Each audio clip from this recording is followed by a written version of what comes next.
Oh, just before you throw those away. How do you make money for nothing? Can I have it? You can have it, yeah. The answer could be hiding in the 30 million tonnes of household waste we throw out every year. Now this is one seriously unusual tip find. That's why entrepreneur Sarah Moore wants to get her hands on things before they hit the skip. I'm a passionate user, maker and buyer of old stuff, and I've turned my passion into a money-making business. I make new stuff out of old stuff, and I sell it for profit. And with some of the country's elite designers and makers, These were going to be thrown away. Seriously. I love it, love it, love it. she can transform her finds into desirable, It looks brand new. valuable, You are joking. and hopefully saleable items. That is a triumph! If Sarah is successful, then she can hand the profits back to the very people who had no idea there was cash to be made from their trash. That is amazing.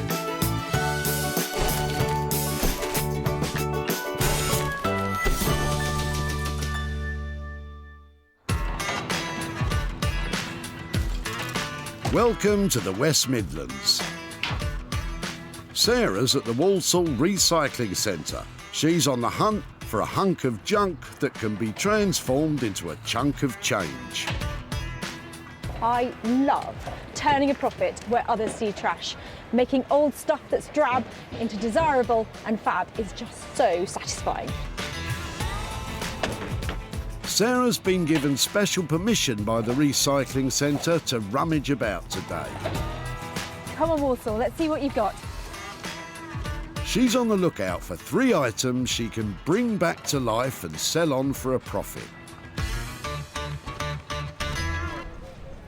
Sarah is casting admiring glances at the junk in Keith's trunk. Are you chucking the chair? You are, aren't you? Yeah. You can't. You've got to let me have it. Have it if you want. Keith's clearing out the flat he rented to a loyal lodger who has now moved on to a nursing home. She was 90 how old? It's 91. 91, lovely, and last local. October, and she'd been my tenant for 22 years. Fantastic. So you don't think she'd mind us having her No, own not chair? at all. No. Can I have a sit? Yeah. Is it comfy? I've no idea. I've never sat in it. It's great. It's lovely. And do you think I'll be able to do anything with it or make any money out of it? Yeah. How much do you reckon? Fiver. £5. £5. I'm definitely going to make you £5. Right down. Thanks ever so much. Okay then.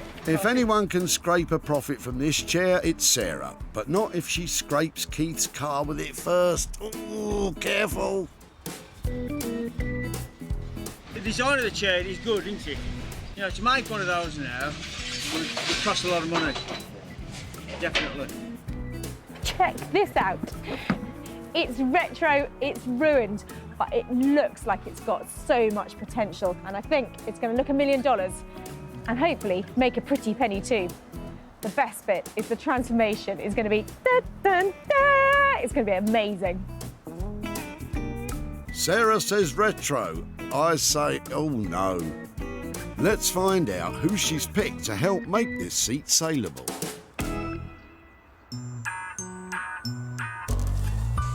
Welcome to Anthony Devine's world. Anthony's unique and quirky upholstery has earned him the reputation as one of the most imaginative craftspeople around. Anthony can upholster almost anything, but he does love a good chair. Some chairs you just know that this is the one, and you just know you're onto a winner.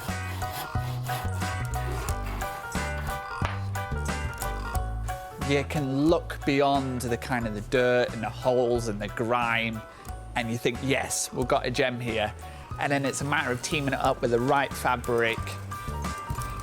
And then from ugly ducklings are beautiful swans. He may be hoping for a beautiful swan, but this one might be a lame duck.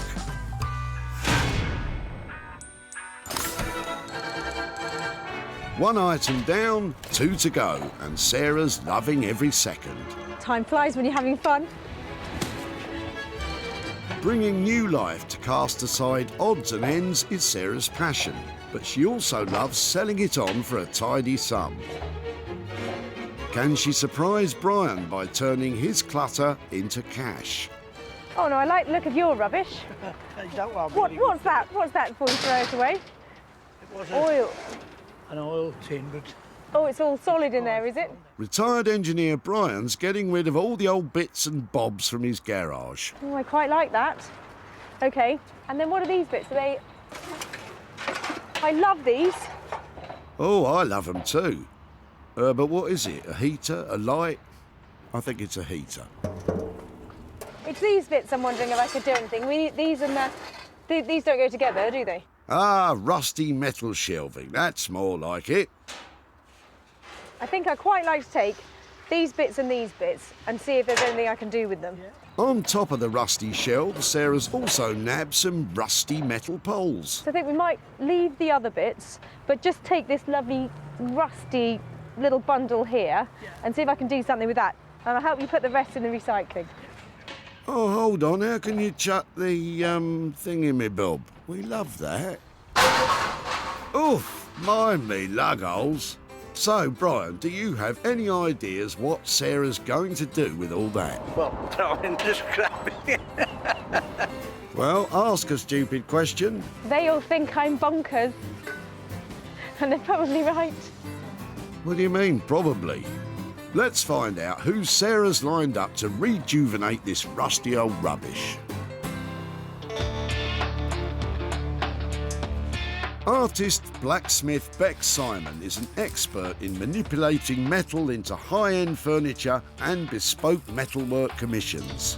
Blacksmithing as a craft, you know, it hasn't really changed over the hundreds and hundreds of years it's been around. We still use fire as a tool. We've got an anvil and a hammer. There's something very sort of medieval about it. Together with husband Dave, this formidable team has the skill and imagination to create something special from any old iron. My passion for the craft is trying to use it in a very contemporary way, still keep it alive and involve it as much as I can with any job that we do. Yeah, you're a passionate woman for sure, Bex, but I'd like to see you get excited about this pile of junk.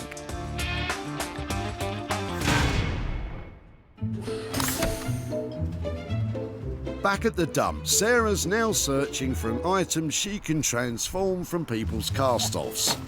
Sometimes it can be hard to say goodbye to sentimental items, and sometimes not. What are you throwing out then? It was a picture of my partner's first wife. Which skip would you like, that one? In the rubbish? Smashing. Oh, how lovely was that? Oh, a day at the dump can be so therapeutic. But back to business, and Sarah thinks she's spied something good underneath John's bush. You've got your work cut out. I'll come back in a moment when you've got rid of your greenery. Are you sure you see something under there, Sarah? Ah, old curtains lining the bottom of his boot, of course. Wow. Do you know what that is? No, That's vintage Sanderson fabric. I can understand it. Okay, From a very, very expensive house. is it? Yes. Somewhere where you live? Somewhere that I bought. Really? Have you got any more of them? Founded in 1860, Sanderson is an internationally renowned brand of quintessentially English fabrics. They're a slightly different look. I can't tell if they're... That's it, Sarah. Give them a good sniff. For those of you not watching in Aroma Vision, they're a bit stinky. They don't make them like this anymore, do they? I think that this is what I'm looking for. The floral stuff is definitely appealing. Thank you so much. This could be a real rags to riches story for John. What does he think Sarah can conjure up with these cast-off curtains? Make some curtains, I don't know. Oh, John, it's curtains for you, mate. Definitely worth rescuing. Probably 1950s stuff. And I know this is a personal passion. I love old floral fabrics, but there are lots of other people who like it too. Sarah's excited. You can tell when I like something, can't you? I want to take it home. In fact, I probably want to wear it. What do you think? Wedding dress? Oh, it was love at first sight. dump site, that is. Sarah has salvaged her 3 items. Anthony will transform the chair from well-worn to wonderful. Bex will get to grips with the heavy metal, and Sarah will bring back flower power with the curtains. Today has been terrific. Now just a small matter of turning tip trash into treasured possessions. No pressure then.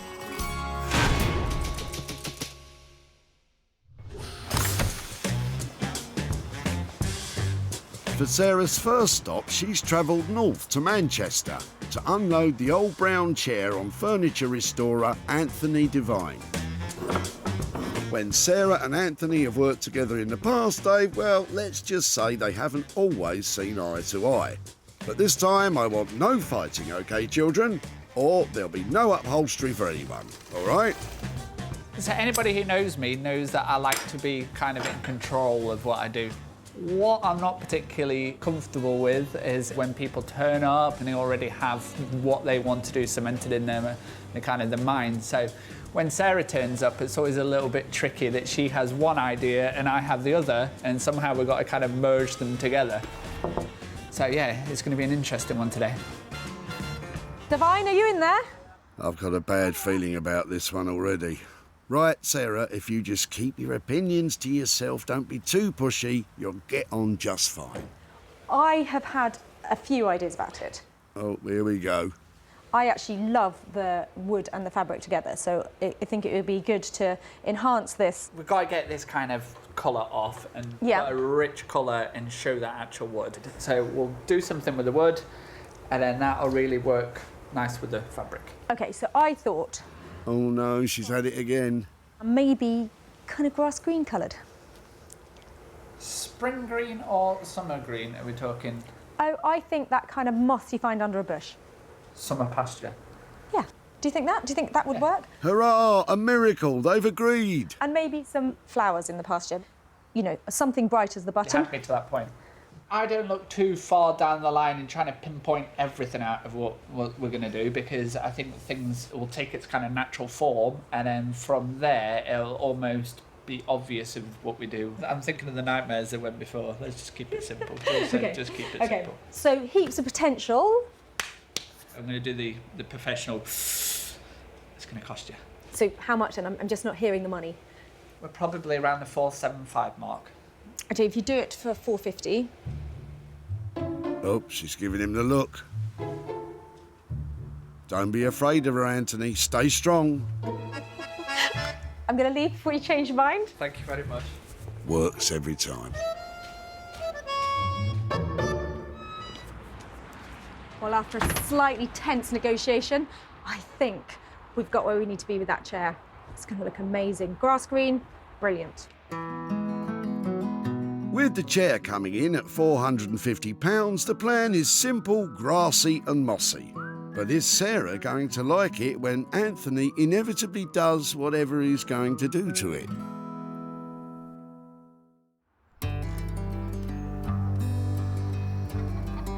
From the north down to the south and the tranquil Surrey countryside, Sarah's brought along the rusty shelves to husband and wife, Bex and Dave. Health and safety, dear. Right, those can go on there.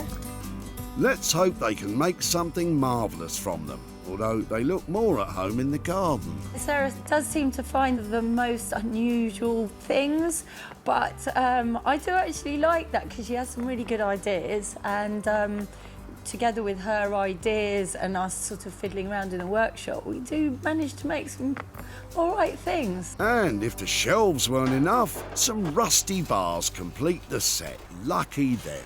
Bex, Dave. No, I was just saying that I don't get embarrassed when I bring you piles of rusty stuff, and then I walk in here and I feel really embarrassed. Oh, come and see my rusty stuff. We got... Oh, look, shelves.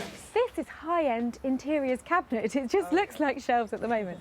I thought what we could do is make a frame out of that and some sort of finishing out of this to make a lovely cabinet. Oh dear, I'm not sure I like that. Don't get all excited at once. Why don't you draw down? So we can... I've got a feeling they're not totally convinced. Is this where Dave normally stands? Well, they don't call him buns of steel for nothing, you know. Maybe the front of the cabinet could be made up of a couple of the panels, and maybe just one panel deep, and then lovely legs, Bex's lovely legs. So how does that sound? Is that, you know, can you imagine that? I can see it. Yeah. I think just for finishing, I think, you know, if we're painting over that, it's going to look like a really nice paint job on a battered piece of furniture. What do you use to clean them up? What will you go for? Well, we're just going to give it a quick wild brush and see if we put some... I love this. Right, girls with power tools. Here we go, Bex. We can do this. Bex is giving the metal a quick test rub with the metal sander to see if anything still shines beneath all that rust. I love that. Really? If this comes out to be this beautiful cabinet, realistically, what kind of price do you think it's going to take to get this with that high-end luxury feeling to it? If we could stretch it to, say, 700-800, Okay, which would be I'll go 750. 750, yeah. Fab. It's a done deal. Everybody happy? Dave, what's that worried face for? My concerns are, it looks like a bunch of workshop shelves that welded together in a kind of, and it's rattly, flimsy and Yeah, just... but we'll make it look good. Jazzy shelves. It's a fairly steep £750 to transform the shelves. I tell you, they're going to have to turn out pretty jazzy for someone to pay more than that for them.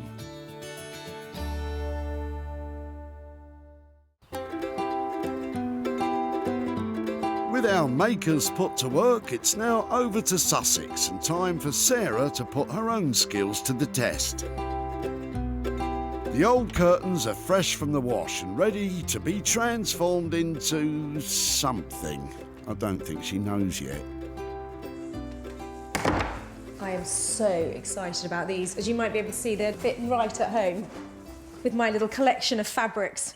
But I'm going to make something out of them and hopefully make some money. What Sarah decides to make depends on how much usable fabric she has, and oh, that doesn't look great. Some of it is in really bad condition. It's such a shame. So I can't use all of it. So the best thing I think is to try and reclaim the fabric back into panels and then see exactly what kind of projects I'm going to be able to do. So I'm just going to try and unpick along the seams. You can do it using a little unpicking implement that you can get, or you can snip and you can rip. Snip and rip. Well, I can see the snip, but what about the... Oh, there it is. She wasn't joking.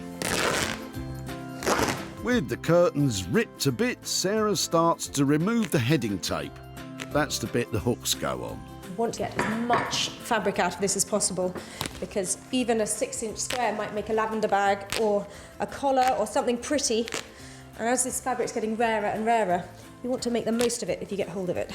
Modern upholsterers are desperate for well-preserved vintage curtains to use in high-end interiors. They also work just as well to line the boot of your car.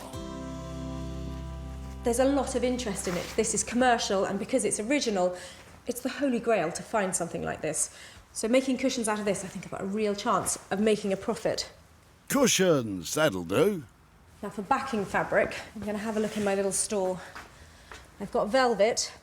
I bought these both panels for £3 at a car boot sale a couple of weeks ago. Beautiful cotton velvet. So that's one possibility. If not, maybe something plain. Sarah's using scrap materials for the backs to maximise the number of cushions she is able to make.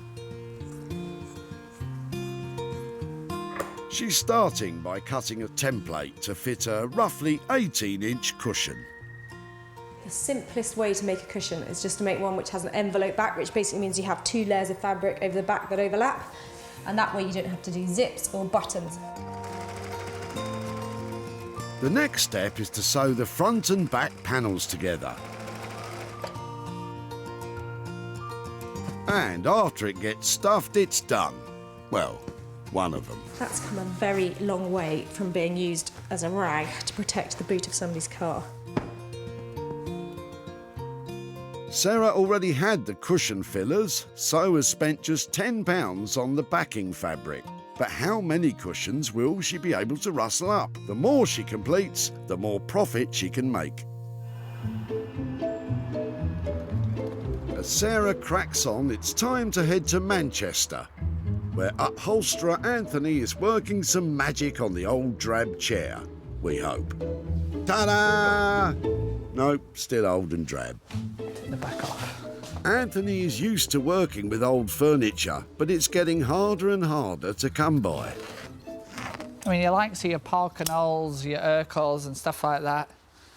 I mean, 10 years ago we were chucking them out for fun, and now, well, now we're taking them out to skips. And just as well, Anthony starts by removing the 1950s fabric. He wants to completely strip the chair to its bare bones.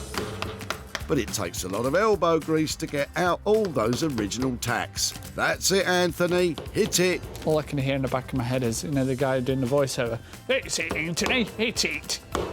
Oi, this is weird. Better watch what I say.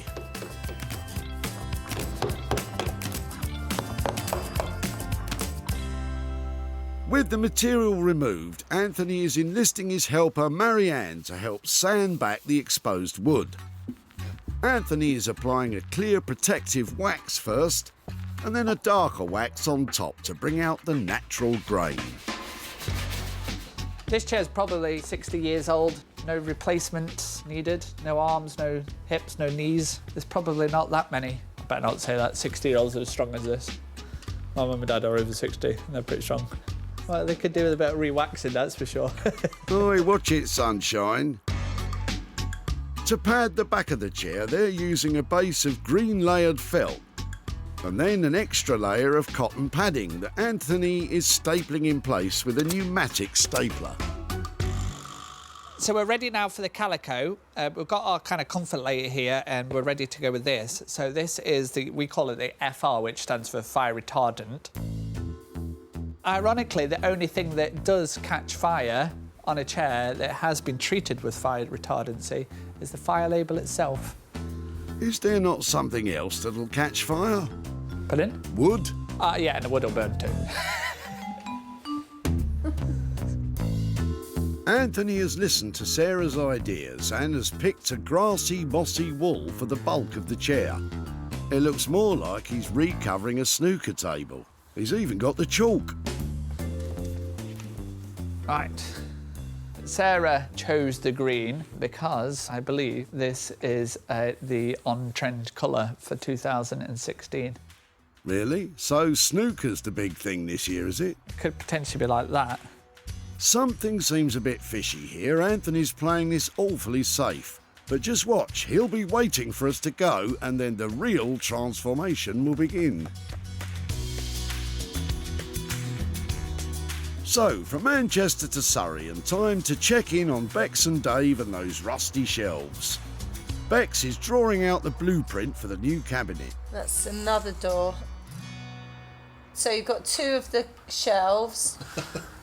But I think Dave has spotted a small flaw in Bex's plan. You've got 5 doors. It's just testing to see if you're awake. Well, that's an encouraging start then. Dave's first job is to weld together a steel frame that will form the body of the cabinet before the shelves are attached. Dave was having a little trouble picturing this as a high-end interiors piece, so Bex has been coming up with ideas to bling it up a bit. We could either paint the inside, you know, like gold or something like... Or not. I think it's back to the drawing board. As Dave assembles the base, Bex starts to make the legs out of the steel bars Sarah salvaged along with the shelves. Bex is cutting them to size with an electric saw.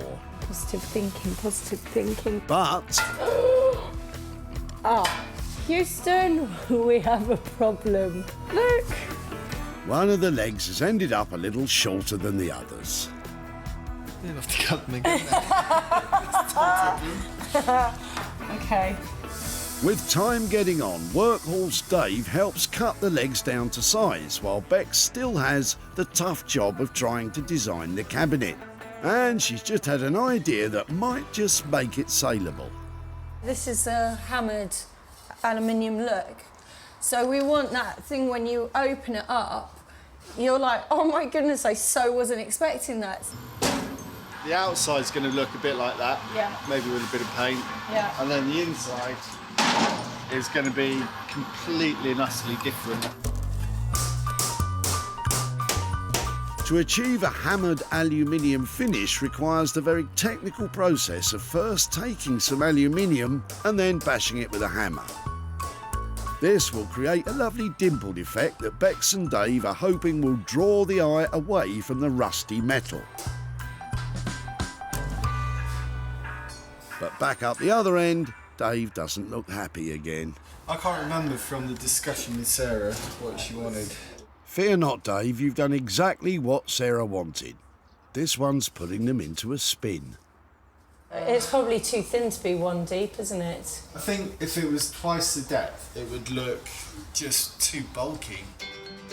I think you might be right there, Dave, and you two need to crack on. To be honest, I'd say the bigger problem is that at the moment it's a million miles away from anything anyone would pay over £750 for. With her makers still having a fair bit to do, it's back to Sussex to see how many cushions Sarah's managed to salvage out of the old curtains. You want to make nice, neat corners, so you can either trim them off or just tuck them in like that. And with a few finishing touches, You want a lovely crispy edge to them. she's done. Before, the old curtains were destined to live out their life in the back of a boot. But now, they're plump, pillowy and pouring with charm. Sarah managed, wait for it, 7 cushions. Along with 2 in pastel-y pink, she made 5 in rich green velvet. She had to get a bit of outside help to sew because the velvet is quite a tricky material to work with. But they now look like they could be worth a bob or two. I am so pleased with how these have turned out. I'm a big floral fan, so for me, these are right up my street, but I know there are heaps of people out there who really like this kind of thing. So selling these should be a walk in the park.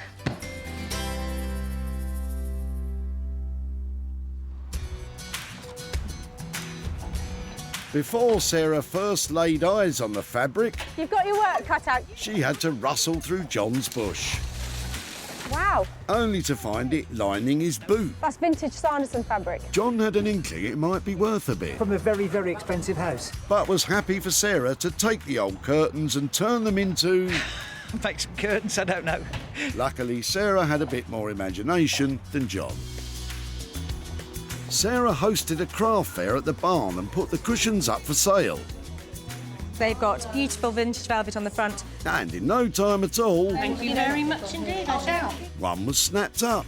Yay, 1 cushion sold, 6 more to go. I think they're beautiful, they should sell, shouldn't they? Well, they should, but did they? Now Sarah's travelled to Sutton Coalfield to hand John the spoils of 1 cushion, 7 cushions, somewhere in between.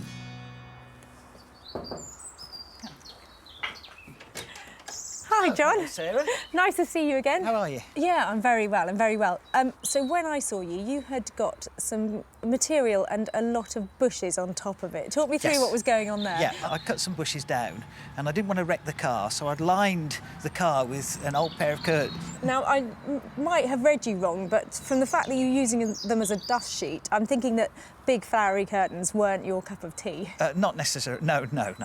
They'd come from an old house in Walsall. Did you think after I left what we might do with them? Other than more curtains or cushion covers or something like that, but I don't really more It than was cushion covers, and it was a project that I worked on myself. So that's your fabric, and this is how they ended up. that. Didn't they clean up well? They did, and so I made some cushions out of them. Wow, just from that one curtain. Yep.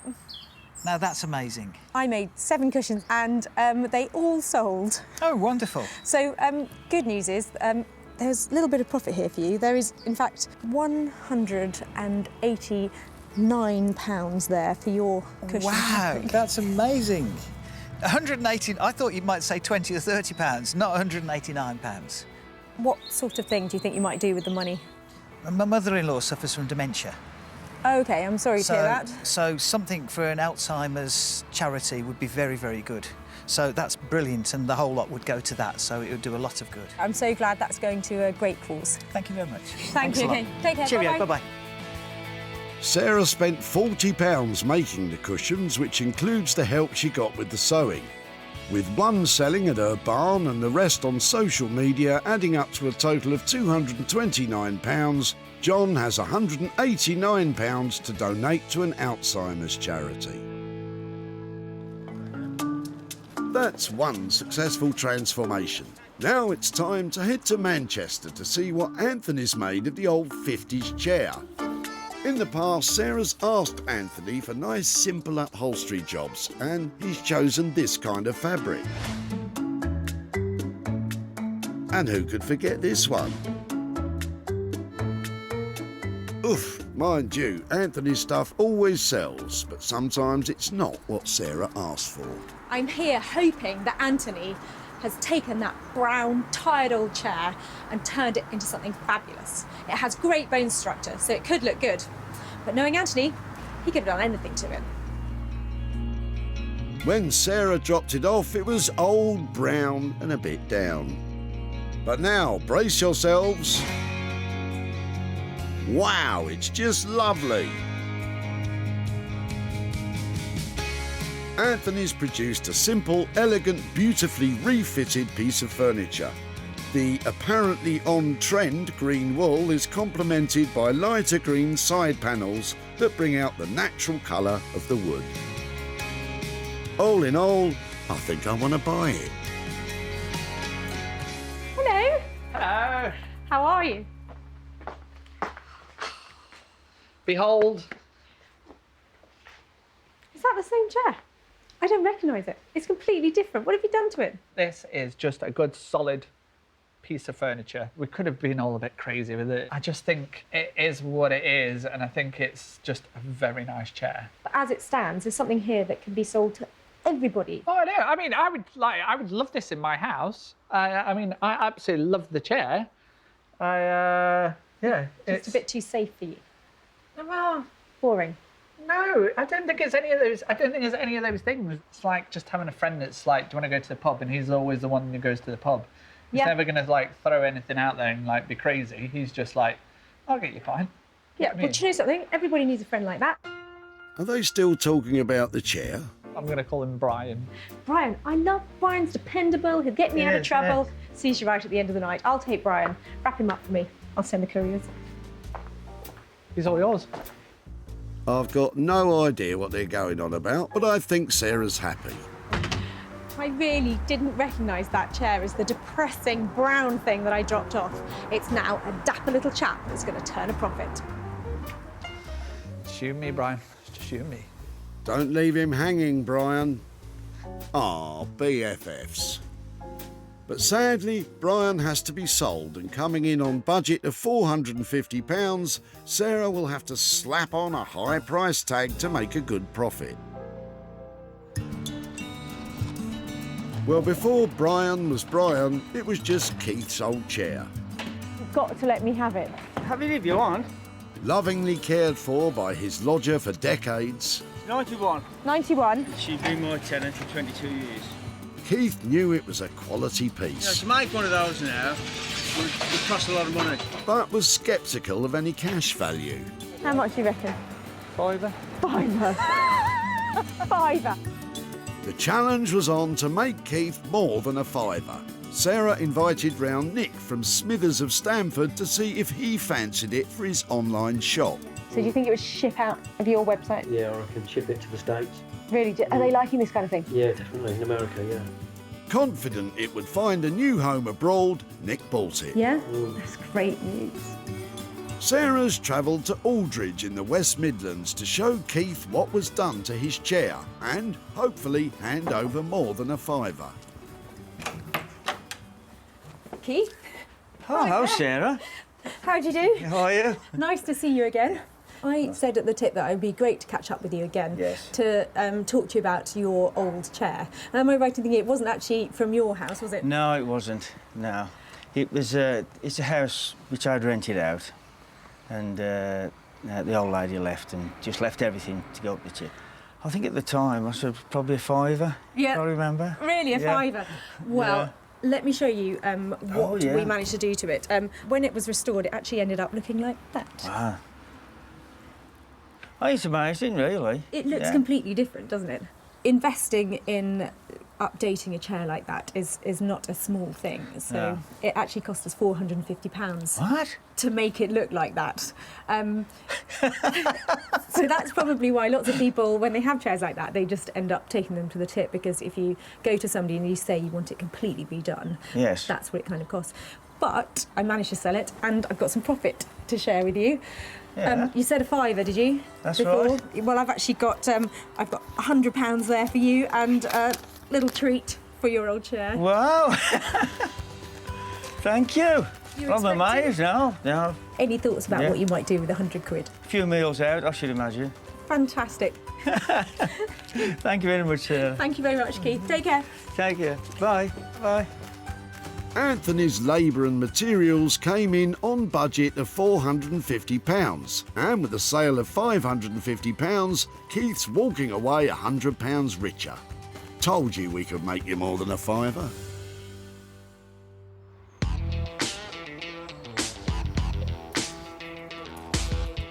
And so to Surrey, and it's the moment of truth for Bex and Dave. Sarah's arrived to see what's been done with that metal cabinet.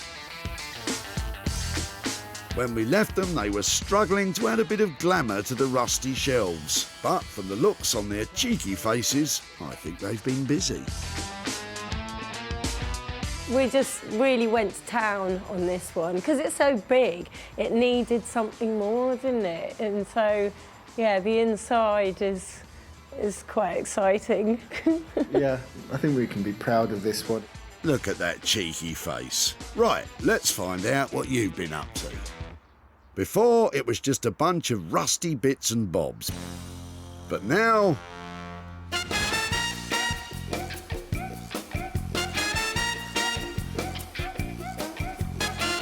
it's a cool and colourful, funky drinks cabinet. The Art Deco geometric design on the front really adds a bit of pizzazz to the cabinet doors. But wait till you see what's inside. Bex and Dave ditched a hammered aluminium look and instead lined the inside with a tufted metal effect. For a real bit of bling, they've added a suspended glass shelf and mirrored bottom. It's certainly got the wow factor, but what will Sarah think?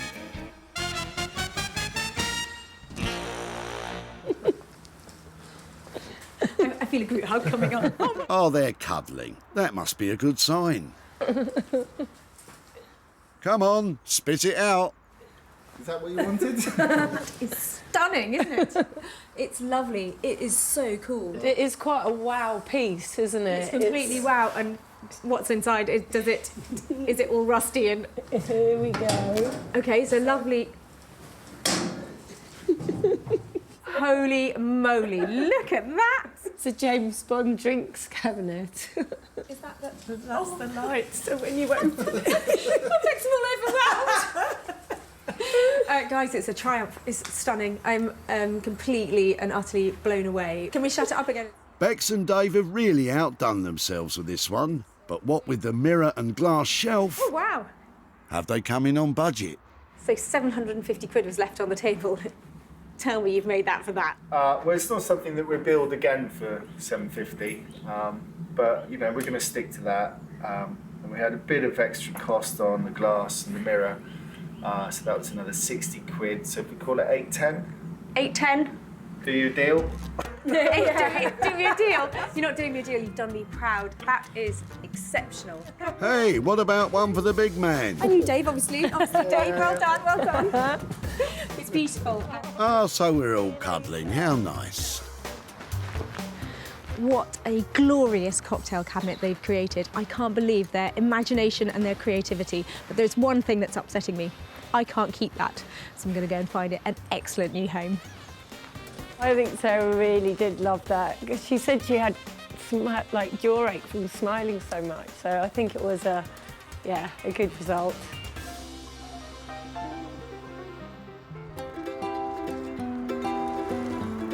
Oh no, I like the look of your rubbish. When Sarah pounced on Brian back at the dump, she had to wade through a load of bits and bobs from his garage. Oh, I quite like that. Before she discovered the metal shelving and rusty poles. I think I quite like to take these bits and see if there's anything I can do with them. What was she going to do with them? Well, Brian certainly couldn't imagine. Well, throw in the scrappy. Luckily, Bex and Dave had a few ideas and created a super jazzy, shiny cocktail cabinet.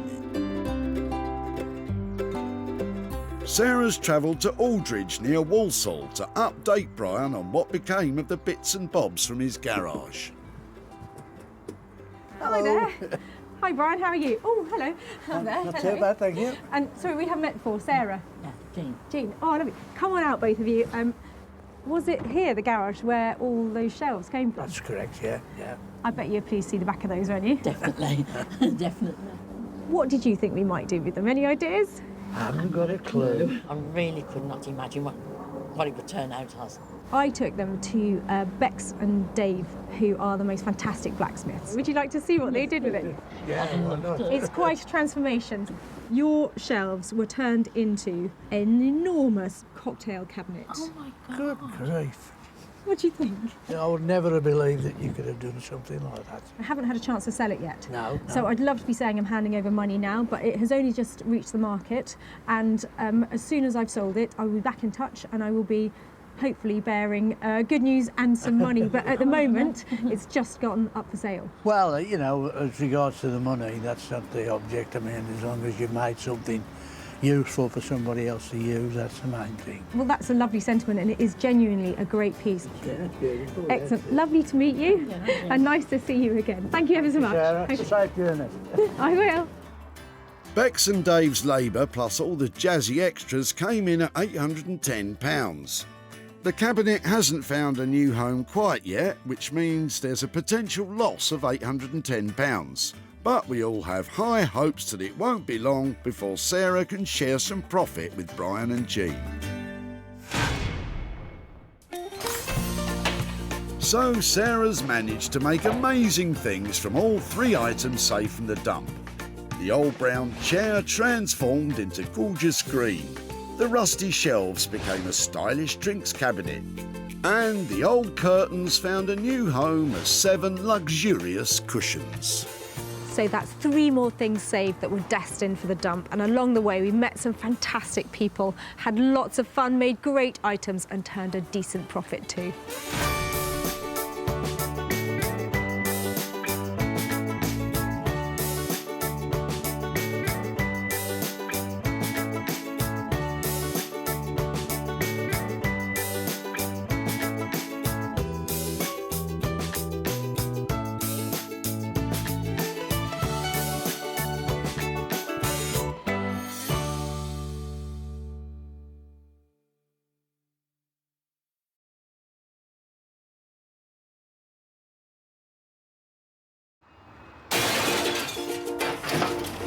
What are you chucking out today then? How do you make money for nothing? Don't throw them, don't throw them. The answer could be hiding in the 30 million tonnes of household waste we throw out every year. Thanks so much for letting me have that. I think that's absolutely made my day. I love it. That's why entrepreneur Sarah Moore wants to get her hands on things before they hit the skip. I'm a passionate buyer, maker and user of old stuff, and I turn that passion into a money-making business. I make new stuff out of old stuff and I sell it for a profit. And with some of the country's elite designers and makers, What do you reckon to that? It's quite smart, isn't it? Tell me you love it. I love it. she can transform her finds into desirable, Isn't it amazing? valuable, It's quite a statement piece. And hopefully saleable items. I'll take you down to the till, that's fantastic.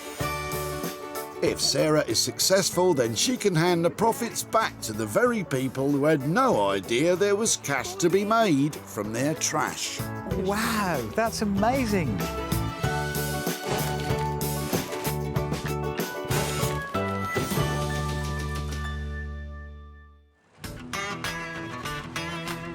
Welcome to Walsall Recycling Centre, a non-stop hive of activity. Sarah's on a mission to turn trash into hard cash. I love rummaging through the bin bags and the boots and the boxes. And making money for nothing, that's just a bonus. But before you make a beeline for your local tip, take note. Sarah's been given special permission to seek out 3 items that she can rejuvenate, repurpose and sell on for a profit. Although he doesn't know it yet, first to offer up possibilities is Alan, arriving with some comfortable seating. Oh, hiya. Hi. You've got some interesting looking things in there. What are you throwing out? Just stuff from late mother-in-law's house. Okay, that sounds like a big job. Are you clearing out lots of stuff? Not too much, but just some of the bulky, heavy stuff. It's a shame in a way, but we don't really know where else to take it other than a tip, so... No, you definitely get to that stage. I'd love to have a look at it. Is there any chance I can see? Yeah.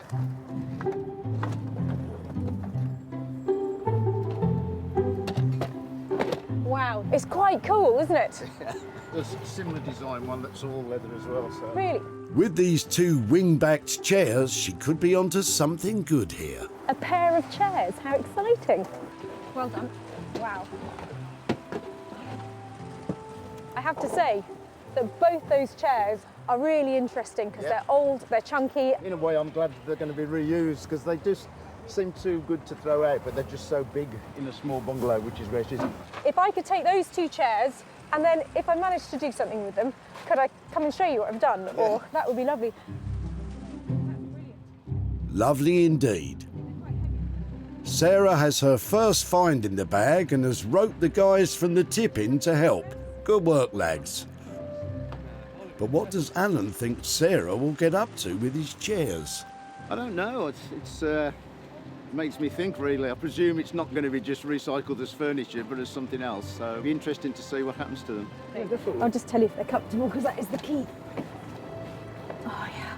Oh, that's got IKEA right on the back. So it's not as old as you think it is. Everyone's a comedian. Very comfortable, but the look they have at the moment is just, it's not going to go into everybody's house, and I want to make them commercial, saleable and expensive. And given the style of them, this needs a specialist upholsterer. This is going to have to go to somebody who really knows what they're doing, who can cope with the fact that there's wood and fabric. I've got just the person in mind. Meet Ray Clark, upholsterer extraordinaire. Ray made a name for himself in the world of fashion design before discovering his love of vintage furniture. His fresh, modern designs mix practicality, comfort and luxury. I never intended to become like an upholsterer at the beginning. It wasn't the thing I set out to do. I suppose you could say upholstery found me. With my creative background in fashion design and textile design, I was able to use those skills and redirect them, and now this is all I do. I just give birth to chairs. I love them, yeah. But will it be love at first sight when Ray claps eyes on these 2?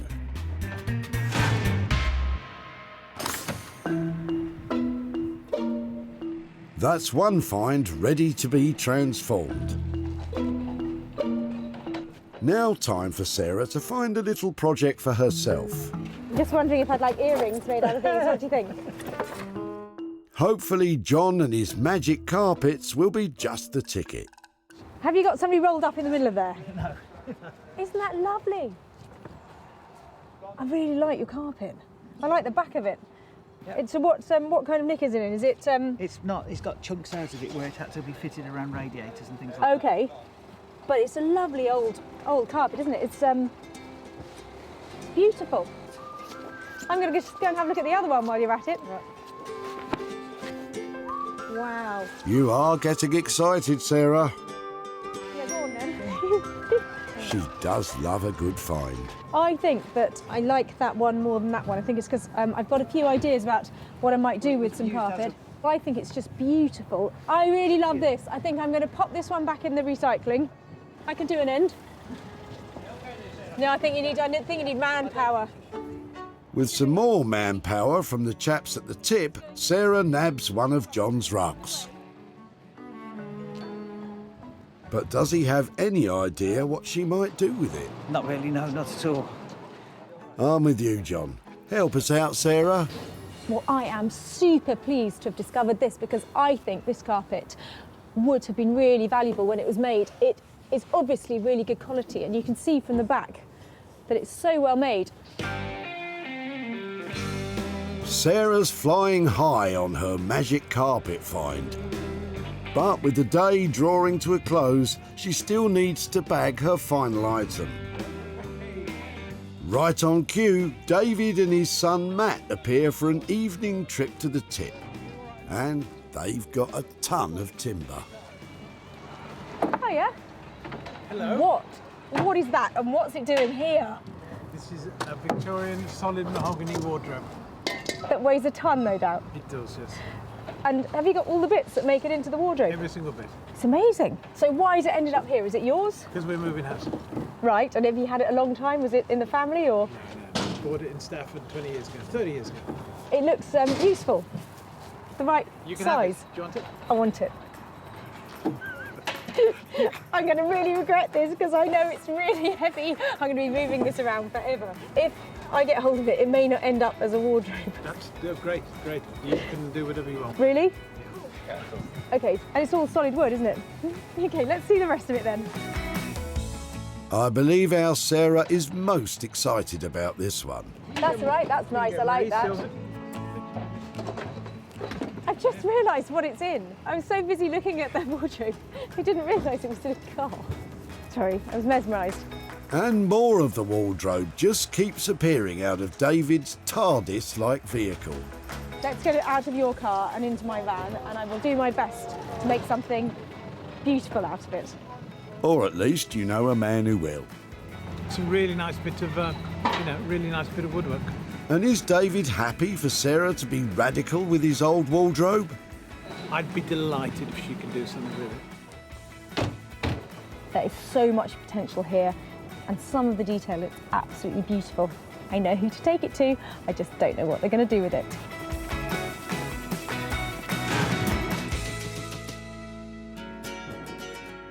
With over 25 years of experience building furniture, if you've got wood, Norman Wilkinson's your man. I love the timber, I love the finishing of it, I love the product. It makes me tick. Yeah, there is a passion for it because there's no point getting up in the morning and not doing something you don't like. Coming in and then picking up the wood and then turning into something lovely, makes me happy. Norman's passion is creating handmade bespoke furniture from reclaimed and unwanted materials. And also using second-hand materials, it's a great joy. The old saying, isn't it? Another man's rubbish, another man's... can't think to say now. Luckily, Norman will have a say on what becomes of the wardrobe. And with that, Sarah has all she needs. I really love the eclectic mixture of items that I've gathered today. I've got huge potential to transform them into things that are fabulous and make some money for nothing. So, Sarah's fab day's work at the dump gives us a three-piece treat. Ray Clark will take charge of Alan's pair of chairs. Norman Wilkinson will wrestle with David's rickety wardrobe. And Sarah will come up with a strategy for John's old carpet.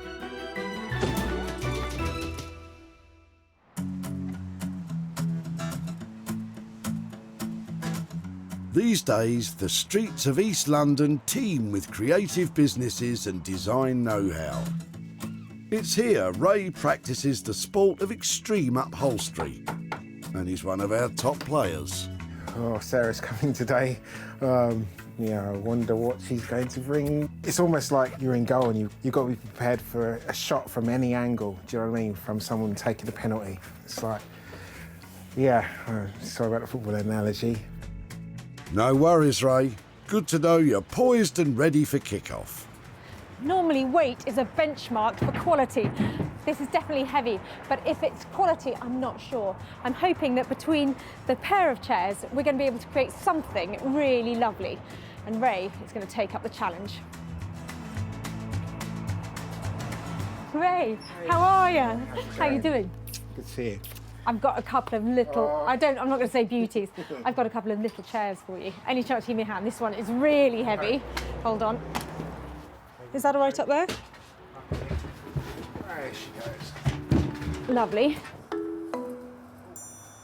So these two came into the tip as a pair, but they don't have to stay together. I'd much rather work on this one, to be honest, than this one, I think. Okay, well... Simply because of the, this one's got a lot more character. The orange chair will be put aside so Ray can concentrate on the black one.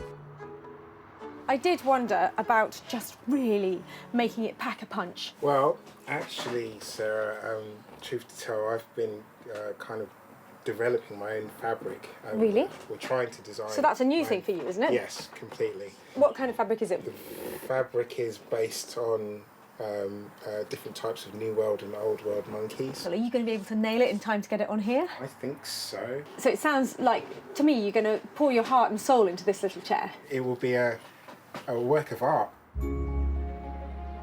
Ray's dreaming big, but what will his time and materials cost? So we're looking at around 800, 850 mark. Okay, if I can leave you chiselling away at the cost. Yeah. If I leave you around £800, if I love the idea of the monkeys, Oh, so... it's gonna rock. It's gonna rock. Go for it, okay? Yeah, thank you. Take care. Thank you very much. Yes. I think he's pretty happy with this project. Well, that chair sounds like it's going to look amazing, and I don't want to hamper Ray's creativity, so I think saying yes to a load of monkey business all over it is definitely the way to go. And I think I'm going to have a little chance of making a bit of profit. Fingers crossed. This is awesome. Oh, sorry, it's very difficult to contain my emotions. I'm sorry. No apology needed. Ray has a big budget of around £800 to remake that chair, but he's never created a new fabric for upholstery before, so Sarah's taking a risk on this one.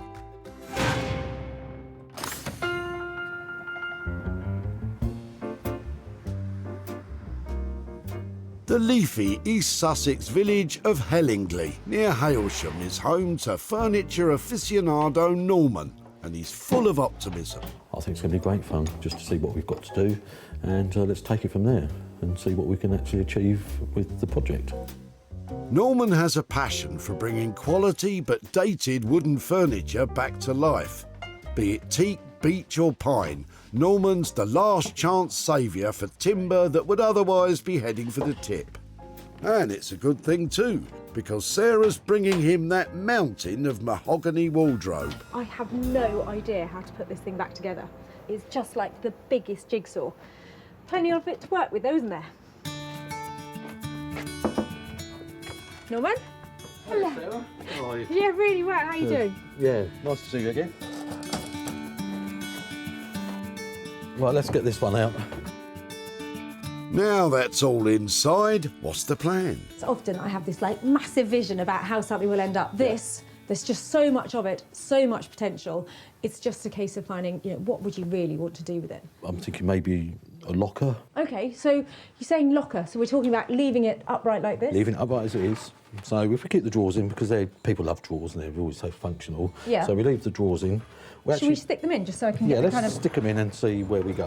Okay, let's have that bit. Norman will concentrate on renovating the main body of the wardrobe. He thinks it could become a much more contemporary storage unit.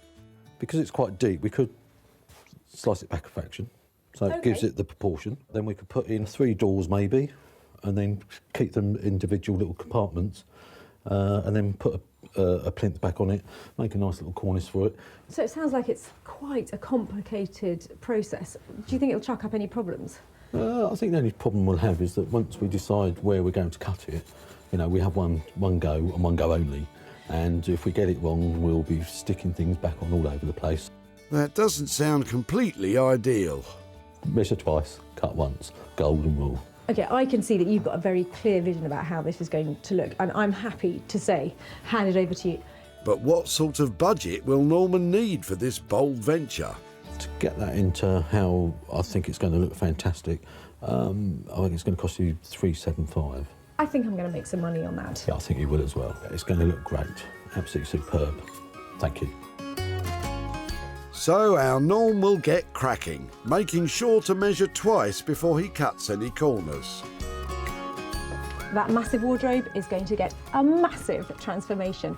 I love the idea that Norman's come up with, and he knows this business. It's going to be an exciting project, and I think, you know, let's get on with it and see how we get on. Fantastic. Fantastic, yes. Norman has a budget of £375, but converting that broken down wardrobe into a modern and useful storage unit might challenge even his carpentry skills.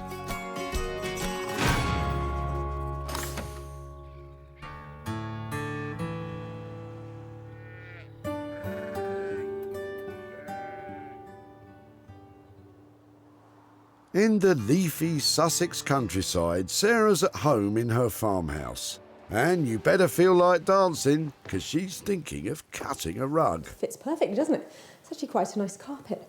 But I've got plans. I thought I might make a set of luggage out of it. Sarah could make a carpet bag from it, but now she's having a closer look at the rug. Maybe she's already bagged something unexpected. It's got a really fine weave to it. I think that it might be some kind of wool or silk mixed to it. I think it's handmade. I don't think I can cut it up, certainly not without taking it to somebody who really knows what they're talking about. 'Cause that's not me. Completely change your plans, why don't you? Shish. So, Sarah's headed for Auction House Bellman's in Wisborough Green, West Sussex, where auctioneer Jonathan Pratt should be able to advise on the rug. Jonathan, lovely to see you. Hello, Sarah. I've got a little something you might be able to help me with. Gosh, Here. let's take that off at the other end. What? Right. Thank you. Auction houses can offer valuation services to anyone looking to put antique items up for sale. With 20 years in the trade, Jonathan is just the man to tell Sarah if she's onto something with her bit of old carpet. Quite nice. I mean, it's quite a nice carpet, actually. So it's very obviously Persian. Looking at the style of it and the colours, it's... Well, we want it to be antique at the very best, you know, sort of early part of the 20th century. It's getting close to that. Style-wise, it looks like it's like West Persia. What I need to look for on here is signs of wear and discoloration. Jonathan thinks it's a genuine Persian rug. What you're saying, this is really bringing it to life for me. But what sort of sale estimate would Jonathan put on it at auction? I'd reckon it potentially between £200 and £400. Really? Potentially, yeah. Certainly... Would you like to get off my rug, sir? Yeah, that's valuable, Jonathan. Can my tip find rug come here and stand a chance of selling? Yeah, absolutely.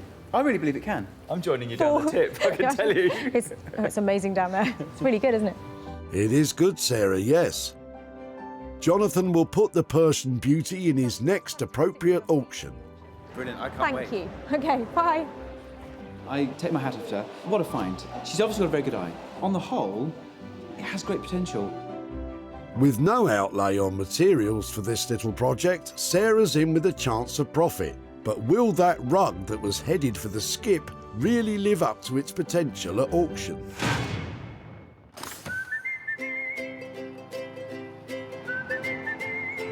Back in busy East London, Ray's hard at work on the wing-backed armchair. In fact, he seems to have ripped it to bits.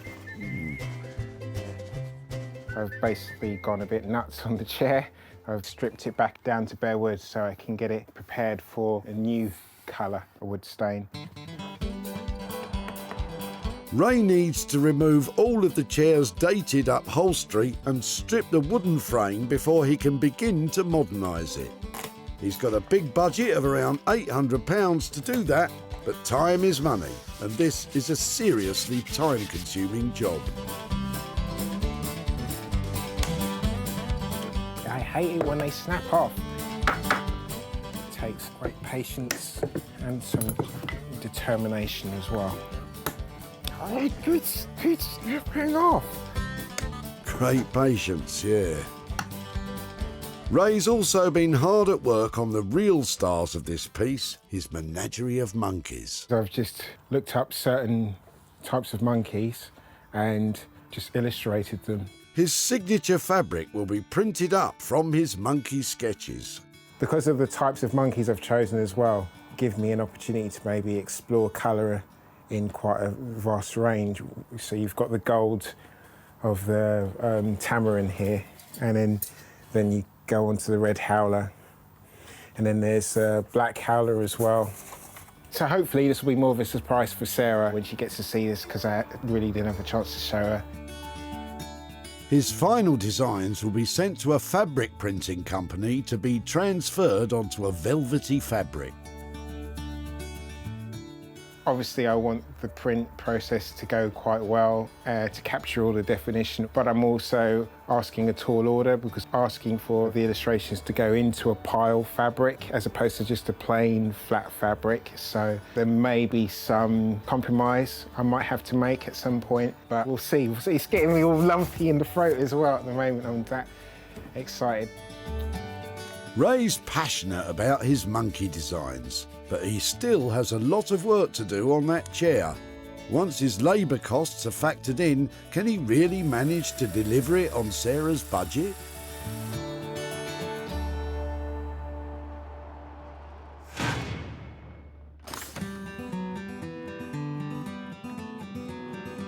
Back in Hellingly in the East Sussex countryside, Norman is about to tackle the enormous mahogany wardrobe, and he's keenly aware that Sarah's left him a challenging job. Like in the Victorian times, they could spend a year making a piece of furniture when it wouldn't matter. But, you know, like with us, you know, we've got a certain limit and we have to work to it. So, yeah, we're a bit more under pressure. You know, that's modern day for you. Pressure, pressure, pressure. To keep his labour costs within Sarah's budget, Norman needs to work fast but carefully. I think as long as we think about what we're doing, we should be okay. You know, one of those ones. Like we always say, measure twice, cut once. I've heard that somewhere before, Norman. He plans to cut the bulky wardrobe down to more manageable proportions. First of all, he's removing the back panel.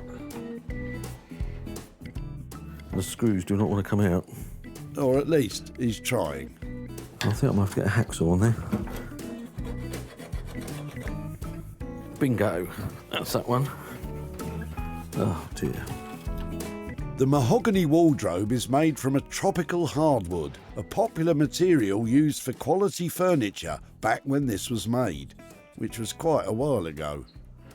This is the problem sometimes of using reclaimed and we can't get the screws out, so we have to make the decision on if we can't save it, then we might just put a new back on it. Yep, that one's snapped as well, so just this one now. But with a little bit of elbow grease. That's all right, we haven't snapped the joint, so we're in business. The back comes off relatively cleanly. Excellent, very good news. The dilemma now is that it's too wide. I've got to decide on how much we're going to actually cut off it. And that is a tricky question. Nearly.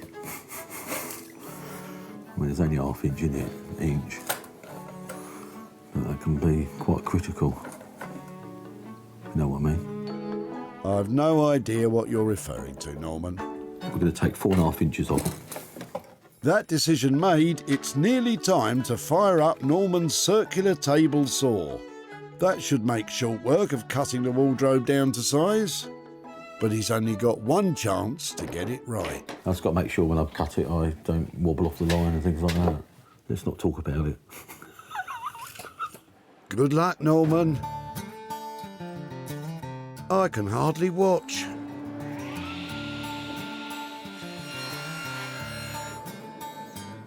Blake has done me being slightly high. I'm going to go do it again. What was the golden rule, Norman? Measure once, cut twice, was it? This mahogany monster looks like it has a long way to go before Sarah has anything worth selling.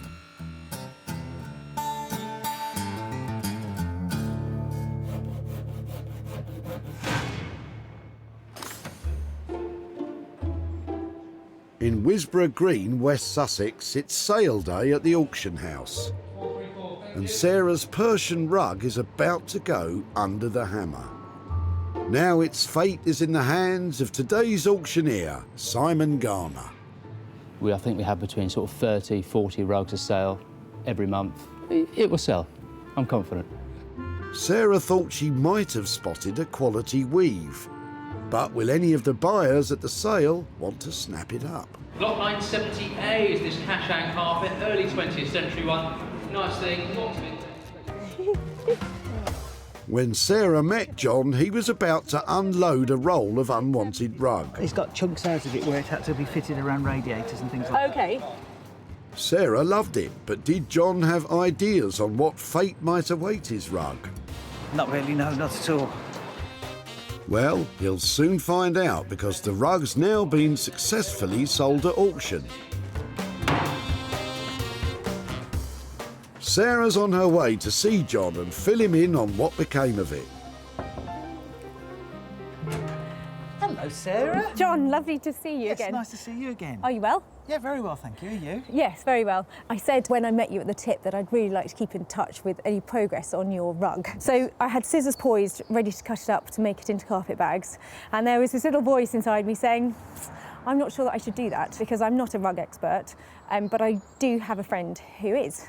Yes. And so I bundled up your rug and I took it to the local auction house and let Jonathan, who runs the auction house, have a look at it for me. So he put it into auction for us. Oh, right. And no, I would never have expected that. So it did sell, and I've got the profit here. I have got £381.60 for you. I would have never imagined that. That's amazing. Is that a bit of a surprise then? A massive surprise. I'm amazed it's this much money. That's amazing. Thank you very much. I don't think I'm going to throw anything away again. So what are you going to do with that sort of money? A friend of mine's wife has been very poorly. She's only in her 30s and she got quite a nasty illness. She's now in a wheelchair and they've just put a stair lift into her house. So I'm going to give it to them. That'll be absolutely fantastic. You know, I couldn't be happier. I'm so pleased that we stopped that little rug going into the skip that day. This will make, I hope, a difference. Sarah, that's absolutely brilliant. I'm really pleased. That's a lovely outcome. Thank you ever so much. Thank you. Bye-bye. Bye-bye. Bye. What a result! The Persian rug sold at auction for £480. After auction costs totalling £98.40 were deducted, Sarah was able to hand over an amazing £381.60 to John.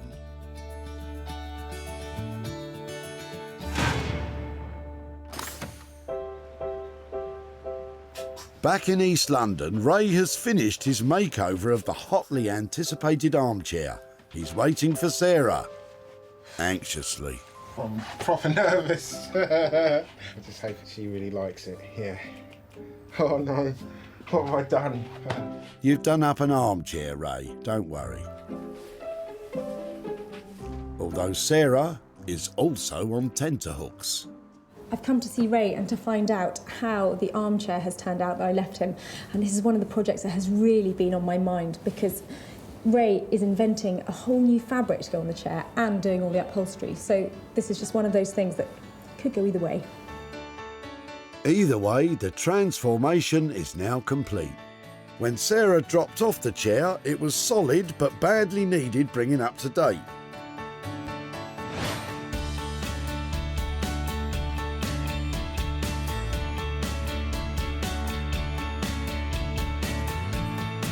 But now, Ray has worked his magic. It's utterly transformed. Ray's hand-illustrated menagerie of monkeys are rendered on a luxurious moleskin velvet, which he's positioned to show off the stylish simians to their best effect. The chair has been entirely re-upholstered with quality finishings, and the original wood has been stained in a cool, contrasting grey. Ray took a big creative risk on designing his own unique monkey fabric, and it's paid off splendidly. Well done, Ray. But what will Sarah make of it? Hiya. Hi. You're not nervous, are you? Just a little bit, yeah. Shall Let we me pull see. it off? I'll pull it off. 1, 2, 3. I absolutely adore it. You've done so well there. It's so cool. She likes it. The woman from Del Monte says yes. She does indeed. Which is your favourite monkey? I do like the black howler. Yep. And I love the golden tamarin. Oh, come around it. I want to take you around the back. I'm going on tour. Yeah. It's around the back. So who's here? Howler? No, what's Yeah, what's it's a black howler and Black that's a howler. red howler. That chair is a triumph. What's so odd is I can't even relate to the chair that I bought to you. No. Because of what you've Yeah. done to it. It's like you're showing me something that I've never seen before. With the very highest praise, Sarah's delighted with Ray's monkey chair. It's like meant so much to me to try to do this. So thank you for giving me the opportunity to do this. Honestly, yeah, thanks. I'm properly made up. I really am. It smiles all round for the painstakingly finished chair. On that note, Sarah's got a question, but she doesn't want to pry, mate. You see? Has it gone over budget? I'm feeling now that my original costs were probably a little bit low. It took longer than I thought, so therefore, labour-wise, it would have been a bit more expensive. The amount of work that's gone into the chair has pushed Ray's labour costs up, meaning he's gone around £150 over budget at a total cost of £950. However, Sarah's still confident. I will try so hard to sell this at very high end so that we turn a really good profit over on this. Because If you would, that would mean a lot. Great job, lovely finish, and I think you should be very proud of that. Well done. Thank you. He likes it. Yeah, these monkeys, you're so tricky, I'm telling you. Those tricky monkeys are a triumph. Ray took a chance on a creative idea that really paid off, but it came at a high cost to Sarah's budget.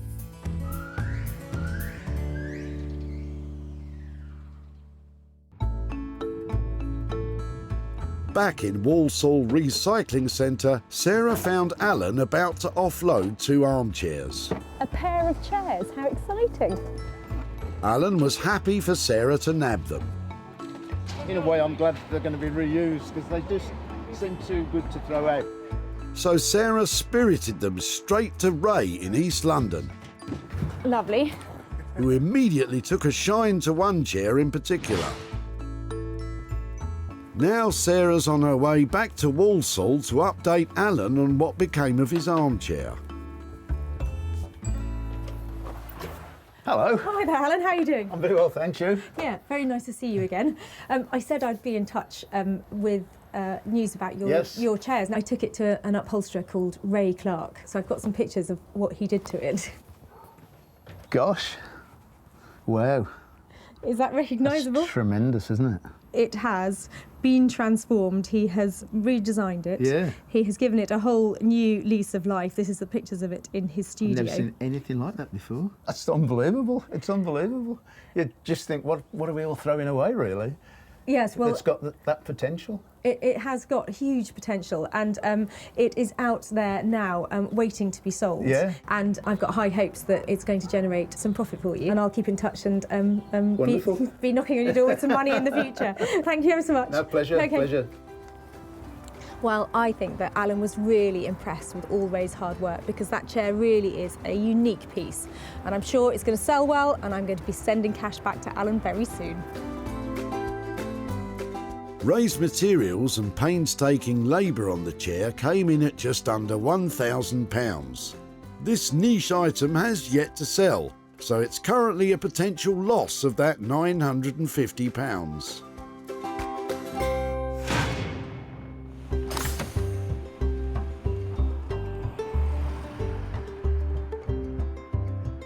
In the quiet East Sussex village of Hellingley, Norman is waiting patiently for the arrival of Sarah, with a piece he's rather proud of. It's a really versatile piece, and the beauty of it is it's the size that it can go anywhere, and the amount of storage that you can get into is ideal. You could use it for anything, I think, basically. You know, I mean, the beauty of it is it's got doors on it, you can put your junk in it, hide it away, like we all do. Speak for yourself, Norman, but yes, you are correct. Let's hope Sarah is as happy with the result as you are. Well, I left Norman with a whopping great wardrobe and the hope that he'll be able to transform it into something that is much more saleable and commercial that will fit into anybody's house. When Sarah dropped it off, this was a broken down lump of lumber destined for the furniture graveyard.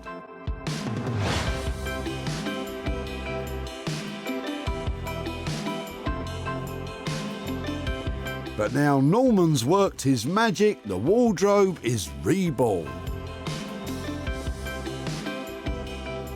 Its cool, distressed finish and slimmed down proportions make it a practical and stylish storage cupboard fit for the modern home. The cornicing details add interest, and the contemporary paint job brings this Victorian beast bang up to date. Hiya! Oh, I thought I'd shut the door. I thought I locked it. But what will Sarah make of the finished storage unit? Oh, it's tall. It's really quite cool. I know that, you know, cool is not something I normally associate with you. Me. I think you've done really well there. Yeah, I think it works well. Proportionally, it works. Really nice to have kept the drawer handles, okay, because you have converted a big piece of furniture into something, you know, much more commercial, haven't you? Yeah, I mean, we've used, obviously, when we made the doors out of all the old timber that was left around it, the plinths. We changed the cornice because we didn't want to keep the same cornice on because it just didn't work, so we had to put a new one on. So apart from that, we used everything that we can, everything. Norman has clearly put a huge amount of effort into transforming this piece, and he's given Sarah a fighting chance of making a sale. You're such a safe pair of hands for me to bring things to because you always, you get it done on time, you nail it, you make it look commercial. It's saleable. It is. Storage is great. You know, I'm really pleased with it. It's a really good looking piece, and I think you've got a lot of storage per square inch given the floor. Floor space. Floor space you're taking up. So I reckon I'll position this as something that is a universally great kitchen cupboard. You know, something. This is good kitchen storage, isn't it? It's got a lovely, strong look. Yeah, yeah. I think you hopefully going to have another winner on your hands. I think I've definitely got a winner there. You happy? Safe hands, Norman. That's what I'm going to call you from now on because you just get it right. Let lovely. go, please let go. Thank you. No, safe hands, Norman. Thank you. Well, I'm pleasantly surprised about what Norman has managed to create out of that huge piece of furniture. I've now got something saleable and good looking on my hands, and I should be able to make a profit out of that.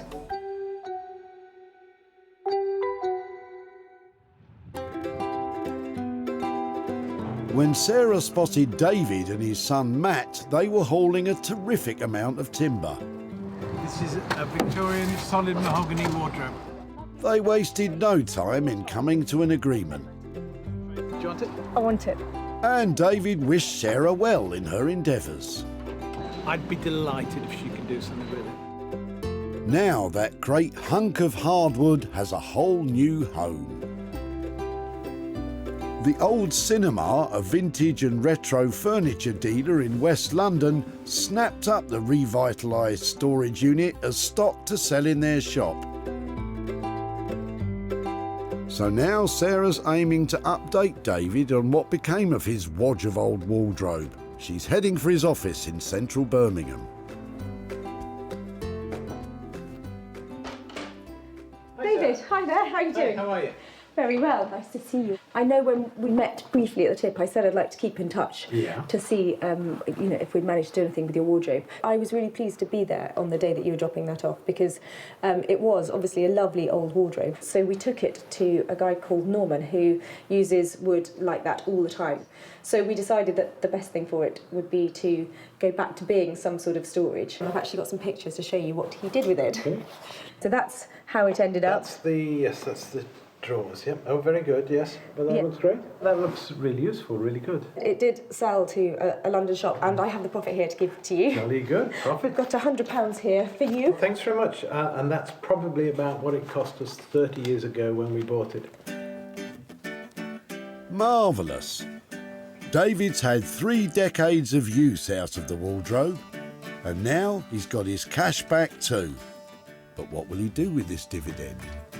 Would it be a good idea if I gave it to someone like Forestry Stewardship Council or something like that to look after sustainable wood? Maybe they'll plant lots of new mahogany and teak trees with the money. I think that's a lovely idea. I was very conscious that I was putting it in the tip and that there was a better place for it. So you've done well.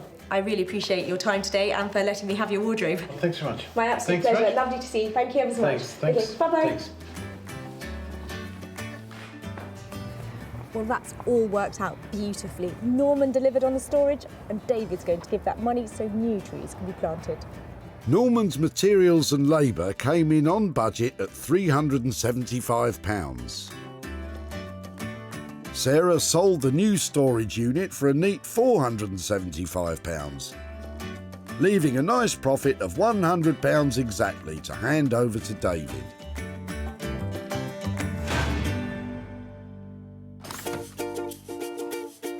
Sarah's successfully saved 3 items from oblivion. The Persian rug was a fabulous tip find that sold for a fortune at auction. The wing-backed armchair got a marvellous modern monkey makeover. And the Victorian mahogany wardrobe was revitalised as a practical unit for storing your stuff. So while Norman produced a stunning transformation of that wardrobe and Ray's innovative design on that armchair really paid off, I have to say, I think the find of the day was definitely that rug. It just goes to show you really can make money for nothing.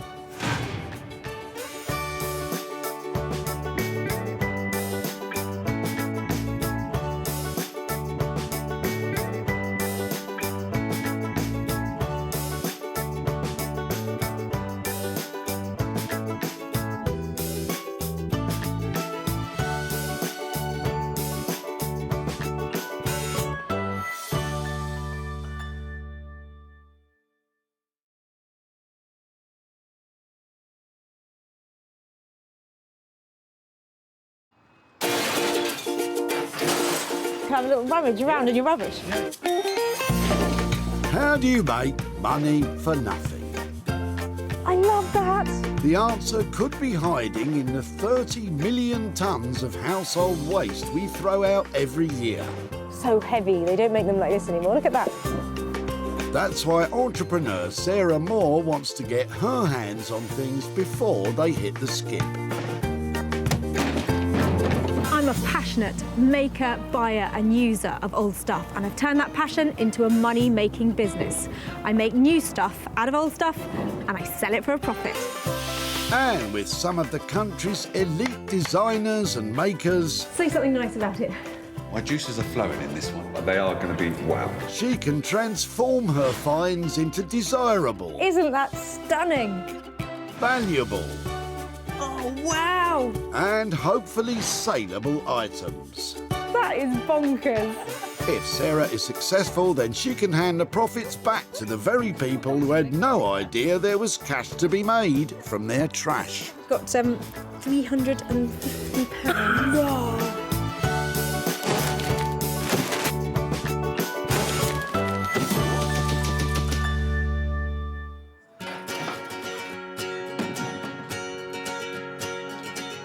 Today, Sarah is in Surrey searching the Whitley Recycling Centre. Today I'm after those little gems that once transformed can make some cold, hard cash. The goal for Sarah is to find 3 items that can go from unwanted and unloved to polished and profitable. Now I'm doing this. You look up there and make sure I'm not missing anything, all right? Not just anyone can hang about the dump. Sarah needed special permission from the dump owners before she could start poking about. Any minute now it's going to be complete. Oh no, it's even worse. Thankfully, she doesn't have to rely on her puzzle-solving skills to spot Heath and his car full of rubbish. Hi there. I'm sorry to bother you. I was just looking at your contents of your boot. What are you doing? Are you clearing out? Yes. Yeah. What are the sacks? What are all these for? Or what, It's Hessian. Would it be possible to have a closer look at some of them? I mean, if they're whole, I might be able to do something with them. It'd be good to. All right. Okay. If you don't mind. Yeah. So do you do things with things then? Yeah, that is if exactly. You know what I mean. I think that's a very good description of it. I try and make stuff out of things that are going to be thrown away.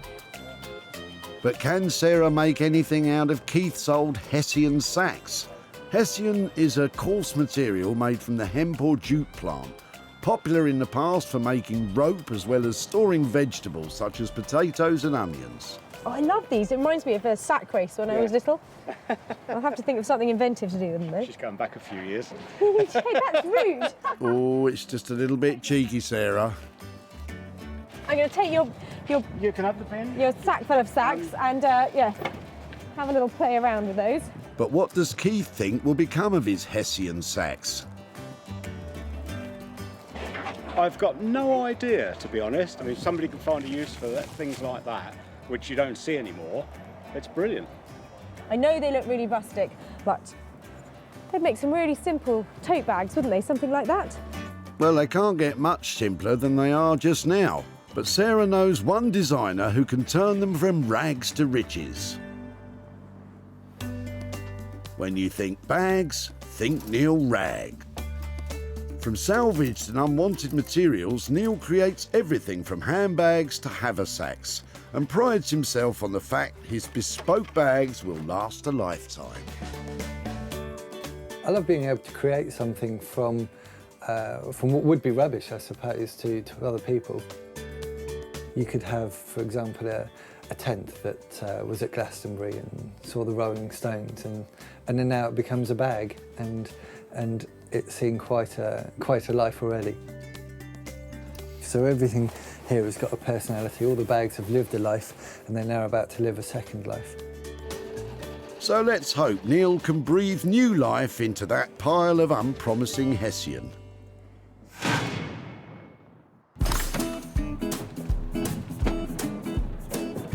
One down and 2 to go, and Sarah, as ever, is discovering some gems. A rubber swan? A rubber swan. You never know when you need a rubber swan, do you? Well, I suppose that's true, you don't. Luckily, it's not long before Sarah spots Harry, who's cleaning unwanted clutter before moving home. Been there 20 years, so it's amazing how much bits and pieces we have collected. I can imagine. What else are you chucking out? Anything exciting? Oh, I suppose so, yeah. Is that your card table? Are you throwing it? Yeah. It's not in very good shape. It's about 80 years old. Really? Yeah. Any chance I could have a look at it? Yeah, sure. Bingo! Or should I say Yahtzee or pontoon? Anyway, let's take a look. I think it's lovely. Does it still spring when you open? Will it still open up? So you just Each leg just pulls out, clicks, when you want to shut it. I think that I might be able to make something out of that. Shall I take it away and show you what I've done if I manage to? Yep. Where are you moving to? Are you moving far? Eastbourne. Okay, well, maybe I'll take a little trip down to the coast and show you what I've done with it. With his card shark days behind him, what does Harry think Sarah will do with his table? Well, if anything can be made of it and sold on to somebody for benefit, that's fine. It's an old card table, 80 years old, still in very good condition. Is it? Definitely be able to turn a profit on that. Looks like a bit of a gamble on the card table to me. She's going to need a little help to turn it into a winning hand.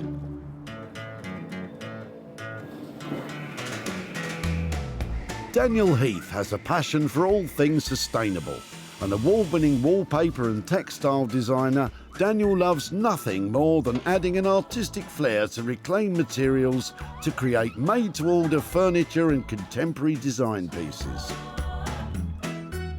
My imagery that I develop for my prints is usually quite illustrative. I really enjoy drawing, and then I have to draw and develop it into something that can be used for a textile or for a wallpaper. Screen printing onto salvage materials such as wood, slate and leather as well sometimes. And it's actually meant that I've been able to take my imagery and put it on all sorts of different things, and it's been really good fun doing that. I just hope he can get as much enjoyment out of this currently tatty card table.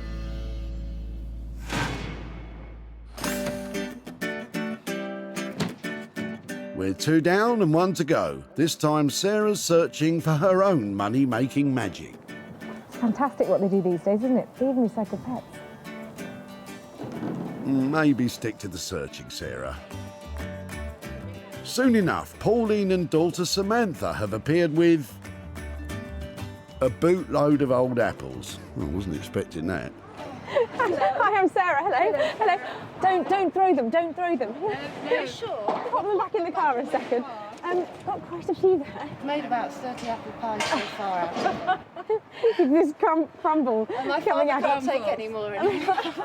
Is it torture by apple? Yeah, torture by apple. I'm looking for things that I can recycle, and I'm thinking, I don't know if apples are in my remit. And I'm a trained chef.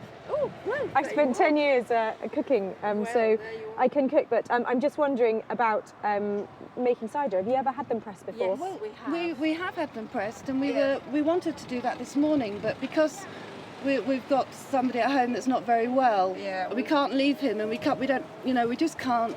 We need some help. Okay, well, I'll go and get a trolley, and these would be one of my more unusual items of the day. With Sarah's skills as a chef, she should be able to take advantage of this unexpected bounty. And I've got 1 or 2 ideas. How about apple strudel, apple crumble, apple muffins, apple surprise, apple cake? So that is must be one of the most unusual things that you get at the recycling centre. So thank you ever so much for letting me have them. No problem. Thank you so much. Have a good day, and I hope your car gets better. Yeah, thank you. It might be more than one. Apple sauce, apple fritters, apple chutney, apple turnovers. I could go on, but it's not all about me. What do Pauline and Samantha think Sarah could do with their boot full of fruit? To make some cider out of them would be fantastic. They're not in great nick, so I'm thinking that pressing them either for juice, possibly cider, or maybe even cutting them up and making apple chutney out of them. Who knows, but whatever it is, there's heaps of apples here, and that can mean heaps of money. Heaps of money from a heap of rotting apples. Well, good luck with that one. And that makes up her 3 items. Neil Ragg will work on Keith's raggedy pile of sacks. Daniel Heath will turn his hand to Harry's card table. And Sarah will press as much profit as possible from Pauline and Samantha's apples. Today's eclectic collection of items provide just the kind of challenge I love, but there's going to have to be some really radical changes to make some real cha-ching.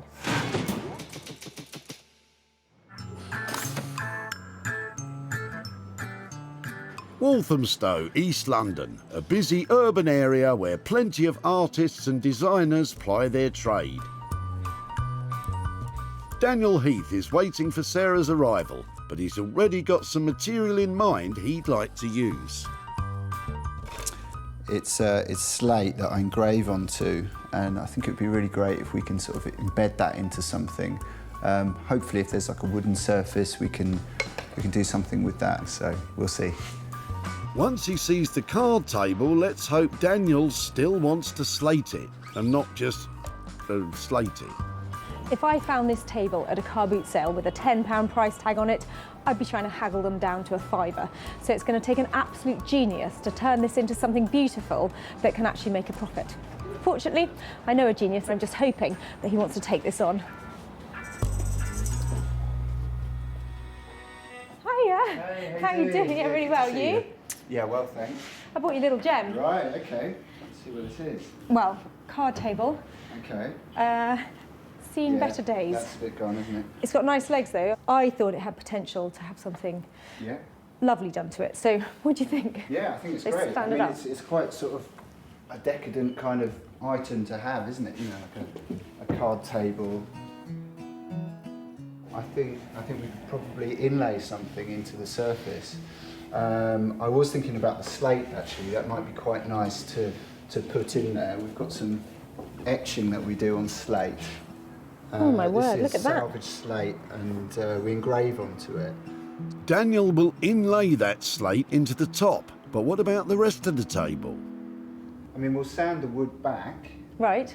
But I think we could do something really kind of bold with the colour. So you're talking a really good game. It sounds like it's going to be a beautiful high-end piece of furniture.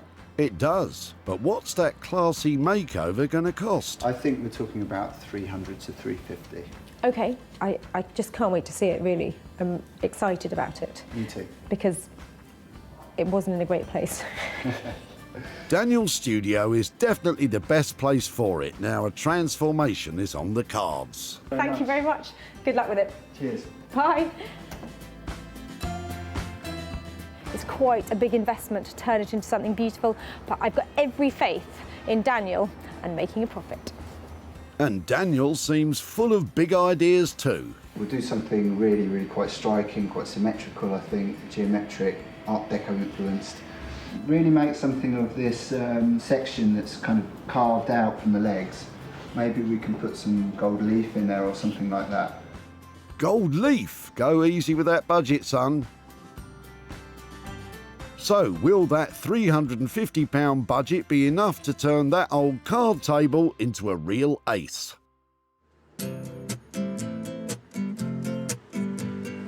Set on the banks of Old Father Thames, the pretty Buckinghamshire town of Marlow has long been the home to creative salts. None other than Mary Shelley, the author of Frankenstein, once lived here.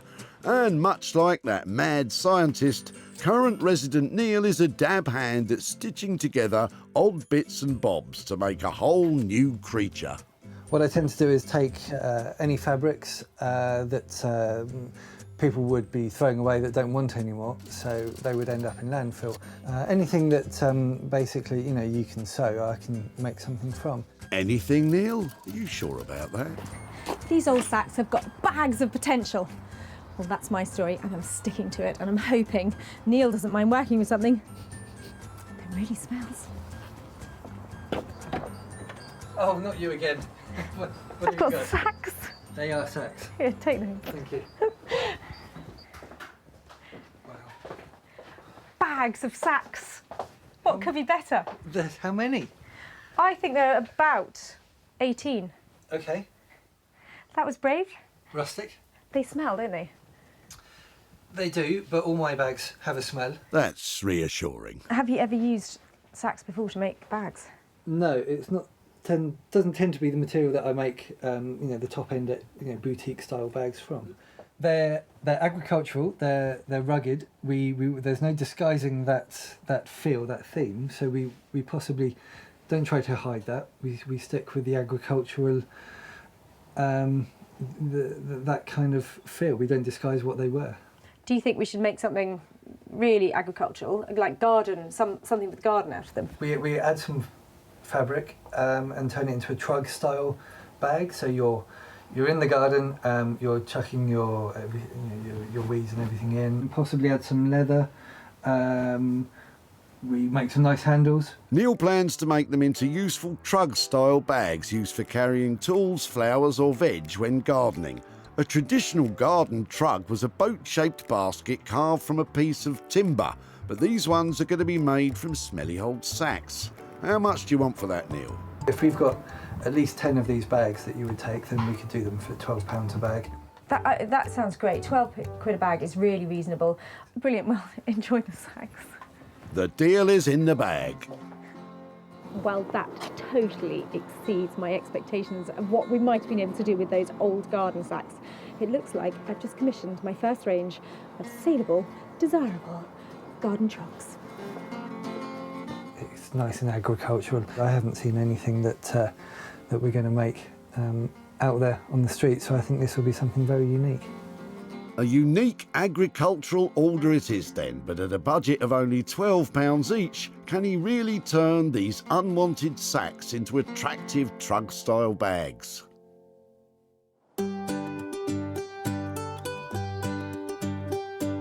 In her farmhouse in the tranquil Sussex countryside, Sarah's preparing to host one of her barn sales. Things are already being set up, but Sarah's got a unique challenge of her own this morning. Come on. She's got to turn a profit from a load of old apples. The plan is to make apple crumble to sell to the visitors. Right, crumble time. Sarah's daughter Libby is lending a hand today. Let's get started.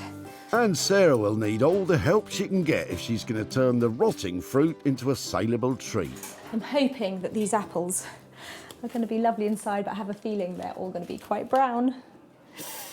Not that one. That's fine.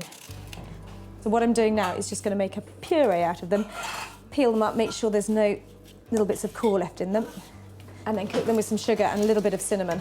Thank you, Nigella. What programme is this again? I'm going to have my work cut out getting lots of good apple out of them because I think a lot might be a bit rotten. If you're thinking of starting your own apple crumble business, there are many food hygiene regulations to comply with. You washed your paws yet? Yeah. But with 10 years of experience as a chef, our Sarah certainly knows her stuff. I have to say I'm not paying a huge amount of attention here. I've got way more apple than I'm going to need, so I'm just going to cherry pick the best bits. And I always use a knife because it's just a lot quicker, and then when you get to a bit that isn't quite perfect, you can just whip it off really quickly. And what I'm going to do is make some crumbles up in some little enamel tins and then serve some others in teacups just so people can have a little taster of it. Although now a British classic, apple crumble became popular during the Second World War when the ingredients needed for the then popular apple pie were rationed. So I'm hoping within about 25 minutes, half an hour, I could have some crumble ready for the people here at the barn sale, just in time for lunch. Right.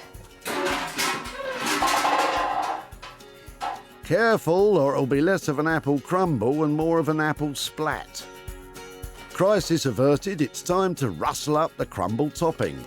To plain flour, Sarah adds sugar. A lot of sugar. Oh, crikey, she's used a whole bag. I hope your customers have got a sweet tooth. The butter just needs to be rubbed in roughly. So I'm going to cut it up into little cubes. What you need to do, when you're making pastry, you only use the tips of your fingers because they're the coldest bit. So what you need to do is just squeeze that together, lift it up, and keep rubbing and squeezing. Bet you can't do it for more than 30 seconds, right? You keep going over there. Bet you £1 million I can. Sarah's aiming for a breadcrumb-like texture that will crisp up in the oven. Keep going. See, you're bored already, aren't you? Bored? Come on, you do it like this. Lift it up, drop it down. Gently, though. After that's done, time to test the apple puree. 15 minutes in the oven. Can I have that spoon? Thank you.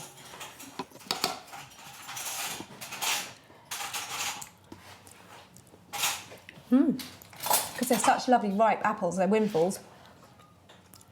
That nearly tastes right already. It's really hot, be careful. What do you think? Sugar. Even more? You sure? Better? Yeah. Not bad. Sarah's official taster approves, which is just as well because hungry visitors to the barn sale are arriving. Better get those crumbles in the oven. So far, Sarah's spent £4 on ingredients for those crumbles. Let's just hope the punters at the sale get a taste for them.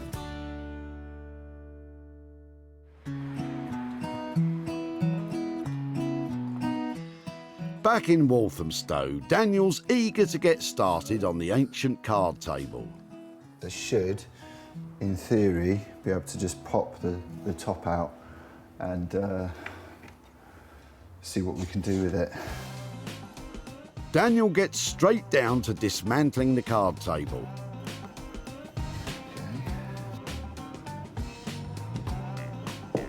He starts by stripping the old wool coverings off the tabletop. Because I want to use this board if possible. Also, the brackets are riveted onto it, And it's just quite nice not to have to kind of change it, really. Keep as much of the original as possible. Daniel's now painstakingly sanding the wood top to give him a stable base to work with. But it just needs a little bit of work. Nearly there. Go on, son. Once that laborious process is finished, Daniel's attention turns to covering the tabletop with salvaged slate. But first, he has the brain-teasing job of figuring out how the slate pieces will fit together. This is a dimension that we've got to work with. I'm going to draw a pattern. I want it to be very symmetrical and made up of different sized pieces of slate. So yeah, I've just got to work that out. Creating a template for the slate pieces is a mathematical and time-consuming job. Having worked out the angles, it's time for the next stage. So you cut the slate by hand. This is the tool. Which, oddly enough, is called a slate cutter. I use the corner here to score where I'm going to cut. And then I basically chomp along the line, snapping off the bit of slate that I don't want, hopefully. Slate is a tricky material, prone to crumbling and splitting, so Daniel's really got his work cut out if he's going to achieve the crisp, sophisticated tabletop Sarah will want.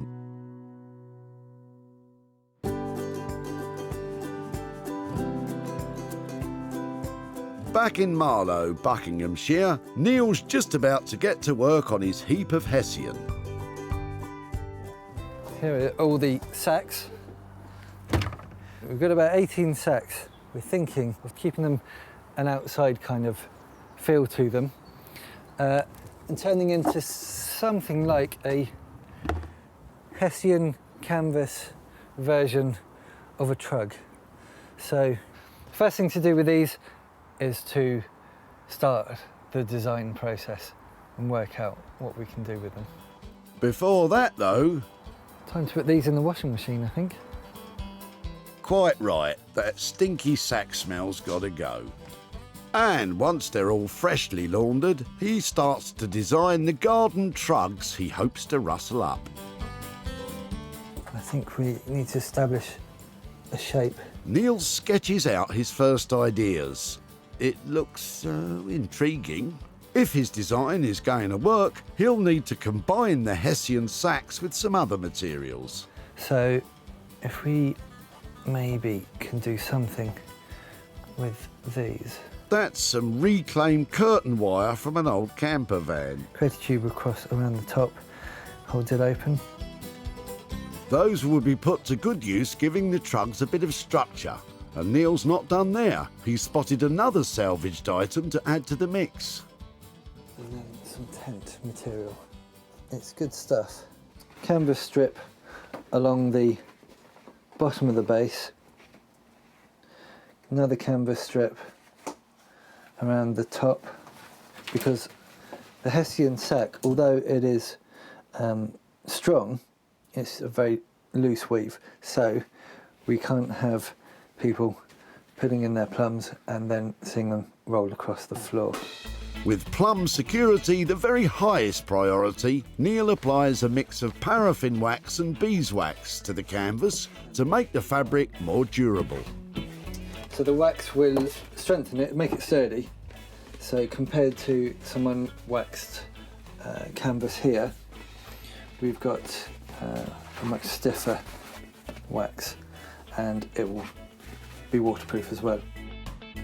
To create that stiff, waterproof texture he's after, Neil then irons the material so that the wax impregnates the fabric. With all the elements in place, Neil stitches it all together.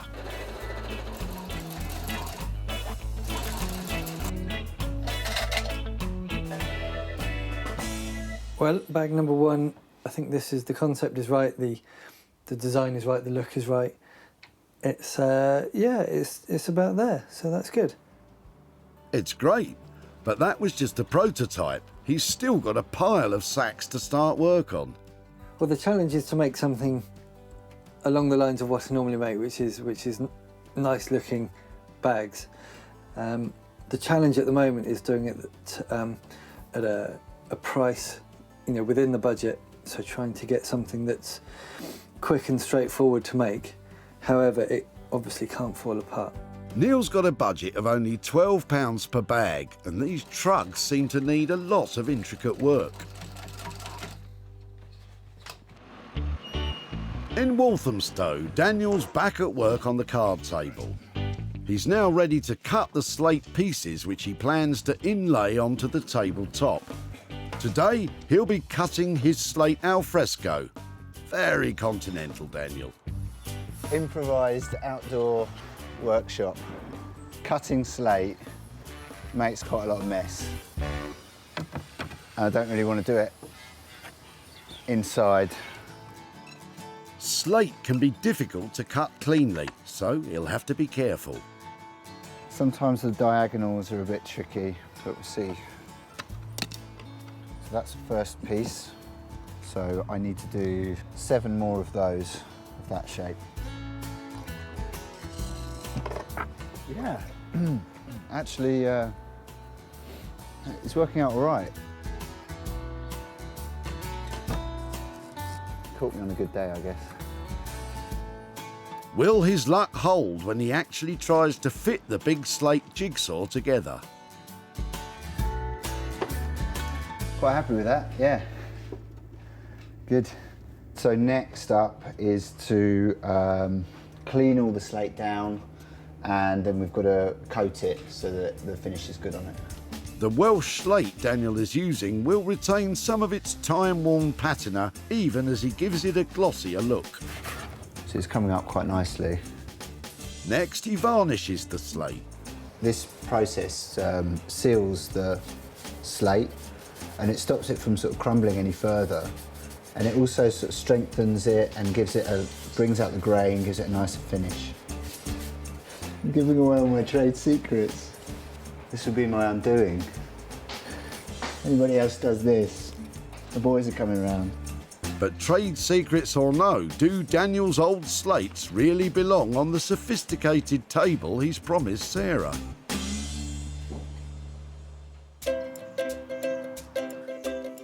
Back in Sussex, the barn sale is now in full swing, so it's time for Sarah to take the first batch of apple crumbles out the oven. I reckon they're about done. That one's done. That one's done. They look great, don't they? The apples started off as a load of unwanted windfall cluttering up a garden. But Sarah's worked her culinary magic. And now they're delicious apple crumbles. Bit of clotted cream from the fridge, I think they're done. These may have been destined for the dump, but they make cracking crumble. Sarah came across piles of apples in the back of Pauline and daughter Samantha's car. Don't throw them, don't throw them. Sure. They were happy for Sarah to get her culinary mitts on their excess garden bounty. I'll go and get a trolley, and these will be one of my more unusual items of the day. At the barn sale, Sarah's crumbles are on their way to meet the hungry punters. Crumble time. And soon they're selling like hot crumbles. Going to charge £3 each for the crumble like this, and maybe put some in teacups later for a couple of quid. Sarah and daughter Libby managed to make 8 apple crumbles and 7 teacup versions. Good work, ladies. Now Sarah's near Hambledon in Surrey to fill Pauline in on what became of her surplus fallen fruits. Hi there. Hello, Sarah. Lovely to see you again. You too. Beautiful day, isn't it? Oh, absolutely lovely, yes. I had so much fun with your apples. We made apple crumbles. Oh, well, I'm sure that's wonderful. They were really tasty apples, and they were made a lovely pulp, so they were great to work with. And I took some pictures of it. I'm sure you've made a lot of apple crumble in your time. Well, yes, I have, but it's lovely to see someone else making them. Well, I thought we would make, we made little ones and we served them in teacups so that we made a few bigger ones as well, some little enamel ones. Oh, right. Yes. So we did have a bit of fun with them. I haven't made a fortune out of them for you, but I have got £25 here. I don't believe it. For you. So it was great to have them. Oh, thank you so much. Any idea what you might do with £25? Well, it's my grandson's birthday on Friday, so maybe I'll give it to him. Oh, that's lovely. Well, that's really good. Thank you so much for letting me have them. And thank you. Yes, do tell your daughter as well, because I know she was highly involved in this. Oh, yes, in she the phoned me stacking. last night and she said, oh, yeah, you must let me know what happens. Yes, well, it's apples, and thank you so much. They were thank great fun to you. work with and very tasty. So Thank I hope you. he has a good present out of I'm that. sure he will, yes. Brilliant. Take care. Thank you ever so much. Thank you. Bye-bye. Bye. Well, it was great to catch up with Pauline again, and it sounds like her grandson's going to be pleased with that little windfall. Sarah spent £4 on the ingredients for her crumbles. She sold them for a total of £29, giving her a tasty £25 profit to hand over to Pauline.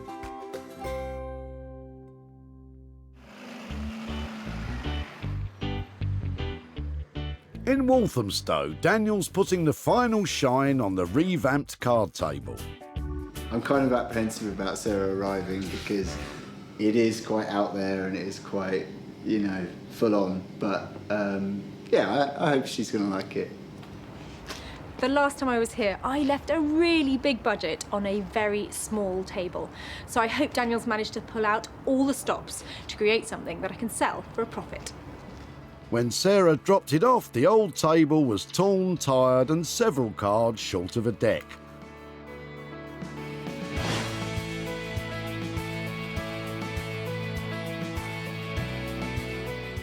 Now Daniel's worked his magic. Its fortunes have changed entirely. The legs have been revitalised in a rich new palette of purple with gold leaf detailing. And the pièce de résistance, the salvage slate inlaid in the tabletop, has been engraved with one of Daniel's signature prints. It's a striking makeover, but will Sarah think it's saleable? Daniel? Hello, Hey. Sarah. How you doing? Yeah, Good to really see you. well. It's quite a statement piece. It's a man table. Yeah, it's quite quirky. It's quite fun. It's beautiful what you've done on the top, and Thank these you. little catches have come up. They look sparkly and really classy, don't they? Yeah, they did come up nicely. I think it's beautiful. You've really feels like you've really crafted it. I sense a lot of effort in making all these pieces fit and bringing all the pattern together. Yes, I took some drawings that I had and adapted them to the shape of the top. It looks so handmade, and that is a charming thing to see in a piece of furniture. Yeah. Fantastic. And in terms of usability, is it all right? I mean, if you put a cup of tea down on this, is this usable? Yes, it'll be fine, yeah. The slate is salvage slate, so it's come from a rooftop. It's been up on a roof for 50 odd years, so it's very hardy stuff. I love the fact that it's rough and reused the slate, but it's got such a fine detail and it's very clever. Daniel took a creative risk on the bold design, but the table's a big winner with Sarah. This is very recognisable as your kind of piece. Yeah. Is that, I think that will help sell it. Yeah, I think so. I think we'll be looking to find somebody who maybe has some of my pieces already and wants something that's completely out there and completely different to what else is around. So. Oh, fantastic. So you're going to make it and sell it. Brilliant. That's my kind of nose to tail designing. Well done. Cheers. I'll see you where to send the cheque. Careful, Dan, she'll have you loading it into the van next. Wow, that is now a work of art, a totally unique piece created from something that should have ended up in a skip.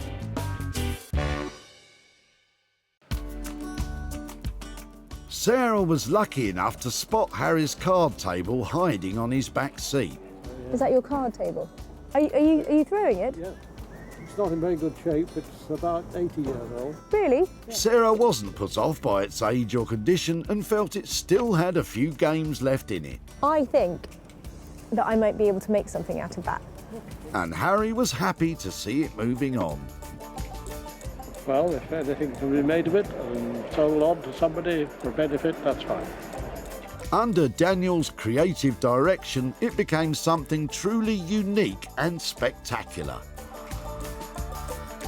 Keen to showcase the table in all its glory, Sarah hosted a pop-up shop in her barn and put it out on sale. What is it, Slate?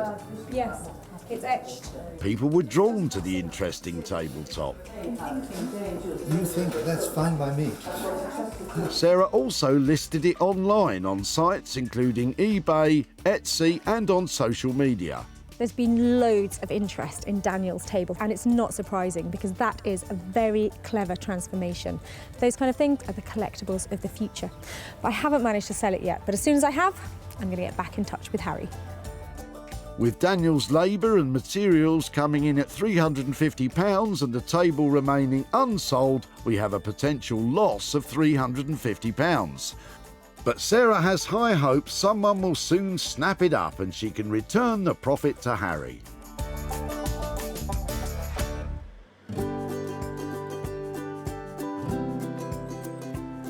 Back in Marlow, Buckinghamshire, Neil's finishing the unenviable task of turning Hessian rags into what Sarah's hoping will be riches. Sarah's about to arrive and see the transformation of these Hessian sacks. They were a real challenge. The mess was incredible. I've had a workshop full of Hessian. I became Hessian man by the end of the day. So they've been a challenge, definitely. Now this could be a little bit embarrassing because all of the sacks that I left Neil with were in terrible shape. They had moths flying out of them. If he's managed to make something saleable out of them, I'll be really surprised. The sacks started off as smelly, dusty and moth-bitten with little or no sex appeal.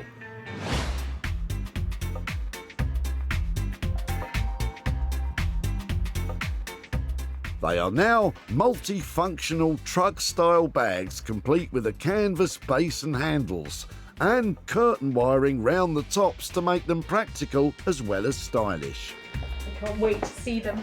Is it a them? There's plenty of them. I think they're amazing. Good. They look so clean and nice and fresh and fantastic. Good. There's loads of them. How many have you managed to make? 10. 10. Oh, they're really impressive. It's something that was going to be thrown away and it will just last another lifetime. It's a massive achievement. You've turned something that was, frankly, nearly useless, short of keeping your tools in a shed, into something that's highly saleable and really attractive. It took Neil long enough to make one truck. How on earth has he managed to knock up 10? Once I got the production roll going, then I was making strips of canvas all in one go. So it's fine, yeah. They've come within budget. They're bang on. They really are. Sarah's delighted and Neil's just glad he doesn't have to don his cape and become Hessian man anymore. Not sad to see these ones go. Quite happy to see the Hessian sacks go. I am so pleased with this lot. They look absolutely fantastic and they've got bags of style. Smell that? At the tip, Sarah spotted Keith and his large collection of Hessian sacks. Oh, I love these. It reminds me of a sack race when I was little. With Keith's blessing, Sarah made off with a bin full of sacks. I mean, somebody can find a use for things like that, which you don't see anymore. It's brilliant. And that somebody was bag maker extraordinaire Neil, who turned them into multi-purpose marvels. And thanks to his handiwork, they were bought by husband and wife team Nick and Kim to sell in their online retro furnishing and lighting shop. Useful. Functional. Very functional. With the bags rehomed, it's time for Sarah to visit Keith at his home in Surrey. Hi there. Hello. Hi, Keith. How are you Yes, doing? hi. Yeah, Very not too nice bad. to see you again. Yes, and you. I'm here to catch up about the Hessian sacks that you were dropping off at the tip. Yeah. I didn't get the pleasure of working on them myself, but they went to a lovely chap called Neil, who uses lots of old materials to make new bags. Mm-hmm. So he took them and we had a discussion together about what to do with them. Well, let me show you. Okay, so here you go. So that might be the way you remember them. Right, okay, yeah. And this is how they ended up. Well, God, they're good, aren't they? No, it's sort of, what are they, gardening bags or shopping bags or... Yeah, well, they That's were good. whatever anybody wanted to be with them. Lovely Neil Yeah. made 10 of them for us. after his money, we actually managed to sell them at a profit. Right. So okay. we have £50 here to hand over. Oh, all for you. Oh, grand. Oh, thank you. Oh, that's most unexpected. Any ideas what you might do with it? Yeah, several things, but I think it would be nice to take mother-in-law out for a bite to eat. Something like, or a glass of wine, or 2 glasses of wine, you know, something like that. You know. Fantastic. Thank you very much for dropping off. That's and nice. thank That's you for great. letting me have them. Great, and thank you. Yeah, absolute thanks pleasure. very much. Yeah. Nice to see you. Okay, thank you. Bye-bye. Okay, bye. Well, I was really impressed with what Neil managed to do with those old Hessian sacks, and I think Heath was quite impressed too. And he's taking his mother-in-law out with the 50 quid. There are brownie points to be had there. Neil stuck to his budget of £12 per bag and produced 10 at a total cost of £120. The job lot of bags sold for £170, giving Sarah £50 to hand back to Keith.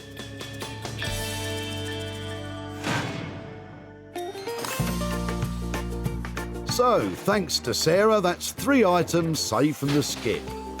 The bootload of old apples became delicious crumbles. The tattered card table was given a glamorous new lease of life. And the smelly old Hessian sacks are now stylish garden bags. Well, it's been great handing over money and meeting lovely people, but I have to thank Daniel and Neil for doing such an amazing transformation on their items. Otherwise, they'd have ended up in a skip.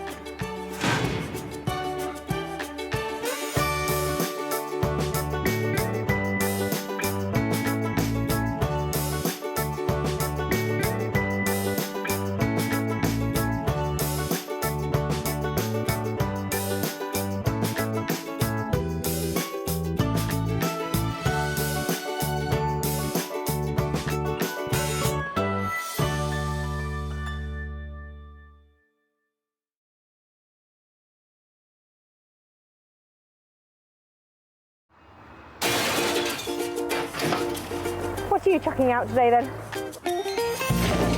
How do you make money for nothing? Don't throw them, don't throw them. The answer could be hiding in the 30 million tonnes of household waste we throw out every year. Thanks so much for letting me have that. I think that's absolutely made my day. I love it. That's why entrepreneur Sarah Moore wants to get her hands on things before they hit the skip. I'm a passionate buyer, maker and user of old stuff, and I turn that passion into a money-making business. I make new stuff out of old stuff and I sell it for a profit. And with some of the country's elite designers and makers... What do you reckon to that? Quite smart, isn't it? Tell me you love it. I love it. She can transform her finds into desirable, Isn't it amazing? valuable, It's quite a statement piece. and hopefully saleable items. I'll take you down to the till, that's fantastic. If Sarah is successful, then she can hand the profits back to the very people who had no idea there was cash to be made from their trash. Wow, that's amazing.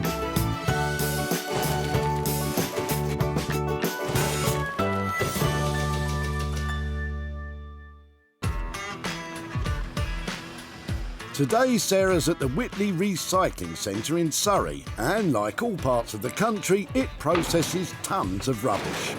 I think today is going to be a great dump day. There are people flooding in here as fast as they can. Somebody is going to have some treasure in their trash. Sarah, who has been granted special permission to be here, by the way, is searching for 3 items which have the potential to be transformed from trash to cash. I've got a fish tank in there. Fish tank, is that? Oh, that's what it is. Yeah, he died yesterday. Let's go. Oh no, that was quick. And talking of water tanks, Sarah has spotted something of interest in the back of Neil's car. What are you clearing up? Well, we're clearing out an old attic. Yeah. And we've had a chimney taken down, so there was an aerial up on there that's no longer used. Okay, and what's that? Is that the water tank? That's the old Covenant's water tank. Great for planting things in the garden. I understand that. We've got toilets Have you? at home. What, planted? WC. I'm a plumber. Okay. We've got toilets at home that are covered with, got plants and things in them. Excellent. But they're so bulky. They are, And but they're people very love heavy. them. People love them. Let's have a. Can I have a quick rootle around with it? So I'm hoping the bottom of this has got a bit of patina, decorative, a few rivets. There you go. A few Hey. rivets. It's fab. Good. Brilliant. Yeah, I absolutely love it. Pop that there. Neil's old water tank is made from galvanised metal, which means it's got a corrosion-resistant zinc coating to prevent rusting. Perfect for water tanks, but it's a tricky material to repurpose and could cause problems further down the line. I'd love to take that away, and I'd love to keep in touch, and hopefully you've made something amazing out of it. So you can have my email address, you can have whatever you like on it, so, feel free. Trading email addresses, let's keep things professional, eh, Sarah? So, Neil, what do you think she's going to do with your old water tank? I can't think of what you could use it for, unless it's to hold something up, supportive, because it's quite strong. Can't think of what else she could actually use it for, so be intrigued to find out. Now it's cut up, I know just who to take this to, and I think we're going to make some money on it.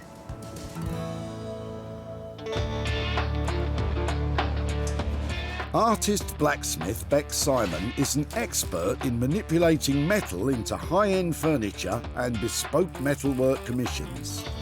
When I went to art college and I was looking around to see what degree I wanted to do, I went into the forge and I saw people working with fire and the anvils and hammering metal. Oh, that was it. I just knew that that was what I needed to do. Together with husband Dave, this formidable team has the skill and imagination to create something special from any old iron. There's nothing more exciting to come into work, light a fire, heat up your metal. It's very magical. Well, I don't know how magical she'll think it is when she gets a load of the old water tank.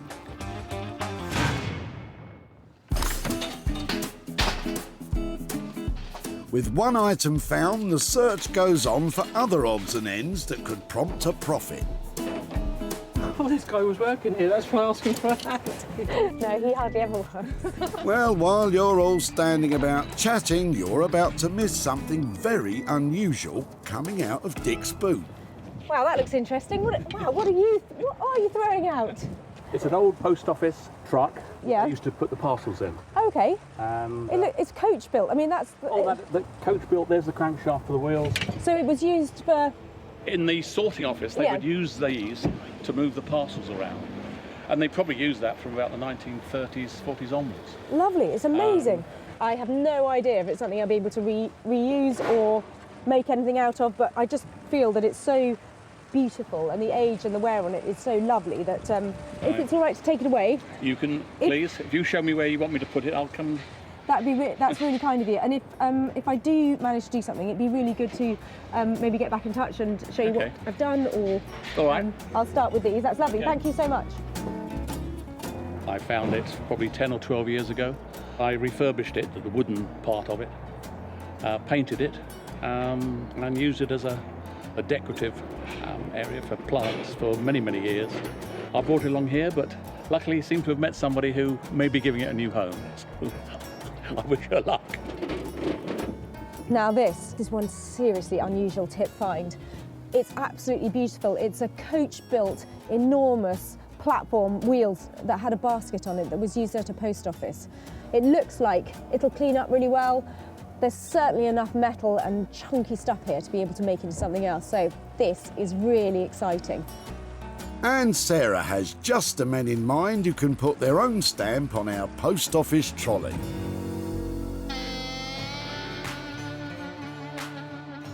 Say hello to Josh and Ollie, designer makers, business partners and best friends. These boys use natural and recycled materials to create handcrafted furnishings and high-end interior pieces. I'm Josh and this is Ollie and we're Forge Creative. I think the main thing we love is designing new products and new furniture where you've got that idea and you come into the workshop and just see it come to life. The sort of thing we'd like Sarah to bring us would probably be something with a bit of character, a bit of age to it. I think we like something with a bit of a story. Like a rusty bit of metal or like a weathered bit of wood, something like that. It's got a bit of history and character to it. Well, boys, this one sounds right up your street, but what you're going to do with it, I have no idea.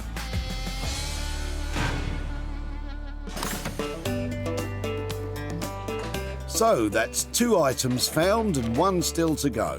Whatever Sarah picks up next will be her own personal project, so it'll have to be good. Love a bunny. You can't throw that out. Oh yes he can. Blancmange. Love blancmange.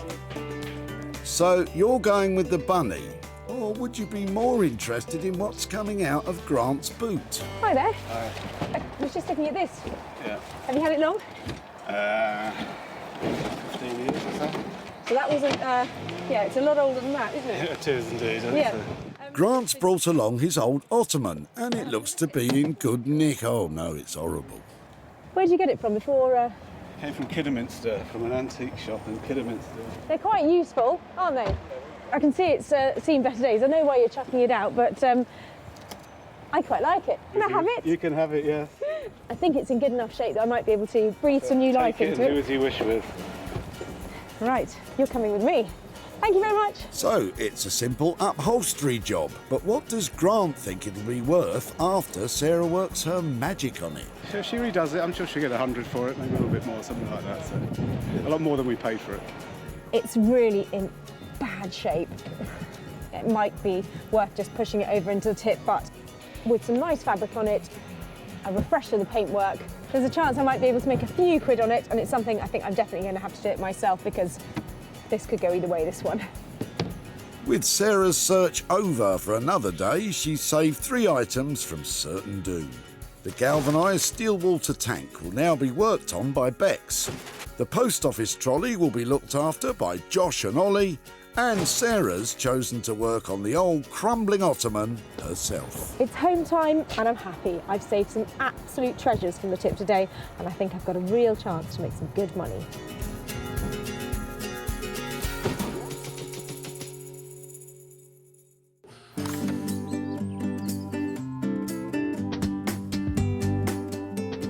Sarah's first stop is deep in the heart of the picturesque Surrey countryside, where she can wave goodbye to the rust and dust of the dump and step into, oh well.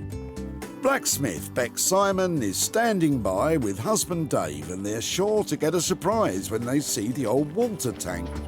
So I used to feel quite nervous about what Sarah was going to, bring round for us to, work with. But now I've sort of become a bit more to expect the unexpected. So I'm looking forward to seeing what she'll bring today. It's rusty, it's riveted, and it's cut up into little pieces. Who else to bring it to but Bex and Dave? I have got high hopes for this beautiful old water tank, but this is made out of galvanised metal, and I know that can be tricky to work with. And by tricky, you mean poisonous. The layer of zinc coating the metal releases quite harmful fumes when heated. Good luck, you two. It's quite heavily galvanised, so to work with this, we'll have to wear sort of masks. I did know that galvanised is tricky because it's the fumes. Is that right? Yeah, you get a really, really nasty headache, quite sick. So okay, well, I thought beautiful, rustic, galvanised table, maybe sort of console style, but pretty straightforward metal table. Why don't we get it out, put it all together, and see how big this thing is? If Bex and Dave can rustle up a couple of gas masks, this should be a straightforward job. Join the bits together, stick some legs on it, and hey presto, a table. But what will it cost? As we're heading for something that is probably not going to be like the centrepiece table of somebody's dining room, I think we have to be a bit careful on the price because we're asking somebody to buy something basically on its decorative appeal. What are you thinking? I think if we could get a good frame together, I think maybe if we say £500 plus whatever materials we buy in. Yeah, right. Does that work for you? Love ya! And she's off. Give me a bell when you've got something to show me. That was quick. You got somewhere else to be, Sarah? So this is going to be a rough and ready riveted table. That's really easy for you to say. Well, that's a real relief because that slightly dangerous zinc material is now in really safe hands. And I think with the plan that we've come up with, we're going for a rustic, hearty table. I think there's some potential there to make some real money. Do it again. The rough and ready riveted table. You're losing it. I know. It's all the rough and ready. Let's try that again. Let's Let's try it again. So, if Bex and Dave can get this one done for £500 plus materials, Sarah's on track to make a good bit of money. We'll be catching up with them a little later on, I hope.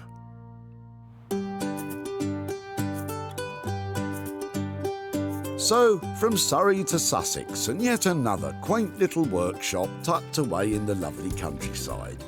It's time for Sarah to unload the old mail cart onto Josh and Ollie, our boys with beards. They may look like a pair of hipsters, but they've got the skills to transform Sarah's finds into something saleable. A little bit nervous. She's usually got a knack of bringing some pretty crazy stuff along with her, hasn't she? Yeah, yeah. Hopefully it's something that we can see some real good potential in. I hope Josh and Ollie are full of enthusiasm and imagination today, because it is going to take a real leap of faith to believe that this is going to end up as a high-end interiors piece. A high-end interiors piece? Cool.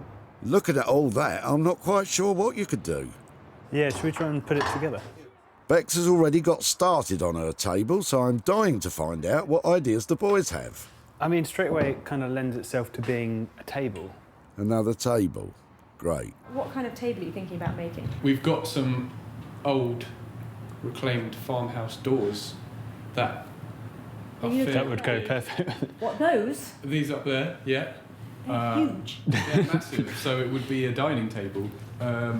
And I mean, they would just lend themselves really well because they're a similar style. I think that is absolutely inspired. A dining table will be fantastic. If you've got the right house to fit it in, I think that would be an amazing, like, what a feature piece that would be. What do you think the surface of the metal will end up like? I mean, hopefully we can keep some of that colour on. Most of that will come off because of it's so flaky. Yeah, I love the idea of keeping a bit of, pillar box red on it, so it reminds you of where it came from. I think big dining tables sounds fab. Yeah. Is it heaps of work? Is it loads of money? I think it will be a fair bit of work, yeah. Probably around the 750 mark. Oh, ouch! I think 750 quid sounds like, about the money. And then if it sells, depending on how slick and how exciting it is, if we've got at least £1,000 for it, then that would be fantastic. If it sells, Sarah, big if. Any chance we can get one of them down? If not, you can have a £750 bonfire. I mean, look at the size of it.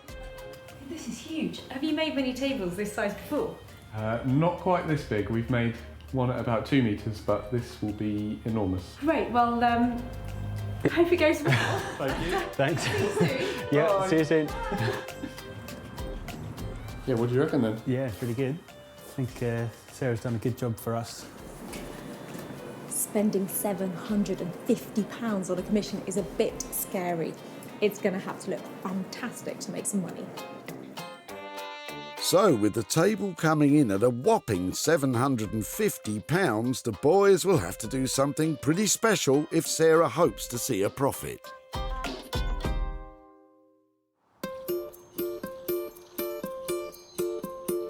So, with the makers battling it out in the war of the tables, Sarah has travelled back home and is about to turn the tables on the ottoman. You see, Bramble? Turn the tables. The main problem is this top is in a really bad state. So what I need to do is strip it back and just see if I can fix it up, put some new board and a bit of fabric over the top of it, refresh the paintwork and see if I can get it done in an hour. Right, let's get cracking. Well, if anyone can get it done in an hour, it's Sarah. She just loves to upholster. Ah, look, she's even done the clock. Time is really of the essence. You really wouldn't want to spend too long because the end value of this probably is going to be much more than £40, £50 at the most. With all the loose materials removed, Sarah can start to take off the lid to get a better idea of what she's working with. Oh dear, that's not a good sign. The lid comes off without the hinges. Right, they really do have my work cut out now. Did I say an hour? I think an hour might be slightly optimistic. With the top off, Sarah gives the whole thing a good rub down to get it ready for its makeover. I've got some gold spray that I think would look fantastic on it. Not that I'm lazy, not that painting in between these crevices would be really dull and this would be instant, so I'm going to take it outside and do a little test to make sure it's going to work. Remember, if you're spray painting, always do it in a well-ventilated area. And I don't mean the sides of buildings and bus stops. With spraying, you get instant gratification. A very quick, effective result. And you don't even have to clean the paintbrushes afterwards.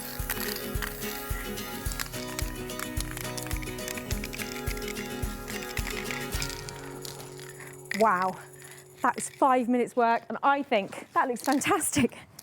Leave that to dry. Let's go and get the top done. With 15 minutes gone already, Sarah's really going to have to step it up a gear. She's cutting out some high-density fibreboard with a jigsaw, which will add support to the crumbling lid. So it's pretty rustic, but that can go onto there, and then I can get this covered in beautiful fabric, bit of padding over the top of it, and I think I might make the time. Wow, look at her go! Sarah's attaching the hardboard to the lid with a staple gun before she can start her upholstery. What I need to do now is just pad the top. I'm going to use an old blanket because I don't want to pay for the material to do it. I'm on Thrifty Makeover with this one. If you're doing this at home, you can use any old blanket you have lying around, even a dog blanket. Oh, sorry, Bramble. So, as Sarah attaches it to the lid with her trusty staple gun, all that's left to do is cover it with material and she's done. And with just £5 worth of gold paint to factor into costs, it's not going to take much to generate a good profit. So, as Sarah cracks on, it's time for our makers to battle it out in Table Wars.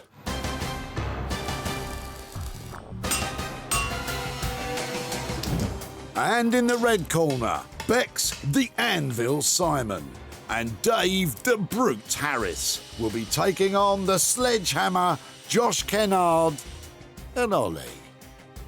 First up, it's Bex and Dave's table, so let's get ready to rivet.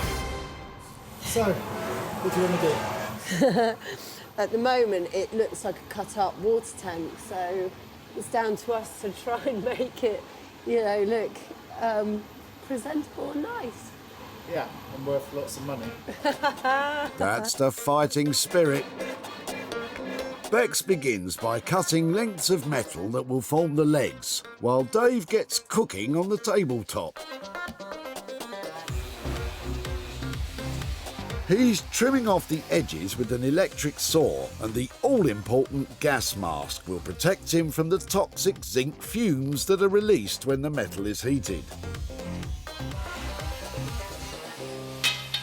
Bex is heating her table legs in the charcoal forge, a blacksmith's best friend for centuries. The basic tools of the trade have pretty much stayed exactly the same. When you're working with the fire, a hammer and the anvil, it's really lovely. And if you go to the British Museum, you know, there's some old tools that they've dug up, and they are pretty much exactly the same as ours. Maybe a little bit smaller because people were smaller then. Is that true? Or did we just have tiny blacksmiths? Bex's legs are now hot enough that she is able to bend them by hand. It's now probably about 700 degrees C, or no, actually it's probably a bit hotter, about 800. Remember, working around this kind of heat is very dangerous and you could end up with nasty burns. Don't show my mum. Just like Bex. It's going, hello. Hello, how are you today? While Bex talks to her finger, Dave is welding a steel frame together which the water tank sections can then be riveted to. So we're going to put copper rivets in because copper's soft. With steel rivets, you have to get it red hot. Because this is galvanised steel, we don't want to get too much heat to burn the zinc. Dave's able to bash the copper rivets in cold with a hammer and a snap tool and leave Bex to drill holes in the legs. And after a smattering of tomato sauce, they should be ready to attach. The next part on this stage we'll be working together because it will need 4 hands, 2 people. 4 hands, 2 minds. Yeah, and a bit of arguing in between. No, it won't. Yeah, it will. I think we'll leave them to get on with it. With Bex and Dave well on the way, it's time to check in with table number 2.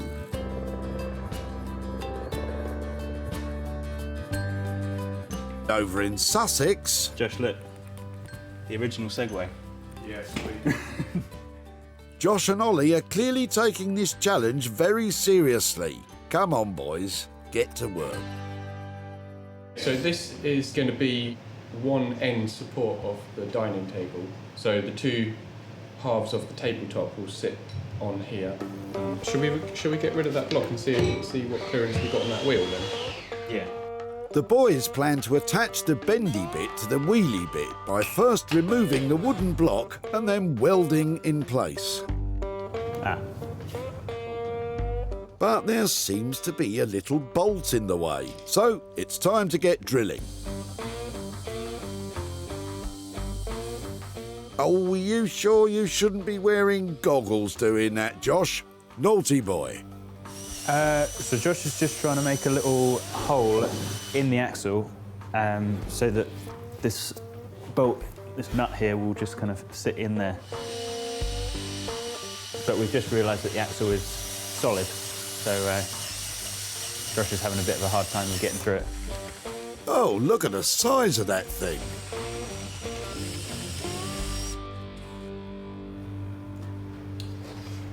Don't make postcards like this anymore. Yeah, I think that's done it. With the welding saved for later, Josh moves on to cut some reclaimed wood on the bandsaw, which will form a support beam between 2 metal brackets from the postal cart frame. And with another one of those bendy bits on top, it makes another set of legs. Kind of. OK, so I think we know that this is all kind of looking all right. We need to fiddle around with it a little bit. Should we put this to one side and then we can work on the tabletop? Let's crack on. Cool.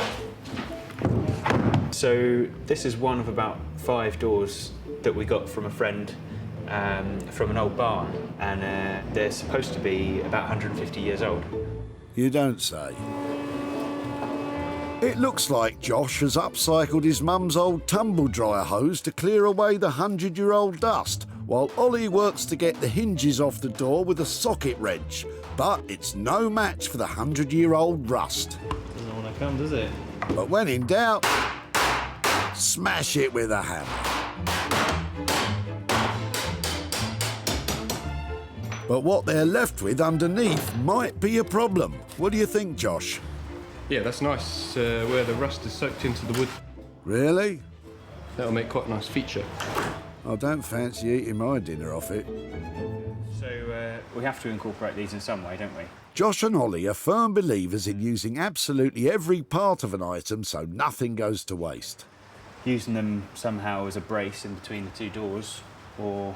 But how to get the rusty hinges onto a table? Why don't we try and flatten them out and see how well that works? They might crack or something might go wrong. Yeah. Cool. OK. Josh is heating the steel with a blowtorch so it'll be bendy enough to flatten out straight. Ollie can then bash it with a hammer to remove the kinks, and what they're left with is a perfectly flat piece of metal that as yet has no use at all. But much like everything else today, they'll just put it to one side and worry about it later. Josh and Ollie seem to have an awful lot of bits being worked on individually. They've still got a huge amount to do if they hope to assemble it all into a dining table. With the table challenge well underway, it's time to see how Sarah's doing with her own 1-hour Ottoman makeover challenge. Time's nearly up. I'm not quite there, but I'm not far off. When Sarah rescued it from the dump, the ottoman was pinky, but certainly not perky. But now it's a golden treasure chest. Sarah lined the lid with floral cream fabric to complement the shiny gold base. The top is now padded and comfortable, and secure enough to support the largest of bottoms. So I failed the challenge. Quarter of an hour too long, but I think I've done the right thing by the ottoman. It was well worth just taking that little bit extra to make this lovely. It's got a brand new lining, and I think I've got a good chance now of making some money on it. What do you think, Rebel? I think she's thinking, can I get my blanket back? So, with the transformation complete, all Sarah has to do now is turn it from gold to sold. Before its transformation, Hi there. it was just Grant's old ottoman destined for the dump. Came from Kidderminster, from an antique shop in Kidderminster. Sarah could see the cash potential. Can I have it? You can have it, yeah. And so could Grant.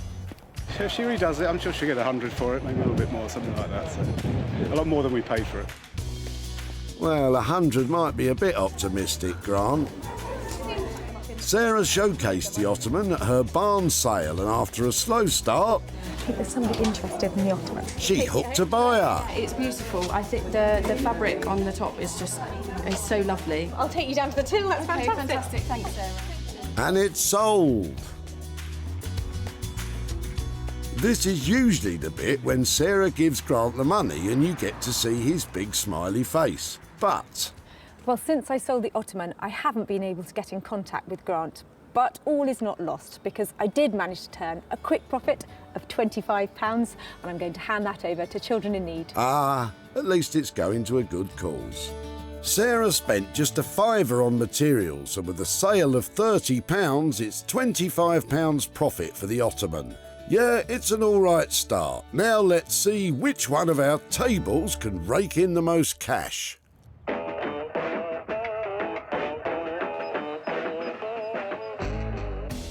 And first up, it's the water tank table. Sarah's back in Surrey to see how Bex and Dave have got on. Bex is putting some finishing touches to the tabletop, while Dave has a cup of tea and a biscuit. I dropped off 3 chunks of battered old water tank, a material that's really difficult to work with because it's galvanised. I'm hoping for a table because it's really saleable. I know whatever they have done, it's going to look lovely, but seeing is believing. I'm really excited. I think she's going to like it. I think this is Sarah's bag, yeah. I think she'll like it. Well, only one way to find out. Before, the old water tank had nowhere left to go but the bottom of a skip. Now it's been totally transformed. Bex's lovely legs are supported with a steel bar running along the middle, and separate straps attached to the frame means the rickety water tank top is strong and secure. Bex applied a simple acrylic lacquer to the top to retain the industrial feel. All in all, their rough and ready riveted table is a cracker. But is it going to make Sarah jump for joy? Oh, there she goes. How cool is that? You made it work. Well done. That's amazing. How are you doing? Yeah, really well. I completely love it. Look at those. Oh, I can't believe it. I thought it would be a lot rougher than that. But this is gem. Well, I think because it's riveted all the way round, you know, we just use some nice solid sort of sections, keep it quite simple, like the nuts at the end there, forged nuts, handmade ones. I think you managed to finesse something that should never have been finessed like this. It's genuinely really beautiful. Handmade, stunning. Did it cost a fortune? We pretty much worked a budget on this one, didn't we? Well, I think you've created something fabulous, genuinely. That's going to walk away. And so are you. Bye.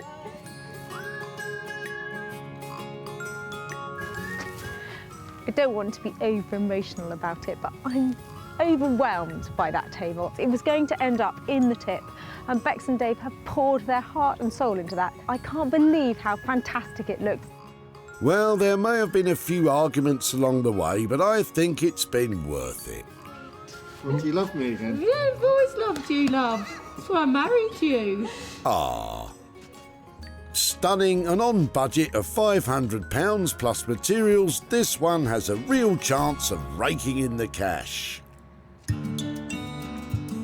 Before the table was a table, What are you clearing up? Well, we're clearing out an old attic. Sarah stuck her nose in the back of Neil's motor and found something well good. Good, good. Do you like it? Good, good. Good, it was great, and Sarah had big ideas of what to do with it. Neil wasn't as sure. Can't think of what else she could actually use it for, so be intrigued to find out. Well, with a little help from Bex and Dave, it turned into a shiny showstopper. Sarah invited around Nick, who runs online vintage and antique outlet Smithers of Stamford, Hiya. Hi, Sarah. hoping he'd be interested in today's tables. I could see it in a bar in London or something. And after one look at Bex and Dave's, Would you put your money where your mouth is? Do you think you'd buy it? Is Yeah, definitely. Yeah, I definitely want it. he bought it. Sarah's travelled to Milford in Surrey to show Neil what Bex and Dave did to his water tank. Hope she phoned ahead. Hello, Neil. How are you? I'm fine, thank you. You? Yeah, I've never seen Beware of the Chicken before. How are you doing? No, you have to watch the chicken and watch where you're walking. Okay. Animals at loose. Okay, so this is the house the tank came out of. This is the house right. that the tank came from. So it's been up in the loft for many years. It was you who cut it up, wasn't it? Yeah, it was. I cut it up. We had it outside the gate for a month, and then it was time to go to the dump. And that's when I met you, That's wasn't where it? we met you. Yeah. That's where Have you thought about what we might have done or not? No, I just couldn't think what you were going to use it for. I really couldn't. I Okay. mean, to turn it into anything, there'd have to be a lot more cutting. And of course, it's a galvanised tank, so lots of smoke. Yep. So yeah, I was just intrigued to find out what you could do with it. Well, we did manage to do something, and I've got some pictures. Wow. And let me show you. What have we got? Yeah, that looks like just as I left it. Okay. At the dump, And leaned against the fence. This is what it was turned into. Oh, wow. Into a table. Fantastic. Absolutely wonderful. We had somebody come to my barn where I live to have a look at it, and we hoped to sell it. He took one look at it and said he's got to have it. Really? Yes. Oh, that's amazing. So would you be surprised to learn that we made a profit of over £100 on your table? I'd be flabbergasted. That's amazing. Well, actually quite a lot over £100. I've actually got £500 here for your water tank table. No, that is unbelievable. Wonderful. Thank you. It's amazing. How on earth do you get £500 for that bit of old galvanised tank? That's incredible. Is there anything you'd think about immediately you might spend that on? I'm sure the wife will find something to spend it on. So, yeah, well, that's absolutely amazing. That's tremendous. Something for nothing. Thank you Thanks, ever so Neil. much. Take Thank care. you, Sarah. Bye-bye. Thank you. Ah, I think you should spend it on the chickens. With the extra material costs, Bex and Dave's total spend was £650. Nick paid £1,150 for it, so Neil's walking away with a cool £500.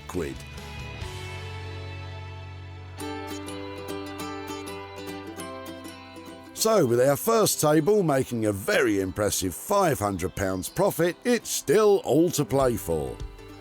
As we head back to Sussex, and time for Sarah to see if Josh and Ollie's table has the potential to beat £1,000.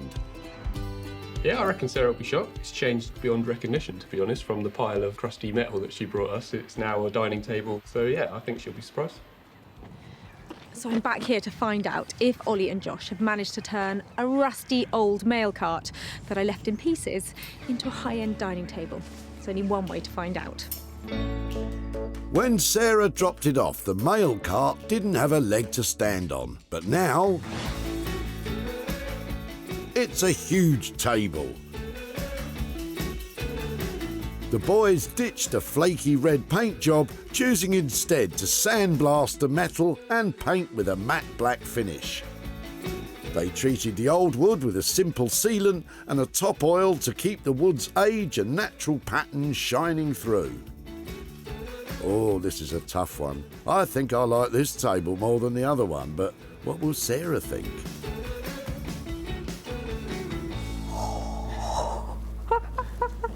That's amazing. Yeah, you all right? I am now. Yeah? That looks fantastic.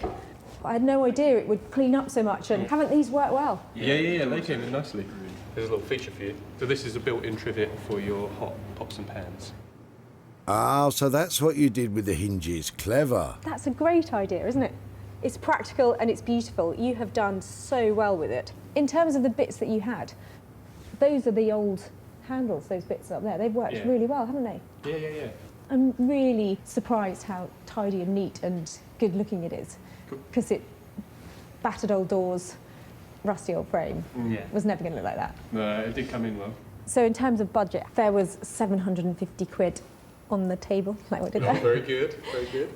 In order to transform it, did it work? Have you done it anywhere near budget? Yeah, I think we're pretty close, yeah. I mean, it turned into a bit of a labour of love, but I think, yeah, we're happy with 750. Well, hasn't this turned into a tight race? The boys are most definitely still in the running with this one. Those lads have completely come up trumps. That table is immense. It's got charm, character, and I'm going to make loads of money out of it. Well, it will have to have a high price tag attached to beat Bex's, so let the bidding commence.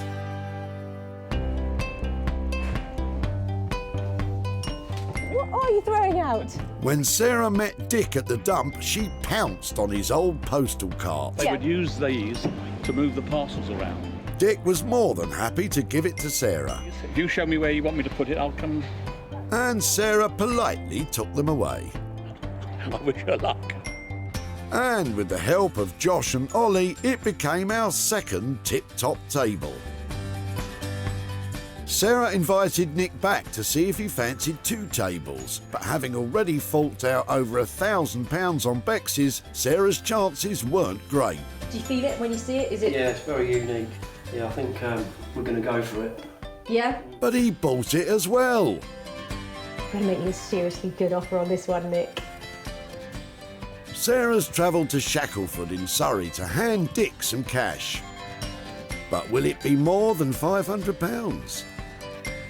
I can hardly wait.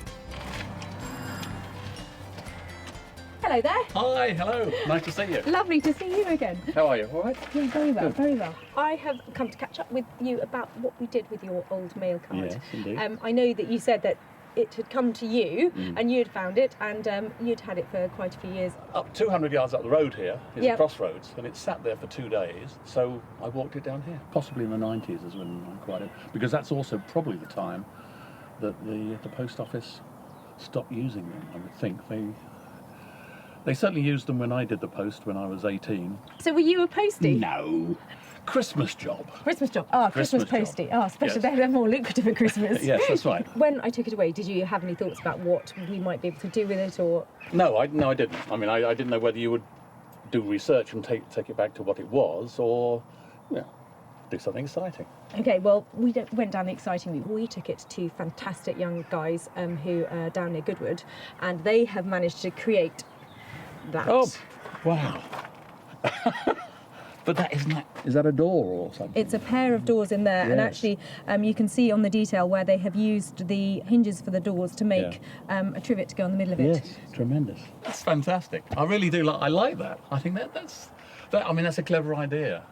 I wish I'd have thought of that. So it turns out that people love investing in a dining table, and I have a dealer who I deal with a lot, and he took one look at it and snapped it up. I have got some profit to share with you, actually. I have got for you, I've got £500 here to give to you to do whatever you like with. So I'm staggered. £500, what do you think? No, I am overwhelmed. I did not expect anything like that. I think my daughters and my grandchildren might have a fairly good idea what I might do with it. But yes, I have my own ideas, but that may involve a charity. But that is tremendous, and thank you very much for that. That's wonderful. Thank you. Okay, when are you going to the tip again?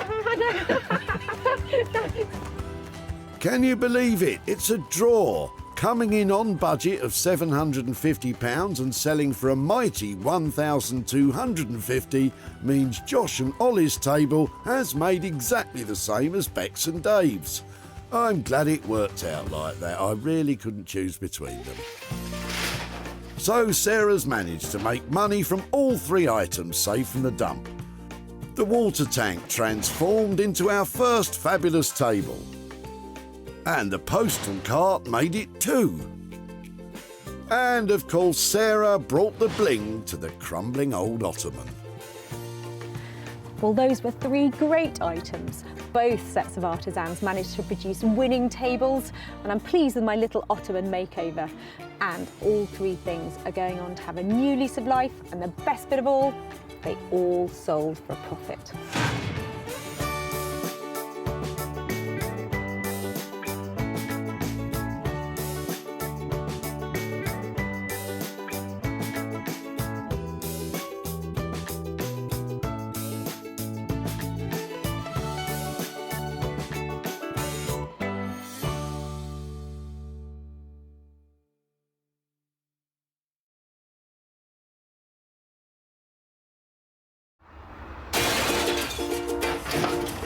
What are you chucking out today then?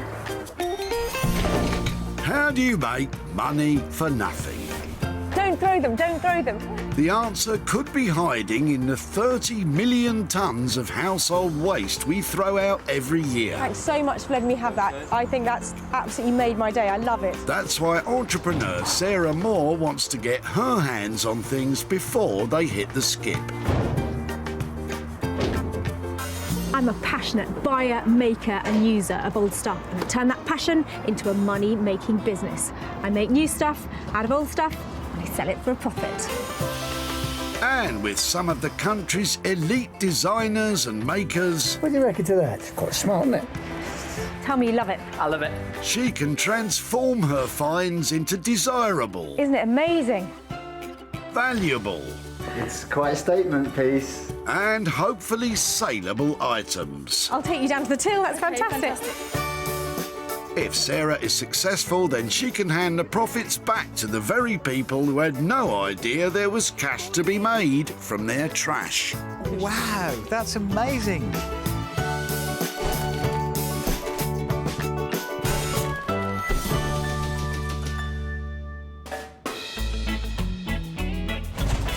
Whitley Recycling Centre in Surrey is a veritable smorgasbord of unloved, smashed-up items.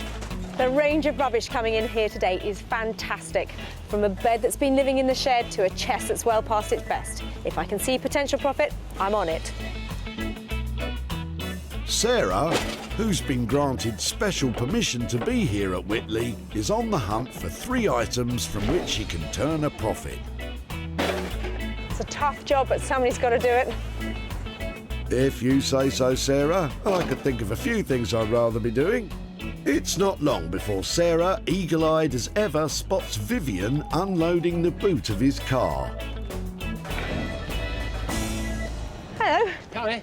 Is it a new heating system? It looks like the remnants of an old one to me. Yes, more or less, yes. I love copper piping. Well, I know copper piping's worth something, so... It's worth something to me because I love all the way that even I can use the compression joints and things to join it together. Yeah. Would it be okay, instead of tipping it, to let me have it so I can see if I can do something with it? Goes. My wife's Danish, and over there they sort of do all sorts of architectural things in their gardens with all this piping and all that waste stuff, you know. I love the way it ages and how it looks, and you can polish it up or leave it like this. So and it makes great things like lighting. And I'd like to see the finished result then. I would definitely, if it's okay, keep in touch and show you what I've made. I hope I do it justice because it looks like there's a bundle of it here. Jolly good. Okay. Thank you. Fine. There's a lot to live up to with this find, what with Vivian being so familiar with recycled copper cast-offs. He's bound to have some suggestions for what could be done with them. Well, I think she was going to do some artistic work, was she not? Is that the idea? Vivian, we haven't a clue.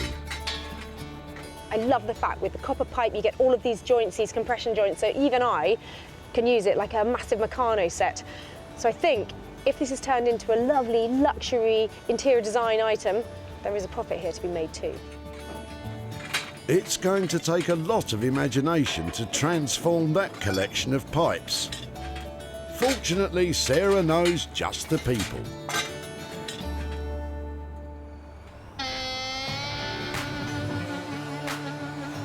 Say hello to Josh and Ollie, designer makers, business partners and best friends. These boys use naturally recycled materials to create handcrafted furnishings and high-end interior pieces. Definitely love what we do. I think we're really lucky in that sense. I think what makes us different is that we have got original ideas and we have got our own style to bring to the table. Josh's background is in woodwork, but my background's in graphic design. But it's like a really nice combination, and I think we've got some pretty crazy ideas and think quite out of the box. Yeah, I think it does make us stand out from the rest. They do say that two heads are better than one, which is good news, as it's going to take some serious brain power to make anything with this little lot.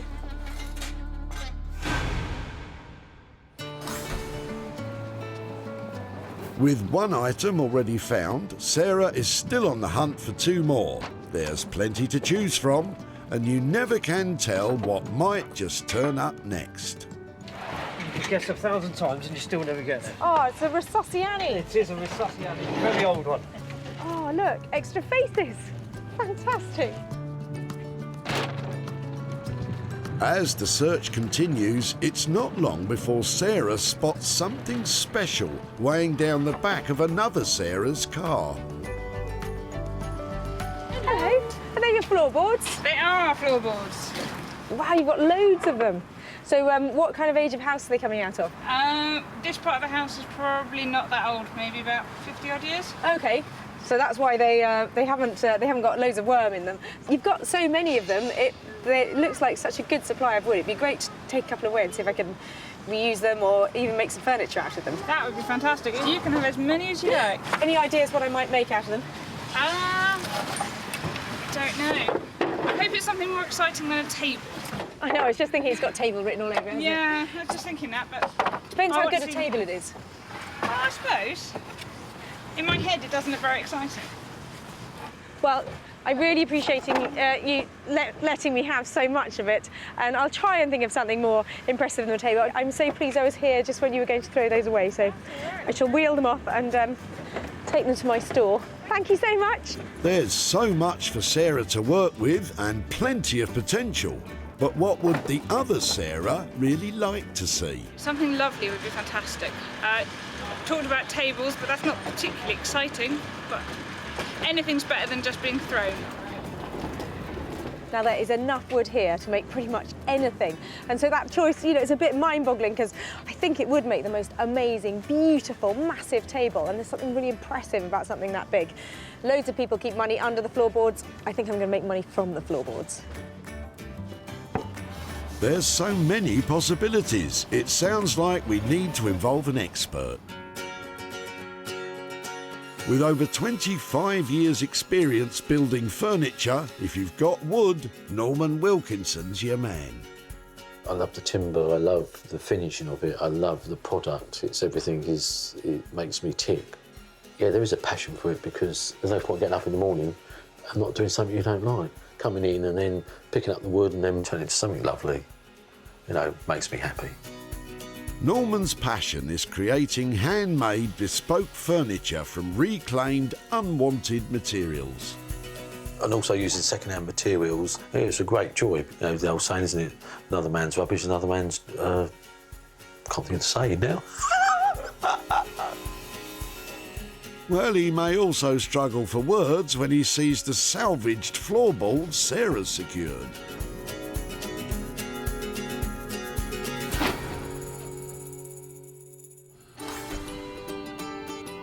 Sarah has only one item left to find, an item which she can work on herself. Oh, wow, look at that. My luck is definitely about to change. Look at that, an old one as well. 1963, right. Come on, lucky penny. I think that luck is about to pay off, as in the back of Richard's car lurks a plastic heron, the sort used to deter other herons from a pond. Now that's amazing. You can't throw that away. Oh yes, they don't work.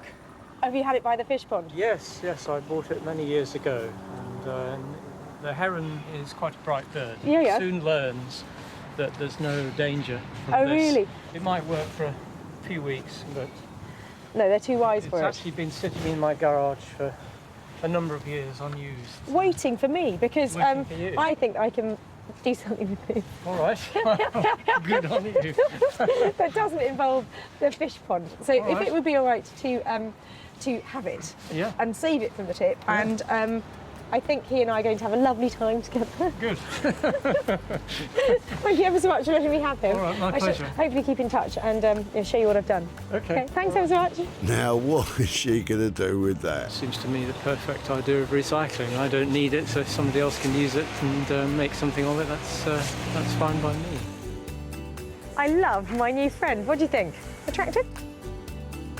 He's definitely been around a bit, because I know this would have been all coloured up and stuff, but I think because he's got such a, he is just a heron, I think it'd be lovely if I tried to make some taxidermy with him to make him look like a real heron rather than a plastic one.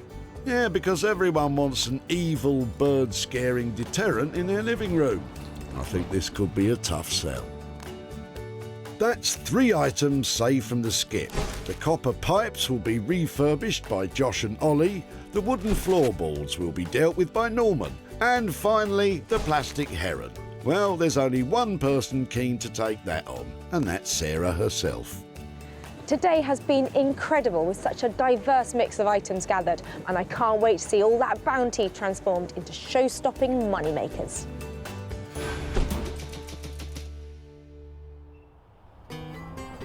Sarah's first stop is a visit to West Sussex, where, in a slightly unassuming warehouse, Ollie and Josh are nervously awaiting Sarah's arrival. So we're pretty excited to see what Sarah's going to be bringing. Just a little bit nervous. She's usually got a knack of bringing some pretty crazy stuff along with her, hasn't she? Yeah. There are endless possibilities about what you can do with copper pipe, and whenever I see it, I always want to pick it up. And I'm just hoping that Josh and Ollie are going to have some original ideas of what I can do with it. Hopefully it's something that we can see some real good potential in and, make something real nice. Yeah, hopefully. Having copped a load of the copper tubing, and with Sarah seeing endless possibilities, the pressure is on to pipe up with some plans to produce a profit. Loads of it. Yeah. Good in this process, it's all about the end product and what you can make and then what I can sell it for. So I'm after really commercial stuff that has got a great high-end value. Yeah. So I don't know what kind of stuff you've done with copper before. It could be something ornamental, maybe candle holders or something, where we could make quite a collection of them that would have quite a good value to them. That sounds cool. That could be something we could do. We've done something similar in the past where we've just used a little bit of copper and then on the lathes we've turned like a base or some other wooden element. You've got this kind of natural verdigris of the copper. Yeah, those two textures together are beautiful, aren't they? It just works so well together, the colour combinations. And I think using all of the copper for products like this, I think would be a great use. So the boys are thinking of candlesticks using the copper pipe and adding wood-turned bases. With this amount of copper, a whole collection would be possible, but it's important to keep costs under control, as Sarah's all about making a profit. Okay, so maybe it's better for me to set you a budget and you just go crazy for the budget and stop when you stop. Yeah? What kind of figure did you have in mind? If I left you with kind of 300 quid. And I think that gives us more freedom to kind of experiment and, see what comes out at the end and just kind of, go crazy with it all. So. Crazy sounds great. Great. Give me a shout if you've got any problems, if you have any more mad ideas, just go for your lives, okay? All right, Thanks ever so much. Cheers.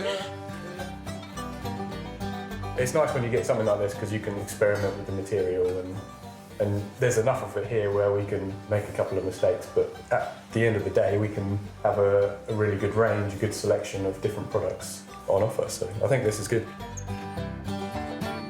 This might sound a bit silly because we're just talking about a load of copper pipes, but there is a real sense of excitement in that workshop and I cannot wait to see what those boys produce. With a budget of £300 and free range to go crazy, what could possibly go wrong?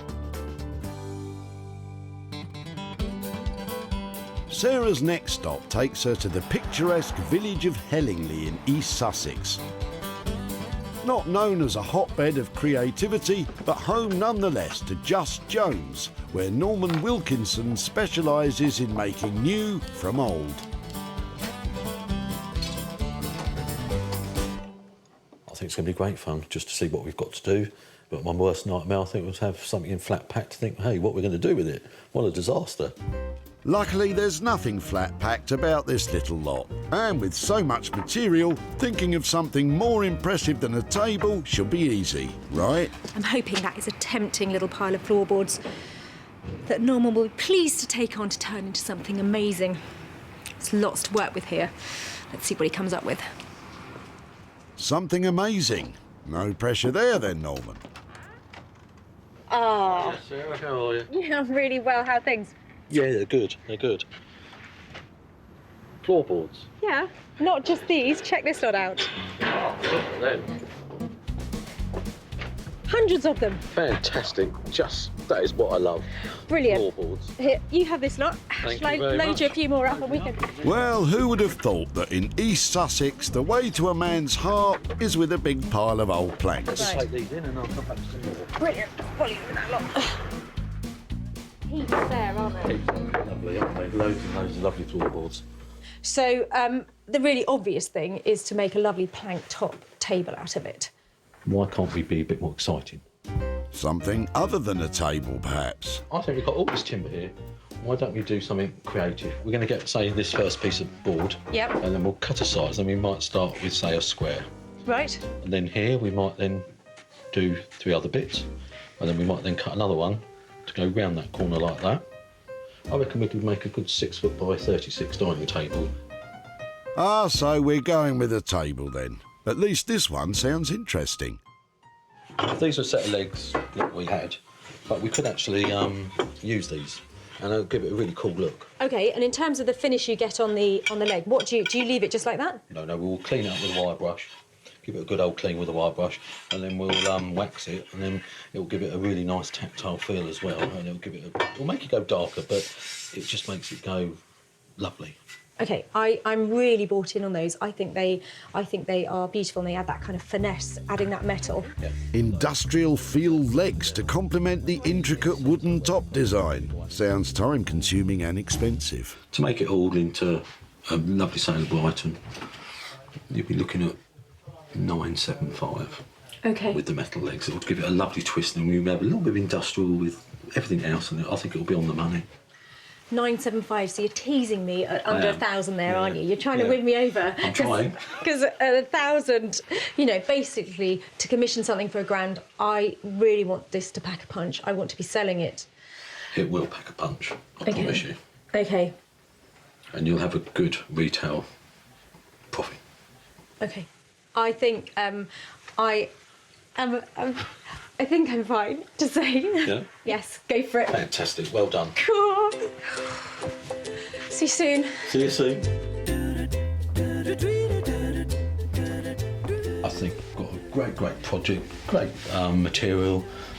Timber's lovely, you can look at it, you can read it. It's what we're used to working in, so I think, really am looking forward to it. I always get the heebie-jeebies when I commission something that's nearly £1,000. But dining tables always sell well. Norman is talking a really good game, and fingers crossed I can make some money on it too. This is a serious outlay of almost £1,000 in costs. Can Norman really come up with something that will make Sarah a profit?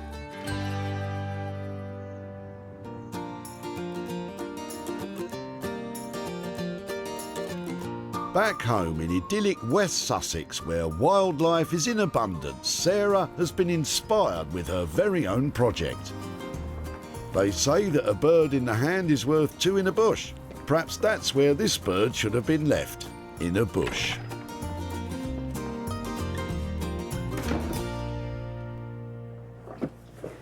I have been dying to get started on this piece of pond life. I have got great plans for him. I want to cover him in fabric and turn him into really high-end taxidermy sculpture. I'm going to start off, I think, by putting some fabric on his beak and begin the transformation. Sarah is about to cover this heron with coloured fabric to make him look more realistic. This I can't wait to see. This isn't completely natural, but I think it'll be pretty effective by the time it's all in place.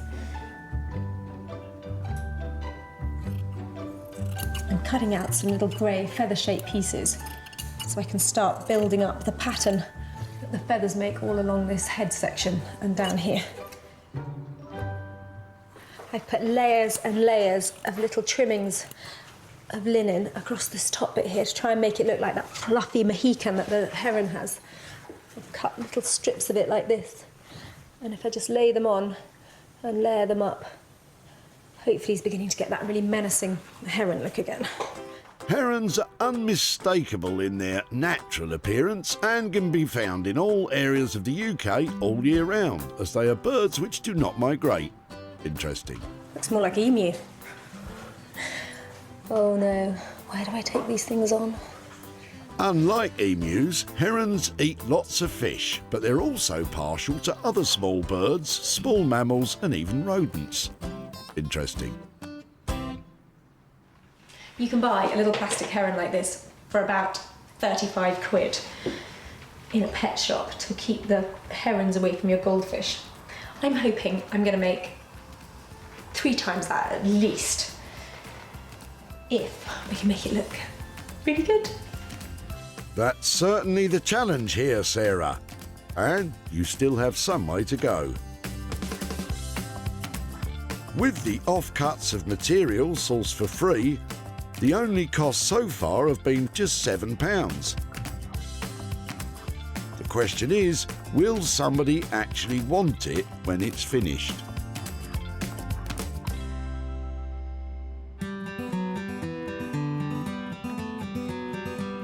Back in West Sussex, the boys have taken Sarah's words regarding mad ideas to heart.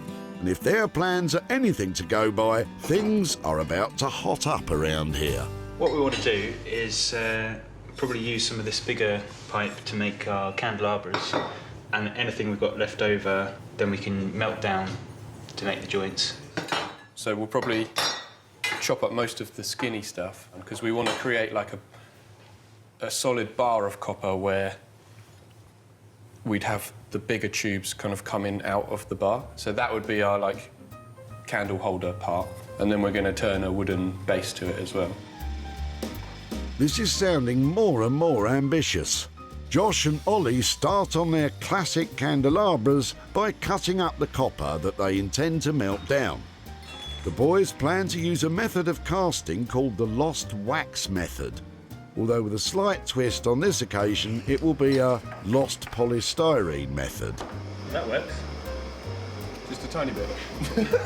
The idea is that the desired look of the final item is created using polystyrene, which, once in contact with molten copper, burns away, leaving an exact shape mould. With this polystyrene idea, it's not definitely going to work. We have tried it a couple of times before and managed to get something out of it, so just hope that it will work today. Not only is this their own method of casting they're trying out, but they will also be using their own homemade furnace. Yikes! The boys have lined half an oil barrel with heat-resistant cement and have built an air duct at the bottom to which a hairdryer will be attached. They're about to heat copper to above 1,000 degrees. Good luck, guys. I've got a feeling it could go really bad. Why? Once the molten copper gets into this bit, it could just run all down these pipes. That's absolutely what's going to happen, isn't it? So we either go for it or try and prevent that. It's making us look heavily stupid right now. To be honest, this is half the fun. I mean, if everything went smooth, it'd be pretty boring, you know? So this is where it gets interesting. Having spotted a flaw in their casting plan, the boys choose the prevention route rather than just going for it. By packing sand into the bottom of the pipes, the hope is that the molten copper will be prevented from escaping down the hollow tubes. And it's only until you do stuff that you realise where the problems are going to come from. Because you write this down on paper and you can't really see that happening. So you've got to actually get out there and do it before you realise where the potential mistakes are going to come from. If you say so, Josh. In such critical operations as this, teamwork is everything and clear communication is key.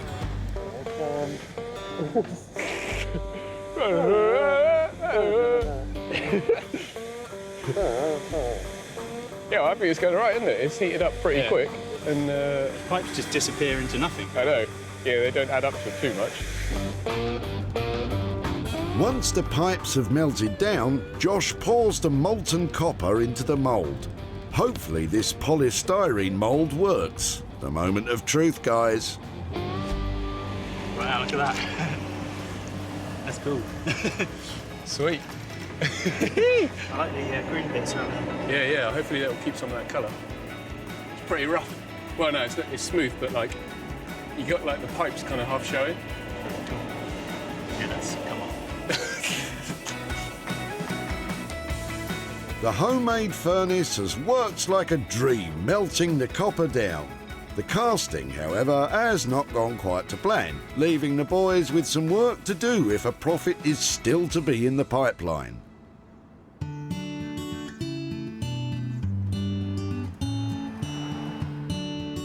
Back in East Sussex, Norman is embarking on making a complex mosaic tabletop out of the old floorboards Sarah left behind. Not as simple as it sounds. Today we're going to start the table with the floorboards. We've already pre-cut the size of the table, so this is the size of what we're going to be working on. So we're going to start in obviously one corner because it's the easiest part. And I'm thinking that we're going to go there, cut across the saw there, and then we can then use that to start and then start working away across the piece. Norman's first task is to cut the floorboards into all sorts of different shapes and sizes. To make it stand out, we want to chamfer all the edges. So we get a plane, and as you can see, we're just taking the edges off. They don't, you know, if one's a bit more than the other, it doesn't matter because it'll all add to its charm. The challenge is just keep concentrating and get it right, and hopefully we don't go out of the square. Because 9 times out of 10 we do, so, you know, we cut it and then we put it down and, you know, you don't quite get it on the edge and we lose what we're doing. So we've really got to make sure we're doing it right. So Norman is using an MDF base to stick the small pieces of floorboards to with both wood glue and nails. And also we try and get some of the grain going the other way, because then obviously when we come to strip it and polish it, it's so much better having the grains going in a different way because it'll give it another different look and another different texture. So again, we've got to just take the edge off. With so many blocks to cut and with no definitive plan to follow, it would be easy for things to go wrong. So it's important for Norman to maintain a focus on the task in hand. It's fun.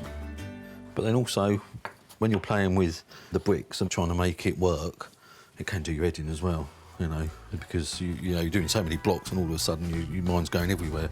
So sometimes you have to stop for 10 minutes, rethink and then see where you're going again. I imagine when I go to bed tonight, I'll be thinking blocks, won't I? That's all I see, you know. Instead of counting sheep, I can count blocks and how many I put down. At a cost of almost £1,000, this project is certainly enough to cause a few sleepless nights. Let's just hope when it's finished, Sarah is able to make a profit from all those fragments of floorboards.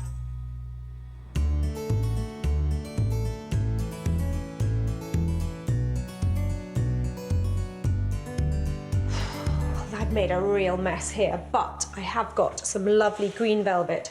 I'm going to cover this base with some green velvet, so he looks like he's standing on a beautiful mossy riverbank. Finish up here, and then he should look fantastic. You certainly can't fault Sarah for effort with this one. She's managed to turn what was an unremarkable bird scarer into a remarkably scary bird. When Sarah collected him, this heron was destined for the dump. With a little fabric, pots and pots of glue, and what looks like a bandage, he now stands proud, clothed in his plumage of many colours. So hopefully Heron has made a transformation from pond-side predator to top-end taxidermy. With the heron all ready to fly the nest, Sarah takes photos to show its splendour. So, who would want a 2-foot plastic heron? Well, they did. Perhaps for obvious reasons. Surprisingly, this little pub in Havant didn't have its own heron. It does now. Sarah met Richard holding a heron at the Whitley Recycling Centre. You can't throw that away. Oh yes, they don't work. An ineffectual bird scarer certainly wasn't about to scare Sarah. I think I can do something with this. All right. Good on you. Sarah set about styling the bird and luckily knew of a heronless pub who were keen to take it off her hands.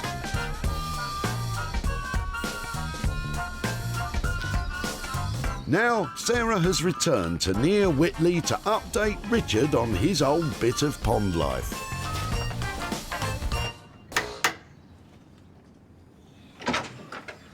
Hi, Richard. Hello. Lovely to see you again. Yeah, you're not in your tip kit, are you? No, definitely not. I've just come back to catch up with you with your heron. Right. Well, he's taken flight again. He has been transformed, and I've got a few pictures here to show you of what happened to him. Let's see. So he was given a new set of feathers, and he's been completely covered in a linen plumage. Goodness. I love the way you've done the feathers here. That's really good. Oh, yeah, thank you've you. done a fabulous And job. He is being used as a decoration for a pub, and I have £50 here for you. Cool, that's marvellous. But I shall give this to charity. Okay. Probably RNID, which is one of the charities I support. Oh, fantastic. Oh, well, I think that's good news that that heron has been transformed. He's come out of hibernation, and now to support something like that, that's lovely.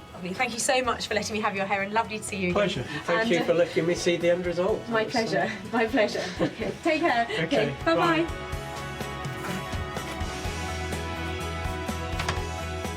The heron transformation cost Sarah just £7 in total. £5 for the plinth and £2 for the glue. And with the new feathered friend selling for £57, that left a profit of £50 to be handed back to Richard. Well, I love it when the projects are a little bit of a surprise, and I think Richard was really pleased to see what had happened to his heron, and I'm pleased that it's got a new home and I've handed over some money for nothing.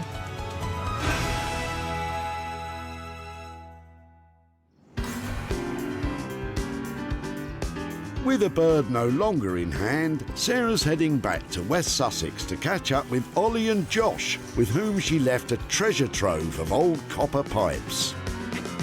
So I left Josh and Ollie with a mission. They had £300 and a pile of copper pipe to transform into something saleable that I can make a profit from. How did Josh and Ollie feel about Sarah's visit? Confident. I'm ready. I think she's going to like this. They're pretty fun, so yeah, I think she's going to react well to these. Sarah left behind the remnants of an old heating system in the form of a jumble of copper pipes. Ollie and Josh have heated and polished, hammered and chiselled, and with a lot of trial and the odd bit of error, they've created a magnificent modern stylish range of candlesticks and flower holders. Wow! They are fantastic. They are beautiful. They are lovely. Thank you. Great group together, aren't they? Yeah. And boy, you've had some fun with that lot, haven't you? Let's see those. So talk me through that. What have you done? Well, yeah, This was the mission. The original idea was to use some of the copper pipes to obviously melt down and make these, but our setup is sketchy. So we've made our own furnace and it doesn't always work to plan. Although our kind of setup is quite sketchy, I think that is kind of what makes them quite nice, because they're not very, they're all kind of bubbly, and that kind of adds to the charm of them. I really like the way you have polished and not polished and got those that contrast and stuff going on, they are going to sell instantly. People are going to make these, people are going to copy you making these because when you get hold of one for the first time, you just want to touch it, don't you, and get your hands on it. And it's, I think that you've done really well. 300 quid budget? Is Fine that for us. Yeah? Yeah. I hope you can make some money on top of that. I'd say that's £300 well invested. With so little to work with, the boys have created a range that will hopefully provide a copper-bottomed return. Well, never mind molten metal, those boys are on fire, aren't they? I absolutely love their copper collection, and I think there's cash to be made here. When Sarah met him at the tip in Whitley, Vivian had already seen the potential in his copper cast-offs. My wife's Danish, and over there they sort of do all sorts of architectural things in their gardens with all this piping. Sarah took a shine to the cast-off plumbing, and Vivian had ideas as to what they could become. I think she was going to do some artistic work, was she not? Is that the idea? In the end, it was Josh and Ollie with the adventurous artistic ideas. Their beautiful collection was quickly snapped up by Nick, who runs the online shop Smithers of Stamford. Is it the kind of thing you think you might want to buy? Yeah, I think definitely they'll do well on the website, yeah. That's got real retail potential. That's front cover of like serious style magazines. It's got such a great look, hasn't it? Yeah, I want that one. Yeah? Yeah. I'll sell it to you if you want. Cheeky. I'll do the jokes round here, thank you. With a final cost of £300 to transform the old copper pipes, and with Nick agreeing to pay £400 to take them all, that's a neat profit of £100. Well, Josh and Ollie certainly worked their magic on those copper pipes, but unfortunately I haven't been able to get hold of Vivian, who dropped them off at the tip. So I'm going to make sure that the £100 worth of profit goes straight to children in need. The copper pipe creations have been a huge success, and the Heron makeover is, well, at least it's finished. So Sarah has returned to East Sussex, where Norman has been piecing together his Mosaic-style table. I left Norman with a lovely lot of floorboards and nearly £1,000 worth of budget. So I hope he's managed to transform them into something truly saleable, because at that price, it's going to have to be fantastic if I'm going to make a profit. When Sarah dropped off the tired old timber, it was literally just a pile of old planks. Norman has painstakingly cut and levelled each individual piece so they fit together to create a tabletop which is totally unique. Norman's chosen wooden legs to complement the top instead of Sarah's much-loved metal legs. So, how's she going to react? And well, how are you? Yeah, good. Wow.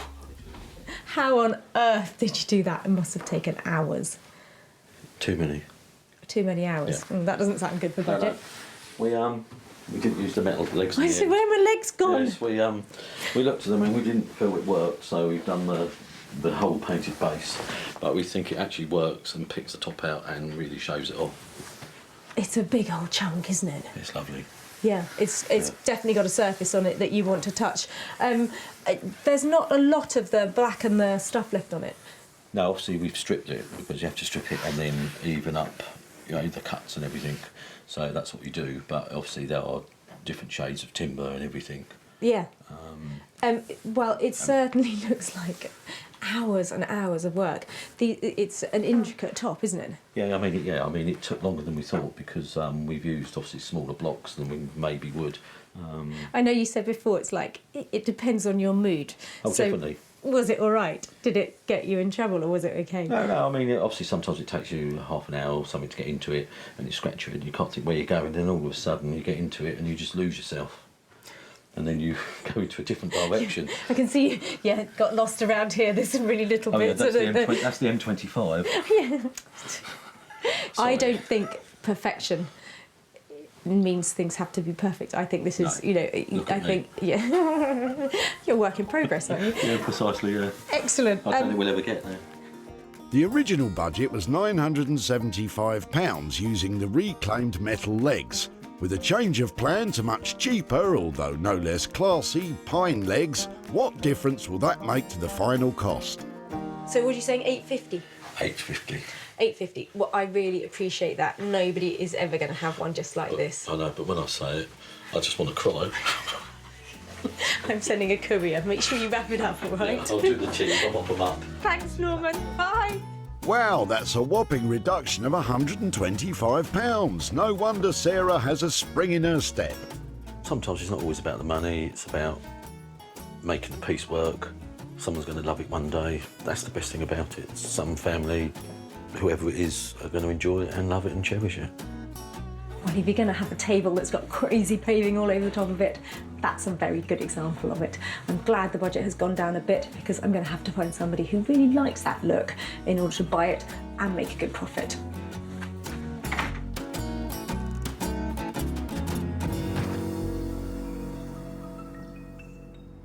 When Sarah met Sarah at the tip in Whitley, she was busy unloading a boot full of floorboards. Are they your floorboards? They are our floorboards. Wow, you've got loads of them. Sarah had hopes as to what the boards might become. I hope it's something more exciting than a table. I'll try and think of something more impressive than a table. Try as she might, the floorboards did indeed become a table. But Norman made sure it wasn't just any table, and it was snapped up by established vintage and retro dealer, the Old Cinema in London. Our Sarah has now returned to Whitley to catch up with the other Sarah to break the whole "it is a table" news.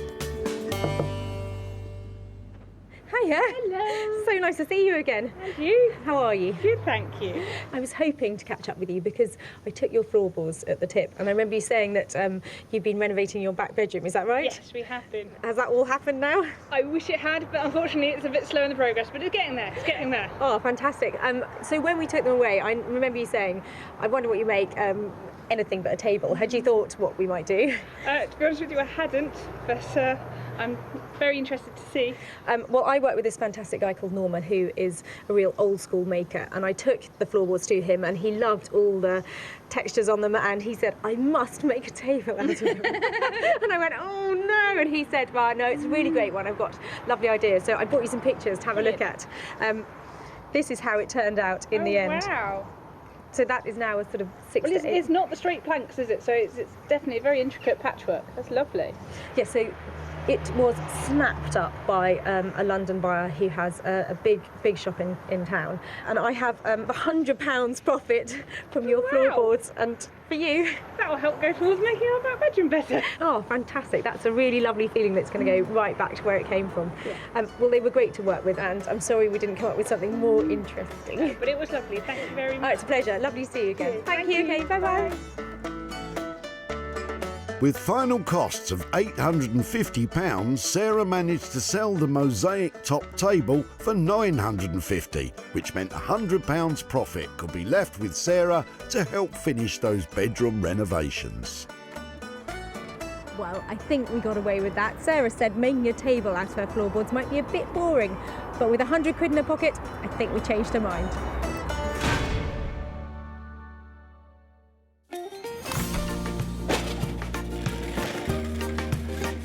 Sarah has salvaged 3 unwanted items from the Whitley Recycling Centre. Vivian's old copper pipes were turned into candelabras and candlesticks. Sarah's floorboards were made into a mosaic-style table. And the plastic heron has been adorned with a new coat of feathers. So that's 3 more things saved that were destined to be dumped. And we met some fantastic people, created some amazing items, and we turned a pretty decent profit too.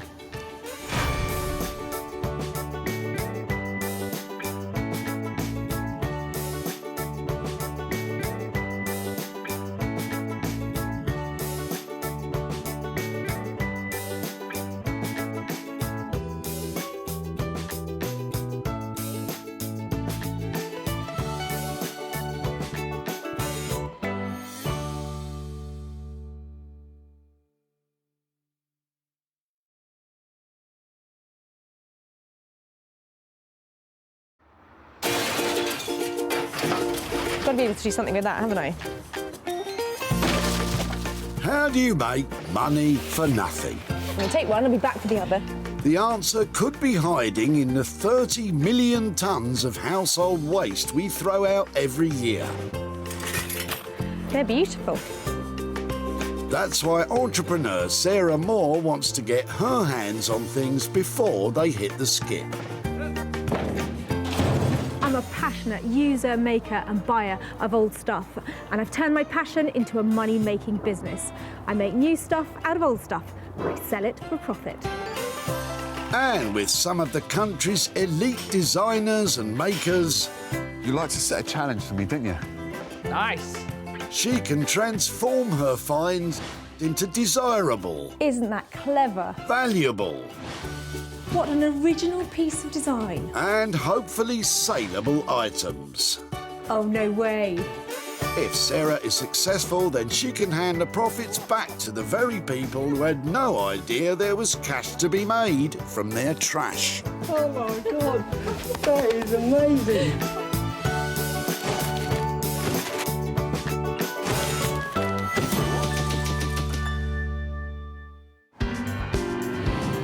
Welcome to Bredbury Recycling Centre in Greater Manchester, a non-stop hive of activity.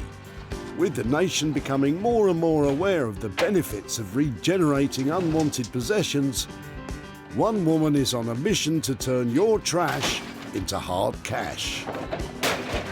It's a massive site here. I've got hundreds of skips, loads of people coming in, and I've got to sort out the chipboard from the Chippendale. Before you make a beeline for your local tip, take note. Sarah's been given special permission to seek out 3 items Anything exciting in here? that she can rejuvenate, repurpose and sell on for a profit. And it's not long before Sarah spots Barry and his car full of tree trunk treasure. You've been cutting that up beautifully, haven't you? Yeah, it took me some time, yeah. What kind of tree is it? It's a lime tree. Okay, so has that been annoying you in the garden, or? Yeah, it was. I was cutting it up that size for my son's log burner, but it seems lime trees don't burn, don't make a good firewood. Oh, really? So it's good for carving or something, but that's Really? about it. Can I have a closer look? No, yeah, of course you can.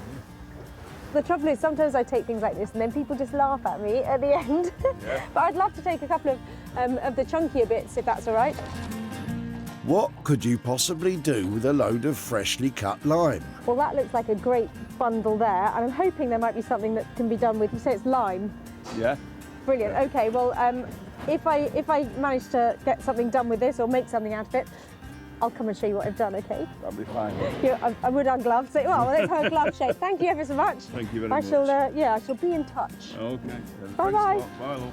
Sarah leaves with a selection of lime logs, and surprisingly, Barry's excited at the prospect of seeing them again. It'd be good, yeah, it'd be interesting, because you can obviously see things that other people don't and in their mind's eye, so I want to see what happens. Fiddlesticks. So, a big bundle of wood. It's got some redeeming features, there's lots of it, that means you can do something with it, and a profit would be good. Is this a good acquisition, or is Sarah barking up the wrong tree? Sarah has just the people in mind who will help us decide. In deepest West Sussex, Josh and Ollie have forged a creative partnership. They incorporate natural materials as well as metal, concrete and glass, creating handcrafted furniture and sculpted pieces with a contemporary style. Yeah, definitely love what we do. I think we're really lucky in that sense. I think what makes us different is that we have got original ideas and we have got our own style to bring to the table. Josh's background is in woodwork, but my background's in graphic design. But it's like a really nice combination, and I think we've got some pretty crazy ideas and think quite out of the box. Yeah, I think it does make us stand out from the rest. Josh and Ollie may be wizards with woodwork, but will Sarah's collection of overgrown twigs be just what they're hoping for?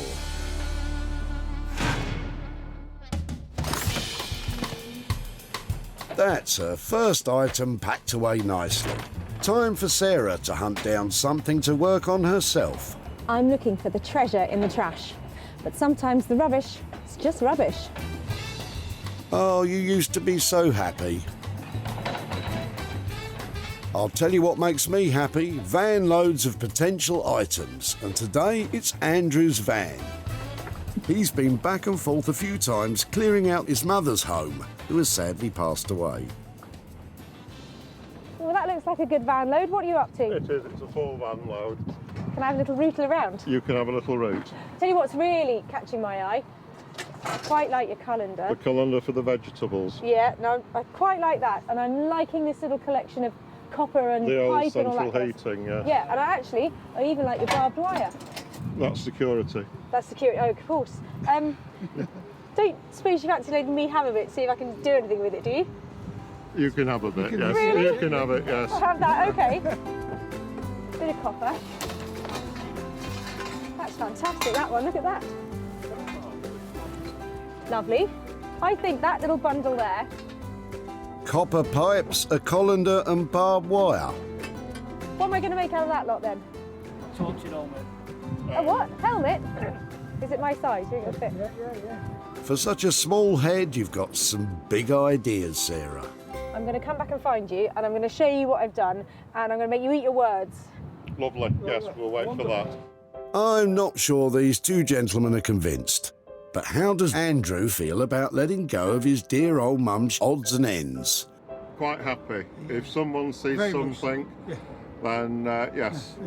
I love copper piping. There's heaps of it here, and this all together, I've got to be able to make something good. I've got the colander, I've got some wire, and I've got this chunky load of copper piping. Just got to make sure I make the best out of it. I have faith in you, Sarah.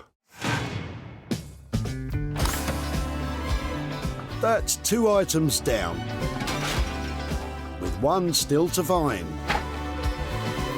But Sarah can't hang about.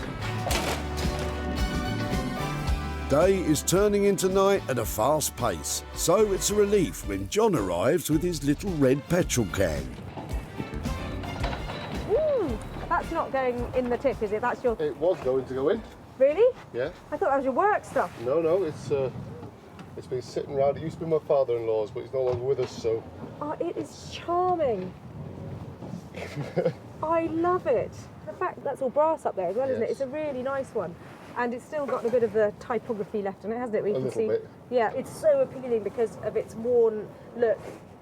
I see these all the time, and this is a really interesting one. Okay. You know, I'm kind of given up on the normal new ones. The old ones are just so beautiful. They're a bit more appealing, really, than the old plastic ones. I would love to take it away and try and make something certainly. out of it. It's only going to go in the scrap, so... Okay, well, I would definitely like to salvage it because I think it's beautiful, and the patina on it, and, you know, even the rust I like, so I can have it then? Yes, you can certainly have it.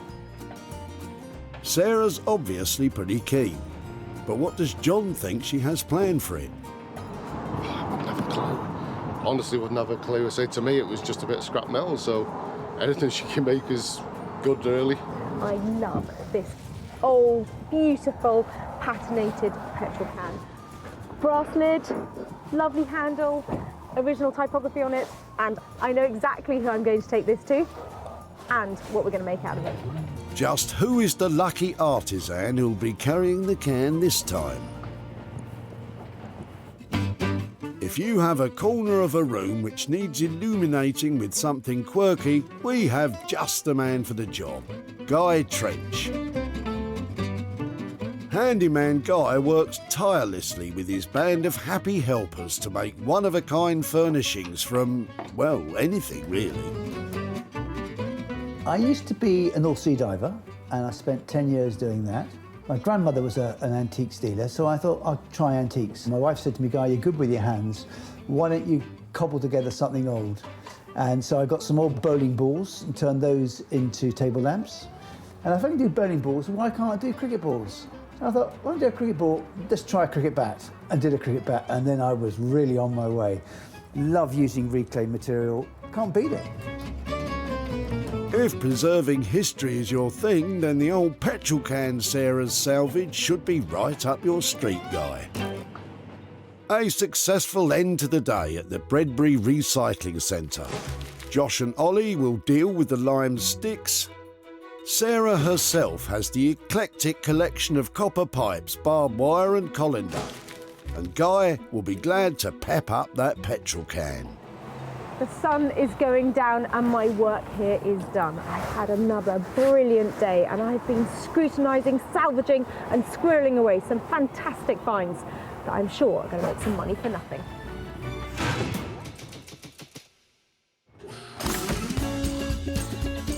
The beautiful county of Sussex is Sarah's first stop, where she's brought the collection of freshly cut lime logs to deliver to Josh and Ollie.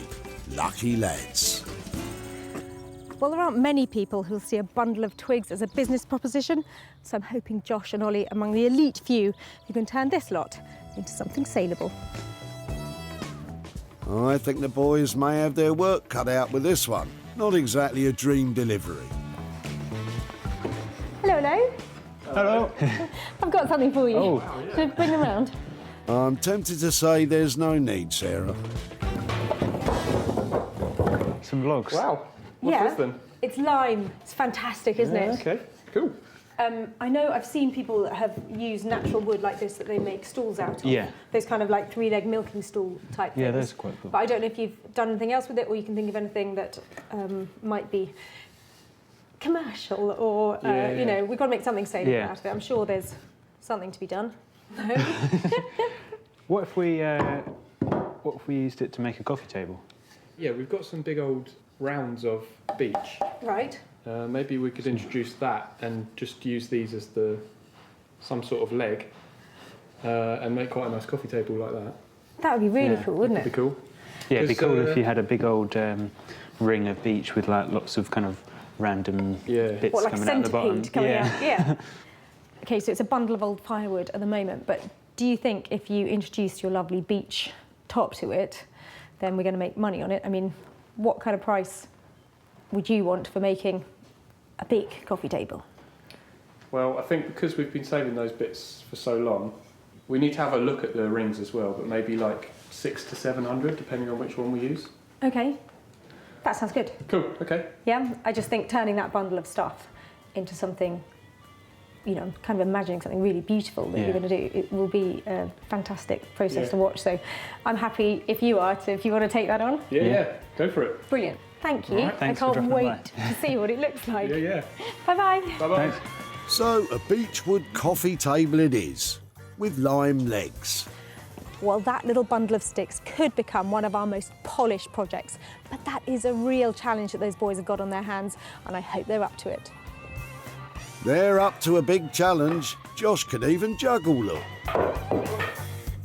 With a hefty budget of between £600 and £700 and pretty basic raw materials to work with, will the bearded dudes really be able to branch out and create the classic coffee table they've promised Sarah? Just outside Malden in the county of Essex is where reclamation expert Guy Trench calls home. As long as it's old, I think that's, and it's got rust to it. It's got something about its character, its history. That's what we're looking for. In that case, Guy, it's your lucky day. Well, this petrol can has got bags of what I suppose you could optimistically call character, but has it got something about it that people will like enough to put into their house? Guy and right-hand man Keith are going to be the judges on that one. Hi there. Oh, Lovely hi, Sarah. to see you again. Lovely to see you. Hi, Heath. How you doing? All right.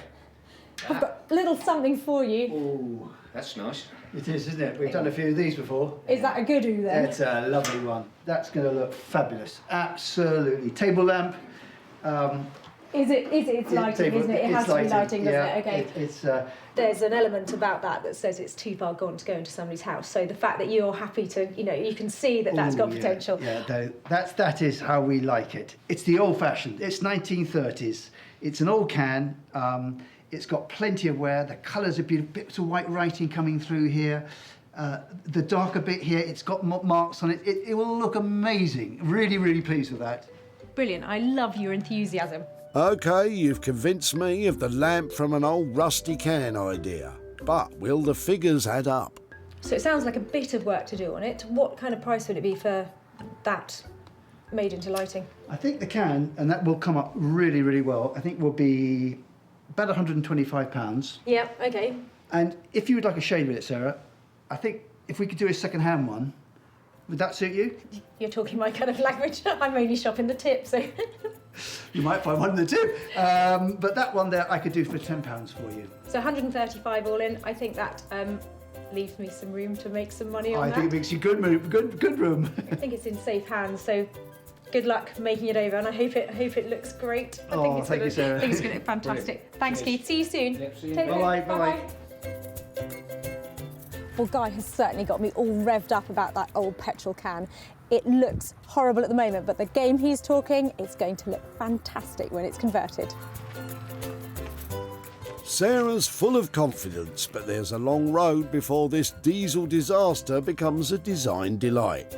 Although Mr. Brightside Guy is raring to go. It's a great can. Looking forward to doing this job.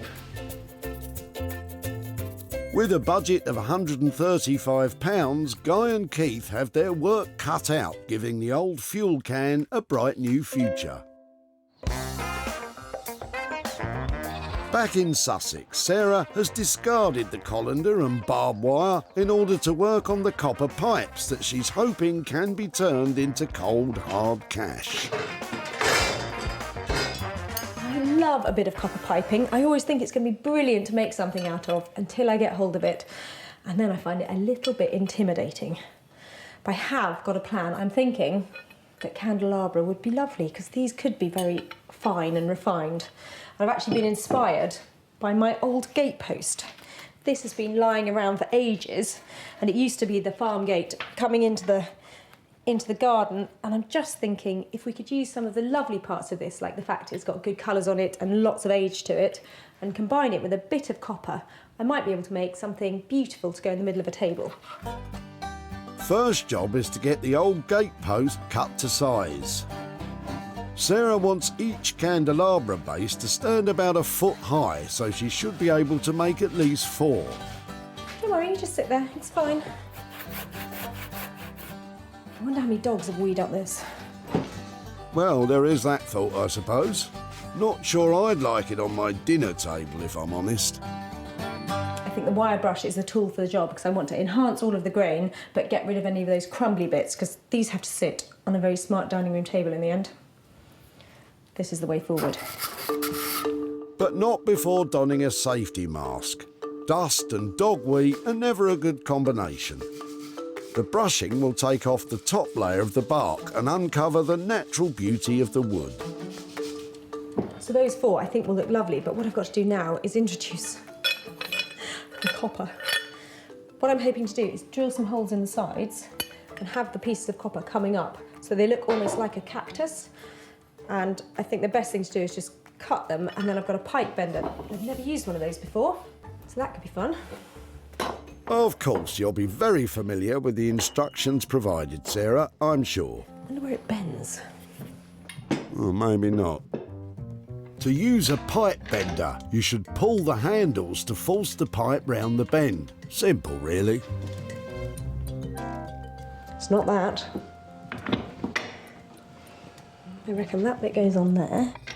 Once the pipe is sandwiched between the former and the roller, it's forced to bend when the handles are pushed together. Guess that bit just goes like that and then you pull. You can also get hydraulic ones that require a little less strength.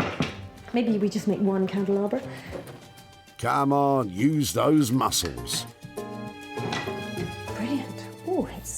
Ooh, that's quite cool. I think I've stretched that a bit. That's quite cool though, isn't it? So that, if I make a hole in there and I just keep going round, maybe some lower, some higher, I think you have a lovely candelabra. And I've actually got some copper bits for joining pipes together to go on the ends. So when it's done, we should be able to get lovely fat candles coming out of here and have beautiful, high, decorative candelabra. So far, elbow grease is all Sarah's had to invest in the candelabra, so any money back from selling them is profit. That's if she manages to finish any, of course.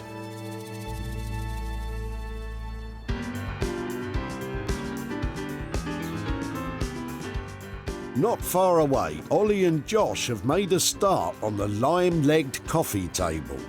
They've been to collect the large beechwood round which they've been saving for a special project. This is going to be just as it is. We'll try and keep the bark on for the top of this coffee table. Because it's such a wedge, and obviously we want a nice flat slab as the tabletop, we've just got to figure out how we're actually going to flatten it off. So we're just running through a couple of options, trying to work that one out. Option 1, the angle grinder. It's very effective, but to take a few centimetres depth off the whole surface will take Ollie an extremely long time. What about using the chainsaw in some way? Just have to be very, very careful. Yeah, might save a bit of time though, if it does work. I think it's worth giving it a go.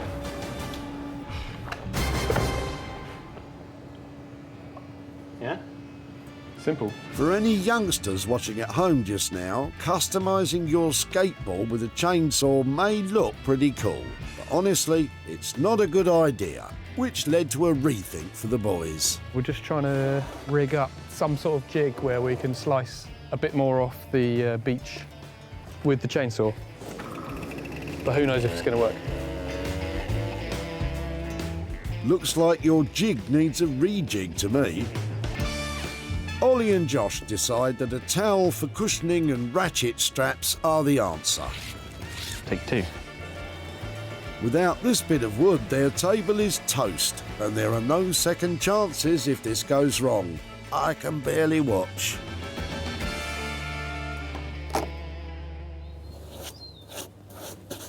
It's going to be a nice grain in there, right?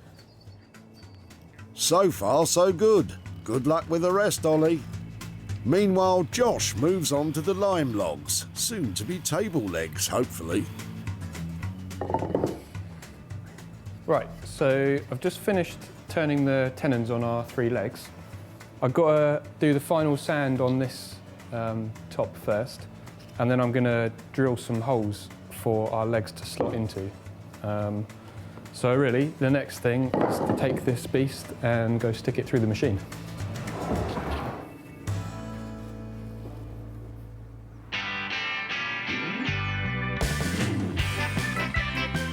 Over in Essex, it's all hands to the pump as Guy and Keith get stuck into their latest upcycling challenge, turning a pretty old petrol can into a pretty new table lamp.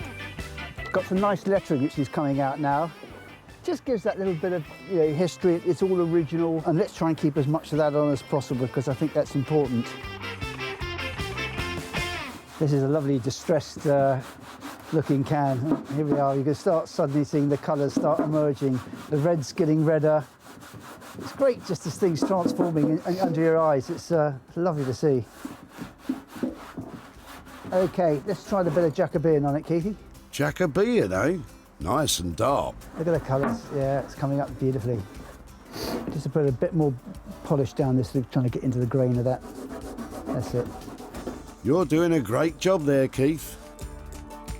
Just wait, we're not ready yet. We're going to have this looking really red in a minute. Give it the once-over with a softish rotary brush. Great teamwork, this. The brass top, which we've just given a bit of life to. Wire wool. Got the rest of the can to do now. Ah, yes, the lamp fitting. For that, Guy calls in the services of qualified Sparky, Steve. So I think what we'll do is we'll drill a hole straight through, and we'll put a post in, and then we're going to have a shade that goes on the top of it. What about the base? Is it stable enough, do you think? I think if we filled that with sand, we should fill it up with sand about this much. That will make it, stable. Give it some to sit around on it. Yeah, good idea. Okay. Young Steve is a dab hand with a drill. He can tap a screw thread. Cutting a thread in the tube so we can fix the fitting to the top. But most importantly, here she comes. There we go. he can certify that the electrical work has been carried out to the required safety standards. Right, what's that bit done? How'd you like that? I don't really like this silver rod coming up here, Steve. So this is our antique aging fluid that we're going to paint on this, and you'll see that it will change colour quite quickly. You know, we're trying to keep it as a piece of history. We want to try and keep it, all the similar looking bits and pieces on it, the same colours. We don't want a sharp bit of silver metal work showing on something which is old because you know it's been added on. Let's try and keep everything character. Again, really important. There's little detail, but really important, I think. I'm looking forward to seeing this one shining bright.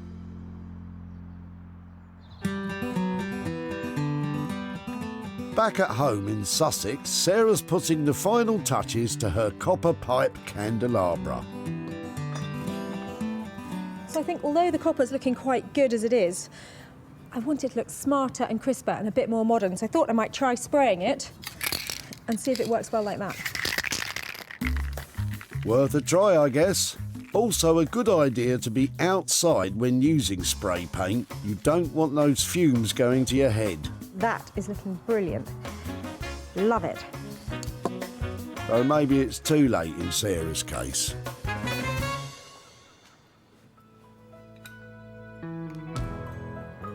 There's no denying she's pretty clever though. She took a pile of old copper pipes and a rotting fence post and made these. Sarah's cleaned and buffed the copper uprights and joints with metal polish and sprayed the arms with bold and contemporary colours.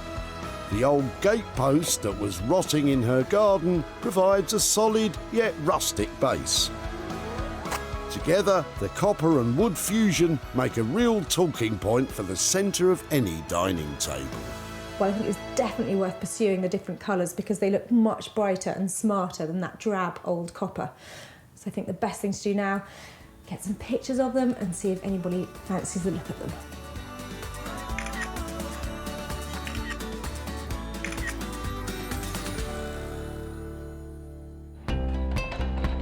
When Sarah first met Andrew, he was armed with an eclectic mix of stuff. I quite like that, and I'm liking this little collection of copper and The old pipe and all that. central heating, yeah. Yeah, and I even like the barbed wire.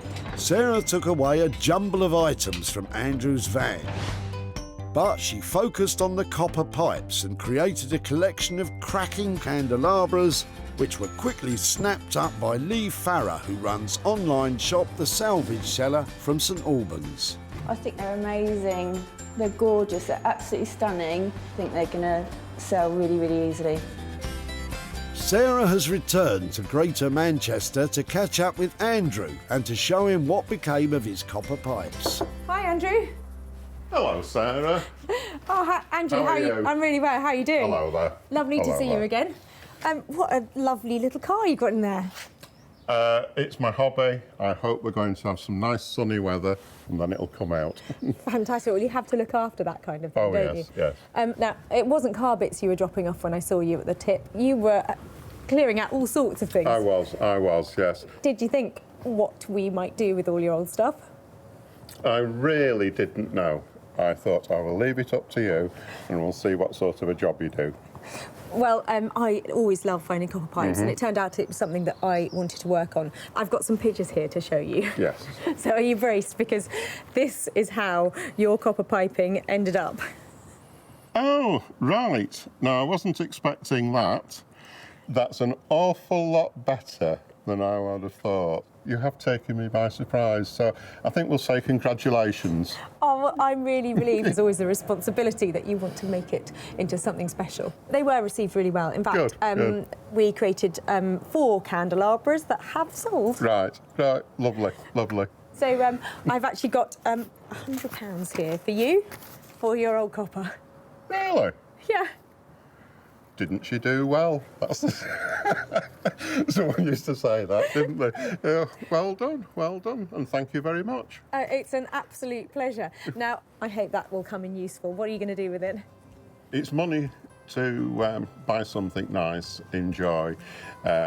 I'm not going to spend it on groceries. Excellent. Well, you enjoy whatever you do with that. Lovely to catch up, and yeah, see you at the tip again. Yeah. Well, Nice to love have a surprise. met you. Bye-bye. Thank you, Andrew. Bye bye. Bye-bye.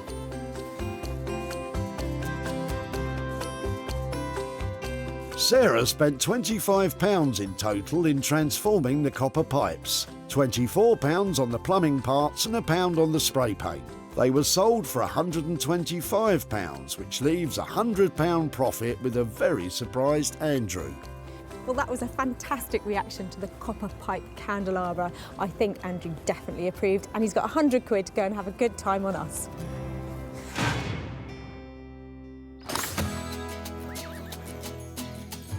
Flushed with the success from the sale of the old copper plumbing, Sarah's returned to West Sussex to find out how Josh and Ollie have got on with the load of lime logs she left them with. Let's cover this baby up. Yeah, so I'm really excited for Sarah to come because from the pile of little sticks that she gave us, I think we've created something quite cool. Yeah, I think we're pretty happy with the final outcome. So hopefully Sarah will be too. I love commissioning a table, but leaving £600 to £700 and a pile of old sticks, that is a real challenge. I hope the boys have pulled it off. When Sarah picked up the uninspiring lime wood sticks, they were ready for the skip.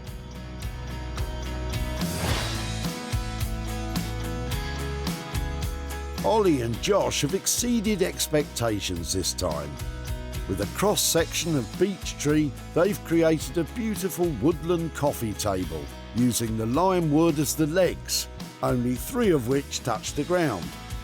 The rest add a decorative feature, floating as if in mid-air. The beech top has been sympathetically varnished and waxed, showing the wood's natural characteristic to the full. Finally, walnut wooden wedges have been carved and put in place to prevent further expansion of the cracks. Hello. Hello. Oh, it's busy around here. How you doing? Hello. Hey, you all right? Yeah, really well. Good. Is that it? This is it. It's huge. It is, isn't it? Come on. Yeah. Guys, it's beautiful. That is amazing. Well done, that's Thank you. fabulous. I love it. Good, good. Are you pleased with it? Yeah, very pleased. Yeah, we almost don't want to let it go, actually. Oh, really? Well, maybe we can do a deal. That's so clever. It looks like hardly any of it's touching the ground. Is it supposed to be like that? Yeah. So, Yeah, so there's 3 legs. It's so interesting, isn't it? Yeah. Well, So- this slab of beech just was such a nice bit of wood. It is lovely. So this is the bit that you've been saving for ages, Yeah. is it? I love what you've done with these bits. They look like a nightmare to do. Are they difficult? We make it up and cut it into the shape first, and then you can slice off your keys. Okay. And then you have to place your key over the split where you want it and really finely draw around it. And then you can, using a router, take out the meat of it, and then you've got to finish it off by hand with a chisel. Just to get that lovely, sharp, crispy Yeah. edge to it.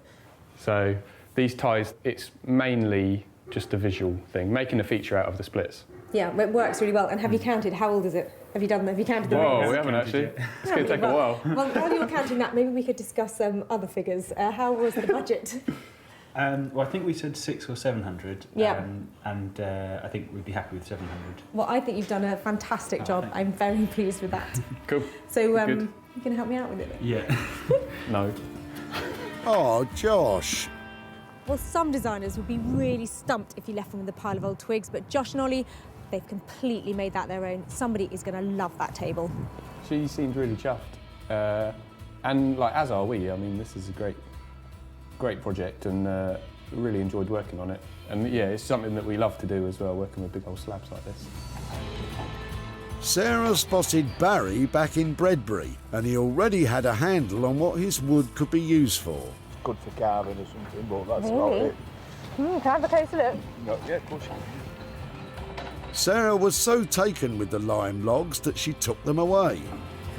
In the capable hands of Josh and Ollie, it became the legs of a wonderful woodland coffee table. In order to drum up a sale, Sarah advertised the table on social media, and she has now returned to near Bredbury to show Barry what became of his boot full of lime.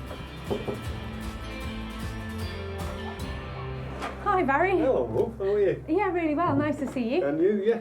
I'm loving your house. All these lovely old-fashioned details. You're not dropping this off at the tip yet, are you? No, I don't think so. I can't afford to replace it. So your big lime tree, that was in the garden here, was it? Yeah, at the back, yeah. Blocking all the lights out. And I took that little bundle of logs, I took it off to quite near me actually in West Sussex, to some great lads called Josh and Ollie, who love using natural wood, in the round, and twigs and logs. So what do you think we did with them? I would have thought something arty. I would have thought something like a wind chime, or I'm sure it's going to be good, whatever you've done with it. Like. I've got some pictures to show you. Smash it, yeah. Your lime logs have been put to good use and made into a coffee table. Well, that's good, isn't it? They have put pretty much all the ones that I collected underneath to make some legs. Only 3 of the legs touch the ground. Oh, that's brilliant, isn't it? Do you approve? Hey, what a good job that, yeah. Yeah, that's sound that, yeah.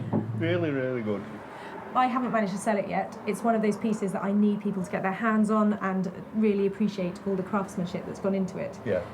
When I have sold it, I'm sure there'll be profit to bring back to you. So I don't know if I can make a bit of money. I don't know if you've got any ideas about what you might do with it. Or... I think something like Teenage Cancer Trust, they're always looking for money, them sort of trusts. But yeah, Teenage Cancer, I think, yeah, that'd be a good stopping point, that. Okay, well, I'm spurred on even more to try and sell it, and I'm hoping there'll be a buyer out there who loves it as much as I do, because I think it's a great piece. I look forward to you selling it. Obviously, now I can give it to charity. But yeah, great. But what a good job, yeah. Smashing. Thank you ever so much. Thank you very much. Bye-bye. Bye now. Bye.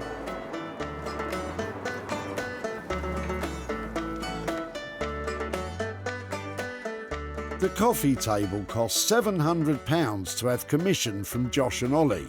As yet, it remains unsold, which could mean a potential loss. However, I have no doubt that a sale is imminent. Well, there's profit to be made on that table, and as soon as I've sold it, I'm going to be back in touch with Barry and hopefully handing over a profit.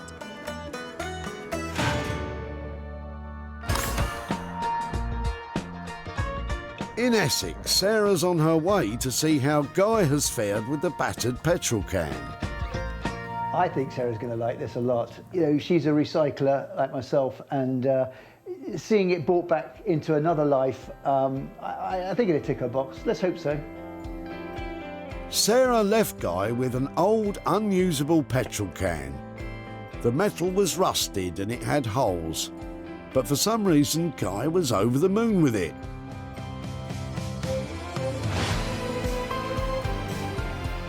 And now I can see why. The once useless can has become a quirky, fully functional table lamp. Guy's lost none of the character and has instead brought out its features to the full by treating the metalwork. The simple shade complements it perfectly, all in all making it a shadow of its former self. Hi there. Hi, Sarah. Lovely to see you again. Yeah, And good you? to see you.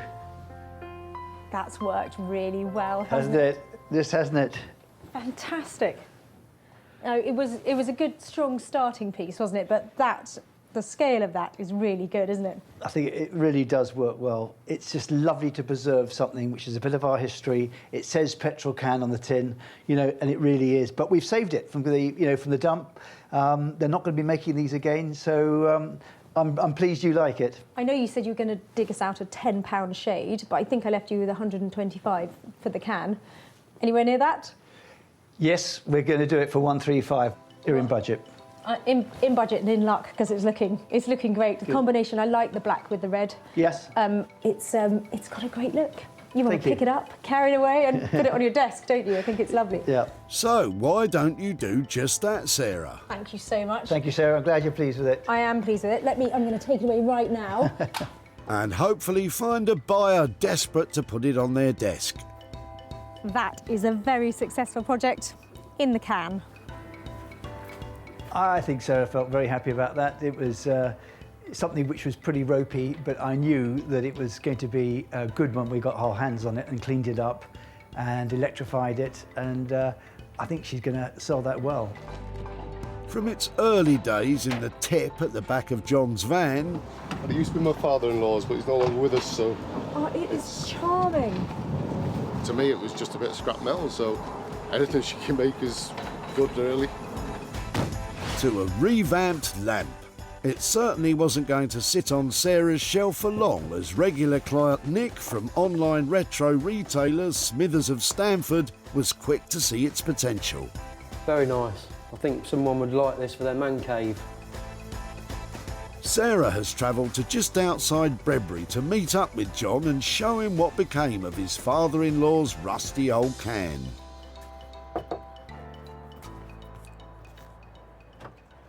Hi there. Hiya. How are you doing? Not bad, how are you? Yeah, very well, Good. thank you. So I was trying to remember what you were doing at the tip, because not all the stuff going there was yours, was it? Not all of it, no. We're downsizing, we're moving to a new house, and we had to get rid of some of the stuff, and we had some of my late father-in-law's stuff here as well, so unfortunately, needs must, it had to go. Okay, so it was the red petrol can that really caught my eye. And so do you know how long you'd had it, or if you'd used it? It's just something that's always been there. He had actually oil in it for his chainsaw, and it's just something that's always been there, so it's had to go, unfortunately. Had you had any thoughts about what we might have done with it? No, not really. It's a petrol can, but you said you could do something, so we'll see. I took it to Essex to a guy called Guy, actually, who specialises in making lighting out of your kind of petrol can. And I've got pictures to show you of what he did with it. All right. So here is your petrol can. Oh, wow. Do you recognise it? Sort of, but I didn't expect you to do that with it. It does look pretty rustic still. Yeah. But it's been transformed into a lovely, lovely light. That looks lovely. Yeah. Do you think your father-in-law would have approved? Yeah, I think he would have done, yeah. That's amazing. Well, it is something that has sold. I have got £20 profit there. Right, thank you. To give to you. Thanks very much. I didn't expect any profit. Well, yeah, you might get enough to put a bit of petrol in your car or something. Yeah, But my son's getting married in 2 weeks, so that'll go. I'm sure that'll go somewhere to him. oh, well, maybe you can have a round on us and just say thank you so much. You're welcome. Enjoy the wedding. Thanks a lot. I'll try. That was lovely. Thank you so much for letting us You're have welcome. your time today. All right then. It was great to catch up. Okay, thank Bye-bye. you. Bye now. The petrol can cost £135 to have converted into lighting. Sarah sold the finished light for £155, and that left John with a profit of £20. Well, that old petrol can definitely fueled Guy's imagination, and I think John approved what he did with it.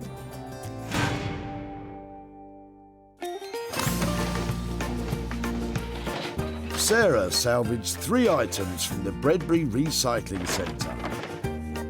Barry's lime logs now hold up an amazing beach coffee table. Andrew's copper pipes became colourful candelabras, and John's old petrol can has been transformed into motor-themed lighting. Well, it never ceases to amaze me what can be done with a load of old rubbish, a lot of hard work, and a bit of creativity.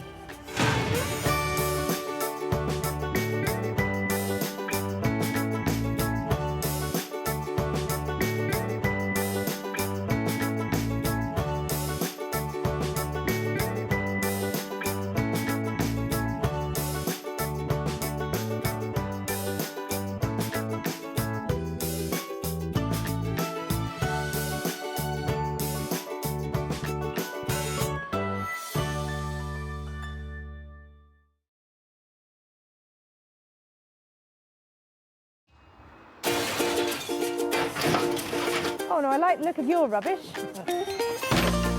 How do you make money for nothing? I love a little rummage. The answer could be hiding in the 30 million tonnes of household waste we throw out every year. I think that I might be able to make something out of that. That's why entrepreneur Sarah Moore wants to get her hands on things before they hit the skip. That's wartime.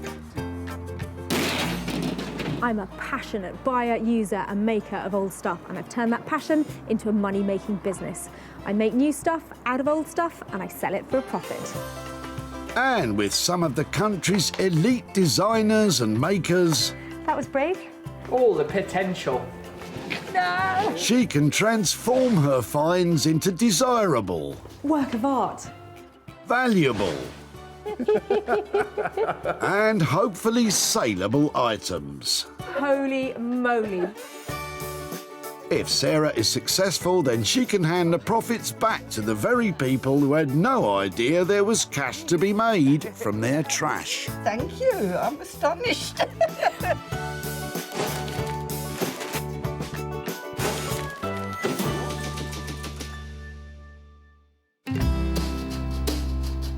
Today, Sarah's in Whitley, where over 600 tonnes of rubbish is sorted and recycled every month.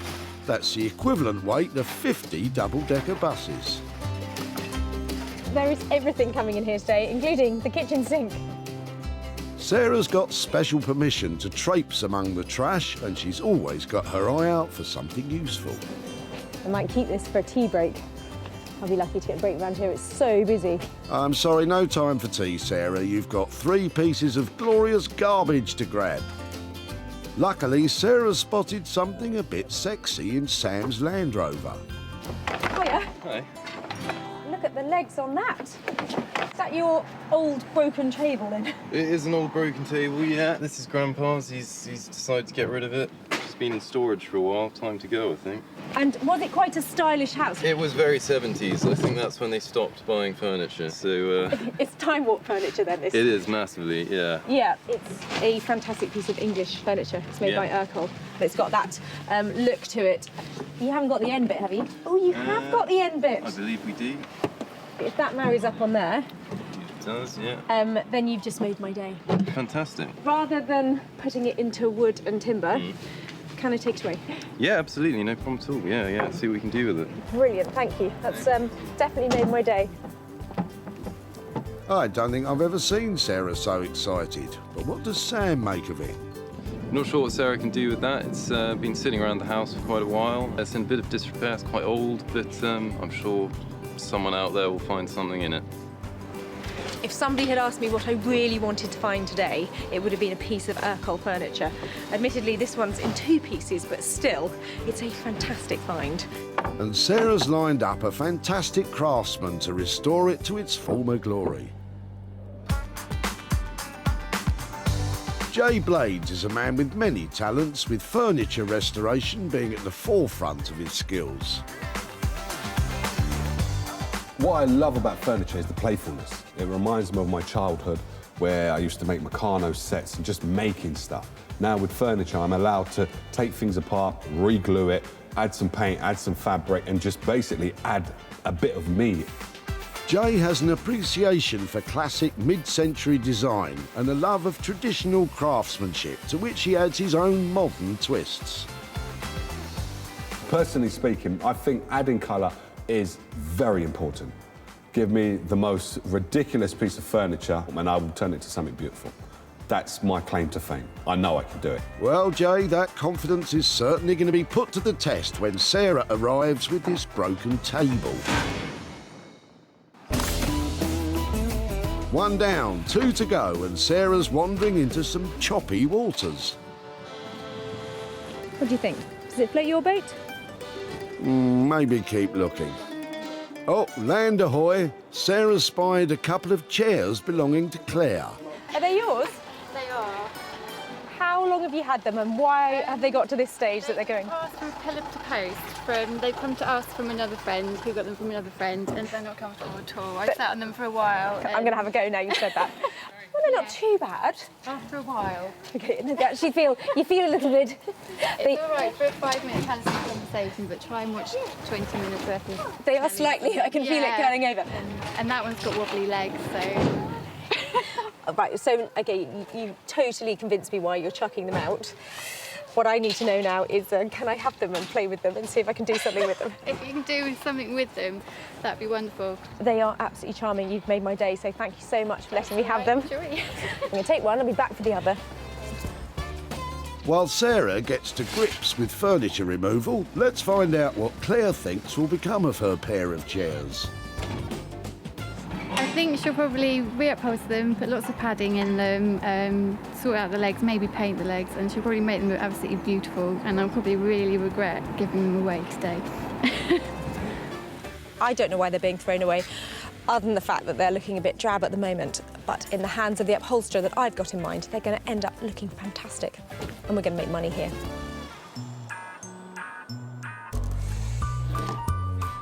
Anthony Devine is one of the UK's most talented teachers and practitioners of upholstery skills. Anthony's appreciation of furniture design provides him with the skills to bring old pieces bang up to date.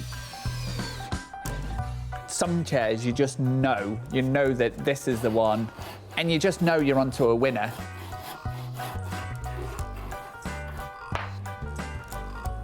You can look beyond the kind of the dirt and the holes and the grime, and you think, yes, we've got a gem here.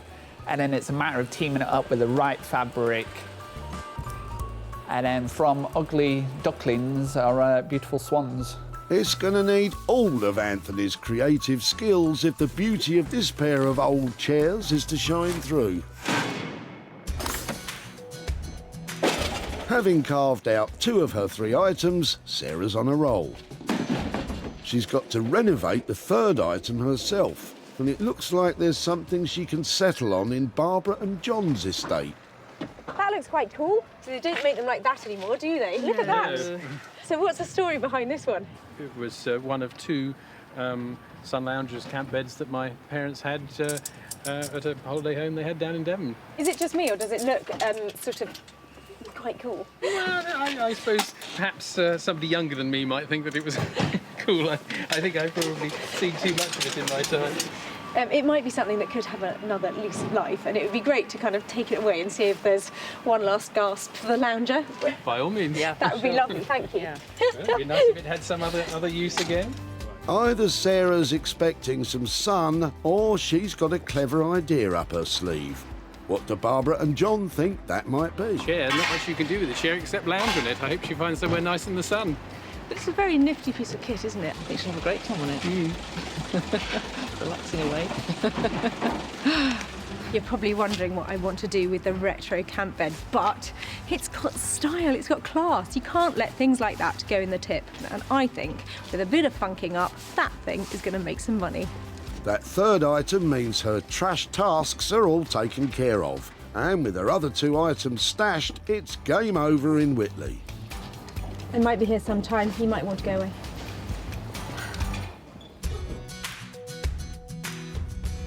Jay will transform that broken table. Anthony will primp and preen the pair of chairs. And Sarah will sort out that sun lounger. I have been stalking, salvaging and squirreling away my favourite bits of rubbish all day. Now, I've got to go and turn that trash into cash.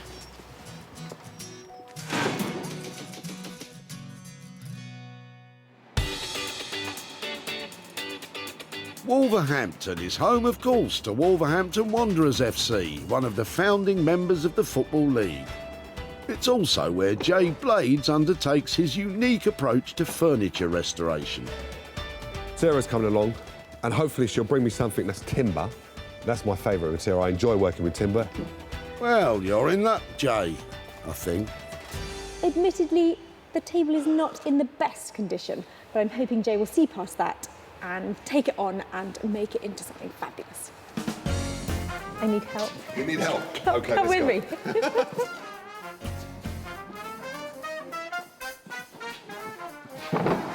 So this is the manufacturer that I enjoy the most working on. This is Urquhart.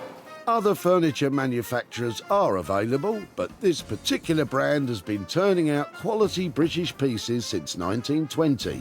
Their sleek mid-century designs are particularly en vogue, but this one's more en bits, really, isn't it? He has seen a bit of water, I would say, and that's what opens up these joints and then allows that piece to come off of there. But they're brilliant finds. These tables, as far as I'm concerned, are timeless. Even though you've got all of these marks and stuff like that on there, when this is sanded, the beauty of what this will come back like is just phenomenal. I know exactly what I'm going to do with this, and I know exactly how to fix this and make this worth every penny. Yeah. Have you got a rough figure in mind about what I'm going to leave you with?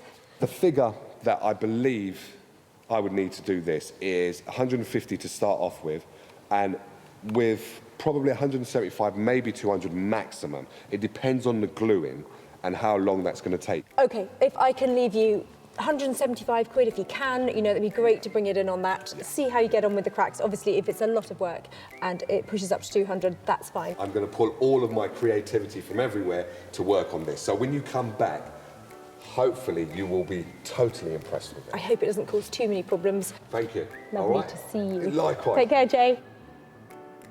Well, that is just the reaction I was hoping for from Jay. Yeah, I can't wait to start working on this one. She's had a good find. And I'm really pleased about that price, £175 roughly. I should be able to make money out of that. I'm talking about big money. Oh, not too much pressure then, Jay. With a maximum spend of £200 on materials and labour, fingers crossed Sarah won't be disappointed. Manchester, one of the great cultural centres of Britain, famous for music industry and, of course, the no-nonsense Mancunian attitude, which upholstery star Anthony has in spades. So Sarah's on her way. Over the years, and been doing this, we haven't exactly seen eye to eye on everything, but that's good because that means always a challenge, always something I look forward to. But don't tell her I said that. Psst, Sarah, Anthony's looking forward to seeing your chairs.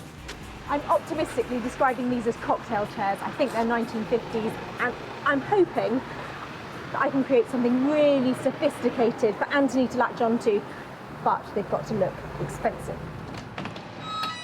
Anthony? Hey. Hello, how are you? You all right?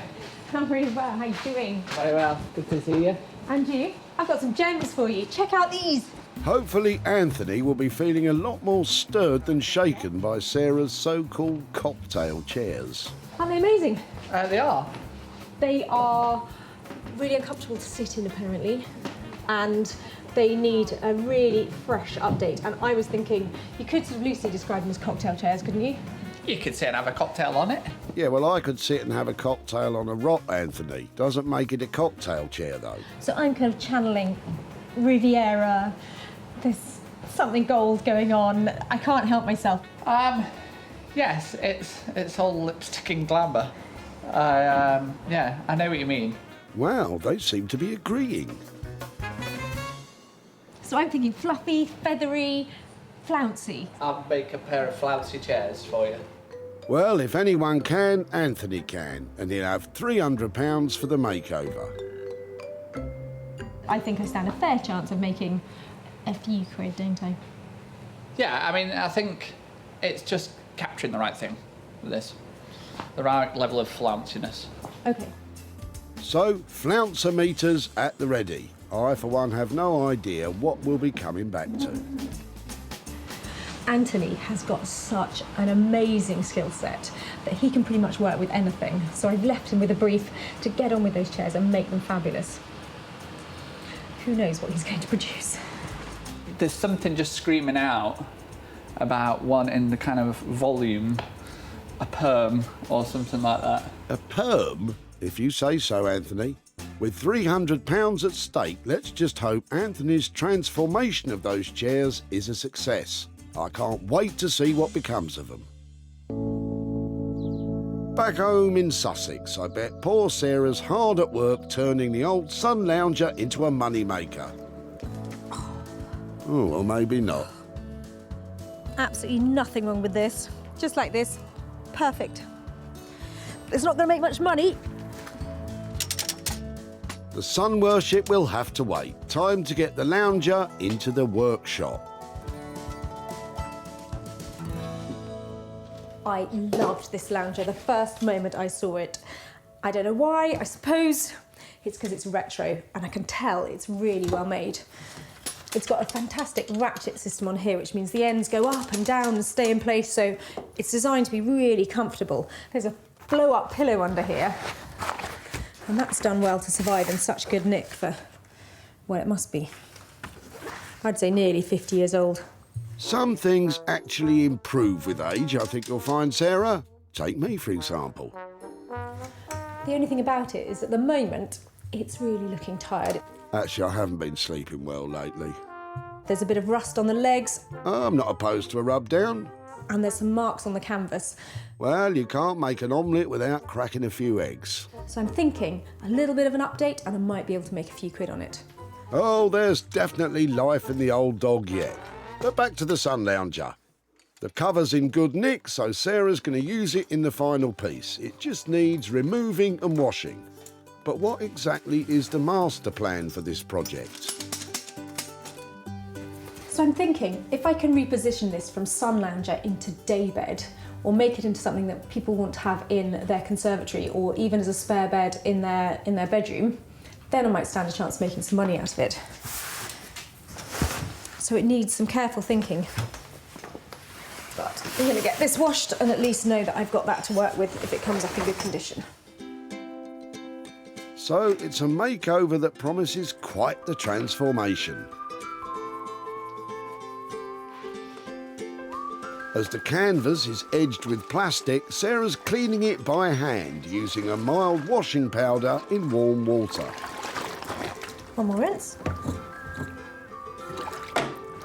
Then it's just a matter of hanging it out to dry.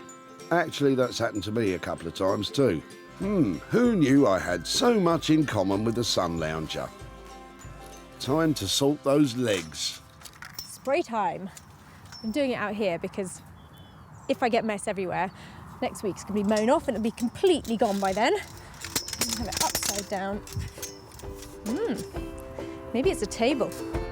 Anyway, stay focused.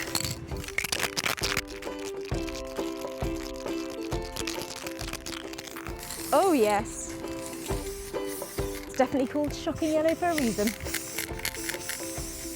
OK, the similarities between me and the lounger end right here. I wouldn't be seen dead in that. I hope you know what you're doing, Sarah. Hold back. When you're spray painting, it dries so quickly, it's better just to do very fine layers and then you don't get all these dribbling marks on it.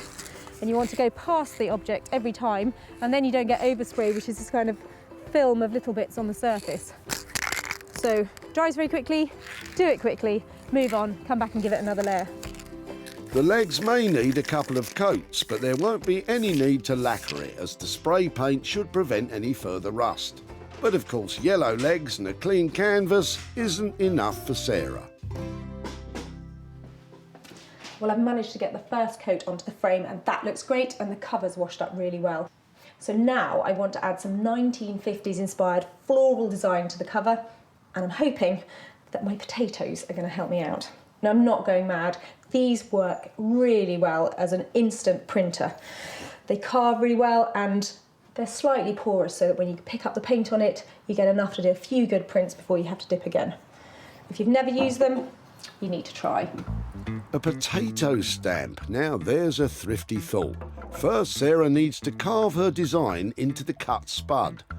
You can draw an outline with a pencil or freestyle it as Sarah's doing. Well, I'm happy with that, but time to give it a quick test. Sarah's using some leftover emulsion paint. It may fade once it's washed, but it all adds to the overall rustic charm. It's definitely worth practicing, because once you get stuck in on the real thing, there's no going back. I think that sample looks really cool. I'm a bit scared about doing it on the real thing. Don't worry, Sarah. If you mess it up, there's only your reputation on the line. Ooh, the pressure. She's hoping to keep costs to a minimum and profits to the max with this one. But with such a bespoke look, will she find a prospective buyer?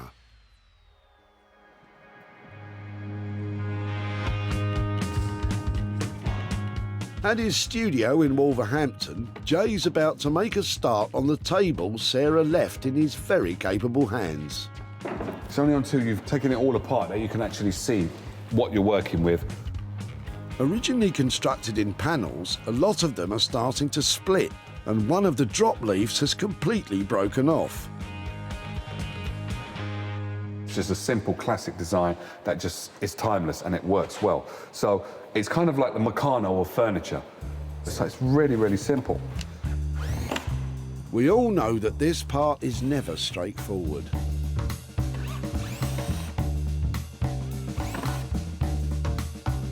interesting because someone's had a go at this already. And it's always quite worrying when someone's had a go. See? What did I tell you? They've done a trick what I normally do, which is put some timber or something into the hole. This ensures a nice fit. Not a complete novice then. And here, they've just put the whole of the matchstick. Rather than snapping it off, there's a whole matchstick in there. Then again... Also, what I notice is almost every screw is of different size, different thickness within that frame.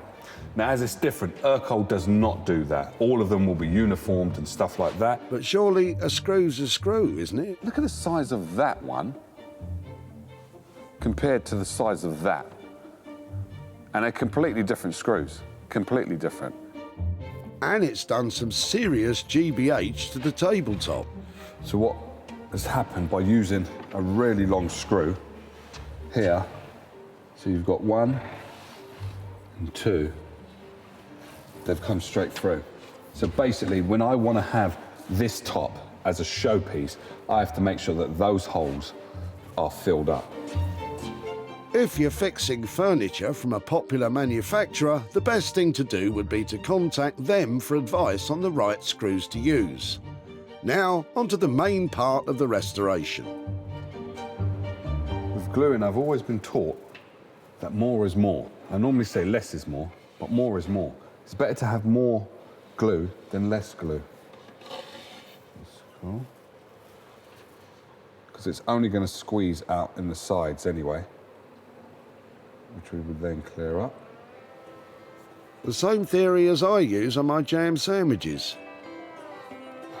Jay's using wood glue, which is designed to set thin, so there are no gaps in the joins. If the glue works on this and it forms it and it holds it really, really nice, brilliant. I could do all the rest. The gluing is the hard bit because that's what's going to last the test of time, really and truly. To make this strong again, as strong as it was when it came out of the factory, is really, really important. It'll be a tense 24 hours for Jay. If the glue doesn't work, well, he doesn't have a table and it'll mean a complete rethink.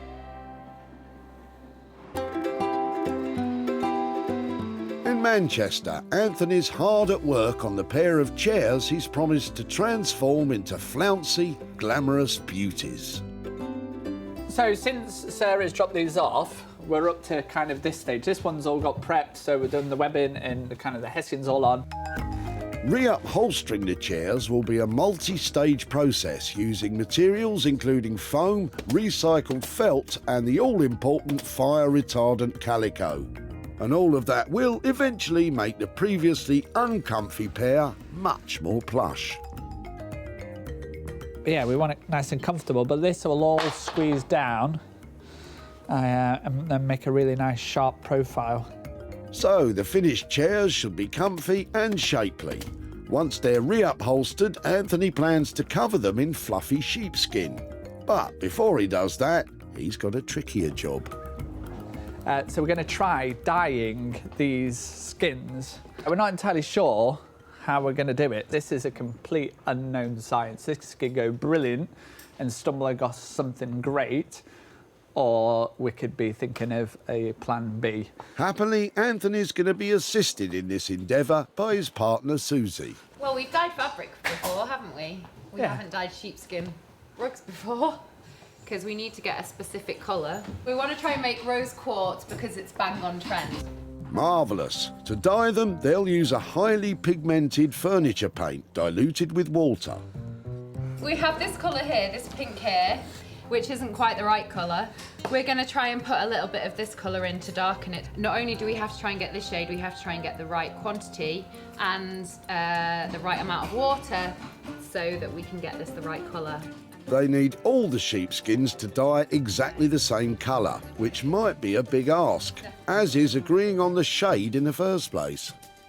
Like anything in life, I prefer it being a bit more intense.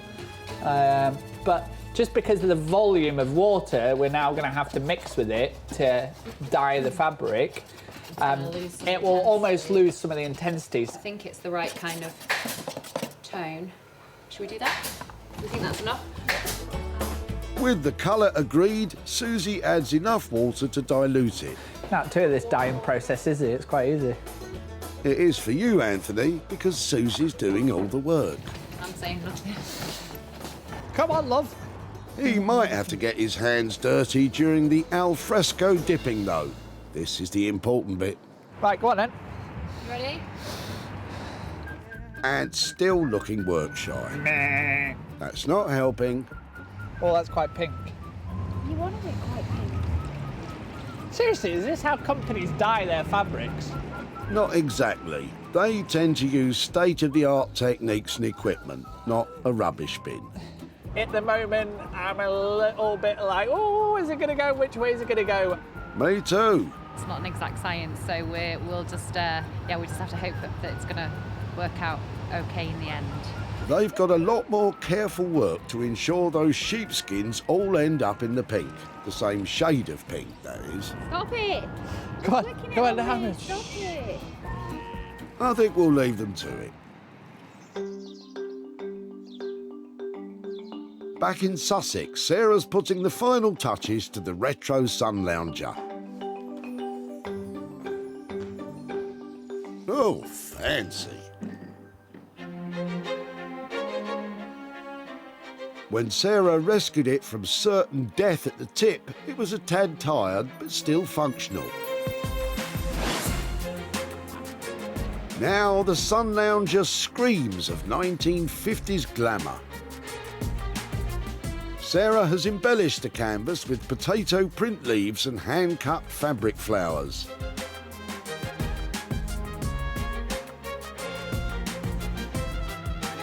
She's recovered the head support pocket with matching floral material. And of course, the vibrant yellow legs set the whole thing off a treat. All I need now is a pool and a cocktail, and I could be made for the day. But that won't sell it, will it?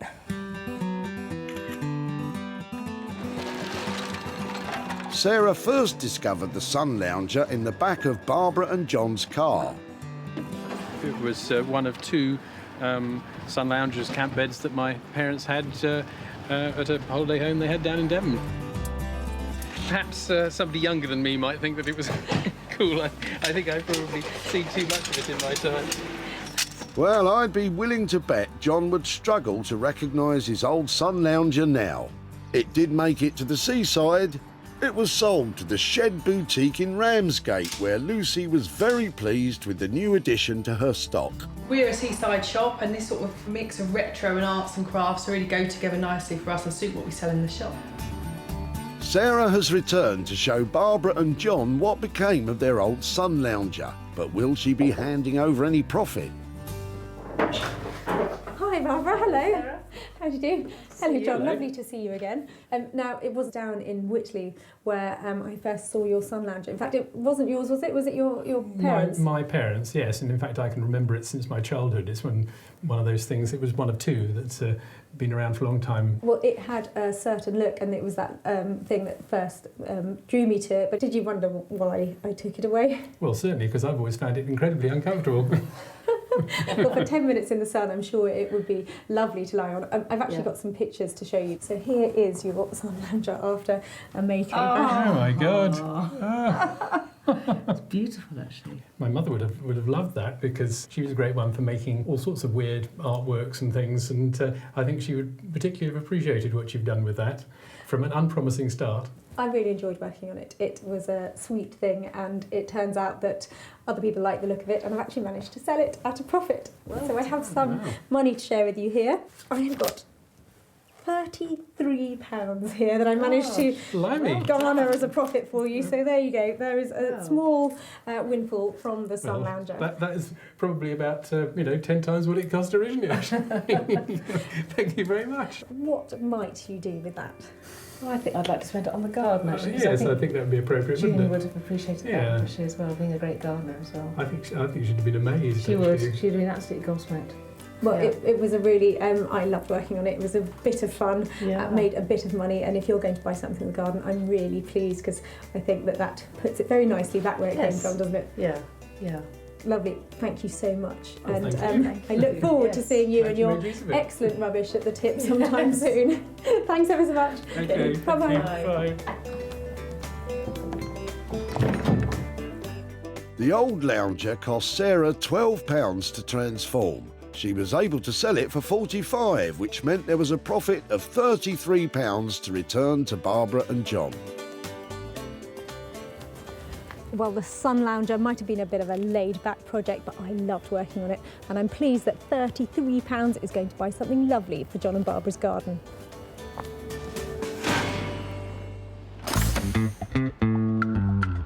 Back in Wolverhampton, Sarah's about to see Jay's restoration of the broken table.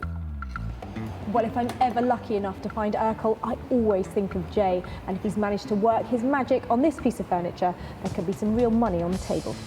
Oh, I like what Sarah did there, but will she like what Jay has done to the table? Table's done and dusted. I'm really, really happy with it.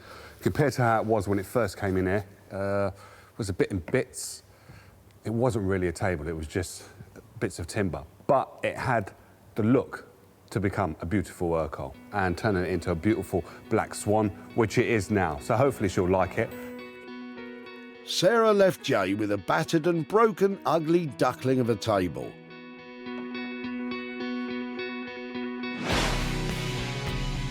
But left in the hands of a master craftsman, a beautiful black swan has indeed emerged. The tabletop is now a complete piece. The legs Jay so admired are dressed in black lacquer paint with little colour splashes, giving it a contemporary, modern twist. But will it be to Sarah's taste? Oh my word!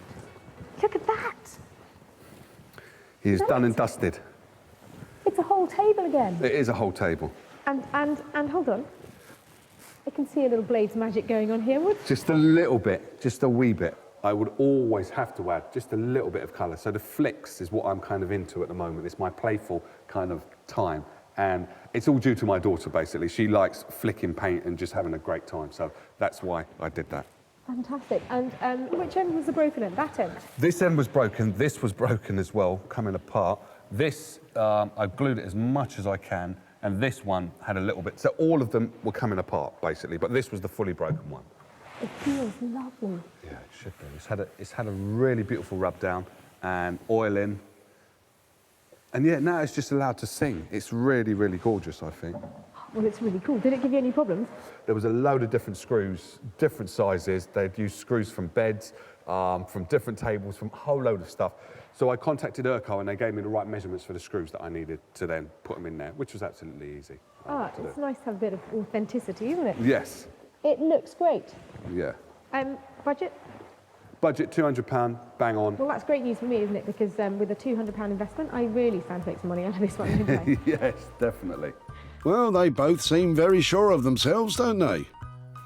I believe this would just fly off the shelf. This is something that's quite sought after. A lot of people are wanting these because of the dimensions. Once you've dropped the leaves, they're easy to just put in a small space, a small kitchen. So they're ideal, and they're a classic. Little did Sam know when he was set to chuck it in the tip. You might not like this, but there are people hammering to get their hands on this stuff. It's in a bit of disrepair, it's quite old, but I'm sure someone out there will find something in it. You're not wrong, Sam. Jay has made sure that this iconic piece has at least another 25 years of use. And Nick Smith, a regular client of Sarah's, snapped up the table to sell through his vintage and retro company, Smithers of Stamford. Sarah's now returned to Whitley to show Sam what became of his grandfather's table and possibly hand over some cash. Hi there, Sam. Hi there. Hi, how are you? Yeah, really well. Nice to see you. Good. Got the hound of the Baskervilles. We do, unfortunately, we've got a Jack Russell. I'm very sorry. Oh, no, they're lovely, aren't they? Well, depends. Now, when I last saw you, you were being a very good grandson, weren't you? I was, yes, helping with the dump run. Yeah, so your grandfather was clearing out some... I thought the quality of his rubbish was excellent, actually. Really? Yeah. Okay, good. I loved the look of his table. Now, did you know anything about that? No, I was utterly clueless. I just thought it was a regular old table he was chucking out. Well, it was broken, but did you think we might be able to mend it? Yeah, I wasn't sure actually. I thought, considering the damage to it, I thought it was pretty much a write-off. But Yeah, it wasn't working as it should as a table. No. But if they do break, they're reasonably easy to mend. So Yeah. your table went to a guy called Jay Blades. okay. He works up in Wolverhampton, and he was delighted to see it, and even in the state that it was in, was very enthusiastic about it. And I've got some pictures to show you Oh, brilliant. of what he did. Yeah. So your table now looks like that. Oh wow, that's like a proper table all fixed up. Yeah, no, that's looking lovely now actually. Yeah. It looked absolutely lovely. The quality of the finish was beautiful, and I've sold it. Oh wow, brilliant. With Fantastic. a little bit of profit. I think coming your way after all your help Oh, in the tip with your grandfather, I have got £50 here Oh wow. for you. Oh, thank you very much. So it's £50. Brilliant. What are you going to do with that? I'm going off to France actually tomorrow morning, so probably get spent over there. Well, I think that is lovely. Please thank your grandpa so much for letting us take away his Will rubbish do. and for all your Absolutely. time. And yeah, I think you're going to have a lovely time with that in No France. problem I'm very at all. jealous. Thank you. Thank you so Brilliant. much, Sam. Thank you Lovely very to see you much. again. You too. Bye Thank bye. you. Sarah spent £200 having the table put back together by Jay, and she was able to sell it for £250, which left a £50 profit to hand back to Sam. Well, that was a little reward for all Sam's hard work helping his grandpa at the tip, and he's got 50 quid to go and spend in France. That is a good result.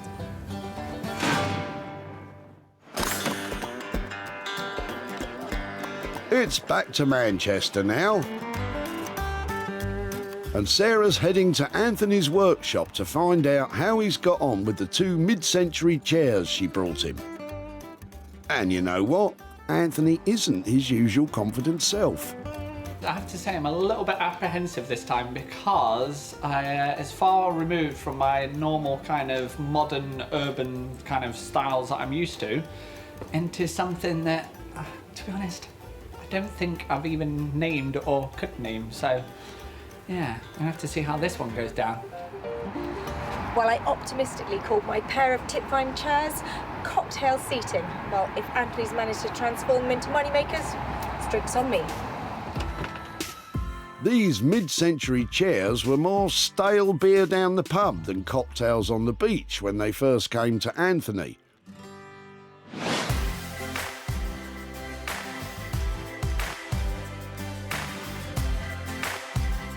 Well, they've certainly gone from dull and dated to striking and unique.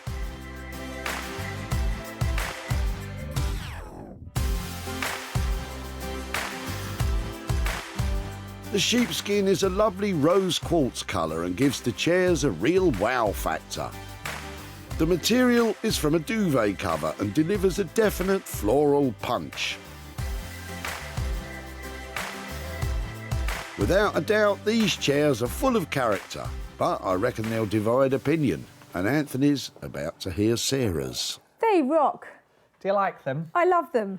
The twins are ready to hit the town. They're fantastic. Slightly bonkers. Of course. Really cool. Well done. Oh, thank you very much. I think they have a little something about them. They're interesting, they are funky, they have a sense of humour, and they look lovely, they look comfortable. Sarah thinks they're fantastically bonkers, and you know what? I agree. Best of all, Ant stayed bang on budget. Cocktails are going to be on me. Yes, so we cocktails on you. Well, look at them. I'm going to make Excellent. money because 300 quid on the budget. Yes, I mean, easily get that for them, would you not? Oh, yeah. Or you put them right back into the marketplace because they look the tip. Look at them now. Genius. No, not quite well. They're really cool. I can't thank you enough. Honestly, fantastic job. Really, really cool. I'm going to sell those instantly. I'll tell you when I do, all right? Confident words there. Let's just hope you're right. When Sarah spotted the pair of chairs at the tip, Claire couldn't wait to get rid of them. They're not comfortable at all. I sat on them for a while. I'm going to have a go now you said that. Well, they're not too bad. And that one's got wobbly legs, so... Right, so, OK, you totally convinced me why you're chucking them out. If you can do something with them, that'd be wonderful. And then I'll probably want them back, won't I?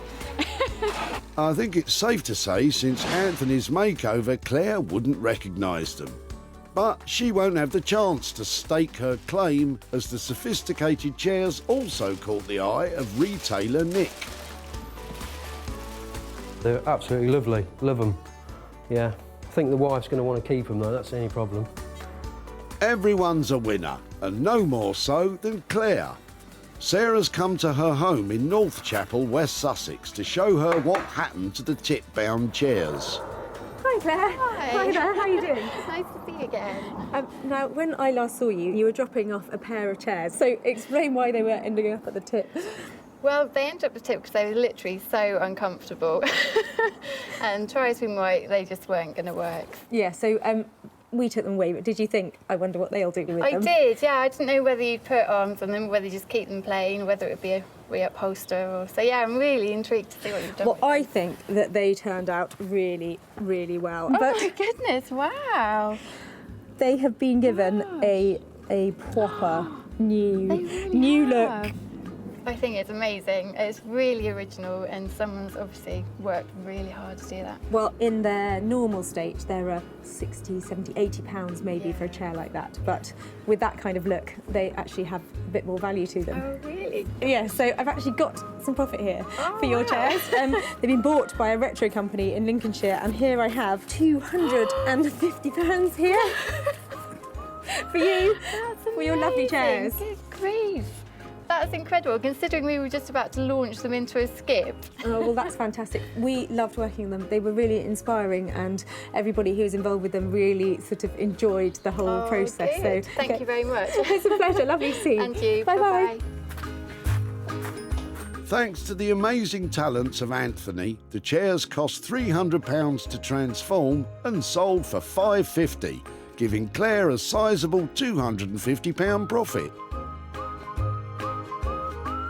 Well, Claire's chairs could have ended up in the skip, but they're now comfortable, beautiful, and profitable.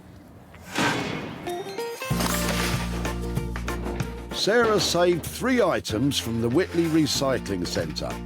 Sam's grandfather's table was rejuvenated by Jay. Claire's chairs were given a woolly treatment by Anthony, and Sarah stamped her mark on Barbara and John's sun lounger. Who'd have thought it was possible to do all of that with a load of old rubbish? We made lovely things that have gone to new homes and made some money along the way.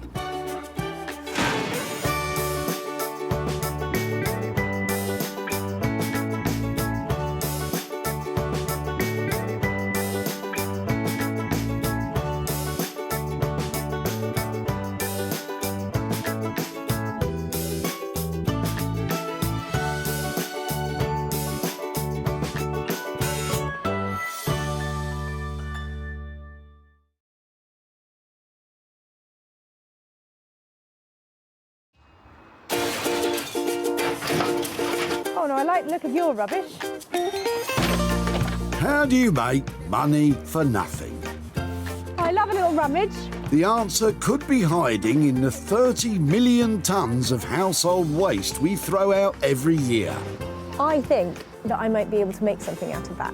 That's why entrepreneur Sarah Moore wants to get her hands on things before they hit the skip. That's wartime.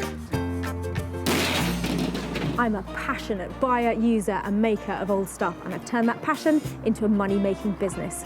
I make new stuff out of old stuff and I sell it for a profit. And with some of the country's elite designers and makers, That was brave. All the potential. No! she can transform her finds into desirable, Work of art. valuable, and hopefully saleable items. Holy moly. If Sarah is successful, then she can hand the profits back to the very people who had no idea there was cash to be made from their trash. Thank you, I'm astonished.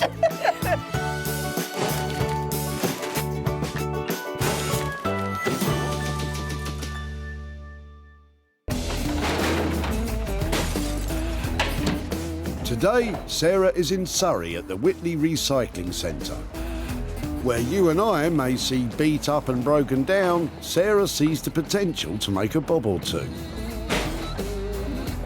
People are flooding in here all day long. All I've got to do is stop the good stuff from there ending up in there. She's been given special permission by the recycling centre to transform the stuff all these lovely people plan to sling out into a knockout. Behind.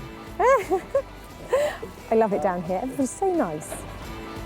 Don't let her sweet smile fool you. If being nice doesn't get her the 3 items she needs, she's willing to get nasty. Hand over your rubbish. Better put that back before somebody sees me.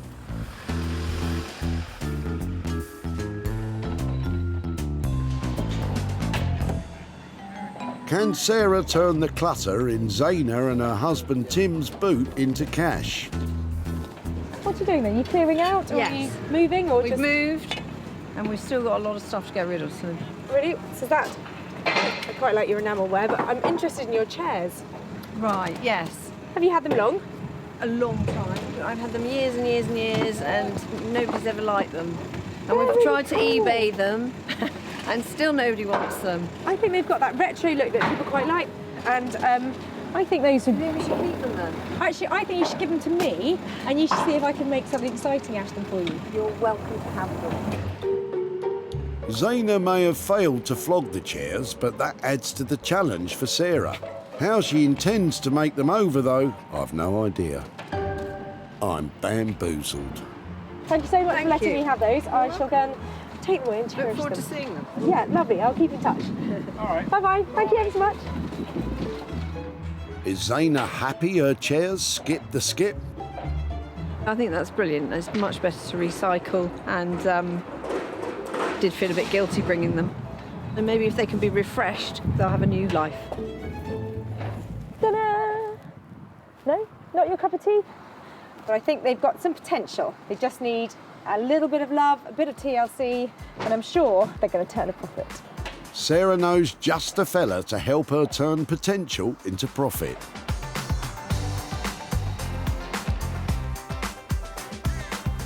Jay Blades is a builder turned philosophy graduate turned furniture designer. If you want to have a go at what I do, your best bet is to find a piece of furniture that isn't really worth that much money. You might have bought it down a charity shop or a car boot sale for about £5 and just play around with it. Jay has his finger on the pulse of contemporary interior design, reworking the very best of British craftsmanship and bringing it bang up to date. Some people like working with spray cans. Some people like working with artist brushes. Whatever your creativity is, just draw it out and allow it to just ooze onto the furniture, because the reality is that furniture was more than likely going to go into a landfill site. So you upcycling it gives that piece of furniture an extended lifetime. Well, I, for one, can't wait to see Jay ooze his creativity all over these 80s gems.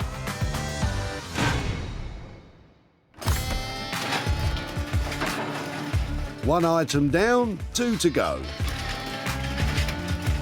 Sarah will leave no boot or box unrummaged, no nook or cranny undisturbed. It's hard work, but she's loving every second of it. I never get tired of being at the dump. See, tyres. Oh dear.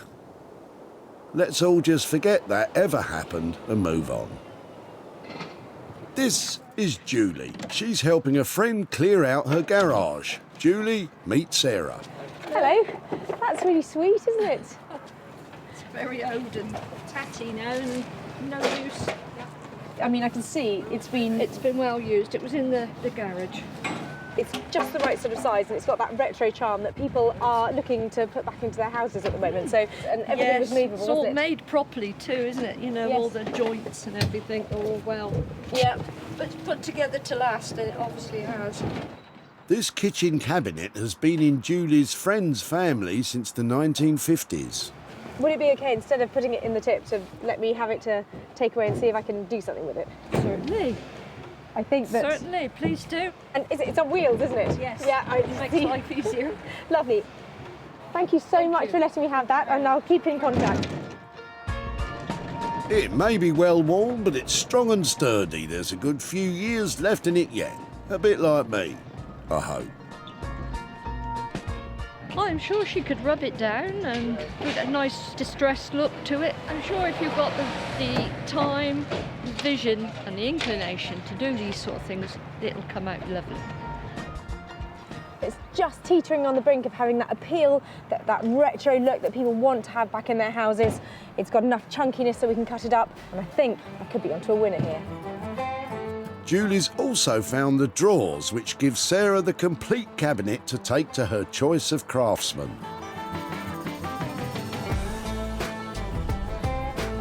Furniture restorers Johnny and Tom just love to breathe new life into old furniture. These young hotshots have only been working together for a year, but have already made a name for themselves with their imaginative designs and restoration techniques. What I like about what we do is working with friends. That's always a good point, but is having something to start from and having an end result. The actual craft and figuring out the problem and solving the problem is what's enjoyable about it. As well, it's kind of like a puzzle. You know, it comes in not in a very great condition, and then you get to see the person's reaction when you get it back, and that's what I enjoy the most. Ah, Tom and Johnny, two young lads full of positivity and optimism. Hopefully this item won't put an end to all that.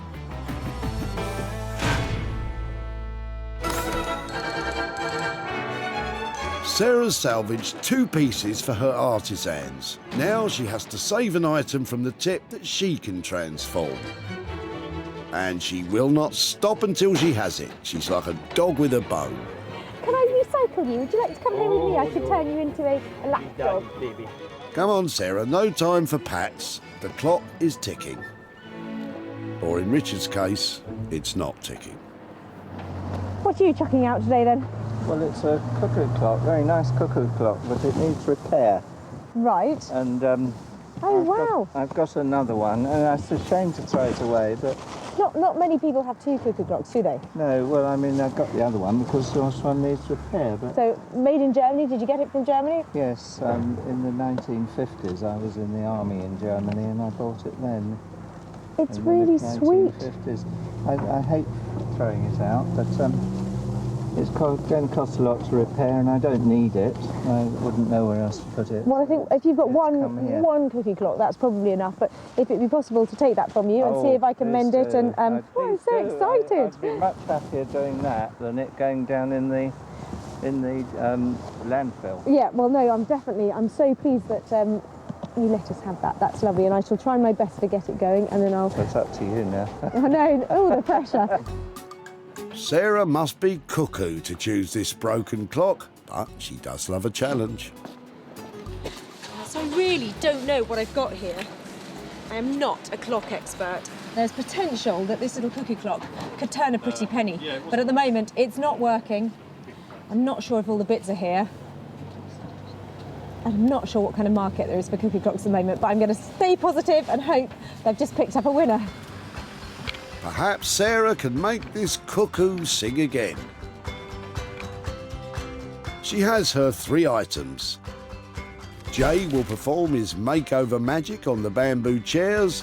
Tom and Johnny will take on the challenge of the cabinet. And Sarah will need to make the cuckoo clock into something saleable. So today's eclectic collection of items will provide just the kind of challenge that I love. But there's going to have to be some radical changes if I'm going to make some real cha-ching. Welcome to Wolverhampton, the hometown of heartthrob Liam Payne from boy band One Direction.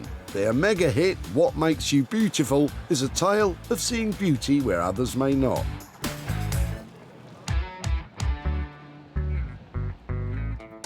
Kinda like upcycling expert Jay Blades and furniture. Even though I don't agree with people taking chairs like this to the recycling centre, one thing I must say is that I do enjoy that they do, because if they get rid of it or they don't see the beauty in it, I guarantee you I will definitely see the beauty in it. So I'm really, really excited to see what Sarah's going to bring along. These two are a classic 1980s conservatory pair of chairs. And they are going to need all of Jay's imagination and ingenuity to turn them into something saleable and desirable. I've never seen Jay work with anything like this before, so I hope he takes them on. I can't think of a safer pair of hands for this pair of chairs. You like to set a challenge for me, didn't you? I do. But I know that you will rise to the challenge. That's why I can bring things like this to you. And I just know you're going to make them look special. I'm hoping with a bit of colour and maybe some fantastic upholstery, we might be able to create something that has, you know, like a reasonable amount of value to it. Yeah. I've never worked with bamboo before, and yes, you're quite right. With a bit of colour and a lovely fabric on there, it should be able to bring these right up to date. And I've never done this before. It's going to be cool. These chairs are a brave new world for Jay. He's agreed a budget of £140 for the pair. I can't think of a better man to maximise the bang for those bucks. In terms of what I've got to spend on them, I'm slightly maybe capping your creativity by the budget. If you can hit it as hard as you can on that budget, pack a punch, see what you can do for that money, that would be fantastic. OK, cool. All right, you take care.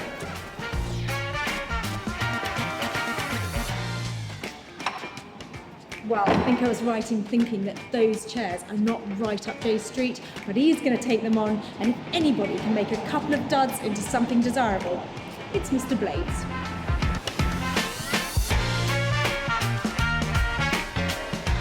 My brain is thinking, like, what am I going to do? What am I going to do? What am I going to do? I'm thinking of a load of different colours and also just how to work with bamboo. As I said, I've never done this before.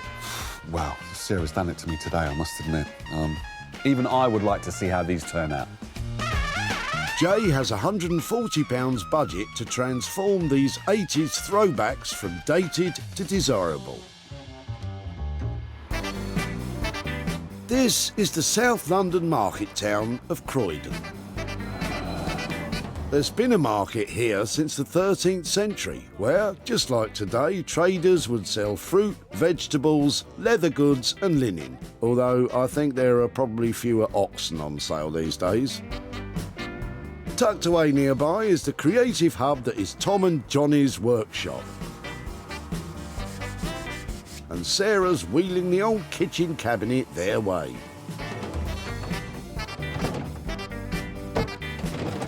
One hard-earned inch at a time.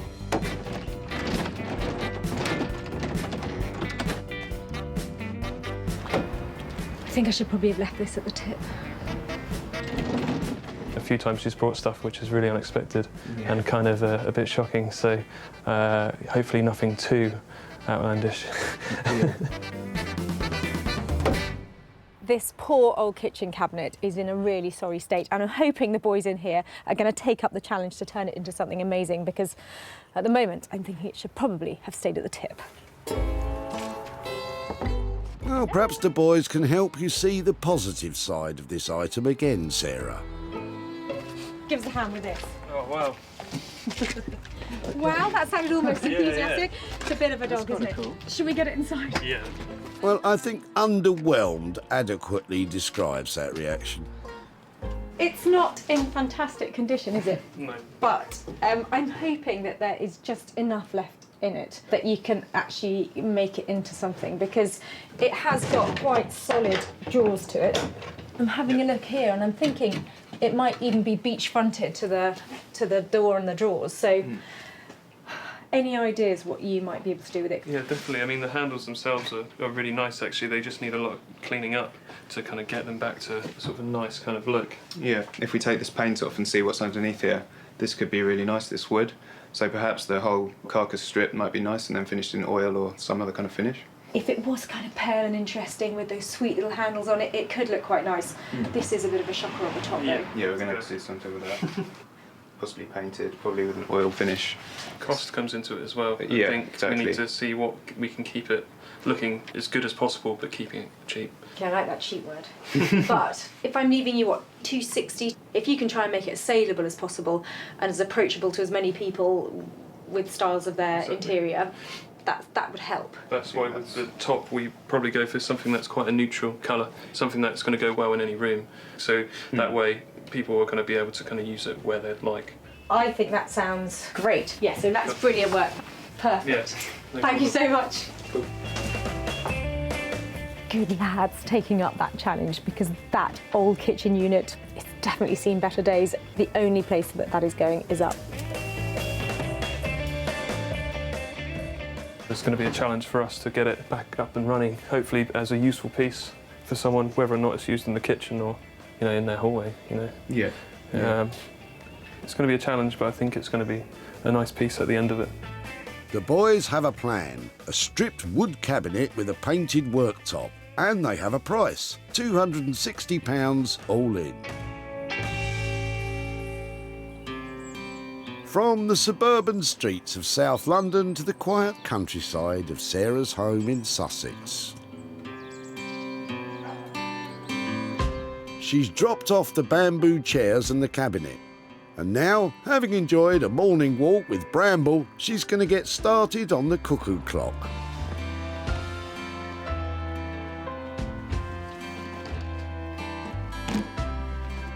So the cuckoo clock really doesn't work. I hoped I might be able to get it going, or something simple will be wrong with it, but I've had a really good look at it.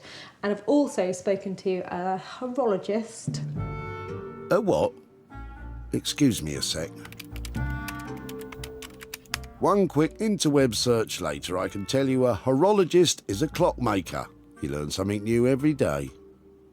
It's 150 quid at least to get it repaired, and a very long waiting list, so I'm afraid I don't think this is going to tick again. This cuckoo will cuckoo no more. But don't fret, Sarah has a plan. She intends to transform this clock into a smart phone charging station. You know when a cuckoo clock is broken, it starts to sound like a pigeon.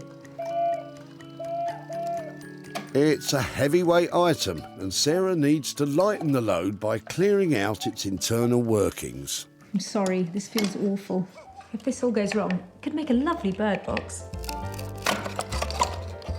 You might think Sarah's cuckoo phone charging station is bird-brained, but when you're finding a new purpose for an old item, no idea is too off the wall or wacky. Get inspired and go for it. So that is pretty much stripped now. So if that's all one colour, I think that's going to look really cool. But I need to find out a way of introducing the phone to it. And this bit, the old moulding from the front, definitely needs to be kept. And I'm hoping that a phone might fit in there. Oh, look, that is perfect.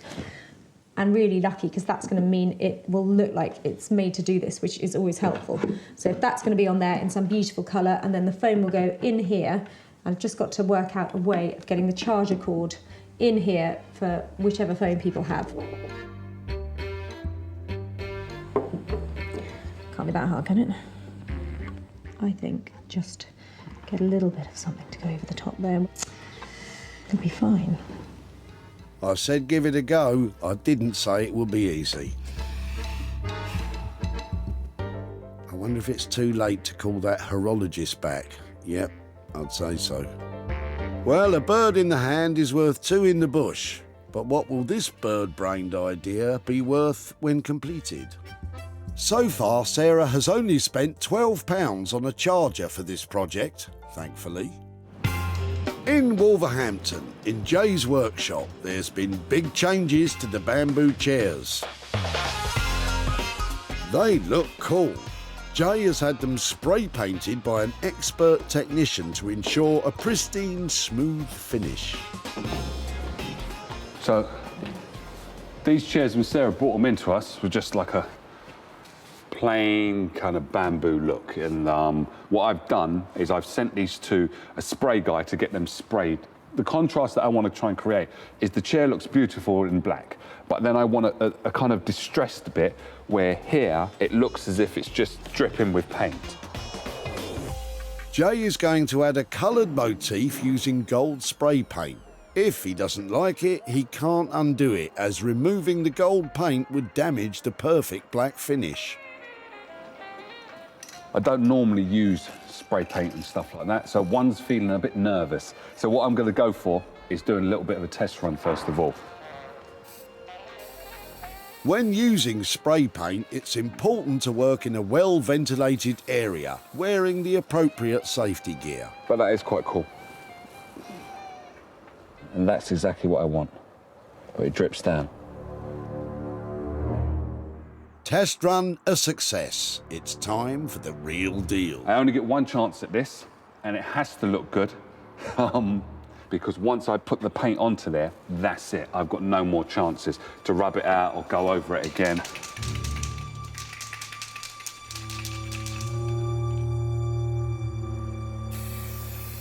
I'm nervous just watching. It's a one-shot deal, so here's hoping Jay achieves the element of distressed grandeur he's after.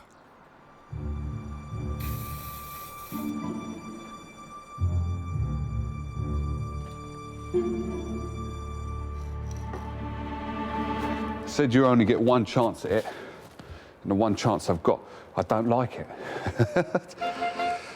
Oh, he's made a right old mess of that. In South London, there's a whole lot of stripping going on.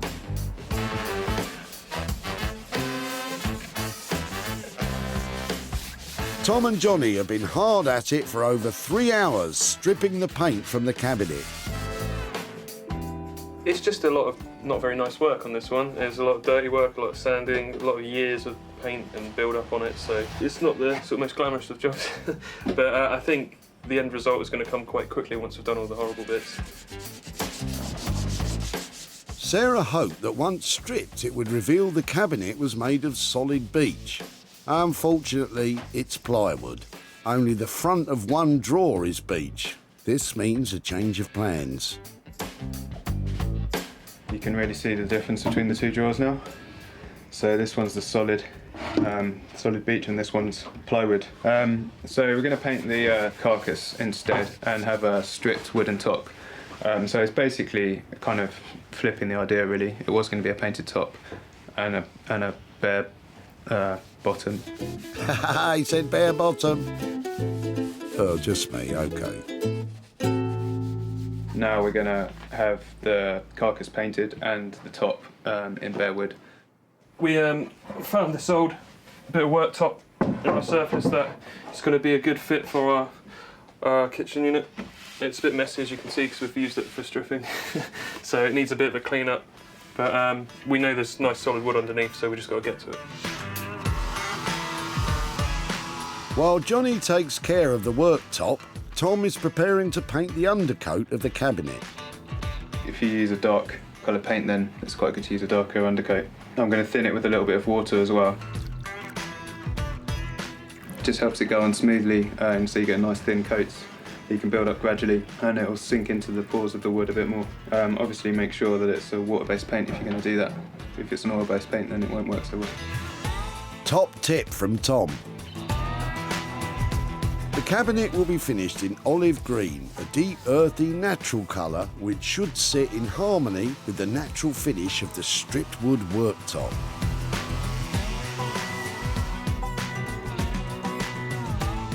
So, like as expected underneath, it's a really nice solid piece of beech. It's starting to come through. Just needs a lot more sanding. So I'm just going to continue doing this, and then hopefully we can get it looking like this all over. They've been forced to change their plans once. Here's hoping it's plain sailing from here on in.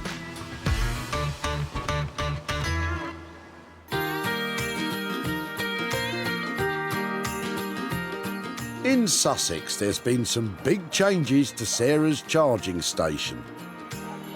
It's just arrived back from a specialist technician, and if you didn't think she was cuckoo before, wait till you see a load of this.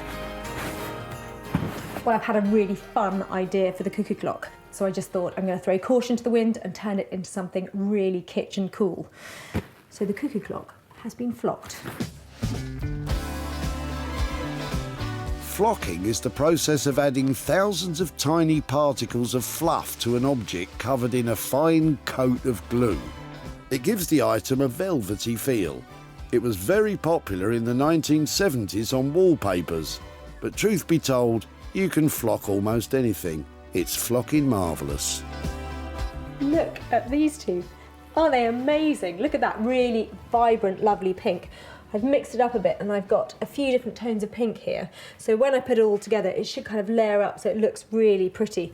But this stuff, stunning, isn't it? So all I've got to do now is put it together and hopefully we'll end up with something that is truly unique. When Sarah saved this cuckoo clock from the scrap heap, it was beyond repair. But now, its time has come to be born again as a retro chic and completely unique smartphone charging station. It's functional and eye-catching, a classic cuckoo clock design given a bold and brash spin. The vibrant shades of playful pink give it a pop art feel. It's one of a kind, uber cool and utterly brilliant.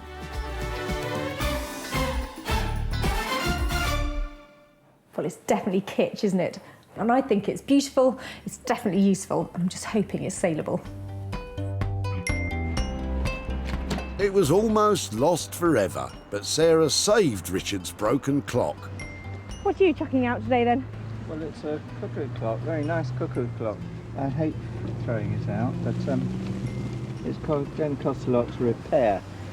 She couldn't fix it, but she did find a way to repurpose it. Sarah paid £72 to have the clock flocked, plus £12 for a charger, making her total spend £84. She sold the charging station to Velvet Moon, a craft shop in Glasgow, and is now on her way to Richard's home near Whitley to hand over the profit. Hi there, hello. Richard, hi, it's Sarah. Sarah. Hi there, nice to see you again. To see you. Oh, hello there, hi, I'm Sarah. Hello, I'm Anne. Anne, hi there, how do you do? Now, I actually took your cuckoo clock to, I think it's a horologist, isn't it? Yes, and to see, and it was at least £150 just to get somebody to look at it. So I know why you were taking it to the tip. That's right, yes. Yes. So having not been able to get it going, I had to think of something else to do with it. So I've got some pictures to show you how it ended up. Hopefully you'll be pleasantly surprised. Here is... Oh, no. Oh, yeah.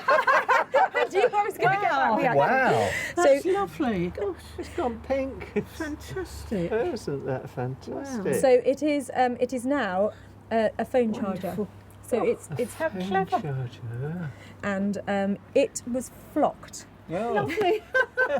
So it has had a new lease of life. That is It is definitely amazing. in the pink, and it has been bought by a shop who specialises in that kind of thing. And I do have a little bit of money to hand over to you. It didn't make a fortune, but I have got £26 here for your old cuckoo clock, and I hope you don't mind. That's It's now fantastic. I mean, as it was going in the tip, you know, I don't want that, so it'll go up to church where she, you know, up at Whitley. Oh, fantastic. So we're about to spend a lot of money on the outside decoration and so on, and a sound system, so it'll go into that pot. I'm so pleased that's going to somewhere so close to your heart. Thank you very much. Great. Well, thank you so much for the clock. Lovely. It's a wonderful surprise. That's very sweet of you. Thanks very much. Bye-bye. Thank you ever so much. Bye. Sarah spent a total of £84 transforming the cuckoo clock. She sold it for £110, turning a profit of £26 for Richard and his wife Anne. In Wolverhampton at Jay's workshop, he's getting prepped for Sarah's arrival to give the thumbs up or down to his handiwork.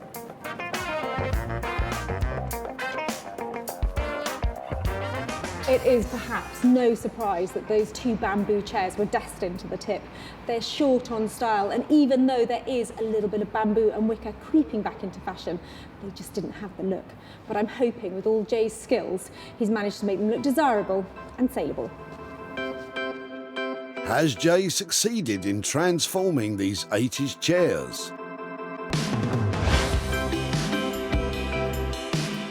He's added a dash of contemporary panache.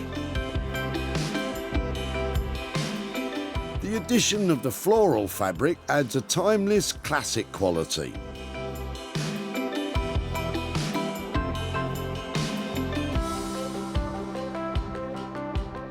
And with the deep cushion, well, that just looks oh so comfy. And as for that drippy, distressed motif, it's now a golden glint down one side, a stylish touch. For Sarah's viewing, Jay's hiding the floral design. He's such a tease. How are things? Very good, very good. You good? They're different. They're different. They are different. Uh-oh, is that different good or different bad? That's just, this is the bottom fabric, if that makes sense. Okay, are you saying there's another dimension? Oh yeah, there's another dimension. There's So only gonna be- we've got to turn them over.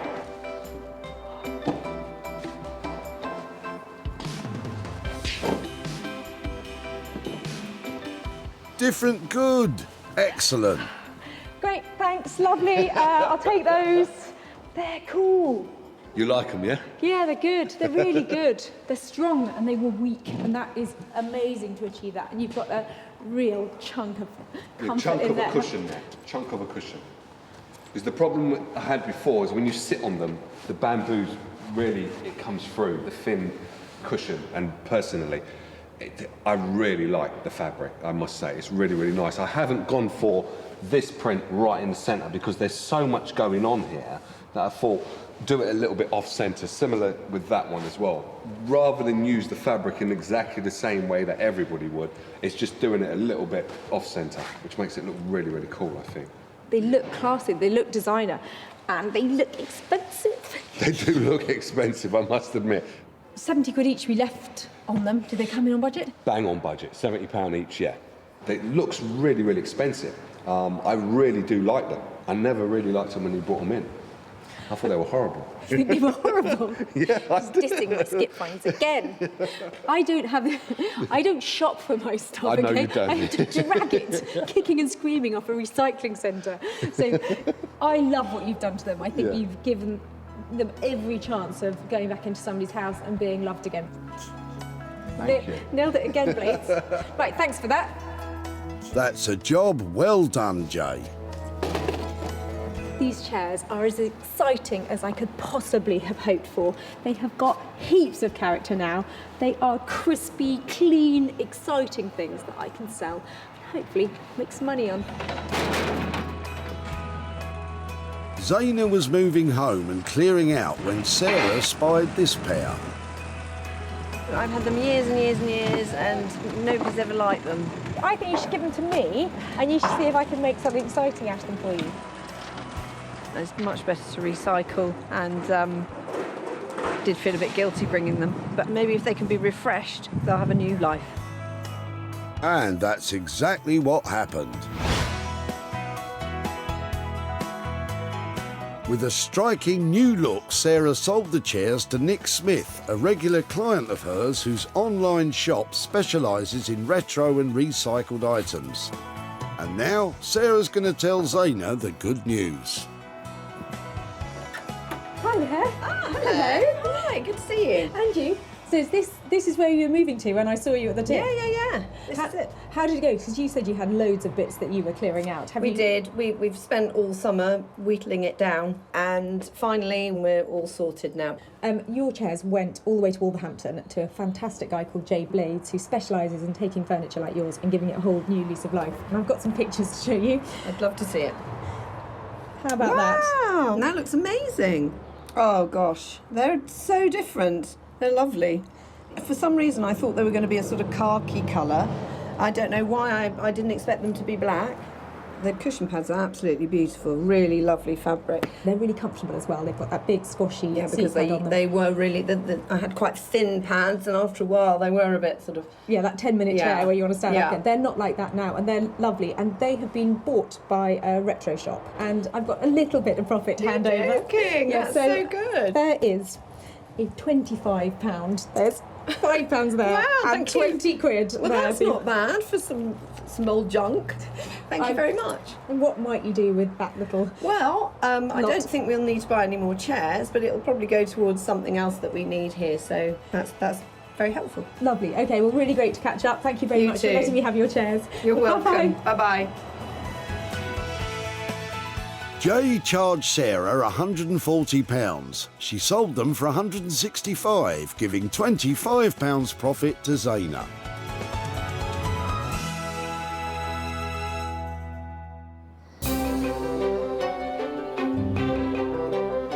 In South London, Tom and Johnny are ready to reveal the fruits of their labour to Sarah.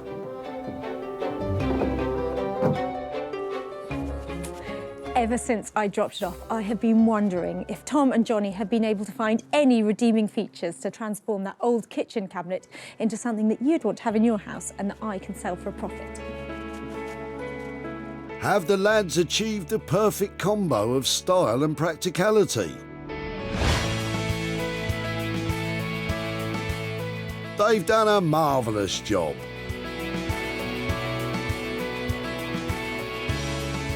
The replacement beech worktop has been sanded down and finished with a clear varnish.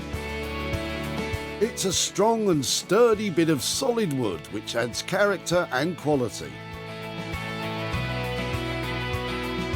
The original metal handles have scrubbed up a treat and add to the heavyweight feel. This cabinet was built to last, and now it's ready to take pride of place in a new home. Hello. For now, though, it's hidden away, ready for the grand unveiling. How are you? Good. Really nice to see you. You too. It's under wraps. Is that It a is, good yeah. thing or not? We'll see you in a second. Guys, that's amazing. I cannot believe that. It's Yeah. great. It looks fresh and modern and really cool, doesn't it? The finish is fantastic. It looks brand new. Yep. Retro style, Yep. but brand new. We used all the original fittings. They cleaned up really nice, so we didn't even have to change them. So, yeah. Look at you. That's so clever. I did not think that it would have that much style and that much distinction about it because it was awful when we dropped it off, wasn't it? Yeah, it didn't look great. You had a great chunk of timber on the top that adds gravitas to it. And it's much thicker, which is nice because it gives it a bit more kind of weight to it. Before it looked quite flimsy, whereas now it looks really solid. There's nothing lightweight about this piece of furniture, but have the boys kept within their £260 budget? How did you come out on cost for it? Yeah, we went a bit over. Not too much, about £35 over. Mainly on materials because it took so long to clean it and strip it, and you know, lots of sandpaper, lots of wire wool and stripper. Yeah, and we decided to go for a better quality paint, which was definitely worth it. No, well, it's got a lovely sort of matte look to it, hasn't it? It's a good choice, and you've done well to match that up. So I think to make that out of what I left with you is great job, really. Very cool. So thank you so much. Cheers. No problem. Brilliant. Cheers. Tom and Johnny have worked wonders. This cabinet combines utility and beauty. Sarah met Julie when she brought the cabinet to the tech for a friend. Hello. That's really sweet, isn't it? It's very old and tatty now and no use. I'm sure if you've got the time, the vision and the inclination to do these sort of things, it'll come out lovely. And we knew a couple of craftsmen who had all three. And then it was time to sell. Sarah posted pictures online and hosted a pop-up barn sale to showcase the cabinet. Now she's off to meet Julie once again, along with her friend, also called Sarah, who originally owned the cabinet, to show them its new look. Hello. Hi there. Oh, I'm Sarah. Hi there. How are you doing? Hello. Nice to see you.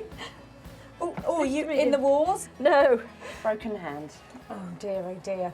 So you were helping out and being diligently dropping off the old kitchen cabinet that's when right. I last saw you. Yes. Did you think what we might do with it when we took it away? Not really, no, I couldn't see any sort of improvement to it. Do you know what I mean? Yeah.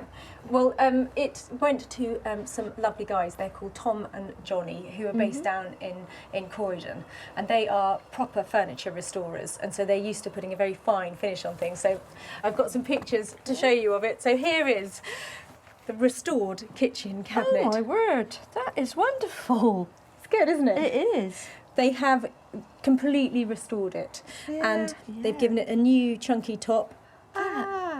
All of the drawers completely relined. handles. Yep, same handles. They kept all of the detail that they could. It's surprising what you can do when you have the foresight. You know, it's marvellous. It's beautifully restored. Could be an island, couldn't it? Exactly. You know, a kitchen island. Exactly. Yes, yeah. It's something that's still for sale. Yeah. So they have made it look amazing, and I have high hopes that it will be soon sold, and I can come back to you with some profit. Oh.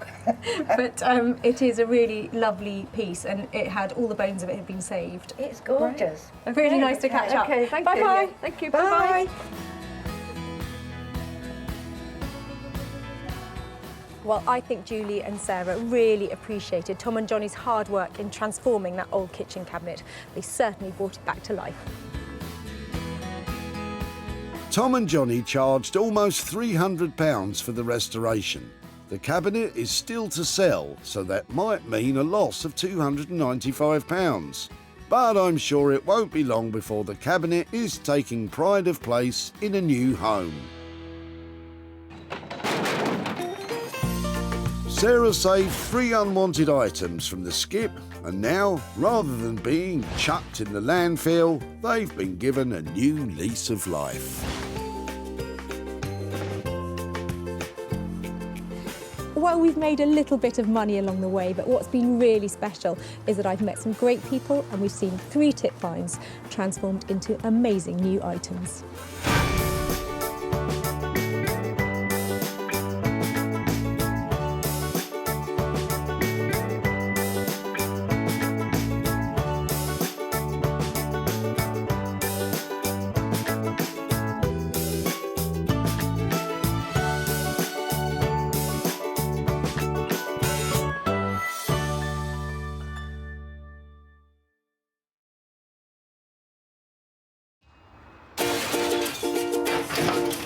Oh no, I like the look of your rubbish.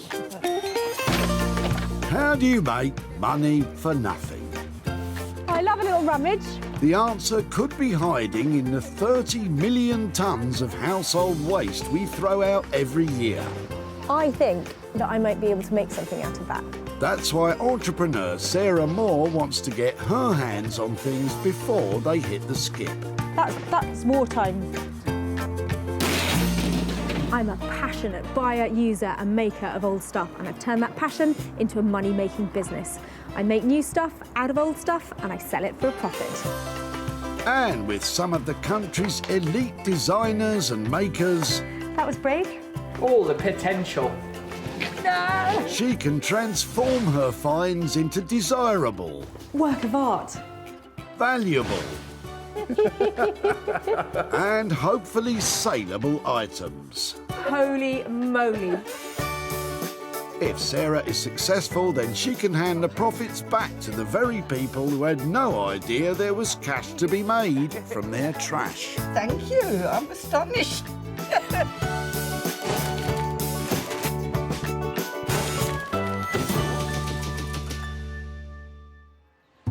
Today we're at the recycling centre in Altrincham, Greater Manchester, and lumber lover Sarah's here to stop some waste getting wasted. Looking round here, you might see lame chairs, battered bureaus and broken sofas, but I see nothing but potential.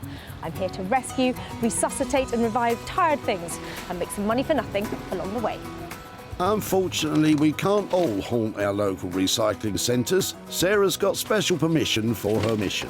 What else have you got in there then? Shall I have a quick rummage? Sarah's mining for 3 rough nuggets, which she'll transform into diamonds. Sarah in the tip with the lead pipe.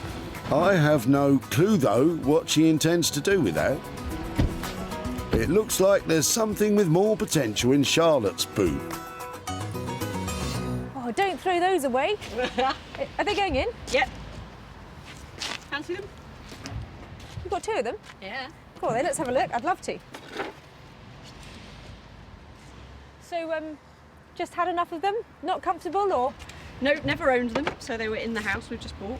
So Really? don't fit with us. Just left there and... Yeah. So we've got enough chairs already. So yeah, sadly they've hit the tip. So when did you move in? So a couple of weeks ago. Is it going all right? Yeah, hard work. Yeah, well, you know, it makes you love it even more if you have Yeah, to do exactly. something to it. Exactly. I'd quite like to go and try and do something with these. So. Yeah, very welcome. Excellent. I think they're quite interesting. You can have them. I think they'll only ever be a pair of chairs, but hopefully we can make them into something that you really want to own. And it's really nice to not have to chuck it in the bin. Yeah, hopefully I'll be in touch with some progress on them. Yeah, absolutely. Make us jealous. Thanks very much. All right, cheers, bye. Sarah looks pleased with these finds, but what does Charlotte think she'll do with them? I don't know, but I'll be excited to see. It'll be interesting. Yeah, and I hope she makes us upset that we've thrown them away. From the look of these rickety old things, she might struggle. What's the plan, Sarah? The bad news is they're brown, they're looking a bit boring, especially with this maroon flock material on them. But the good news is a pair always sells well. They've got some detailing here that I think could be picked out and made marvellous, and that will really help. Sarah knows exactly the right person to transform those chairs. Award-winning textile and wallpaper designer Daniel Heath is a sustainability guru who relishes the chance to give reclaimed material a new lease of life. He adds his sought-after signature style to create one-off furniture and contemporary design pieces. I love what I do because of the challenges that come from every project. There's never really two projects that are the same. Every brief is different and every client is different and wants me to produce something unique for them. So that obviously has an array of challenges that I have to face every day. Each one that comes along is different, and that's the joy of it. Daniel says he is a fan of reclaimed rubbish, but he might be put off by the state of those chairs.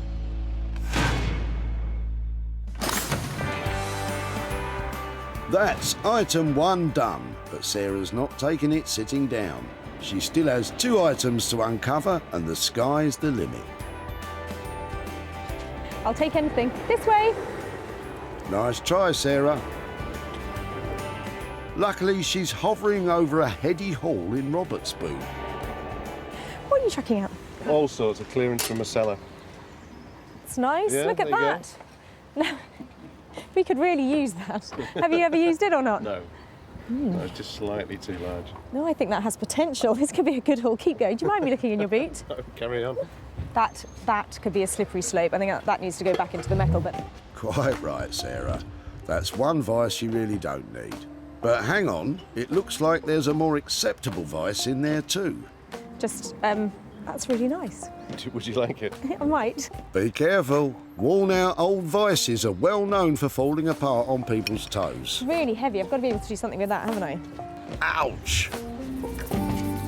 So was this yours? Have you ever used it, or...? I think it was a friend of my son's, and there's a bigger one, there's a massive one as well that I've kept. It is spare. I'm not sure what I'm going to do with this, but I'd really like to take it away and see if I can make anything out of it. So would you mind if I took your advice? Yeah, I've got another one if you want to make earrings. If I do manage to make anything, can I show you what I've done? Yeah, definitely. Yeah. Excellent. OK, well, I'll keep in touch, and I'm going to take that and ponder on what to do with it, but I must be able to do something decorative with it. Thank you ever so much. You're very welcome. Have a good day. Well, Sarah will need an iron will to make something saleable out of that thing. What would Robert do with it, apart from earrings, of course? Use it as a vice, I would imagine. I think it'd be too heavy for a paperweight, doorstop, all sorts of things, but I wouldn't recommend it as jewellery. Why have I just taken that? I know why.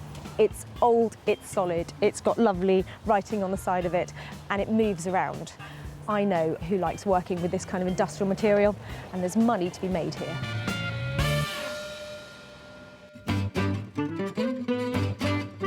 There is nothing that can't be turned into a lamp, and Guy Trench is here to prove it. Retired North Sea diver Guy is the mastermind behind his band of creative craftsmen who can make unique and quirky furnishings from the flotsam and jetsam of yesteryear. I think the disposable culture we live in today is appalling, really, what we throw away, but it's not made to last. In the old days, they made things to last. And that's why I like doing what I do, it's keeping those things alive. So, for example, the old cameras. Why have them in the cupboard? There's something that ought to be brought out. So if we can turn them into a lamp, then we're going to keep it. But you could say to your grandchildren, say, that's what your great-grandpa used to use, that thing. And it's something they can relate to. So it's lovely preserving a bit of history. Isn't that rewarding? Fantastic. Let's hope Guy finds that rusty old vice every bit as gripping as his other projects.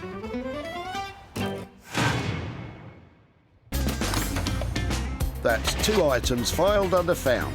Sarah will take on the third and final item herself, if she can find something. What are you chucking out? Cardboard. Oh, that's no good. She's being unusually choosy. You coming back with any furniture later then? No. Well, no time for small talk. No furniture?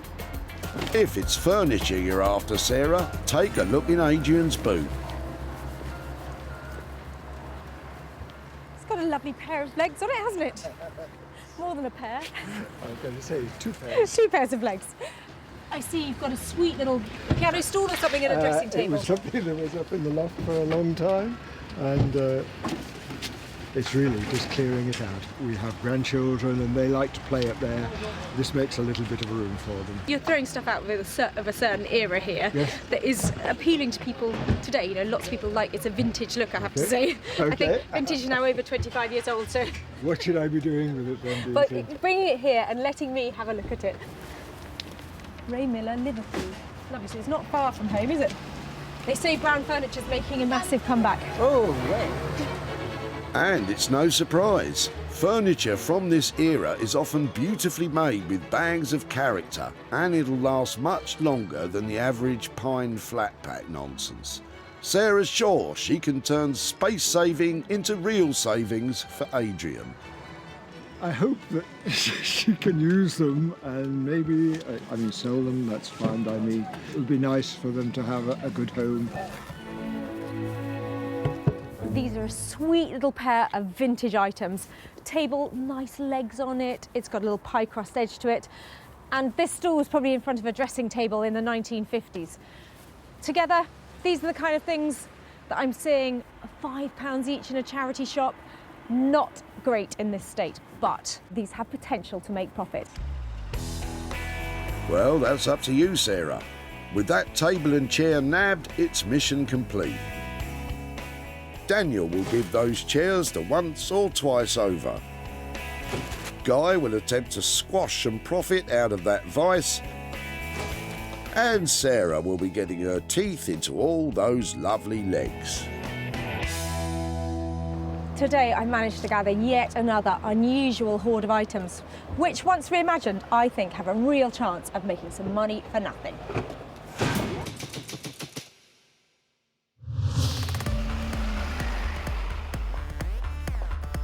Bustling Walthamstow in north-east London is home to textile and printing aficionado Daniel Heath, who is nervously awaiting Sarah's latest offering. It seems like she's got something that I'm going to be a bit unsure about, so I'm a little bit more anxious than normal, but I guess we'll have to, as ever, see what comes when it gets here. Poor little chairs, abandoned at the tip. Somebody's got to show them some love, because currently they're covered in maroon. Daniel, he's the one. Hi. Hello, how you doing? Really well, how are things? Yeah, good to see you. It's all hugs now, but he hasn't seen what Sarah's brought him yet. Cheers. Right, okay, so fairly straightforward, seemingly. Yeah, let's go and have a look. So far, so good. Dan seems pretty confident. Okay, right. Some nice detail to it. They're a bit weak, and I am personally a maroon hater. Okay, well, I think that, you know, the seat is really understuffed. The frame is sturdy. Do you think they're suitable for an update? I think we can probably do something with them. I'm not sure that they're going to have a huge resale value. The chairs are around 100 years old, but in their current condition, they're unlikely to have any value. The challenge for Daniel is to add his signature look without breaking the bank, and there's a lot of work to do. So I think basically it's going to involve using some fabric that I've got to re-upholster. Sand or paint, not really sure. It looks like they're in okay condition, but I think underneath that's going to need some new something. He's happy to work to a budget of £100 per chair, which should leave a bit of room for some profit for Sarah. Seeing them brought back to life, making just a few quid, I'm happy to leave them at that. I've got great faith that you'll make them look fantastic, so thanks ever so much. Thanks, Sarah. Hope they're an easy one. Cheers. I feel a little bit sorry for Daniel because those chairs currently are not a nice prospect. But I bought them here for a reason. I'm hoping his beautiful deco hand-printed fabrics are going to give those chairs just what they need to turn them into something saleable. I'm glad that Sarah's bought these because they wouldn't have continued their life in any other way. So if anything, we're saving them from being broken up. So yeah, I'm glad they're here, sort of. Dan's quoted £100 per chair, which makes a total of £200 for the pair. Daniel's fabric designs will add value, but he's no upholsterer, so those chairs could prove tricky.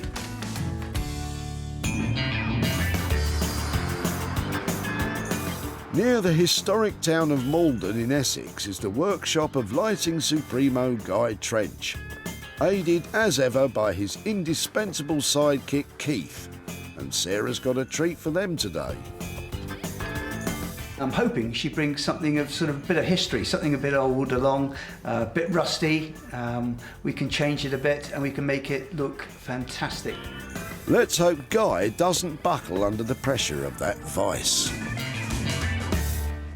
I tell you what, it's really lucky that I've got a black book full of contacts because it's going to take somebody really skilled to turn that into something that's saleable and can make a profit. But it's all right, because I'm here to see Guy. Hello. Hello, lovely to see you again. Good to see you. And you. Hi, Keith, how you doing? All right. Help. Ooh, a What? record vice.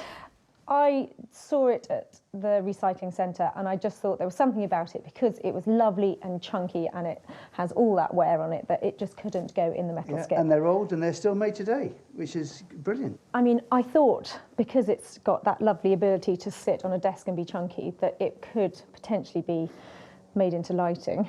I think you're definitely right. It definitely could be made into lighting. There's some nice colours we can wear back here. Yeah. With wire wool and a bit of furniture remover. Just have a look at, could it be a wall light? Let's have a look. Could that go on the wall and have a... Yeah, like that. I think it is... as a wall light. Yeah, lovely. Need a Okay. good fixing and a good beam to put it onto. But, Yeah, I've been carrying it. It's not light, is it? No. Sounds like Sarah's come to the right place for vice advice. But what about the price? Let's hope it's nice. That's a lovely idea. It looks charming because before I thought, you know, maybe it just go onto a man's desk, but you're putting that into interiors, into restaurants or something like that, aren't you? With that kind of look. They could have the menu hanging from it and wind it up, you know, whatever they like, you know. Obviously, that's quite a heavy-duty thing to work with, but what kind of cost are we looking at to get it the right kind of electrics in there, you know, the right safety? Because I know that there's loads of people making lighting, but it's very specific stuff that has to go into something like this, isn't it? Yeah. I think we're looking at probably about £95 to do that, turn that into a wall light. That leaves a nice bit of margin Yes. to make on. So Yeah. that's great price. I'm really pleased with that. I just can't wait to see what it looks like. It'll look great. Really good to see you. Give us a shout when it's Thank ready, you, Sarah, and lovely. yeah, I'll come back and can't wait. Okay. Take care. Brilliant. Bye. Cheers. Bye-bye. You can tell when you're in the hands of an expert because they just make everything look so simple. That vice as a wall light, genius idea. It's very different, and I don't think anybody in the world will have a vice as a wall light. So this will be a first off and a one-off. Guy's charging £95 to illuminate that rusty vice. It's certainly got a long way to go before anyone will want that industrial hunk of metal hanging on their wall.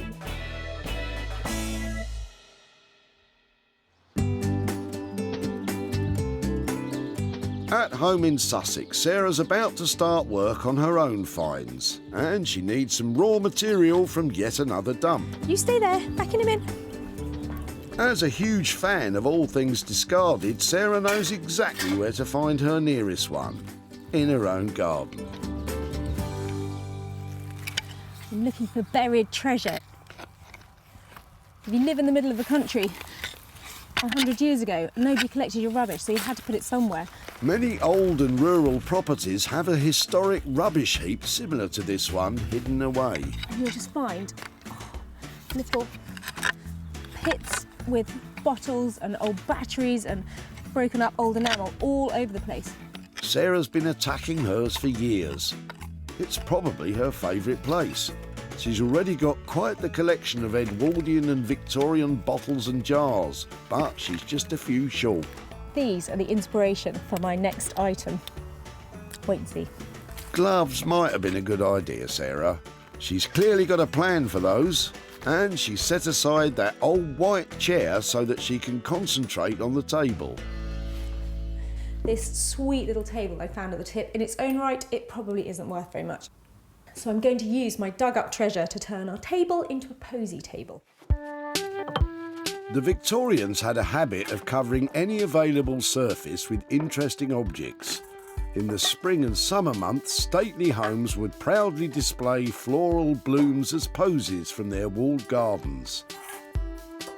We're going to bring the posy table right back in fashion. Everybody is going to want one of these. I certainly do. Oh yes, me too, for my stately block of flats. But as usual, Sarah's taking things one step further. She's marking the position of the jars she's dug up, and she's going to embed them in the table. And all I've got to do now is make some little holes in the top of the table for them to go in. I'm going to use this. That terrifying looking drill is fitted with a hole cutter that you can get in any decent DIY store. That's scary. Make sure you're a seasoned driller before attempting this.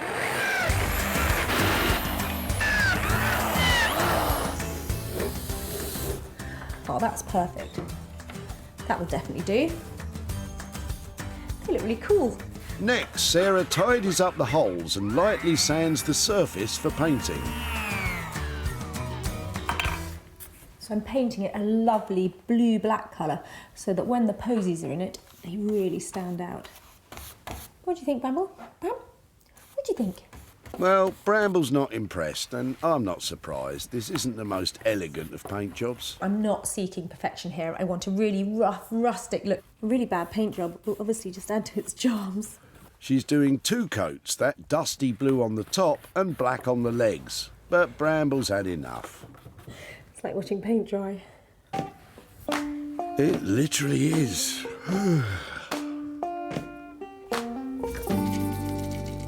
So what I'm going to do now is just take off all these crispy edges to make it look like I haven't just made it. First she paints it, then she rubs it off again. It's hard work, this. I could do with a bit of a lie down myself. What I'm trying to do is imagine how it would have been worn out if somebody had been using it all the time, like putting all the pots in these holes and where they picked up on the edges. For Sarah's final trick, adding a layer of dark wax to complete that vintage feel. So you can buy these waxes in all sorts of different colours, or you can even stir paint into clear wax and make your own bespoke coloured finish. Still bored, Bramble? Bramble, sausages! I knew she could hear me. Sarah's well on her way with her take on Victorian extravagance. And with just £5 spent on wax and paint, it may even make a healthy profit. But will she actually be able to sell such an unusual item?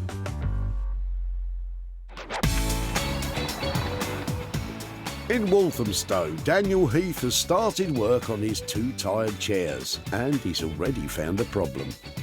So we have a major wobble that I'm concerned about at the moment. So let's investigate. At last, that red flock material is removed and there are some unwelcome surprises underneath. Oh wow, I think it was just the fabric holding the thing together.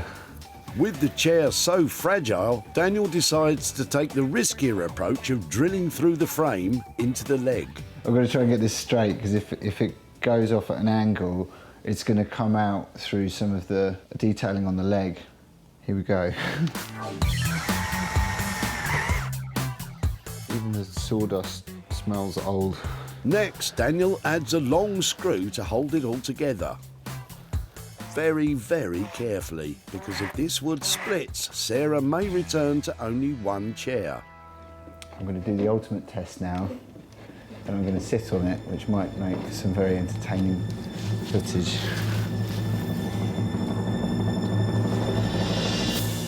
There's a bit of movement, but it's still up. That's encouraging. With the legs now structurally sound, sort of, it's time for Daniel to think fabrics. As a textile and screen printing expert, this should be the easy bit. I want it to be quite sophisticated and not too jazzy. That is a bit jazzy, Daniel. Maybe this isn't the ideal colour or fabric, but I'm just going to throw around a few ideas and see what we get. Right, next up, elephants. This is a circus-themed print, and it's got some playful imagery. Its pattern might work, and a corduroy might be a nice quality fabric finish to put on the seat cover. Before he commits, it's time for some upholstery practice. We want to make the pads quite thick because they were so flat and sad when they arrived. With his eye on a limited budget, Dan's got a great source for padding. And these are all foam offcuts from factories, and you can buy them quite cheaply. You just don't know what you're going to get. Full marks for your eco-credentials, Daniel, but it all looks a bit, well, flat. That looks like a big enough piece. Might have to glue some bits together as well. Daniel cuts a stack of foam pieces to the right shape. Is he feeling buoyant about upholstery? I've not done any upholstery before, so have a practice. Practice makes perfect. Wise words. Dan's using a piece of MDF and cheap cotton as a test, so he doesn't have to experiment with the final material. I quite like having a go and seeing if I can do something that I've not done before. If I'm trying something new out, I'll just go online and look at videos on YouTube. He's right. You can find out how to do just about anything online. How do you think I learned to crochet? But new skills can take some time to perfect. Yeah, I think it's safe to say that upholstery is certainly more difficult than I thought it would be. Yeah, I remember my first crochet hat, Daniel. It looked like an octopus. Don't be downhearted. It only took a few years to get good, and you've got a few hours. Best of luck.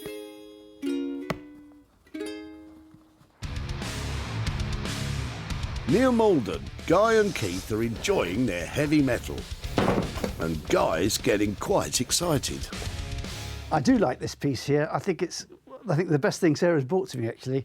I love the navy blue in this bit here. Not so keen on this silver here. Yeah. Someone's obviously painted it.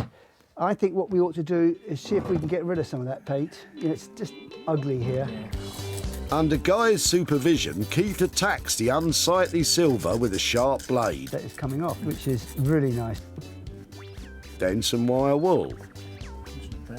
No. And finally some paint stripper. Makes life so much easier using these chemicals to remove nasty bits and pieces. Perhaps you should have started with that, gents. Well, here we go, there's a bit of blue coming through.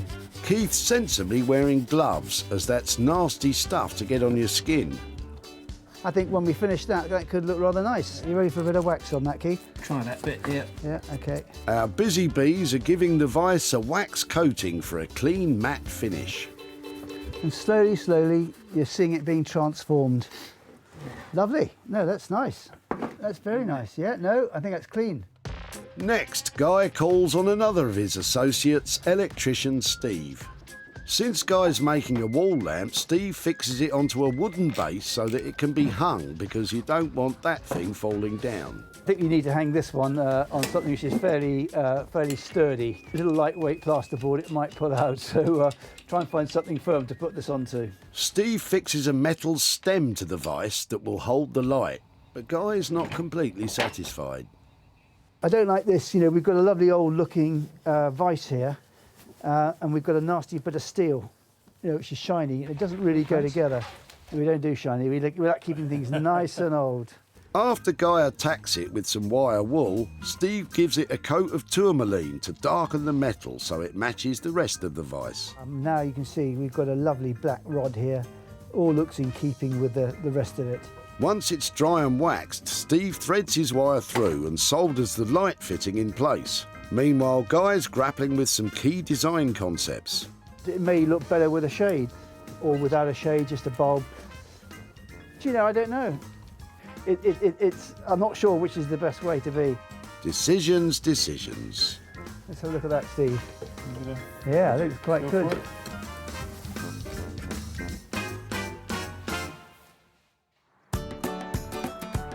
In Sussex, Sarah's posy table needs a final flourish.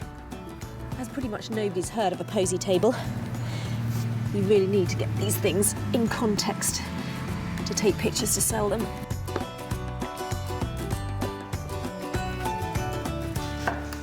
Sarah arranges the flowers and places all the jars in their holes. Okay, that should do it. But has she brought that humdrum brown table into bloom? Sarah took an unwanted old white seat and an average occasional table from the recycling centre. She soon decided to concentrate her efforts on the table. Now Sarah's taken it back in time and transformed it into a posy table that wouldn't look out of place in the reception of a 19th century stately home. Those Victorian jars she found in her garden tip present her bouquets beautifully, and their colours pop out against the dusty blue of the worn-looking table. And Sarah knows exactly who to target for a sale. I'm really pleased how this has turned out. The flowers in it look lovely, and that's important because if I'm going to sell this to a florist, it needs to really work. Definitely worth embracing those power tools. At the dump, Sarah spotted some of Adrian's furniture. It's got a lovely pair of legs on it, hasn't it? It was up in the loft for a long time, and it's really just clearing it out. Which sadly had worn out its welcome. You can accumulate only so much.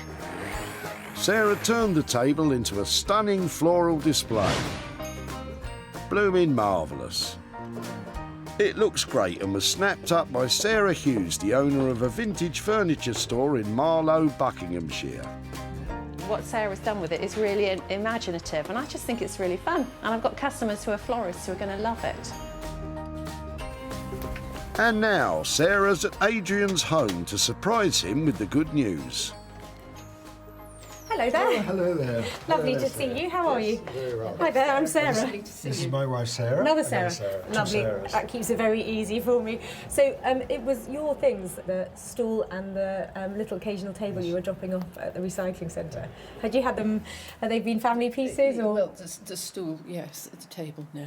Well, I set the stool aside, and it was actually the table that I decided to work on because it had such an interesting shape to it. I've actually got some pictures here to show you of how it turned out. But before I do, have you ever heard of a posy table? A posy table? Presumably for flowers. What's a posy table? Well, I can show you in a moment, but a friend of mine told me about it, and it is this lovely table that gardeners in big estates used to prepare little bouquets and buttonholes for the ladies and gentlemen of the house. Wow. So I've got some pictures to show you. Lovely. So here is your table. Oh! Oh, there we are. Can we have it back? Isn't that lovely? It is. Oh, yeah. This is proof of its reuse. Yes, absolutely. Yes, it's lovely. Yeah.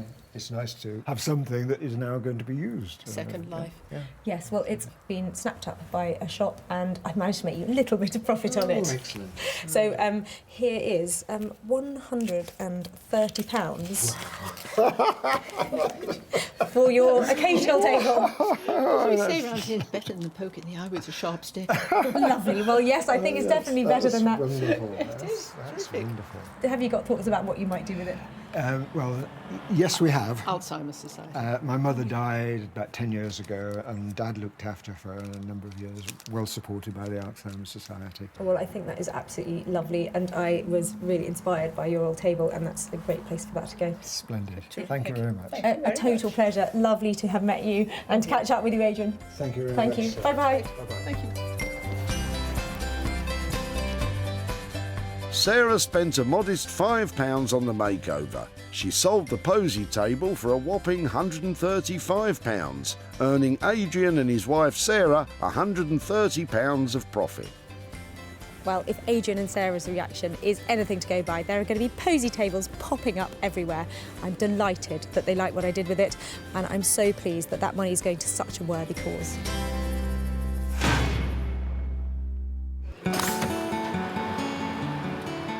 Sarah's back in Walthamstow to pick up Daniel's first attempt at upholstery. Have all those online tutorials paid off? It's been quite nice to work on the chairs. It's been challenging because I haven't done upholstery at all before, but it's nice to have them finished and looking good. I'm here to pick up those 2 little chairs. Now Daniel is really going to have to pull it out of the bag with this one, because turning a profit on those, that's tricky. This pair of unwanted chairs had seemingly come to the end of the road. They looked more destined for the bonfire than the dining room, but all they needed was a spark of inspiration.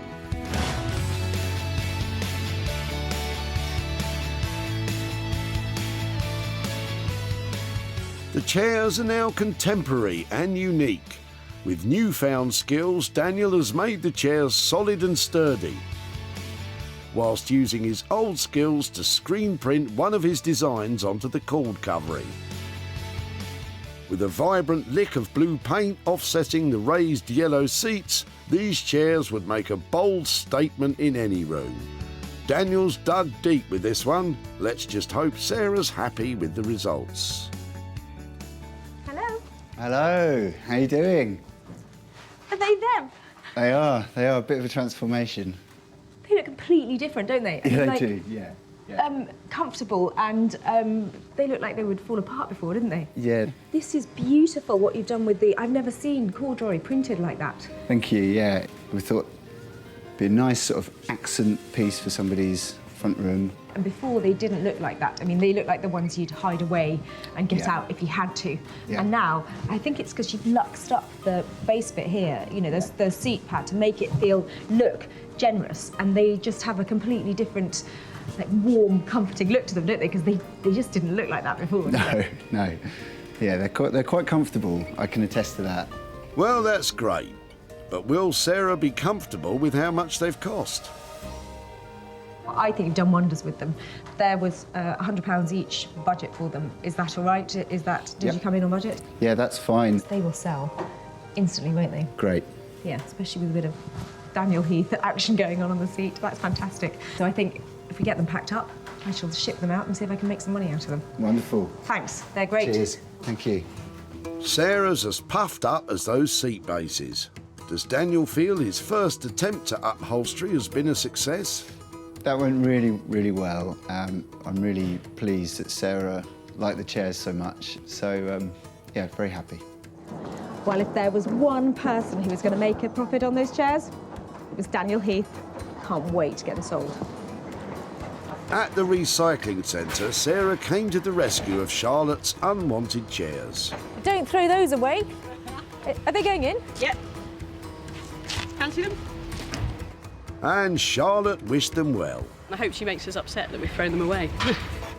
Daniel repaired them and gave them a bang-on trend makeover. At home, Sarah uploaded pictures of them onto the internet, on sites including social media, Etsy and eBay. People looked at the chairs and then decided whether to buy the chairs. Well, I love Daniel's luxury update of those 2 little chairs. They didn't have much potential at the beginning, but now they have. And I am hoping they're going to be snapped up soon, and when I've made some profit, I'll be back in touch with Charlotte and giving her the good news. Daniel's labour and materials came to £200. With no buyer as yet, we could be facing a potential loss. But with a bit more time, we should hopefully find the chairs a new home and we can hand over some profit.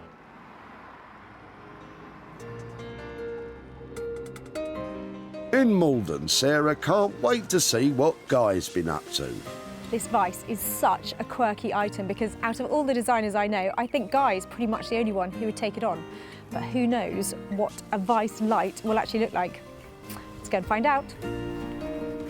The vise was an old rusty lump of metal with very little aesthetic value. But thanks to Guy and his team of experts, it's now been reimagined into a conversation piece wall light with bags of character. It's been carefully stripped back to its original paintwork and waxed for a soft matte look, giving it the perfect blend of historic and desirable. The brand new light fitting has been expertly aged, so it feels as though it's always been there. And the team have topped it off with an optional lampshade to give it a sophisticated finish. They've managed to create a lamp which is undoubtedly one of a kind. This has got to be my favourite I've done for Sarah. As a wall light, it really ticks all my boxes. It's really cool. It's going to tick her box, I think. It's different. They say everybody has a vice, but will Sarah want this one? Hi, Guy. Hi, Sarah. How are you? I can't believe it. Is that it? That's it. Isn't that clever? I can't believe you've turned that horrible thing into something decorative. I think it's one of the best things recently I've done. And these actually work, so we can make the jaws go up smaller or larger. And I think the whole thing looks just amazing. It's beautiful and yeah, just the right sort of finish on it as well. It's got a nice look to it. It's quite sort of industrial. We've just shown it with a feather shade. So we could have a black shade, you could have just a funky bulb in, whatever you wanted. It is really appealing. I love the fact you've put that piece of chunky wood on the back because the look's so strong, isn't it? The vice lamp is an artistic triumph, but did Guy manage to clamp that budget down? I think it was £95 to convert the vice. Are we anywhere near that? We are on budget, just. It is really just. It's got a little bit more extra work than we thought it was, but as you've bought me lots of things, we'll keep our word, and that's our price to you. I think it's really exciting that you're creating these one-offs, and if this is the first vice light ever, then we're really lucky to have that, and I'm pleased it came into the tip and it's ended up here. I think it's a lovely ending to its story. So thank you so much. So Guy's answered the question, what does a vice light look like? And the answer? Amazing and really saleable.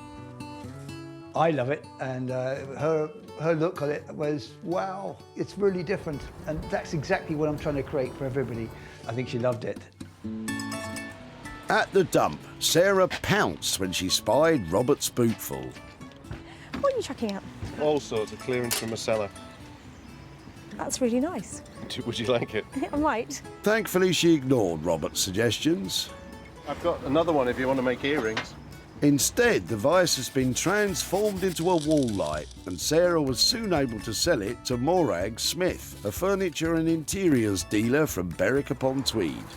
I think the vice lamp is fab. It's quirky, it's unique, it has purpose, so it'll sell very well. Immediately, you're putting an interesting bit of history into a useful place in the house. Sarah's back in Greater Manchester to let Robert know what became of his rusty old vice. Hi there. Hi Sarah, how are you? I'm really well. Nice to see you again. Nice to see you. When I saw you at the recycling centre, I thought you were reluctantly throwing out some stuff, but were you having a clear out? Yeah, I was having a clear out of the cellar. I guess the only thing that was of any value there was the vice. And did you think what we might do with it? You could either use it as a bench vice again or a doorstop. I couldn't really imagine anything more artful to do with it. We took it to a fantastic chap called Guy Trench, and he specialises in making old stuff into lighting. So do you want to have a look what he did? Yeah, I'd love to. Here is your vice in all Can't wait to see it. all its new glory. Whoa. Oh, that's amazing. He cleaned it all up and did that. That's incredible. I didn't think it would be made into a light. I was thinking, I don't know, some art feature or something, if at all. It was lovely and it has real appeal. So your light has sold. It takes quite a lot of investment to turn something like that into a light. So I've got a little bit of profit for you. Oh, lovely. I've just got 20 quid. Oh, brilliant. Well, I was expecting nothing for it, so that's great. That's really good. I'm going to give that to charity. Yeah, definitely. Oh, well, that's fantastic. I'm glad that's going to a good cause. So thank you ever so much. All right, thank you, sir. Lovely really to catch nice up to again. meet you. Thank you. Guy charged £95 for labour and materials. The lamp sold for £115, leaving a profit of £20 for Robert. Sarah found 3 waste wonders at the recycling centre in Altrincham. Charlotte's suspect seats were given a stand-up makeover. Robert's old vice was given a new twist as a lamp. And Adrian's table took a trip back in time. Well, it might not always be straightforward, but I'm really proud of those 3 great transformations. And it's really good to know that all those things that we saved from the tip are off to brand new homes.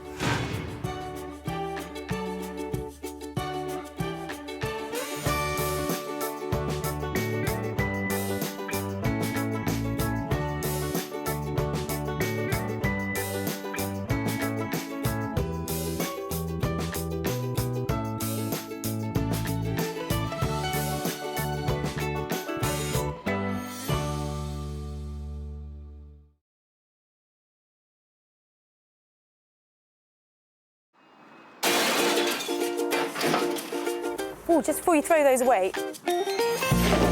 How do you make money for nothing?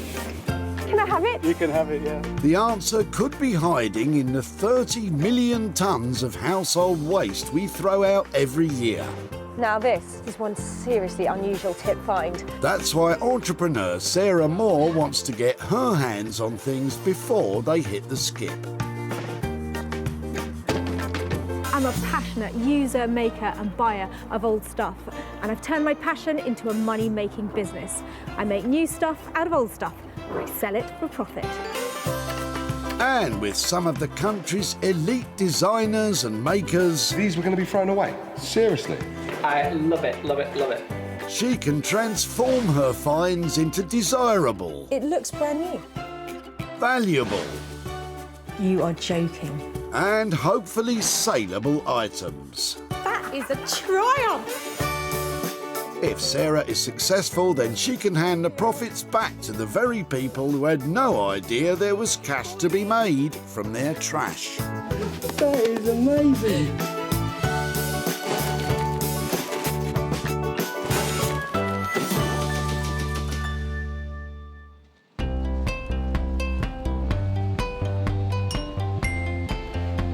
Today, Sarah's on the hunt for all the hidden treasure the tip can offer. She's in Greater Manchester at the Altrincham Recycling Centre. In between the polystyrene, the plasma screens and the paper unicorns, there are little gems coming in here, all of which can make money for nothing. Aside from mythical beasts, it's Sarah's quest to discover 3 items that can go from battered and bruised to brilliant and beautiful. Round here, we've got to have eyes of a hawk, mentality of a magpie, patience of a saint. You've also got to have special permission from the site owners before you can take anything out of the tip. Diamond rings, £50 notes. Wishful thinking, Sarah. Perhaps mother and daughter Carol and Tamara will be able to provide a hidden gem. Where's all this stuff coming from then? I've had it donated off friends and a charity because I had a house fire and I ended up with nothing, and everybody has just been so great and like donated everything. How traumatic. Furniture, curtains, bedding, a lot. So what happened? Clothes for the kids. Everybody was safe though? Everybody's safe. Thank goodness for that. People were so generous that Tamara has brought the surplus items that were damaged or in bad condition. Plus, she needs the space. So how many kids have you got? I've got 10 altogether. 10? Yeah. How old's your oldest and how old's your youngest? 26, youngest is 1. Blimey, Well, with 10 kids, I bet a bit of extra pocket money could come in handy. So, if Sarah can make a profit to give back to Tamara, all the better. That's fantastic. And this old chest of drawers might be just the thing. So what do you reckon, 1950s, do you think? I'd say so. 50s? Yeah. It's nice and chunky, isn't it? Yeah, let's just pop it down there. Brilliant, thank you. Sarah definitely thinks that's a solid find. I will keep in touch, show you what I've done, and try my best to make you a bit of money. And really nice to meet you. And good luck with, getting your house together. Thank you very much. Yeah. Brilliant, thank you. I've got to find a home for this lot. While Sarah figures out how to attach that mirror, let's find out what Tamara thinks will become of her chest of drawers. Probably decoupage, whatever it is. Yeah, and get it painted, get it all stripped back to how it originally was, which would be nice. So that dress has gone from derelict to decoupage in a matter of moments. It's well made, it's got great proportions, there is lots of money to be made here, and I know just the person who's going to make it.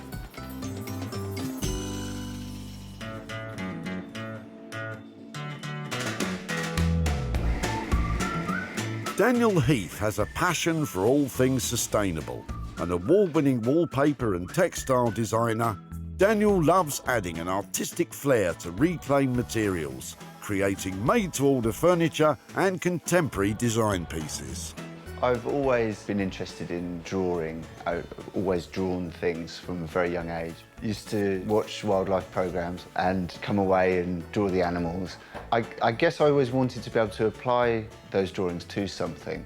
So the roots were graphic design or textiles, and it's actually meant that I've been able to take my imagery and put it on all sorts of different things, and it's been really good fun doing that. Let's just hope Daniel thinks he can have some more fun with that chunky chest of drawers.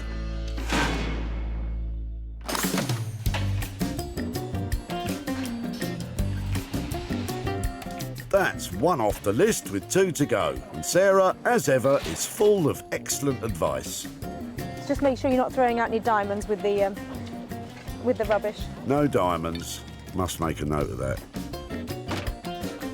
Anyway, there might be a jewel of a find in the back of Julian Dowie's car.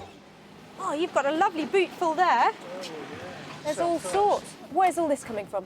This is my son's house. He's moving house. OK, and you're helping out. He's moving to London? Yes. He's leaving you, is he? Yes, at last. At last. I've heard of the bank of Mum and Dad, but the moving company of Mum and Dad? Who'd have children, Heath? Well, I wouldn't mind, but it's I was 33. Never get rid of them, really. Don't say that.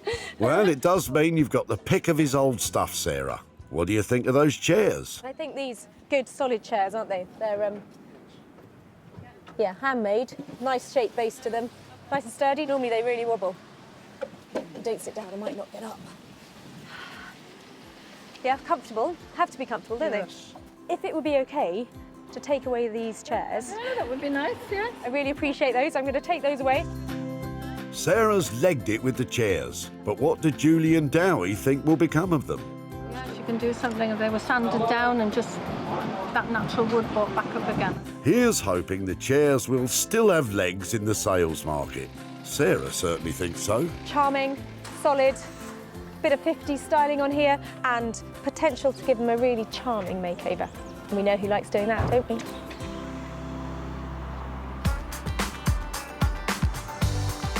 Jay Blades is a builder turned philosophy graduate turned furniture restorer. A couple of people have asked me, how do I describe my style? And personally, I don't know. I call myself a modern restorer, which basically means I restore furniture for a modern market. Jay has his finger on the pulse of modern design interiors, reworking the very best of British craftsmanship and bringing it to the 21st century. Someone did say to me once that your furniture makes me feel happy. So I used to call my furniture happy furniture because it makes you smile and adds a little bit of humour to your house. My style is definitely not boring. My style is definitely not run-of-the-mill. At the moment, those chairs aren't exactly avant-garde, so Jay might have his work cut out making them his own.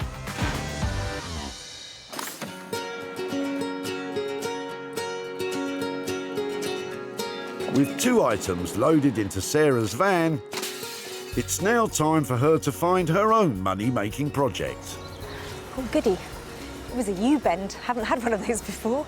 Let's just let that one go, eh? Oh, look, Christine and Matthew have a boot full of loot. Oh, hiya. I love that. Oh, it's been in the attic for quite a while. Isn't it cool? No, it's not No. cool. It's not cool. No, it's Well, not. actually, it is cool. No, I'm with Matthew, it's not cool. So you said it's been in an attic. Yeah, I think it's Axminster, I think. Lovely, British quality, Yeah, wool. yeah. It used to be the lounge carpet, I think. Wow, and so, yeah, it looks like it's may have been used or may have been under the sideboard or something like that, doesn't it? So how old's your house, or? Well, it's the 1930s, so yeah, that could be at least 50 years old or something like that. These type of carpets have been made in the Devon town of Axminster for more than 260 years. And they're still supplied to classy residences all over the world today. Christine and Matthew, however, need convincing of this carpet's merits. People love this kind of thing. Can you see it? No. Right, I'm going to roll up the carpet and say thank you so much for letting me have it. And I will have fun, actually. I really will. Well, if anyone can have fun with a bit of old carpet, it's Sarah. Hopefully, Christine and Matthew will see its beauty when she's done with it. She said you can trim it up and make a runner or something out of it, because actually it's quite good quality, wasn't it? Or one of those like old-fashioned carpet bags. Which actually that might be quite retro, mightn't it? Actually. Yeah, I think Matthew's going to need a little bit more convincing. Love it? See the potential? Oh, no, honestly, this is going to be lovely. Beautiful 1950s original carpet. I don't think this bit has been used that much. It will need a really good clean up if we're going to make any money out of it. But this could be fantastic. Loads of potential here. Another great day and 3 items found. Daniel will reflect on Tamara's mirror and drawers. Jay will play with Julian Dowie's 2 chairs. And Sarah will hope to find some magic in Christine and Matthew's carpet. I would say, on balance, it's been a great day here at Altrincham. I've collected a classy cluster of cracking future collectibles, all of which I know will make some money for nothing.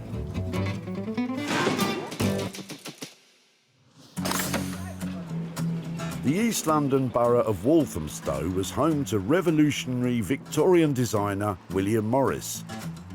Today, print designer Daniel continues that radical vision. And he's already thinking creative and thrifty thoughts. Good man, Dan. I've got a few designs that I've got in mind, and hopefully, you know, we can bring things in at a good price so that we can make a profit. A man-sized profit's definitely what Sarah's looking for. That peach princess, I think, really needs a masculine makeover. So I'm hoping Daniel is the man for the job and that he'll help me carry it upstairs.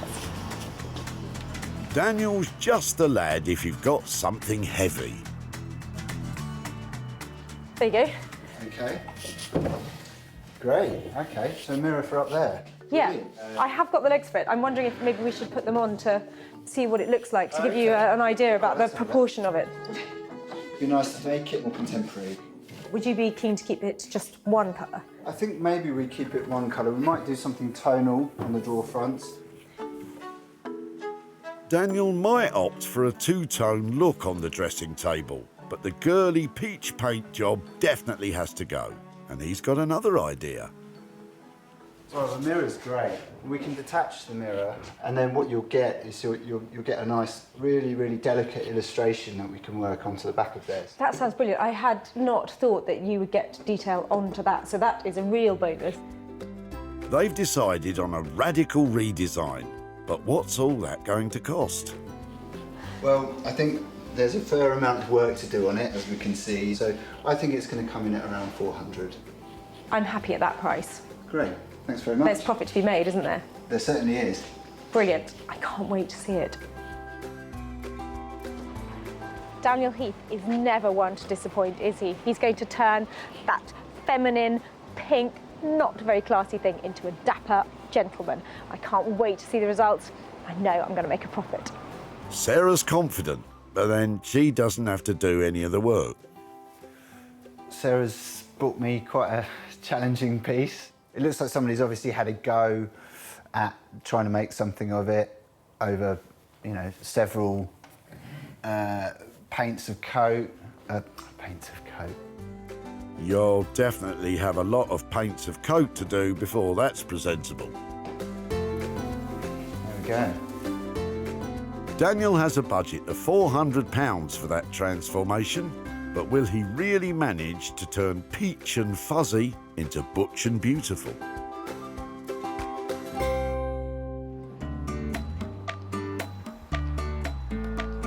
The West Midlands city of Wolverhampton was once home to a large iron and steel industry. Today it's home to Jay Blades, who's eagerly awaiting some tip treasure. Well, Sarah's coming along today.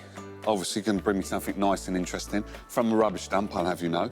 Nice and interesting, Jay. That's asking a lot. These chairs are solid and brown and quite nice, but so dull. And what I need is Jay to absolutely go to the edge with them and make them into something amazing. Hiya. You all right? Yeah. Guess what I've got for you? Chairs, man, more chairs. Lovely chairs. I'm glad you said lovely. Yeah, well, they look like they're real, yeah, they are real wood. So They are? Yeah, they're lovely chairs. Solid. Yeah, these are gorgeous. These are really good. Little farmhouse or kitchen chairs. What ideas have you got for these? I think out of the farmhouse and into the 21st century. I'm hoping that you don't mind putting some colour on them. You want colour, I'll give you colour. My juices are flowing in this one. I like the idea of I can add a bit of colour. This is really cool. Really, really cool. So the dull chairs are in for a colourful Jay Blades transformation. I won't say too much about what I'm going to do to them, but they are going to be wow. How much money do you want to make them wow? Hit me with it. Come on. He's thinking about it. Still thinking about it. Still thinking. Still thinking. I'm going to say 75 a piece, 75 each, to make these wow. I'll leave them in your very capable hands. Thank you. It's very kind of you. I'll hopefully come back and find something a bit prettier next time I see you. Well, they're going to be pretty amazing. They're not just going to be pretty. Pretty and amazing together. Go for it. Okay? Can't wait to see them. No Take problem. care. You too. You take care. It's going to look really cutting edge, really trendy. It's not even trendy, sorry. These are going to be setting the trend. These two are just going to get that woo factor, is what they're going to get. Woo! But is the woo factor really going to be enough to see Sarah turn a profit on these? At a budget of £150, they'll need every bit of bling Jay can bring.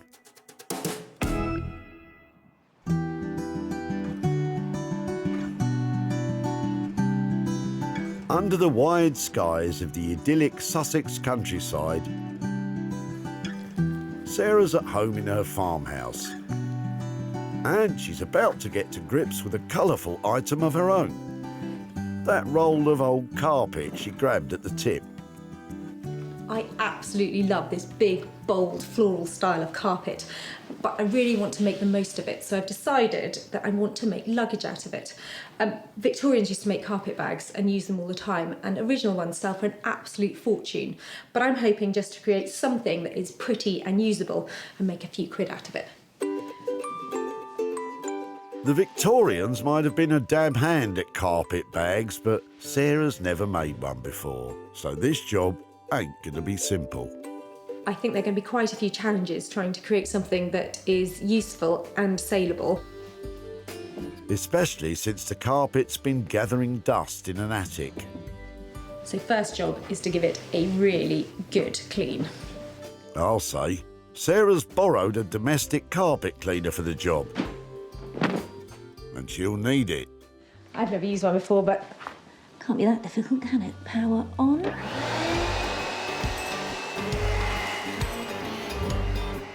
Before the suitcase became popular, carpet bags were used as luggage by travellers who would otherwise have to take heavy wooden trunks. Who knew carpet cleaning was so much fun? It looks a riot. So much brighter. Just going to roll it up in front of the fire, see if I can get it to dry.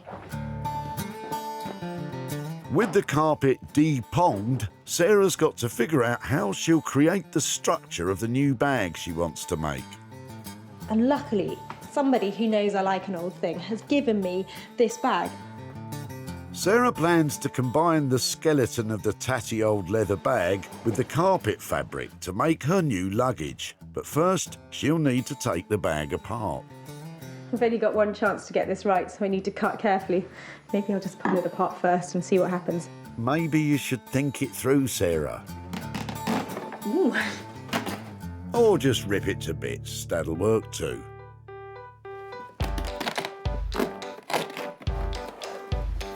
I don't really like the idea of having a comfort zone, but I'm well out of it right now.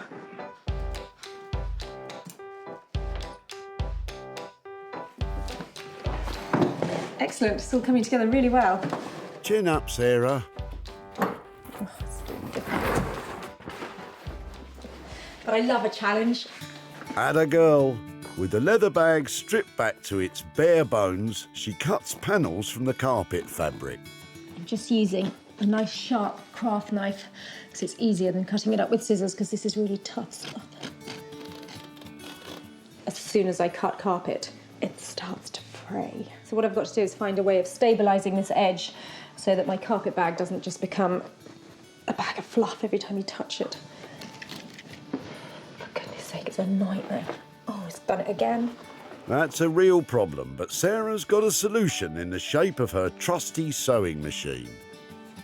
If I were to stitch fabric strips along the edge, maybe I could stitch the fabric together and get a really good join in the bag. Thrifty Sarah had these flowery fabric offcuts at home that she's now using as the bag's end panels. Yes, it'll work. Will it, Sarah? It still looks much more carpet than bag to me. She has her work cut out if that's ever going to be saleable. As she already had the scraps of material, so far Sarah's only spent £5 on some strong glue. Stick with it, Sarah.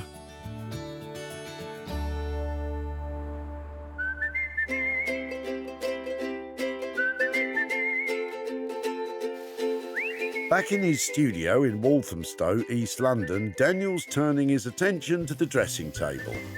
One of the first jobs is to remove that thick layer of gloss paint. Now that's going to be a tough job. So I'm going to strip down the paint, and I think that I'm going to see what the condition is of the piece underneath. I'm still a bit concerned about how we're going to get the paint off without messing up the top surface. I'm hoping that putting a bit of heat on the paint surface will just bubble it up, so then we can scrape it off. Because, oh. Whoops, don't drop your drawers, Daniel. This heat gun will help to strip the thick paint from the wood beneath. So it's bubbling up. I'm hoping that that will mean... Yeah, lovely under there. It's actually really nice. I think it's teak. I wonder if that will change my ideas, what I do with it, in terms of painting the drawers. With this discovery, Daniel might ditch the plan to paint them and instead expose the natural wood. That's going to mean a lot of painstaking prep work. But that doesn't daunt a perfectionist like our Dan. This piece of furniture was made nearly 60 years ago, but you sand it back and actually it's still great underneath. It's built to last. I'm going to carry on scraping. You do that, Daniel. It's going to take you a while.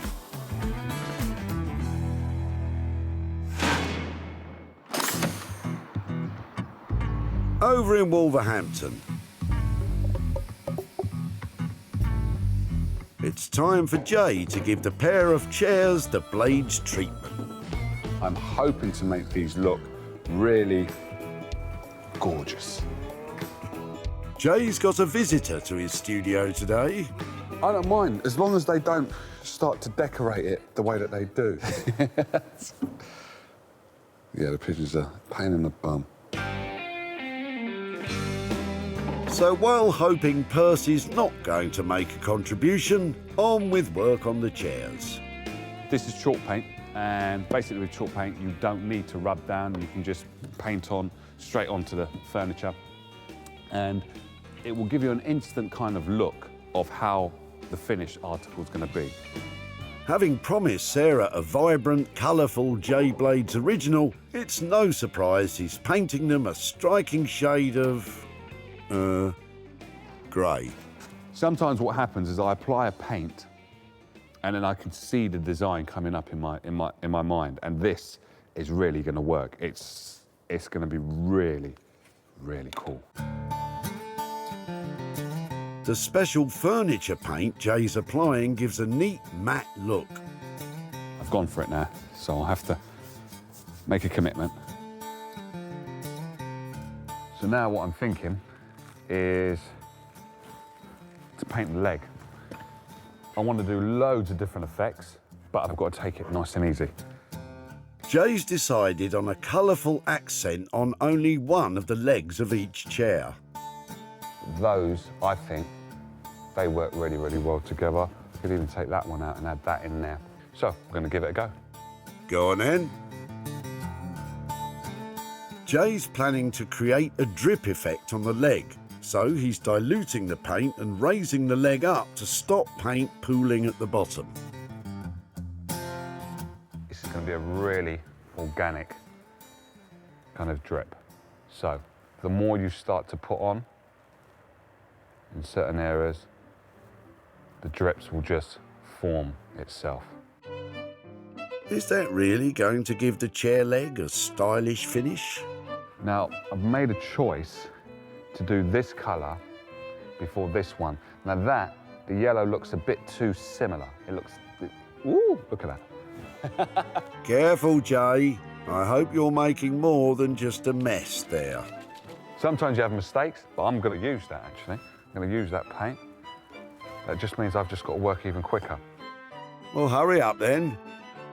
Do you know, I think I'm beginning to see where you got this idea from, Jay.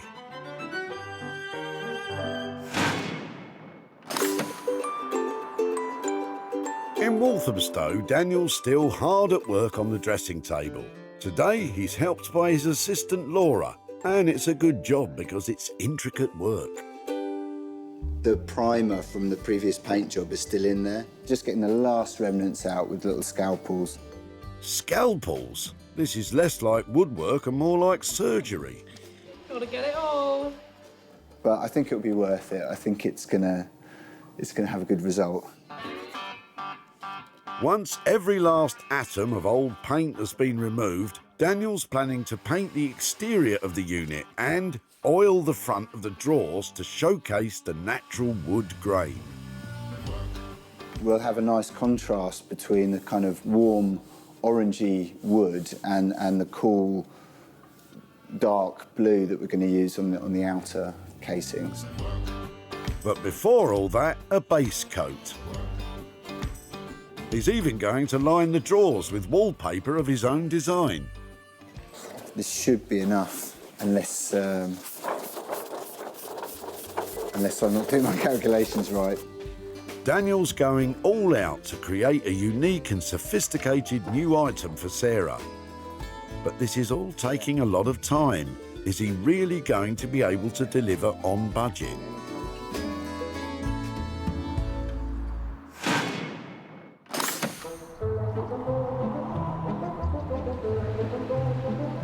Back in her farmhouse in the West Sussex countryside, Sarah's putting the finishing touches to her new carpet bag. And make sure this side is really well stuck before I carry on. When she picked it up, this was a length of unloved floral carpet.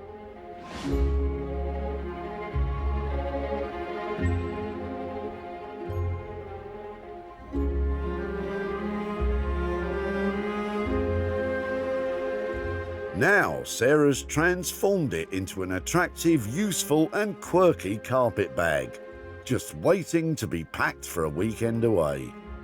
The frame of the old leather satchel has been incorporated to give the bag structure, and the contrasting floral fabric at the sides gives it a sophisticated look.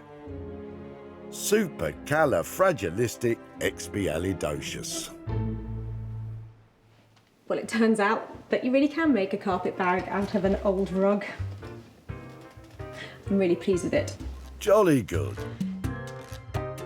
When Sarah first spied them, Christine and Matthew were chucking out scraps of unwanted carpet that had been stashed in the loft.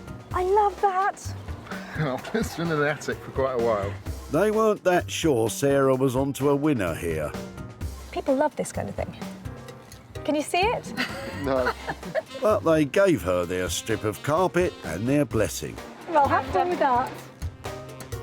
Sarah's taking photos in order to sell the new luggage. And sure enough, one stylish buyer snapped up the bag. Now, 21st century girl Sarah's straight back on the laptop. Matthew and Christine spend their winters in Spain. So Sarah will speak to them via webcam. Hi guys, how are you? Good, thank you, yeah. It was great that you came along with your carpet just when you did, because I'd been looking for something like that for ages to work on. Oh, really? I've sent you some pictures of what we did with it. Oh my God! That's unbelievable. No, is that the same carpet? Wow! It just looks like a high-end, sort of unbelievable transformation. I sold it as well after I made it. And I've got, I don't know if you can see it properly here, but I've got a little something to share with you for your carpet. £90 here for you that I'm going to send over to Spain for you. That was just amazing. We didn't expect anything like that, and well, we just thought, well, what we could do with the money. Maybe my mother's coming over and we'll take it for a paella. Oh, that's fantastic news. Well, it was really lovely to catch up with you, and I'm so pleased you're having such a lovely time over there, and I will wire this across to you as soon as. Oh. Take care. Thanks ever so much. Bye-bye. Spendthrift Sarah spent a grand total of £5 on craft glue for that transformation, as she already had the leather bag and fabric. Sarah sold the carpet bag for £95, giving her a £90 profit to pass on to Christine and Matthew. Ollie!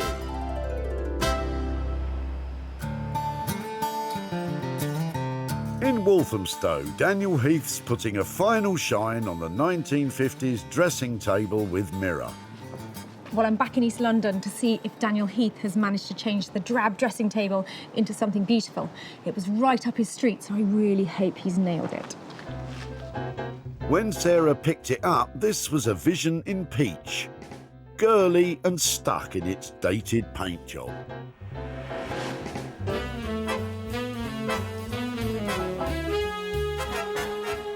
Now it's a slick and stylish cobalt blue beauty. All of the hard work revealing the original wood grain on the drawers has paid off splendidly. And Daniel's aviary of etchings are an elegant and airy touch. But will Sarah be drawn to it? I'm looking forward to showing Sarah what we've done with it. It was a lovely shape to work with, a nice piece to work on, especially considering how it came in. You said it, Daniel. Daniel, hiya. Hello, Sarah, how you doing? I'm really well. Is that really it? That's it, yeah, that's what was underneath all that pink. The wood's beautiful. The grain is quite lovely. And that mirror, it's lovely. These are just charming, aren't they? Thank you. Beautiful etchings on there. Tucked away, there's even more. Oh, what a surprise. We've lined the drawers because we wanted to bring in some more pattern into the piece as well, so yeah. That's a really lovely touch. I think that's beautiful to get that extra bit and that colourway inspired him. Oh, wow. Wallpaper of Daniel's own design in the drawers makes another personal touch. I really can't believe how stylish it looks. It's smart packed in there, isn't it? I think it's safe to say that Daniel's got one satisfied customer in Sarah. She might even sell it if she can stop enthusing long enough. I think you've created something that's hugely saleable, and it's just how hard to resell it for because it's beautiful. Yeah, I couldn't believe what it was hiding basically underneath the kind of thick pink gloss. When Sarah first spotted them, mother and daughter Carol and Tamara were clearing out surplus items after disaster struck at home. Because I had a house fire and I ended up with nothing, and everybody has just been so great and like donated everything. Tamara's is a busy household. So how many kids have you got? I've got 10 altogether. 10? How old's your oldest and how old's your youngest? 26, youngest is 1. Sarah was happy to help her free up some space by taking the dressing table, which has since been reborn as a beautiful blue bit of bedroom furniture. And it wasn't long before the dressing table found a new home. A keen customer spotted a shot of it proudly displayed on Daniel Heath's Instagram account. Now it's off to be delivered to its new owner. And Sarah's returned to Greater Manchester to update Tamara and Mum Carol on what became of their dump-destined item. Hello. Hi, Sarah. How are you? I'm all right, thank you. Hello, Tamara. Oh, Carol, hi there. How are you? I remember meeting you. So you were looking like you had been very busy when I last saw you. Decorating. Yeah. Clearing. The dressing table, it wasn't a very modern-looking thing. It hadn't been well decorated, had it? No, It wasn't you, was it? No, it wasn't me. It was already like that. Did you have any idea what we might do with it? Probably repainted it, maybe change the handles. Yeah, a bit of an update. Yeah. I took it along to a guy called Daniel Heath, and he specialises in surface pattern design. So, do you want to see what he did with it? Yeah. Here is your dressing table. So he stripped it back. Yeah. And he That's lovely. repainted it and finished it and engraved the mirror. That's gorgeous. That's lovely. So I did manage to sell your dressing table. I've actually got some money here. I've got £350. No. Shut up. Wow. Wow, Sarah. Oh, all yours. Thank you. Oh, thank you. Oh, That's brilliant. It's an absolute pleasure. I didn't really expect that, honestly. It was brilliant. And what will you do with it? Any ideas? I'm going to buy a new TV with it. I had one donated and I was very grateful. The sound went on it this morning, so I'm going to replace the telly. Excellent. Well, really great to catch up. Thank you, Sarah. Nice to see you, Carol, as well. Bye-bye. Okay, thank you. I am so pleased that this particular project has turned out well, because Tamara and her family have been through lots recently, and I think that money is going to come in handy. Daniel's materials and labour on the dressing table came in on budget at £400. It then sold for a splendid £750, leaving Sarah with £350 to hand over to Tamara.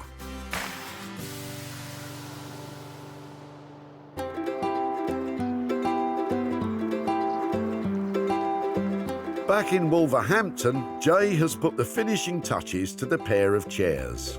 I'm happy as a bumblebee. These, I believe, could go in an art gallery. They are really that good. I'll call the Tate Modern now, Jay. But will Sarah be as excited? I have been really looking forward to see what Jay has managed to do to those two boring old farmhouse-style chairs that I dropped off. So I'm hoping he's managed to sprinkle some magic on them and turn them into something really fantastic.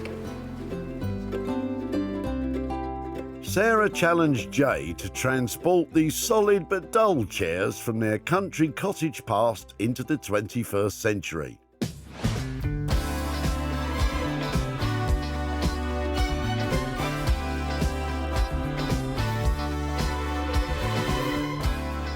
And Jay has certainly not disappointed. With a bit of elbow grease and the flick of a wrist, he's given them a whole new future on the interior's cutting edge.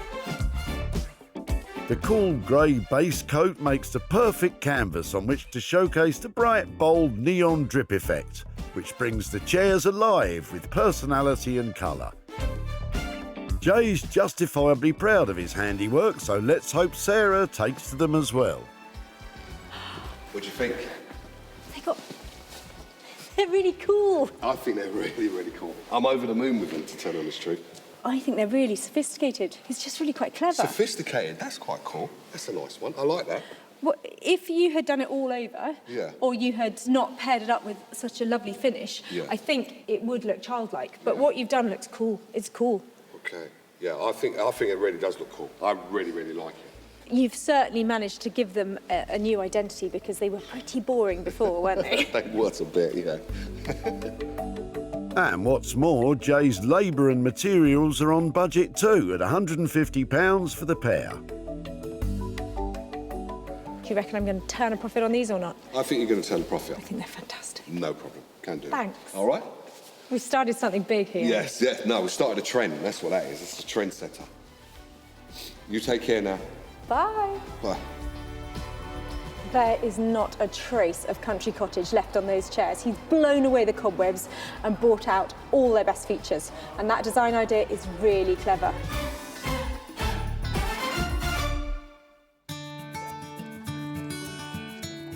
Dowie and Julie were clearing out their son Owen's stuff in preparation for a big move. He's leaving you, is he? Yes, yes, at last. At last. Sarah took a shine to their pair of chairs. Good, solid chairs, aren't they? They're handmade. Dowie and Julie were happy to let her have them. Do something with those Yes, you can do something. They were sanded down and just that natural wood brought back up again. That's not what happened. But the chairs have now been completely reinvented for the modern age. And what's more, they've been sold to an online vintage and retro furniture specialist. Owner Nick Smith agrees that the chairs are cool customers. I love the detailed paintwork on the chairs. They look really cool. Yeah, I like all these paint splatters on the legs. They look really good. Different, very different. Time to head to North Wales, and with Dowie busy at work, Sarah will be showing Julie what became of the chairs. Hi there. Hello, Sarah. Very nice to see you again. And you, and you. Well, it was great seeing you at the tip and being really helpful. You were helping your son move, weren't you? Yes, it was a busy day. I saw lots of things I was interested in that he was disposing of. One of them was the pair of chairs, the stick-back chairs. So I've got some pictures here to show you of how they ended up. I don't know how much they look like the chairs that you remember, but... Oh, gosh. Well, no, they were wood, weren't they? Like a pine effect. Yes. That's beautiful, So aren't they? what he's done is he's given them a good coat of paint, and he has put... Just a bit of colour on. Bit of colour just on the legs, just to give them a little something different. It's lovely. So I did actually manage to sell the chairs, and I've got a little bit of money here to hand over. Not a fortune, but I have got. There's £5 there. Oh, good heavens. And 20 more to go with it for thank you very your son's old much. chairs. So you worked really hard that day. What are you going to do with the money? Well, I had thought it would be nice to go out for a meal, but I think it would be nice to give it to Owen as well, because he bought the chairs originally. And it's lovely to see that they've been brought up to such a high standard, so I think Owen would appreciate it. Oh, it was a pleasure, and thank you so much for your time at the tip and here today. Enjoyed it very much. I did tell Owen, he was quite excited. Excellent. Well, lovely to catch up. Thank you ever so much. Thank you. Okay, bye-bye. Bye. Well, I think Julie's a very helpful and generous mother, because not only did she help her son move, she let us have those chairs, and she's going to give the profit back to him. Jay's labour and materials on the chairs came in at £150. Sarah sold the pair for £175, leaving her £25 to hand over to Julie.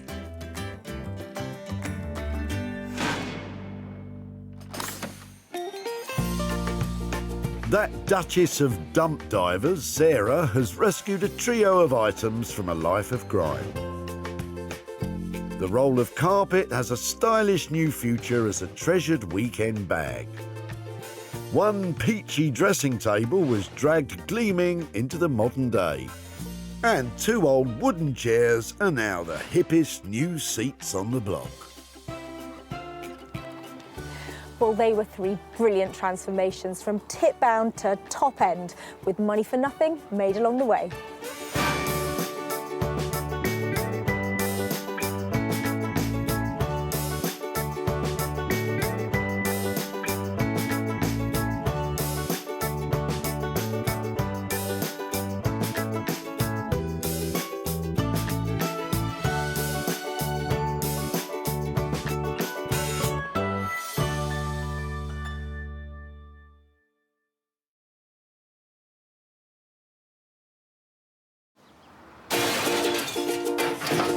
Got to be able to do something with that, haven't I?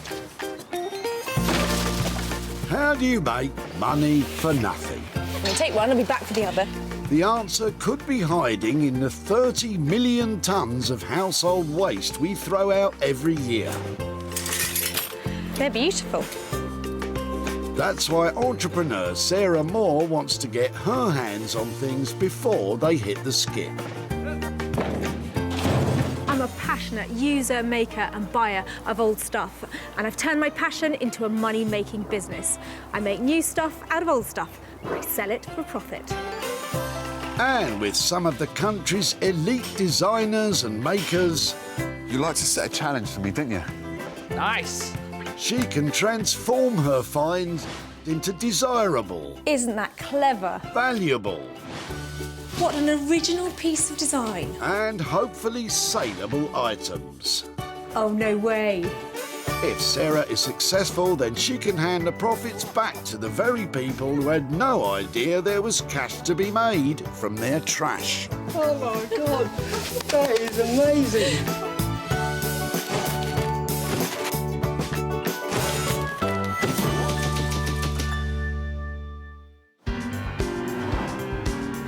This non-stop hive of activity is the Bredbury Recycling Centre in Greater Manchester.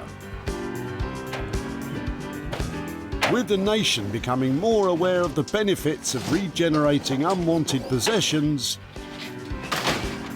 one woman is on a mission to turn your trash into hard cash. Unloved bedside cabinets, bashed up blanket boxes and cracked vanity units, all destined for the tip, can be made desirable and hip and turn a profit. But before you make a beeline for your local tip, Sarah's been given special permission to seek out 3 items Anything exciting in here? that she can rejuvenate, repurpose and sell on for a profit. Does Nicola have anything to offer Sarah?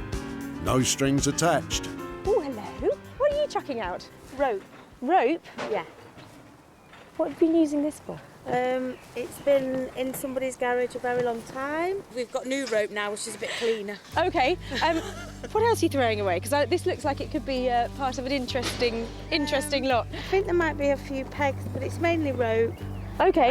And just plastic boxes and stuff like that that seem Do you mind if I have a little look? No. Feel free. Really? Oh, it's heavy. This bit of old rope might be good if to add it to that other batch. Yeah. It looks quite appealing. Are they skipping ropes? Yeah, old skipping ropes, but they've seen better days. They have nice plastic ones now, don't they? You know what I'm going to say, don't you?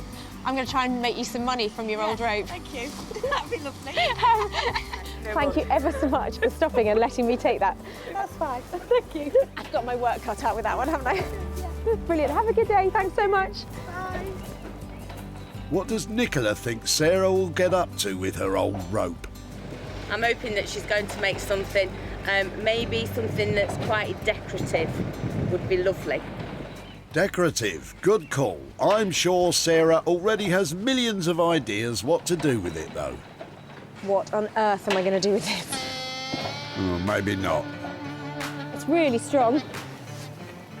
And there's miles of potential. Fortunately for her, she knows a couple of craftsmen positively brimming with ideas. This is Josh and Ollie. They use natural and recycled materials to make bespoke furniture and handcrafted artworks. They're not only business partners, they're best buddies too. We've been friends for years, I don't know how long, but ages now. We teamed up and then it's quite a nice combination of skills that we have. Yeah, I think we've got a lot of ideas between us, a lot of fresh thinking, and it just works together quite nicely as a team. The fact that we haven't fallen out completely and we've been working together this long kind of shows it's working. Yeah. Question is, will Josh and Ollie be jumping for joy when they see this lot? Maybe not.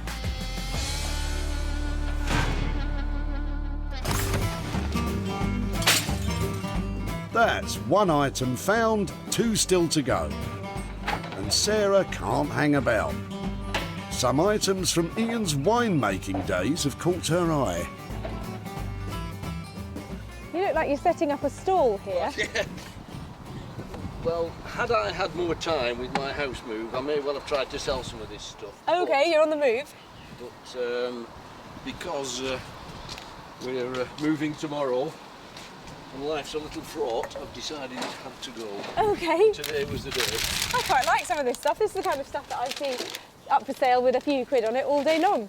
I like the demijohns. Okay, I've got another 2 inside. Have you? Yes. Can I take them away? You can take them away, yeah. A demijohn is used for home brewing wine, which was a popular way to make cheap alcohol in the 70s, often with outlandish flavours such as fig and parsnip. But the results often literally left a bad taste in the mouth. Let me take those away and say thank you so much, and I will try and make something better than wine out of them, because I wouldn't make good wine. Brilliant, thanks ever so much. Has Ian any idea what Sarah intends to get up to with these demijohns? I suppose you could actually somehow get them together in a clump and make some sort of design item out of them, but I'm at a loss. You and me both, mate. Classic 1970s housing paraphernalia.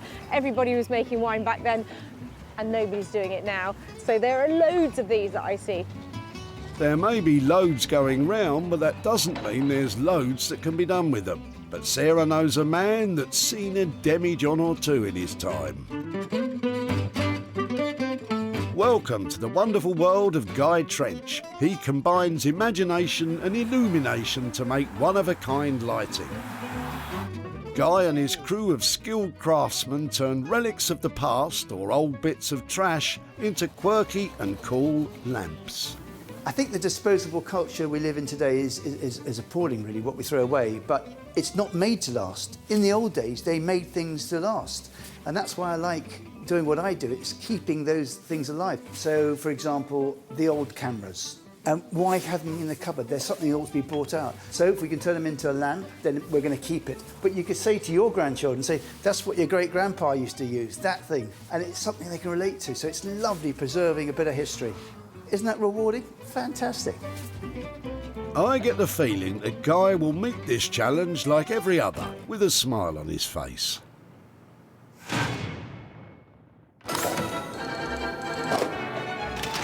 Sarah's saved items for her artisans, but now she has to unearth a hidden gem for herself.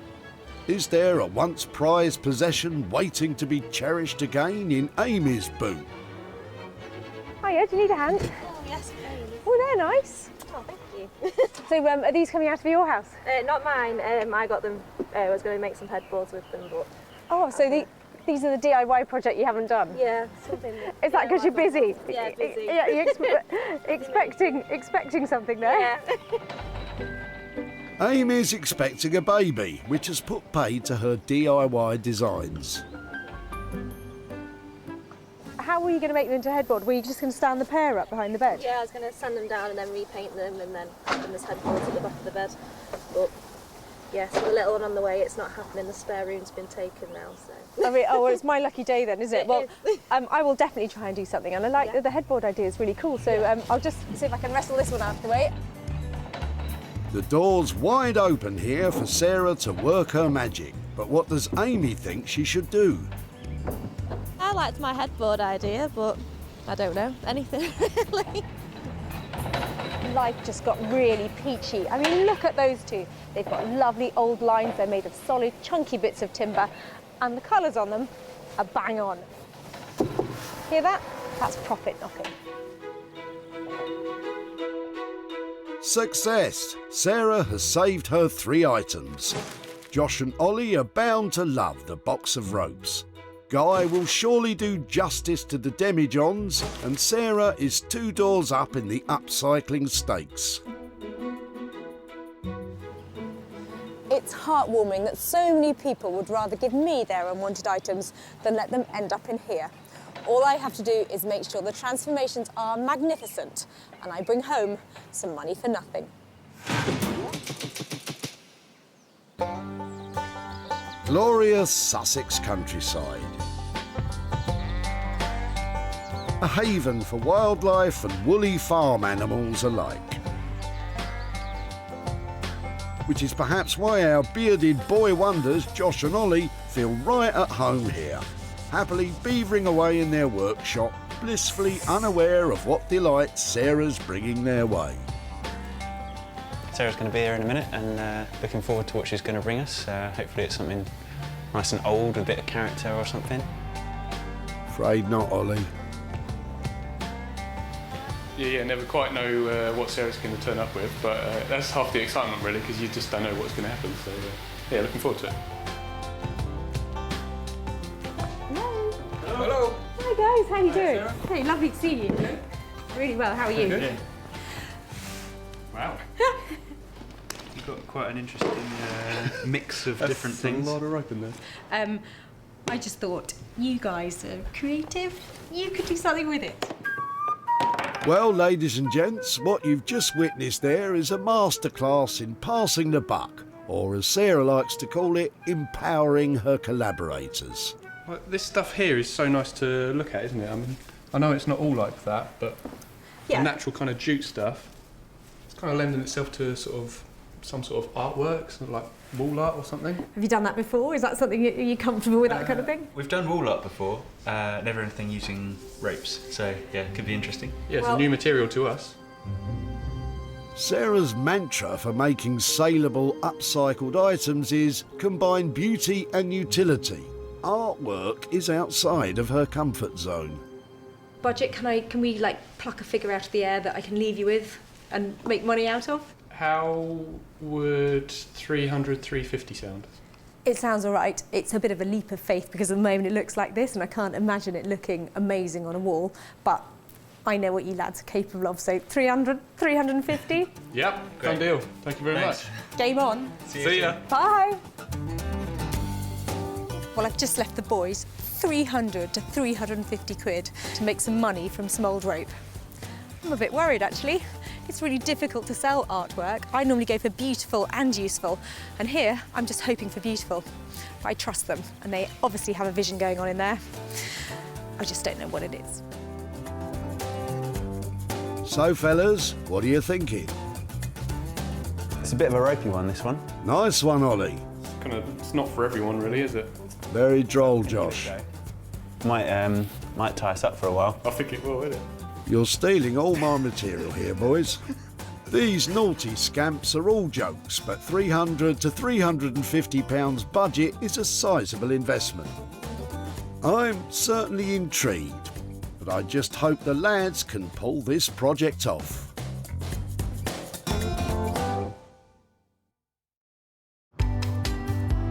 Welcome to the harbour town of Malden in the county of Essex. It has a long and proud history, including fighting against Viking invaders in the 10th century.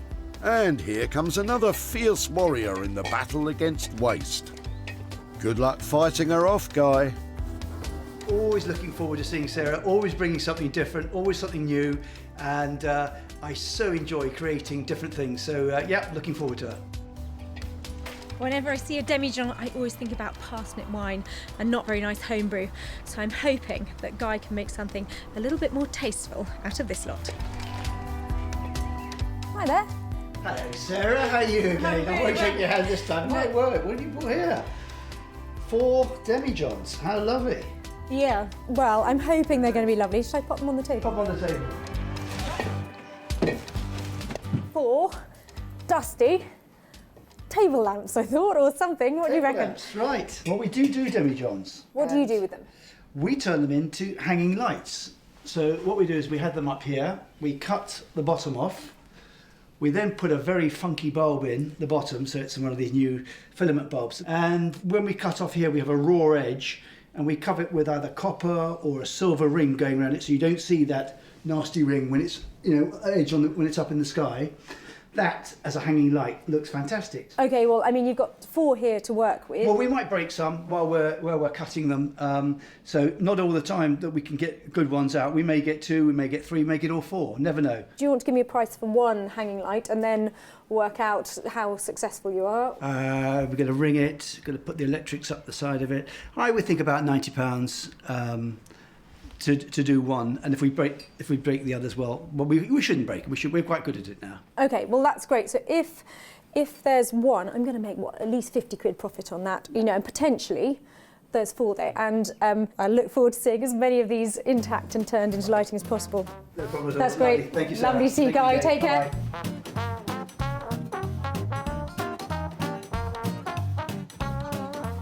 Really is the best possible outcome for those demijohns, because I was worried they might be slightly pedestrian table lamps, but as hanging lanterns, they're going to look fantastic. A genius idea. This hanging up, bottom cut off, funky bulb in there, lovely old wiring, is really different. And you go into people's houses and it's straight away, it's different. I think they're going to look really good. Guy's planning to turn the 4 demijohns into 4 hanging lights. Sarah could turn a great profit, as long as he doesn't smash any, of course.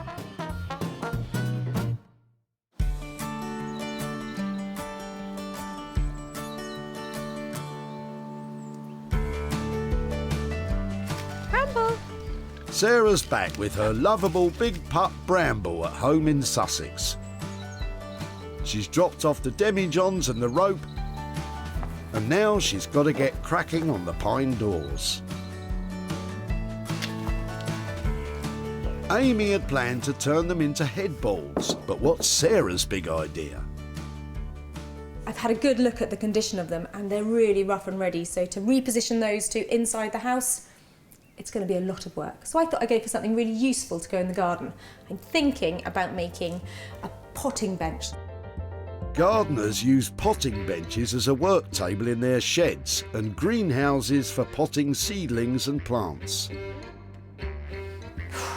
But where to start? I have never done anything like this before, and in order to make it stable, I'm going to have to use some real carpentry skills. But it's all right, because I've got a saw. The secret of a good sawing motion is to angle the blade at 65 degrees from the wood. Use one hand to hold the saw while the other supports the wood, and use long, smooth strokes. And don't bear down, let the saw do the work. Basically, all the things Sarah isn't doing. It's quite straight. What she may lack in technique, she makes up for with enthusiasm. Right, so that is going to be the back panel of the table, and this is going to be the work surface. Sarah's combining her wooden work surface with a metal tray, but first she has to cut a hole for it into which the tray will fit seamlessly. Easy peasy. Maybe get some power tools out to help me with this one, so I'll put that aside for a sec.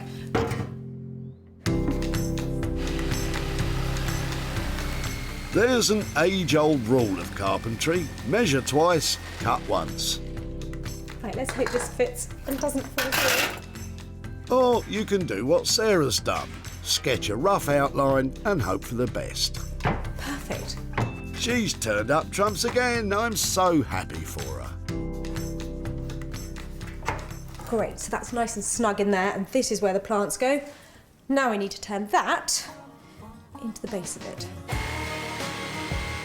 Are you all ready for another top tip? Here we go. When using a power screwdriver, make sure to use the correct size of screw bit for the screw and don't apply too much torque as it will strip the screw head. Yet again, not exactly what Sarah's doing. Well, that bit works really well. Got to do something about the rest of it. Trying to pack some style into this. And Sarah's idea to pack in the style? Some corrugated iron and a bit of old fence. Oh dear. So far, Sarah's only forked out £16, but right now her potting bench is less shabby chic, more just plain shabby.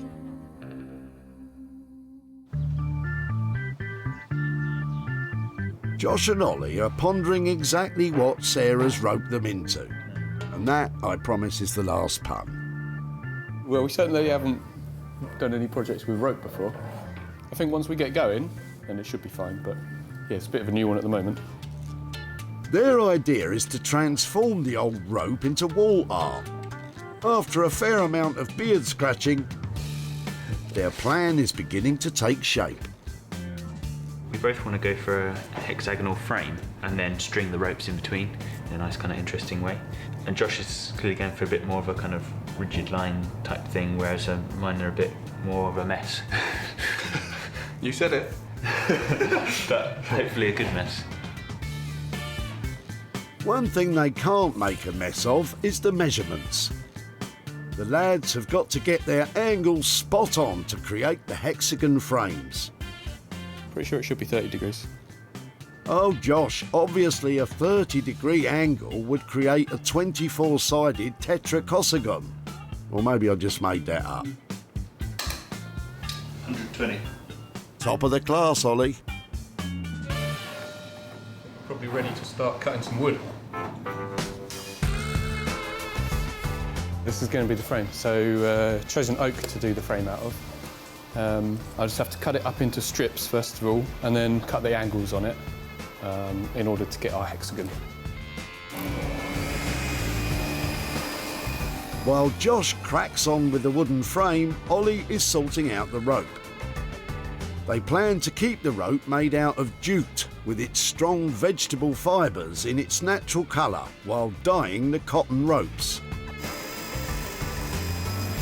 For the frame, the lads are working with strong and sturdy oak. I think we just thought it would be a good option colour-wise. It will blend in a little bit with some of that natural jute rope, but then it will contrast again with the blacks and the white rope as well. So yeah, it's a good balance, it's in the middle, and it's just a nice choice of wood. It's also expensive, so to make sure he's got his angles exactly spot on, Josh cut 6 test pieces from scrap wood. Just to check that my angles are all right on the saw, so I don't waste any of the actual material. It's looking roughly like a hexagon. Roughly just isn't good enough. It has to be seamless, so Josh is using a strap clamp to hold it all in place. It's looking good. See if you can see any gaps through those. Perfection. It's back to the machine room for Josh to begin making the wooden frames. That's the easy part for these guys, but working with rope is a new challenge. Ollie wants the cotton ropes to catch the eye when coloured.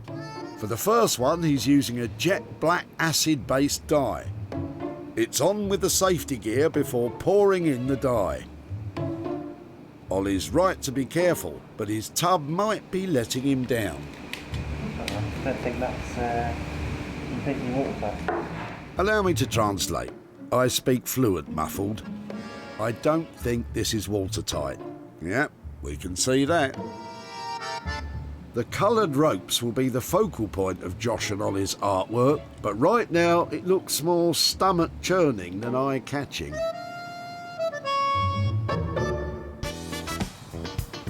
In Essex, Guy's got a gift from his glass man. He sent 4 demijohns to a professional glass cutter to undergo the delicate operation of having their bottoms sliced off. Easy does it, Guy. And here we have one of the demijohns that Sarah rescued from the dump.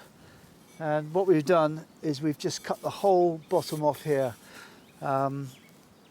which is, we break some sometimes, but I think that, yeah, hanging down with a bulb on the bottom of it, and then what we do is we'll ring it with a silver or copper sort of pipe around the outside of it, so you lose that nasty glass look and just look a lot nicer. I hope you've got another 3 just like that one in that box. So right, we're off to the workshop with this now. Where, as luck would have it, we find a qualified electrician. Right there, Steve. Demijohn. 1 demijohn. Not for long though, Steve, if you work your magic. We'll just get those wires and pop it through the top here. Oh, right, okay, yeah. Good old Sparky Steve is going to take the project to the next stage of its journey, from passed over picture to lush lighting. This I can see ending up in a kitchen. If you know, you put 3 over an island in the kitchen, looks really different. There are so many people who've got round balls, which everybody's got those, but nobody's got something which is like a bell shape and with the little ears on the side here. But it's rather a shame to see them just thrown away when there is another life. Once you see this hanging up with a funky bulb in, it just looks different, and it just says reclaim, recycle. You're just using something again. There's nothing we like more than to see trash transformed. Now it's time to witness Guy's light bulb moment. Literally. Oh, that looks very nice looking. And that, with a silver ring going round inside there, will just finish it off nicely. Let's try another bulb in there. These bulbs may look old-fashioned, but they are eco-friendly. They have a vintage style, but are actually long-lasting LEDs. Okay, and that's quite funky.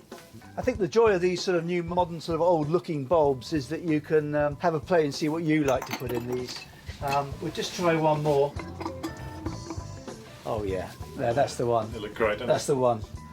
Yeah, it's just got something more happening on that one, I think.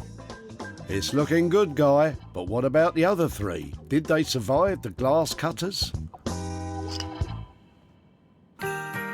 So, Guy is getting to grips with his demijohns, and Josh and Ollie are getting on with their old rope.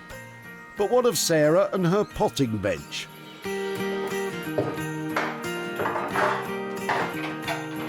Well, she's struggling with the corrugated iron she hoped would add rustic charm.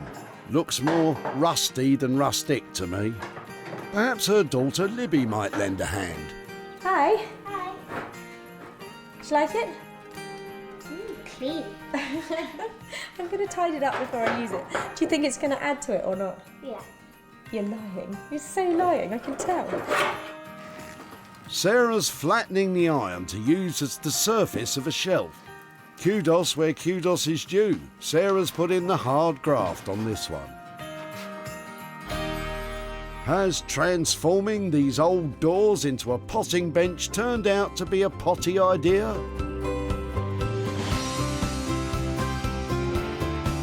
Well, I'm impressed, and I'm sure Libby will be too. What Sarah may lack in carpentry skill, she more than makes up for in gumption and vision. The wavy iron's not so wavy anymore. Sarah has brought together the doors, fence, the corrugated iron, the metal tray and the potato crate into a cohesive whole. Each individual part is distinct, but sits in harmony with the others, and proportionally, they all fit like a glove. Her potting bench has a ramshackle homespun charm, but it's strong and sturdy. You can make all sorts of things out of these old doors, but I loved making this potting table. And I think it's going to be useful for somebody, and hopefully they'll buy it at a fair price. Amy was chucking out a pair of doors that she had planned to use to make headboards. Is that because you're busy? Yeah, busy. Yeah, you're expecting something there. Yeah. the imminent arrival of her child had put her upcycling plans on hold. But what did she think Sarah would make of the doors? I liked my headboard idea, but I don't know. Sorry, Amy, the headboard idea didn't make the cut.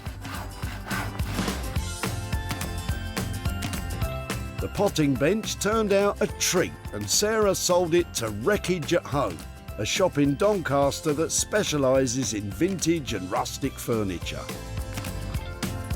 Now Sarah's on her way to show Amy what became of the doors. But is there to be any profit to hand over?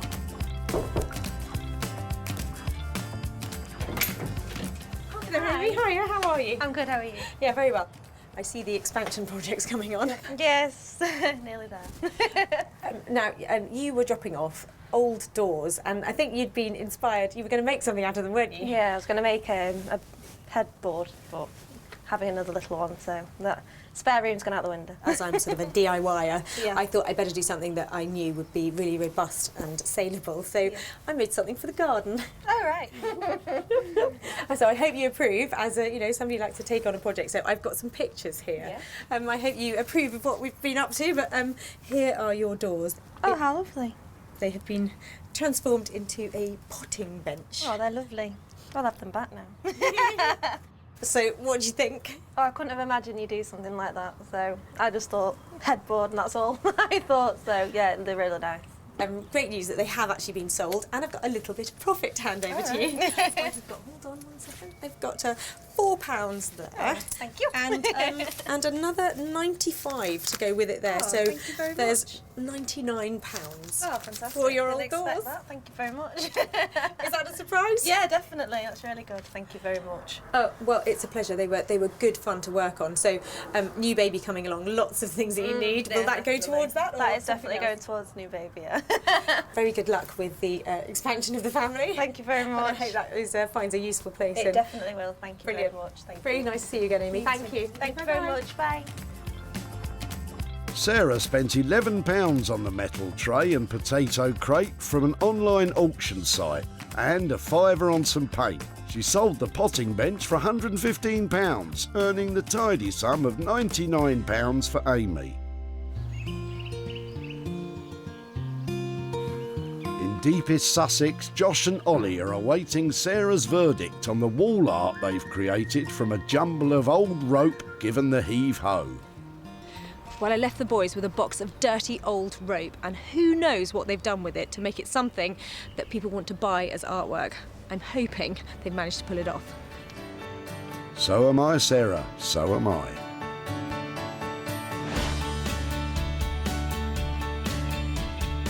I'm no art expert, but I'd have them hanging on my wall. The geometric shape of the hexagonal oak frames look great, and they set the ropes off perfectly. Josh and Ollie have dyed the cotton ropes bold and bright colours, while leaving the jute ropes alone to add a rustic counterpoint.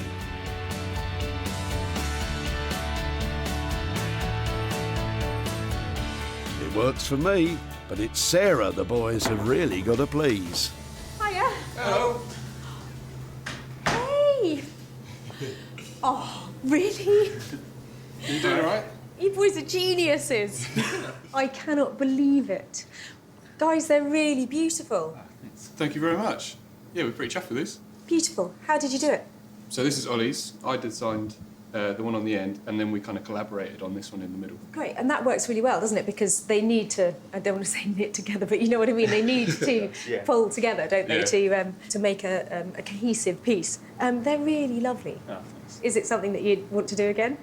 Yeah, I think we will actually. Yeah, like the finished product we're really happy with, and it was like quite a fun process and like nice creative process as well. So I think we probably will end up doing these again. There was a bit of flexibility on budget. We were around the 300 mark. Yeah, is that where it's come out, or is it?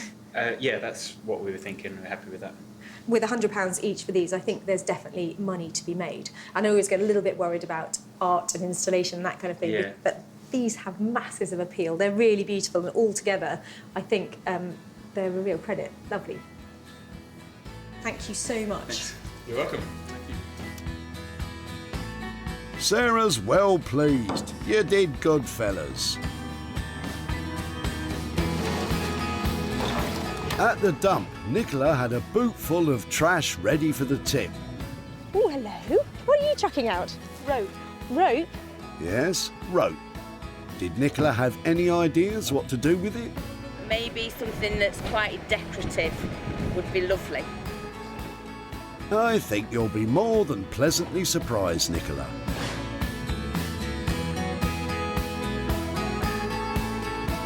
Sarah made it her mission to get them sold. She showcased them at her barn sales to see if anyone liked the look of them.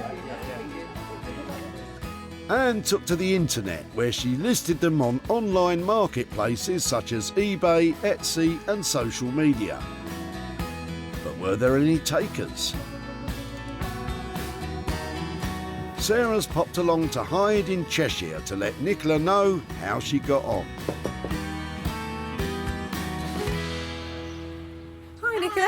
Hi, how are you? I'm really well. How are you? I'm all right, thank you. So you were rushing about and had a car full of stuff, and it was the old ropes that were really at the end of their life, weren't they, when you were dropping them off? So I thought that they had, you know, some chance of being made into something else. Have you thought about what we might have done with the rope? We had a little bit of a think about it. We thought maybe that you would wrap them around something or maybe make a picture. We made wall art from it. It went to fantastic guys called Josh and Ollie in West Sussex, and they specialise in combining old stuff and new stuff, and particularly like using wood. So I've got some pictures to show you how it turned out. All right. Here are your rope wall art. Oh wow, they're fantastic. Typical, all those lovely ropes they have made into 3 lovely pieces. Basically they are beautiful English oak hexagons, and they have dyed some of the ropes. They took all the different coloured ones and used them as much as possible. They are currently on the market. Art is something that I think takes a bit longer to sell than maybe a table that everybody wants, but they are lovely pieces, and I will be making a big effort to make sure that I come back to you with we some appreciate profit. that. Okay, lovely. Well, thank you so much for letting me have the ropes. All right, Bye-bye. thank you, bye. Josh and Ollie's labour and materials came in at £300, but without any buyers, we could be facing a loss with our rope art. Given a bit more time, I'm sure they'll all be snapped up and we can surprise Nicola with a bit of profit.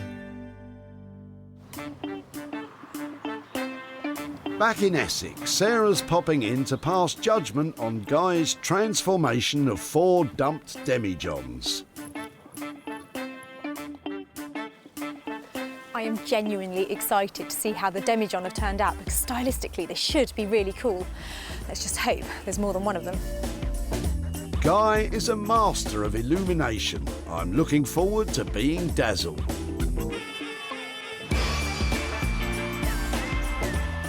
Loving your work, Guy. The demijohn has been finished off with a super sleek aluminium ring which hides the nasty cut glass edge and complements the retro light fitting and snazzy silk cord.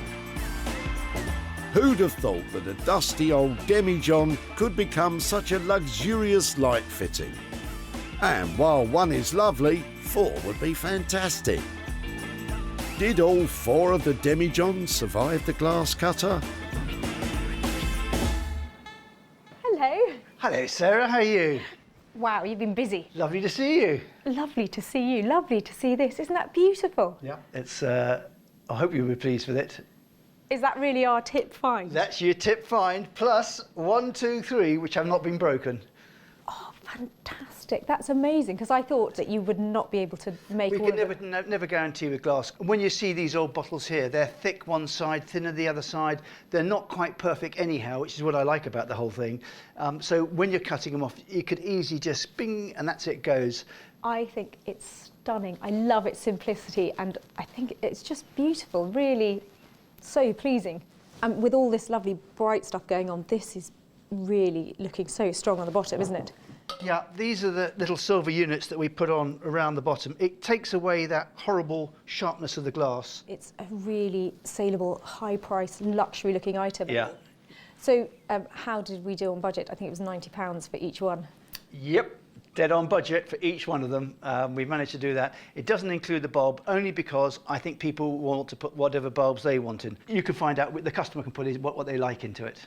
Brilliant. Well, I think there's money to be made here because they are just so special. Well, I think there's very good money to be made out of these. Fantastic. Well, let's get them packed up and see what we can do with them.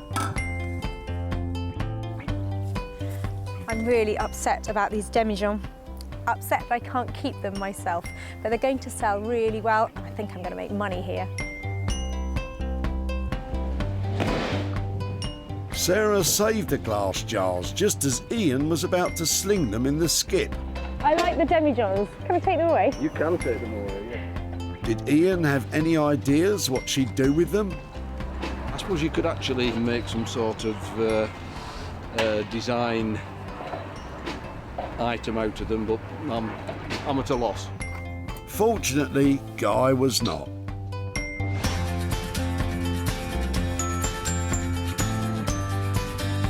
Sarah listed them online, and unsurprisingly, there was a lot of interest.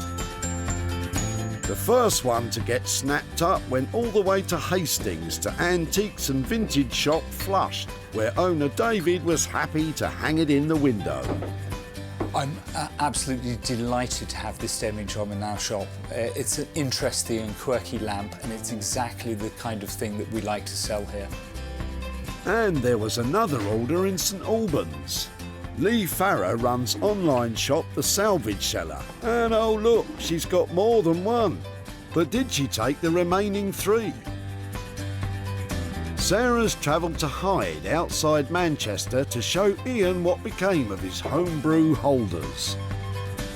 Hi there, Ian. Hi, Sarah. How are you? I'm very well, thanks. How are you? Yeah, very well. So, fully moved and... Fully moved. We're settled in at last. Yes, it was a bit traumatic at the time, but I wouldn't like to go through it again. It's very stressful, isn't it? I know that sometimes at that point you get slightly less discerning about what you're throwing away, so I loved seeing your demijohn. Had you done much brewing and winemaking with them? I used them for a few years, and when we started to unpack, I discovered I'd still got 2 of the original bottles going back to the 70s that I'd never drunk, that were in the back of a wine rack that I'd forgotten about. And have you still got them? Can I see them? have still got them. You can, yes. I'll just grab them. So there we go. There's a 1980 gooseberry and a 79 Beaujolais that I made from a kit. And it's lovely. It must be. And there's no sediment. I'm sure it tastes like vinegar, but we shall try it one day. So we took your demijohn all the way to Essex to a fantastic guy called Guy Trench, actually, who specialises in using things like your demijohn to make into lighting. And I've got some pictures here to show you. Oh wow! Okay. So. Goodness me, those are fabulous. So that. How did he do that? He has a rim made specially to go on the bottom of them. So, right. So you think they look all right? I think they look absolutely fabulous. Yeah. I managed to sell them all. Okay. They've gone to houses, new homes all over the country. Oh, that's great. Well, that's wonderful. And I've got a little bit of profit. I managed to make £20 out of your demijohn, but oh, wow, okay, well, it's a bonus 20. I was throwing them in the tip, so it is money for nothing. So might you have something off the top of your head you're going to do with that? I've got a couple of charities that I support, so I'll be making a donation to either both or one of those.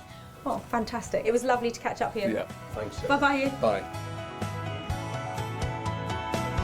To make the lights, the labour and material costs came to £360. With sales totalling £380 for all 4, Ian has £20 to give to a charity of his choice.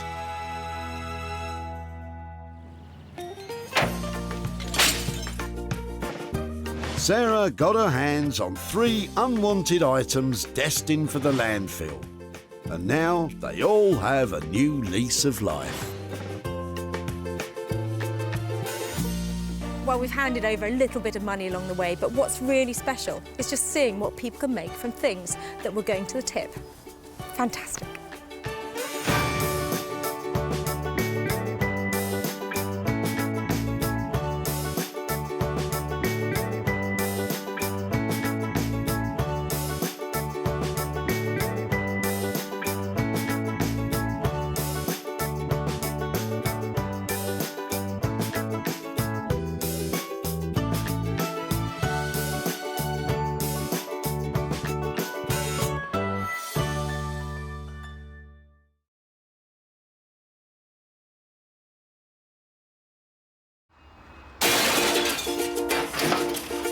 Oh, just before you throw those away.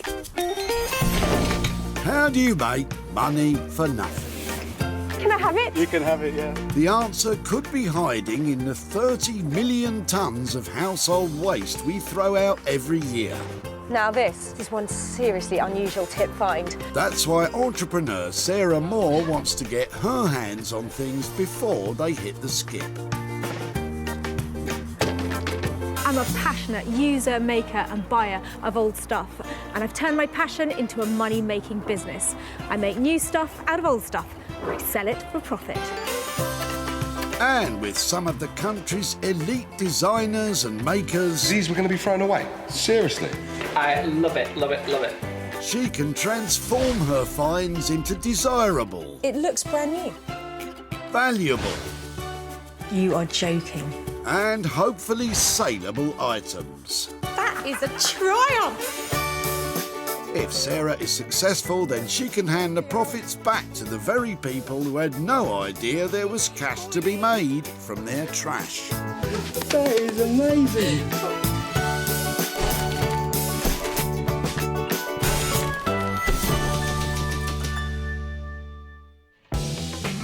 Today we're at a recycling centre in Walsall, where Sarah is doing what she does best, scavenging. I love rummaging through the bin bags, the boots and the boxes. And making money for nothing, that's always a bonus. She's been given special permission to ransack the rubbish tip to find 3 items she can rejuvenate and sell on for a profit. Cars are coming in, they're full of stuff. What are you chucking out? Toilet seat. Toilet seat? Or I might draw the line at recycling the toilet seat. Oh, thank goodness for that. But what will you go for today?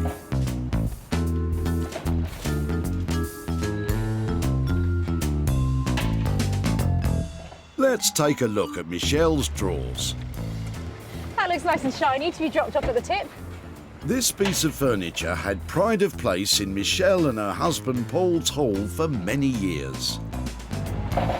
Did you buy it? No, it was Mum and Dad's, and they've gave it to us, and then we've finished with it. So this is really quite sweet. I think it's reproduction rather than old, yes, really old, isn't it? Yeah. When do you think your parents bought that? Your mum had that? Late 80s. It's got that sort of look to it, hasn't it? Yeah. But it's a good, solid, sweet little bit of furniture. You never know. If I could do something with it, I'd love to be able to maybe keep in touch and show you what I've done. Yeah, yes, yeah.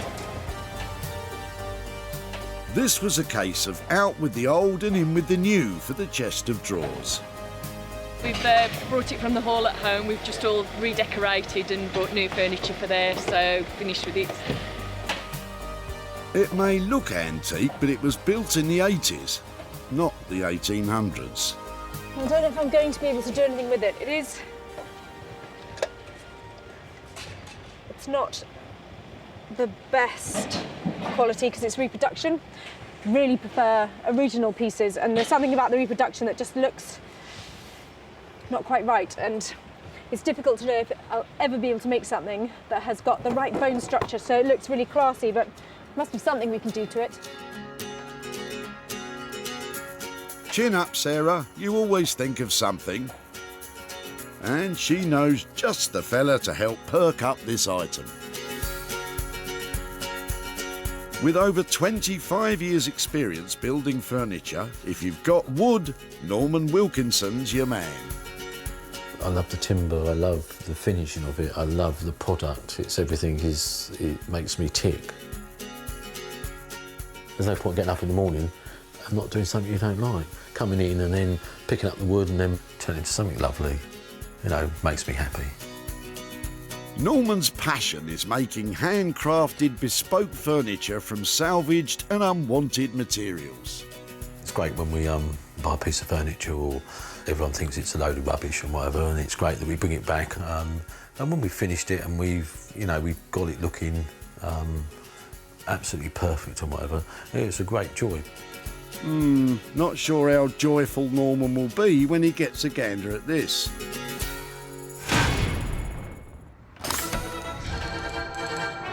1 item in the bag, 2 to go. Fortunately for Sarah, the convoy of cars shows no sign of slowing down. They come in all shapes and sizes. Big ones, little ones, very little ones, and very, very little ones. Another Porsche, I like the Porsche, classy. Things like this are only going up in value and they're going down in the skip all day long. Can Sarah turn Don's jumble of junk into a tidy sum? Oh, I like the look of your chair. Are you chucking the chair out? Pardon? Are you chucking your chair out? Yeah. So heavy, they don't make them like this anymore. Look at that. I think it's the same sort of era of the kind of classic Urkel, but it's just a bit too clunky. This chair is similar in style to Urkel furniture, famed for the sleek lines and smooth curves of their classic designs. It's really heavy, isn't it? Yeah, it's a great pity, but When you're done, you're done. I don't think you have to feel guilty about it. you've got more up-to-date stuff to see, so... Yeah. And do you know who made it, or do you remember where you bought it from? No idea. Yeah, No idea. because it looks a bit like sort of Urkel furniture. Late 60s, 70s. Yeah, it's got a good look. I do feel guilty about throwing this away. Okay, I think I understand, but sometimes you know when you've just had enough of something, don't you? Yeah. And yeah, no, I don't think you have to worry about that, especially as I'm here to take it away and hopefully do something exciting with it. Sure. Sarah's got her hands on her second item and Don's happy it's been rescued from the rubbish tip. If it could be repainted and reused, far better than throwing it away. I think this is the poor relative of the Urkels, but it does mean I'm not destroying a classic British design. I think I'm updating something that was just going to go in the tip. So in one way, I'm sad that it's not an established maker that I recognise, but then in another, I can do what I like with it. Sarah knows exactly who to take this chair to for a modern makeover. Jay Blades is a builder turned philosophy graduate turned furniture designer. What I love about furniture is the playfulness. It reminds me of my childhood where I used to make Meccano sets and just making stuff. Now with furniture, I'm allowed to take things apart, add some paint, add some fabric, and just basically add a bit of me. Jay has his finger on the pulse of contemporary interior design, reworking the very best of British craftsmanship and bringing it bang up to date. Personally speaking, I think adding colour is very important. Give me the most ridiculous piece of furniture and I will turn it to something beautiful. That's my claim to fame. I know I can do it. He's confident, but will he be able to give this chair a style of its own?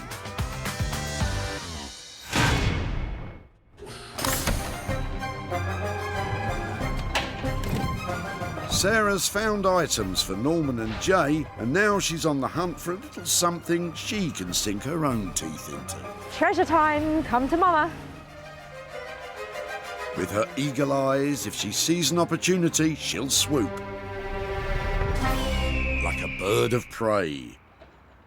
Except that's a pigeon, but you know, you get the idea.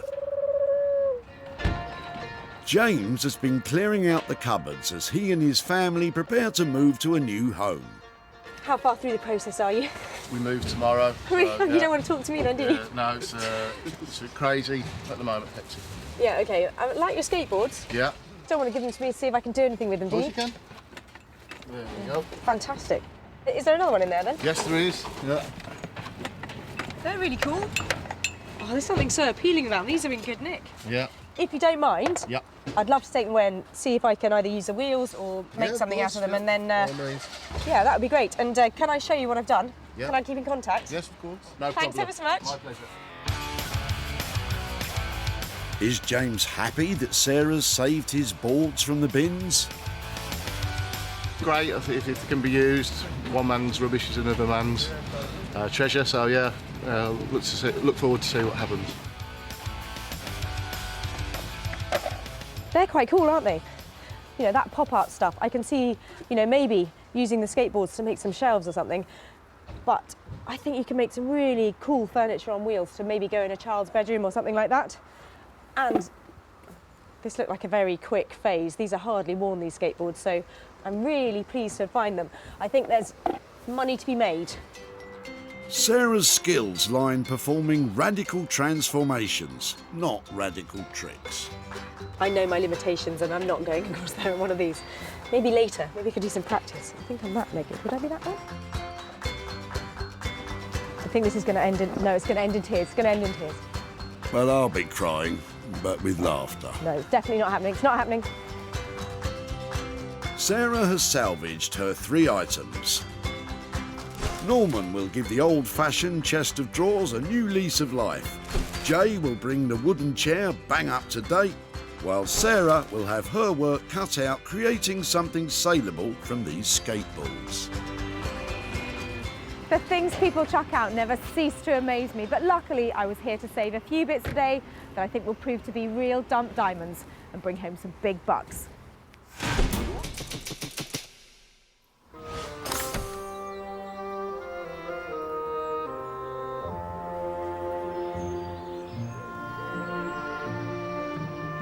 Welcome to Hellingly, a picturesque village in East Sussex. It's so peaceful. The soothing sound of the gently babbling brook, the sweet bird song, and Norman happily ruining it all by creating a horrendous racket in his workshop. He's blissfully unaware of what delight Sarah is wheeling his way. It could be something great, it could be something useless, but I'm sure what she'll bring will be fun and games. So, and what weird and wonderful ideas she might have today to do what we're going to do. So, yeah, let's rock and roll and see what happens. You'll be rocking back on your heels when you see what Sarah's rolling towards you. This little chest of drawers is about to undergo a massive transformation. Dr. Norman is going to be performing all sorts of operations in the hope that this is going to become saleable and desirable. Norman? Sarah. I found your trolley outside. Look what I've got for you. You found... Oh, this is what we're working on today, the trolley. Pop it up here then, let's have a look. OK, let's go for it. Excellent. Go on, say something nice about it. We're waiting, Norman. Nothing? No? All right, let's just move on. What are we going to do today? I think what we should do is use the drawers. Use the drawers. I've got an idea. How about we put all the big drawers in a line? Like that. How about turning it into a kind of console serving side table with those drawers in it? Lovely, long. I want to see it when I walk into my Georgian house through the front door. I want to see it in front of me there. Make me something that I can sell into that house. Right, legs. And I think we should use a tapered leg one. Nice, sort of fine, elegant. Elegant, eh? Sarah's liking the sound of that. Any other elegant suggestions? Then we've got to decide on what material we're going to use on the top. And I think we should use floorboards. Not so elegant. Okay. So that's where we should go. I see some. What are those for? What, them ones? Yeah, let's have a look at those. Let's have a look. Drop them on the top and so I can get a feeling of kind of what we're looking at. Yeah, let's try this one. So, obviously before we get too excited, it's the wrong size for the table. Okay. Yeah, but I'm just imagining, what will you do to that to clean that up? Maybe if we just get a bit of fine wire wool and just keep it nice, simple, and keep it fresh. I'm not sure Sarah is sold on the floorboard tabletop. It's time to talk budget. How much is it going to cost me? Right, I'll tell you what, I'm going to look after you today. We are going to do it for the price of £225. Perfect. See you soon. Not too quick. I'm so excited. That repro chest of drawers is getting a whole new look. It's going to be a console table and that is fabulous. I'm so pleased that Norman's bought into that idea. I think it's going to be stunning.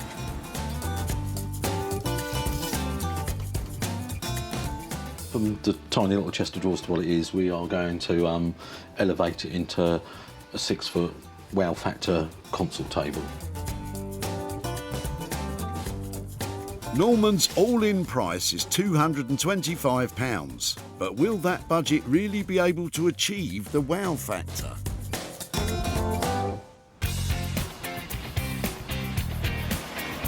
This is Wolverhampton. People from around here are famed for their local expressions. For example, noggy means old-fashioned and Boston means fabulous. So, will Jay accept Sarah's challenge to transform the chair from noggy to Boston? I bought Jay a real ugly duckling here, and I'm hoping he can turn it into a peacock. There's potential to make a little bit of money here, because at the moment, this is £3 at a car boot any day. She knows my kind of style of working with timber and anything kind of mid-century modern, but she's bought me some interesting stuff before, stuff made out of metal and stuff like that, which I don't normally work with. So hopefully, yeah, I can't wait to see what she's bringing through the door. How we doing? You all right? What have you got? It's all kissy, kissy, lovey-dovey now. Wait till they start haggling over the price. Okay, it's not stylishly punching, you know, really hard, is it? But I'm sure you can do something. You say it's not stylish. I think it's quite cool. And not every chair, in every household has to be stylish. And this is I think it's quite nice in itself. It's not the finest of detailing on it, but I know in your hands you're going to make it look fresh. Am I allowed to just go wild with this one? Can I do... You can really go for it on this one. I don't feel, you know, it was going to the tip. You can do what you like with it, as long as you make me some money. Okay, cool. So we're talking money then. How much? I thought I'll leave you with a £5. Well, £5 to work on that. Wow. All right. I'm starting, you know. Yeah, you're starting super low. That is... In its current state, if I saw this at a car boot, I'd pay £3 for it and I'd be haggling, you know? Yeah. So we have got to elevate this. Top whack in my wildest dreams, one chair on its own. Am I going to get £75 for it? Yeah, so that's going to be very, very tight on the creativity.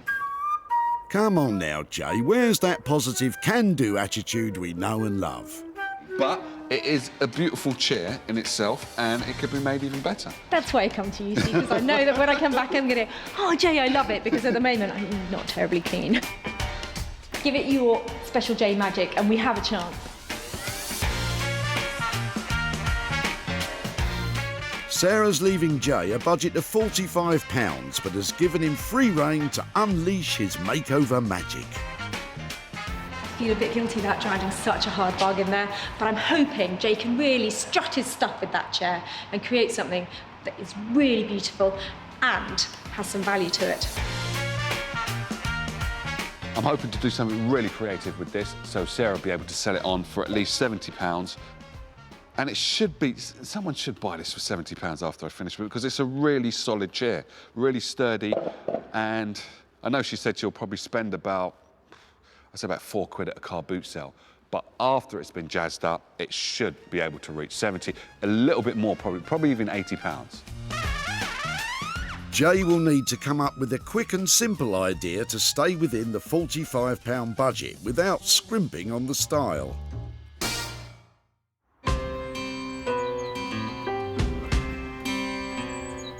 Sarah's dropped off the chest of drawers and the chair.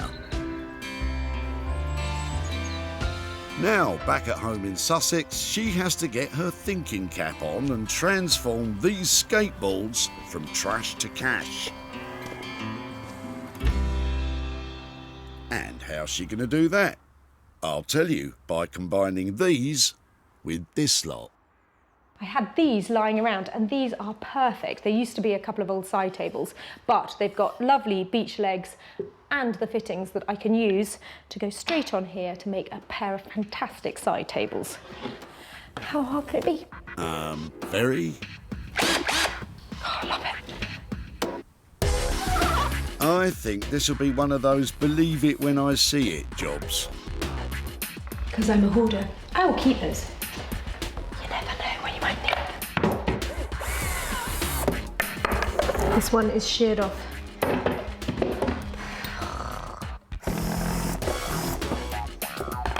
Cheap nuts. For problem nuts, I find it helps to have a hacksaw handy. And if that fails, give them a bash with a hammer. These are going to be amazing, and I was hoping to make a pair of side tables, but I'm thinking that one big one with these two together might work really well. Sarah has taken the skateboard to bits, and now she's going to put it back together again, just in a different order.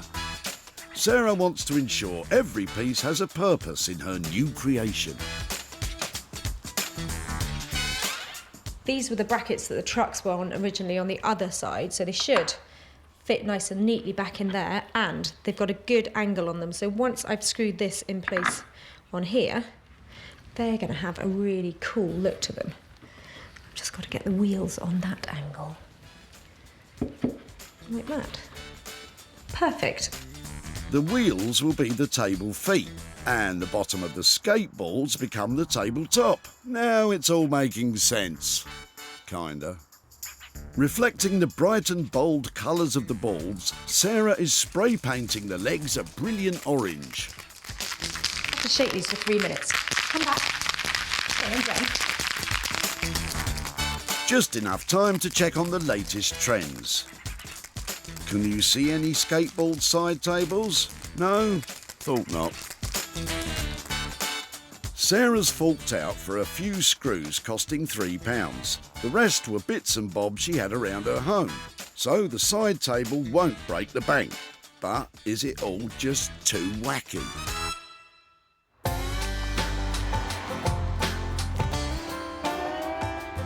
In East Sussex, Norman is still thinking about the budget he agreed with Sarah to transform the chest of drawers. I've been very kind to her, and we've quoted 225. You know, making a console table just over 6 foot long and everything. That's a great price. Sarah challenged Norman to create a table that would look at home in a grand Georgian house.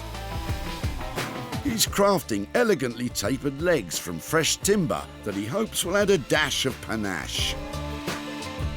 And how does he ensure that each taper is identical? He made himself a little gizmo, look. I think that should be just about spot on. So make sure the blade's light hot again, and then we can whop it through, and then you can see how we make the legs. Low tech, but effective. He knows what he's doing, does Norman. For the tabletop, he is using salvaged floorboards that he's glued together. We've got the top already glued up. We obviously cleaned the edges up, squirted the glue down, and then cramped it up and left it to dry. So the next stage is we've got to take the glue off. So we'll start with that first. Just got to carefully just take it off and not try and chip the wood. I like working with the old timber because it's got character in it and it's got life in it, so yeah, it's the best part of it.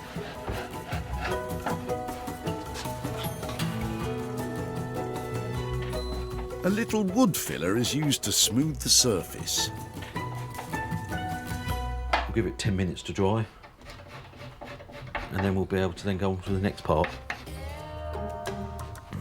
Norman is using a fine wire wool to clean up the floorboards as he wants to retain the well-worn character.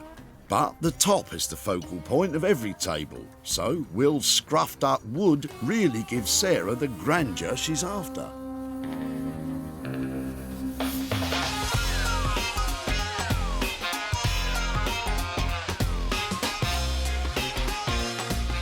In Wolverhampton, Jay is pondering his creative options.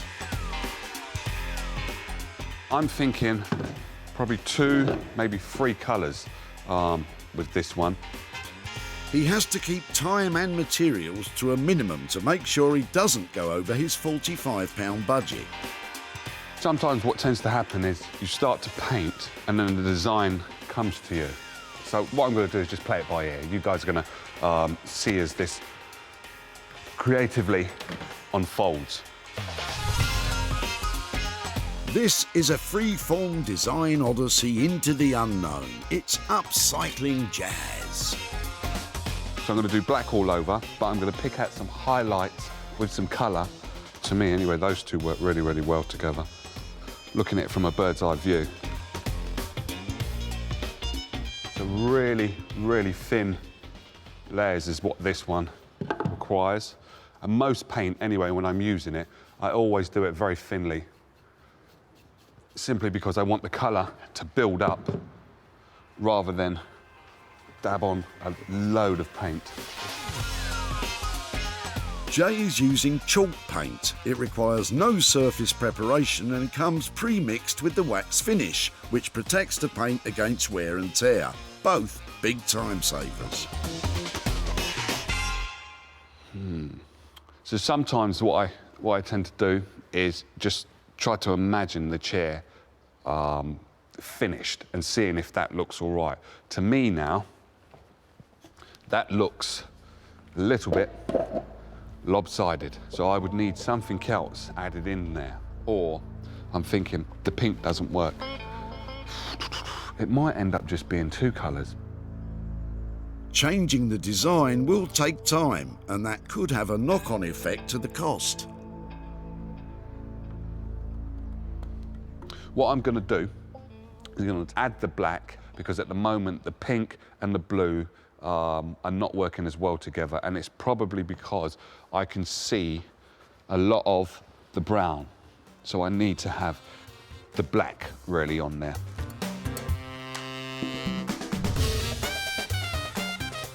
We could be witnessing creative genius at work.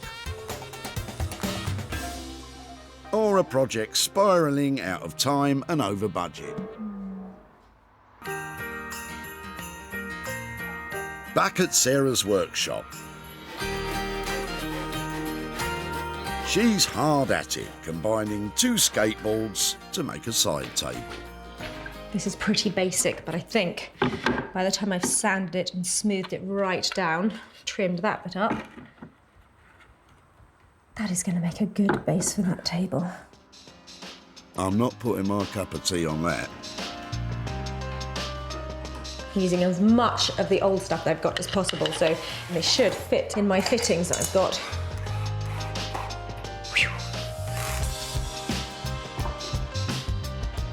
I'm going to have a lovely pair of angled legs using all the fittings from the skateboards. Every screw, bolt and nut has been reused, apart from the one she hacked off with a saw, so these skateboards can have a new purpose in life.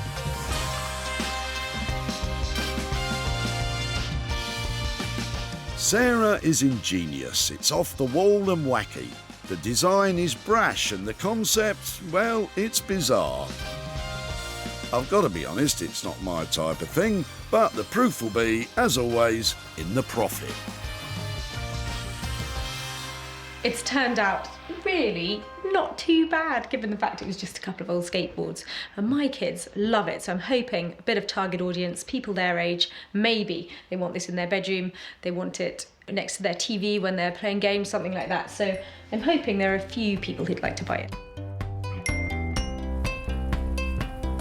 Sarah first spied these skateboards in James's boot. She loved their brash designs. They're really cool.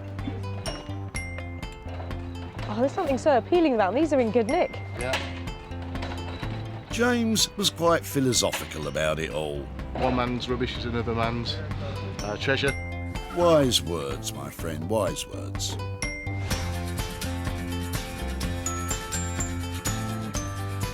And in complete agreement is Nick from online retailers Smithers of Stamford, specialists in retro and recycled furniture. Sarah invited him to see it and enticed him into purchasing it. Yeah, I've never seen anything like this before, so that's really quirky. Will its quirkiness earn James a few quid? Despite best effort, I haven't been able to contact James, who gave me the skateboards at the tip. But I can say I'm really pleased with a £50 profit from the sale of the little table, and that is going to go straight to children in need. Sarah spent £3 on screws and agreed a £53 sale price with Nick, so she could hand over a nice and neat £50 profit, which is on its way to charity.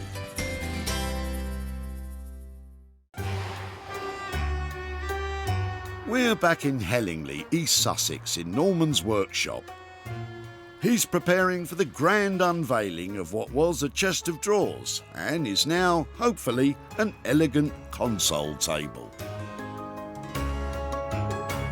Now, if Norman has managed to pull this off, it's going to be a right result, because that chest of drawers was tragic, and I'm hoping it's now terrific. I think she's going to love it. If she don't, well, I don't know what I'm going to say. I'm sure your work will do the talking for you, Norman.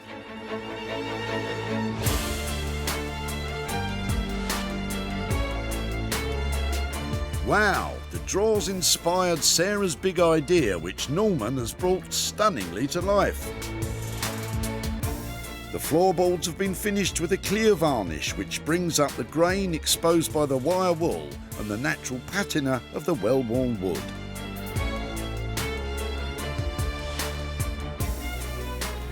Norman's choice of tapered legs adds elegance. The combination of the hand-painted fresh timber and the salvaged floorboards sit in perfect harmony.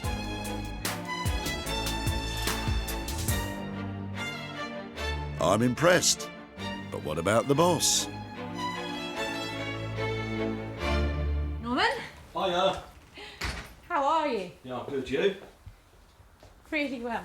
How are things? Fantastic. Yeah, good. What have you been up to then? Making this chest of drawers into your console table. You are joking. Is that really it? That is the one. Yep. How exciting. That is beautiful.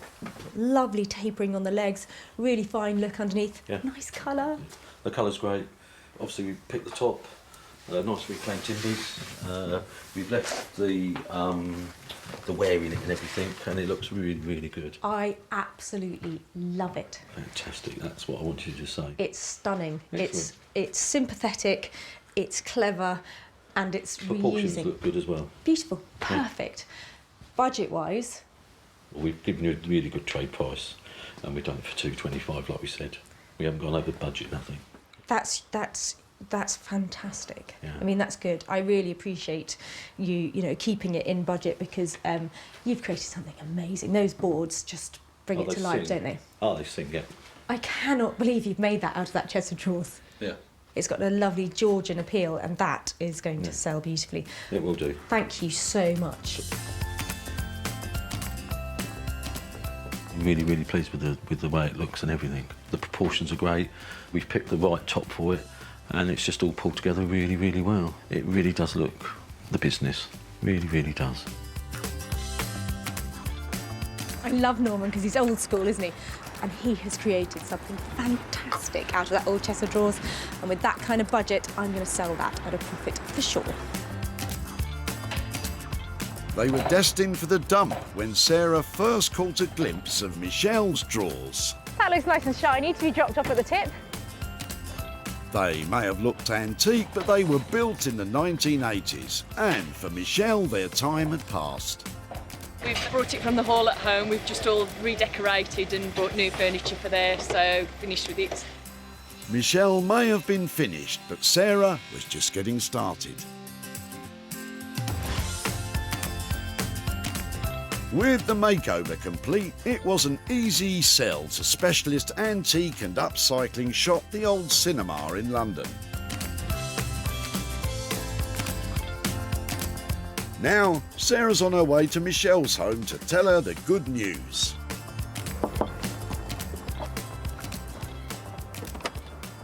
Hello. Hi, Hi, Michelle. How are you doing? I'm fine, thanks. To you? Yeah, very well. Good. Nice to see you again. You too. Yeah. Much smarter, isn't it, than when we last met? Yes. Yeah, it's beautiful here, isn't it? I said I would come back to you if I could do anything with your chest of drawers. Did you wonder what we might do? Yeah, because it's quite polished, isn't it? So I did wonder. It's not like raw wood when you can rub it down. So I did wonder what you'd would do with it. So I actually had some help because I took it to a great guy called Norman who specialises in recycling furniture, and I've got a picture of it to show you, and I think you might be quite surprised. So this is probably how you remember it. Definitely. Yeah. And are you ready for this? Because I think this is quite a transformation. Yeah, go on then. Wow. It ended up. Oh, gosh, yeah. So what do you think? That looks really different. I've never recognised, never picked it out. Gosh, that looks really good. That's brilliant, yeah. Very clever. It is quite a commercial piece. Yes. And the first person who saw it snapped it up. Really? I've got some profit to share with you. In fact, I've got £100 here for you. Well, didn't expect that. So that's fantastic. Thank you. It's an absolute pleasure. I was really didn't pleased. expect that. Not at all. Thank you. Go on, tell me, what will you do with £100? Well, we're still busy trying because we had a flood just before Christmas. Oh, no. And so we're still trying to get everything back to normal from then. So I think we'll probably put it towards some of the things that we've been doing there. Or we've been married 20 years. Next month we may use it to go out for a meal or something. So, yeah. Oh, great. It'll come in handy. Excellent. Oh, well, I'm sorry to hear about the flood. Yeah. They're very unsettling, aren't they? Yeah, Maybe go for, some sort of champagne night out to forget about it all. Yes. Well, it was great to catch up again. Yeah. And thank you so much for letting me have your old chest of drawers. Thank you, and thanks for this. Thank you. Oh, it was a pleasure. Nice to see you again. Yes, thank you. Bye-bye. Thanks then. Bye. Well, that was lovely. Michelle really liked what we did with her old chest of drawers, and I think Norman achieved a great deal. And she's got £100 to go and celebrate her 20th wedding anniversary. Norman charged Sarah £225 for his handiwork. Sarah sold it for £325, putting £100 profit in Michelle's pocket. In Wolverhampton at Jay's workshop, he's getting ready for Sarah's arrival for a thumbs up or down to his renovation. I'm really pleased I managed to save the Urkel style chair because after years of being well used and well loved, it was being thrown away reluctantly. But I'm hoping that Jay and his fantastic style has recreated something that will be welcomed back into anybody's home. Has Jay succeeded in jazzing up the retro chair?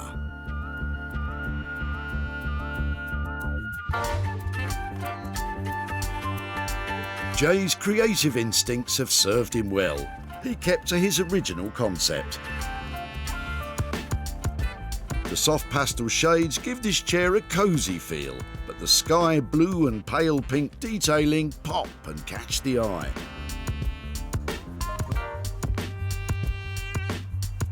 Chalk paints have a rustic texture. Jay has used this to give the chair the subtly distressed finish. It feels vintage, in keeping with the original styling. I think Jay's come up trumps again.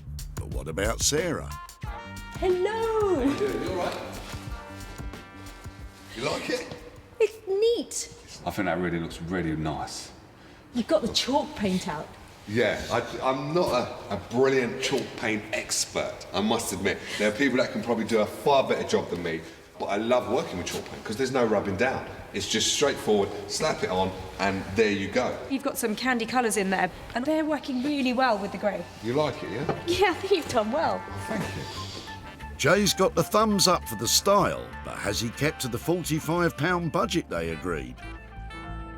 A quick and easy job with chalk paint. £45, can't go wrong. I think it looks quite cool, actually. I can't ask for more than that. For No? 45 quid, it's great. You picked all the good points and made them look so much better than they did. And I can see that going into interiors magazines anywhere. Right. Job done. Okay, cool. I'm happy, you're happy, and then hopefully the person who it goes to, they'll be happy as well, so happy all around. Brilliant. Well, let me take that away and try and get it sold, and I'll pass on the happiness when I find out how it takes it. All right, no problem. Thanks again. You take care now. For £45, it's a really cheap and quick and easy job to do. It's a solid chair, as I said before, and it's going to last the test of time, really. It's a good, strong chair. Well, Jay has managed to pump a bit of cool into our one single chair. He's really lifted it with those lovely pastel colours, and I'm hoping to squeeze a little bit of profit out of it too.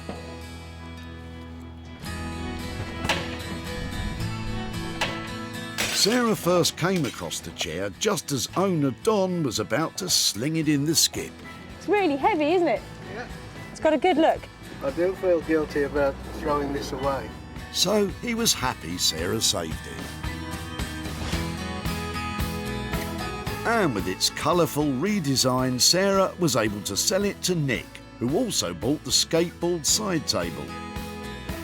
It's time to bring Don up to date with his chair's upcycling odyssey. Hello again, Don. Hello, Sarah. How are you doing? Very well, thank you. I said when we last met that if I could do something with your lovely old chair, I'd be back in touch. And although it was maybe a little old-fashioned looking, it was dated. Probably dated, but you know something, dated is now called retro. Retro is vintage, and vintage sells. Right. So it went off to Wolverhampton to a fantastic guy called Jay Blades. Now, I'll be keen to know what you think about it, so I've got some pictures. Oh, right, yes. Here is your chair. Oh, yeah. So what he's done to it... Now, right, wow. He has painted it and he's added some colour. Oh, right. Do you approve? Quite different, yeah. Transformed it, hasn't it? Yeah, really? It has given it a new lease of life. And yes, he worked on it beautifully, and the colours make it actually quite commercial. Right. So I have got some profit to hand over to you. I have got... Really? £25 here. Oh. The profit from your old chair. Oh. That's for you to keep, to do whatever you like. Thanks very much indeed. What will you do with that? Any ideas? A worthwhile charity, I think. Oh, well, that's a lovely idea, and thank you so much for letting us have your chair. It was a sweet little thing, and I'm glad it made a little bit of profit. Hopefully people will be inspired to pick up a paintbrush and do something with their own chairs. Okay. Okay, and it was lovely to catch up with you. It's been a pleasure. Take care. Bye-bye. Thank you. Well, that was a lovely chair, a lovely result, and a lovely £25 going to good causes. Jay charged £45 for the makeover. Sarah sold it for £70, making a profit of £25.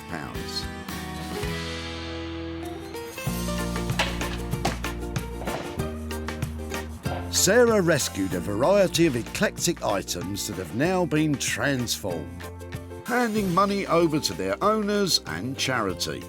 That's a job well and truly done. Well, that's 3 things saved from the tip, and handing over wedges of cash is just the icing on the cake. And it just goes to show, with a little imagination, you really can make money for nothing.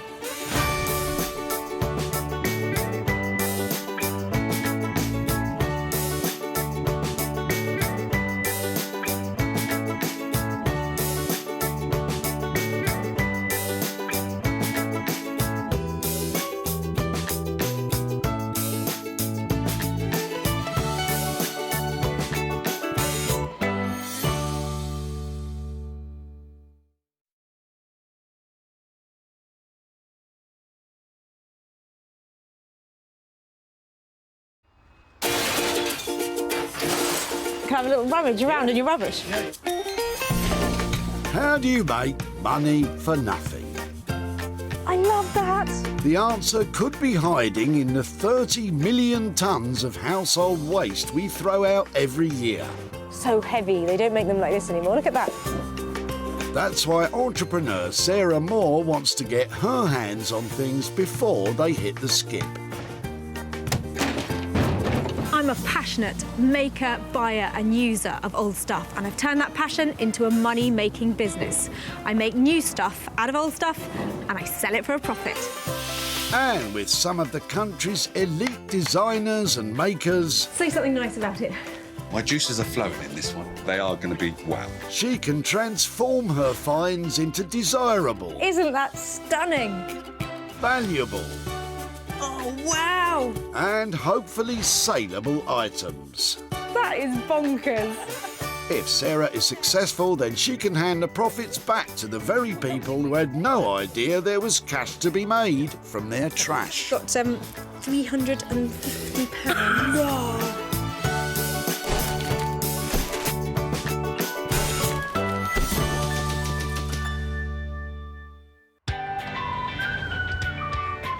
Today we're at the Recycling Centre in Walsall, where Sarah is searching for those ever-elusive hidden gems. Old cardboard, decimated flat pack and polystyrene are not going to cut it. I'm after those solid pieces I can attach a serious price tag to. She's been given special permission to ransack the rubbish tip, and her challenge is to find 3 items she can bring back to life and sell on for a profit. Is it comfy? I've no idea, I've never sat in it. Come on, you've just started. You can't be needing to sit down already. Get a move on. Your days are numbered. Scary stuff. Now she's back on her feet, she's spotted a vision in red leather in Zia's car. Hiya. Hi. Getting rid of the sofa? Yes, we are, yeah. Oh, it's a chair. I thought it was a sofa. Is it? It's yours? You're just chucking it out? It looks in really good condition. It is, but the springs have gone. Okay. So if it's not comfortable, I totally understand. The chair is a red herring. It's the red leather that's caught Sarah's eye. I really like the idea of using the leather from something like this. So, yeah, definitely, it'd be great to have a look at it. Should we get it out and have a yes, absolutely. So I can have a closer look? The price tag on leather goods is growing. Repurposing the leather from this sofa could be a real money maker. I think if we might only use the, have a look at the other cushions. I think what I might do is just take the cushions away. I think I should be able to get enough material out of those and then recycle the chair, if that's all right. That's fine. Because those are some really lovely cushions. Any ideas what we might make out of them? I think cushions would be a nice, easy option. A little too easy, Zia. I think it'd be great to take those away, if you don't mind. No problem. What does Zia think of Sarah scarpering with his cushions? Hopefully somebody can get some use out of it rather than just throw it in their rubbish bin and go to landfill. Sarah's going hell for leather to make over this item, but could she be on a hiding to nothing? Now there is just heaps of leather in these cushions. I really want to see what it's like on the inside, but I can't do that without ripping. Oh no, look. Okay, so it's a sort of pink suede on the inside. I'm thinking maybe this would make, loads of handbags out of this, or maybe even a coat.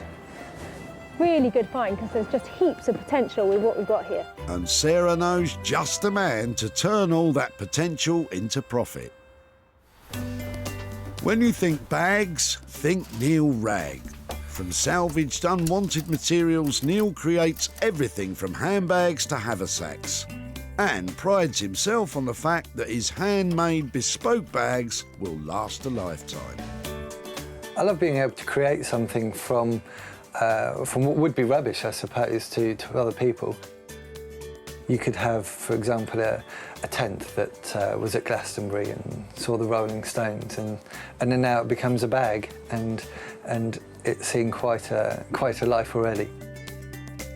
So everything here has got a personality. All the bags have lived a life, and they're now about to live a second life. But will Neil be able to raise the old leather cushions from the dead too?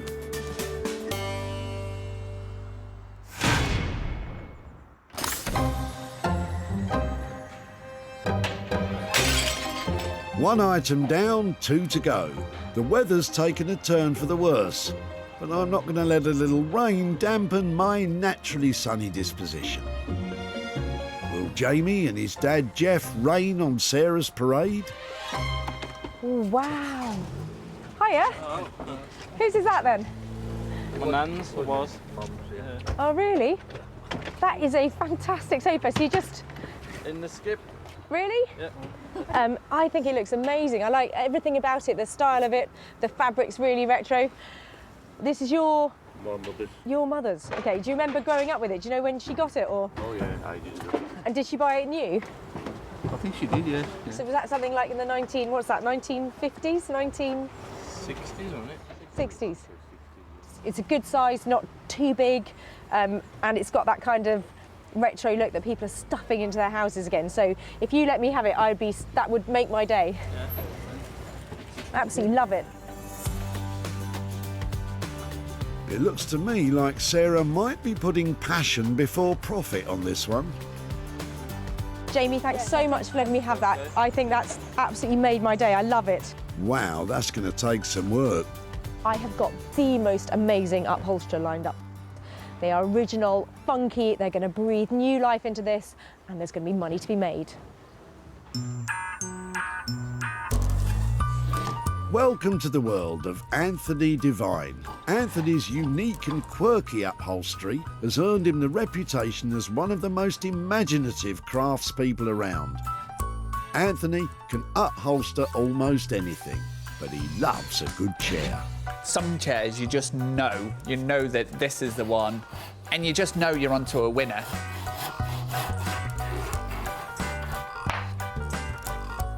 You can look beyond the kind of the dirt and the holes and the grime, and you think, yes, we've got a gem here. And then it's a matter of teaming it up with the right fabric. And then from ugly ducklings are beautiful swans. Well, Anthony, can you transform this into a beautiful swan?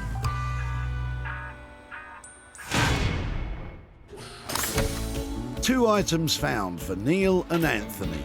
Now, Sarah has to find an item that she can get to grips with. There's all sorts flying about, but will Sarah like the look of what's in Frank's boot? Excuse me, are you chucking them all? Yeah, you can have those if you want, yeah. But are they all broken, or are they... No, they all work, yeah. It's just really? Just that nobody wants them anymore. So where are they from? They're from out of the cigarette machines, so all these were taken out and we're just dumping them. I've no idea if I can do something with them, but they just look amazing. It'll be a very special thing if I can make something. Yeah. Thanks so much. Sarah's face has lit up now she's got a little bundle of joy. What does Frank think she'll do with his old fluorescent tubes? Something artistic, I think. Yeah, I think that's what she's going to do. You're not wrong there, Frank. I'm thinking maybe a big chandelier, perhaps a whole wall of lights, or maybe just using them with something in front to light up, but really cool stuff. I just need to have a bright idea about what to make out. Oh yeah, I see what you did there.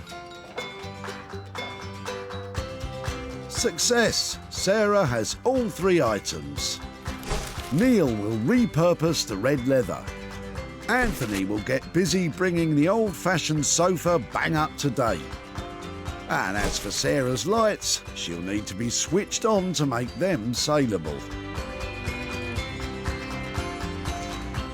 It never ceases to amaze me what people throw away, and I'm so pleased I was here today to save a couple of pieces that I think are dump diamonds that will bring home big bucks.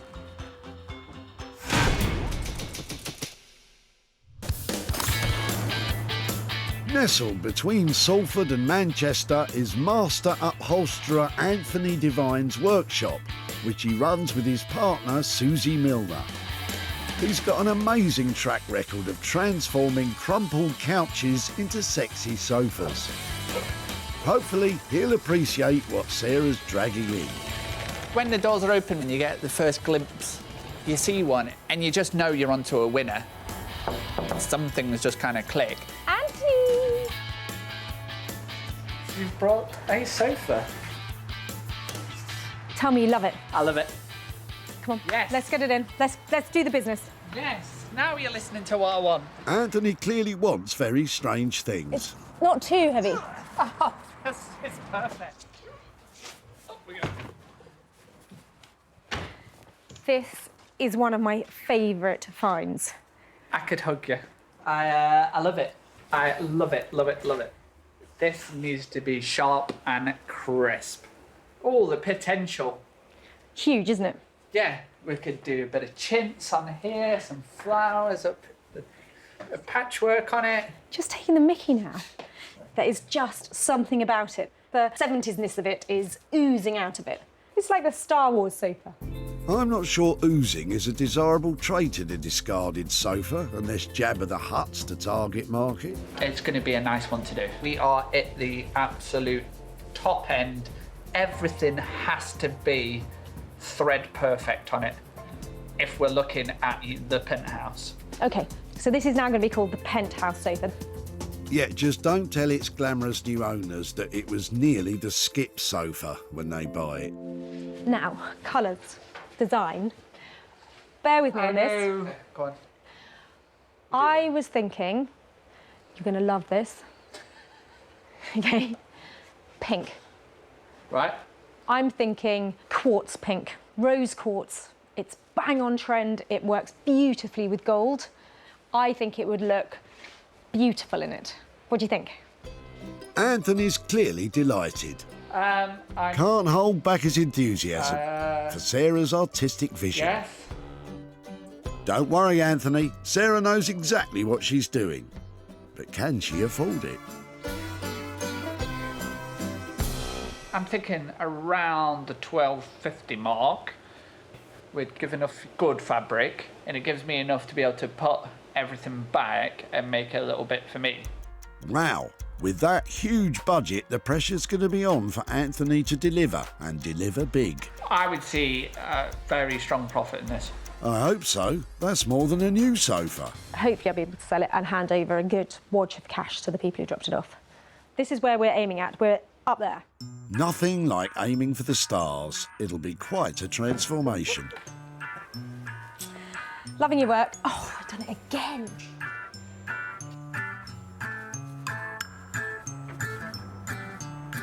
That really is one of my favourite skip finds. The transformation is going to be amazing. Anthony has taken on board some of the things I've suggested, and I'm just hoping that I've made the right call on it. And Anthony, how does he feel about Sarah's suggestions? This one, I really like. Between you and me, I'm a big fan of this one. I'm just going to enjoy making it rather than kind of selecting the fabrics and the outcome of it. It's almost as if he's distancing himself from the design. Yeah. Pink. That's going to be all kinds of interesting. With labour costs of £1,000 and another £250 for fabric, Sarah will be expecting something pretty spectacular for her £1,250 spend. I hope Anthony can pull it off, regardless of the colour. Sarah's next stop is Marlow near High Wycombe in Buckinghamshire, where Neil Ragg is on a mission to rescue pretty much anything from offcuts to inner tubes and turn them into beautiful handcrafted bags. Sarah's coming today and we shall see what she brings. Hopefully it'll be something that I can sew together that doesn't break too many needles. It's very difficult making a bag from paving slabs.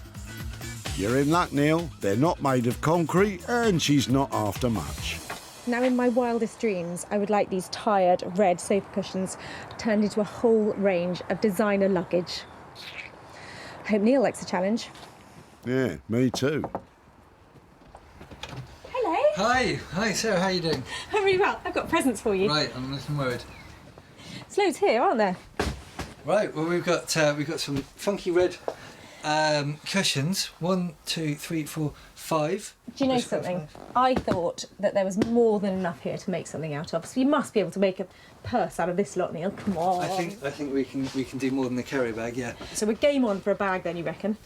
Yes. You brought me something that I can sew, and it's not alive. Yes, it would be awkward if one of the cushions started to moo. Time for Sarah to drop the bombshell. I was hoping for a bespoke range of designer luggage. That's not difficult, is it? Luggage I can do. It's just the design. I absolutely love the messenger bags that you make. So, I was wondering about maybe one of those out of it. Easily, yep. And a big, usable, expensive weekend bag out of. Okay, well, we can do that as well. But the idea is that things will last a lifetime, so we've got a good start with the fabric. I love what you're saying because this has already had its life. So now, if we can make luggage out of it, another 50 years of wear, that's brilliant.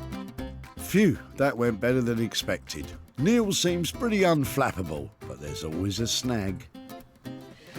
I don't like the colour, and I'm worried that it's not as saleable in this colour. So I'm wondering if you've ever dyed stuff before, or if you think you might be able to make it a bit more stylish, a bit darker, a bit richer.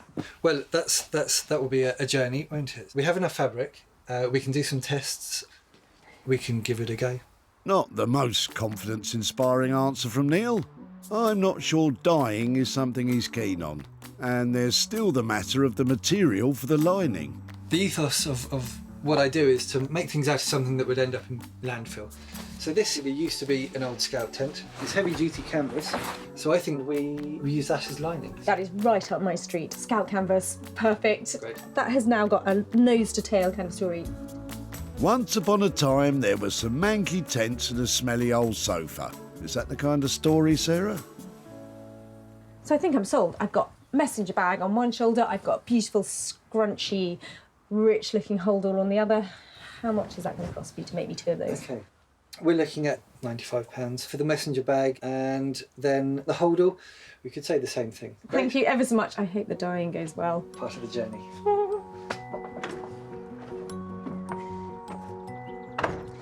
Well, that is another load of old rubbish off my mind and into Neil's. And if he gets it right, I should be making bags of money. It wouldn't be Sarah if there wasn't something awkward. She wants me to recolour it, so that's going to be the challenge. So we'll see. That's £95 for Neil's tried and tested messenger bag design, and the same again for a completely new holdall design. In total, that's £190 committed. With a new dyeing technique to master and some worn-out leather to work with, I do hope Neil can pull it off.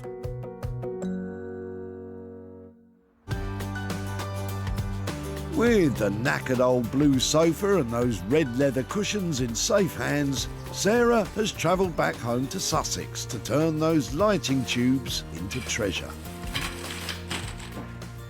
Sometimes I pick things up at the recycling centre and then I start to work on them and I think, why did I choose these? We're all in the dark here. Illuminate us, Sarah. I've decided that I can use them as droplets for a chandelier, and managed to scavenge one of these for 20 quid, which is nothing, to hang them all on. OK, and then they all light up, right? I'm going to take each one and then wrap it in fabric. I see. So she's planning to use them as very fragile decorative poles. Typically, Sarah's getting floral. First, Sarah grabs some vintage offcuts from her fabric store. Then she rips them into strips and glues them directly onto the tubes. This is just PVA glue, the kind of stuff you get for doing craft with children.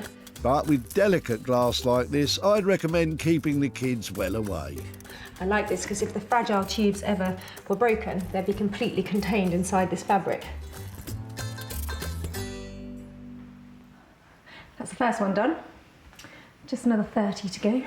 You've only got yourself to blame, Sarah. You could have found something else, anything else. But she seems to be getting into the swing of things. I love this purple because it works really well with the gold. I think I'll probably end up using all the same material. It's actually really old, probably from 1940, something like that. I think it's going to look good. It's going to be huge, isn't it? Well, put it this way, I don't think it'll fit into my house. At the moment, I'm not sure I'd want it in my house. That old light fixture came with some of the original glass. Perhaps that'll improve matters. Chandelier really should have a little bit of sparkle to it, shouldn't it? Good try, Sarah, but if you can make that saleable, I'll eat my hat. Sarah spent £35 on that used chandelier, glue and bulbs, and she'll need to pay another £30 to her electrician for wiring and safety testing, making a total of £65 in costs. Let's hope the added sparkle from those glass pieces rubs off on the rest of it so she can turn a profit. In Manchester, Anthony's having a rip-roaring time with the sofa, with partner Susie and daughter Poppy watching on. The plan is to finish it in this season's luxury pink and sell it for millions. Luckily, Anthony enjoys this bit. To be honest, stripping's never a chore. Crikey, I thought this was a child-friendly show. I think this one's trying to warn us. It'll be nice when you can start to help. Oh, money, money, money, money. money for nothing. Well, Sarah's hoping to make a bit more than that. With its innards exposed, Anthony can get a good look at its bottom. This has probably had thousands of hours of people sitting on it, and, you know, looks all good, nicely intact. Things were just built to last. Until you get your hands on them, Anthony. It doesn't look great. Most people will be thinking, oh my God, look. But this is how a sofa looks. Yeah. Let's hide those ragged bits of wood and springs ASAP. First, Anthony covers the base with Hessian and then glues new foam onto the arms. If you want to be bang on trend, you need bang on tools. Sharp knife, sharp results. Are you trying to create like a catchphrase for yourself? Yeah. Starting with one of the arms, Anthony's making a base layer of calico shaped to fit snugly. This bit's kind of critical, really. This one's the one that provides the shape, almost the foundations putting the top fabric on, and the overall look. So far, so good. Oi, I'll do the puns, thanks. I'm sure Sarah will be tickled pink with the progress. So the fabric's arrived? I can't wait to see that specific shade of rose quartz Sarah was going on about. We were struggling to find the rose pink quartz, so we just decided to go for this more subtle, bright gold all over. Clearly a new definition of the word subtle. Sarah knows nothing about this at this stage, and she is probably going to kill me. I think Sarah might go from pink to incandescent crimson when she hears about this. This is going to go in here like so. Then we have to sew a piece of pipe in round to here like so, and then sew the actual arm itself, pull it on, and hopefully, and it'll be as crisp as a cucumber. Cucumber's crisp. Yeah, I'd say so. With a lot still to do, Anthony's going for gold. You are going to work, arm. You are going to work. A very naughty boy. I think it'll be you that gets a spanking when Sarah hears about the new colour scheme. Yeah, that's what I mean by as crisp as a cucumber. Very nice, Anthony. Just the other arm, the back, the base, the cushions and the buttons still to do. Oh, and shouldn't it be pink? In Marlow, Neil's getting to grips with all that lovely red leather that he's transforming into a messenger bag and hold-all. And he has lofty ambitions for his work. These bags don't just hold stuff, they save the planet, you see. Introducing Super Bags. First, Neil cuts the leather to his ready-made templates. Sometimes it's quite cool to keep these seams in so that it looks like it was a sofa. Sarah's also asked that these leather-clad superheroes transform from Superman Red to Batman Black. Don't mind us. Oh, look, Catwoman. Dyeing can be a messy business, so Neil's moved outside with the leather pieces he has cut to size and cleaned. He's painting an oil-based dye directly onto the surface until it soaks in, being careful to keep it even. They need 24 hours to dry, but here are some he made earlier. Get a few coats, buff it up, and finish it off with some cream. Despite all that fuss, it looks like this dyeing malarkey is not so scary after all. With the leather now ready, Neil's choosing and cutting parts of the Scout tent canvas he's using for lining. You don't know where it's already been. It could have been a tent that saw the stones at Glastonbury. It could have been a tent that has done a trek to the Himalayas. Or perhaps more likely, it housed loads of freezing children. You don't want to lose their personality. So we might keep in some of the old writing or labels. We can keep some of these in, which makes it look very tent-like. So the only problem with doing this is it's going to make some of parts of it really thick. Luckily, his heavy-duty sewing machine, nicknamed the Blaster, is up to the task. And it's important to Neil that his bags are fit for purpose too. Nowadays, you've got laptops, iPads, tablets, but there's so much to carry. People just want to carry something that's going to last.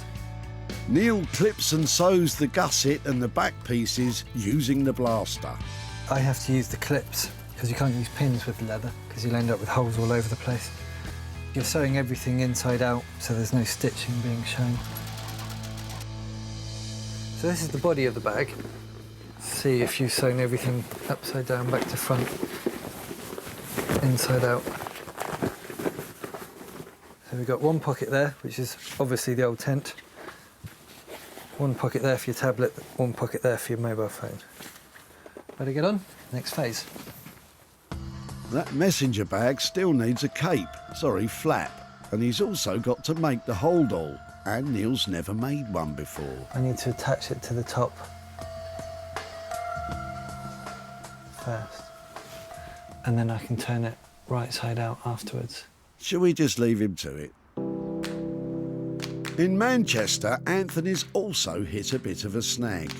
I've put a halt on the sofa. It's starting to show scuffs. I'm a little bit concerned about the strength of the fabric.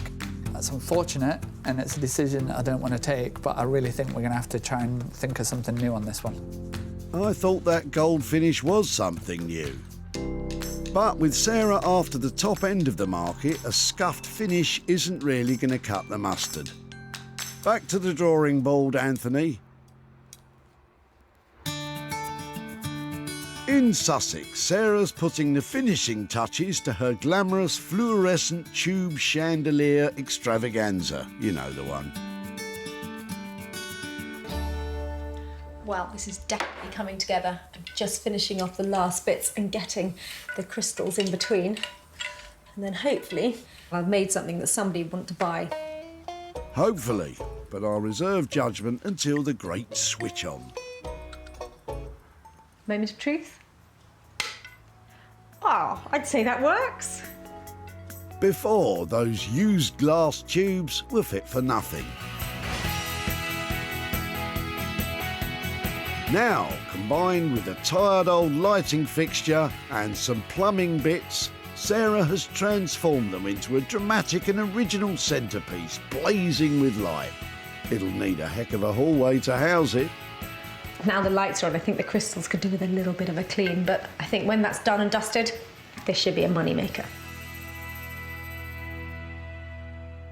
At the skip, Sarah lit up when she saw what was in Frank's boot. But nobody wants them, so we're just dumping them. And Frank had some idea of what she'd do with them. Something artistic, I think. Yeah, I think that's what she's going to do. Sarah didn't disappoint with a striking and original transformation that had me eating my hat. It was bought by Morag Smith, a furniture and interiors dealer who trades in Berwick-upon-Tweed. I haven't seen anything like it before. It's a very innovative design, so it's upcycling at its best. Now Sarah is back in Walsall to see if she can dazzle Frank with the money she made. Oh, Hello there. All right. Hi, Frank. How are you doing? Nice to meet you again. Yes, Yeah. all right. Come on out so I can talk to you. Okay, right. Yeah. Well, I really loved those light tubes that you were dropping off. When we took them away, did you wonder what might happen to them? Something artistic, I thought. So I don't know. Yeah, I'd be surprised. Well, they're quite fragile, aren't they? So I Yes, had to be yeah. quite careful what I did with them. But I have made something out of them. Do you want to see what it was? Oh yes, I would love to. Yeah. Here are your light tubes made into a big chandelier. Oh, that's amazing. Yeah, absolutely. Yeah. I've actually got a little bit of profit to hand over to you. Oh, that's a surprise. Well, it was sold to a shop in Berwick, and I've actually got 20 quid for your old light bulb, so thank you very much. That's very kind of you. Thank you. Hopefully you can buy something for yourself or have a treat. Oh, yeah, that's something for the wife, yeah. That sounds like a very wise move. Well, it was great to catch up again. Thank you very much for letting me have them and for your time in this freezing thank you. cold day. Oh, your hands are cold. I know, but my heart's warm. Thank you ever so much. Yeah. Nice to catch up, Frank. Okay, bye-bye. Thank you. Thank you. Bye. Bye. Sarah spent £65 transforming the old strip lights, and with a sale of £85, it means Frank's walking away with £20 to treat the wife.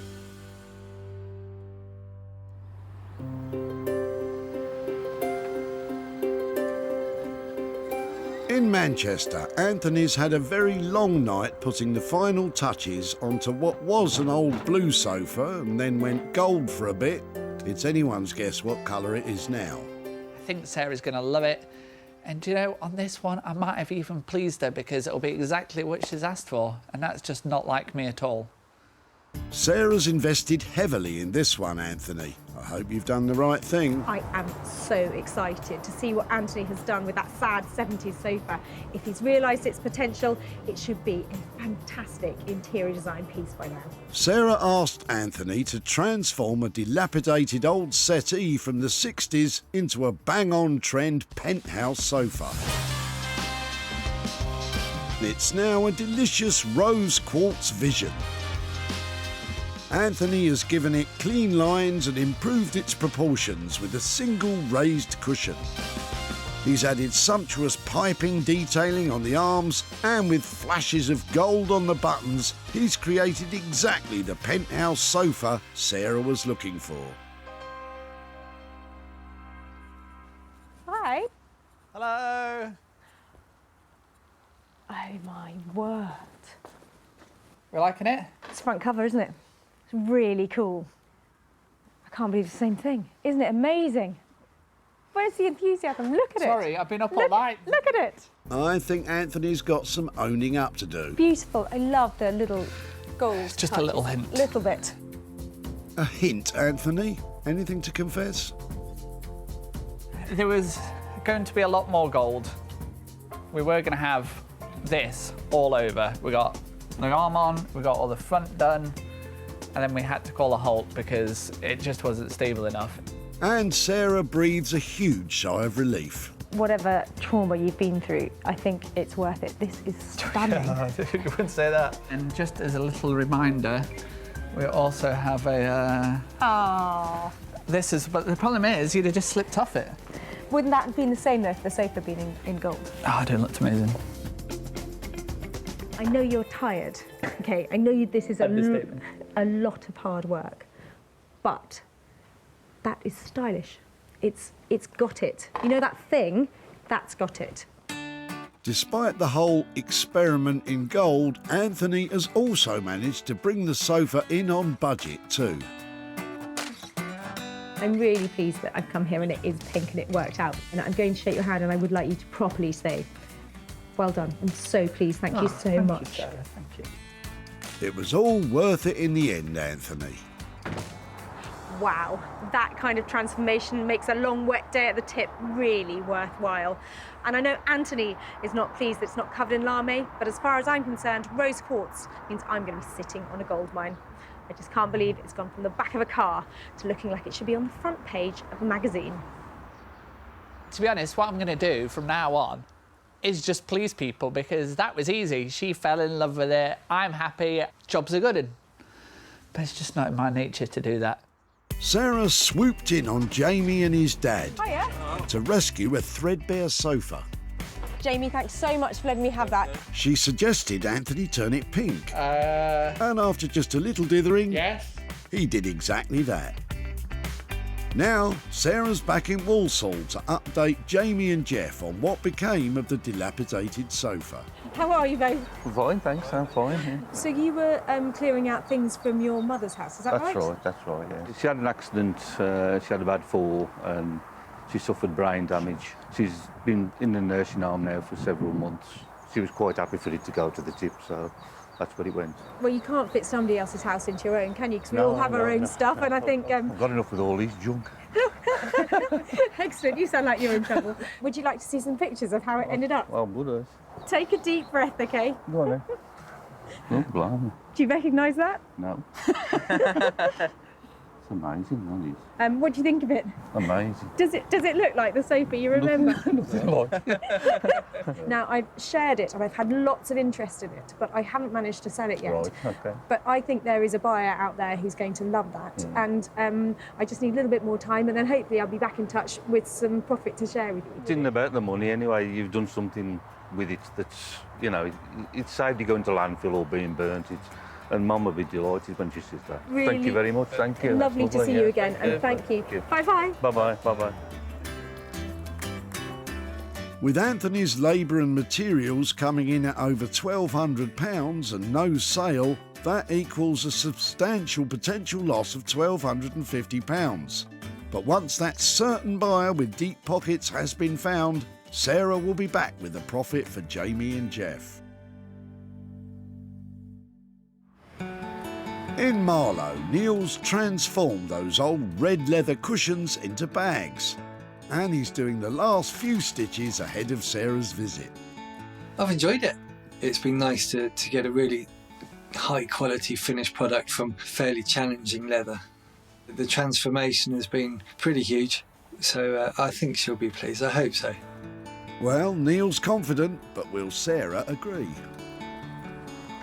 I'm back in Marlow to pick up, hopefully, some high-end luggage, but I have been a little bit anxious because the materials I left Neil with were anything but high-end.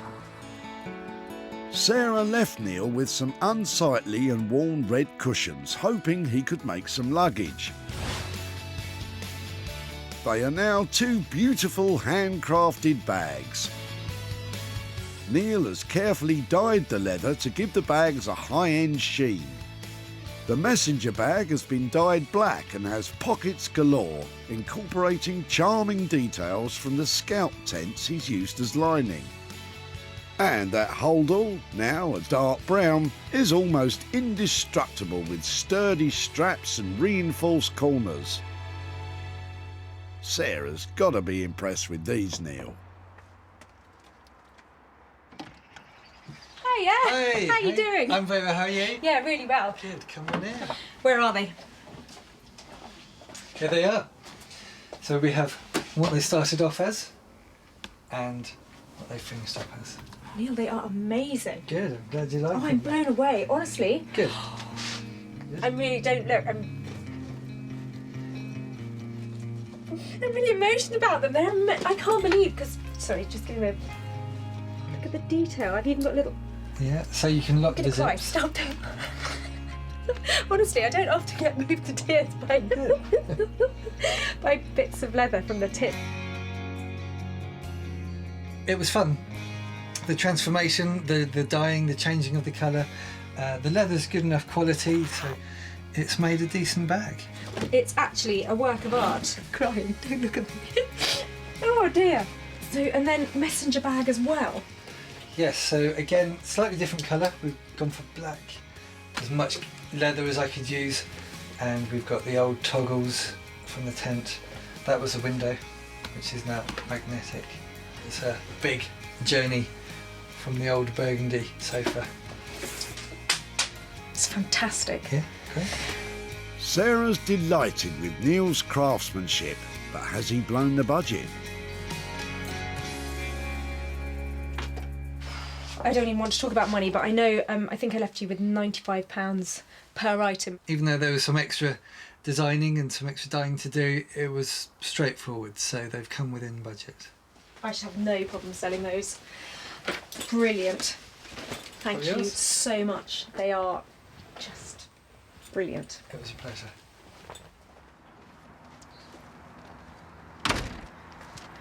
I could not have been more surprised and delighted with what Neil has managed to produce. Two stunning bags on budget. Absolutely amazed. I didn't expect her to be quite so emotional about a pair of leather bags, but she seemed to be really pleased with them. At the recycling centre, Zia's leather armchair was being put out to pasture, and his ideas for it were lacking imagination. Any ideas what we might make out of them? I think cushions would be a nice, easy option. But Sarah had bigger ideas for Neil to implement. He gave the old leather a new life as luggage. They were soon bagged by Nick and Kim, who run vintage and retro retailer Smithers of Stamford. What do you reckon to him? Yeah, I like him. I love the stitching. Yeah, Good apparently. design. It was made from an old sofa, a leather sofa. Doing a good job, isn't he? Yeah. Quality. Now Sarah's back in the Midlands with some cash for Zia. Hi there. Hi Zia, lovely to see you again. Nice to see you again. How are you? I'm very well, thank you. Now, I last saw you at the tip and you were dropping off your old sofa cushions. Had you had the sofa for ages?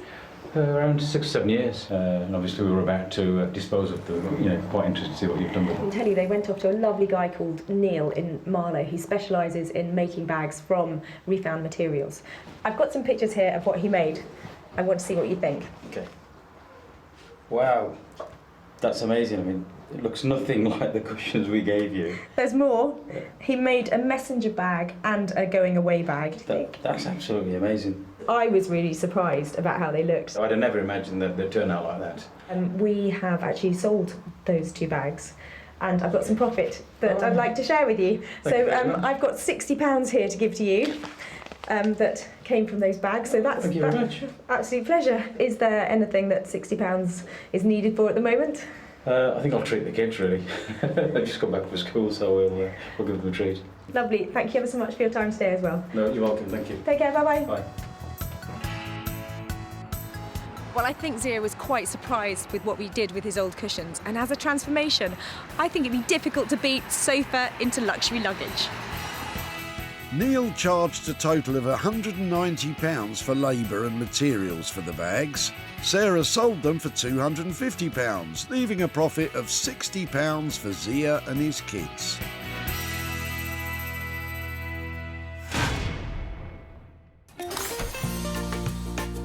Sarah took 3 tawdry treasures from the tip in Walsall.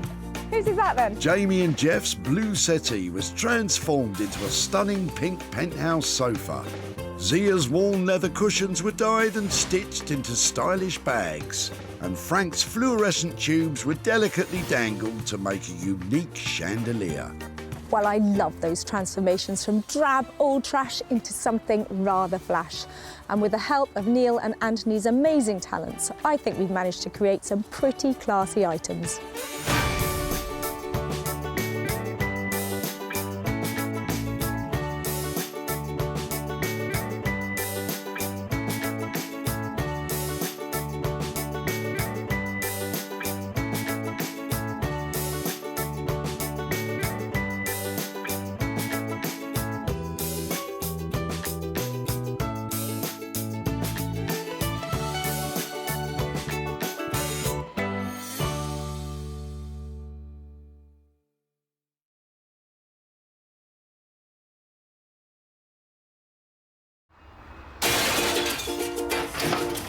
What are you chucking out today then? How do you make money for nothing? Don't throw them, don't throw them. The answer could be hiding in the 30 million tonnes of household waste we throw out every year. Thanks so much for letting me have that. I think that's absolutely made my day. I love it. That's why entrepreneur Sarah Moore wants to get her hands on things before they hit the skip. I'm a passionate buyer, maker and user of old stuff, and I turn that passion into a money-making business. I make new stuff out of old stuff and I sell it for a profit. And with some of the country's elite designers and makers... What do you reckon to that? It's quite smart, isn't it? Tell me you love it. I love it. She can transform her finds into desirable, Isn't it amazing? valuable It's quite a statement piece. and hopefully saleable items. I'll take you down to the till, that's fantastic. If Sarah is successful, then she can hand the profits back to the very people who had no idea there was cash to be made from their trash. Wow, that's amazing.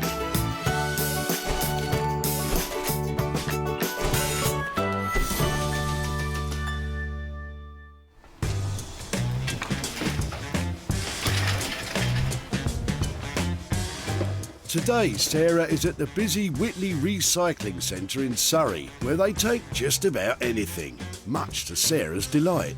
Old toys, crockery, battered cabinets all have potential to turn a profit, so it's rummage time. Sarah needs to find 3 items with a little bit of potential that can be turned into profit. They're flooding in here, anything can be in the back of these cars. Before she can get stuck in, Sarah had to get special permission from the folks who run the centre to find those hidden treasures. I'm after rubbish that's not rubbish, but your rubbish is rubbish. Imagine bringing actual rubbish to a rubbish tip. Honestly, some people. Thankfully, Chris and Son Kai have one or two things Sarah might be interested in. Hiya. Right. You having a good clear out? Yeah. Quick, Sarah, get in there for a nosy while he's gone. I really like those. They're nice, aren't they? So where are you getting all this from? Sorry. That's just for my garden and the sheds. We've been sorting the sheds out. Excellent. I really like those. All the stands. Yeah, what were they used for? It's like an axle stand. I really like them. Well, they may look like mechanics' axle stands, but in fact they're not. These will most likely be used as part of a workbench of some kind. I hope Chris hasn't been balancing his car on those while he works underneath. If it would be all right to take those, I'd love to take them, but can I keep in contact and show you what I've done with them? Yeah, of course you can. Yeah? Yeah, no worries. I'm really pleased with these. Thanks ever so much. So Chris is happy to hand on his old rusty props, but what does he think Sarah will do with them? No idea. Fair enough, Chris. I've got a designer in mind that will absolutely love these. And when we're finished, there's going to be a really amazing product, and I'm hoping some proper money to be made. Proper money for those? Well, if you're going to stand a chance, you'll need the help of someone very special.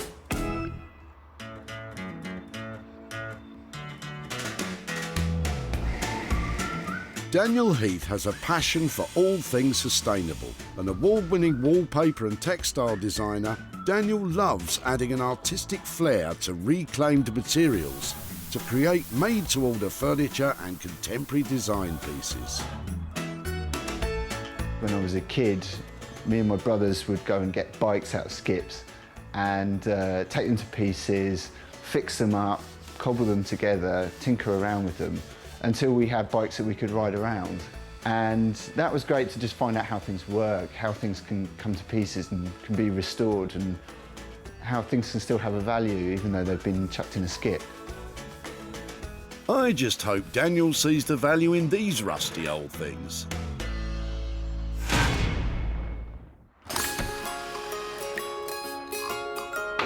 We are one down and two to go, and as ever, Sarah is busy poking around strangers' boots. Right. I'll stop rifling through other people's rubbish. She doesn't mean it, you know.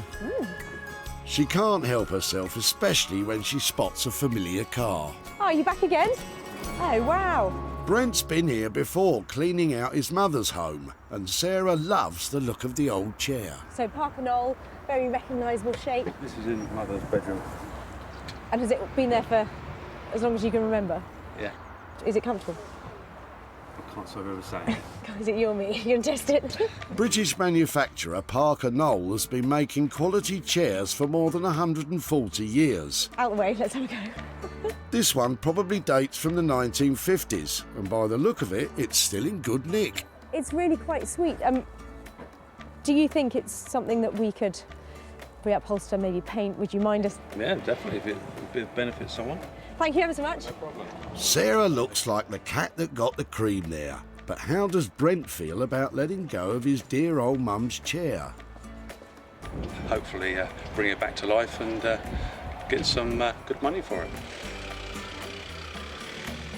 This will become a desirable item. It just looks really tired and old at the moment, and the challenge is deciding what to do to it and where to send it, so it really makes some money. So it's a good thing I know just a man to haul a dated 50s chair into the 21st century.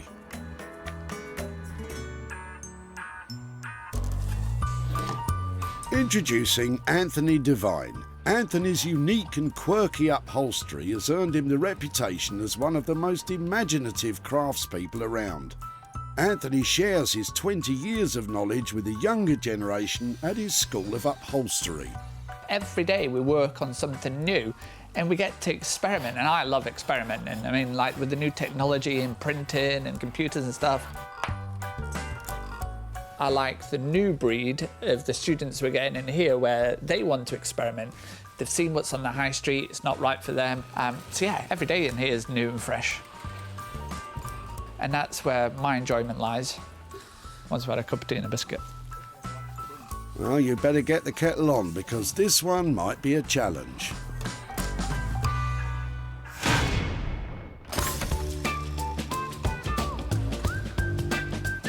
Having already secured 2 items, now it's Sarah's turn. They're fab, aren't they? Whatever she finds next will be her own personal project. Some of the stuff people throw away around here is criminal, isn't it? Crikey, I do worry about you sometimes, Sarah. Luckily, what's in Yolanda's boot should keep Sarah's mind occupied for a while. I quite like your chicken wire. Yeah. So what did you use the chicken wire for? It went across a pathway in the garden to stop the dog getting across. So there's an area for my granddaughter to play and an area for the dog. Excellent. Do you think I could make anything out of chicken wire? You can make all sorts of stuff out of chicken wire. Do you think I'm mad? Yeah. To be honest, I don't think you're on your own there, Yolanda. I don't know if I'm going to be able to make anything out of it, but there's enough of it that I stand a chance that, you know, I can do something. So, yeah, hope I do it justice. Thank you ever so much. Hopefully see you again with some money. I wouldn't be counting your chickens just yet, Sarah. What does Yolanda reckon? You can make anything with chicken wire, can't you? It bends well. Yeah, I think you can make all sorts of sculptures and, yeah, you can put plaster of Paris onto it to make it into things. So, no, I think you can make some good stuff with it. If you've got the time and the patience. So what do you reckon? What on earth am I going to do with that? There's a fair bit of it. We just need to think really carefully. We'll take this away and see what we can do. Sarah's now got her 3 items. Daniel will try to lift the props out of their stupor. Anthony will attempt to introduce Brent's chair to the 21st century. And Yolanda's chicken wire will form Sarah's poultry project. It has been a brilliant, bonkers day down here at the tip. Who would have thought so many different things would all end up in the same place? And now I've really got my work cut out and I'm going to turn a profit on all of them.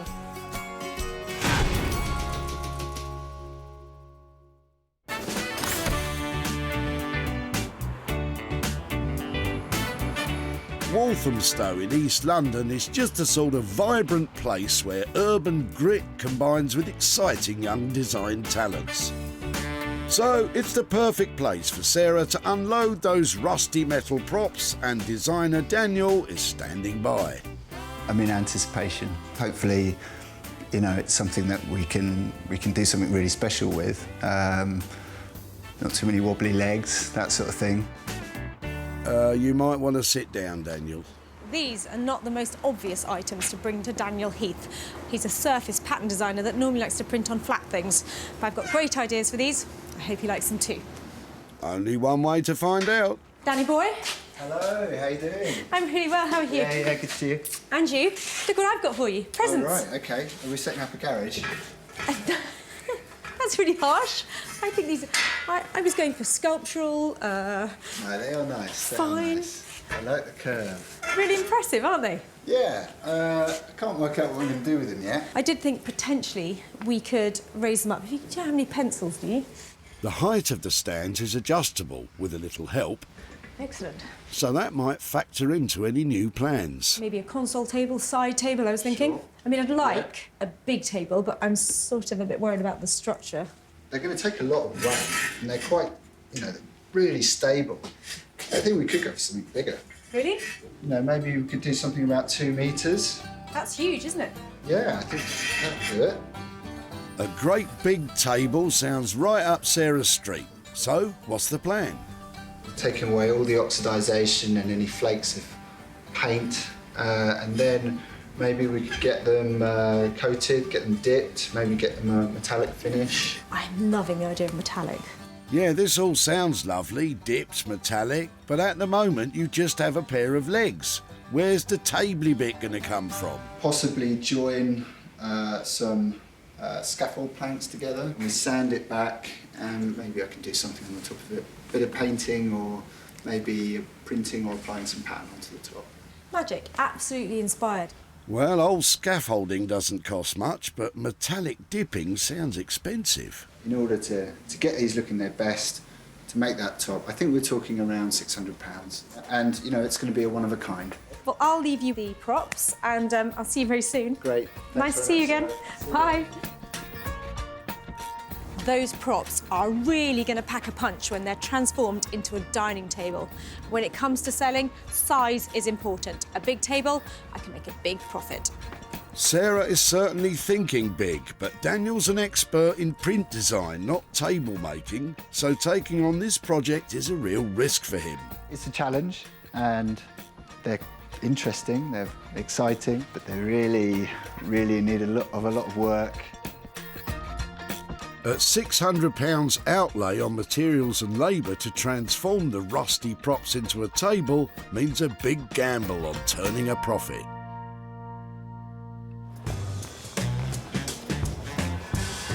So, from Walthamstow to Manchester. Once famous for its cotton mills and textile factories, now a whole new generation of fabric fanciers are bringing that tradition bang up to date. And not least among them, our kid Anthony the upholsterer.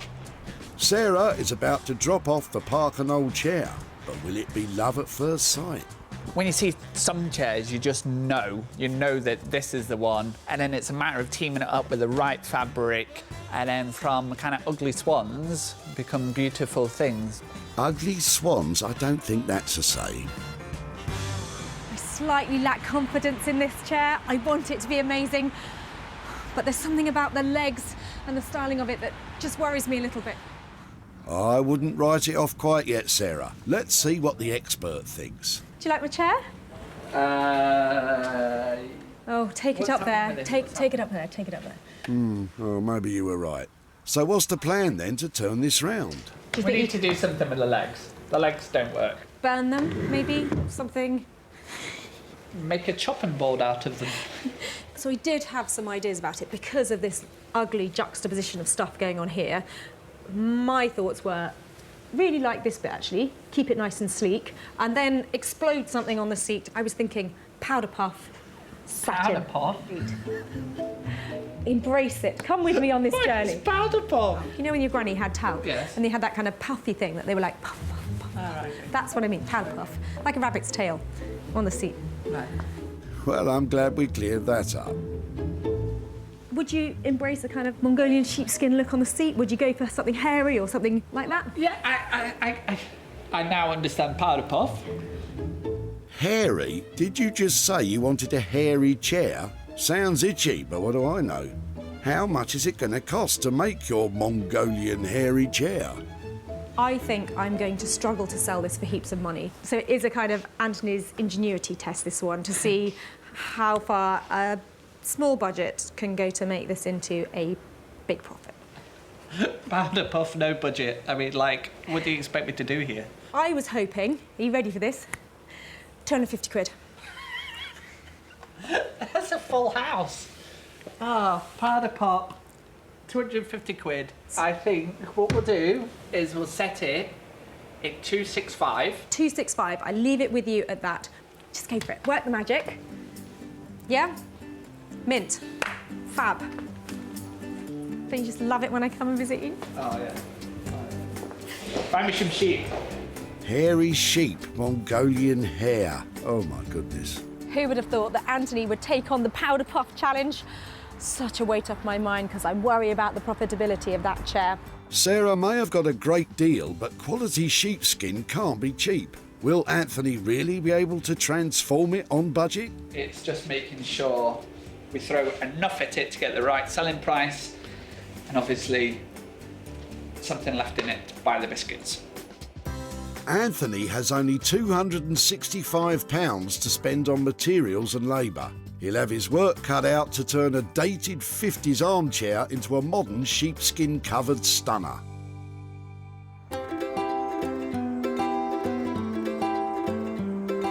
And speaking of sheep, there's no shortage of them in the quiet Sussex countryside, where Sarah is back home at her farmhouse and about to start work on the tangled old chicken wire. I've spent a long time thinking about what I might do with this. I came up with all sorts of ideas about maybe trying to tuft it and make a rug out of it, or perhaps big footstool with lots of strands coming off these to make a geometric pattern. But for something that's really approachable and effective, I thought I might have a go at sculpture. Chicken wire sculpture, of course. Sarah doesn't have an awful lot of experience chicken wire sculpting, so I'm curious to see how this one turns out. I've seen it done before and it can't be that difficult to make something beautiful out of this, can it? Famous last words. Large wire sculptures made by experienced artists can sell for several £1,000s, believe it or not. For Sarah, well, she'll start with the basics. I think I'm after a really strong shape, something that's recognisable just by its silhouette, so I'm wondering about birds or possibly animals. I've got an idea of what animal you can make from chicken wire, and Bramble looks to be thinking the same thing. I'm thinking maybe goose, or perhaps, if I can get the face right, some sort of fox, I reckon. That might work with a lovely long tail. I think go fox. I was going to say chicken because, oh, never mind. Sarah dons hard-wearing protective gloves for this job. It's really tricky to work with. I don't think I could do it. Just going to try and make it into its tail. I think what I'll probably have to do is join some bits on, like the legs at the end. Chicken wire or poultry netting is commonly made from flexible galvanised steel wire and was traditionally used as fencing for poultry livestock to protect them from predators such as, well, foxes. I think the best thing about working with material like this to try and achieve something is just to pick it up and have a go. Another day I don't need to go to the gym. Ah, there you go. That's definitely looking a bit foxy. It looks just like a fox's tail, doesn't it? I think it's all right. I think the basic structure is getting there for the body. When it stands up, you can really see what it is. It's a bit like an anteater at the moment. I'm sure it'll be fine. Something's coming together, but the finished item really needs to be sale-worthy. Can Sarah really turn that anteater into a profit-winning fox? Sarah hasn't spent anything on the project yet, but she's still got a lot of work to do. Back in Walthamstow, Daniel is preparing to start work on the rusty props come dining table. But after taking a closer look at the state of the metal, it might be a bigger job than he first thought. It needs a lot of work before we can do anything with them, so before we can coat them in anything, because it's really, really flaky. It's coming off on the gloves, you can see. So I've got this wire brush. I'm just going to strip it down with that first. The tough wire brush removes the outermost layer of rust, but it'll take something even tougher to strip the rest of the rusty surface from the metal stands. Got some rust eradicator that I'm going to just use, and hopefully it should take it back to steel. The chemical goo should dissolve the fine rust in a matter of hours. In the meantime, Daniel turns his attention to the tabletop, and there's been a change of plan. We thought about using scaffold board, but now we've got this beach sports hall flooring, which I think will make a really quirky and interesting top for the table. I think we want to keep the lines because that points to where it came from, and it's obviously salvage, but it's quite quirky. Yeah, it's definitely quirky. A table made from an old gym hall. I hope you gave it a wipe. So the plan today will be to measure these out, see which ones look good together, and cut them to size. This is starting to sound less like a high-end interiors table and more, well, yeah, quirky. I can't wait to find out what Sarah thinks.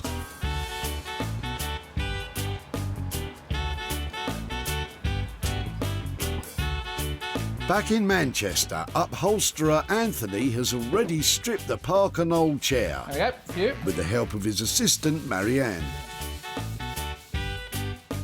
As yet, I've not seen any of the hairy Mongolian sheep fabric lying about.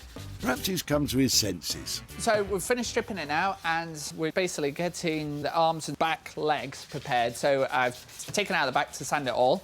And now I'm just going over with a finer sandpaper just to kind of give it a really smooth finish. The beauty about this chair, being a Parker Knoll, it always has like the kind of, they call it the ticket, it's the production label, and they're always dated. So this one is the 11th to the 11th, 1951, which by my maths is over 60 something years old. Upholstery is my strong point, not maths. Don't sell yourself short, Anthony. Yeah. After the sanding, Anthony begins to apply a bit of coloured wax that both protects the bare wood surface and highlights the natural wood's grain. It's still good to be able to see some of the kind of the nicks and the bumps and scratches and stuff in it, because we don't want to eradicate the history of it. Once the waxing is done, it's time to replace those 2 front legs Sarah doesn't like. You only get one go at this, Anthony, so be careful. They're turning back. I can't watch. He's going for it.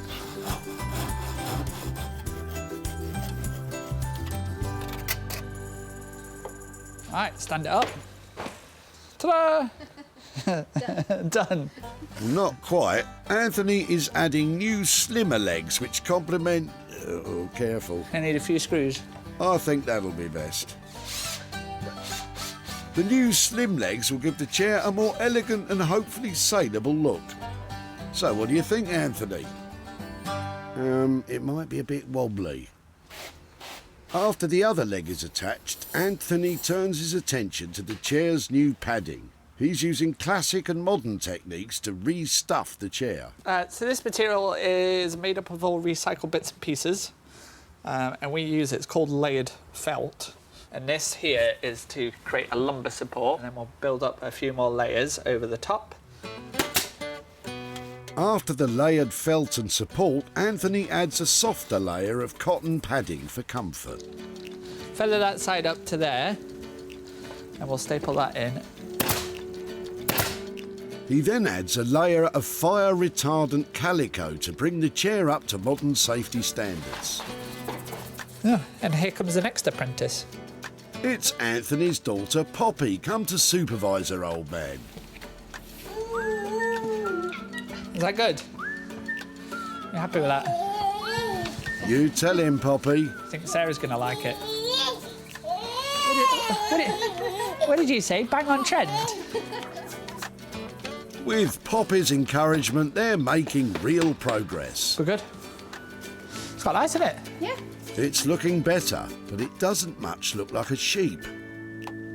He still needs to add the Mongolian sheepskin cover he promised Sarah, and it better be a stunning transformation, because Sarah really needs to buy us to flop to this one.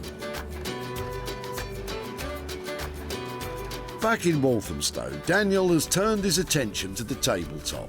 So this is some old sports hall flooring. What we'll do is we'll put glue down here to join the pieces together and mix and match the pattern so that it's fairly random. And then what we do is it slots together and we use a mallet and we give it a good whack and basically whack the pieces together so that they're tightly bonded.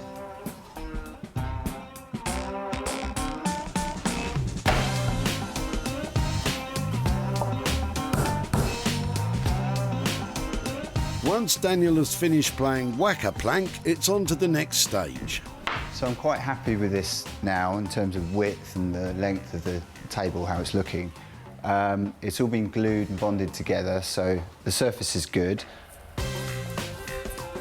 For the next part of the process, Daniel has taken the table outside.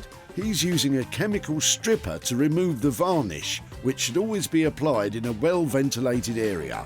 With the varnish remover applied, Daniel can leave it dry while... Oh no! Came apart. Yeah, it came apart.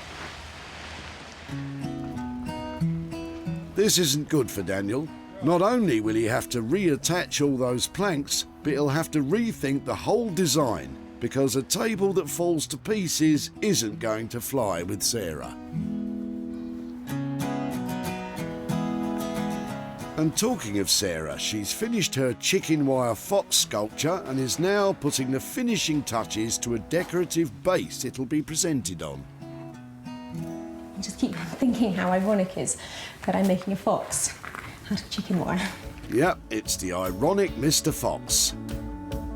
When Sarah picked up the chicken wire, it was a nondescript roll of netting, fresh from its job of fencing the garden.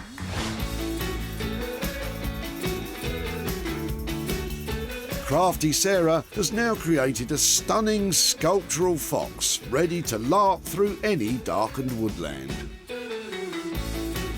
The table display incorporates copper piping and candelabras, which really sets off the handsome fella to best effect. Bravo!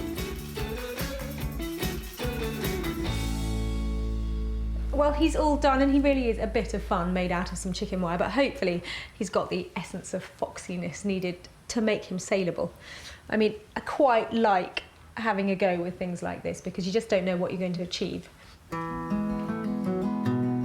Once again, Sarah's proved she's a dab hand at anything she can put her mind to. But will anyone else think so? Let's try and get it sold. Before Foxy was foxy, it was just Yolanda's old wire mesh. What did you use the chicken wire for? It went across a pathway in the garden. Sarah saw potential, but Yolanda wasn't as sure. Do you think I'm mad? Yeah. But she was happy to pass the netting on. Thank you ever so much. Hopefully see you again with some money. And you know, she just might. Sarah's found a buyer for the wire fox, and would you believe it, they're just down the road from home. Cosy Sussex pub, the Fox Goes Free, snapped up our Foxy. I can't imagine why. And manager Christian seemed glad to add him to the family. It looks like it's at home already, to be honest with you, so fantastic, really good. So Christian loved our Foxy, but how much was he willing to spend? Sarah has travelled to Chiddingfold in Surrey, where Yolanda is hard at work. Hi there. Oh, hi. Lovely to see you again. Yeah, and you? You look busy. Yes, yeah, come. All mucking out, it's never finished. No, I don't. How many horses have you got up here? We've probably got about 30 at the moment. Wow, that keeps you Yeah. busy. Well, I've been busy with the chicken wire that you dropped off. I got the task of turning it into really? something, yes. Did you have any idea about what we'd do with it? Do you know, I was thinking about it and I thought you might, the same as you said, sculpt it and put plaster of Paris or something and turn it into something. And after that I thought, nah, nothing else is going to happen. I went for sculpture. I haven't really done anything like that before, so it was quite good fun to get hold of it and try and make something out of it. Do you want to see what we did? I'd love to. Yeah, so that's how it started. That probably looks more familiar, and that's how it ended up. Oh wow, that's lovely. Fox sculpture. No, that is really nice. I didn't think you'd ever get it looking as good as that. That's great. So he was a good bit of nose to tail recycling. There was nothing added to him that wasn't found either from you at the tip or hanging around at home. He was snapped up by a pub down in Charlton, and they paid us £50 for him, and so that's for you. Brilliant, thank you. I made the decision that if he ever did sell, or if you made something, that I would give the money to charity, so that will definitely be going to charity. Thank you very, Brilliant. very much. Well, I really enjoyed working on him. Thanks a lot. Thank you. Sarah spent absolutely nothing on materials, meaning with a sale of £50, Yolanda has £50 to donate to a charity of her choosing. So that's one item producing a profit. Let's see if we can make it two.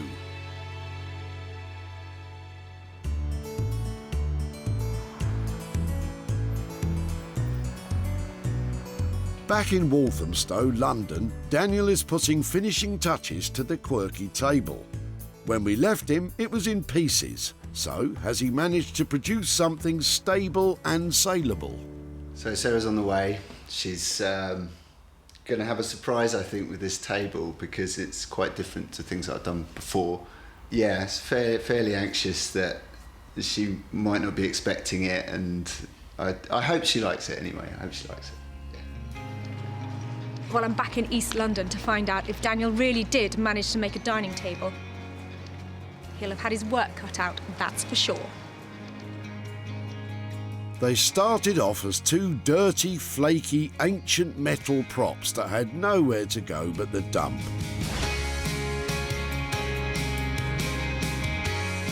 Now Daniel's transformed them into a quirky, stylish table, suitable to grace the very hippest of homes.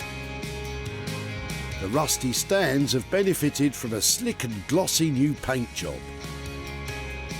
The blue legs complement the shined-up gym flooring that Daniel has used to create a striking geometric tabletop.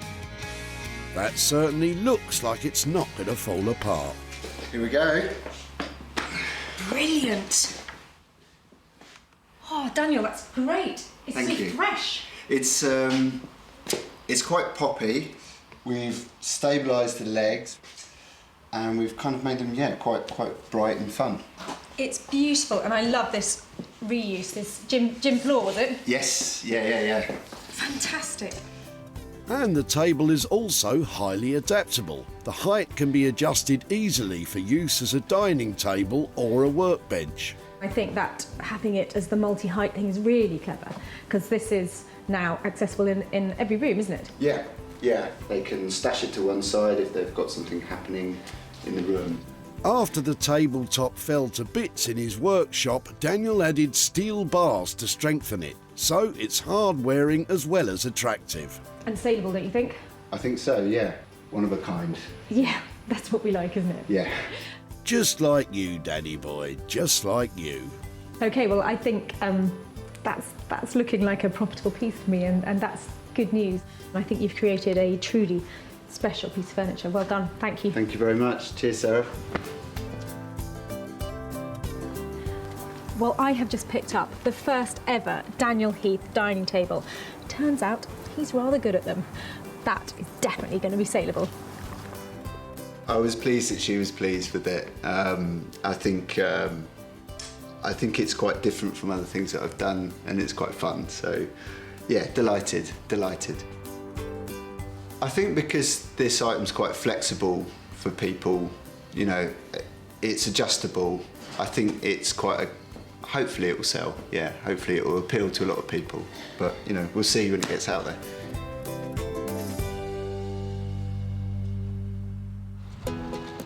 When Sarah met Chris and his son Kai at the tip, she had her eye on their unwanted junk. It's just for my garden and the sheds. We've been sorting the sheds out.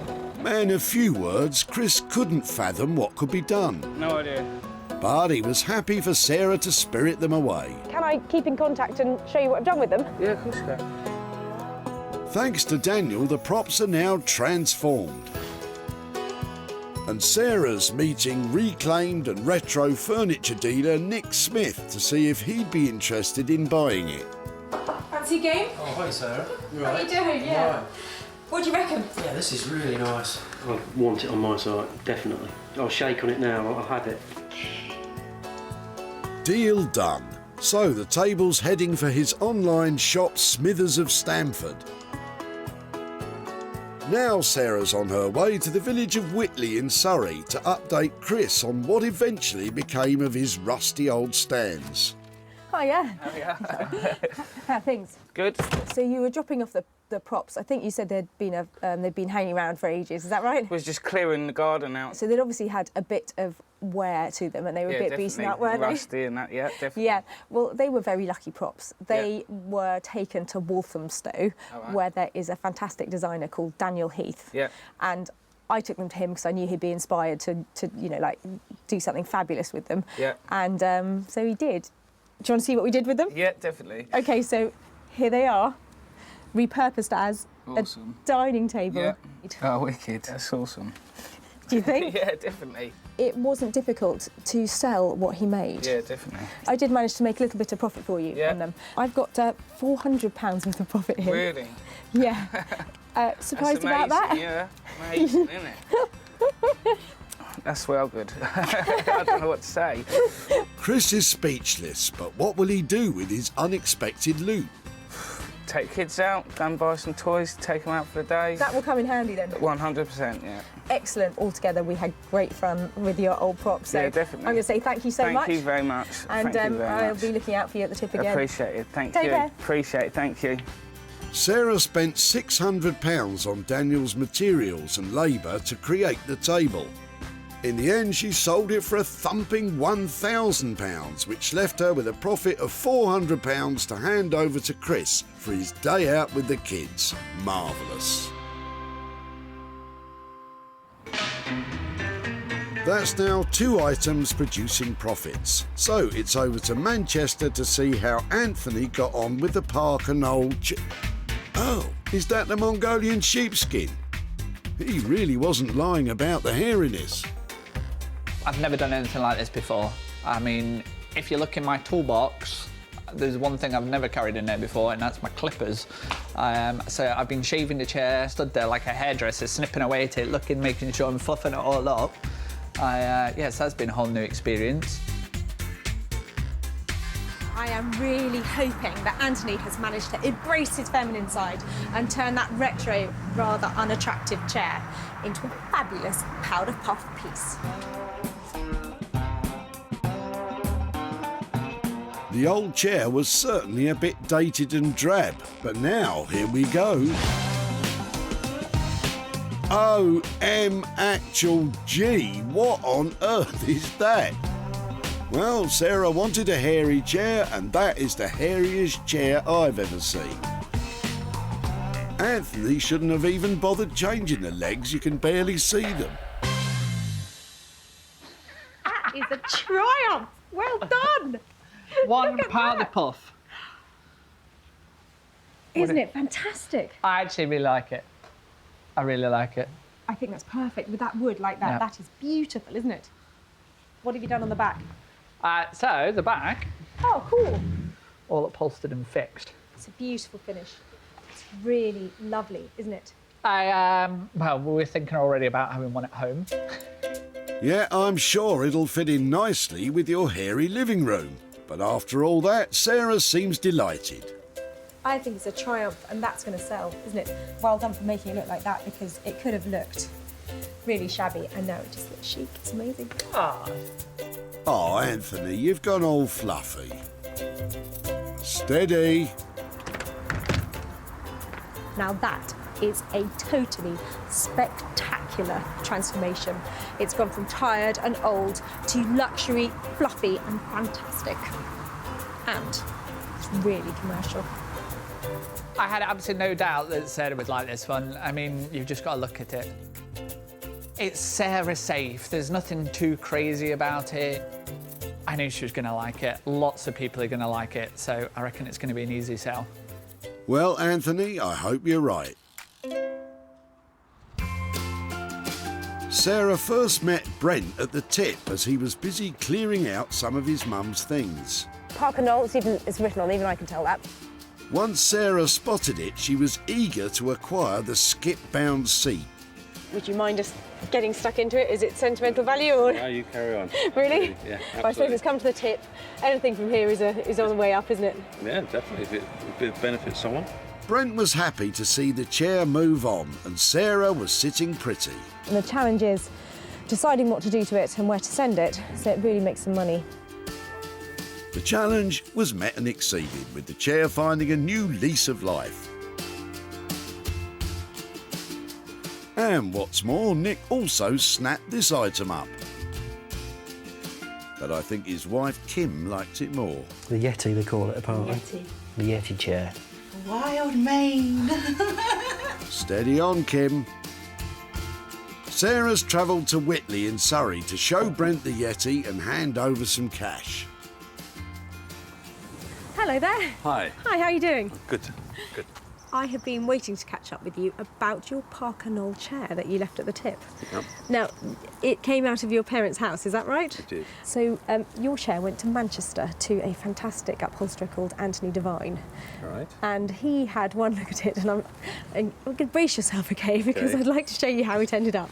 Are you ready for this? Go. Here is your chair. Oh my God. Is that approval or shock? Well, yeah, I've never expected to see it like that. Well, do you know something? There are people who love that alpine chic and that sort of look. It has a place, and it really was a transformation, because it did go from looking quite retro to looking really quite edgy. Yeah. And that's a good thing, because when you produce something that has that little something extra, you get people who like to pay for it.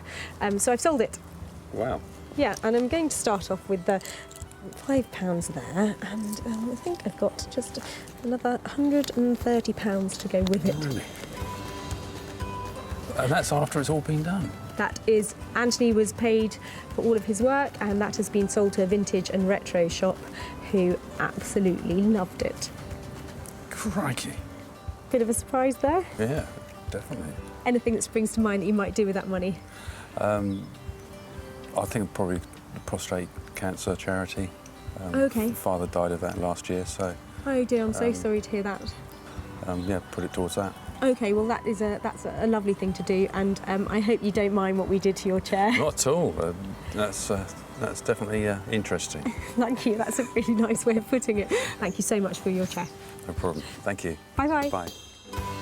Anthony's labour and materials to transform the armchair total £265. Sarah managed to sell the new woolly wonder for a fabulous £400, meaning she could pass £135 back to Brent to give to a charity in memory of his dad. Sarah salvaged 3 unwanted items from the Whitley Recycling Centre. Chris's rusty props were turned into funky furniture. Brent's Parker Knoll chair was transformed into a sheepskin masterpiece. And Yolanda's chicken wire was reimagined into a fantastic Mr. Fox. Well, there were moments when I thought I'd gone a bit too far with my tip choices, but the artisans really pulled it out of the bag. I just hope all the new owners love their pieces as much as we love saving them.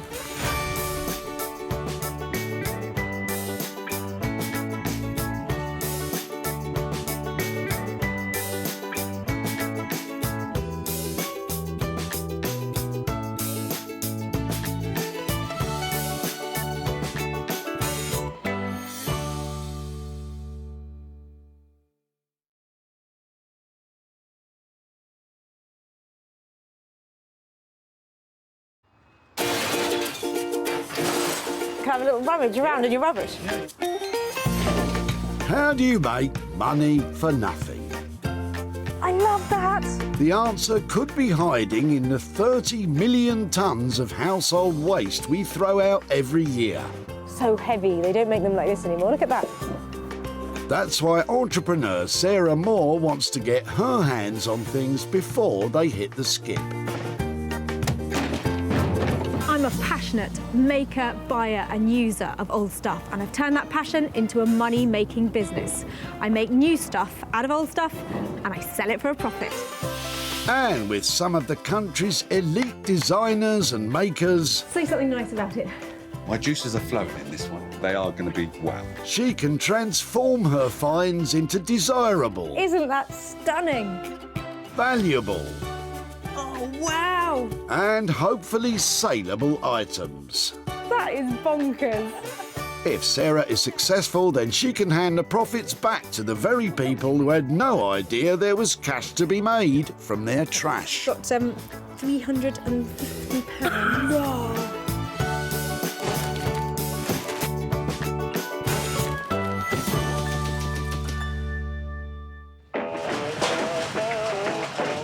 Welcome to Walsall Recycling Centre, a non-stop hive of activity. With the nation becoming more and more aware of the benefits of regenerating unwanted possessions, one woman is on a mission to turn your trash into hard cash. I love turning a profit where others see trash. Making old stuff that's drab into desirable and fab is just so satisfying. But before you make a beeline for your local tip, take note. Sarah's been given special permission to seek out 3 items that she can rejuvenate, repurpose and sell on for a profit. And Brian, with his broken up sofa, has caught her eye. Nice sofa. It was a nice sofa. What's happened to it? We broke it up because it's not very good now, so we just got rid of it. Have you got the bits or not? Little bits in there, but they're broken. Come on, let's see. I like the back of I've it. jumped on it. Have you? Yes. You boys have all the fun, don't I you? know. Let's have a look. For all the rest of it's broken.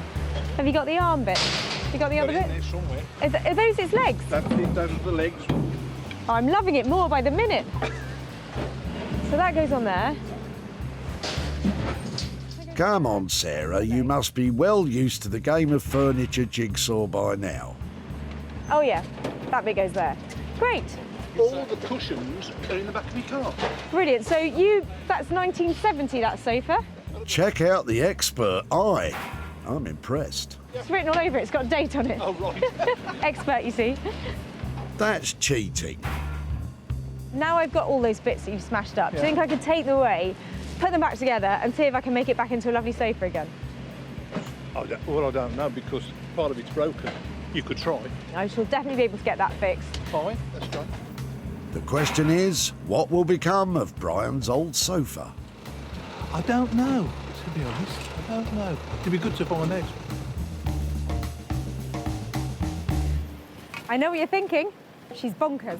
Correct. But this is going to be brilliant. I know it's in pieces, but it is going to look fantastic when it's finished. Trust me. Watch. Oh, we will, Sarah, we will. But who's Sarah picked to help her transform this item?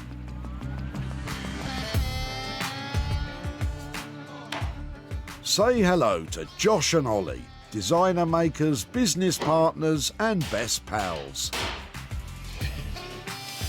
These lads use natural and recycled materials to create bespoke, handcrafted and high-end furnishings. We've been friends for years, I don't know how long, but ages now. We teamed up and then it's quite a nice combination of skills that we have. Yeah, I think we've got a lot of ideas between us, a lot of fresh thinking, and it just works together quite nicely as a team. The fact that we haven't fallen out completely and we've been working together this long kind of shows it's working. Yeah. Here's two young lads full of positivity and optimism. Hopefully Sarah and this old sofa won't put an end to all that.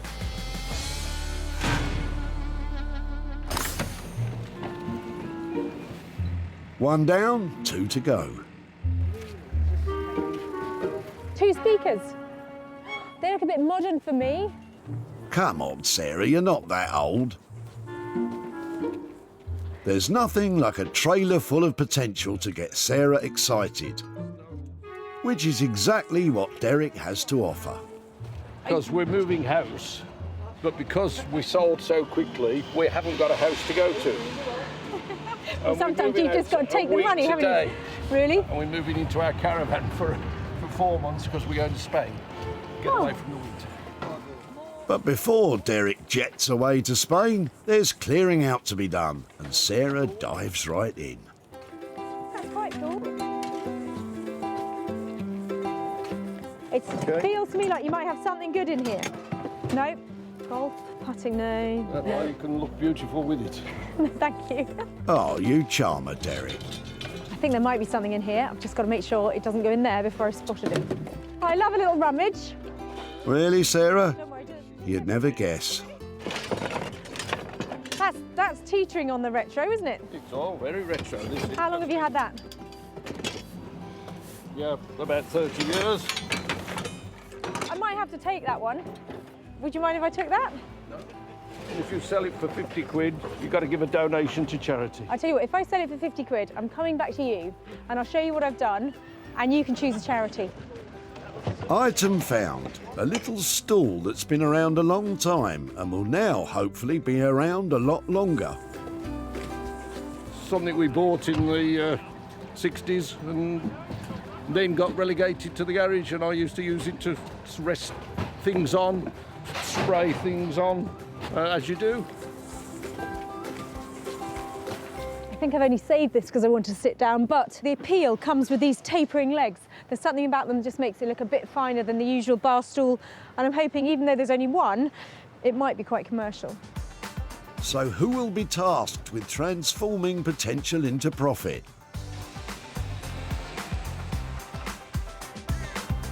Jay Blades has a passion for classic British craftsmanship and adding a little va-va-voom to vintage furniture. I take a risk every day with design. I've taken a lot of flack for the work that I've done to some furniture. People say, you shouldn't paint that. Jay loves reworking furniture from a bygone age to bring it bang up to date, pushing the boundaries of contemporary furniture design. I love a challenge. Even when I'm making mistakes, I enjoy making the mistakes because it teaches me about a process that I never knew. A mistake for me is always about learning. You like a challenge, do you, Jay? Well, Sarah's got one coming your way.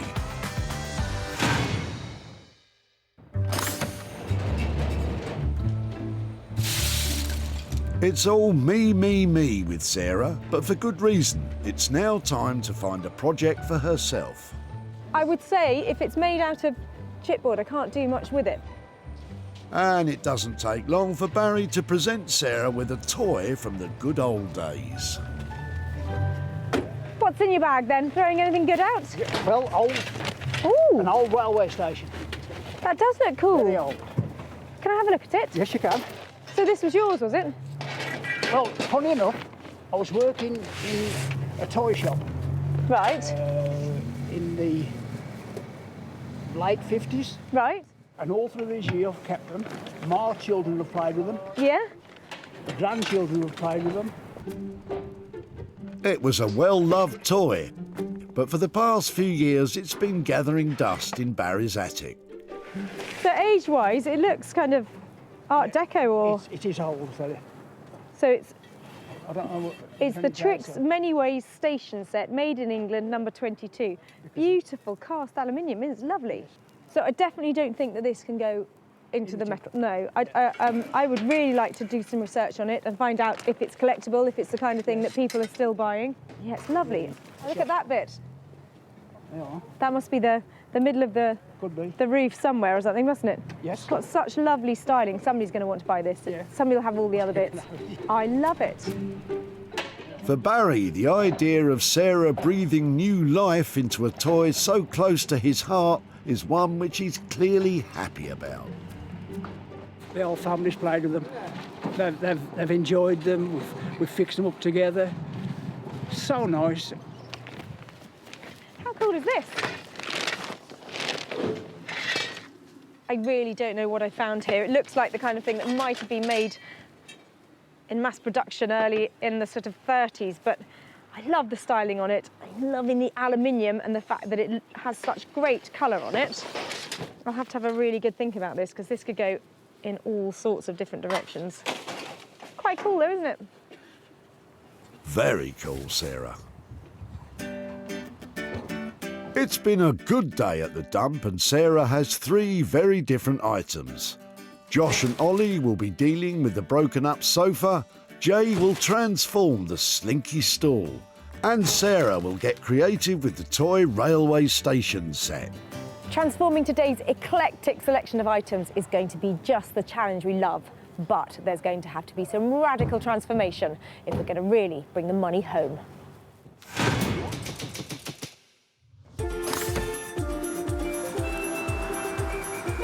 This is Chichester in West Sussex. A vibrant town with a thriving music, film and arts scene. While it may be forward-thinking, it's hard not to be impressed by the town's illustrious history. Its medieval architecture is striking. This dynamic link between the past and present inspires designers Josh and Ollie to create contemporary bespoke furniture with traditional materials. And if that happens to involve a blowtorch, they're a couple of happy chappies. I wonder what they'll make of the 70s sofa Sarah's wheeling their way. We love what Sarah does because we're into restoring old items and keeping things going, so yeah, always interested to see what she's going to bring us. Yeah, we're kind of on the same page in that respect, aren't we? Yeah. So looking forward to seeing what she's going to bring us today. Hello. Hiya. Come and see my flat pack. Okay. Wow. It's not supposed to be flat pack. Cool. Yeah? What is it? Sofa. 1970s, beautiful styling, lovely lines. Of course. Should we get it in? Yeah. I think it's fair to say first impressions were underwhelming. It might be easier to get rid of the cushions because I think whatever we do, they're not going to be part of the plan, are they? It has been smashed up. Yeah. But I thought it has got 70s style oozing out of every broken pore. I think, yeah, 70s are back in, but for me, the kind of lacquered mahogany look isn't really that fresh at the moment. So maybe we do something with the frame Like, we love to scorch things, so why not try that? Maybe we could burn it with a blowtorch. Burn, baby, burn. Yeah, let's just burn this thing and forget about it. Yeah. No, if we scorch this entire frame, so what you see here will be really nice kind of matte black with a lot of texture going on. And then the idea is to put some like really contrasting, maybe maple or sycamore slats on it, and just turn it into like a really clean, crisp, stylish 70s looking seat. How much is it going to cost to turn this into cool, crisp, high-end luxury living? Lots. Lots. Well, it's going to be a fiddly one, isn't it? There's a lot of things that we've seen already that could cause us trouble. I'm reckoning about 700. Yeah, I think so. How does that sound? You're going to burn it and charge me 700 quid? Pretty much, yeah. Well, if you think you can pull it off, if I can come back here, in the end, yeah. I'm going to make profit. Best of luck. Thank you. I'm getting a scorched sofa and a 700 quid bill. Let's hope that's the right decision. I think we're quite excited about this one, actually. Like, Yeah, there's a I- lot of work to be done. I think it could look really cool at the end. Yeah, after we've put our touch on it, I think it'll be a nice, sleek-looking seat. Done a bit of scorching, put a bit of fresh wood on there, bish bash bosh, done. Josh and Ollie have a whopping £700 to spend on this sofa. Let's hope that budget won't go up in smoke.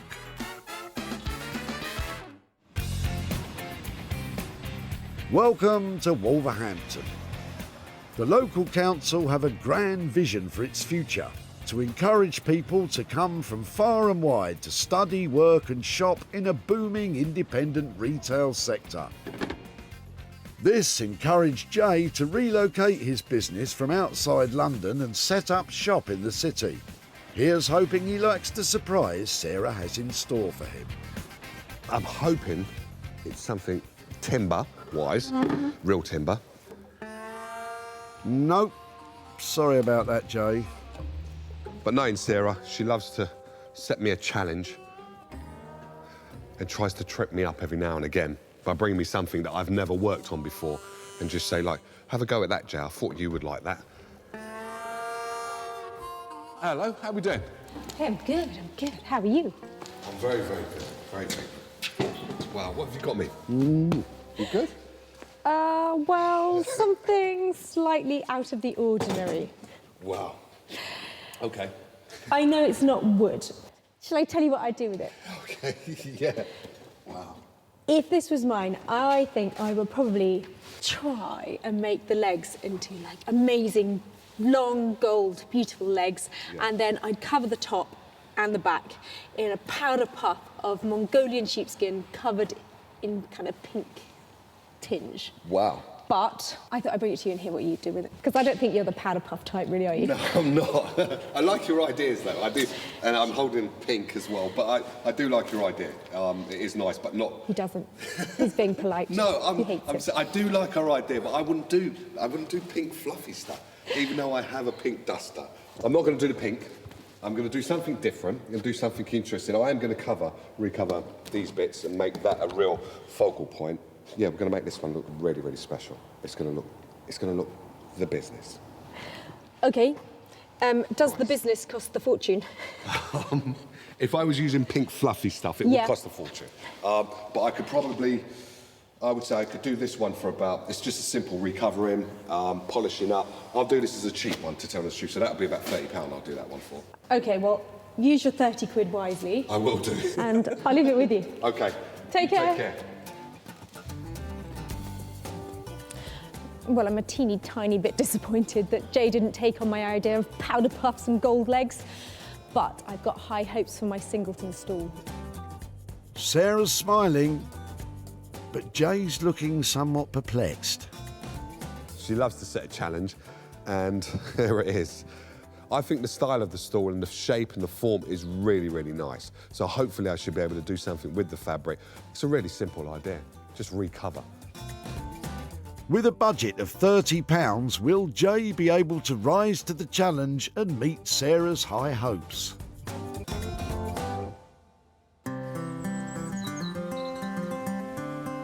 Sarah's back home in Sussex after dropping off the sofa and the stall. Once Bramble's been for walkies, Sarah can get started on her item. She picked out the Art Deco style train station set. Definitely cool. That deco styling is so strong in these pieces. All together now, finally. It's got bags of style. Sarah had hoped she could sell the well-loved station set as is to a collector, but it's too scuffed and scratched, so she's had a bright idea. Sarah's going to make 5 desk lights. She's already had perspex, which will make up the light housing, made to order, and she'll combine them with pieces from the train set and her LEDs to make lovely little lamps.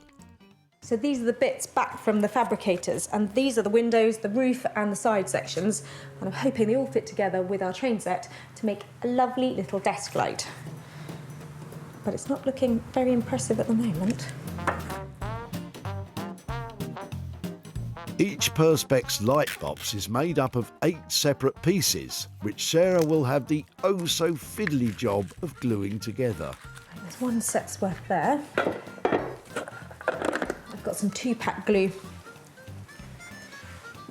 with quite a long working time, so I don't have to hurry too much with it. So you just mix these equal quantities together, give it a stir, and then it makes this really strong bond when it's all mixed up. Let's hope the measurements Sarah supplied to the perspex cutter were right. If not, disaster. That's a great fit. I never doubted her for a second. That's beginning to look quite cool, isn't it? Here comes the hard bit though. Not quite sure how to do this. She's now got to glue the roof and side sections together. Those fixed together, and then that goes on there. I get the feeling this is all a little bit more complicated than Sarah imagined. This requires precision, dexterity, patience. I don't have any of those, it's a nightmare. This is so fiddly. Next time I go to make something, can you remind me to go the simplest route? Doesn't have to be surprising. Just make a few pounds, that's all I'm after. Come on now, Sarah, stay positive. This is easy. This is a walk in the park. This is a great thing to do. That's more like it. Uh-oh. Sarah has spent £70 on the perspex and LEDs. Let's hope it's money well spent and she actually manages to finish all 5 lights. Near Chichester in Sussex, Josh and Ollie are getting started on the sofa. All right, should we start with getting these old straps off then? Yeah, okay. The lads made their reputation creating bespoke furniture. Transforming the likes of this is a brave new world for them. I've never done anything like this before. Yeah, once we've worked out how the slats are going to go across, and probably once we've worked out what we're going to do with the legs, I think they're really the 2 most difficult parts. The rest of it should be all right. So, aside from the seat part and the legs part, everything else is fine. That's comforting. The sofa frame was constructed using the traditional mortise and tenon method, a technique which has been used for thousands of years, but the mortise holes and tenon tongues are badly damaged. It's all feeling a little bit rickety, so we've just got to try and work out the best way of getting it back to a state where you can sit on it again. The only option is to repair the joints. I was a bit cheeky about these boys earlier, but their expertise is beyond reproach. The traditional craftsmanship they use to mend the joints is second to none. It's nice when you get to the end of it and it's kind of looking fresh again, and you've just got like a nice match and a nice fill in there. So then we can put the tenon back in and glue it just as it was. It should be as strong as it was brand new then. When the repaired tenon is slotted back into the mended mortise, it's a perfect fit. The lads use strap clamps to hold the sofa in position while the glue dries.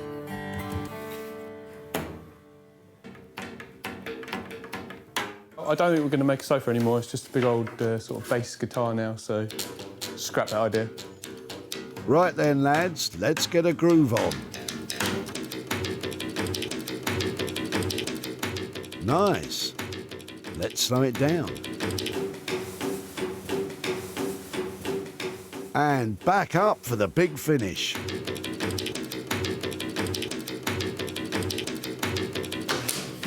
Yeah, man. But it's back to business, and there's some blowtorching to be done.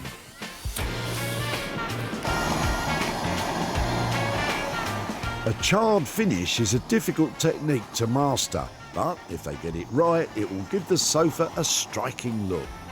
It just gives a nice texture to the wood. It also preserves the wood as well. It's like a natural way of doing that.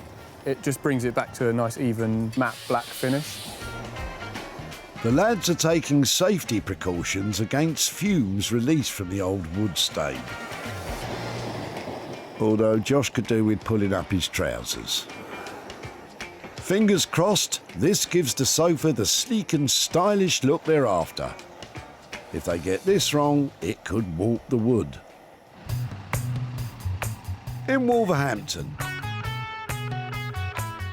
Jay's trying to add character to this sad and sorry stall. Birds in flight, trees. He's been sent a package of fabric offcuts from a designer friend, and he's hoping there might be that special something in here to give the stall an impressive new look. The plan is basically to look at fabrics, basically to look and see which ones work best together. Now that's nice. I like that. That's not the only one he likes, though. Whoa. Now that looks cool. Yes, it is. Ooh la la. Already, it just looks really cool. See, now that looks, to me, that looks really, really gorgeous. I would have the back a little bit darker. If I can get a darker fabric, it might shine it out a bit better. Decisions, decisions. Jay's spoiled for choice. See, now that works. I really like that. So it's almost as if you've got the birds above the tree, down at the bottom. When selecting patterns, it's essential to achieve harmony. This doesn't mean they have to match, but they should have some aspects in common, such as colour palette, scale or style. Seems like Jay's made his choice. Now that does look nice. There was a pink one I had on there before. There's two fabrics. There's one which has got more pink and one that's more white.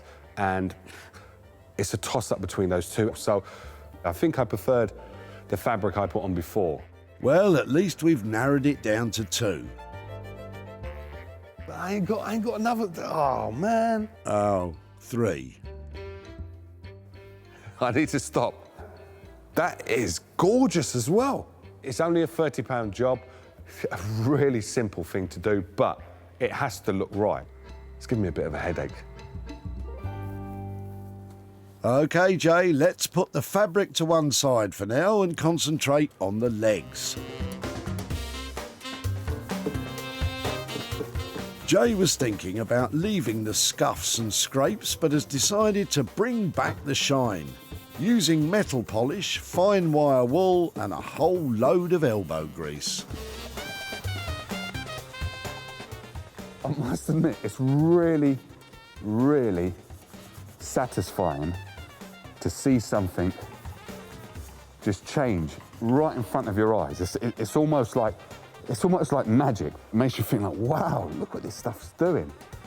I'm still waiting for that magic, Jay. Remember when this was supposed to be a quick and easy job?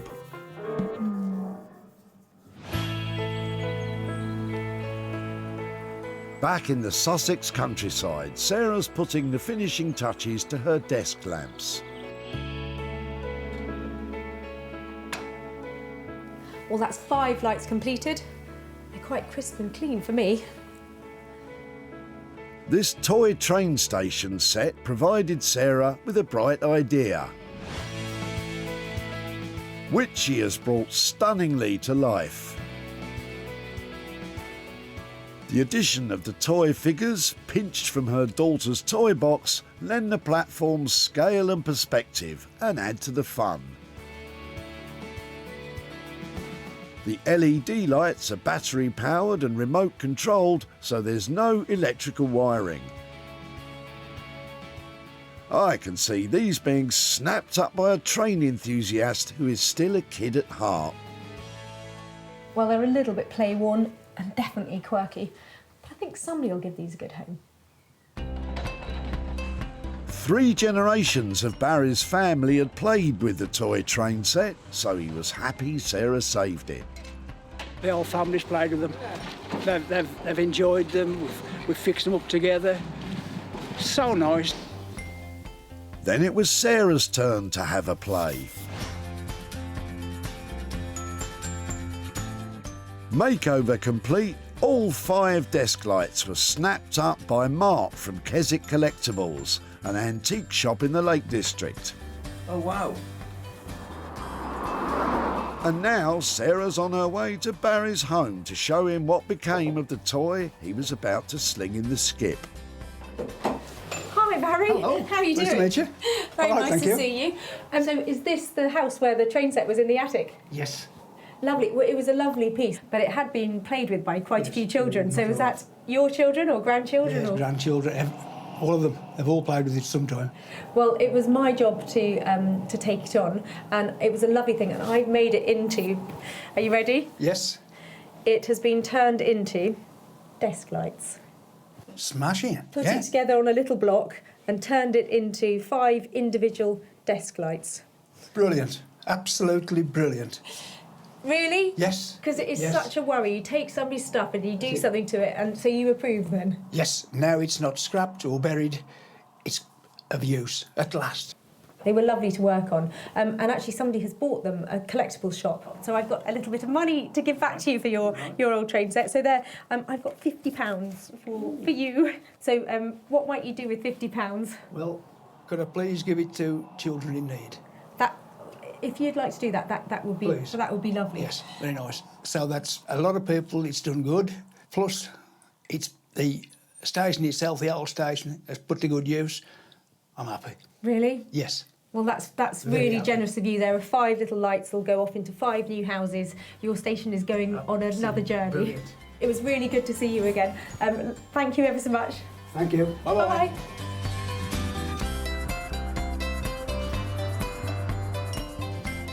Well, that was really lovely to see Barry's reaction to his old train set, because he and his family had obviously had so much fun using it, and I really enjoyed making it into something else. And I think he was really enthusiastic about the fact it's going on another journey. Sarah paid £70 for materials. They sold for £120, making a profit of £50, which is now on its way to charity. I'm really looking forward to seeing how Josh and Ollie have got on with the 70s sofa. And I'm not the only one. No, not them. Her. I left the boys with a massive challenge, a completely smashed up sofa, and I can't wait to see what they've done with it. It was beat up and broken down, but with Josh and Ollie's help, Sarah hoped it could be brought back to life. Wow, it's been born again like a phoenix from the flames. The scorched wood has been sanded down to create a smooth matte black finish. This contrasts beautifully with the light American maple timber used for the seat. Craftsmanship on display here is second to none. It's unique, bold and super stylish.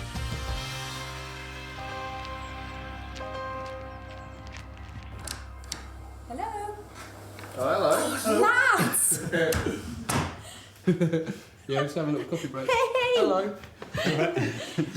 Wow! How cool is that? Let's see it without the rug on it. Oh, work of art. Did you scorch it? Yeah, scorched the frame. It's genius. I don't know what to say. It was so badly broken and beaten up beforehand. It's beautiful. Is it comfortable? Yeah. Try it out. Oh, yeah. It's lovely, Yeah. isn't it? Oh, the finish you've got on this. It's nice and smooth, isn't it? Yeah, great contrast. It's fantastic. I mean, Really the good. actual frame itself is really nice, and there's loads of curves, and it's really well put together. So I think once we actually had it reassembled and fixed up, yeah, it's a really nice shape, isn't it? And then just, I think, sorting out the two colours, I think it just works really well. But this looks sleek and designer, and the contrast between the dark and the pale is just brilliant. It's such a lovely piece now. Cool. Sarah is overjoyed. The boys have done a bang-up job and it's bang on their £700 budget. Are we calling it sofa? Bench? What are you calling it? What have you been referring it to as? Indoor bench. I kind of see it in a nice kind of conservatory or something. It's not your sofa, but it's like it's a place where you might sit and read a book or something. I think we're getting all of the 1970s essence that was, you know, part of its charm, but with a bang up-to-date makeover. It's a very stylish thing now. It's real credit to you. Thank you very much. I'm impressed. And more importantly, so is the boss. Was a bit worried about it when it turned up, but I think we managed to get something quite nice out of it. Seeing it now, it's like a brand new sofa, isn't it? Indoor bench, Josh. It's an indoor bench. Sarah spotted the sofa just as Brian was about to chuck it in the skip. All the rest of it's broken. He was flummoxed as to what Sarah would do with it. I don't know, to be honest. I don't know. It'd be good to find out. Don't worry, Brian, you're about to. Sarah has made her way to Brian's house, where hopefully he'll be as impressed as we are. Oh, hello. Hi there. Right. How are you doing? I'm fine, thank you. I said that I'd be back in touch if there was something I Yeah. could do with your sofa. Now, you had a good time smashing it up, hadn't you? I did, yes. I've got to get it loaded on the trailer, so yeah, it was smashed up. Yeah, it did. It made quite a few people laugh that we had taken something that had been through that process. So, did you think we'd rebuild it? What did you think we were Well, going to do not with with it? the end, the way it had been smashed up. No, I didn't.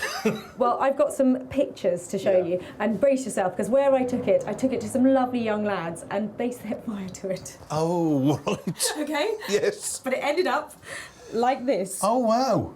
So this is the bit they burnt. Yeah. They scorched the frame to make it black, and it's got a beautiful texture to it and a lovely Oh, finish. that's lovely.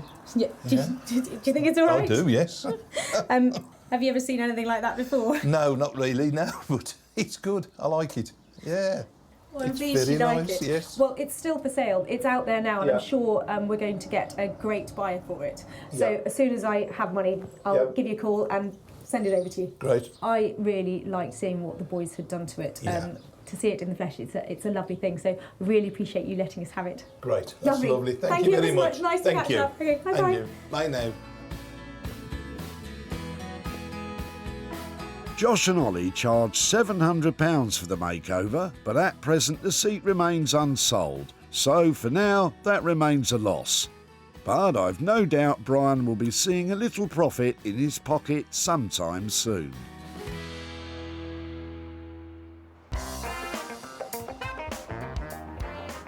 In Jay's workshop in Wolverhampton, he's getting prepped for Sarah's arrival.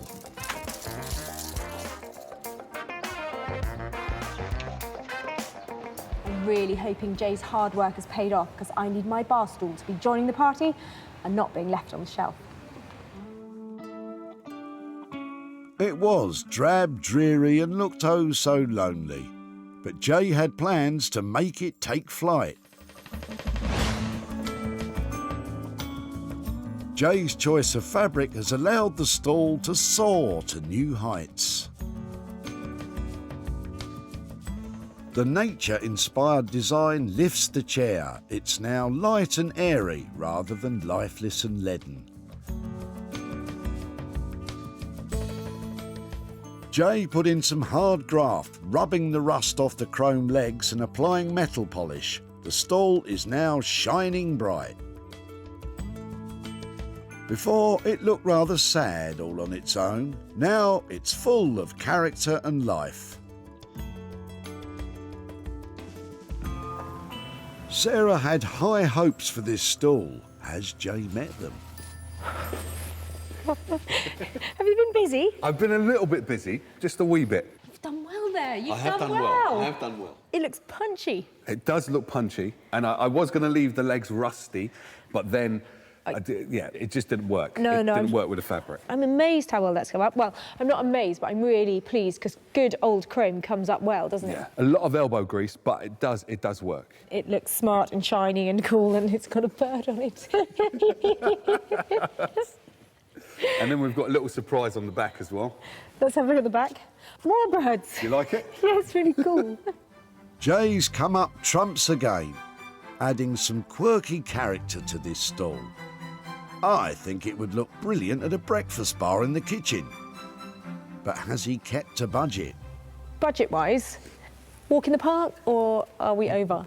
The walk in the park, if I remember rightly, the budget for this was £30? Yeah. Yeah, so walk in the park, yeah, it's not over. It's £30. It's just elbow grease that you've paid me for, to tell the truth. That's great. That is a good, solid makeover, and for 30 quid, I couldn't be happier. You happy, yeah? OK, that's good. You wrote something really quirky. Look at it. I think the chair came out a lot better than I anticipated it coming out, to tell the honest truth. I'm really, really happy with the way it looks. Well, this stall has had just the update it needs. All I've got to do is get this bird a new home. The sad and solitary stall was almost in the skip. That's teetering on the retro, isn't it? It's all very retro. Derek had sold his home and was having a big clear out in preparation for the big move. We're moving house, but because we sold so quickly, we haven't got a house to go to. Really? And we're moving into our caravan for 4 months because we're going to Spain. Spain, eh? It's all right for some. And it was all right for the stall too. Jay worked wonders with his nature-inspired design. The stall was snapped up by one of Sarah's regular buyers, Nick, who runs an online shop specialising in retro and recycled furniture.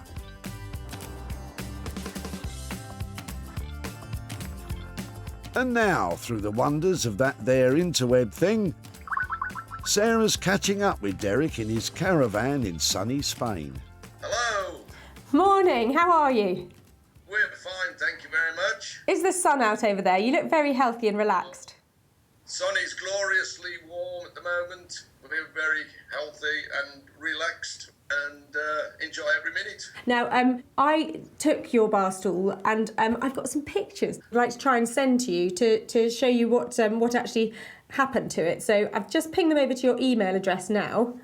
Right. I don't know if anything's appeared yet. Here it comes. Oh, yes. Oh, I like the hummingbird. Wow, that's good. Oh, you have certainly made a difference there. So, do you approve? Absolutely. Yeah, I'm very, very impressed. I'm really pleased to say that I actually managed to sell it as well. So I've got a little bit of money, £30 here, that's coming over to you. Excellent. Never expected that. Never, once we were going to the tip, I thought that was it. That's coming your way. So any idea what you might do with 30 quid? Well, it'll take us out for several good meals here in Spain. Thank you so much. You go and enjoy the lovely weather out there, and I'll make sure this wings its way to you. Thank you very much.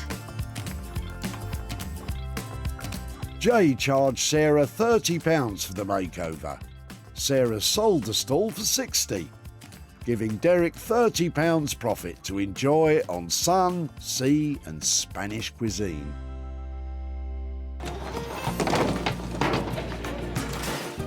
Sarah saved 3 unwanted items from the skip. And now, rather than being chucked in the landfill, they've been given a new lease of life.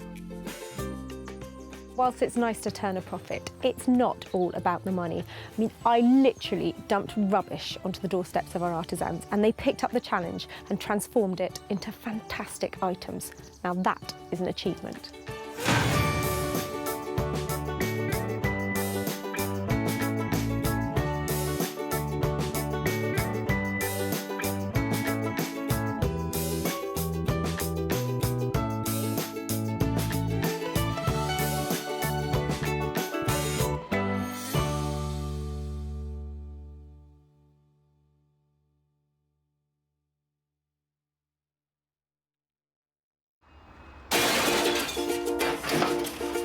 Oh, just before you throw those away. How do you make money for nothing? Can I have it? You can have it, yeah. The answer could be hiding in the 30 million tonnes of household waste we throw out every year. Now this is one seriously unusual tip find. That's why entrepreneur Sarah Moore wants to get her hands on things before they hit the skip. I'm a passionate user, maker and buyer of old stuff, and I've turned my passion into a money-making business. I make new stuff out of old stuff. I sell it for profit. And with some of the country's elite designers and makers... These were going to be thrown away? Seriously? I love it, love it, love it. She can transform her finds into desirable... It looks brand new. Valuable... You are joking. And hopefully saleable items. That is a triumph! If Sarah is successful, then she can hand the profits back to the very people who had no idea there was cash to be made from their trash. That is amazing.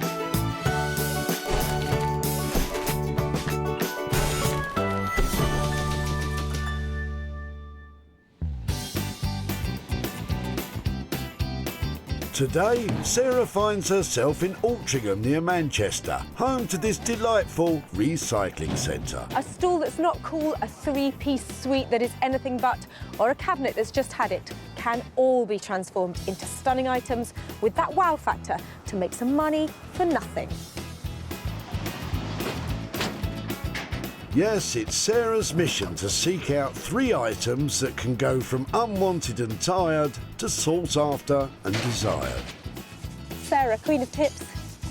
Her Majesty has special permission to rummage here, and it's not long before she's sniffed out her first curio in Luther's boot. Hello, hello. Oh, hello. Big clear out. Garage, is it? Well, moving home, so this is the start of getting rid of a load of rubbish. How long have you got till you move? Well, we have probably a couple of weeks or so. Oh, really? So the pressure's mounting? Yeah, definitely. This is just the start, you know. It's a good start. And what's that? Well, it used to be the father-in-law's. He's died recently. And it's, What is it? Well, it's just an old amp meter type thing. He used to work for Shell. Oh, really? In the electrical department. He was 97 years of age, so it could be quite old. You don't see stuff like that anymore. An ammeter is used for measuring the strength of an electrical current. Nowadays it fits in the palm of your hand, but this one has its own carry case. No, it was destined for the tip, but you know, if you can make use of it, make use of it. Oh, do you know something? I would love to have that. Okay. Brilliant. Thank you so much. Okay. It's like a handbag, look. Oh, that is a shocking idea. Get it? Vaulted? Shocking? All right, I'll give up. But Luther's pleased to see the back of it. To me, I've got enough old stuff at home and don't need any more. Thank you very much. I love my new amp meter. Have you seen it? Look at it. It's a stunning little piece of industrial equipment. I know exactly who to take this to make this into something fantastic. If you like lamps made from all sorts of crazy stuff, Guy Trench is your man. Handyman Guy works tirelessly with his band of happy helpers to make one-of-a-kind furnishings from, well, anything really. I used to be a North Sea diver, and I spent 10 years doing that. My grandmother was an antiques dealer, so I thought I'd try antiques. My wife said to me, Guy, you're good with your hands. why don't you cobble together something old? And so I got some old bowling balls and turned those into table lamps. And if I can do bowling balls, why can't I do cricket balls? And I thought, why don't I do a cricket ball? Just try a cricket bat. And did a cricket bat, and then I was really on my way. Love using reclaimed material. Can't beat it. With Guy and his gang lined up, it looks like their old amateur will be electrified once again.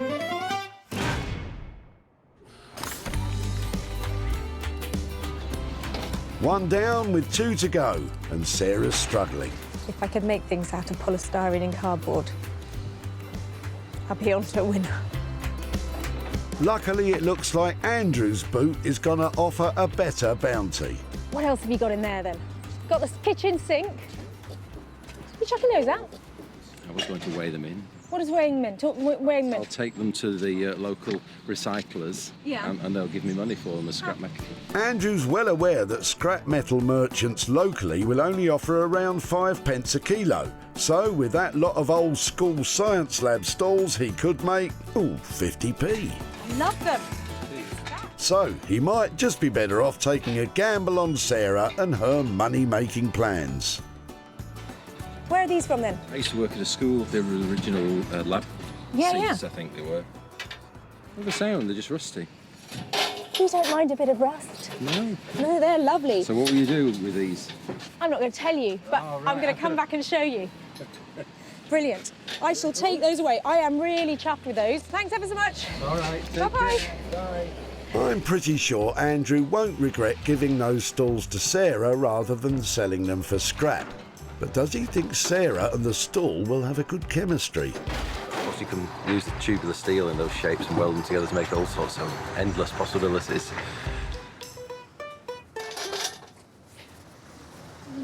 Not very comfortable at the moment, but one day these stacking stools are going to be fantastic again. There's 7 of them, so there's money to be made here. I just need to find the right person who loves this retro look to update them. And I think I know who that is. Say hello to Josh and Ollie, designer makers, business partners and best friends. These boys use natural and recycled materials to create handcrafted furnishing and high-end interior pieces. We kind of joined forces in 2013 and started working together. The best thing about working here is probably when you have a new idea for something and you can just kind of come in, you've got all the tools you need, you can kind of sit down with your sketchbook.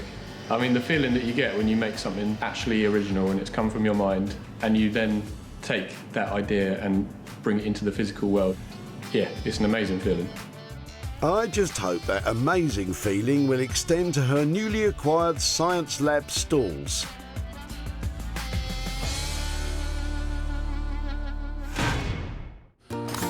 We're 2 down and 3 is the magic number for Sarah, as the next item she finds will be all hers.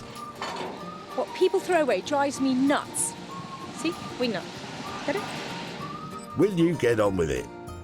Sure enough, she soon spots Les, whose boot full of bags is like a lucky dip to our Sarah. So talk me through what's in here. Anything I might be interested in? What's in there? I haven't got a clue. Yeah, just take it out and have a look. I might like some of this stuff. Well, it's up to you, love. You take what you want. But these are quite sweet. What's that? All the coat hangers. Only Sarah could get so excited about a load of old hangers. Hopefully she can find something just a bit more interesting. There seems to be a coat hanger theme going on here. Well, it looks that way, doesn't it? Oh my word, more? Oh no, ridiculous. Les is sorting through his recently departed uncle's belongings. How old was he? He was 90 odd. And he just loved hoarding things, did he? Well, that's what people do, isn't it? I do. Les isn't one for standing round chatting, so it's up to Sarah to see if she can dig out anything other than hangers. Oh, there goes Les. It's like being underneath a Christmas tree in here. There you go, kids. Bags of hangers. Merry Christmas. Lovely. Well, thank you very much for letting me have a little rummage. If I find anything interesting, can I keep in touch? You do what you want. Oh, lovely. Les clearly has a lot to get through, so Sarah's grabbed a few choice bags for a longer rummage on her own. Oh, Wow. Look in here. Let me guess, more hangers?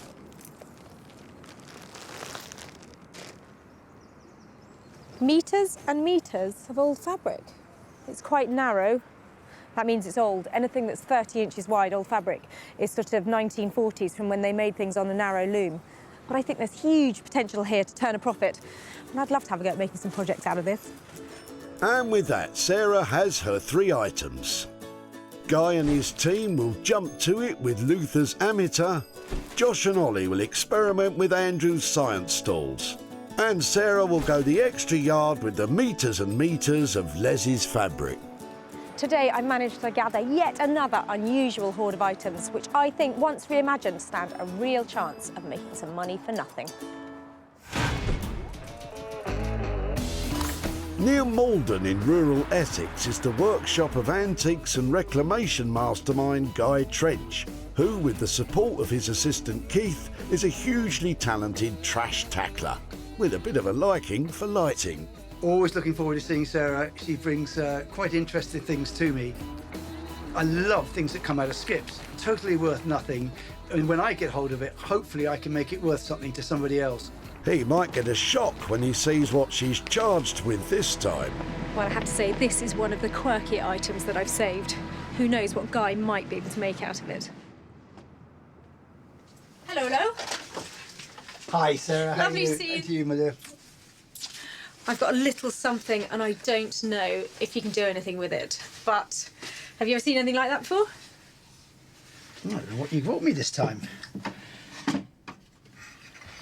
Ah, it's altimeter, meter. Keith? Hello. Come on, look at this. Hi, Keith. Sarah, how you doing? Yeah, really well. How are you? Good, thanks. What do you reckon to that? It's quite smart, isn't it? Isn't it? Whether it can actually be put to any good use is, well, is a problem I might like to leave to you. That's right, Sarah, pass the buck. I think this polished up look really good, don't you think, Keith? You know, this out here is old patina, it's lovely, and I think we just work the lovely waxes into this and you'll get a lovely colour there. Round the outsides, bit of leather polish on there, that'll look good, won't it? Yes, yes, it'll look nice, but what could it be? And make it into lighting? Make it into lighting, of course, yeah. Definitely a lamp. A lab, of course. Why aren't I surprised? In terms of converting it, I mean, are you thinking that it would stand on something? What about a wall light? Yeah. I don't know. Once that's cleaned up, half shade on it, could that's then in your eye when you walk into a place? It's boof. Boof, indeed. But there's a spark of inspiration from Keith too. I'm wondering whether you get a little LED or something in there to light that up. That's a nice idea. Yeah. Might be able to do it. What kind of money am I looking at? I think about £125. Okay. I'm really happy to leave it with you to just do what you can, turn it into something functional and saleable. Then, you know, I'm not going to be able to go wrong on that. That would be great. Lovely. Always a pleasure. Lovely, lovely, lovely to see you again. Take care, Keith. Nice to see you. Bye-bye. Bye-bye.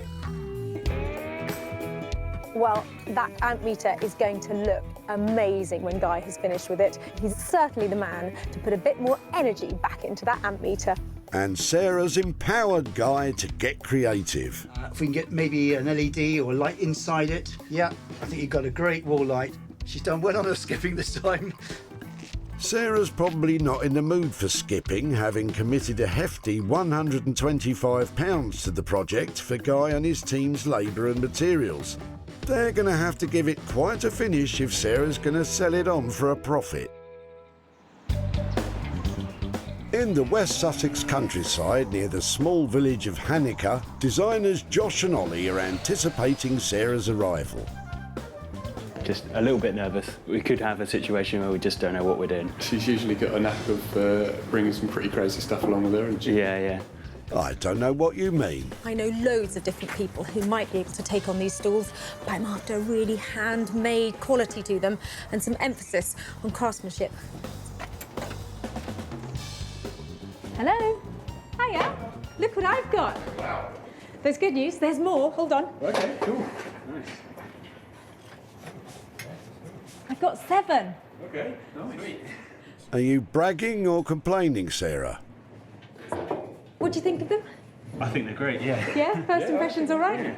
It's really nice. I mean, all they need is just a brushing up and some nice wooden tops to them or something. I think that's the key. Nice wooden tops. Yeah. I was thinking that you might just put a bit of recycled, old plank or something, Charming. To be fair, Sarah, you did bring recycled old ironmongery. So I was sort of hoping that they would look really lovely and high-end and somebody wants to buy them to go around their breakfast bar or something like that. Well, she's ambitious, I'll give her that. I think the contrast between the old flaky paint and rusty metal and a new sort of polished hardwood top, I think that would look really smart. I mean, I would probably have one of those in my kitchen diner or whatever. Well, funny you should say that. You may be able to, because there are 7 here, and from my experience, things normally sell better in pairs. So I was thinking maybe we should just do 6 of them. Hear that, Josh? Just doing 6 out of the 7 stalls leaves a set of spare, dirty, rusty legs for you, you lucky fella. So what wood would you use? Yeah, I would say we'd go and buy some new planks, maybe walnut or oak, a sycamore maple. I don't know, yew, that's pretty crazy. Easy, Tiger. You're not on Name That Tree. I'm really happy for you to get to the woodyard, see what looks best, and just go for it. So that'll be the stall tops looking lovely with carefully selected hardwoods, but surely those rusted legs will need a lot of work. Whenever you put new stuff and old stuff together, if you keep it quite smart, then you can get away with having a bit of rust. It's going to be cheaper than if you have to spend hours polishing each frame, isn't it? Yeah. She's always got her eye on the bottom line. Speaking of which... Money though, how much is it going to cost? I would say we could probably get the tops for £15 per top. And I mean, if we don't spend too long on the frames, just maybe a coat of lacquer or wax or something, 45 a stall then. £45 each gives me a nice margin to make a bit of money on them, so... Okay. Yeah? We'll try and 45? stick to that then. Done deal. Excellent. I think they're going to look smashing. That's a fantastic reaction. I can't wait to see half a dozen beautiful stalls that are really fit for purpose, using some lovely new materials to make them look just really crispy. Perfect. After a thorough inspection, Josh and Ollie are nearly on the same page. I think they've got a lot of potential and... Just imagining them with a nice walnut top or something. I like them as a range though, like the idea of having a different top on each stool. On each one? I reckon. I think that would be really cool. Well, I'm sure they'll have worked it out by the next time we see them. Sarah's looking for a set of 6 stalls at a cost of £45 per stall for the wood and Josh and Ollie's labour, making a grand total of £270. But will those rusty legs undermine the sumptuous wooden tops that they have planned?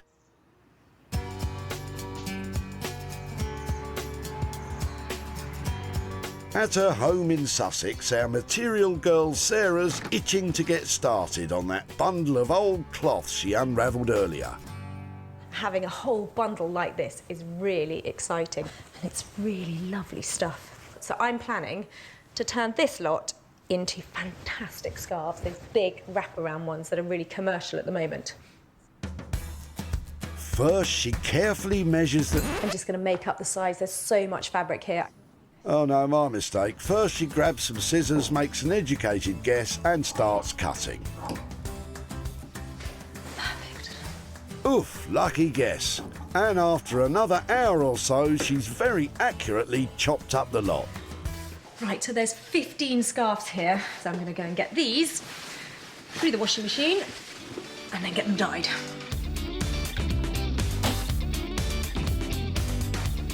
I can't wait to see what these look like in different colours.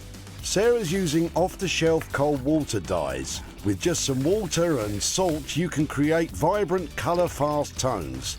You can dye pretty much any natural fabric with these powders. What the hell? She's aiming for a range of vibrant spring colours, some of which are working really well. That's looking hot. Others, less so. That's so not blue. It's supposed to be ocean blue. As it happens, I quite like the purple. It's going to be all right. Time for green. I'm not sure I'm quite ready for tropical green. That's really green. Sarah adds a little yellow dye for a less incredible Hulk and more halcyon springtime feel. And now that's a proper spring green. Kind of looks like moss. Bramble's adding her own distressed look. Oh, make yourself at home on the silk, Bramble. That's how it's done commercially, you know. After a quick dry and iron, it's time for the fiddly bit. So this is where the fun really begins. Lots of little details on it. Go to town with tassels and ribbons and make them all have their own personality, really. Sarah's going to roll the edges of the scarves and add some colourful embellishments. Snip little sections, so they're about that long. Wrap it really tightly round and then tie it. And then I can just sew a little line of those along some of the ends of the scarves. I think this is going to take ages, but all these fantastic colours together, I think they're going to sell. That's one tassel done, just another 300 or so to go. If only Bramble could lend a paw. Sarah spent just £10 so far on these 3 packs of dye, but with so much sewing to get through, she'll have to enlist some help, which will all add to her costs. In Malden, Guy's getting to grips with the old ammeter, and he's got some new plans. What we'll do is we'll put 2 little bulbs on the tops of each of here. I think that would look quite quirky and cool.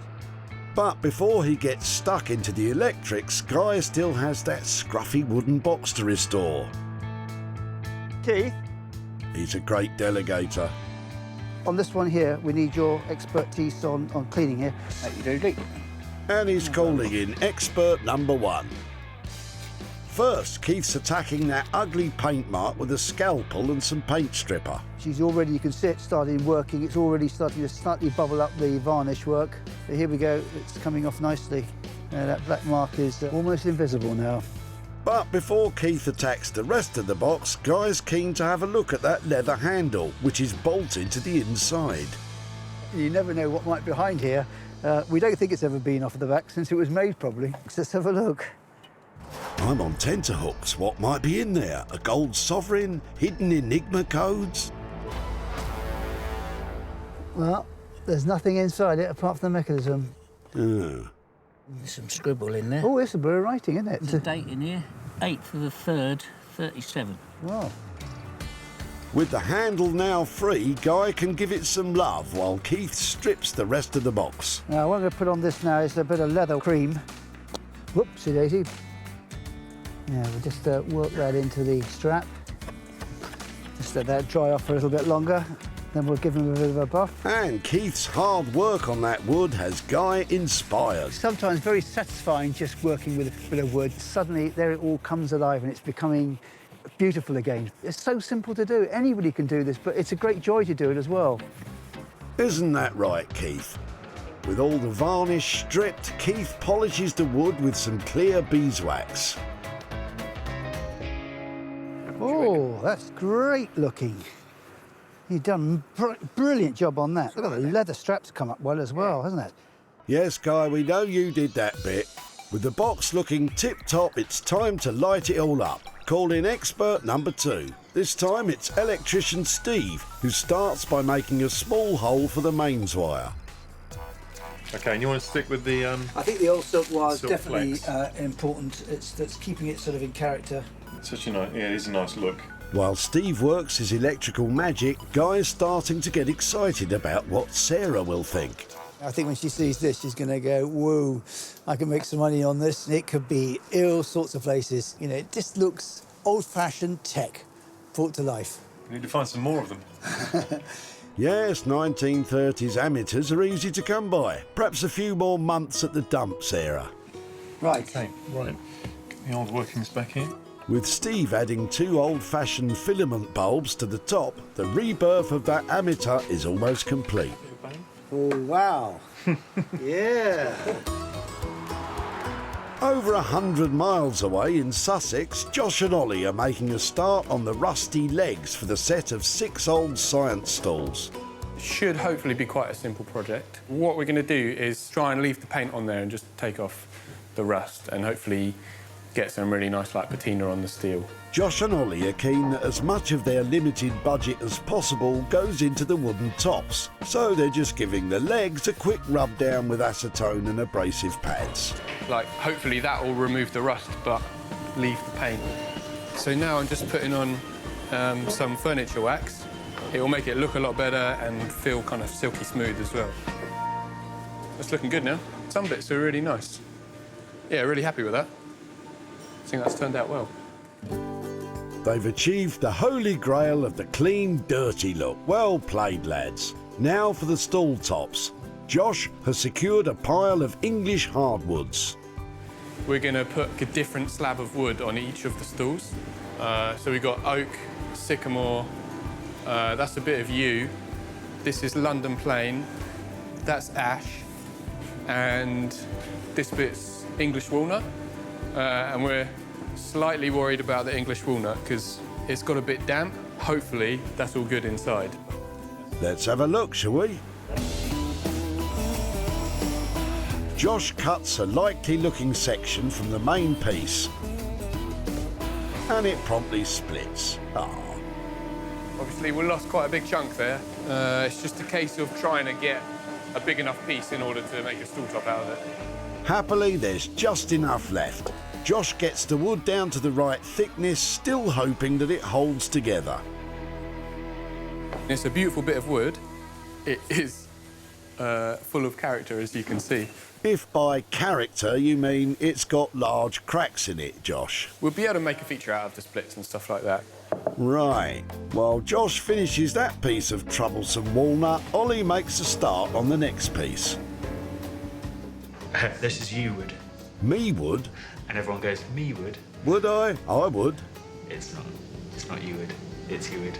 I would woodwork with yew would you? Enough, it's just a type of tree. While Ollie tackles that yew, Josh puts the first stall together using that filled and polished up English walnut. But will all that lovely wood be enough for that high-end sheen Sarah's after? It's 1 down, 5 to go. OK! It's plain to see that there's lots sycamore for you to do. Crack on! Sarah's back at home working hard to get those scarves finished. Having already tussled with her tassels for hours on end, Sarah's bitten the bullet and enlisted help. She's roped in her sometime assistant Ian, among others, to get them all done. As she's aiming for a high-end product and a high-end price tag to match, she's confident that spending a few more pounds on labour won't take too much of a dent out of the profits. See that, put a tassel on each corner. Beautiful. So what do you reckon one can charge for a hand-tasseled, hand-dyed scarf?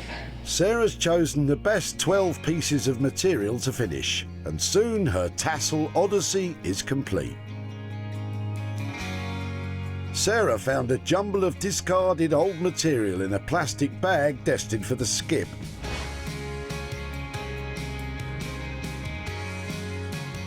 Now they're sumptuous and vibrant scarves that wouldn't look out of place on a catwalk. With a bit of dye, some leftover thread and a lot of hard work, they've been transformed into a gorgeous spectrum of springtime loveliness. Well, I am really pleased with these. They're bright, they're beautiful, and I think they're rather lovely. And I've got a good idea about where to sell them. I need to position them up here in terms of cost because I want them to be seen as a lovely luxury item, which I think they are now. At the recycling centre in Altrincham, Sarah met Les while he was trying to throw out a load of his uncle's old coat hangers. There seems to be a coat hanger theme going on here. Well, it looks that way, doesn't it? Oh my word, more? I know. Ridiculous.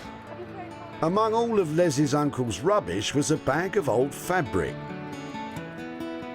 Sarah chopped it up, dunked it in some dye and tied on a load of tassels to create some sublime scarves. They proved a perfect fit for Cowdrey, Sarah's local farm shop, who bought all 12. The colours are absolutely beautiful, and the fact that they've been handmade from something that was otherwise going to be thrown away really fits in with the ethos behind our business. And they're already in demand. I love that deep purple. So do I. But not quite for what Sarah planned. I'd use it for a tablecloth. Each to their own. Now Sarah's back in Altrincham with some loot for Les. Hi there, Les. Hi, love. Hi, all right. I'm very well. How are you doing? Fine, Doc. Thanks very much. You were hard at work last time I saw you. You had got loads of stuff coming That's right. to the tip, and so some of it was yours, but some of it belongs to your uncle. Is that right? That's right. Yeah, yeah. In one of the bags, there was actually some fabric that I was interested in. I've got a Right. picture of it to see if it's something you remember. Yeah, well, I don't remember, but it'd be brilliant to see it. That was in there. It was lots of really long strips of fabric, and some of it was silk. Fantastic. That. So, do you want to see what we did with Yes, it? please, if you don't mind. I'd like to see what you've done with it. We turned them into scarves. Just shows you've done that. That's incredible, that. Oh, it's absolutely brilliant, that. That's fantastic. You wouldn't think of doing something like that. They looked really good, and we took them to a local farm shop, and they bought all of them. Did they really? Yeah, and they bought them at a profit, so I've got a little bit of money to share with that's you. Brilliant. Well, you can't refuse that, can you? No, I'll tell you what, I've actually got £160 here for you. Blimey, Charlie. Is that unexpected? No, that is unexpected, that. I mean, just imagine how much more stuff just goes in that skip, in them skips every day. Don't say that, keeps me awake at night. I bet it does. No, that is brilliant, that, love. Thanks very much. What might you do with that? Well, I'm just going to put a new exhaust on my car. £2.5 grand. Seriously? Serious money. That What is you a gonna do? nightmare. Well, I'm No, sorry. that's brilliant. That'll go well towards it. Oh, well, that's great news. Well, let me say... Thank you very much. That's Thank you. much appreciated. I hope to see you again down there. Yeah, see what well- else I can give you. Yeah, well, I hope the car's all right. Oh, Thanks that'll ever be so much. all right. Thanks very much. Bye-bye. Bye-bye now. Well, I really enjoy turning something plain and boring into something luxurious and lovely. And it sounds like the profit came just in time for Les with his massive car bill. Sarah spent £10 on materials and another £30 for additional labour. 12 scarves were bought by the farm shop for £200, giving Sarah a profit of £160 for Les. In Malden, Guy's basking in the warm glow of a job well done. I am looking forward to Sarah seeing this piece. I think she's sort of a bit of a techie girl. You know, it just looks really different. I think she's going to really love it. When Sarah saw the amateur at the tip, it was a broken old electrical curio on its way to a landfill grave. Now it's been resurrected as a unique piece of lighting which would suit anyone with a love of vintage tech.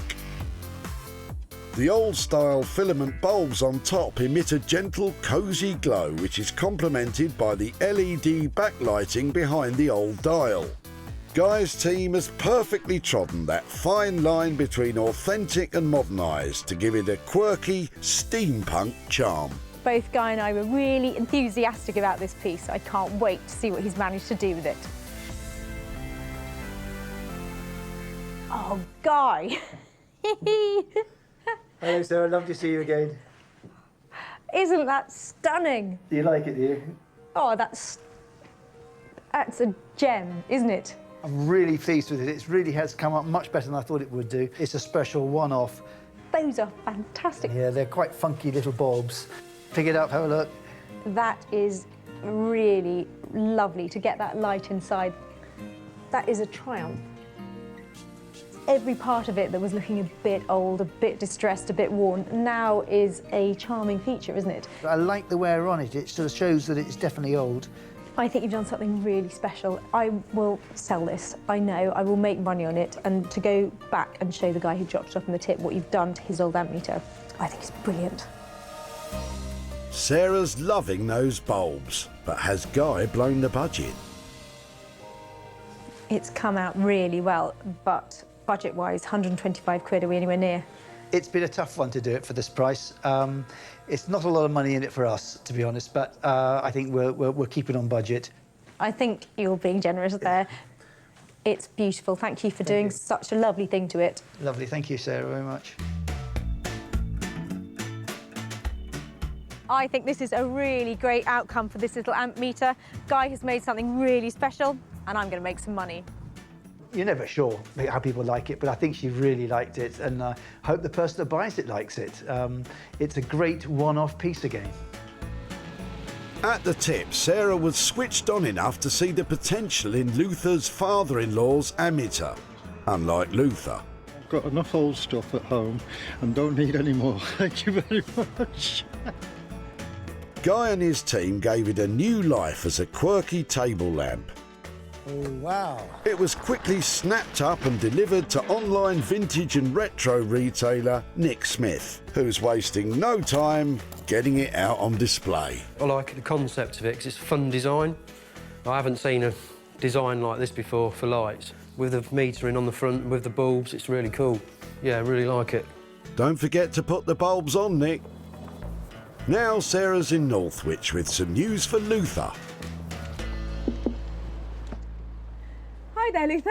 Oh, hello. How are you doing? Come on in. Oh, lovely, thank you. Nice to meet you again. Yeah, nice to see you too. I said that if I managed to do something with the old meter, I'd come and keep in touch, so here I am. Right. You said it was your father-in-law's, is that right? That's correct, yes. His trade was an electrician. He was offered the chance to work on the first computer in Manchester University. He always talked about how big it was, and it was spread over 3 floors. Well, I love the thought that maybe this thing was used on such a lovely piece of technological advancement. Did you think, when we took it away, what might be made of it? No, not really. I just thought that you were just going to rebuild it and get it going again. Let me show you what I've done. It was made into a lovely desk light. Oh, that looks cool. It's in keeping, really, yes. It looked a bit like it was something electrical, something experimental sort of going on. Yeah, it all ties in, doesn't it, really? Good idea, I never thought of that. Do you think your father-in-law would have approved? Oh, most certainly, yeah, because better that way than sitting away in some cupboard somewhere doing nothing. Yeah, well, actually, it was a good-looking thing, and it has sold for profit. So I bought here £40 for you for your old amp meter. That's the first time I come away from the tip with £40. Yeah, well, I'm... It is a surprise, and I'm sure my wife will be surprised because she won't take long to go out and spend that. I'm quite sure. Really? So that's where that's going? Fantastic. Yeah. Well, thank you so much for letting me come back and catch up with you. It was a lovely thing, and I really enjoyed watching it come back to life again. So thank you so much, and I hope you get a little bit of that money.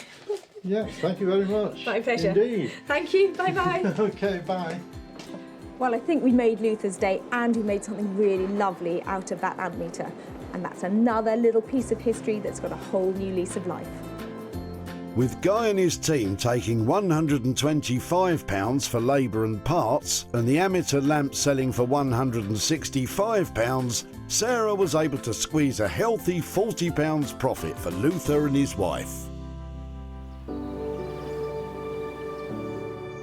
Sarah's back in Hanukkah to collect Josh and Ollie's work. So Josh and Ollie had science stalls bases to convert into something saleable.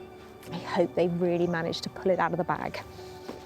I think we've kind of delivered. We've got 6 of our sort of favourite English woods on the top there. Makes quite a cool set.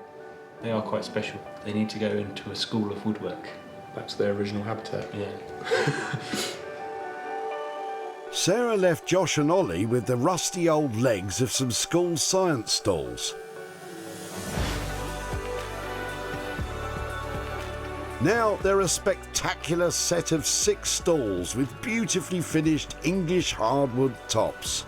The rounded and bevelled corners of the seats echo the curves of the original legs that have been carefully waxed to preserve their patina.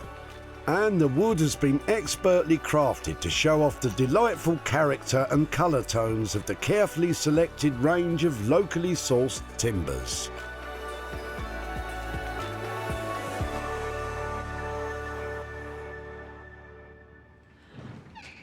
Boys, you've been busy.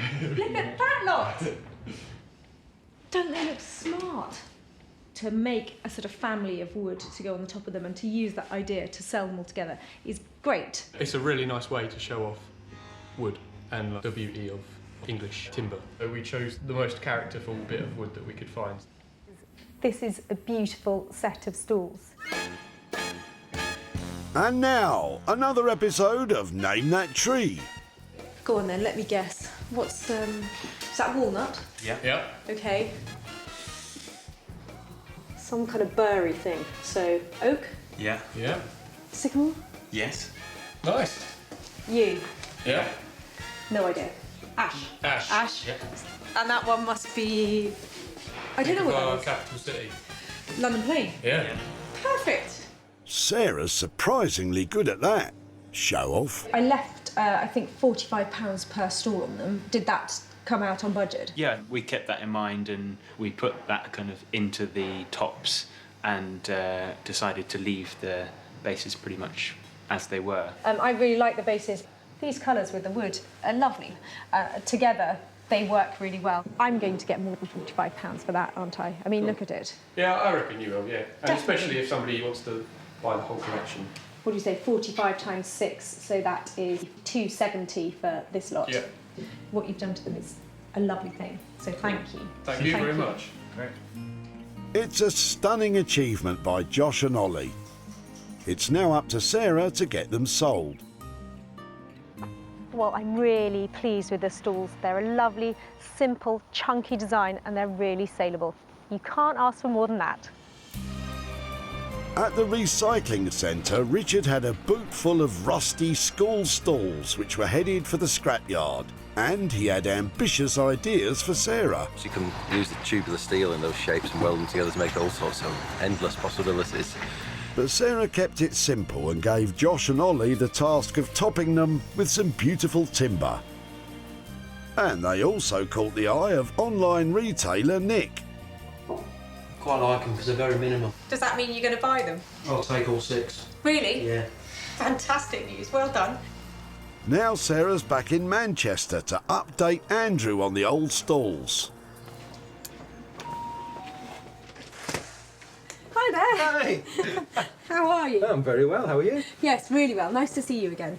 I said I'd come back and chat with you. You did. About your stalls. Yes. When we took them away, did you wonder what we might get up to with them? I did. I really couldn't work out whether you were going to kind of build them into something or whether it was going to be a take on the same type of thing. I've no idea. In the end, we went for stools. Oh, stools. So I wasn't wrong. No, you weren't wrong. I've got some pictures here to show you of them. I'd love to see them. Yeah, you can have a look.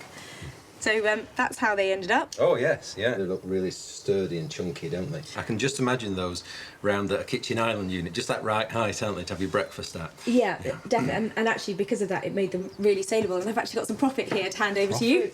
Yep, I've got £100 pure profit here. Pure profit. On top of the people that have been paid to do the job. Yes, that's right. Yes, that's very good indeed. And they look so lovely and so tactile that they were snapped up immediately. So yeah, I was really pleased. I hope you are with that. Well, I am very pleased. Yeah, and I think that they came from a school where children are, and I think the best place for this is for children in need. I think charity will use this more wisely than I could. Oh, well, that's fantastic. Yes. I love that idea. That just completes the circle, doesn't it? It does, yes. Really good to catch up again. Thank you very much. Take care. Lovely. Thank you ever so much. Well, I think that was a lovely reaction, and Andrew is very generous to give all that money to children in need, and we have created some beautiful stalls that will go on to have a new life in somebody else's house. Perfect ending. Josh and Ollie charged a total of £270 for the wood and their hard work on those stalls. Sarah sold them for £370, giving Andrew a profit of £100. Sarah unearthed 3 hidden gems at the recycling centre in Altrincham. Luther's old Amateur was transformed into a quirky table lamp. Andrew's rusty stool bases were revamped with new hardwood tops. And Les's bundle of vintage material has found its mojo as a set of scarves. Well, Josh and Ollie's hard work really paid off, and it's Guy's imagination that gave a whole new lease of life to another tip find. And me, I got to have fun with some scarves. And it's those 3 transformations that all gave me the opportunity to hand over hundreds of pounds of money for nothing.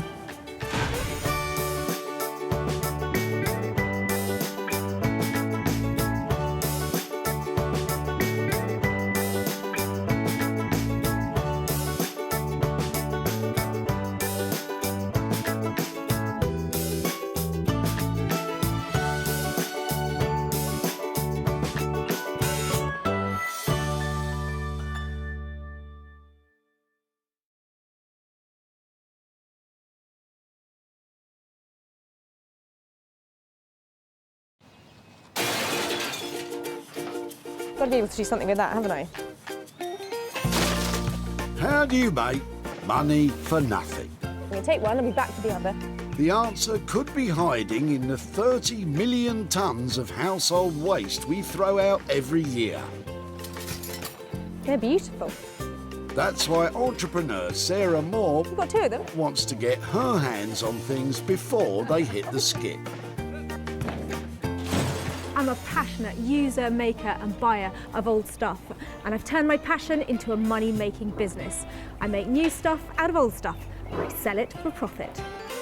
And with some of the country's elite designers and makers... Stop. You like to set a challenge for me, don't you? Nice. She can transform her finds into desirable, Isn't that clever? valuable, What an original piece of design. and hopefully saleable items. Oh, no way. If Sarah is successful, then she can hand the profits back to the very people who had no idea there was cash to be made from their trash. That is amazing.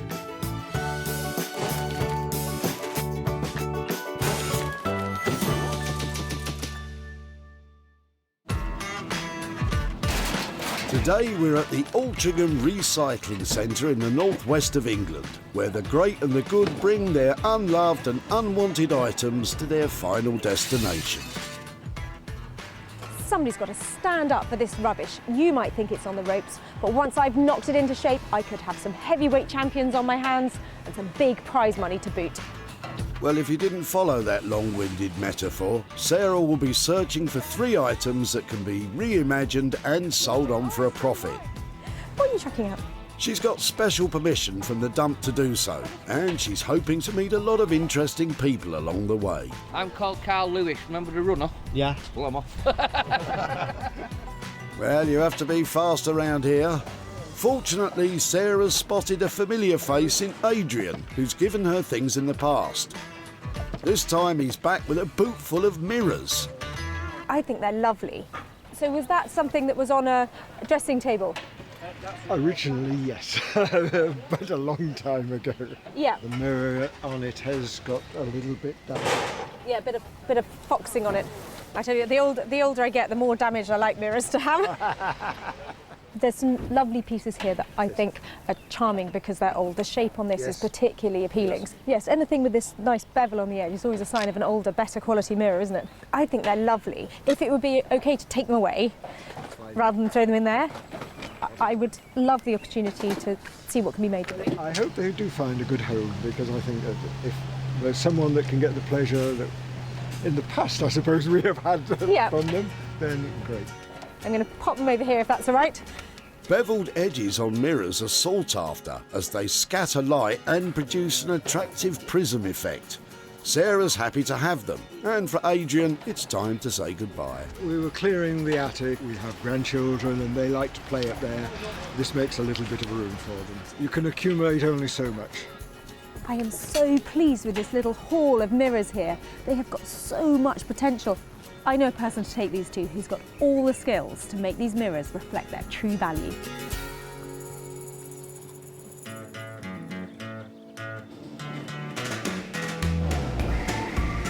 Daniel Heath has a passion for all things sustainable. An award-winning wallpaper and textile designer, Daniel loves adding an artistic flair to reclaimed materials to create made-to-order furniture and contemporary design pieces. I love what I do because of the challenges that come from every project. There's never really 2 projects that are the same. Every brief is different and every client is different and wants me to produce something unique for them. So that obviously has an array of challenges that I have to face every day. Each one that comes along is different, and that's the joy of it. Well, this one might be very different. I don't know what he'll be able to do with this collection of cast-offs.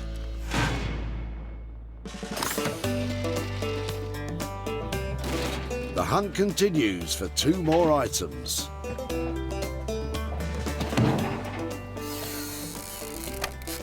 You never know what's going to pop up at the tip. If you're quite finished with all the funny jokes, you might be interested in what Wesley has in the back of his van. What's that? I've been doing my floor and I found it under the floor of my house. That's for me.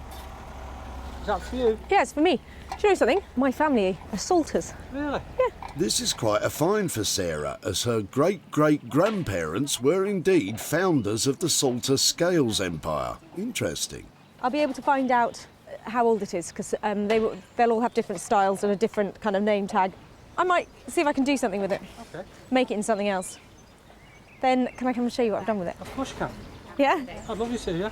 So pleased I found that. I was just peeking out of there. Excellent. Thank you so much. Because of the family connection, Sarah's decided to work on the scales herself. And I'm sure it's a weight off Wesley's mind. It was found under the floorboards of my kitchen that we're redoing, so we think it might have been there since the house was built, so we're about 50, 60 years roughly. I would imagine it would make a nice little fruit bowl or something like that, so. It's a fine balance between a load of old rubbish and the potential profit. But I think there's just enough left with this lovely set of scales to make something really pretty. I hope to give it one more chance at a new lease of life and make a few pennies out of it too. Sarah sounds pretty excited about this find, and I can tell she already has something in mind for the old scales. We'll find out exactly what that is a bit later on.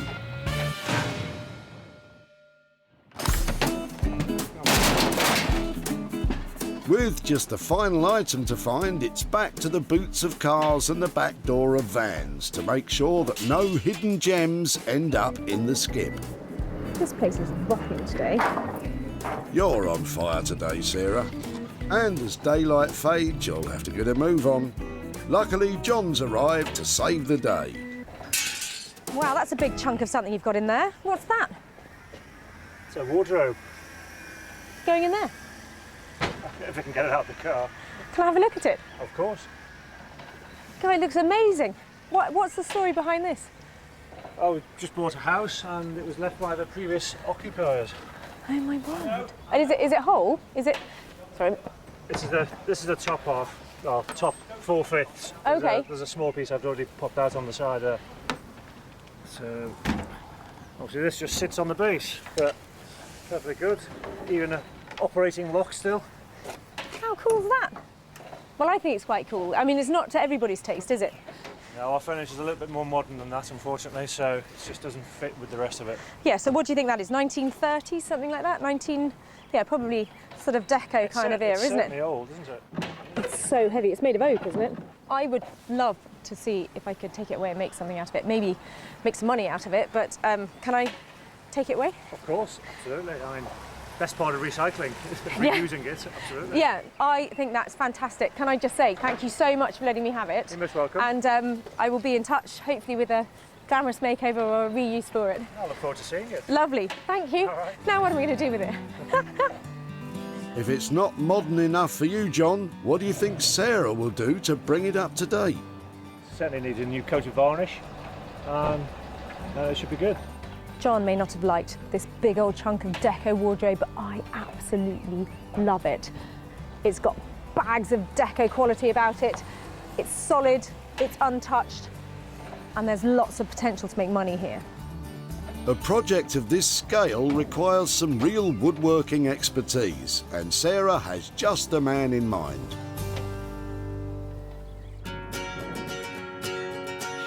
With over 25 years' experience in building furniture, if you've got wood, go to Norman Wilkinson. I love the timber, I love the finishing of it, I love the product. It's everything, it makes me tick. Yeah, there is a passion for it because there's no point getting up in the morning and not doing something you don't like. Coming in and then picking up the wood and then turning it into something lovely, you know, makes me happy.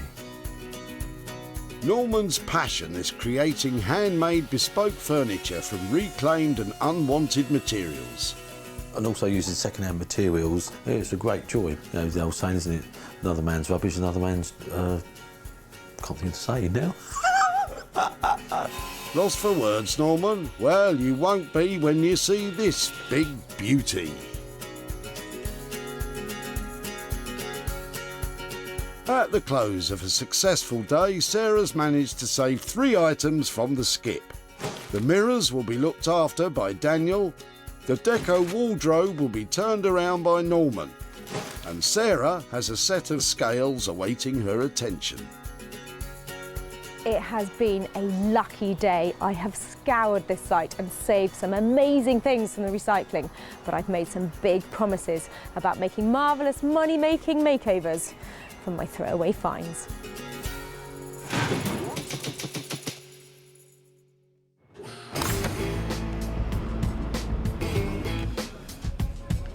And so to Walthamstow, a London borough bulging with design talents.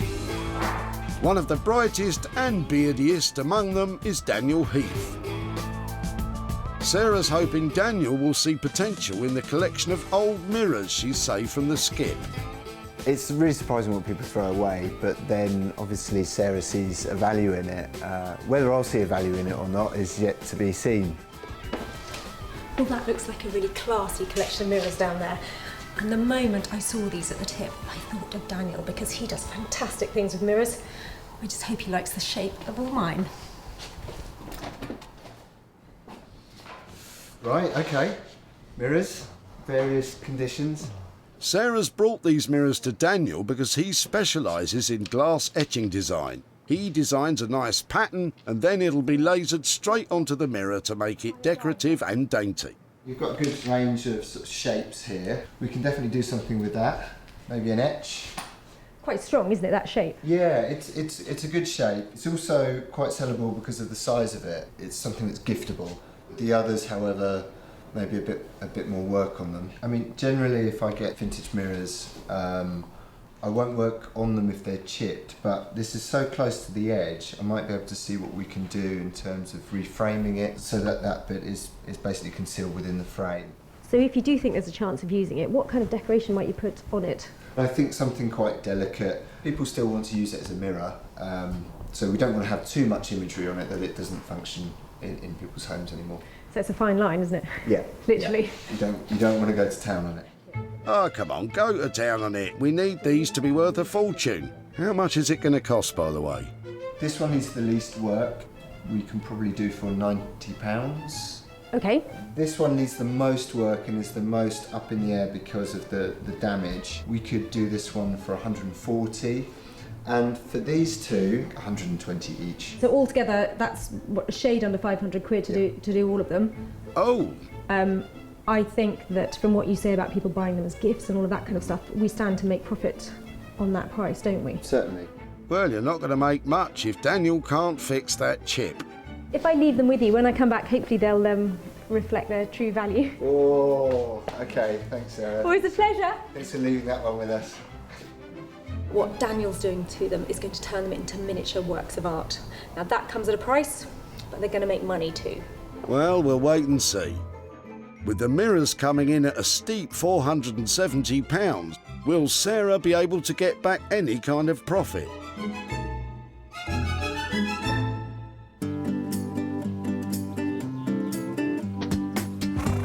With the mirrors in safe hands, we're travelling out of the city to the quaint village of Hellingley in East Sussex, where woodworking wizard Norman is just slapping some table legs about. Sarah's brought along the 1930s wardrobe to see what Norman makes of it. We try and have a go at anything, so what Sarah brings today will obviously be a great challenge, and let's run with it. I am delighted that I was at the recycling centre the day this turned up. It's got so much charm about it, but I've got big plans for it to be turned into something that isn't a wardrobe, with the help of my friend Norman.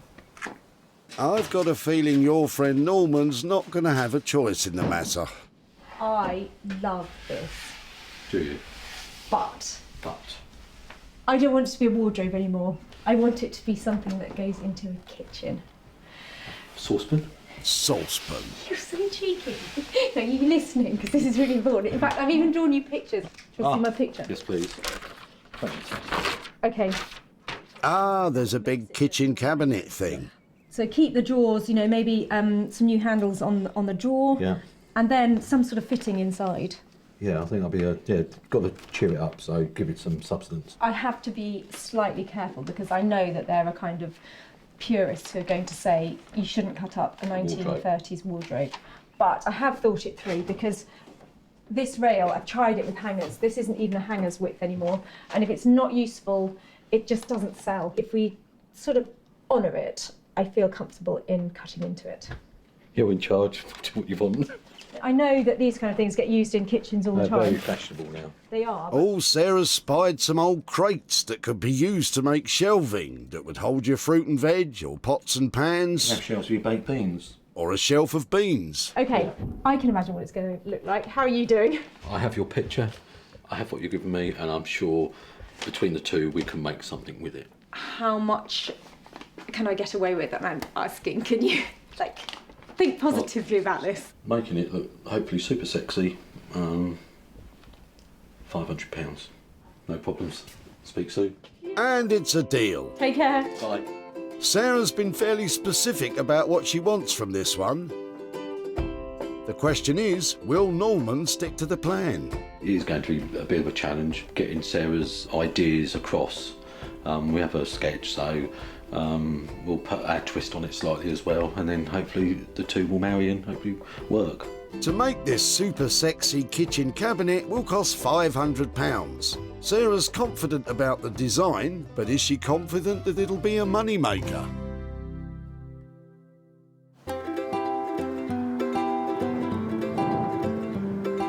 Our two makers are getting started, so it's back home for Sarah, where she's about to get going with the rusty scales.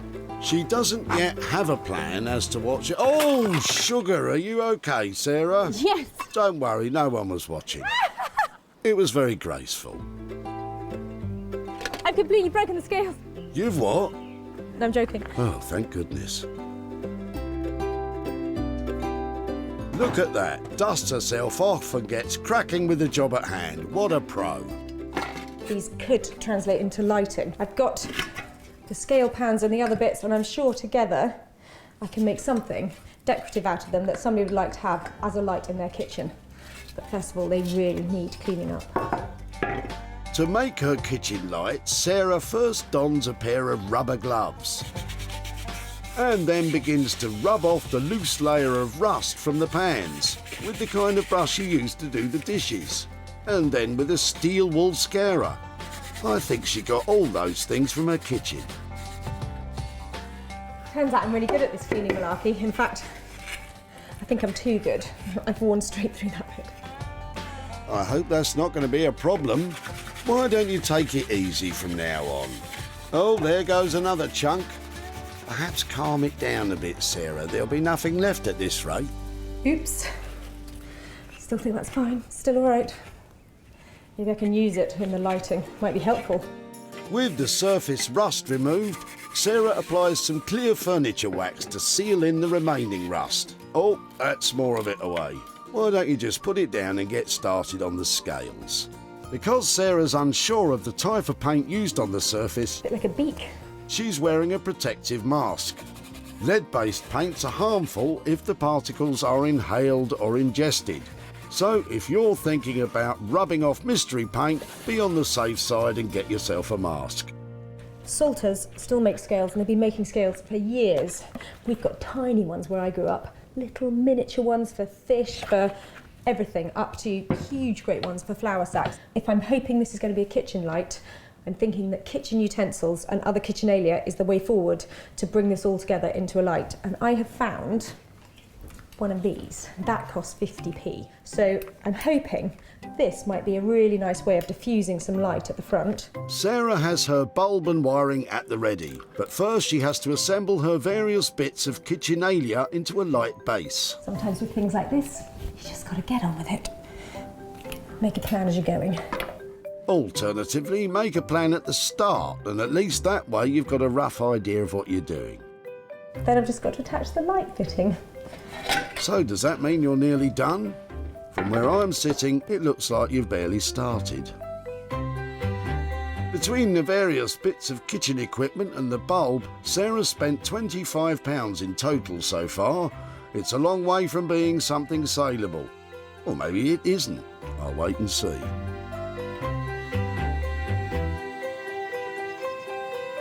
And back we go to Norman.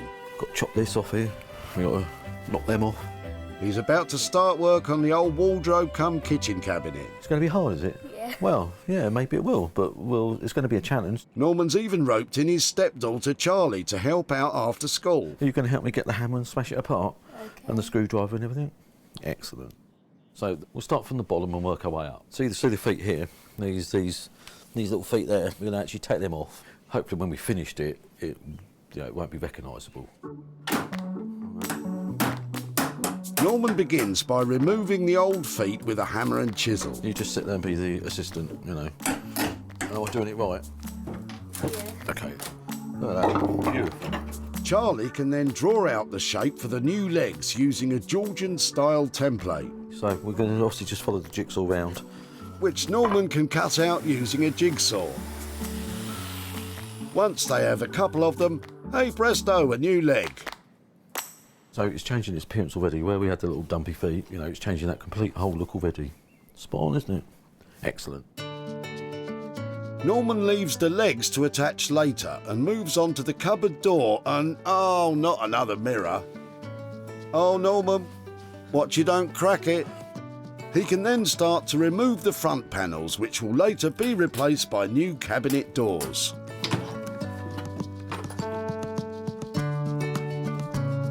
This is where it starts getting interesting. It'll be like the thing that's coming out of the ground and turn it into something either fantastic, or we're going to look and go, that's no good. What are you talking about? Do you want to glue that next one for me?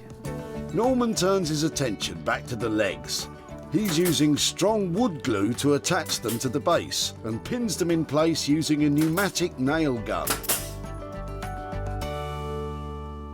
So, what do you think, Norman?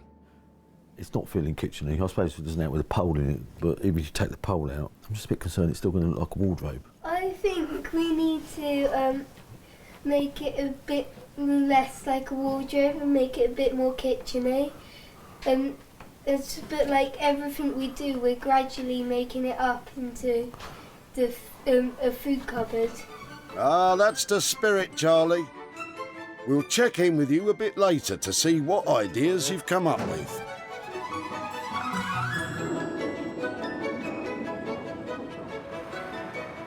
Back in Walthamstow, Daniel's preparing to start work on the old mirrors. He's looking through some of his designs to see which ones might work best to be etched straight onto the glass. So I have a range of imagery that I can translate onto these, but what I need to do first is take them out of the frames, measure the glass that we're going to engrave onto, and then design something that compositionally will work. Daniel starts by taking off the back so he can remove the mirrors from the frames. For these two long, thin mirrors, he'll be discarding the frames completely, as they're a little old-fashioned. Ooh. Or a lot old-fashioned. Really old. Very, very old. So it says here, Albion, March 12th, 1908. Nearly 108 years old. Over 100 years without breaking. No pressure then, Daniel. I haven't broken a lot of mirrors, but I've broken a few. So I've probably got quite a lot of bad luck stored up there for anyone who's superstitious. It's lucky we're not all superstitious. Oh, that was close. Nearly put my favourite tool through my hand. That wouldn't have been good. We're doomed. Daniel carefully removes the mirror from the frames and sets to one side. He can now begin to remove the larger chipped mirror from its frame to see how much damage has been done. Wonder what we'll find. Might find a treasure map or the deeds for something.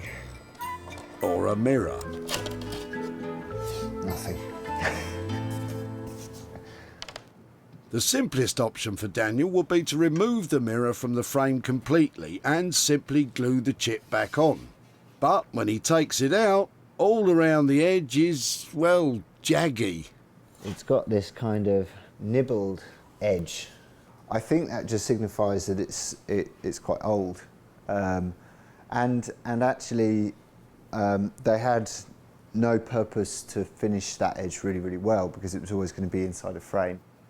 OK, so plan B. So what I'm thinking is to actually route out this section here so it's deeper, and then I'll cut either side so that the frame is a bit shorter, and therefore we should be able to hide the chip.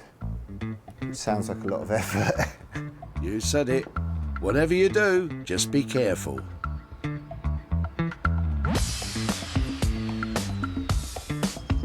And back we go to see Norman, where hopefully we'll find some good luck. As long as there's no ladders to walk under or a black cow, we're doomed. Norman. Oh, there you are. Now we are going to do the cornice. We've got to put a top on it. We normally use the standard one like that, but it's not, it's not big enough and imposing. So we can put that up and make it up as we go along and build it up and see where we go. And 9 times out of 10 it normally works. Making it up always does. Cornice, from the Italian meaning ledge, is a decorative moulding that crowns a building, room or piece of furniture. Norman feels the existing cornice isn't big or exciting enough for Sarah. So he's making grooves in some wood, which he will then add to the smaller cornice, making it bigger and more imposing. Yeah, brilliant. Let's go and fill it. There we go. Definitely looking less wardroby now. Good job, Norman. Norman fixes the various levels of cornice to the base. First with strong wood glue, and then pinning in place. No, it's looking good. It is, but I think I remember Sarah saying crates for shelving, and I don't see those crates about anymore. Oh no, you're deviating from her plan. It'll be make or break time, especially when Sarah gets here.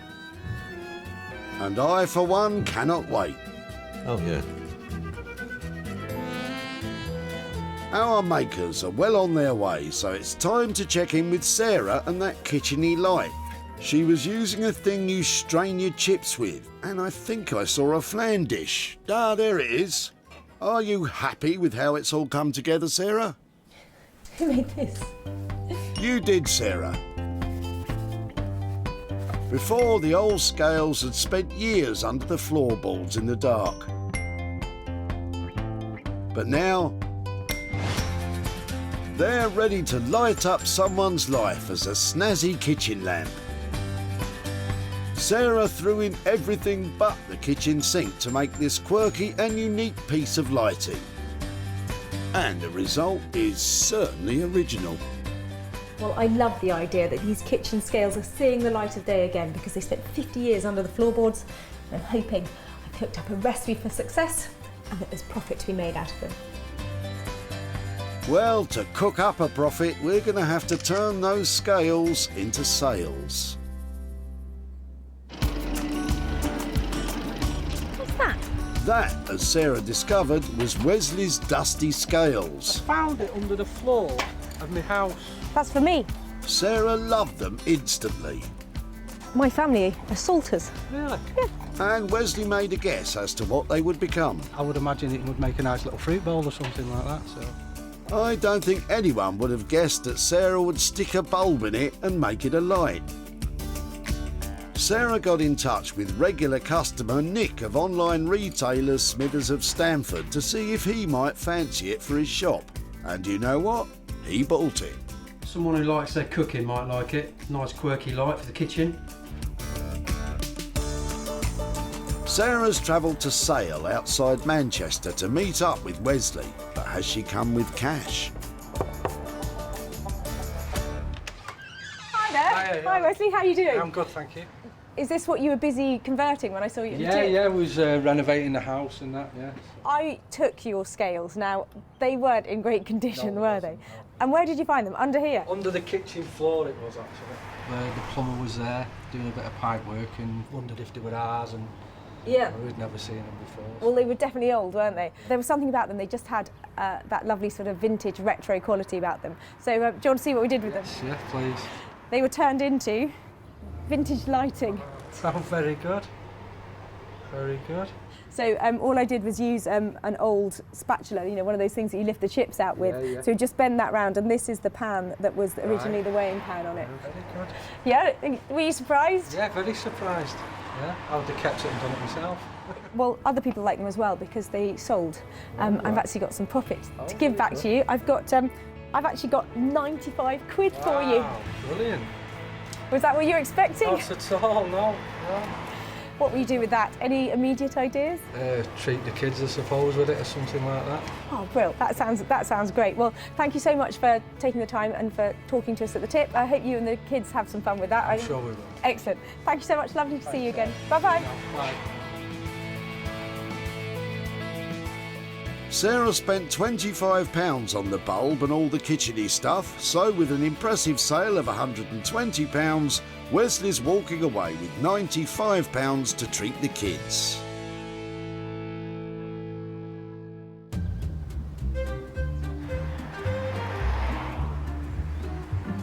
Sarah's travelled back to Hellingly to see if Norman has had any luck in making the 1930s wardrobe a little less wardroby.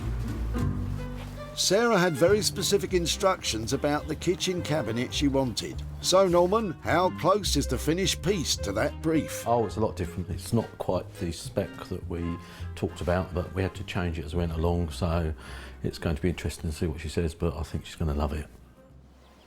Well, I left Norman with a real challenge. I wanted that old-fashioned wardrobe completely repurposed into a good-looking kitchen cabinet. He should have been more than up for that challenge. I just can't imagine how it's actually going to look. When Sarah picked it up, this old thing looked like a wardrobe malfunction. Now it's a practical and pretty kitchen cabinet.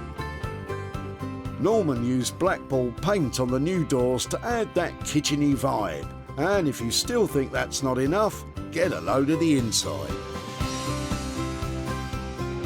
Instead of old crates, Norman's used new wooden shelving, which makes enough space for all your kitchen appliances and your tins of beans.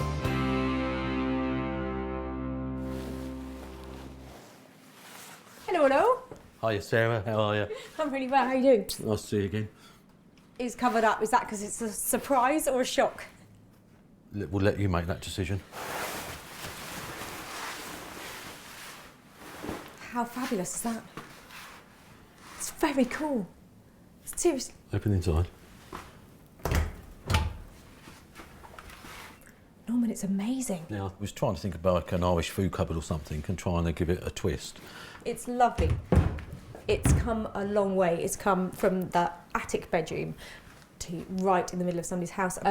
Getting all of that detail in it is lovely. It looks like a kitchen cupboard. You know, there's no wardrobe about this, the proportions of it. Yeah. But it's a great thing, and I think people will invest in something like that, and that's, you know, a clever repurpose. Yeah. Can I open the drawer? Yeah, open the drawer as well. Yeah, the drawer works. They're great handles, aren't they? Yeah, really chunky. Nice. It's a good looking, lovely piece. You've done really well. I'm really, really pleased with it. So 500 quid budget on it. You've done a lot of work for that by the look of it. We're happy to keep it in budget and yeah, 500 quid's good. Norman's played a blinder, and for £500 there could be real profit potential with this one. Well, it was never really in doubt, was it? Norman has absolutely transformed that old, dated wardrobe into a beautiful kitchen unit. My job, the easy one, is to sell it.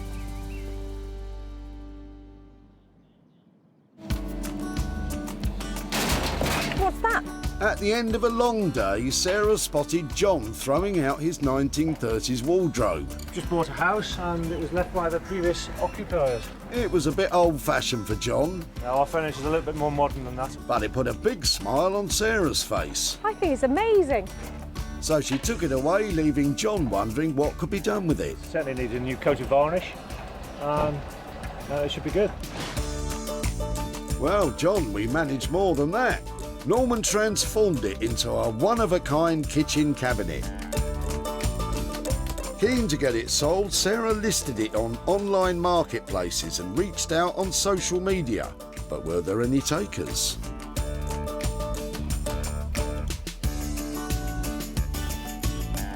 Sarah's travelled to Hale in Altrincham to show John what Norman got up to with his wardrobe. Hi, John. Hi, hello. Nice to see you again. And you, and you. Come down here and tell me, did you get your old wardrobe down from all the way up there? Yes, it's a couple of flights up. So it was a really good quality wardrobe, but it wasn't very functional, was it? I don't know if you'd ever put clothes in it. No. The It just took up storage space in the corner, looking kind of out of place particularly with the rest of the furniture in the house. Did you think, when I took it away, what we'd do with it? I mean, the creative juices weren't really flowing too much for my mind, but a wardrobe maybe, you know, shooshed up a bit, I don't know. But... It wasn't far off. I've got some pictures to show you how it ended up.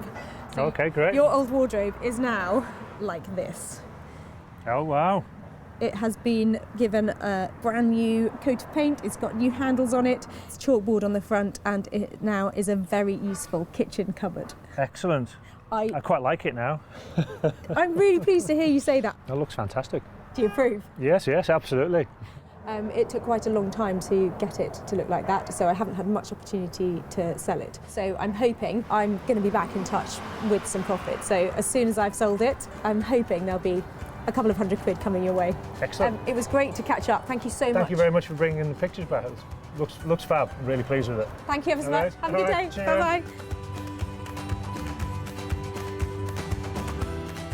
With Norman's labour costs coming in on budget at £500 and the wardrobe yet to sell, it does mean we may have a loss of £500, but I'm sure it will find its forever home soon enough.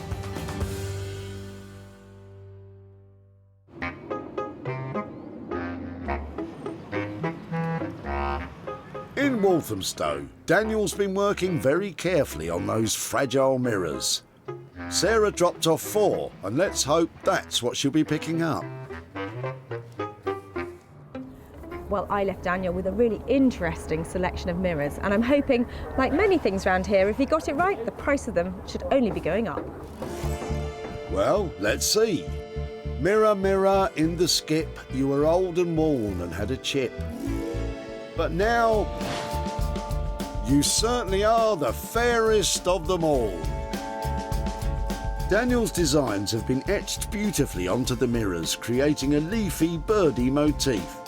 His plan to shorten the large frame to hide the chip has worked perfectly, and to set it off, he's painted it a pastel-y blue. All the mirrors have new shiny fittings ready for the wall.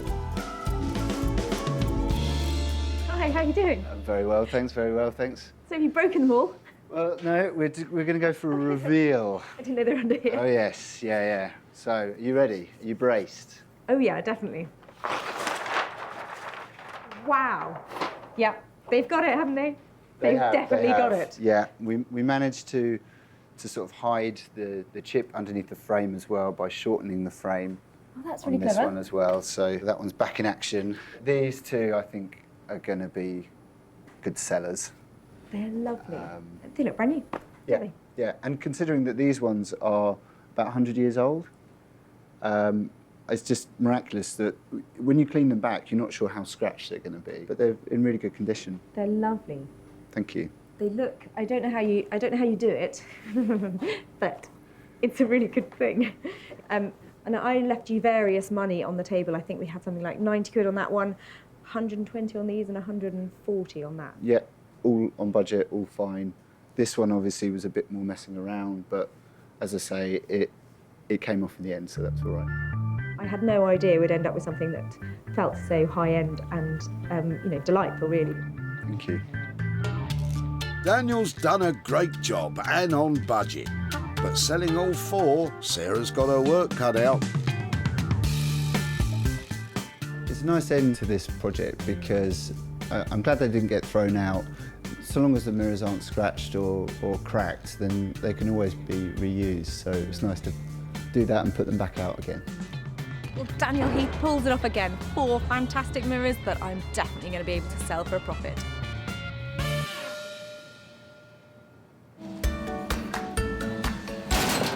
I think they're lovely. When Sarah stopped Adrian at the dump, she saw potential in his collection of mirrors. So was that something that was on a dressing table? A long time ago. Sarah wasn't put off by their age. The older I get, the more damage I like mirrors to have. So Adrian sadly had to say goodbye. We were clearing the attic. We have grandchildren and they like to play up there. This makes a little bit of room for them. Well, they're not gathering dust in the attic anymore. Sarah then had the challenge of getting them sold. She put them on display at her regular barn sale. She also listed them online to see if there were any takers. And it worked. But did she manage to shift them all? Sarah's travelled to Hale outside Altrincham to let Adrian know how she got on selling them and maybe hand over some cash. Hi there, hello Adrian. Hello, Sarah. How are you?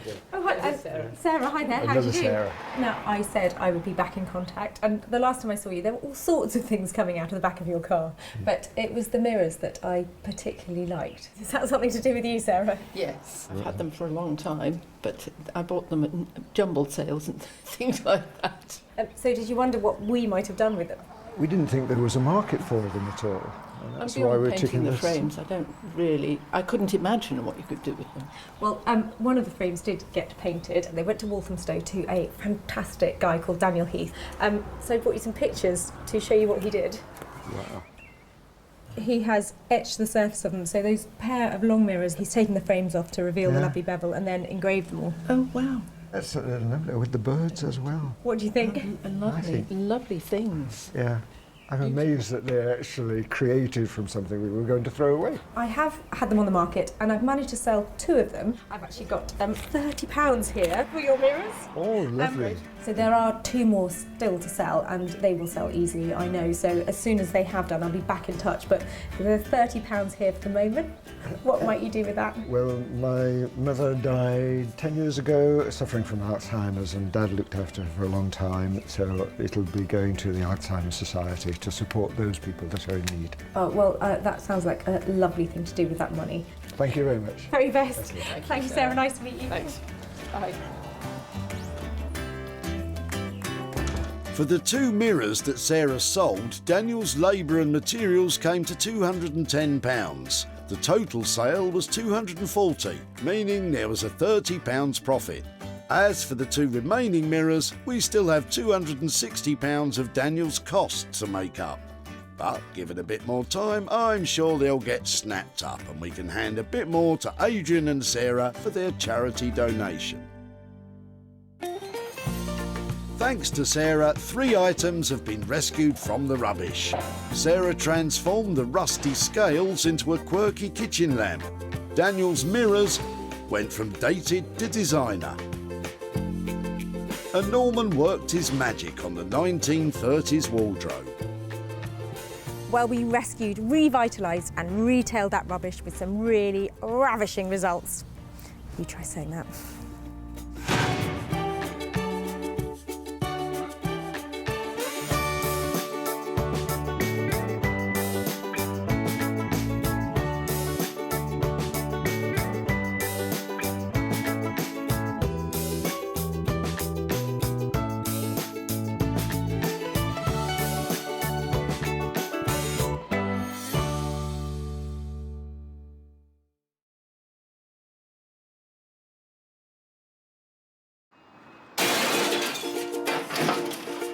Oh, just before you throw those away.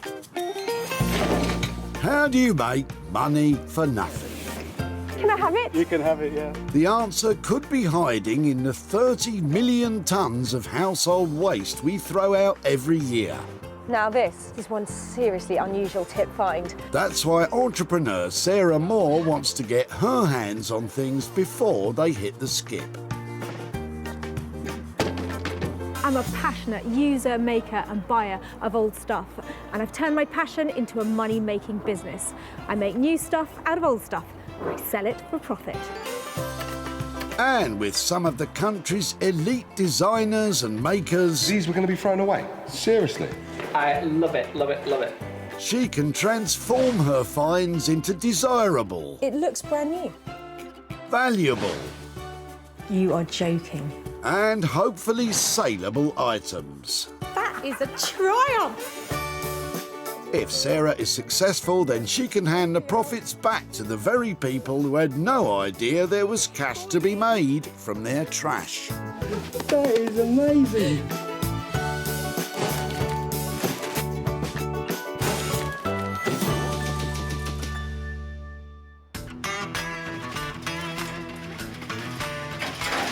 Sarah's in Surrey today at the Whitley Recycling Centre, searching out 3 items that she can take, transform and trade, making cash from old trash.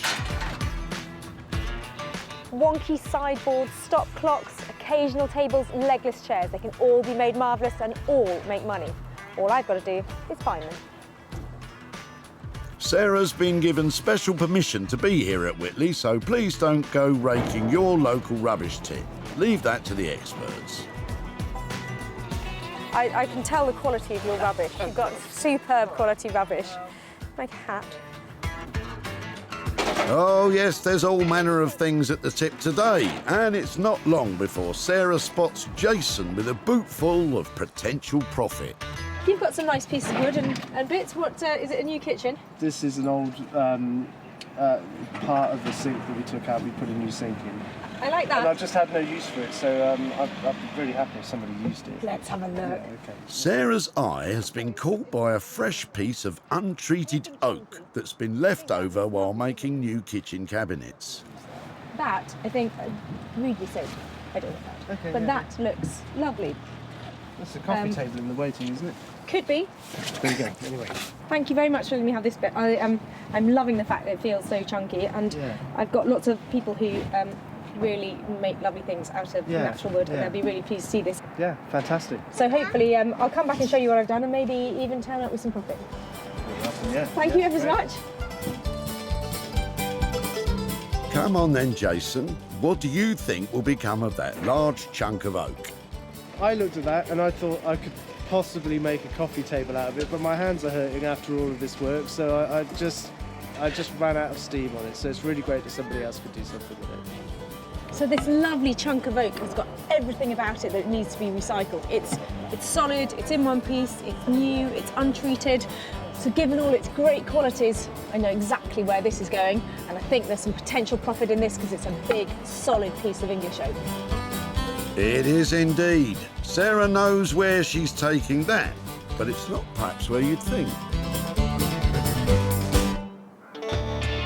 Artist blacksmith Beck Simon is an expert in manipulating metal into high-end furniture and bespoke metalwork commissions.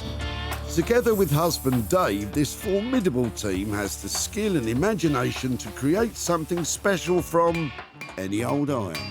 I seem to find inspiration in pretty much anything and everything. And then the passion is to create and build and design, which I just love. It's incredibly satisfying. It's really nice. The love of bending and shaping metal is understandable, but what exactly will a blacksmith do with a huge chunk of wood?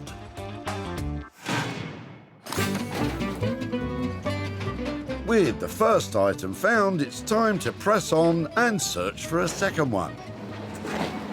Bonkers around here. Look at them flooding in. When it's this busy, you have to keep your eyes peeled. And luckily, Sarah has spotted John with his Georgian-style chair among all the clutter. I like your chair. Well, it's the elbows have gone. Okay. It's a... We were going to get it refurbished, but then we decided just to dump it.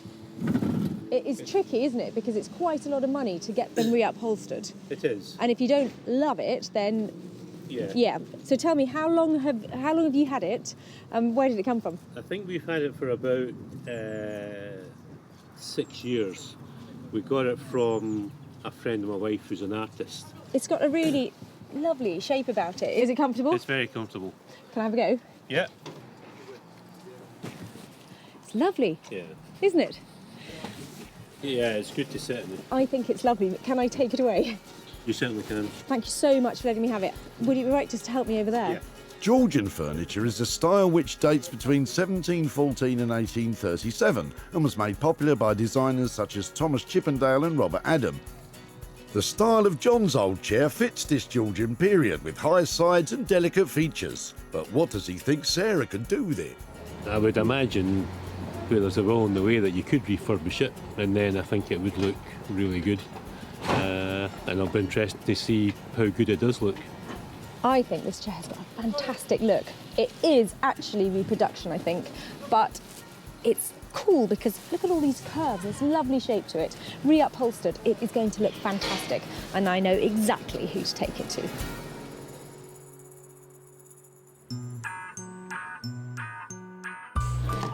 Introducing Anthony Devine. Anthony's unique and quirky upholstery has earned him the reputation as one of the most imaginative craftspeople around.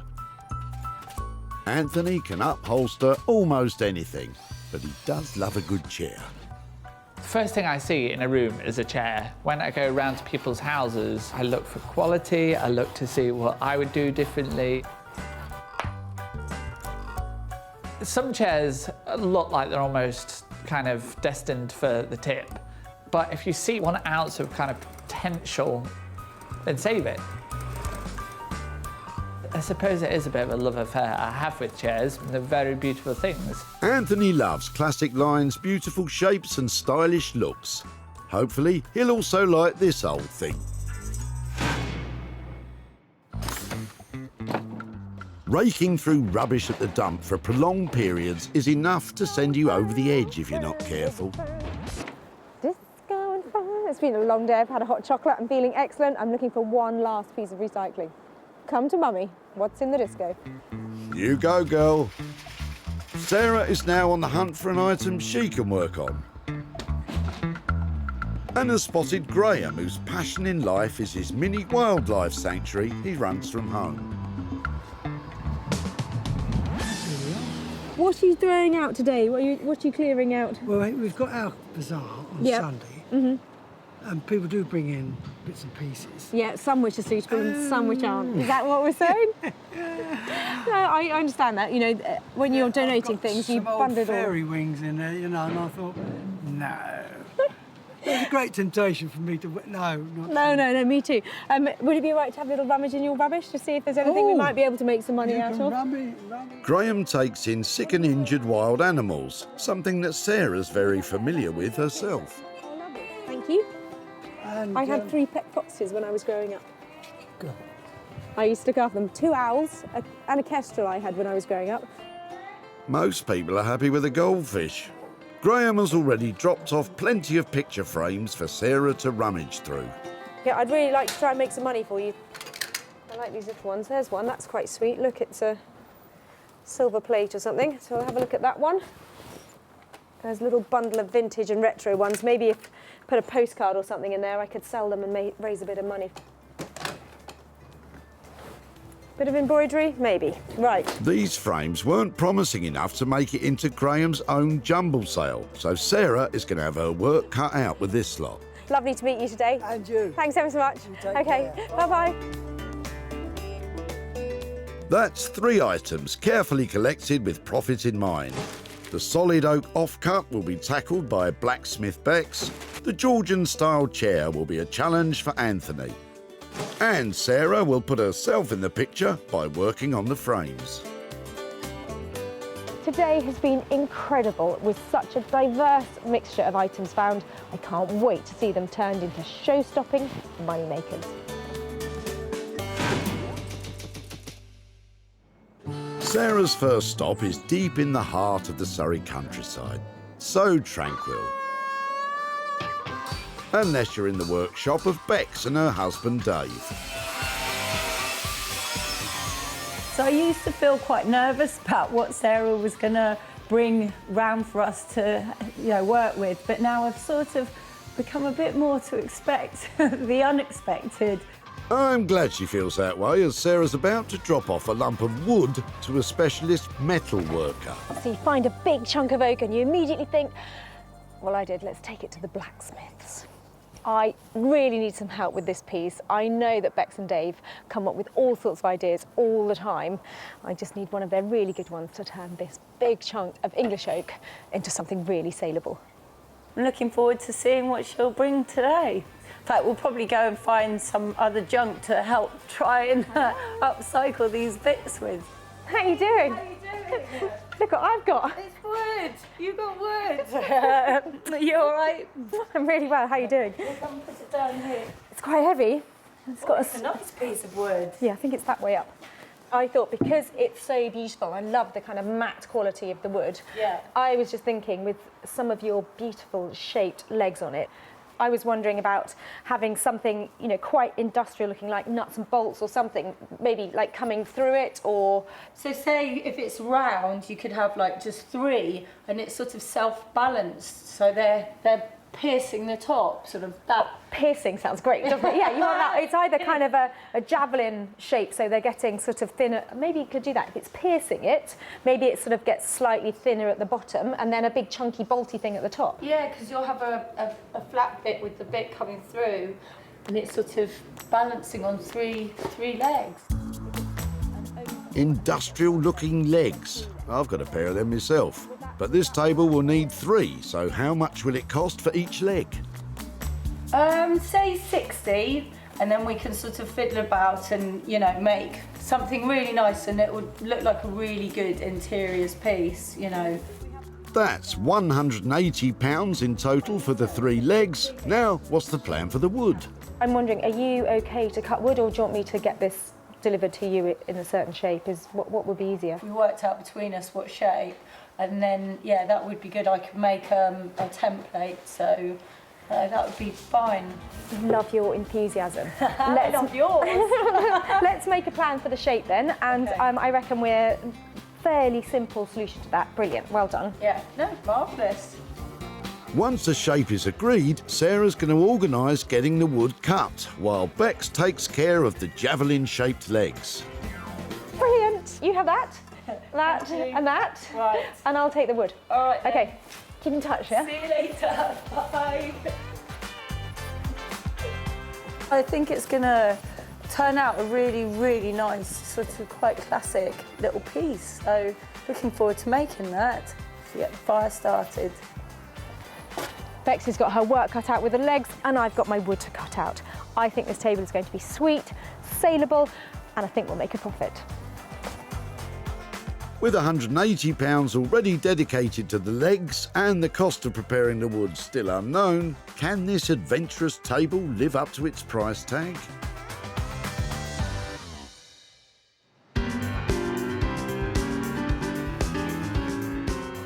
Manchester has arguably long been the North's creative capital, with musicians, artists and designers keeping it at the cutting edge. So it's no surprise that master upholsterer Anthony is on the lookout for something fashionable. Sarah's on her way today, so I'm quite excited that, you know, she's looking for what's on trend, what's out there and kind of what's going to sell. Well, how about something that was on trend over 200 years ago? I hope he likes it. I think Anthony is the only man who's going to make this into something amazing for me, and he's going to have to use all of his skills if I'm going to make money. Anthony? How are we? We're good. Wait till you see what I've got for you. Should we just take it inside? Just don't say anything. Do you want to just stick it straight in my skip? It's not that bad.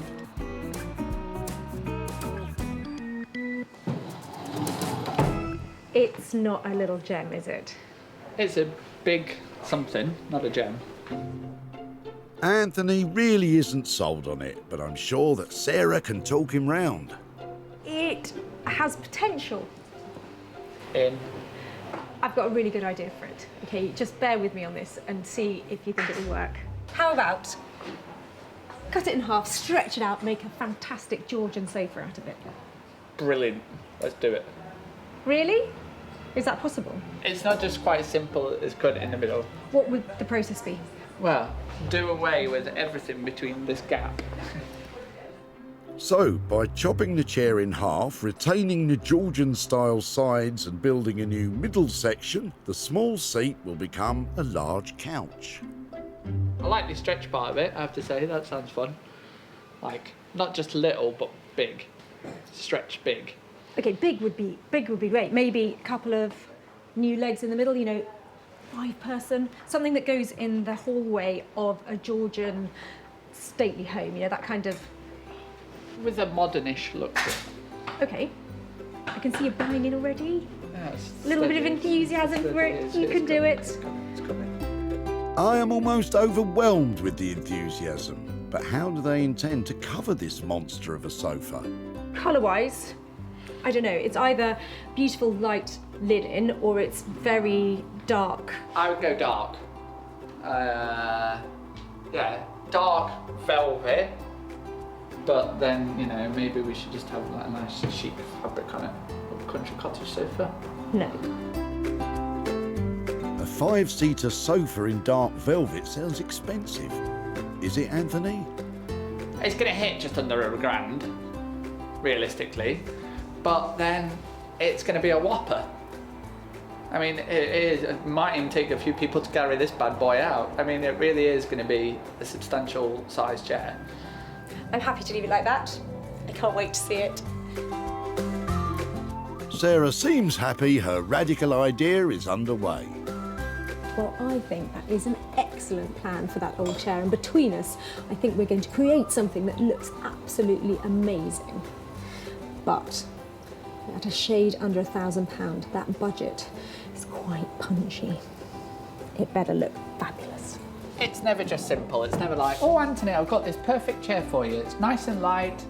Just a bit of fabric on it, please. And we won't argue about the budget. Everything's good. Do me proud. I'll come back for it. Not tomorrow. I'll give you at least a week or two to do it. Run over. Glad you got that off your chest. Anthony is working with a budget in the region of £1,000 to turn this seat into a stretched out sofa. Will this job test the limits of even his skills?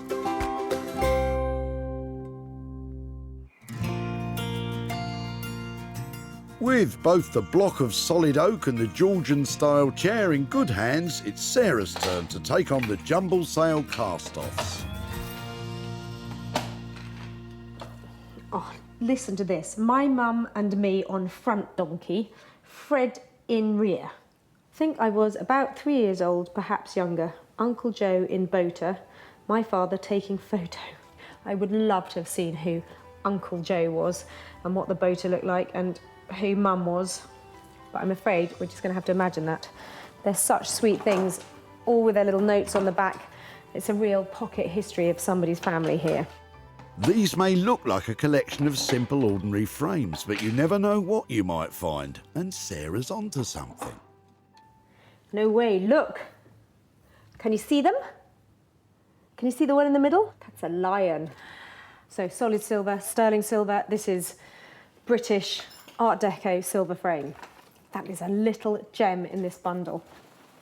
I've got a silver cloth. I'm hoping if I give this a polish, some of it's... Oh, look, that is going to be amazing.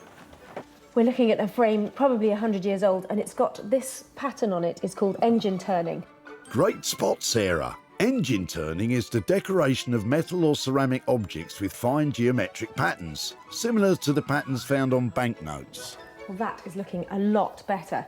It is made of solid silver, but there's not heaps of silver there because it's quite fine. But as a design piece, I think that's where the value is because it looks beautiful. I'll put the surround back into it and the back on it, and then probably have a look and see what I can find online, see what kind of examples and what they're selling for. Finding that gem of a silver frame is not enough to stop Sarah attempting to maximise profits from her haul. And all it takes is a spruce up and a splash of colourful wallpaper to prepare the remaining frames. Let's hope that looks all right on that side. Yeah, no. Look at the bottom. Not annoying or anything. Now, what about that solid silver frame?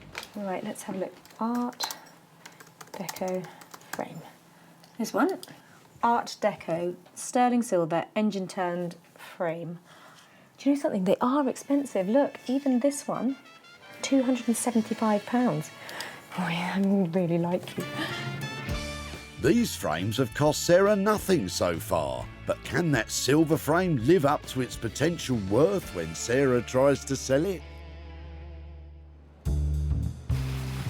In Manchester, Anthony is about to start work on the Georgian-style chair, and today he is assisted by fellow master upholsterer Dennis. Dennis, to cut a long story short, has been an upholsterer for many, many, many years. Dennis has been in the business an incredible 70 years to be exact, so Anthony is really bringing out the big guns on this project. It's going to be a bit of a two-man job. Right, do you want to crack on then? Yes. Crikey, Dennis, you're keen. So the plan, we're going to cut this open and then we should start to see the wooden frame, and then we're going to simply take a saw and chop half of this off and hopefully glue it, screw it, dowel it, drill it into a sofa. Let me know if you find any money. Share it. We'll share it. We'll buy some biscuits for tea time. Hey! Hey! Oh. I declare this chair Again. open. Are we, how big are we planning to make this then? Well, Sarah's expecting a large 5-seater. The meat, isn't it? Something similar like that. What I was thinking was more like... You're going a bit too far now. It's too long. With the size of families nowadays and the size of TVs, you know, we probably want a big sofa. Anthony has gone a bit off-piste in the past, and it looks like he's thinking of deviating from the agreed plan with Sarah. Not sure how she'll feel about that. Yeah, that's not going to be far off 40 inches at that. Oh, and they still need to build the thing. We'll have a cup of tea first, yeah? Back in Surrey, blacksmith Bex is getting started on the spear-like legs and chunky bolt fittings that will hold up the oak tabletop Sarah is having cut into shape. It's basically making it so it's got this nice slow, you know, not to a point, but looks nice and slick rather than just a straight bar. Before the legs can be tapered, first they have to be cut. Fancy a cup of tea? Bex is using mild steel to form the legs. It's a malleable alloy that can be shaped when heated above 1,000 degrees Celsius.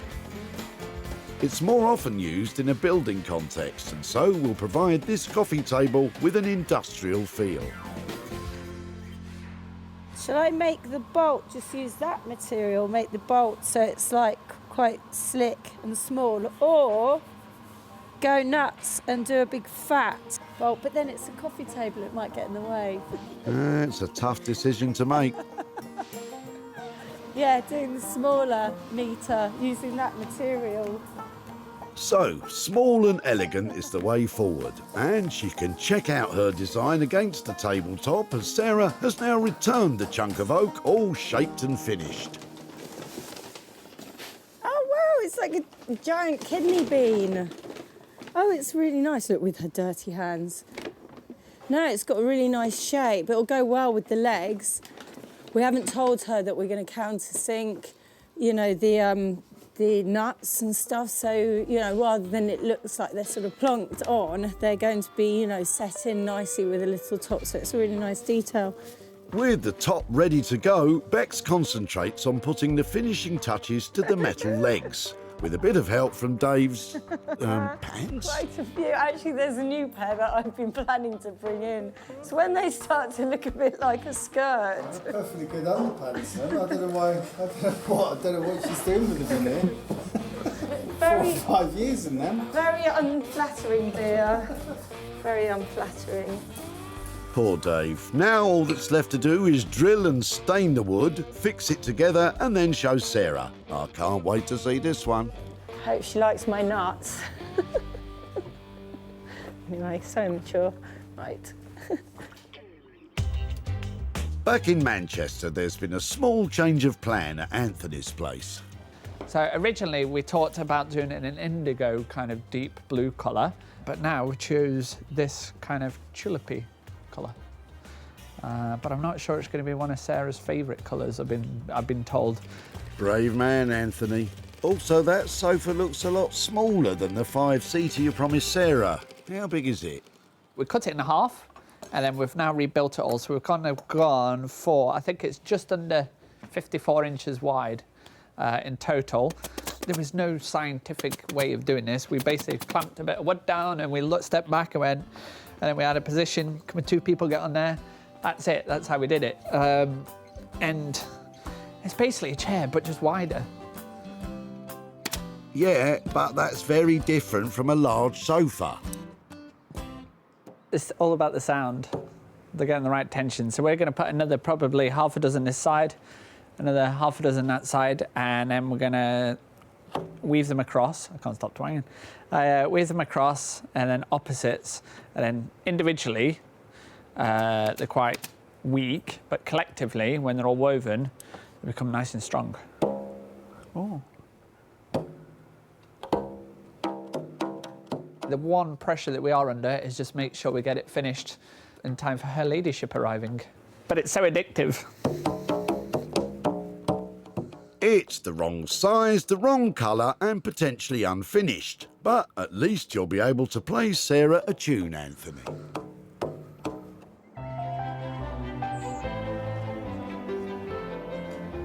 Today, Sarah is hosting a barn sale featuring her own handiwork and others from local artisans. And there's interest in some of her refurbished picture frames. I think they're absolutely beautiful and they're just what I was looking for. Can I give you £10? Really? That would be, yes, it would be my pleasure. Okay, I'm delighted with them. Oh, lovely, excellent. Come with me to the till. Thank you. That's 2 frames sold, and if the others don't sell today, they'll be going straight online. Sarah's now concentrating on getting the best price for her star item, the solid silver frame. She's travelled to the Bourbon Hanby Arcade in central London, home to antiques expert Ian Towney. This is engine-turned, made in Birmingham in about 1926, 1927. What is important, the silver is in good condition. Okay. You know? If that's in good condition, there's a chance we can do something with it, you know, because they're beautiful pieces. With the silver being undamaged and Ian recognising the potential, he was keen to make Sarah an offer. If I was selling to an end user who was looking for a christening present or something like that, I'd be looking for different money. But I think that's lovely of you to make that offer. Okay. So I think I'm going to say, take your offer. You take my offer. While at the dump in Whitley, Sarah spotted Graham with a boot full of jumble sale rejects. And people do bring in bits and pieces. Yeah, some which are suitable and some which aren't. Is that what we're saying? He was raising money for his animal sanctuary, and these frames didn't make the cut. Lovely to meet you today. And you. Thanks ever so much. Okay, bye-bye. After some TLC, a barn sale at home was the perfect place to sell the simple frames. But the silver star of the show was taken further afield. Sarah's now returned to Whitley to show Graham what became of his jumbled junk and to hand over the cash.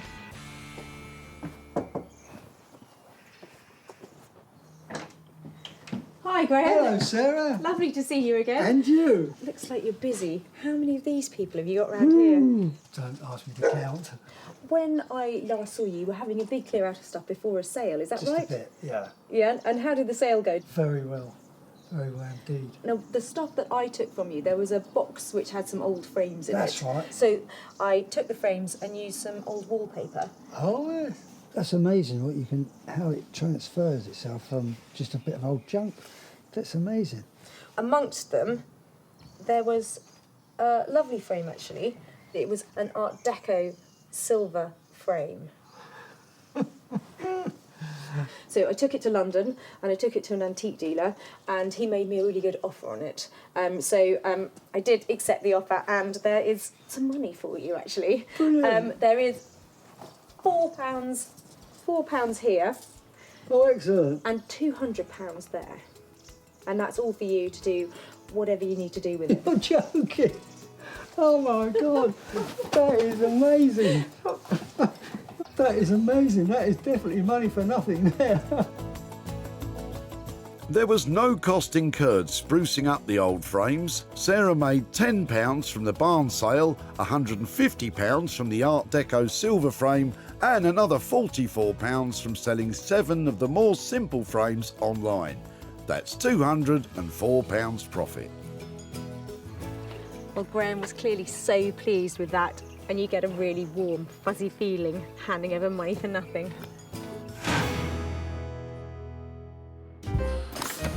Buoyed by the success of the sale of the frames, Sarah's back at the workshop of Bex and Dave to see the fruits of their hard labour.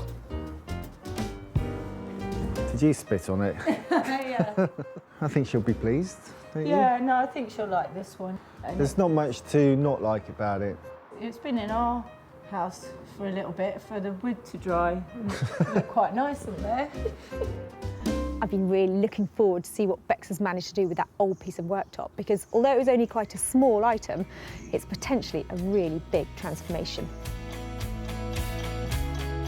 When Sarah dropped off the chunk of untreated oak, it was unremarkable and unwanted. In collaboration with Sarah, Bex and Dave have created an elegant kidney-shaped coffee table. Hand-forged steel legs, complete with chunky fittings, are countersunk into the tabletop, which has been stained black to match the legs. Oh, hello, hello. Hello. Is that it? Might be.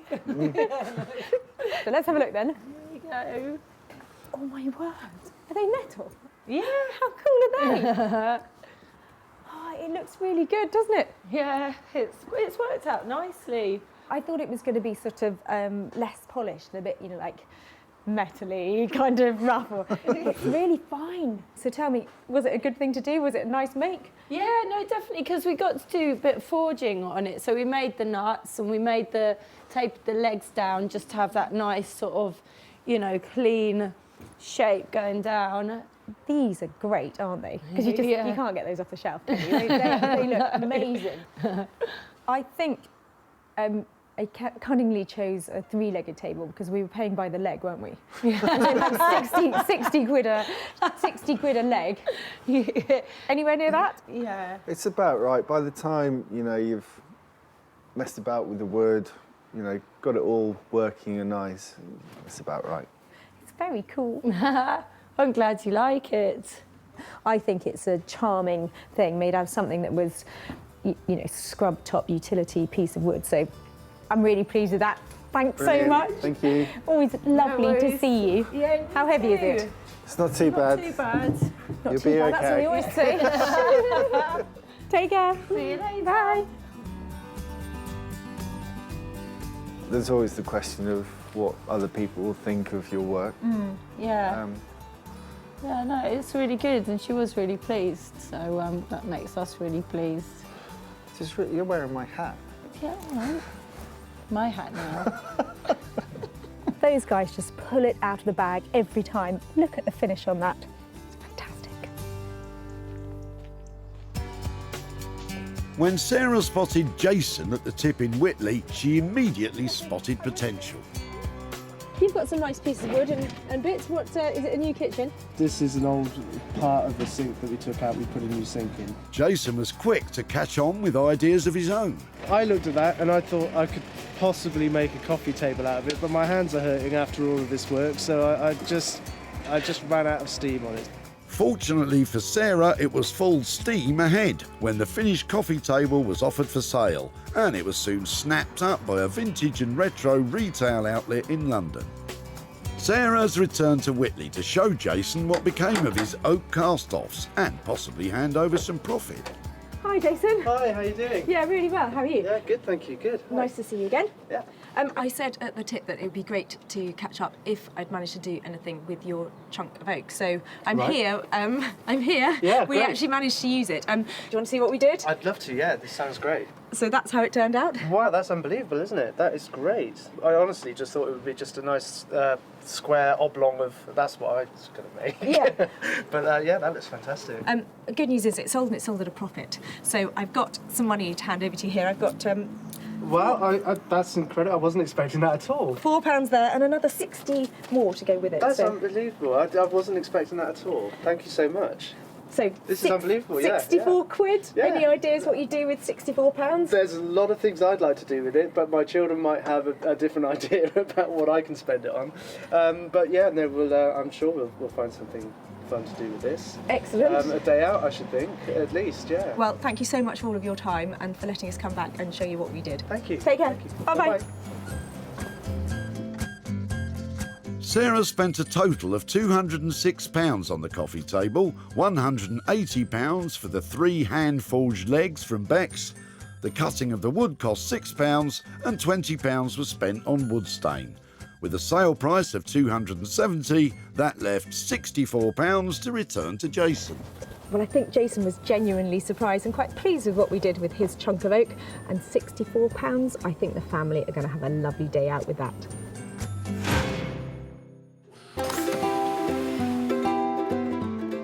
In Manchester, Anthony's been in a race against time to complete the Georgian-style chair he was tasked with converting into a modern 5-seater sofa. So Sarah's on her way and we're done, and with moments to spare. Obviously at the start we were talking big ideas and big sofas. We still have a big idea and now we've just got a smaller sofa. Well, I left Anthony with a lovely sturdy old chair. I know he's going to turn it into something big, but to make money, it's going to have to be beautiful. The chair started out as a tired single seat with good bones and burst upholstery. Anthony has reimagined it as a stunning 2-seater that could certainly stop traffic. The new seat has been built from scratch and covered in a tulip pink velvet with hand finishings. The couch also boasts a deep button detail across the back. It's nice, but Sarah's expecting something quite a bit bigger. This could be interesting. Oh my word. Is that our chair? Yes. I think it's a thing of beauty. Good. I think that it's a striking transformation. It looks better than that chair that was dropped off by it so much, doesn't it? Yes. Phew, that went quite well, really. Still, there's a bit of explaining to do, Anthony. I thought it was going to be like a stretch limousine. know, What but- happened? It's a bit more compact. But We had to make it sellable, and this is a good sellable size. If we got all daft and started making it, 16 foot long, then it wouldn't fit in my house. probably a fair comment. Well, I don't want to say you're right too much, but I think you might. Keep going, keep going. I think you might have been right on this one.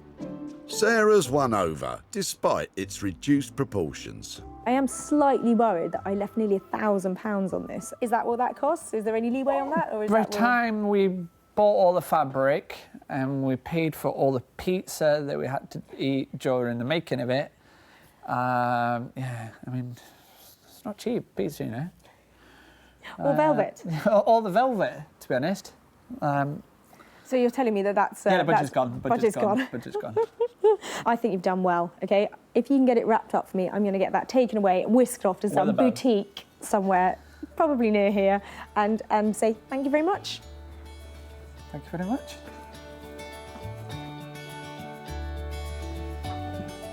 She brought a tatty old chair, we chopped it up, we made it into a sofa, she can sell it, she can make money and give it back to the peeps. Well, it's not quite as big as I expected, but I think it is quite beautiful, but I'm worried I might have my work cut out if I'm going to make a really big profit on it. As a transformation, that's a fantastic piece. When Sarah met John at the tip in Whitley, he was just about to chuck out his chintz. We were going to get it refurbished, but then we decided just to dump it. The chair badly needed an overhaul. It is tricky, isn't it? Because it's quite a lot of money to get them re-upholstered. It is. But that suited Sarah down to a T. Are you a golfing man? Is that yours? That's mine. After a lot of hard work, that humble armchair has become a glamorous, hot, pink 2-seater sofa. It didn't take long before this distinctive piece was catching the eye of Augustus Brandt Antiques in Petworth, who promptly snapped it up. Sarah's now returned to Whitley to show John what became of his old chair. But will there be a profit to hand over too? Hi there. Hello. Nice to see you again. Nice to see you again. How are you? I'm good, I'm good. I took your chair from the tip. Is this where it came from? Yeah, it was in the main room. We used it quite a lot, and then the arms went. So there's good news and bad news. Because it was so sturdy, it actually got cut in half. You cut it in half? Do you want to see what we did with it? Yeah, brace. Okay. Here is your chair in its new incarnation. I never imagined for a second that, I thought they would recover it and it would look something like we had before, but you would never have known by looking at that.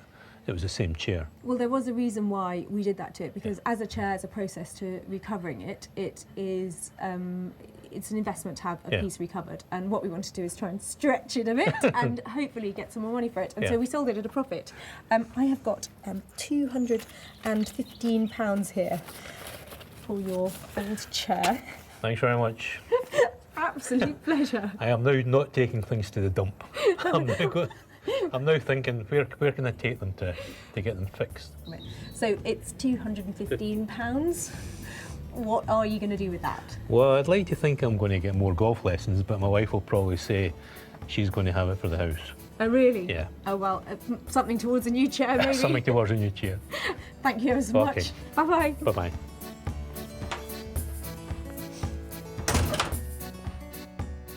The original budget Anthony quoted for the work was in the region of £1,000, and he managed to do it for £985.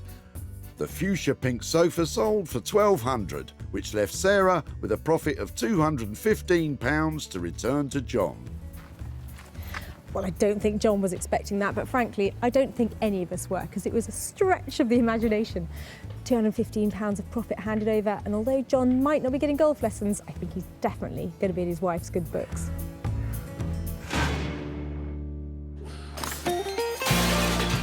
Sarah salvaged 3 unwanted items from the Whitley Recycling Centre.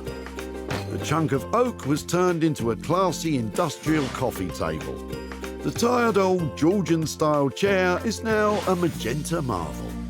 And a collection of old frames with a silver hidden gem. So who knew that a few bits of old rubbish could generate so much enthusiasm, creativity and hard cash?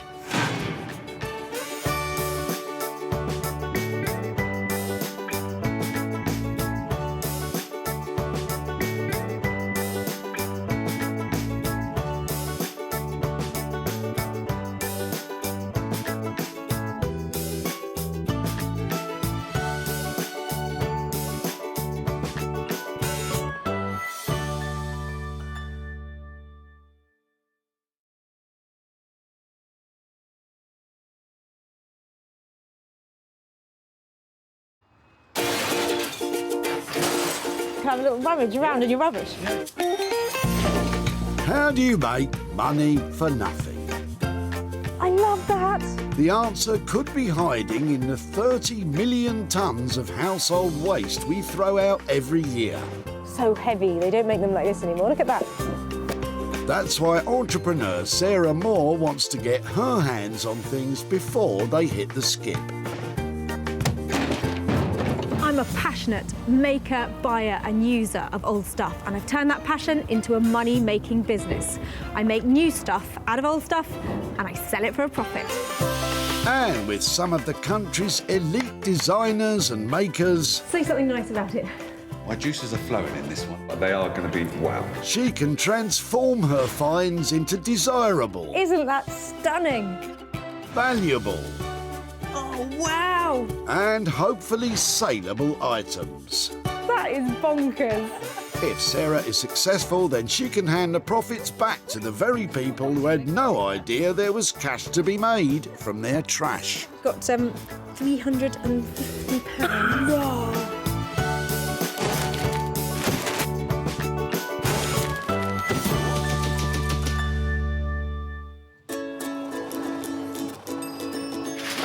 Whitley Recycling Centre in Surrey is the final destination for thousands of items which have become unwanted and unloved. It's coming in here all day long, and I am like a magpie. If I see something in there, I want to have it and I want to take it away and do something with it. It's also where Sarah is searching, with permission by the way, for 3 items to transform. I'll give you a little warning if I see anything good. Right, Sarah, let's get started. First to catch her eye is something in Jeanette's boot. You having a big clear out then? I've been having a big clear out for over a month. Really? What are you throwing away? What are you clearing out? My husband's, my late husband's lean-to where he used to do his work, so I've had all sorts of things. So is that just an old petrol can? Yep. I'm not likely to use it, so it can go. That's the line I'm taking. I really like this. Oh, you're welcome to it. Really? It's got a lovely look to it. I know it's old and battered or something, but there's something about that old typography and all those bits on there. I think we've had it since about 1965, because that's when we first got a car. Oh, really? Oh, that's fantastic. Yeah, so truly returned to work. Aha! Would it be all right to take that away? Well, yes, you might as well. I'm only throwing it. And thank you so much for letting us take it away and talking to us. You're welcome. Thank you. What do you reckon that rusty can will look like when Sarah's done with it, Jeanette? I've no idea. I have seen people make animals out of little bits of metal, and that's all I can think of, to be truthful. So this is a really lovely old petrol can. It's got beautiful typography on it, screaming out from the era when it was made, probably 50s, 60s. It's not in great condition, but it's chunky, and I've worked with these kind of things before. If you get it right, these can look absolutely beautiful. And she's got just a person in mind to take it to.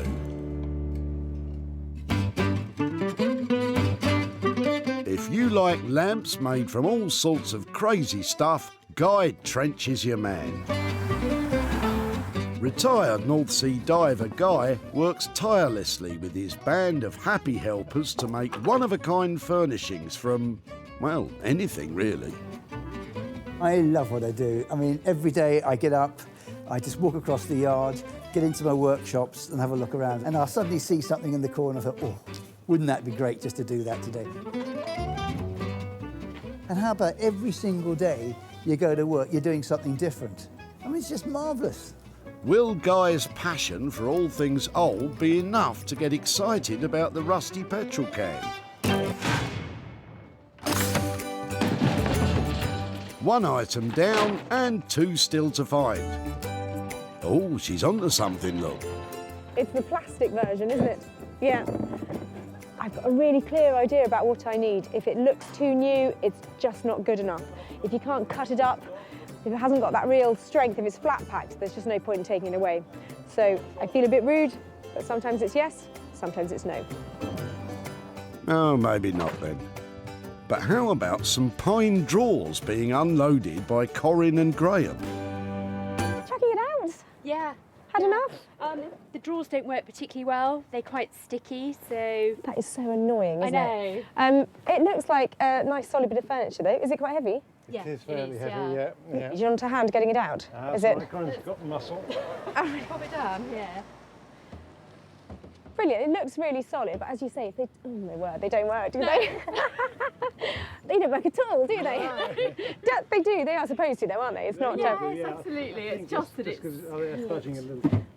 Seen better days for you, basically. Yes. Definitely, yeah, past its best for us. Okay, well, I think it'd be great to have a go at it. I don't know if it's something that we would keep as it is, or if we would perhaps send it somewhere to somebody who might cut it up and do something else with it. Can I take it away and see if I can do something to it?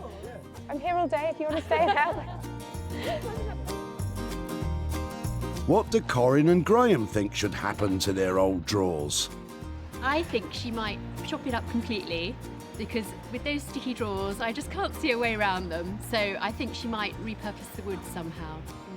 This type of furniture, people have been slapping paint on it for the last 10, 15 years, and pretty much nobody has a piece of old gold pine left. But I think it's really good to see it in this condition because it's a blank canvas for us and I can make anything I like out of this. Indeed, and there's 2 men I know would relish a challenge like this one. Furniture restorers Tom and Johnny just love to breathe new life back into old furniture. These young hotshots have only been working together for a year, but have already made a name for themselves with their expert wood and metal restoration techniques and imaginative designs. What I like about what we do is working with friends. That's always a good point, but is having something to start from and having an end result. The actual craft and figuring out the problem and solving the problem is what's enjoyable about it. As well, it's kind of like a puzzle.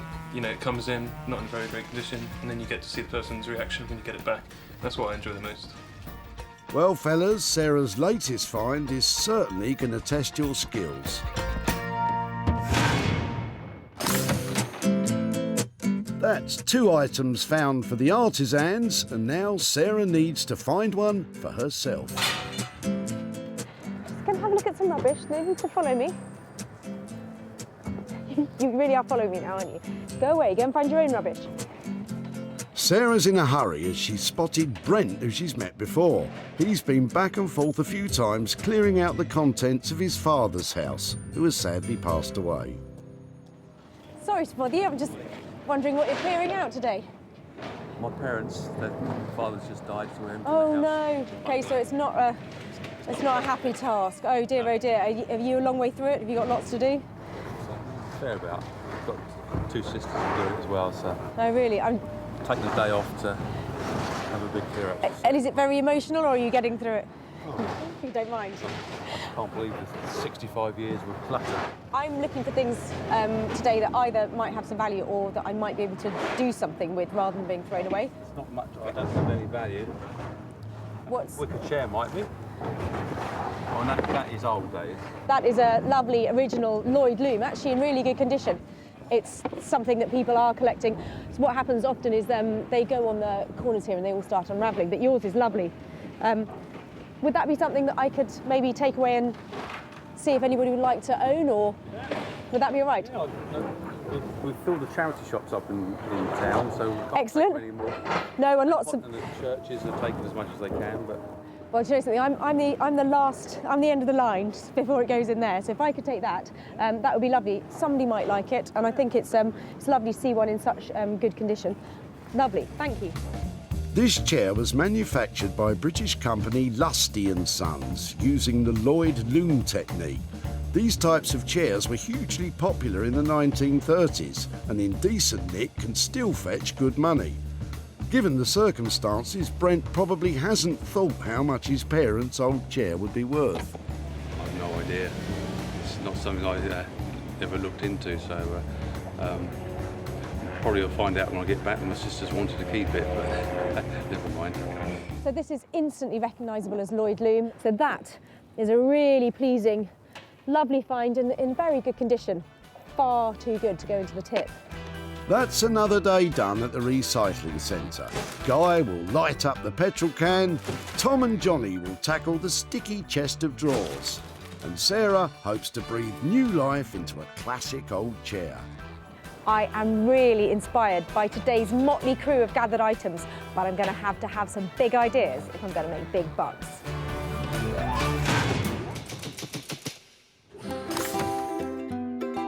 Sarah's first stop is just outside Malden in Essex, where Guy Trench and his team of skilled craftsmen work their magic on old and unloved items. How do you get the meat in it?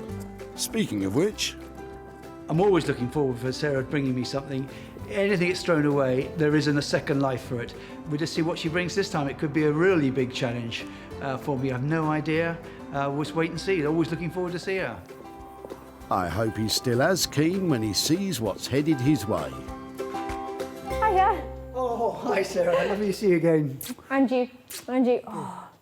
Every time I come in here, I see something completely different. It's a good look, isn't it? It's a good look.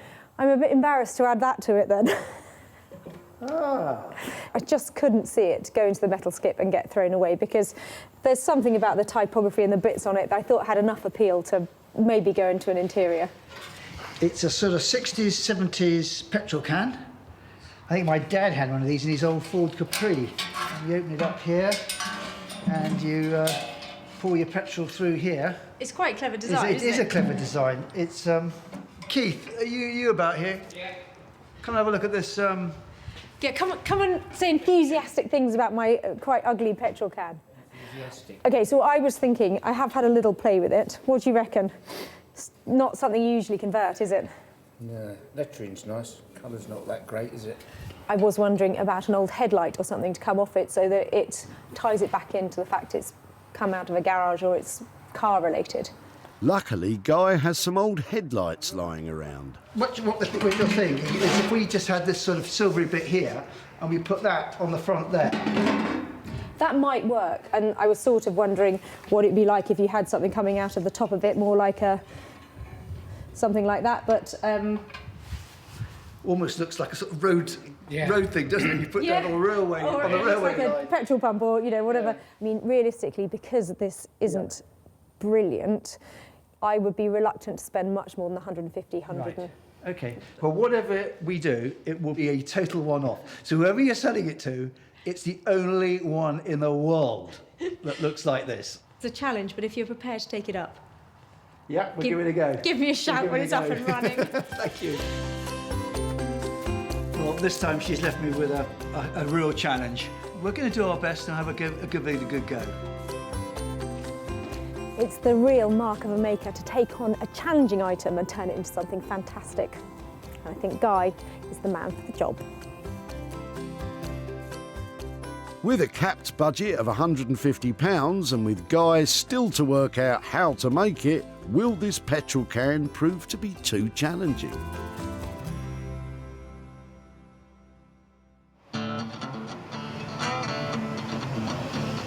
Sarah's next stop takes her from the rural to the suburban. In Thornton Heath, near Croydon, South London, Tom and Johnny turn forlorn furniture into desirable pieces. I guess the reservations we might have about the stuff that Sarah's going to bring is whether or not it's going to be pretty dilapidated. Fingers crossed it's structurally sort of sound, and then that way we can spend most of our time making it, more appealing.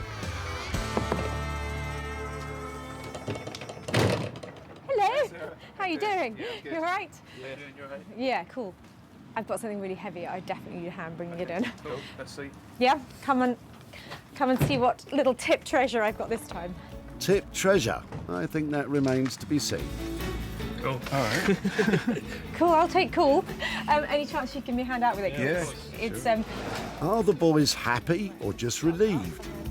It's sometimes difficult to tell. It looks slightly better up there. What do you think? Yeah. Yeah. I mean, it has got solid drawers. Well, the drawers don't open. This is one of the problems and why it was being dropped off. Things like that.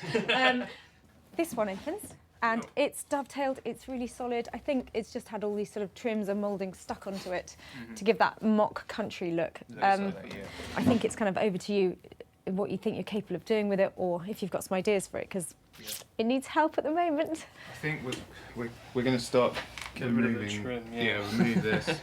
Take these off. That's cheaply put together then. At least there's nothing that can be sanded back, so we can have just a nice flat front rather than these kind of trims which kind of don't really do much. So is this the thing that's just making it look really dated, isn't it? Yeah, exactly. Like all around the bottom here, that's just nailed on, so that should come off quite easily. I now have a picture of it. It's on its legs, it's looking really sleek, it's got a nice square, chunky looking plainer wooden top to it. Sounds great. How long is that going to take you, and what kind of budget am I going to be coming back to find? I think it's going to be around sort of 280 all in. Okay, so 280, and that would include some new legs for it, would it? Yeah, we think we can do it within that budget. I'm going to take your 280 quid and say thanks so much, and take care. Cheers, bye. Bye. All right. Yeah. Let's get started then. I'm actually really pleased how that went, because I wasn't engaged with that piece of furniture, and now I think it's going to look fantastic. Those boys have given me a good budget as well, so I stand to make maybe even a chunky profit too. I think we're going to have a lot of fun with this one. Yeah, it's got a lot of potential. There's a lot we need to remove before we can start adding, but it's going to be cool, I think, isn't it? Yeah, definitely. Yeah, I'm excited about this one. Sarah has left Tom and Johnny a budget of £280, but will they be able to overcome the problem of those stuck drawers?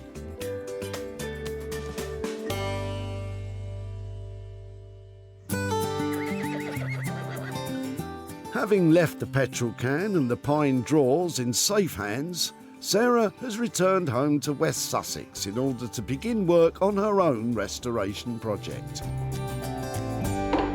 Well, it's time for the Lloyd Loom Lusty chair to get its makeover. I've had a look at it and it's actually in really good condition. I'm not keen on the upholstery, but all of this lovely woven surface on here is great. It's got a nice bit of patina, but there's nothing on here that's falling apart. So that's really good. In this condition, they're sort of 40, 50 quid if you're lucky. But I think with a spruce up, a bit of a makeover, I've got a chance to make probably a little bit more than that. Lloyd Loom furniture is not made from wicker or cane. It's actually craft paper woven round wire that provides a remarkably strong and durable finish, smooth to the touch. So I'm thinking a really lovely flowery fabric all over the seat pad. Then I think I'm onto a winner. Just got to choose some. I'm not quite sure which fabric will work. I've got a few to choose from. Sarah has been collecting fabric for almost 10 years, during which time she's built up a considerable selection of styles. This one's really unusual. I've never seen anything like this. It's a lovely woven fabric, but that's quite unusual and nice and rich. And I think it goes actually really well with that gold. So this is a really easy makeover. All I've got to do is cover this seat pad in that fabric. Just take this off first. So let's take this, give it another cover. Okay, so this is really simple. All I've got to do, in fact, I'm going to cover the whole thing because it's nicely tightly packed in there. I'm just going to put a new layer of fabric over the top and then reattach it to the chair. Sarah's chosen to place the central motif of the fabric into the centre of the seat and is securing it using a staple gun. A quick and easy way to achieve a professional look. It's all about how tight you get it. You want everything really tightly tucked in. You want it to be like patting a robust dog. You don't want any wrinkles. It needs to be lovely, tight, and when you turn it over, you want to know that it's going to be looking really smart and really neat. And I think if I keep on stapling down that way, that should be fine. I'm still trying to work out what a robust dog looks like. Sarah's costs so far are just £12 for the fabric, but will that really be enough to transform the chair from rags to riches?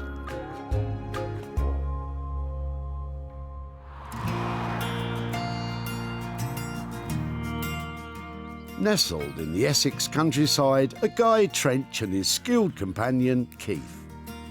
They've got the challenge of turning an old rusty petrol can into motor-themed lighting. Sarah's dropped this can off, and what this is going to look like, I think, is that we'll set this up. We'll probably put something in here to hold us like that, and then we'll put just an electric light bulb there, and I think that could look quite cool. It's quite plain, it's simple, it says petrol can, it says sort of with the bulb lit up, an old fancy fashion bulb with the elements going sort of down. It sort of say look like fire coming out of it. And I looked, yeah, I think it could look okay. I don't know until we've had a go at it yet, so we'll have a look at this. Certainly sounds like there's a clear plan now, as Guy gets to work with a wire brush to remove the worst of the rust and the flaky paint. So we're getting a sort of little bit of colour back into here. We're not making this dark enough here. So I think a bit of Jacobean black polish might do the trick. We just want to dull it down a bit so it doesn't look quite so in your face. That's a job for Keith, I think. It's like magic. Now it's coming up to be quite a nice colour. It's now coming alive. You know, we're losing the brown rusty. We're now getting sort of darker colours coming into it. Yeah, look at it coming up now. Beautiful. Lovely. My guess is it's what it is, and we're going to leave it like this colour here, and then do the electrics on it and go from there. In order to ensure the safety of the light, Guy does not tackle electrics himself, but calls upon the qualified help of Steve the electrician. Steve's quite a good thinker on these ideas, and so we have quite a bit of discussion beforehand on the best route. I may have an idea, he may even change it around to something which is more practical. But it's nice to have someone to have feedback and chat to and get it absolutely looking $100 right. Yeah. I think that is the thing, though. There is no right or wrong, is it? It's just No. sometimes you look at things a different way, and with modern materials, we can do different things with the lighting as well. So there's lots of possibilities these days. Steve's also attaching a granite plinth to the bottom of the can for both aesthetics and stability. But you never know when you find these things. You can just keep on playing with them and cleaning them up a bit more, and suddenly they start coming to life, and then all of a sudden, bang, hey, that just looks really good. I think it's just taking shape, and it's my least favourite thing now is becoming. I think it's going to look okay. It's going to look quite cool.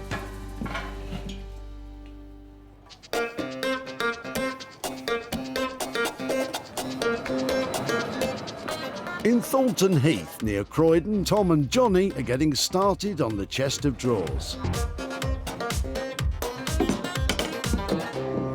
think the first step is get these drawers out, get them numbered up. Yeah. Make sure we can get them out first, I think, is the key.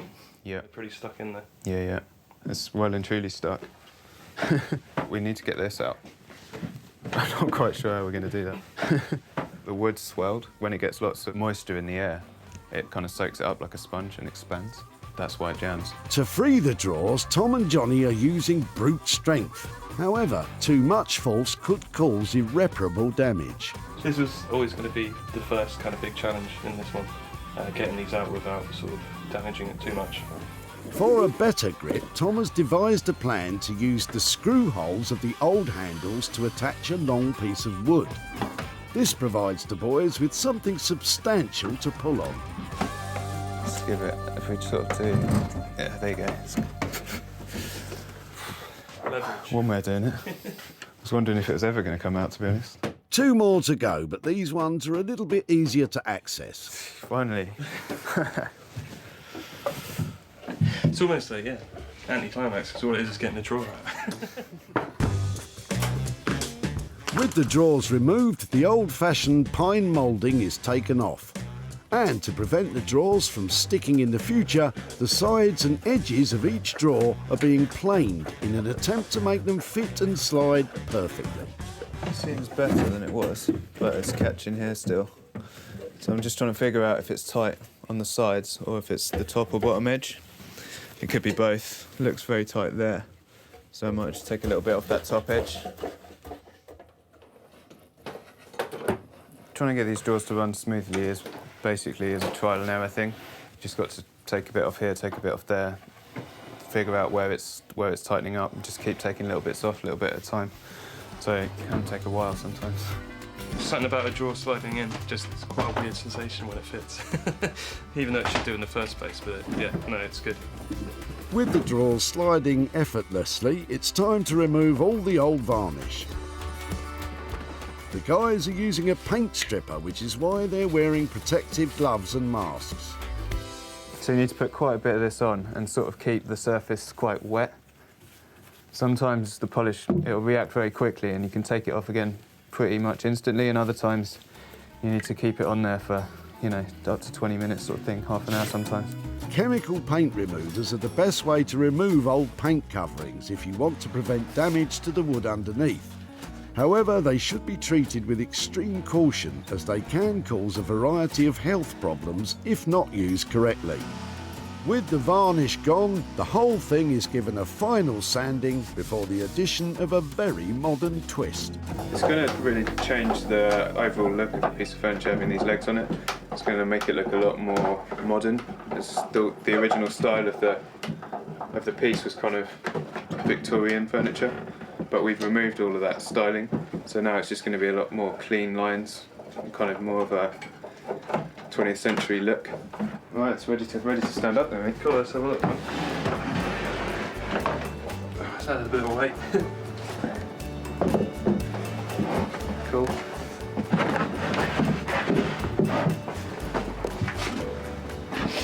I think that's going to look good, isn't it? Yeah, it's awesome. It's going to be really cool. Definitely a lot better than it was.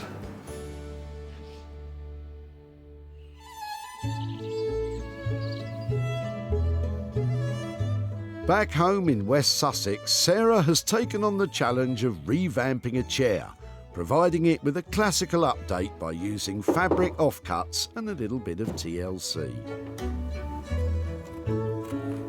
It's a simple, easy to do update, but it packs a punch because it's gone from drab to saleable.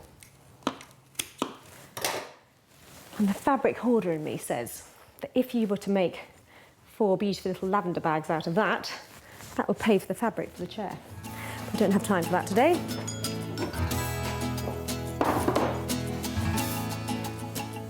That's it. When Sarah found the Lloyd loom chair, it was tired and dated.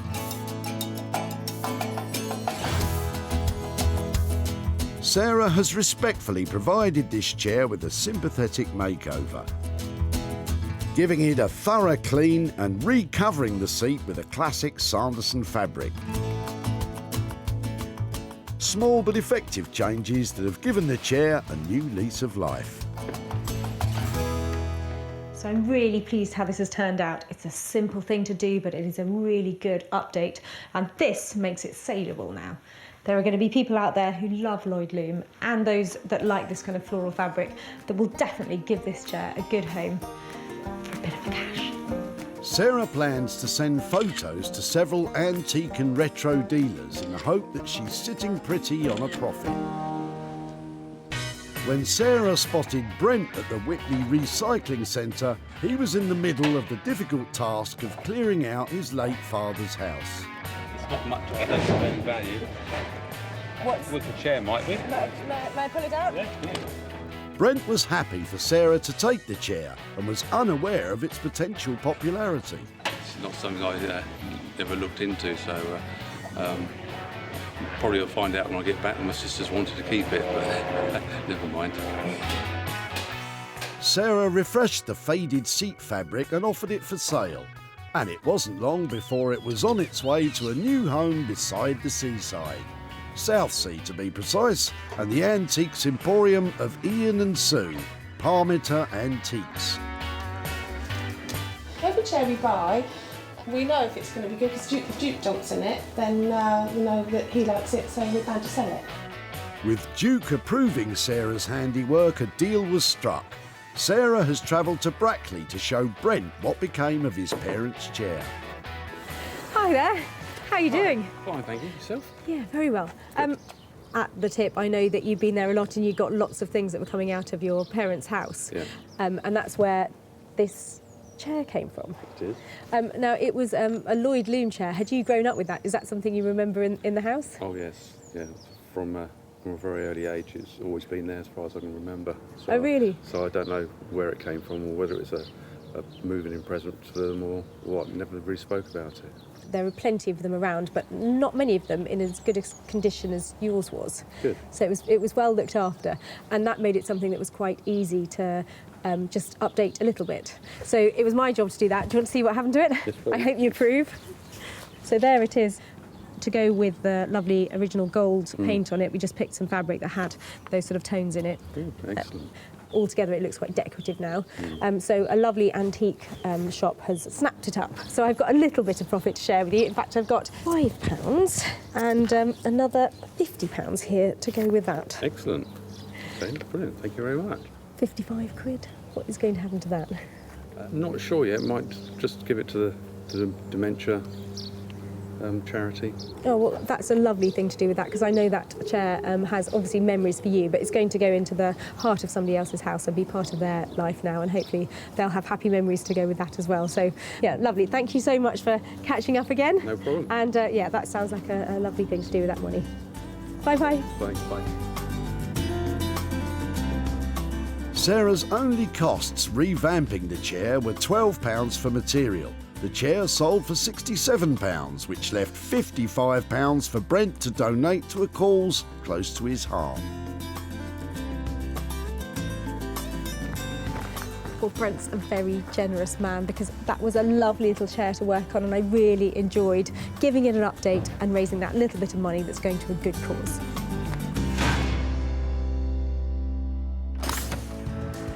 Time now to see how our artisans have been getting on. Sarah has returned to Essex, where Guy has been working on the rusty old petrol can, which had reached the end of the road. Sarah brought this along to me, and I have to say I didn't like it at all. It's one of my least favourite to do, but it's much, much better than I thought it was going to turn out. So, yeah, I think it ticks the box again. I'm back here to see what Guy's managed to do with that old blue petrol can, because when I dropped it off, he really wasn't sure about it. So I'm going to go and find out. When Sarah salvaged the rusty old fuel can, its motoring days were over. Now Guy has managed to turn it into stylish designer lighting.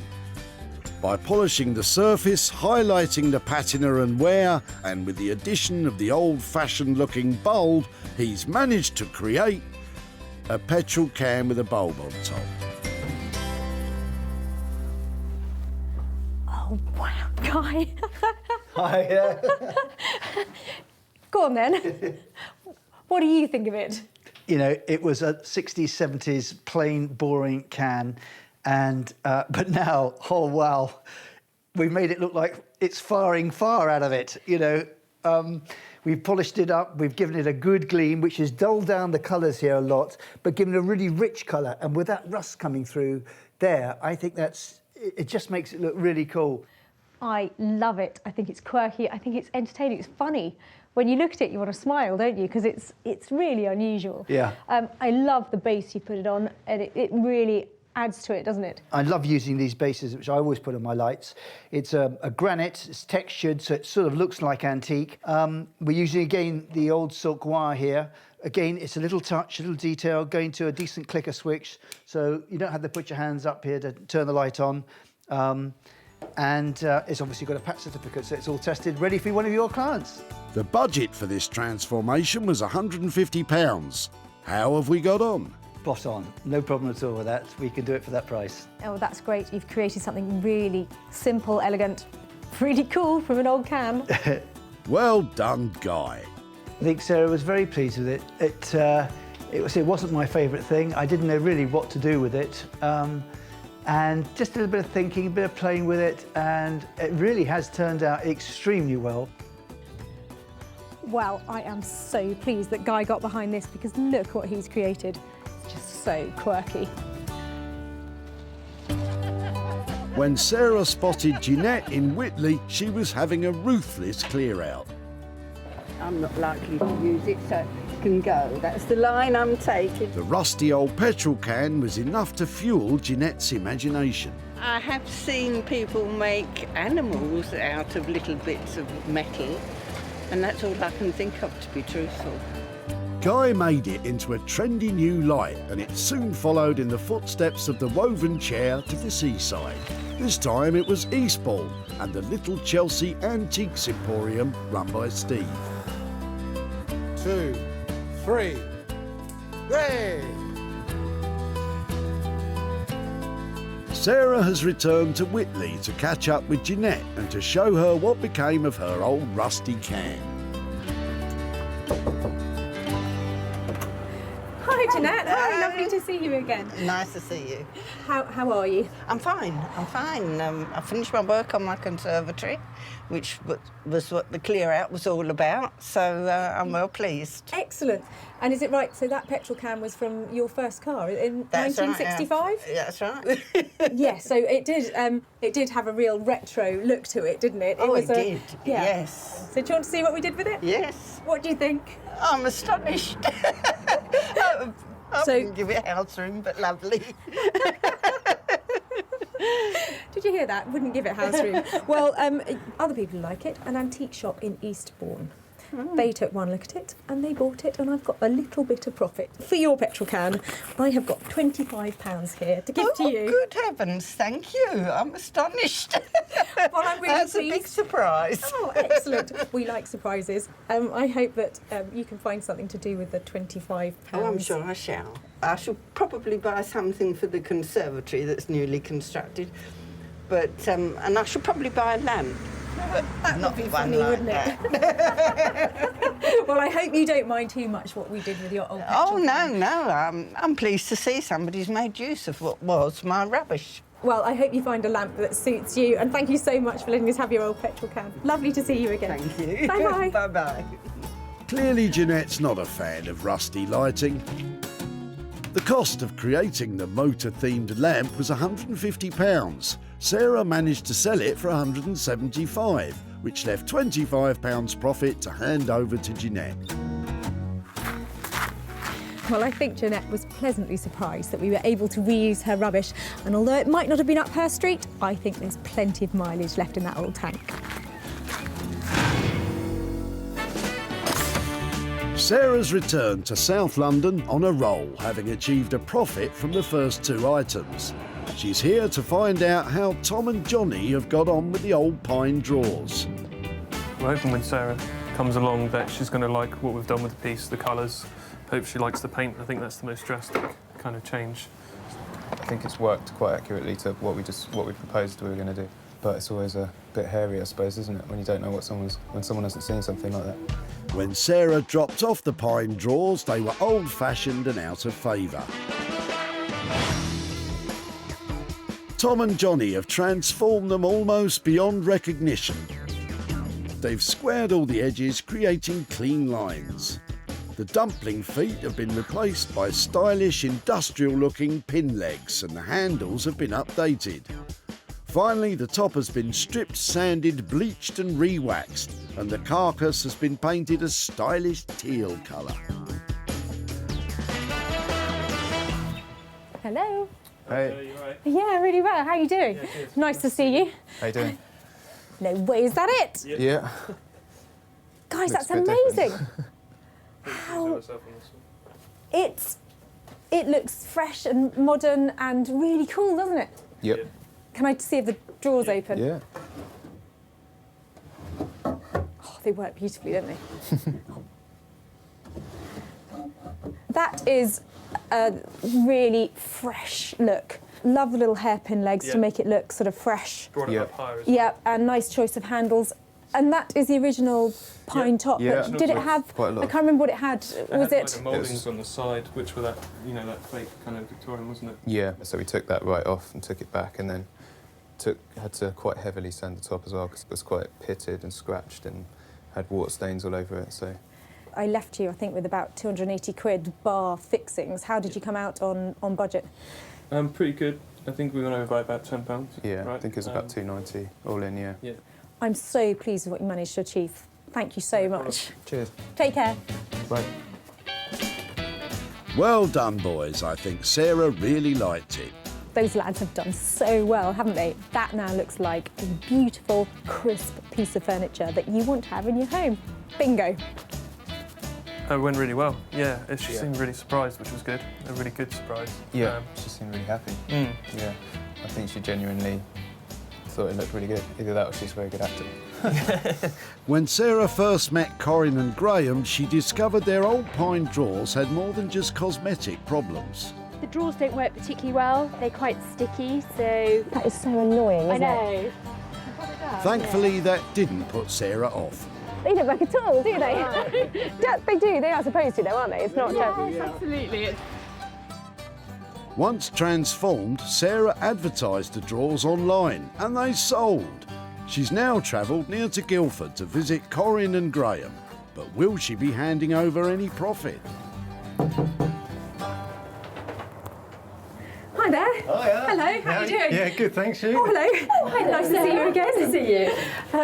I said when I saw you at the tip that I would be back in touch if I'd managed to do anything with your chest of drawers. Yeah. It turned out that we took your chest of drawers to these fantastic furniture restorers. They're the guys who work in South London called Tom and Johnny. They had one look at it and decided to give it a really lovely, fresh makeover. Wow. So I've got some pictures to show you of how it ended up. Yeah. Excellent. Are you ready for this? Yeah. Oh, wow, Oh my look at that. goodness. No, that's not the same one. That's excellent, isn't it? That's fantastic. I can't believe it. Should have kept it. You wouldn't have been able to do that. Wow. Do you like it? Yeah, very really much so, do. yeah. Hadn't really got my head around what you would do with it or how it would end up looking. So, yeah, somebody absolutely loved it and was really pleased that it hadn't gone to anybody else. And I've got a little bit of profit to hand over. gosh. After we paid the boys, I have got £35 here to hand over for your chest of drawers. Who gets that? Oh, shall I take that? Graham will Lovely, take that. Thank lovely. you That's so very much. kind of you. Very kind. Well, it's a pleasure. And £35. Yeah. What is going to happen to that? Well, we'll end up on something for the garden. Excellent. I think, yeah. Excellent. Lovely to see you. Yeah, Thank you so very much nice for to your see time you. today and at that cold day at the tip. Yeah, Definitely. Thanks ever so much. Bye-bye. See you. Bye. Tom and Johnny charged a total of £290 to transform the sticky drawers. They sold for £325, which allowed Sarah to hand over £35 to Corinne and Graham. Well, Tom and Johnny put bags of style into that old chest of drawers, and I think that Corinne and Graham appreciated all their hard work, so I'm pleased they like what we did with it.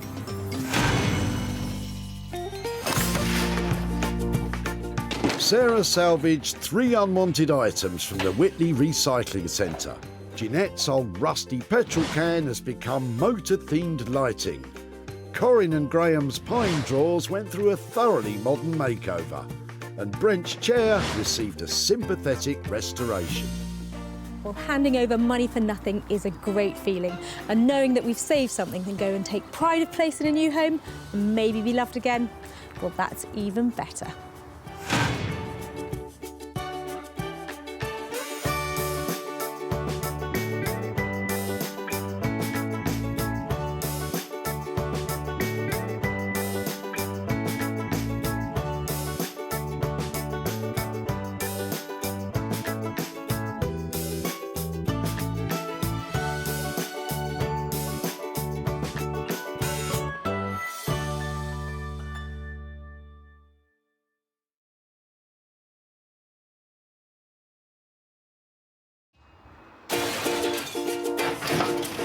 Oh no, I like the look of your rubbish.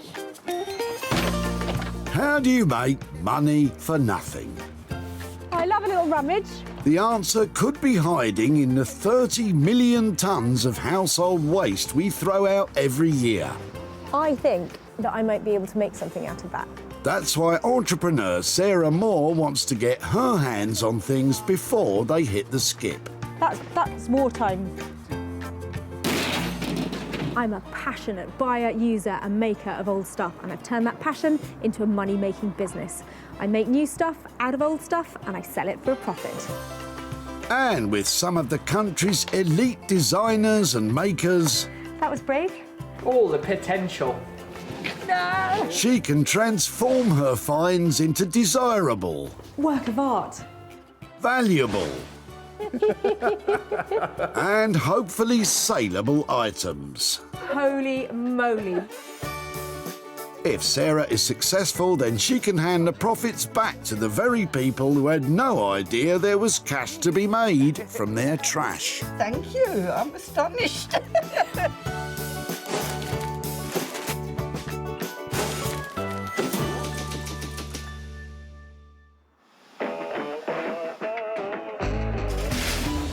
Today, Sarah is in Surrey at the Whitley Recycling Centre, a final resting place for all our old odds and ends. But for Sarah, this is an opportunity to take that stash and turn it into cash.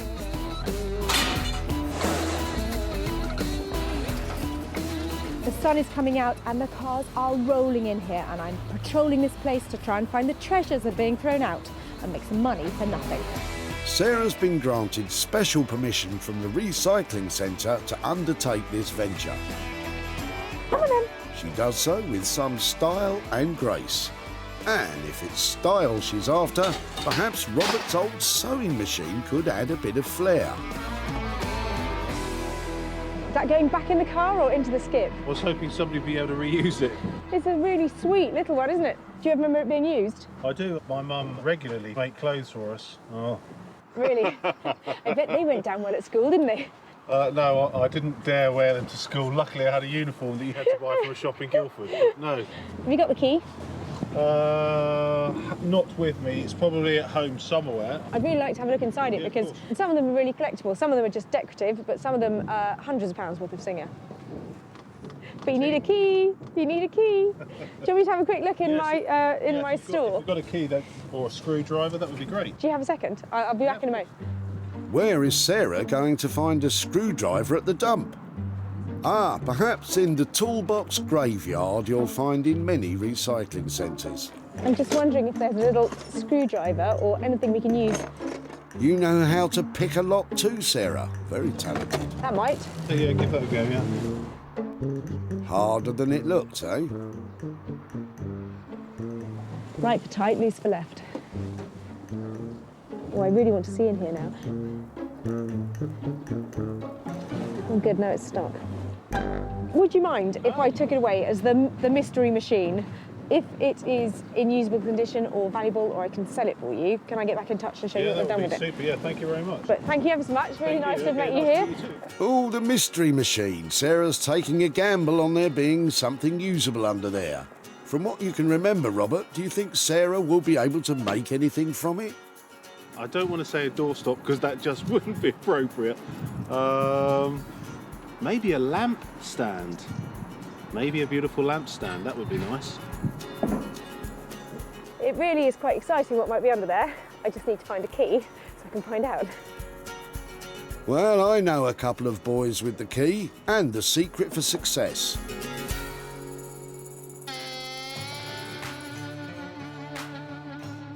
This is Josh and Ollie, best mates who just love to create.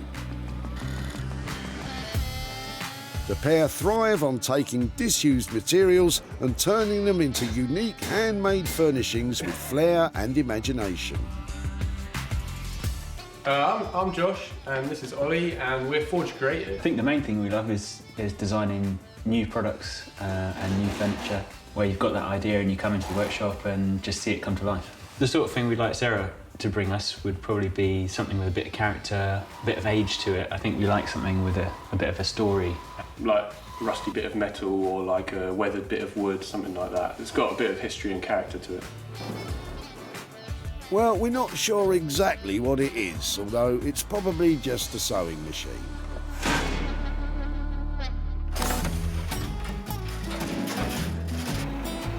We are officially off and running today, and Sarah's back on the march. She's desperately hunting for our next assignment. I'm ready. I'll take anything. If I can cut it up, if I can make something out of it, I'm going to have it. Whoa, Sarah is in the zone. Glad someone is. Is it time for my afternoon nap yet? Luckily, Sarah spots some familiar faces, John and Barbara. We've met them before, and once again, they might have just the thing for Sarah to save. This looks quite interesting. What's that? That was my father's drawing board. Okay. Was he an architect or something? He did train as an architect, though he worked as an engineer mostly, and he would have used that at home, I think, mainly for doing drawings of model boats and model steam engines, and he made a lot of models. Really excellent. Would it be possible to pull it out and have a look, see if it's what the other side looks like? Hopefully, it should be smooth. Yeah, that's what I'm thinking. It's a shame to chuck it away, really, but nobody uses drawing boards these days because everything's done on the computer. It's the way of the world nowadays, I'm afraid, John. I'm really pleased that I was here when this arrived here because I love anything that's old. I always think it's so much nicer than anything that's new. Well, it would be nice if somebody had a use for it, but unfortunately, everybody's chucking out drawing boards now.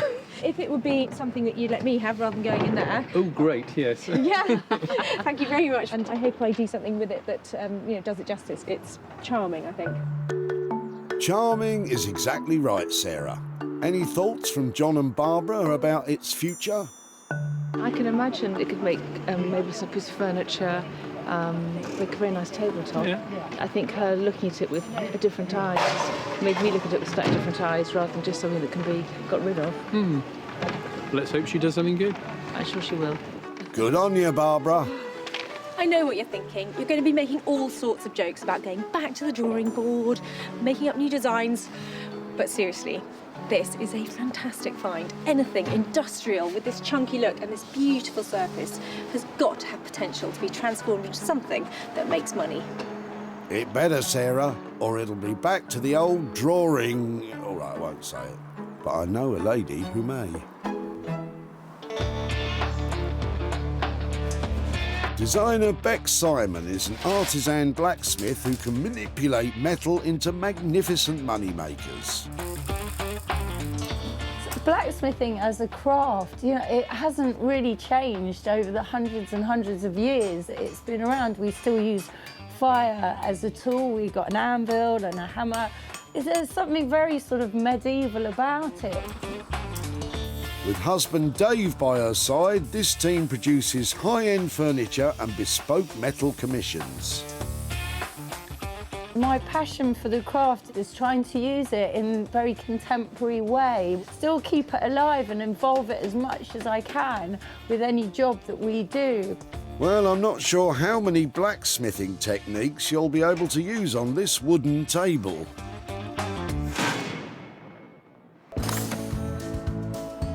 Two items in the bag, and now Sarah's on the prowl for a project for herself.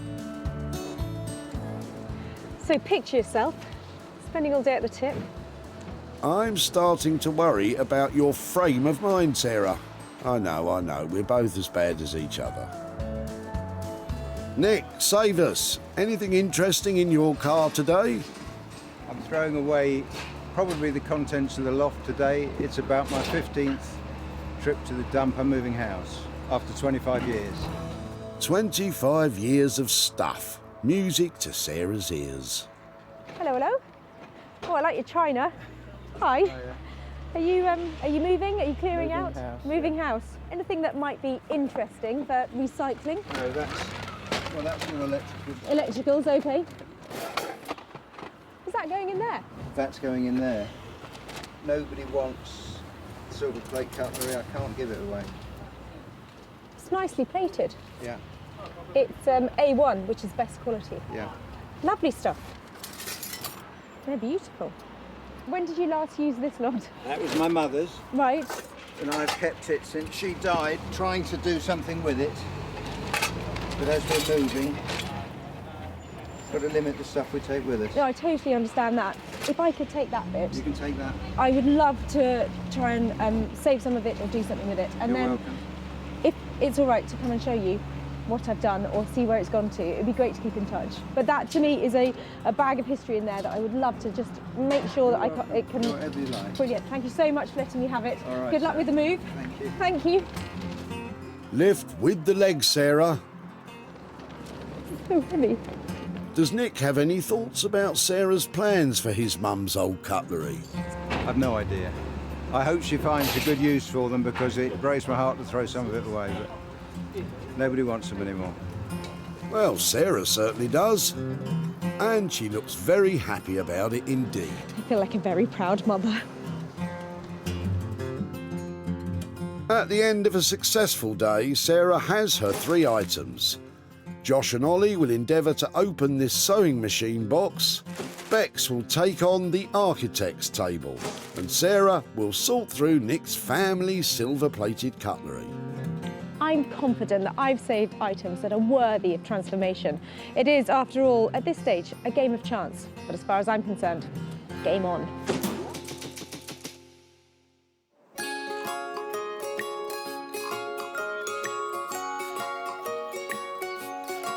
Now we travel out into the tranquil West Sussex countryside, home to countless horses, sheep and kids on bikes. Hey, shouldn't you be in school? It's also home to master makers Josh and Ollie. Sarah's bringing along the mystery box, but what will they find inside? I'm sticking with sewing machine. Well, I've bought the vintage sewing machine to Josh and Ollie to see if they can open it up and then transform it into something amazing. But as I haven't actually seen inside it, I'm just hoping I'm not about to stitch them up. Hello. Hello. How are you? Okay. Oh, I've got something for you. Right. Well, actually, I need a hand with it. This came to the recycling centre and it doesn't have its key with it. Right. So I have never seen inside it. Oh, okay. And I'm hoping it's Maybe just... it's not a sewing machine. Could be anything in there. Really, guys, it's just going to be a sewing machine. But if it's a collectible one, some rare models can sell for several £100s, believe it or not. Or it could be just one of the newer electric ones. Ah, it's electric. Ah, I shouldn't have got my hopes up. I mean, there are hundreds of these going into the tips every day. Unwanted Singer sewing machines have become very popular with the upcycling crowd. A little light in there. Making everything from lighting to desk fans. Can the boys come up with something original? Can the boys come up with something? Anything? Yes, it's a sewing machine, Ollie. It would almost be cool to take the whole thing into the individual components and then, like, We could see what we could do with them. lay them out as like a blueprint almost. What can you put it back into that's completely different and that moves in a funny way or something? The only thing I would say, it is really difficult to sell non-functioning things. One other option is to go down the route of using the box. That might be a way that we could make something that would actually be useful and would sell. So if I left you the budget with sort of 250, 300 quid, take it apart, see what We'll happens. see what happens, yeah. And come back and surprise me. Yeah. Okay, cool. Brilliant. Thanks ever so much. Cheers. So, boys, you've got carte blanche to do whatever you want. Hey, not that.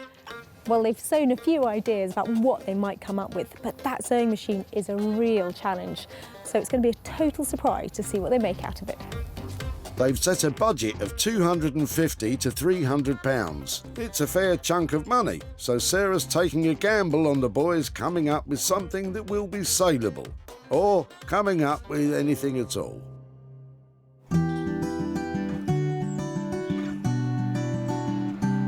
Near Guildford in the Surrey countryside, blacksmith Beck Simon is in her workshop and helped today by husband Dave. They're waiting on Sarah, who's about to drop off her latest puzzler. She does like to challenge us with things, doesn't she? She does. She Yeah. hasn't defeated us yet. I'm sure whatever it is, Yeah. it will speak to us. Yeah. It'll Volumes. Have a charm. It'll charm us. Hi! Come on in. Can you guess what it is? No, it looks really interesting. It's a drawing board. Oh, wow! It is a double elephant drawing board. Have you heard of that? No. Double elephant is an old English paper size used in the stationery and printing trades. This imperial sizing was replaced by the modern international paper sizes such as A4 in 1959. Oh, look, you've got the weights and things. Yeah, and this lovely slide that would have gone up and down it. I was thinking I could leave you with these lovely bits as components and I could come back and find amazing desk. How about kitchen unit? You know, maybe island in the kitchen. We've got these lovely bits that can be used for hanging pots and pans off it or suspending stuff underneath or knives going through it. Would that work? I think that would be a good plan for it. A freestanding kitchen unit sounds charming. You already have the tabletop, so that means you just have to come up with a base of some kind. And that shouldn't cost an arm and a leg, should it? What are you thinking about cost-wise it's going to be to make one? If we aim for 550, 6. Did you say 550? Great, that's lovely. Aim for 550, try and Yeah, get it that's done on what I that. mean. Go for it. And see you soon. Okay, bye. Bye. That kitchen unit sounds fantastic and I think it'd be really saleable. They're going to give it their own special touch though, aren't they? We're looking at £550 to convert the architect's table into a kitchen unit. It sounds quite simple, so Bex and Dave will have to use their special touch to make this one a masterpiece. In the quiet Sussex countryside, Sarah's at home in her cosy farmhouse. And she's preparing to start on her own cash-generating conundrum. She has the huge collection of old silver-plated cutlery, which is desperately in need of further investigation. I think the best thing to do is get it all out, lay it out and find out exactly what we've got in there. But I think there's money to be made here. That's the name of the game. All the cutlery made should have assay marks on the back. These are hallmarks, and they say where it was made, who the manufacturer was, and then what kind of plate it is. Silver-plated items are made from a base metal which has been coated with a fine layer of precious silver, giving a high-class appearance for a lower cost than hugely expensive solid silver. It came in different grades, so something like A1 is what you really want, which means it had the most silver dipped onto it, so it's the thickest grade of silver. She's finding rather a lot of that A1 grade silver plate, and it's cutlery all of the same design. I am literally like a kid in a candy store here, because I'm hoping if we get a full set of this is a 6-piece place setting, and if they've hung onto all the knives and they haven't chucked anything out, that makes it much more saleable. While she collects items from that set, she's also finding some other promising pieces. They had cutlery back in the day that we don't even think about using anymore. That's a mustard spoon. Don't think anybody uses those much. I've got one. Of course you do, Sarah. It looks like she's in luck with the set of matching cutlery. 1, 2, 3, 4, 5. More of those. So that is one full canteen of cutlery there. So that's great to have a full set there. But even bundles of these other stuff, put together, polished up, they're going to make some money. Speaking of polishing, with that amount of silverware, it'll be no small job. I'm sure it's going to look a lot better when it's all shiny. Oh, yeah. I see myself in that. Oh, lovely. You are, Sarah, you are. The only cost involved in this project is a bit of silver polish. But for a collection of cutlery that couldn't be given away, I'm not sure a bit of polish will be enough for people to pay top dollar for them.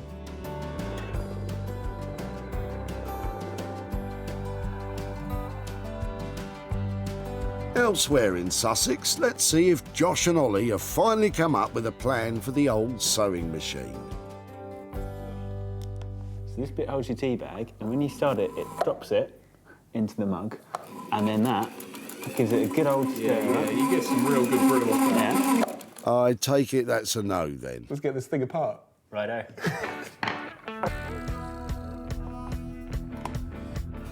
Josh and Ollie begin to dismantle the sewing machine with the biggest screwdriver I've ever seen. The hope is that once it's stripped down to its component parts, inspiration will strike.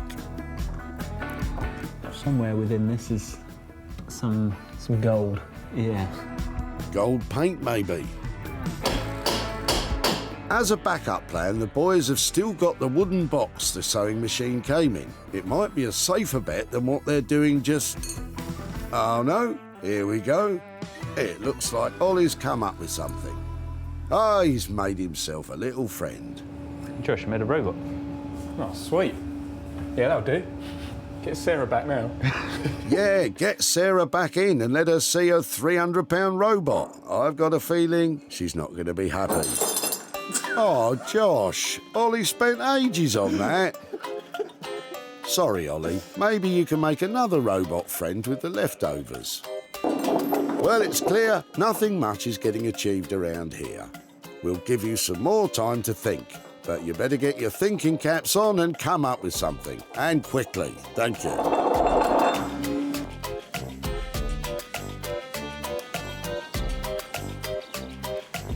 Back in Surrey, let's hope that Bex and Dave have a clearer plan drawn up for the architect's table come kitchen unit. Clear as mud.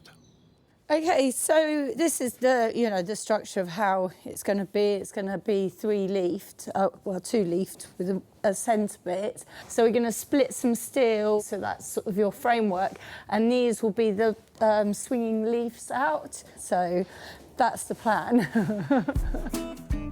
Bit confused, Dave? Me too. Okay, so let's get this up. But it sounds as if Bex's plan is to split the tabletop in 3 to have 2 drop-leaf extendable sides. How did you work that out? It's super clever. As for the base, Bex has an intricate design in mind that looks like it'll be difficult to bring to life. She starts by picking out lengths of scrap steel to make into legs, cutting them to size using the donkey saw. Otherwise known as a power hacksaw, it drops cutting fluid onto the steel, which helps lubricate and helps protect the saw. Once that's done, Bex plans to use the ancient art of splitting to bend the legs into shape. With blacksmithing, you've got about 5 or 6 sort of basic techniques that are always used, and splitting is one of them. Splitting involves first marking the steel with a chisel. Then the metal is heated, beaten, heated, beaten, and you get the idea, until the once solid metal bends like plasticine, creating a split down the middle. This is just such a wonderful craft, and it's so exciting. It's, you know, watching the chisel, you know, going through that hot metal. It gives it soul. As Bex continues bending, Dave starts to make a frame that will join the wooden top to the metal legs. He welds together steel bars using a filler material that forms a pool of molten metal at the join. This will cool to make a join that is as strong or even stronger than the base material. Bex is still bending those legs.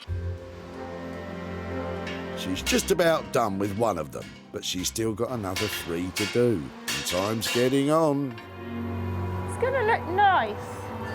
Ye of little faith. Back in Sussex, would you believe it, Josh and Ollie have a plan. After a lot of head scratching, we've decided to use the wooden box to make a mobile barber shop. So this will be for a barber who wants to go from door to door. They can keep all of their products and scissors in here. A barber's kit, excellent. Wait, but what's this? I thought it would be a real shame just to let all of these components go to waste, so I'm trying to figure out some kind of like little mechanical desk toy. And at first thought, a little turtle comes to mind because of this guy. A little bit lost at the moment. I don't quite know if it's possible and how I'm going to do it. Yep, you heard it right. Josh is going to make a mechanical reptile desk toy. With so much time used up already, it'll be a race to the finish between the tortoise and the hare. I'm going to kind of make a little shell for the turtle, and I want this big cog to sit on top. When you turn this cog, it's going to power this here, and so the turtle's head is going to move in and out. Who wouldn't be excited about this? Sarah? Ollie's first job with the barber's kit is to remove all the existing varnish with an electric sander, ready for a brand new finish. While Josh has got something special he wants to incorporate into the design. Yeah, so I got this off my granddad Corbett, and this was like an old roofing tool, so they used to beat lead with it, and so that would be perfect for making little gears and pulleys out of as well. Oh, that's sweet. You can dedicate the piece in memory of your granddad. Granddad's still around. Oops, sorry. Ollie's barber box is coming along nicely. Can you just come over here and hold these little bits here? And even Josh's desk toy is taking shape. Keeps falling off. Kind of. Ollie looks to have his project under control. Just need to tweak it a little bit. But the turtle, they've used up so much time already, I'm not sure it's going to be worth it.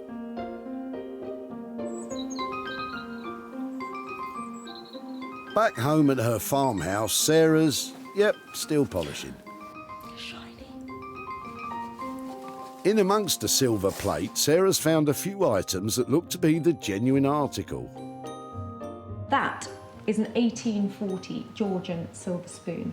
In its own right, that's at least 50 quid sitting there. This lot, I'm not quite sure what to do with because I feel some responsibility for them. But that lot, they're decorative, they're saleable, and I reckon they're good to go. Well then, let's go. When Sarah saw the bag of silver-plated flatware, it was headed to the tip. But with a bit of elbow grease, she's made them shiny, bright and sparkling again. Through tirelessly sorting it all, Sarah's discovered, among other things, a full 50-piece silver-plated dining set and a small collection of solid silver pieces too. So, with this lot, Sarah must stand a good chance of making a profit. So loads of different things here that need to get photographed, made to look special, and put online.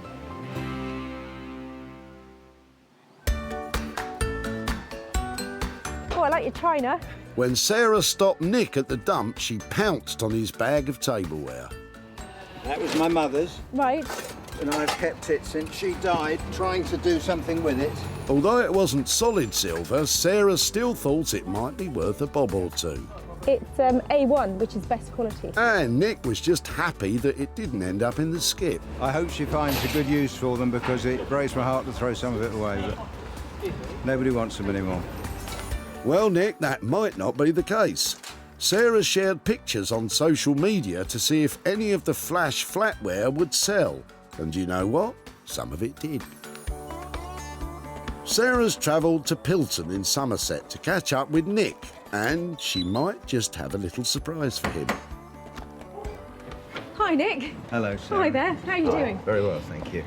When I last saw you, you looked like you were at the end of a very long moving process. Was it a busy time? 25 years of stuff. Okay, well, I know that you dropped off a big bag of old cutlery that you were going to put into reuse, weren't you? Yes. And so I had hoped that I would have a good look through it and find it was, you know, littered with Georgian silver and No, I'd already done that. lovely family stuff. Yeah. Well, you had done it, but you'd missed these bits. Okay. I don't know if you recognise these. I thought I'd saved those knife and fork. So those are a beautiful solid silver christening set. That was just the hassle, I think. I missed them. Thank you. That's an absolute pleasure. So this stunning Georgian silver spoon, something with your family crest on it, I think. Yeah, that's got our name on it. We That's remember. John Inskip, who was my grandfather's father, so my great-grandfather. And he would have been turning his grave, I expect, if he knew I'd thrown it away. I've actually got some pictures of the other stuff, just so Yeah. you can have a look at it. Amongst it, there were some old pieces of Yeah. plate, lots of things like jam spoons and things like that, that Yeah. people just don't really use anymore, do That's they? right.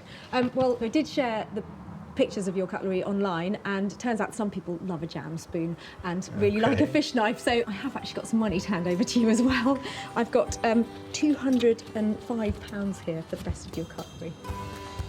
That's phenomenal. You Quite with that sort of money? unexpected. Is there something that you might do? We'll probably give it to British Art Foundation, because that was the charity that my mother, that we gave money to when Mum died, so it'll probably go there. Thank you very much indeed. It was a total pleasure. Lovely to see you again and in your charming new house. Thank you ever so much. Thanks very much. Bye-bye. Bye-bye. The total for all the cutlery Sarah managed to sell came to £207. And with just £2 of silver polish to take off, that leaves Nick with £205 to donate to charity. What Sarah's done is brilliant. I didn't know what to do with the cutlery. It was beautiful, but I couldn't give it away. And she's found homes for it. The money is just a bonus, and I can use that and give it to the charity. Brilliant.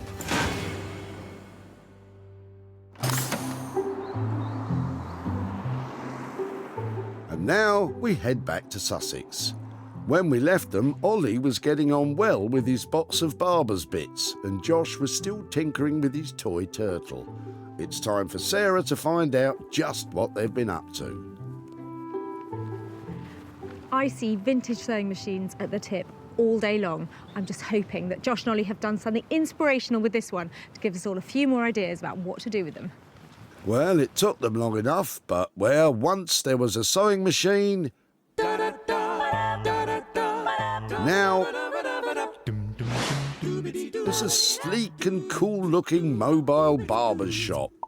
The functional backboard is equipped to carry all your barbering essentials. Included is a cutthroat razor made from a decorative plate from the sewing machine and a handmade shaving brush. To top it all off, the box has a chalkboard paint finish. But that's not all, folks. Josh made this turtle.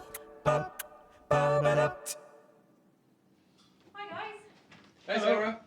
How How are you doing? Yeah, good, thanks. How are you? Yeah, really well. What have you been up to? This is what we've made with the sewing machine you gave us. Oh, no way. It looks exciting, but what's inside it? Remember, it didn't have a key. Yeah. So made this key so you can unlock it. It's a mobile barber's kit. It's really beautiful. It's so clever. It's got a little dish for your shaving cream and shaving brush. And we've even made a razor. I know what you've... That's from the front of Yeah. the sewing machine. Fantastic. That is really clever. Lovely. What do you do with all the rest of it? Well, yeah, I have got a little extra surprise for you. Have you? So while I was doing this, Yeah. Josh had his own little project. This is a little desk turtle. I've always wanted a desk turtle. How come I've never had a desk turtle?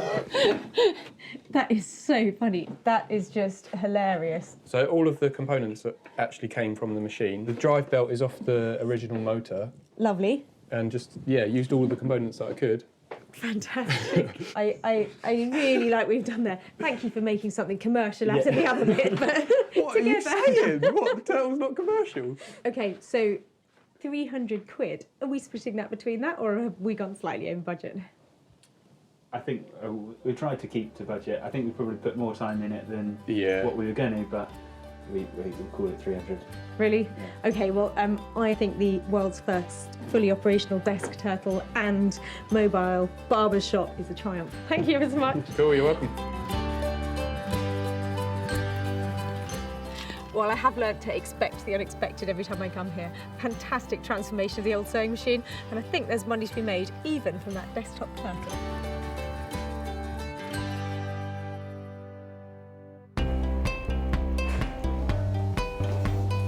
Is that going back in the car or into the skip? When Sarah inquired about Robert's sewing machine at the dump, it brought back painful memories for him. My mum regularly makes clothes for us. Oh.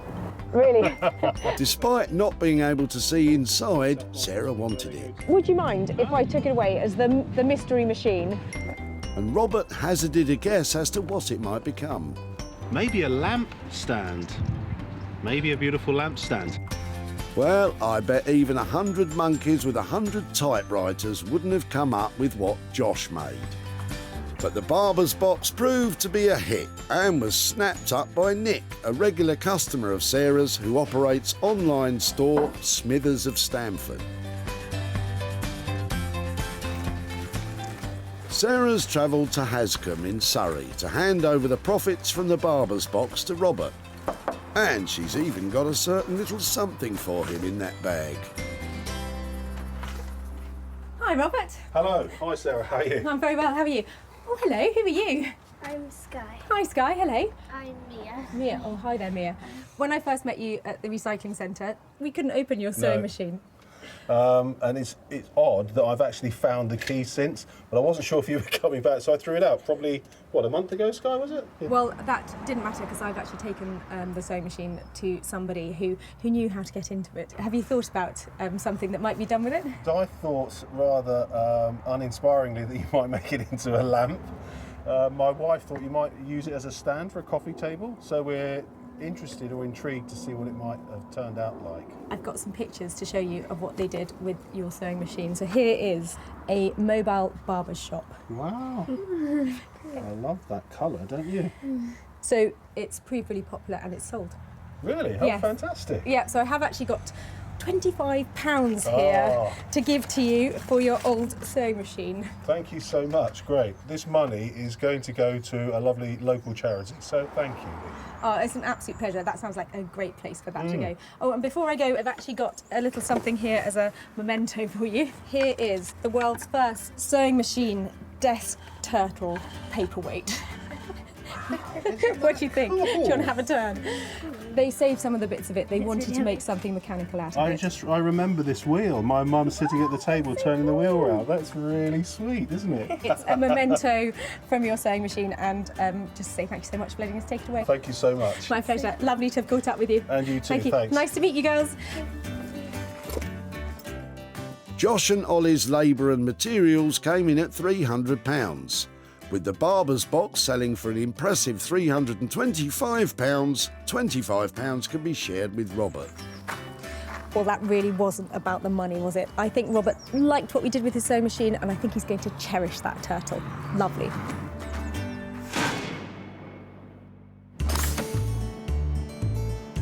In deepest Surrey, Bex and her husband Dave have completed work on their architect's table cum kitchen unit, and they're eager for Sarah's arrival. We've got an extra little surprise for Sarah that was Dave's idea. Thank you, dear. Looking forward to seeing Sarah's reaction, really.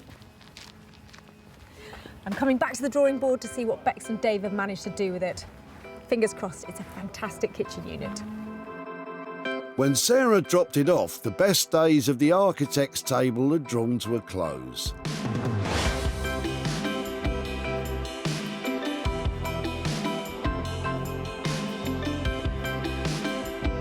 Now, Bex and Dave have transformed it into a practical, extendable and attractive freestanding kitchen unit.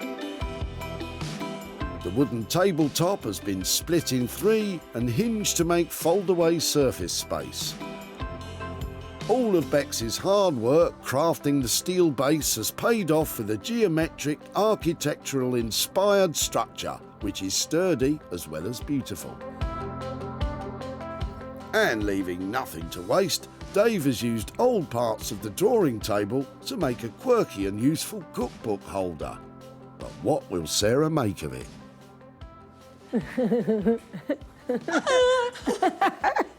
Hey! It's lovely. Oh, and that's the slide. Yeah, Dave's added extra. His cookbook stand. Oh, that's so clever. That is a lovely use of that old piece of material. Isn't it cool? It just looks really nice with it. How have you done this? Because it looks... That is really cool. Yeah, we split it and then put the shape into it. Basically, we used the theme of architecture for the frameworks. I think as a balanced piece, that is so lovely. You guys don't go down the easy route, do you? It's really lovely. It's got wheels as well at the back, so you can move it around. I absolutely love it. This transformation took a lot of work. Have they managed to stick to the budget? For you, Sarah, it came in on budget. I'm really pleased. I think it's really beautiful. Thank you. It's a triumph all round. Bex has even found another use for the multi-purpose unit. My mum wears big dangling, so I feel a bit like my mum. Like a spaniel.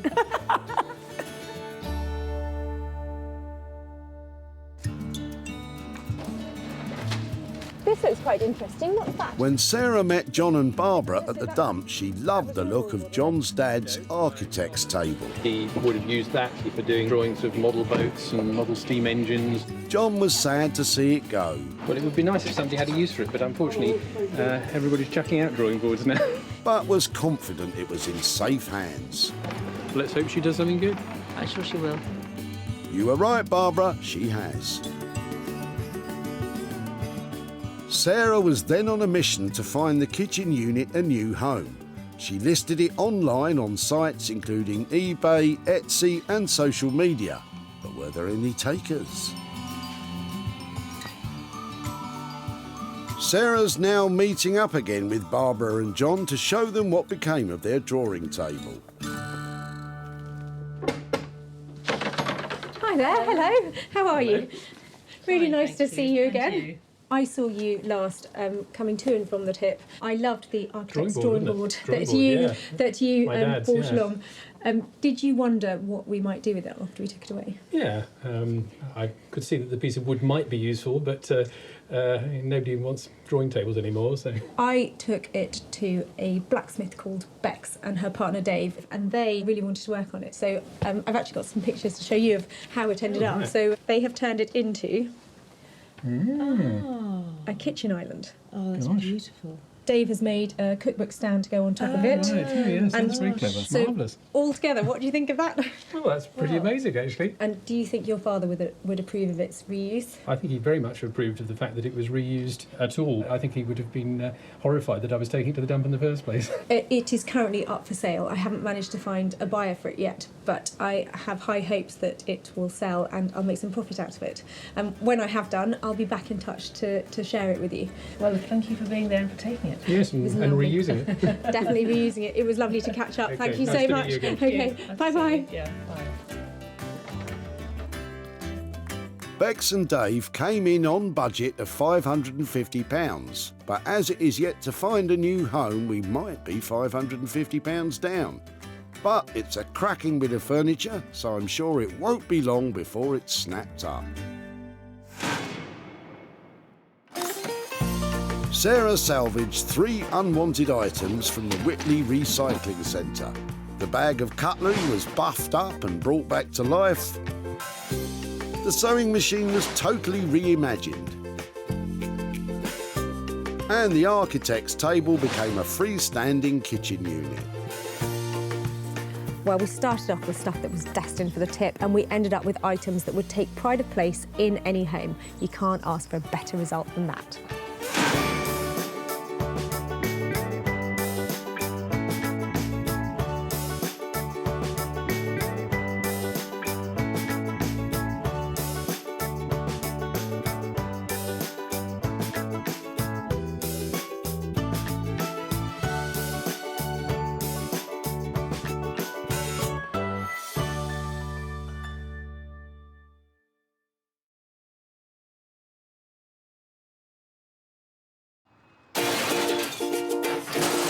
Have a little rummage around in your rubbish. How do you make money for nothing? I love that. The answer could be hiding in the 30 million tonnes of household waste we throw out every year. So heavy, they don't make them like this anymore. Look at that. That's why entrepreneur Sarah Moore wants to get her hands on things before they hit the skip. I'm a passionate maker, buyer and user of old stuff, and I've turned that passion into a money-making business. I make new stuff out of old stuff and I sell it for a profit. And with some of the country's elite designers and makers, Say something nice about it. My juices are flowing in this one. They are going to be wow. she can transform her finds into desirable, Isn't that stunning? valuable Oh, wow. and hopefully saleable items. That is bonkers. If Sarah is successful, then she can hand the profits back to the very people who had no idea there was cash to be made from their trash. Got £350. Whoa.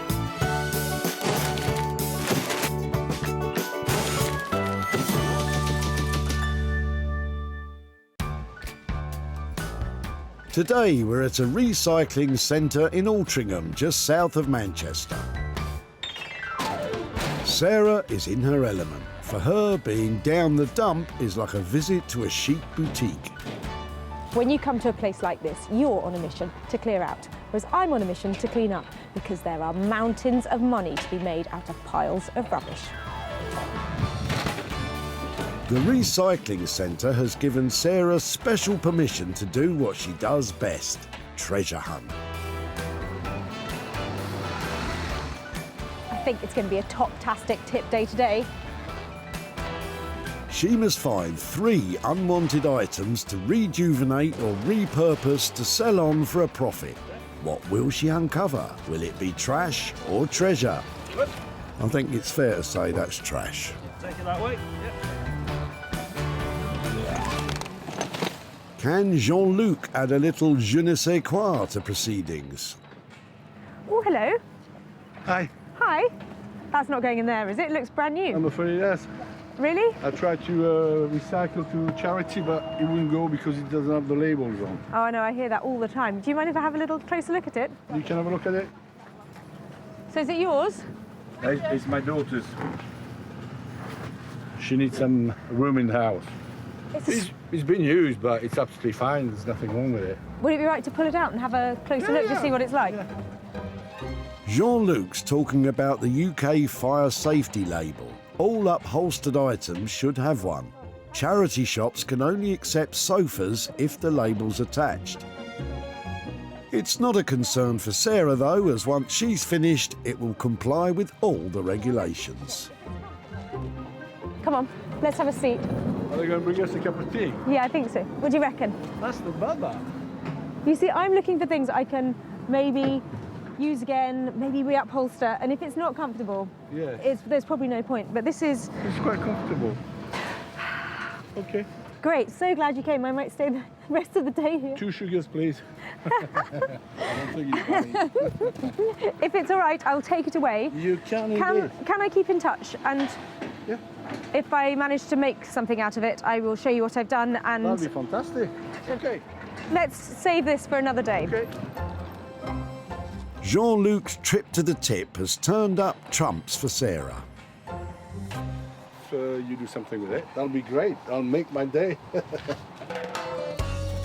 Très bien, Jean-Luc. Who knows what Sarah has in store for this item?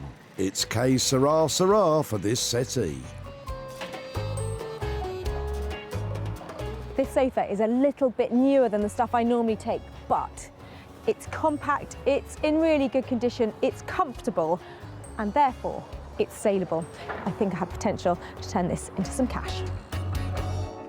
Not without a little help, Sarah. Meet Ray Clark, upholsterer extraordinaire. Ray made a name for himself in the world of fashion design before discovering his love for vintage furniture. His fresh, modern designs mix practicality, comfort and luxury. Look, I never intended to become like an upholsterer at the beginning. It wasn't the thing I set out to do. I suppose you could say upholstery found me. With my creative background in fashion design and textile design, I was able to use those skills and redirect them, and now this is all I do. I just give birth to chairs. I love them. Yeah. Give birth to chairs? Ooh, let's hope salting this sofa will be a bit less painful. One item in the bag, 2 to go. Sarah is in the groove.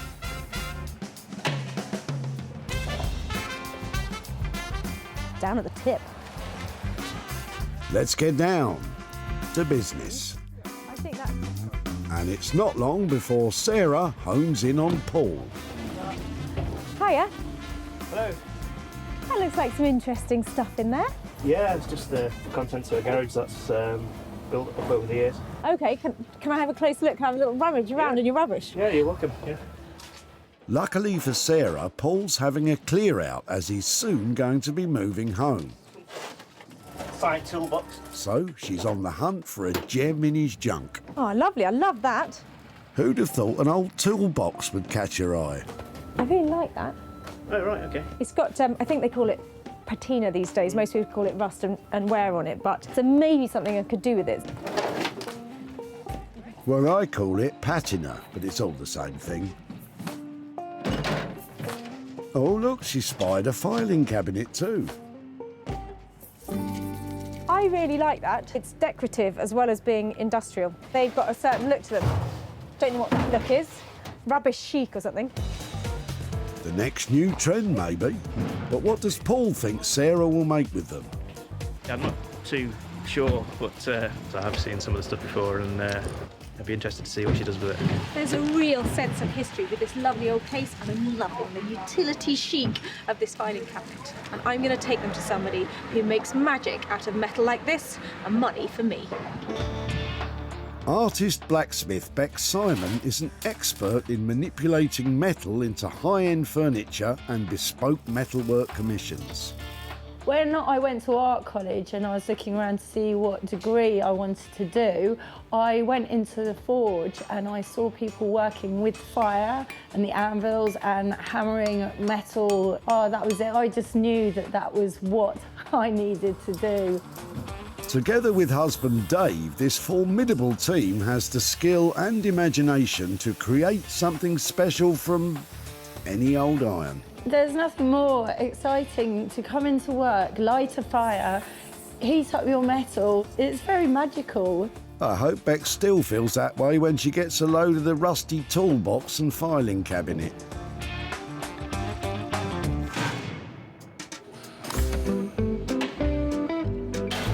Sarah's got goodies for Bex and Ray. Now she's on the lookout for an item she can transform. But if it's already hit the skip, then it's off limits. She has, however, spied a little gem she'd like to share with us, so has asked a recycle centre employee to fish it out. I love these. Okay, if you find one of these, don't throw it away. It's got a hook on it. You put a little tea light in the bottom and it props up and you have the most beautiful little wall sconce and it sends out these lovely little rays of light from it. Don't throw them away. Even if it's a grater, that's worth a £5. Love it. Never mind. I spy a familiar face. We've seen Tamara at the tip before. I've had it donated off friends and a charity because I had a house fire and I ended up with nothing, and everybody has just been so great and like donated everything. Having relieved Tamara of her 1950s dresser, Sarah has her eye on an old set of ladders. Lovely stuff. Wow, they look like nice old ones. Yep. Where are they from then? These were left in my house, my new house, by the gentleman that used to live there, and I've no need for them. I think they look cool. Can I have them? Yes, you can have them. I'll try and make something cool, make some money maybe. Yep. Be back in touch? Yeah. That would be lovely, thank you. That's another item saved from the scrap heap. I would have used them had they been safe, but I didn't think they were safe, so I'm glad Sarah can make use of them. So what do you reckon? A step too far or a stairway to heaven? Sarah has her 3 items. Ray will take up the challenge of rejuvenating the sofa. Bex will get busy knocking the filing cabinet and toolbox into shape. And Sarah will be tasked with transforming the ladder. I can't save every bit of rubbish that comes in here. But I've had a really good go today and I've got some cracking items, all of which I know are going to make some money for nothing.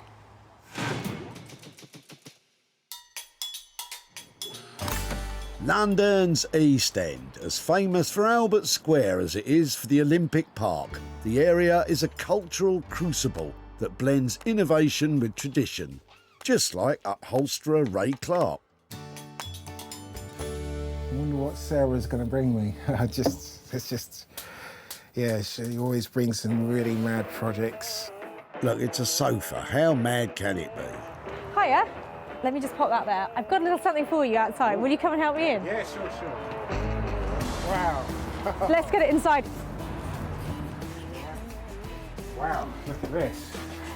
I personally hate maroon, and I'm not that keen on red stuff, all right? So for me, this is like a horror sofa.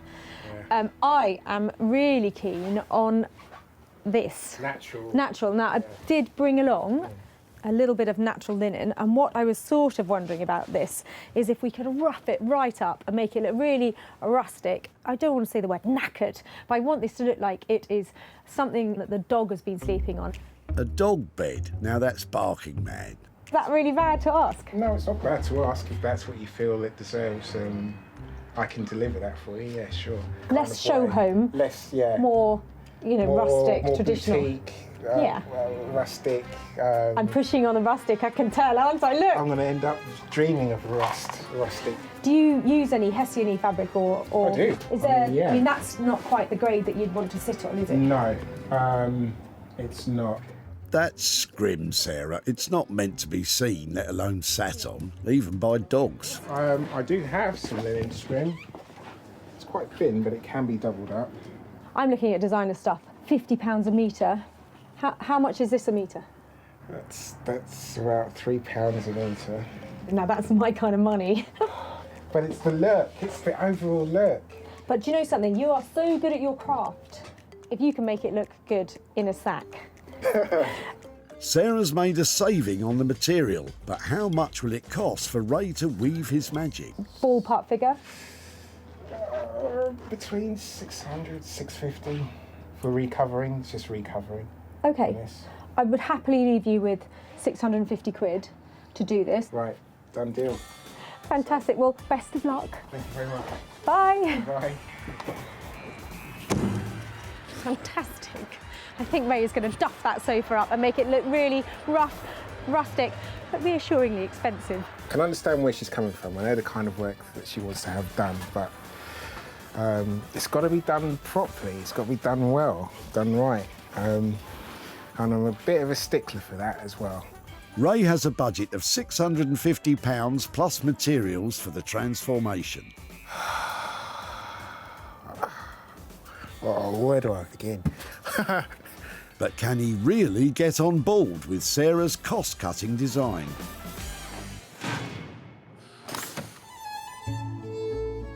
Ah, the peace and tranquility of Surrey. An area of outstanding natural beauty, it's also England's most wooded county. But who needs wood when there's metal to mould? Not blacksmith Beck Simon. She does like to challenge us with things, doesn't she? She does. She hasn't defeated us yet. No. Let's just hope it's not a filing cabinet. OK, who let the cat out the bag? As soon as I saw this, I totally thought Bex and Dave, I think they're going to love this. What do you do with the filing cabinet? File stuff. The file stuff. Paint it. Paint it. Crush it. Steady on there, Bex. No. What's the matter? It's a filing cabinet. Yeah? It's beautiful. How can you not love my tubby little filing cabinet? Oh my goodness. Should we take it in and have a look? Yeah, sorry.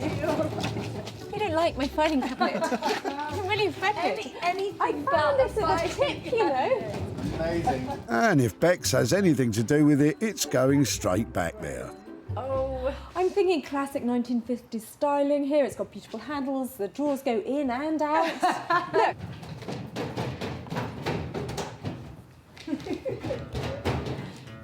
I think I've broken it. Demand a refund. Oh no, that's right, it was being thrown away. I can't imagine why. If we're going to work on this, Yeah, what do you think? I really don't want it to look anything like a filing cabinet at all, because I really, really don't like them. I'd never have guessed. So, what we can do is take out all the drawers separately, and then go next door and just squash them in a press to make them completely flat. We'll take the handles off, and so each one becomes like a shelf. So it's like an open shelving thing. So the only reference back to it would be like the handles, yeah. She really doesn't like filing cabinets. I thought this was lovely. I don't know where I'm getting wrong here. Maybe Bex will feel the love for the old toolbox. Not looking great, but bags of potential. I'm in the bathroom and I'm getting ready to get ready. And a lovely bathroom cabinet on the wall, mirror in. It's got a lovely cross. It's beautiful. It's stylish. It's got lovely original paintwork. I think this is the gem, and that is the. You don't have to do both. You could just do one. Could be okay. Just need to ease the hinges a bit. Yeah, hammer some of these like dents out and things. Okay, so basically, you're not feeling the love for these. You want to crush this and hammer this. Why don't I just leave you with some budget, a little leap of faith, and I'll come back and there'll be something saleable that is in profit. Yeah. If it's not going anywhere, we'll stop and say, We'll ditch okay, it. we've lost a few hours on that. It's a no-goer. I think go for it, but if it reaches over 300 quid level in budget, then give me a call because I need to sign that off to make sure that I think we're going to be in profit. So on that basis, are you happy to go for it? Yeah, let's do it. Fantastic. Well, I think it's pretty safe to say that Bex is not keen on filing cabinets. They're just so ugly. They really are. I hope that between them, Dave and Bex managed to make something out of those two items. Otherwise, I'm just going to come back to a little pancake of a filing cabinet and not a lot of profit. Wish us luck. With a starting budget of £300, will Bex and Dave salvage anything from Sarah's finds?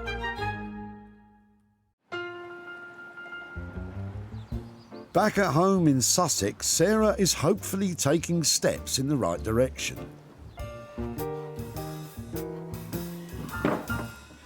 I love these ladders, but as they are, I just can't make enough money out of them if I just sell them like this, so I've got to make them into something. And because they're quite a complicated set of angles, I think it's best to go for something really simple. So, I want to make lovely little planters out of each of the steps. Fill them up with beautiful bulbs, and so people can have them in their homes, out on their windowsill, by the front door, just bringing a little bit of colour in their life, and then using all this lovely white paint, flaky surface as a real selling point. How hard can that be? To make flaky paint a selling point? A lot tougher than you think, Sarah, especially if you can't use a saw. Let's make a plan. When you do something, measure twice, cut once. Not a complete novice then. Look away now. Oh, spoke too soon. A good start would be to secure the ladder by clamping it down. Let the saw do the work. The longer the stroke, the easier it'll be. We could be here for a while. Just clean up those bits. Could have maybe cut that a bit better. Never mind. Have a back across there. Plants in there. Should look quite cool. But one planter isn't going to bring in much. Time to step it up. See what I did there? You can come and help if you like. Don't just sit there. Oh, I'd love to, Sarah, but quite frankly, I think I'll keep my distance. I'm channeling potting shed chic. It's going to be awesome. Well, I suppose you have to believe your own propaganda, but you still have to nail the backs on. Just want to make sure I can make one, and I'm on the right track before I cut the whole thing up and have to make a plan. This could be fun. Chin up, Sarah. Hopefully all the hard graft will be worth it. On the bright side, Sarah bagged a bargain at a car boot sale, paying only £30 for bulbs to put in the planters. But will her idea really flourish and bring in the big bucks?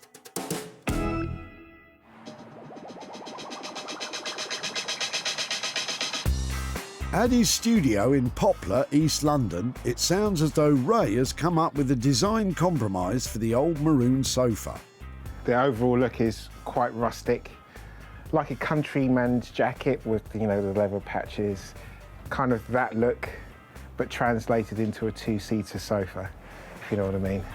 So Ray's giving a nod to Sarah's rustic vision, but with an extra air of elegance. Sounds expensive. Before recovering the sofa, Ray and his assistant Anna have to strip it back to check that the frame and the filling are in good order. Yeah, ripping this should be fairly good fun. I'm saying this because I already know what's already going on underneath here. I can feel it with my hands, and it's like, ugh. Modern sofas aren't always built with quality in mind. No, it's not feathers. This is polyester wadding. Yeah, bleh, don't like that. But Ray's about to change all that. Ooh, this could be painful.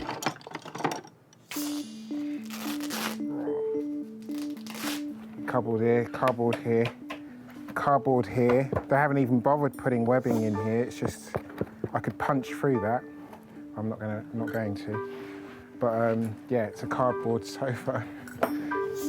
High-end sofa frames are made of solid hardwood like oak or maple and are put together with screws, glue and wood blocks. These could last a lifetime, but modern manufacturing methods and price wars have created some new ways of building frames. Some are okay, others not so good. The springs should be lashed laterally from end to end so that when you sit in them, they don't spread apart. Yeah, This is I wouldn't say shoddy. Yeah, I would say shoddy actually. This has got to be pushing Ray's perfectionist nature to the limit. I want to do this properly, or as well as I can possibly do it. So it's going to be upgraded, better than it was when it arrived anyway, much better. Ray's exacting standards has meant the job has gone from a relatively simple recover to almost a complete rebuild. That's the excitement of the challenge on this, trying to produce something and still keep to within the budget, so it's not just like built with cardboard. Oh, I hate cardboard. I hate cardboard. I can't stand cardboard. From one artisan loving life... Look at that. Nasty, nasty, nasty. Ugh. To another.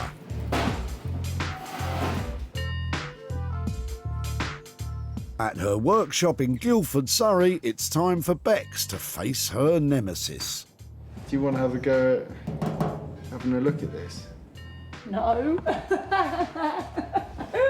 I really don't like them. If you can take it apart for me, get all the drawers out, Yeah. then... Do that? Yeah, if you do that for me, first stage, then I'll... Oh, okay. Thanks. Nice try. Explain to me what you're trying to do. Squash it flat. Just the whole thing? Yeah. So the plan is to make a shelving unit using the drawers of the filing cabinet as the shelves. Stomach muscles in, stomach muscles. In the past, Bex has used her pneumatic press to shape and straighten metal. But this is the first time she's squashed anything with it.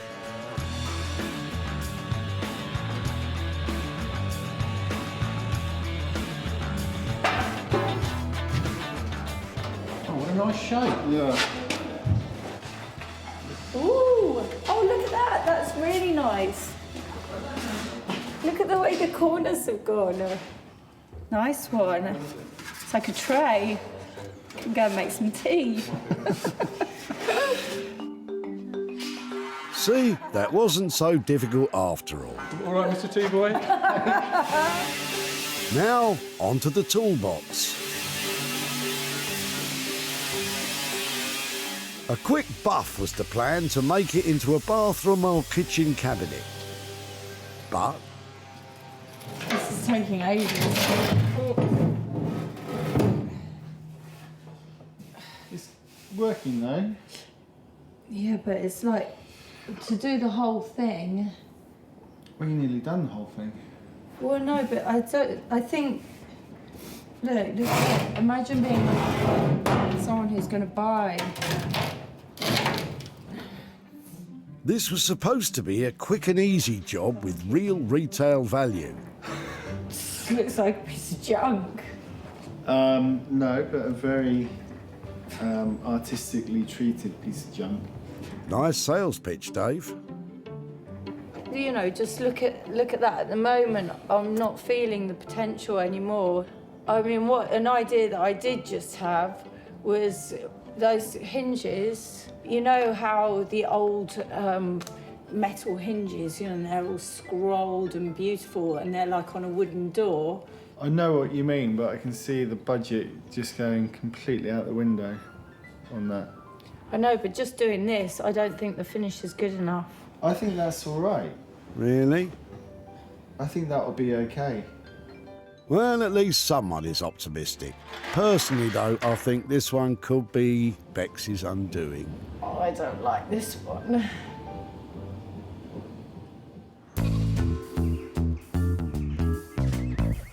Back in Sussex, Sarah's putting the final touches to her refashioned planters. It's coming along, isn't it? Not quite there, though. I want it to really pack a punch. But that at the moment stands me in at £4. It's got to be worth more than that. It needs wow factor, sparkle, pizzazz. Or an old tin bucket. Not exactly what I had in mind. Happy days. Happy days indeed. This old wooden stepladder was saved from the skip. The steps of the ladder now make up 7 country cottage planters.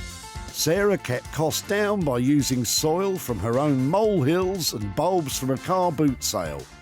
And as much as it pains me to admit, the tin bucket tags are an inspired addition. I was a little bit intimidated when I first started this. I couldn't quite visualise how they were all going to look together, but I think these planters, all their forage stuff inside them, all the free stuff that adds that lovely look to them, has worked out really well. And I think I'm going to make a blooming great big profit out of this look too. Sarah first discovered the step ladder in the back of Tamara's car. Wow, they look like nice old ones. Yep. Where are they from then? These were left in my house, my new house, by the gentleman that used to live there, and I've no need for them. The ladder's days may have been numbered, but Sarah's crafty talent means it looks great revamped into planters. And where better to get the sale started than at her barn sale.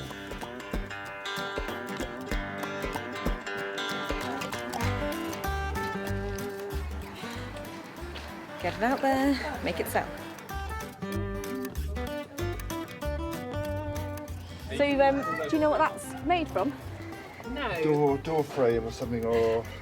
Old step ladder. Okay. You almost want the full set, don't you? I'll do your deal. They seem to be flying off the shelf. Fantastic, I'm so glad you bought that. Excellent, one more planter. Have a lovely day. Sarah managed to sell 4 planters, and Matthew, who owns Spriggs Florist in Petworth, snapped up the final 3. I love the fact that these were made from old step ladders. It gives us an opportunity to offer something really quirky to our customers. Now Sarah's on her way to tell Tamara the tale of her old wooden step ladder. Hi, Sarah. Hello. How are you doing? All right, thank you. Nice to see you again. You were madly tearing about last time I saw you, and you just moved here, is that right? Yeah, yeah. And you had some ladders. They had a really lovely vintage look to them, but they're not that practical when they're old like that, No, are they? no. Do you imagine what we might do with them after we took them away? I don't know what you've done with them, but I can imagine you've done something good. Well, I know you said that you found them in the garden, so we thought it'd be nice to make something for the garden out of them. Okay. So, do you want to see what we did? Yeah. So here is your step ladder planted up with spring bulbs. Wow.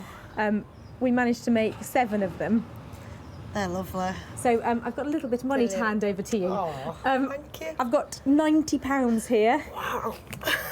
Just off a ladder. Just off a ladder.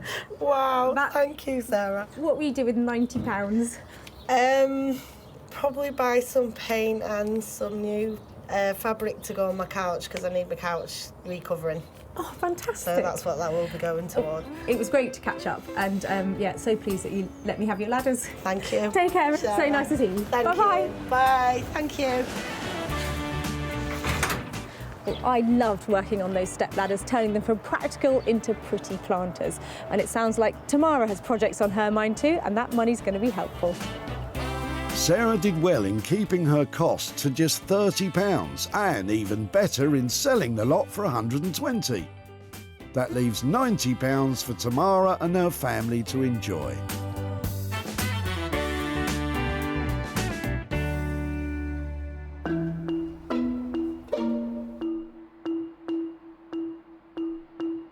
Back in East London, Ray's putting the finishing touches to the sofa.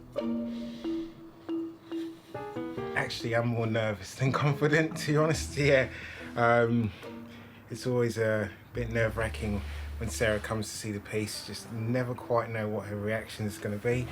Not long to wait, Ray. She's on her way. Ooh, you tease. Well, I left Ray with a chain store sofa and the idea that he was going to turn it into potting shed chic. Who knows if he's managed to achieve that. Hiya. Hey, Sarah, how you doing? I'm really well, how are you? I'm good. Come this way. Is this the baby? Ooh, This is the it's baby. interesting under there. Yeah, it looks considerably different from the day before. Come on then, let's see it. You want me to whip it off? Yeah. Okay. 1, 2, 3. Oh, wow. Sarah challenged Ray to transform this floral sofa into a rustic two-seater that would look at home in a country manner. And Ray's only gone and done it.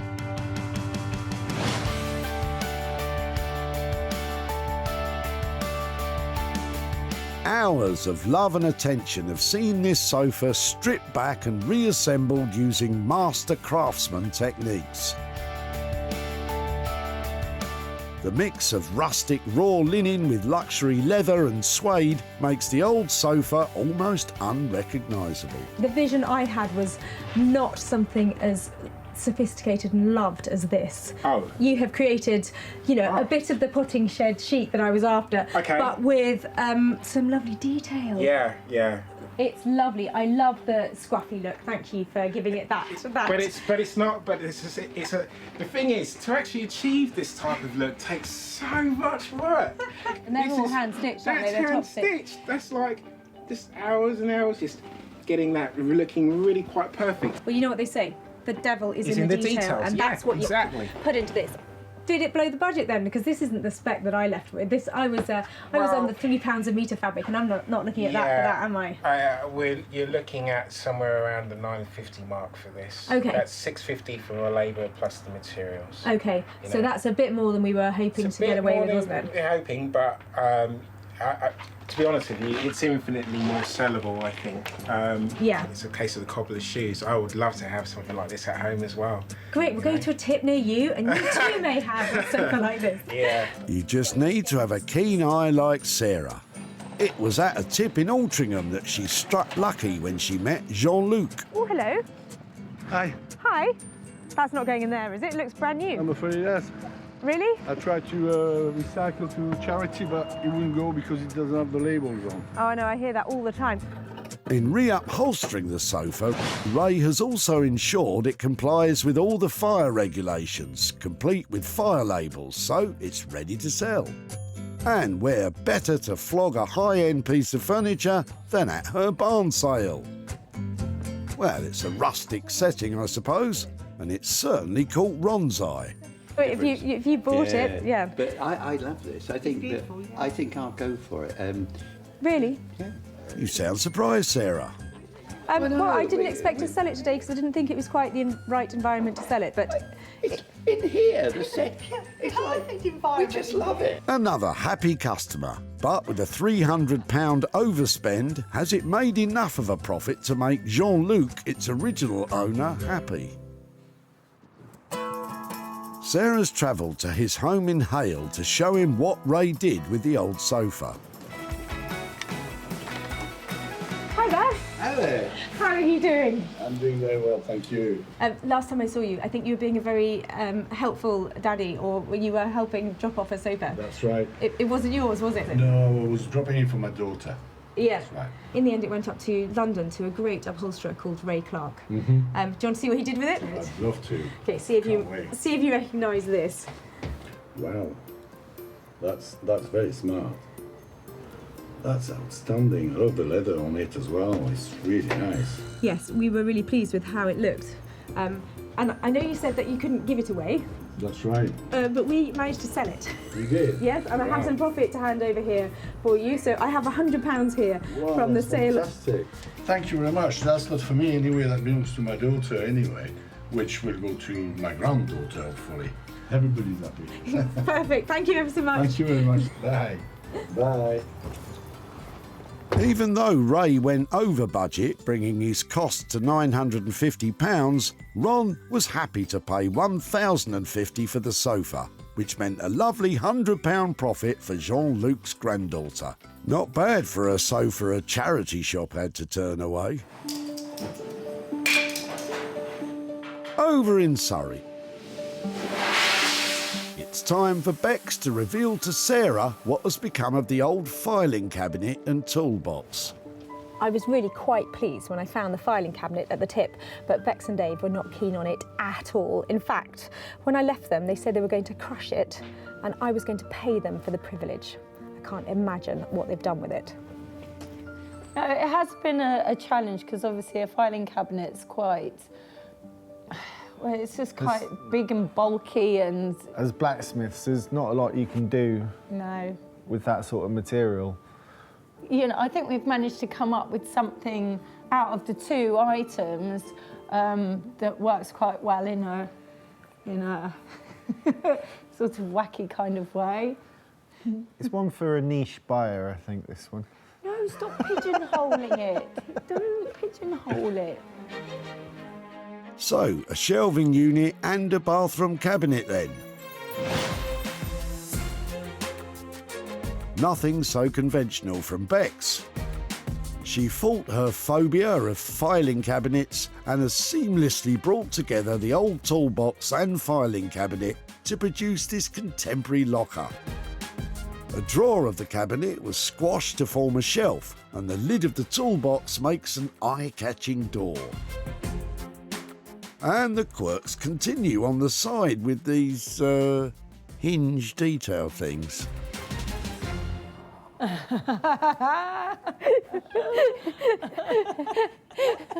What's so funny? I actually quite like it. Everything I've ever thought about you. Look at that. Oh my word. What? That is bonkers. May I open it? How does it open? Open it up for me. Yeah, you just open it like that. And then we've flattened one of the drawers and just put it back in, but a flattened drawer. It is lovely. They are fantastic.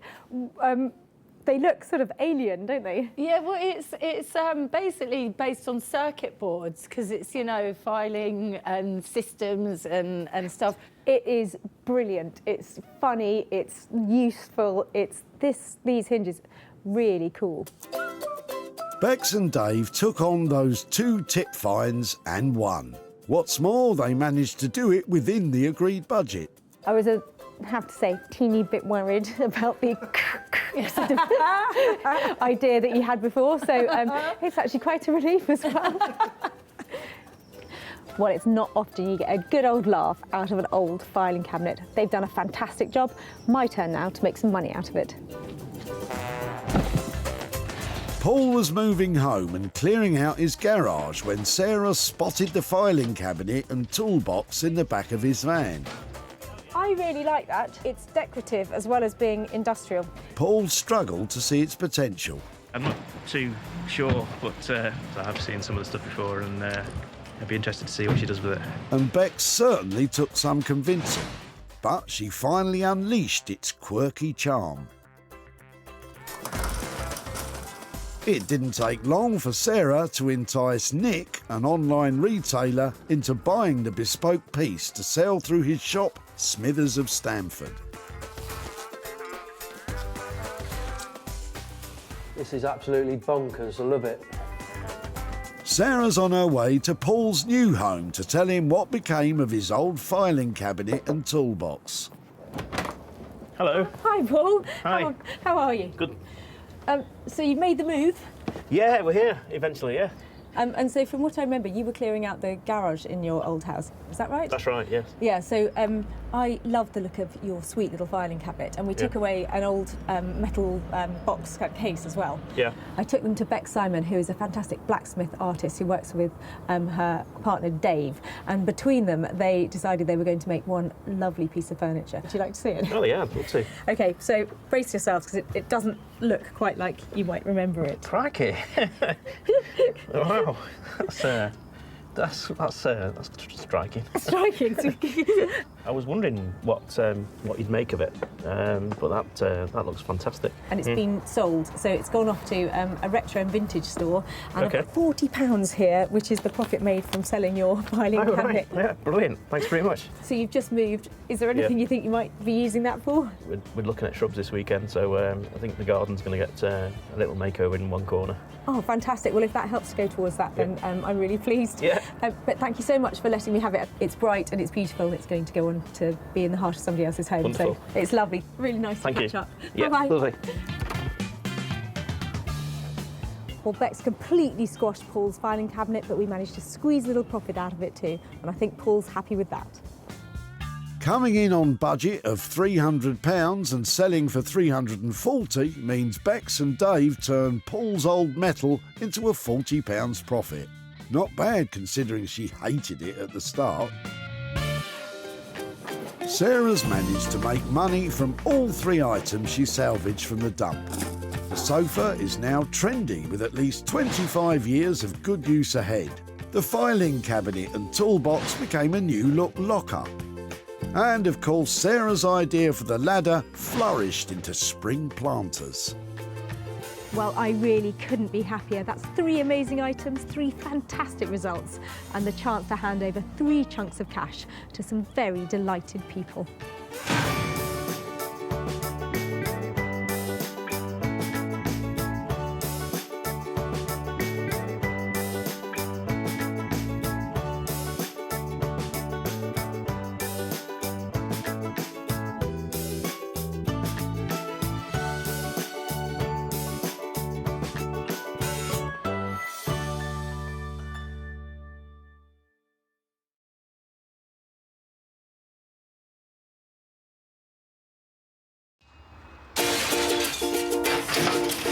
Oh no, I like the look of your rubbish.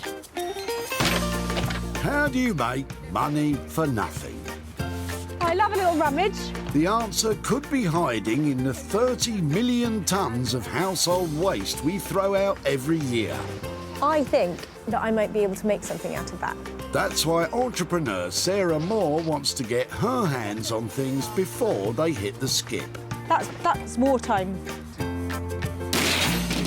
I'm a passionate buyer, user and maker of old stuff, and I've turned that passion into a money-making business. I make new stuff out of old stuff and I sell it for a profit. And with some of the country's elite designers and makers... That was brave. All the potential. No! She can transform her finds into desirable... Work of art. Valuable... and hopefully saleable items. Holy moly. If Sarah is successful, then she can hand the profits back to the very people who had no idea there was cash to be made from their trash. Thank you, I'm astonished.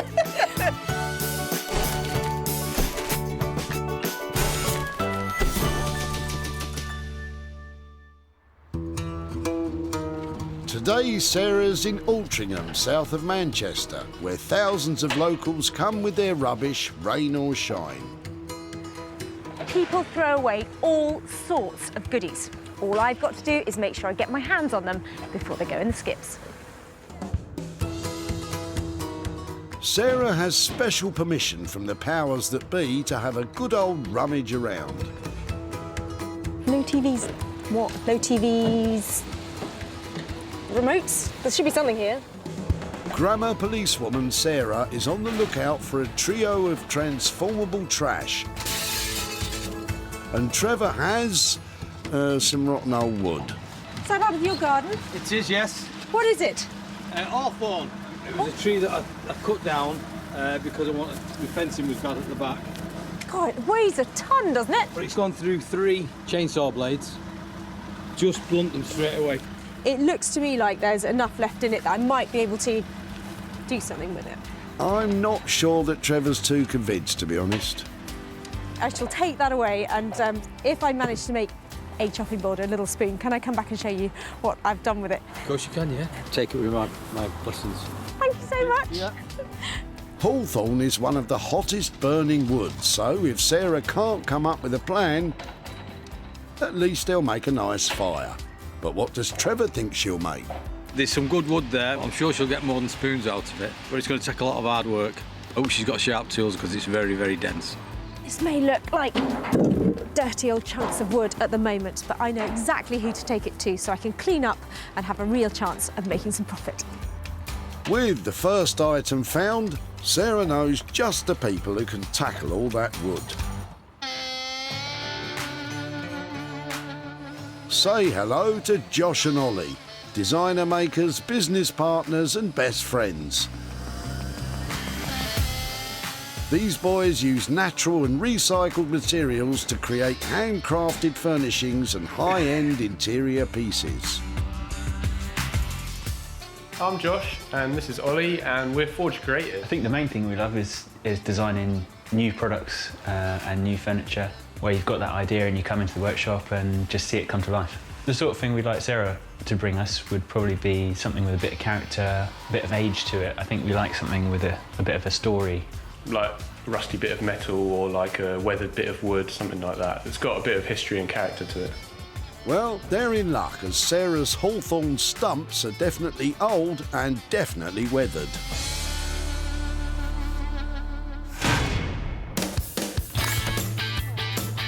Back at the tip, things are hotting up for Sarah. That is not the only busy bee round here. This place is buzzing. Sarah's spoilt for choice, but she's honing in on Lydia and her chair. You after a sit down, Sarah? Oh, I love this. Oh, thank you. Have you had it for long? I've had it for a long time, yes. It belonged to my family. It was passed down to me, and it was actually my great aunt's. So you've had enough of it? It's not fitting in at home anymore? Well, it's been in my garage. I'm kind of quite sentimental about these things, but I've just been trying to clear out. Today was the day that I thought I'm going to have to do something about it, so I brought it here. Who's got the white cat? It's me. She's like a modern-day Sherlock Holmes. I would love to be able to take it away and see if I could do something with it. Would that be all right? That would be wonderful. It really would. Well, that's lovely. Thank you so much for letting me have that. Thank you. Really nice to have met you. Nice and you. Sarah certainly seems pleased with her jolly green armchair, but what do Lydia and Kate think will become of it? I suppose in some ways it's kind of quite a blank canvas, isn't it? Yeah. You know, so maybe some really nice fabric and just completely modernise it. Yes. I haven't a clue really. Such a sweet little chair. It's got loads of period detail, lovely little cabriole legs, fat, chunky arms, and a really good look. They've got just the person in mind who will give it the real kick that it needs to turn this into a moneymaker. Anthony Devine is one of the UK's most talented teachers and practitioners of upholstery skills. First thing I see in a room is a chair. When I go around to people's houses, I look for quality, I look to see what I would do differently. Some chairs look like they're almost kind of destined for the tip, but if you see 1 ounce of kind of potential, then save it. I suppose it is a bit of a love affair I have with chairs, and they're very beautiful things.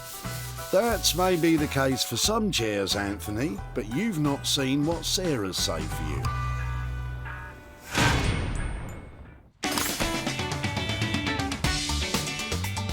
Sarah's third and final find will be the one she works on herself. Nothing to see here. Perhaps Michael can offer up something of interest.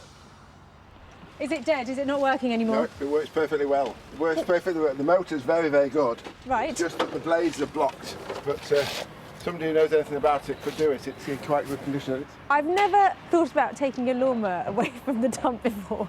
You're very welcome to it. How old is it? I don't really know. I would think it's 10 to 12 years old. Okay, so it's had a good use. It gets serviced every year. Yeah. So it's good. If it still works, there's potential I may be able to make something out of it. So I'd love to have a go at using the parts or doing something with it. You're very welcome. Thank you so much for letting me take that away. Okay. Can you go backwards? This is not looking promising. Don't have it on that'll Oh, that'll stop. Okay. I've got a new lawnmower, but I haven't got enough room in my garage for both of them. The old one works perfectly well, apart from the gears have locked. Sarah does look confident that she can mow up some moolah. But what does Michael think she could do with it? Yeah, I'm sort of quite fascinated myself. Somebody with a little bit of mechanical knowledge or imagination can do something with it. I'm sure the motor can drive anything, really. You probably think I'm gaga taking this old garden mower, but it's been really well looked after and the engine still works. That may be so, Sarah, but I still can't see what you're going to do with that, other than cut some grass. So that's all 3 items scooped up. Josh and Ollie will turn that Hawthorn into something spectacular. Anthony will strong-arm that armchair. And hopefully Sarah will get motoring with that mower. I would say, on balance, it's been a great day here at Altrincham. I've collected a classy cluster of cracking future collectibles, all of which I know will make some money for nothing.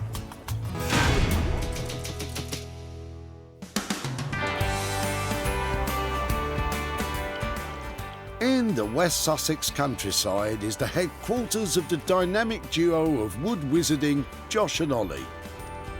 Sarah could bring us anything. Hopefully it's something with a bit of potential. I'm hoping for maybe like a raw material. So something that we can start from scratch and create something with. Yeah. Well, they don't come much rawer than this. I'm really hoping my humble collection of Hawthorn logs is going to come good, because I need to make something out of these, and at the moment, it's not looking that hopeful. There's a real danger that Sarah's exuberance at the tip might have a rotten outcome. Hello? Hello. Hiya. Come and see what Okay. I've got for you. I need a hand. Oh, wow, some logs. Nice. So I think they're Hawthorn. Okay. Fairly chunky, aren't they? Yeah, they're nice. There's a lot of nice colour in there. You can see it already. Yeah, it feels really heavy and really hard, so hopefully it should have quite a crisp look to it. Is that, Yeah. will that it's definitely translate? a dense timber. What kind of pieces could you get out of these sort of size chunks? Well, I was just thinking ornamental pieces, because the wood hopefully will be quite interesting in the middle. So whether we make some kind of vases or some kind of ornaments out of them. Okay, if you really think you can get something out of it. Yeah, we'll certainly give it a go and try our best, see what we get out of it. On closer inspection, it turns out one of the chunks is not quite so solid in the centre after all. I think it's got creatures inside it. Has it? Sorry. With this one, we'll just have to wait and see how much of it is just rotten soil. If we get time, it could be like a sculptural piece. I think that might be code for, dunno. So budget, this set aside, how about those 3 bits? We've got maybe either one big vase or maybe 2 vases out of that. There's maybe another small vase there. And then if we get time, it could be like a sculptural piece, but we'll see how it goes with that one. So I reckon 250 for these 3 bits. And then if we can make something that you sell for thousands out of that, then we'll call it £2,000. I love an optimist. Okay, well, 250 quid on the table for that. Good luck with getting on with that. Always a pleasure. Thank you. I have really left those lads with a challenge this time, because they're going to have to dig really deep and use all of their creativity to turn those old stumps into hard cash. But Josh and Ollie aren't easily daunted. I think they will be really nice, because there's clearly some nice wood in there. Just need to get in there and get cracking with it. Josh and Ollie are looking for £250 to produce a set of vases and possibly some ornamental pieces. I just hope that wood holds together.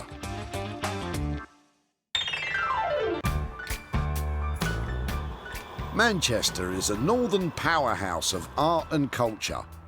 It's also home to master upholsterer Anthony Devine.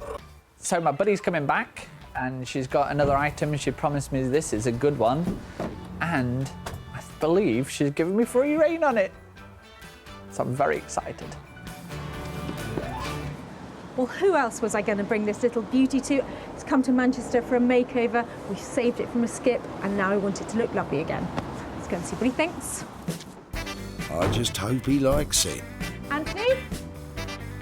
Hey, how Here you she doing? is.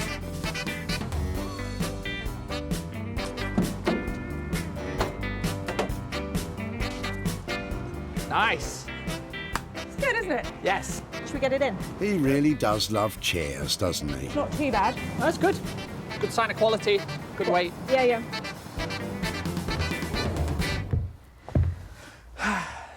It's good. It is, isn't it? Yeah, it's good. I have had some ideas about it. I was wondering about making it look like something else. Not too radical, but a bit of a play. Yeah, because of the style of the chair, and it's going to sit in a corner of a room, and the rest of the house might be all nice and safe. There's an opportunity to give it a little bit of something. Just leave it with us. We'll do a sympathetic restoration underneath and something big and bold on the top of it. Sounds like this chair is in for a special treat. But just how much is big and bold going to cost? 500 quid as a budget, Okay. would be like kind of get it all done. If it takes more, it's not going to be much more. If it's less, you can have it back. 500 quid, you know, I trust you implicitly. Absolutely. I know you can do something bonkers with it. You never know. Well, I do know because I've been here before. You slash things, you stab them, you spray paint them, you know. I just can't wait to see what you can do with it. Me neither. Deeply worrying. Absolutely, I've got this one in the bag. As a trusted member of the team, Anthony's earned his creative freedom with this one, but will Sarah live to regret it? Today, modern interiors, they're all just getting a bit bland and boring, and it's all very tonal. We want something to be in the corner, kind of screaming and shouting, look at me. And probably you would never sit on it, but we want you to appreciate it, and that's what we're trying to do with this chair. I'm really intrigued about what he's going to do with that chair, and I can't wait to come back to find out if he's had a good idea or not. A budget of £500 for a chair which, when finished, will look like, no idea. I just hope that whatever Anthony does, Sarah can sell it. At home in Sussex, Sarah has already begun the mower project by having it taken to pieces into its many component parts. Well, who knew if you took a lawnmower apart, you get so many pieces, and there's some fantastic bits here. There's lots of lovely nuts and bolts I think would make some lovely jewellery, but the standout feature, I think, has to be this fantastic cutter blade. It's such a sculptural thing, and just looking at it makes me think, I want to make something out of that, and I think lighting is the best thing. Lighting is really commercial, very saleable, and actually quite a simple make if you've got something as lovely and strong as this. So with the help of this off-the-peg lighting set, I'm going to make a lamp with this bit as the base. But before I can start, I've got to get the hacksaw out to get this out of that. Of course, the simple way to remove the blade from its casing would be to just undo the bolts. Money for nothing, they say. It's hard work making money for nothing. Before lawnmowers were invented, grass was cut using scythes. It wasn't until 1830 that an English engineer, Edward Budding, patented the first lawnmower. I'm pretty sure he didn't envisage his invention being used for lighting. That was a lot of hard work, but that is every part as sculptural as I'd hoped.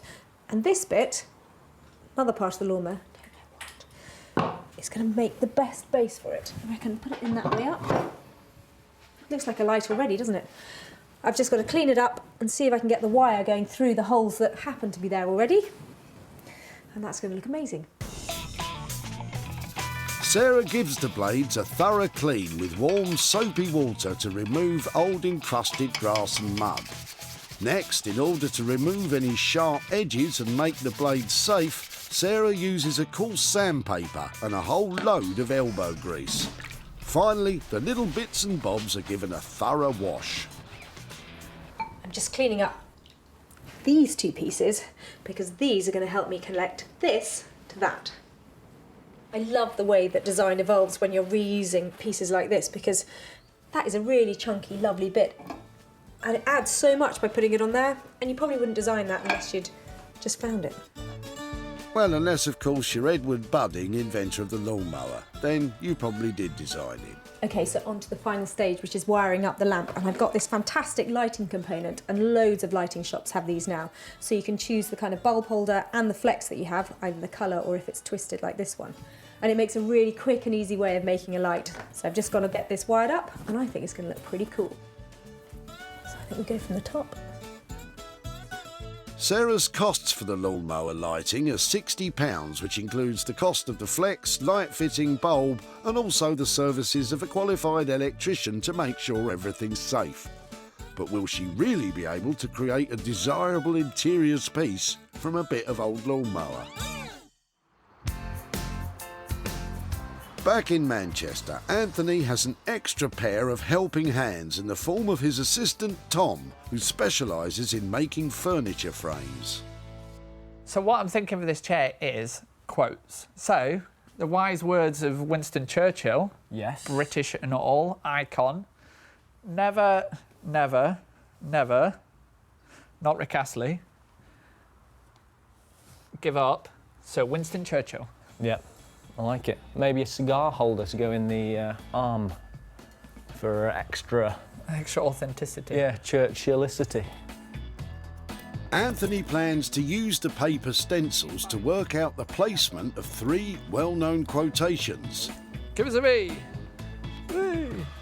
All spoken by one of Britain's most influential leaders.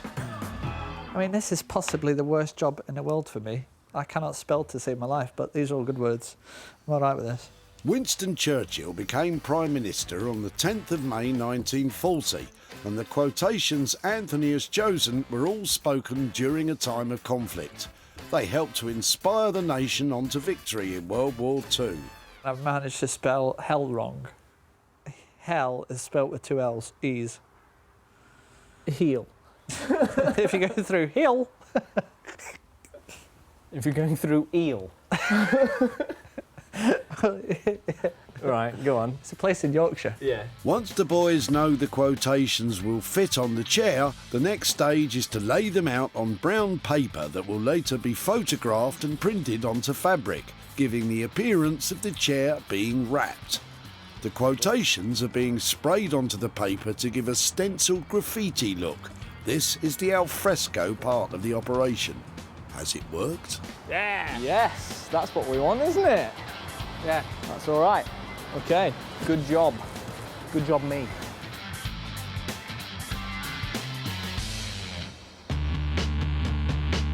In Sussex, Josh and Ollie are getting familiar with their hunks of hawthorn. Okay, well, I'll start working on this piece and make some vases. Yeah. And I'm going to have to figure out what we can do with this one, because it's looking pretty rotten. Yeah. Looks like Josh has drawn the short straw here. Stage 1 is to investigate, which seems to involve pretty much every method of chopping up wood. As hawthorn is so dense, Ollie's breaking out the big guns. After all that chopping, is there anything usable left? Yeah, so I got some all right bits out of the log in the end. There's a lot of rotten bits, so you can see there's loads of bits that aren't so great, but I think there's some good wood in there. Josh is going to make a set of ornamental trees that are a speciality of theirs, while Ollie will make a star on one of the vases. So I'm just trying to adjust this and trying to get it to sit well. Obviously it's going to be shaken around a bit, but just do the best to get it balanced. It's just a case of slowly getting it rounder, and then we can speed up the lathe and get cracking with it. Time for the boys to get spinning. Even though these lathes can spin the wood to up to 1500 RPM, it'll take some time for Ollie to get that wood down to a round piece. Josh's smaller ornaments are quicker to create. They've turned well and they've come out all right. It's really characterful wood. It's pretty cool. Meanwhile, Ollie's making progress with his vase. Well, it's getting there now. It took a while to get it rounded off, but it's looking more like a vase now. Next is to, just carry on kind of getting the shape that I want and drill the hole in the middle, sand it and take it off to finish it. But Josh has hit a problem while making his third tree. A lot of it's all right, but then there's just little patches of that bit's just really squidgy. At the end of the day, you've got a bit of rotten wood, haven't you? I mean, there's not a lot I can do. I can't get rid of all of it, but I can just try and work around it. Working with rotten wood is certainly a rotten job, especially with Ollie turning what turns out to be fine timber.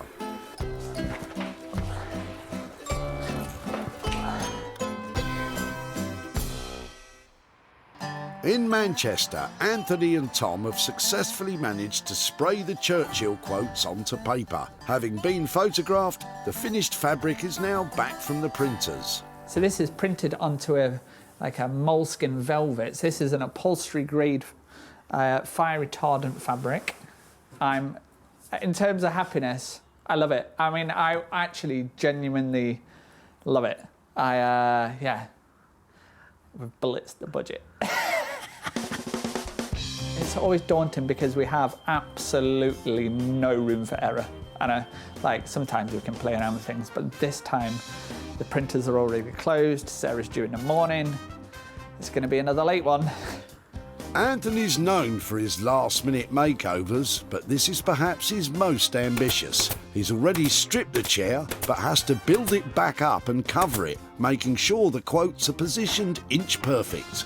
No room for error on this one. Okay, have a look. That is a solid 7 out of 10. Thanks. I don't know why you gave me a job in the first place, to be honest. Yeah. Oh, thanks for that, boss. Yeah, you're welcome. So this is elasticated.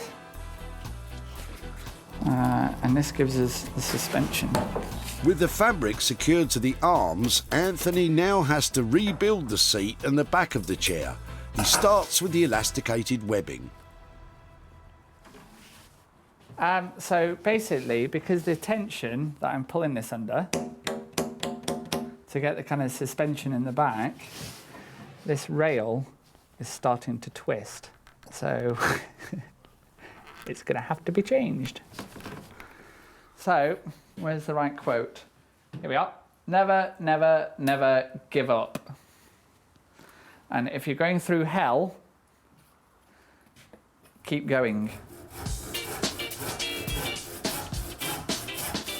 So the danger is, obviously we'd have done this before we'd have got any of the fabric on, but you never quite know these things until you get them. It is late, the printers are closed, and Sarah's coming. Normally, in normal circumstances, we'd leave this for a few hours to dry. We don't have seconds, let alone hours, so we'll clamp it and just work around it. I think another famous wartime quote is apt at this point.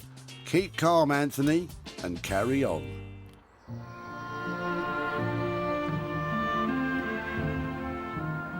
At home in Sussex, Sarah is busy putting the finishing touches to the mower transformation. Right, that's all the dirty work done. Time for the last adjustments. And straight. Time to get this illuminated.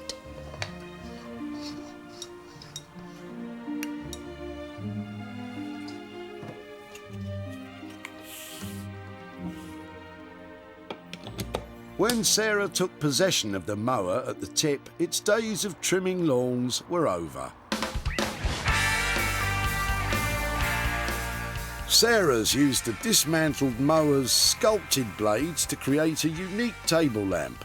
The surfaces have been cleaned and waxed, and it's finished off with a contemporary colour-matched flex and a classic-style bulb. The finely finished article is certainly something to behold. Well, I hope that looks like it's gone from cutting grass to cutting edge. I'm going to get some pictures taken of it, share it around, see if I can turn a profit of it. Once those pictures hit the net, I'm sure there'll be a stampede of enthusiastic gardeners looking to illuminate a dark corner of a room. When Sarah spotted Michael at the tip, initially she lacked motivation. I've never thought about taking a lawnmower away from the dump before. But it wasn't all bad news about the mower. The old one works perfectly well, apart from the gears have locked. So what do you do with a mower with seized gears? That's right, strip it down and turn it into a lamp. The lamp was snapped up by an interior design shop, Sarah Hughes in Marlow, run, funnily enough, by Sarah. Got sort of memories of old-fashioned lawnmowers, which I rather like. It's the sort of thing your grandfather used, and you imagine them pushing them along. Our Sarah has travelled to Sale near Altrincham to show Michael what happened to the lawnmower.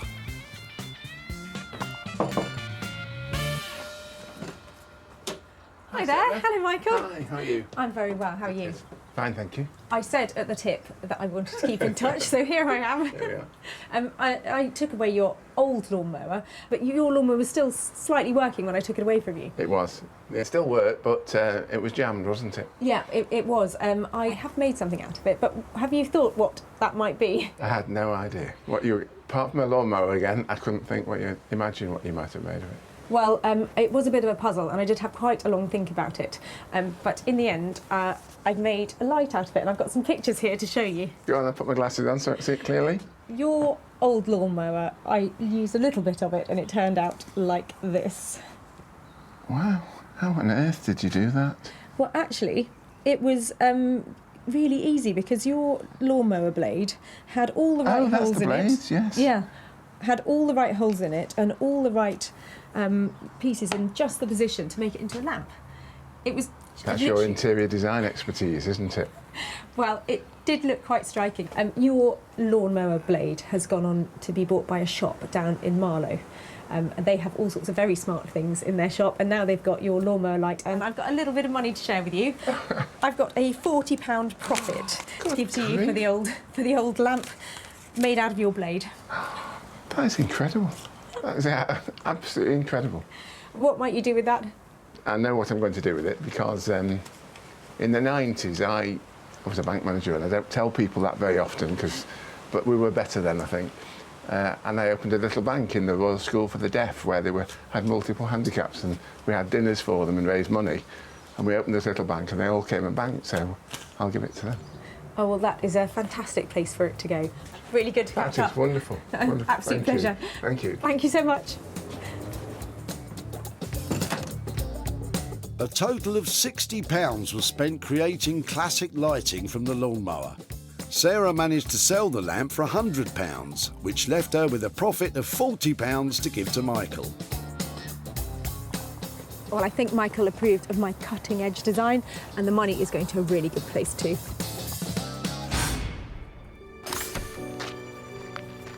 Sarah's back in West Sussex to collect Josh and Ollie's work. Well, I left Josh and Ollie with 250 quid and 4 logs. What on earth are they going to have made out of that? Well, they're pretty confident in their creations. I think she's really going to like these. We've got some original designs, so yeah, I think she's going to be pleased. Sarah left Josh and Ollie with a pile of rotten old Hawthorn stumps.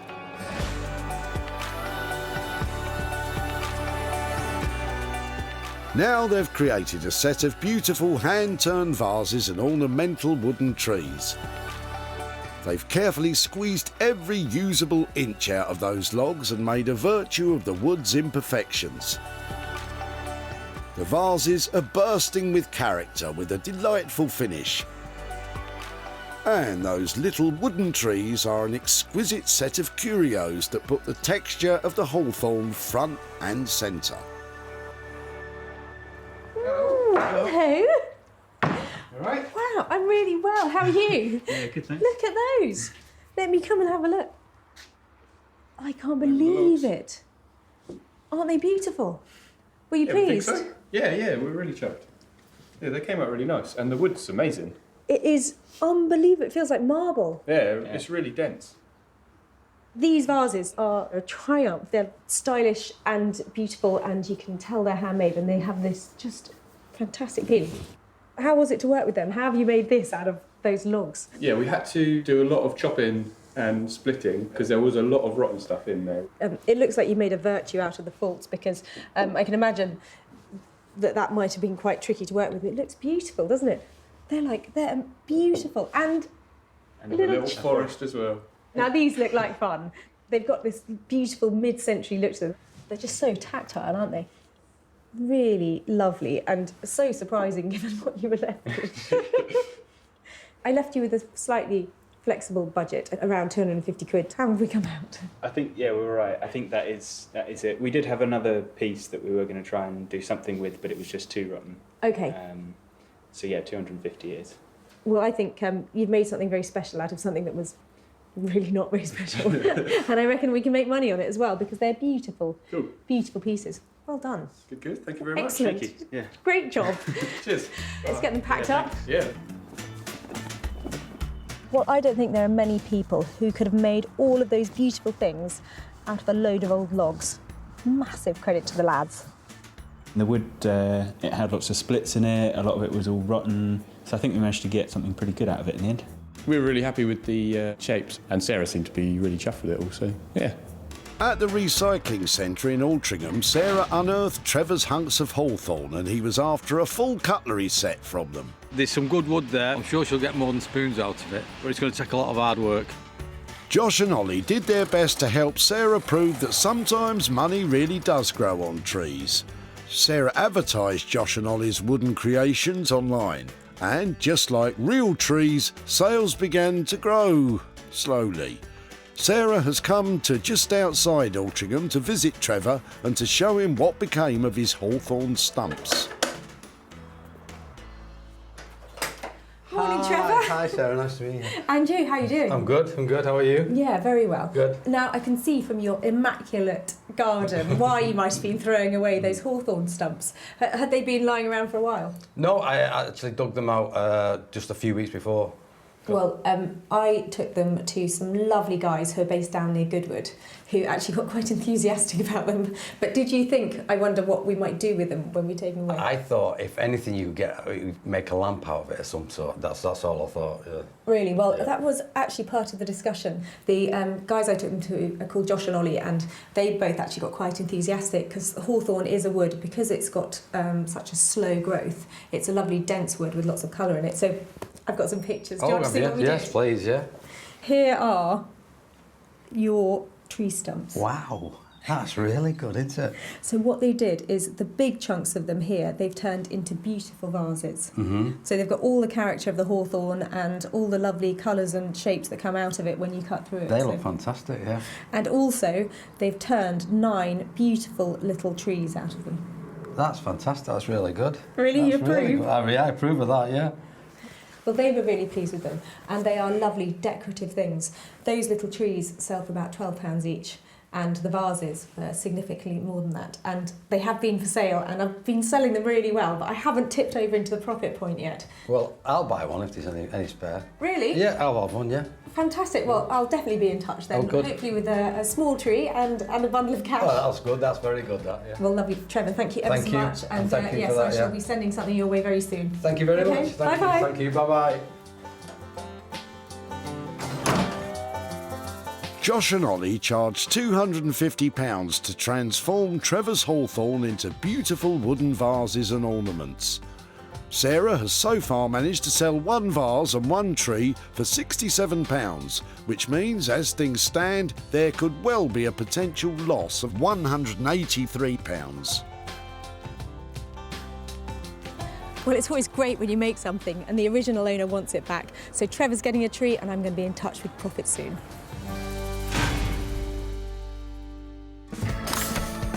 Sarah's now returned to Manchester to see the bold makeover Anthony's been promising, if he's managed to finish it, of course.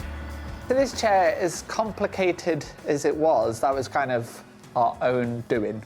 We could have went simple, but we chose to basically utilise all the skills of all the staff here.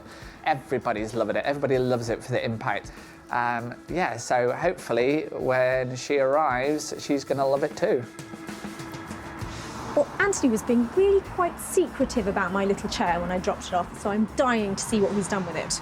I've left him 500 quid worth of budget, and I know one thing, it won't be dull. When Sarah collected the old chair at the tip, it had certainly passed its best.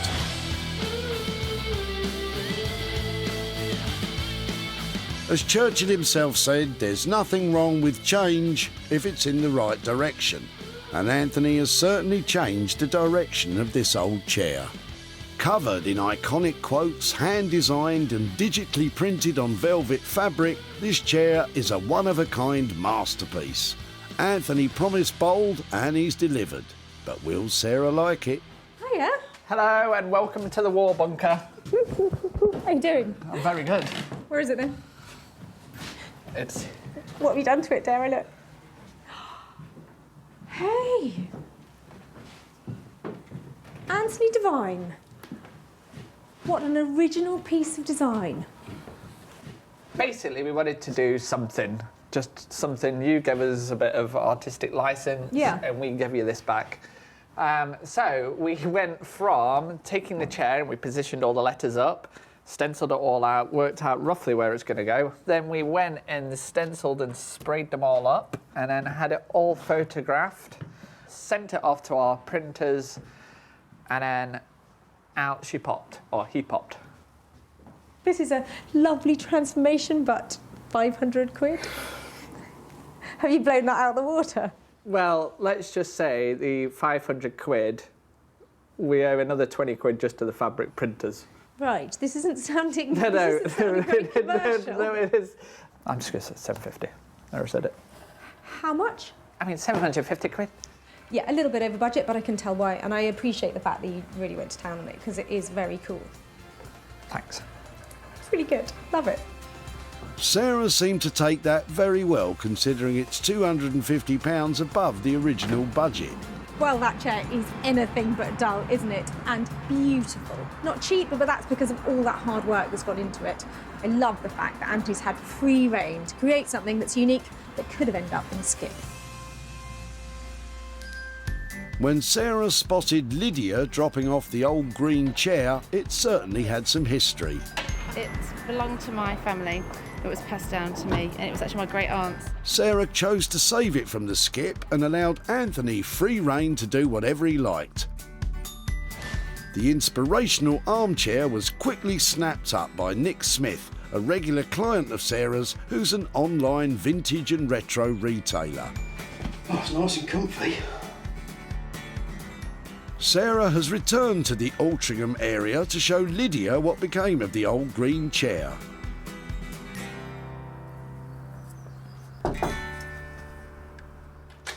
Hi, Lydia. How are you doing? Nice to see you again. And you. Beautiful day, isn't it? Oh, gorgeous. Now, last time I saw you, I loved what you were dropping off at the tip when I saw you. Oh, I'm very pleased. So your old, was it your, did you say it was your great aunt? Well, I thought it was my great aunt's, but actually it was my great grandparents, which was then passed on to my great aunt. So yeah, it's got quite a lot of history. So I'm really intrigued to find out what's happened. It was a lovely shape, your little chair, and it was something that didn't travel very far actually. Oh. We took it to Anthony Devine, who teaches upholstery and is a fantastic upholsterer in Manchester. Oh, fantastic. Oh, brilliant. Yeah, so he loved it. I've actually got some pictures here to show you. Oh, brilliant. Would you like to have a look? I can't wait to have a look. Well, you said that it had a lot of history to it. Well, he's added even more because your chair is now looking like that. Oh, wow. It's fantastic. So he took Winston Churchill as his inspiration. He created all the fabric. Oh, he stenciled wow. it all himself. That is amazing. That is so good. That's brilliant. I love the kind of history link as well. It's fantastic. Excellent. Well, I'm really pleased that you like it because as a family piece, there's always that worry that we might do something to it that you might not approve of. yeah. So good news is that other people did too, and it's sold. Oh, wow. Oh, that's brilliant. That's me. I have £75 here, which is profit from your armchair. Oh, that's super. Thank you very much. Oh, that's brilliant. I'm going to give it to an animal charity. You know, that's what I'm going to do, definitely. I've got one in mind. Really? I am, that's yes. lovely. That's really, really sweet. It's a little chunk of money that hopefully will be useful. Yeah, definitely, definitely. Thank you so much for letting us have it. Thank you very much. Oh, it's an absolute pleasure and a lovely cause for that. Thank Lovely you. to meet you. And you. Bye-bye. Okay, bye-bye.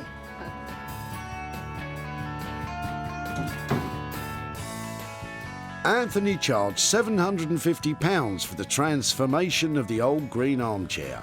Sarah managed to sell it for £825, which left a profit of £75 to return to Lydia. Well, Lydia loved Anthony's Winston Churchill historical connection with her chair, and that animal charity has a very generous £75 donation coming.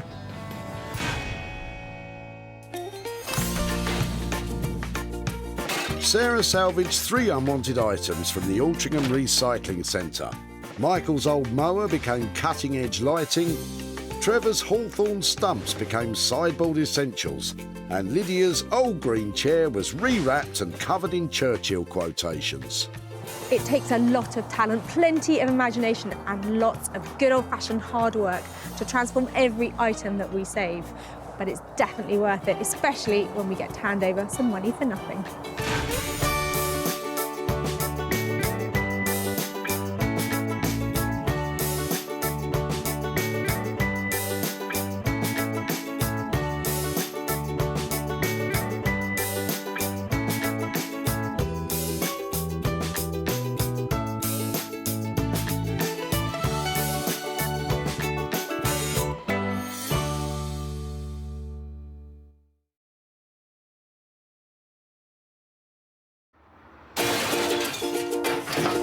got to be able to do something with that, haven't I?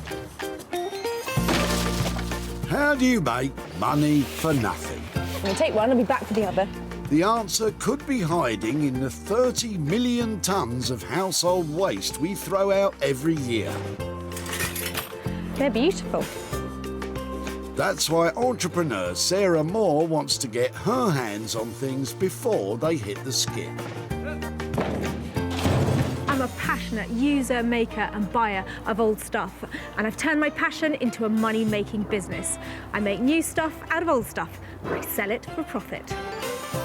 And with some of the country's elite designers and makers... You like to set a challenge for me, didn't you? Nice. She can transform her finds into desirable, Isn't that clever? valuable, What an original piece of design. and hopefully saleable items. Oh, no way. If Sarah is successful, then she can hand the profits back to the very people who had no idea there was cash to be made from their trash. Oh my God, that is amazing.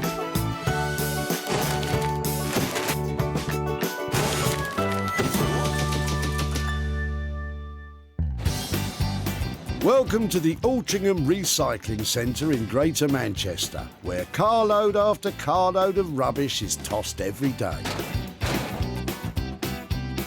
Waste whisperer Sarah Moore is hoping to rescue some of it before it meets the crusher. Where other people see rubbish, I see only the finest ingredients that with a soupçon of scrap and a dash of inspiration, I could be cooking up some real money for nothing. Sarah's in with the in crowd and has been granted freedom of the tip to see what she can salvage. Community spirit around here is lovely. She's got to hook 3 compelling curios that she'll reel in and convert into cash. Interesting to see what comes in. You never know what it's going to be. Sarah's first catch of the day is Simon, who's arrived with some exquisite, rusted gubbins. Oh, are they going in there then? They are indeed. They're quite cool, aren't they? Well, they are, but I'm throwing them away, so I'm not thinking they're all that cool. No, obviously not. Okay, for me, they look quite cool. Are these out of the garden then? They are an old and decrepit fence that's needed replacing at the back of the garden for far too long. I love that colour on them because you just can't fake that when you're trying to make something look old. They call it patina these days. Patina, or patina, is really just a fancy word for rust. I've got loads of stuff you might consider patina. Yeah, I can see you talking on my wavelength already. Should I not be throwing this stuff away? It literally is falling apart, isn't it? Chuck it my way and that would be fantastic. Railings like these are relatively scarce, as many were donated for the war effort during the 1940s. It looks like Sarah's going to give these ones the chance of another life as well. But what does Simon think is in store for them? I like the idea of anything being recycled and reloved. I really do. But you know what she'll do with them is a little bit beyond me, really. The mind boggles. I think Sarah's mind might have completely boggled this time. I'm sure she knows what she's doing, though. They're rusty, covered in old paint. They've been cut up. They nearly got chucked into a skip. But I think these railings have a charm about them that has to be useful in transforming them into something else. Like what exactly? Definitely going to be a challenge. Sarah won't sit on the fence for long. She's got someone in mind with the steely determination to forge something new out of that scrap. Daniel Heath is an award-winning wallpaper and textile designer, but he's not afraid of getting down and dirty with reclaimed materials to make unique furniture and contemporary design pieces. I love what I do because of the challenges that come from every project. There's never really 2 projects that are the same. Every brief is different and every client is different and wants me to produce something unique for them. So that obviously has an array of challenges that I have to face every day. Each one that comes along is different, and that's the joy of it. Daniel may love to work with reclaimed materials, but he might be struggling to feel the joy when Sarah turns up with these rusty old railings. Sarah's successfully snaffled up her first item, but she's got another 2 still to find. Nothing. But you never know. Undeterred, she's snooping around Luke, who's getting limber with some timber. Hiya. Hello. You've had a smashing time this morning then? Yeah, as you can see, lots of fun. Talk me through this then. Is it the whole cupboard you're chucking out? We've moved into a new house. There's some old cupboards there that need getting rid of. I really like the look of the doors that you're chucking out because they look like they're still nice and solid. Yeah, they are. Some nice chunky pieces of timber that I might be able to use for something. So if I could take them away and maybe show you if I manage to make anything out of them. Sounds great. That really is just a pile of old wood. Sarah's got her work cut out if she's going to pound out a profit from those planks. What does Luke think she can knock together? It's solid wood, so you could make anything out of them, really. It depends how much skill she's got or how much skill her team has got.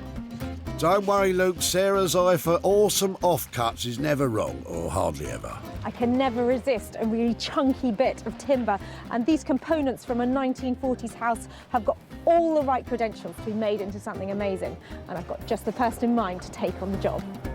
That's the bits for item 2 in a thoroughly organised heap. Which lucky craftsman will be lumbered with them?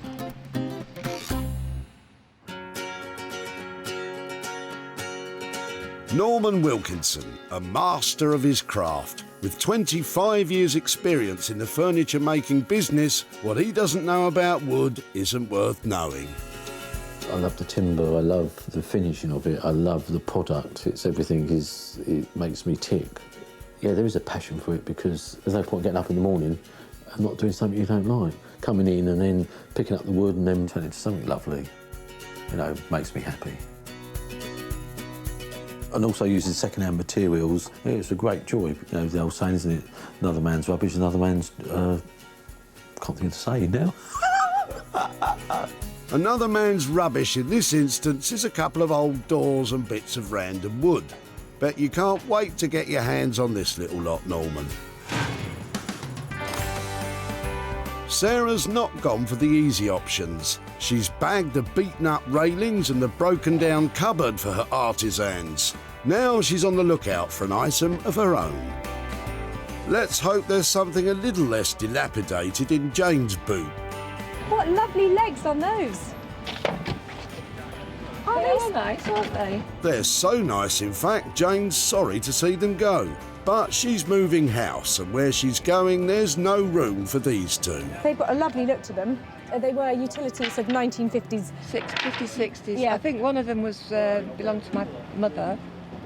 They've got that certain look that people, want in their homes these days. So if it'd be all right to take them away. You're very welcome. I'd be pleased to let you have them. Yeah. Lovely. And I don't feel like I've wasted No. my time or the stools. Because they are quite nice, aren't they? They're sweet. Not quite a pair, but worth having a go out together. Yeah, you do that. Lovely. Well, thank you so much for your time. Thank you for letting me have them. Okay, have a good day. Thank you. Bye-bye. I see what you did there, Sarah. Bag yourself some perfectly usable stalls rather than some bits of utter rubbish. How does Jane think Sarah will handle this transformation? Well, I'm hoping she might sand them down and sort of give them a rustic look and maybe put some better fabric on the seats and make them something pretty. Maybe make some money out of it. Who knows? Well, that's pretty much the name of the game, Jane. So this style of stool was really common back in the 50s and 60s, and in fact it's still being made today.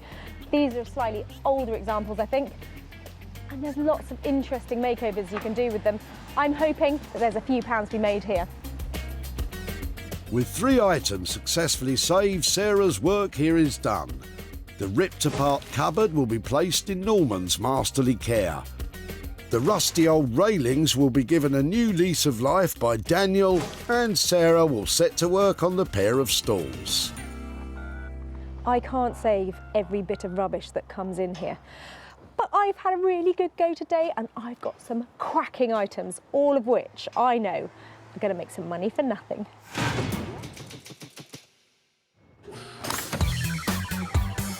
In Walthamstow, North East London, is the workshop of award-winning textile designer Daniel Heath. So who better to bring a pile of old rusty railings to?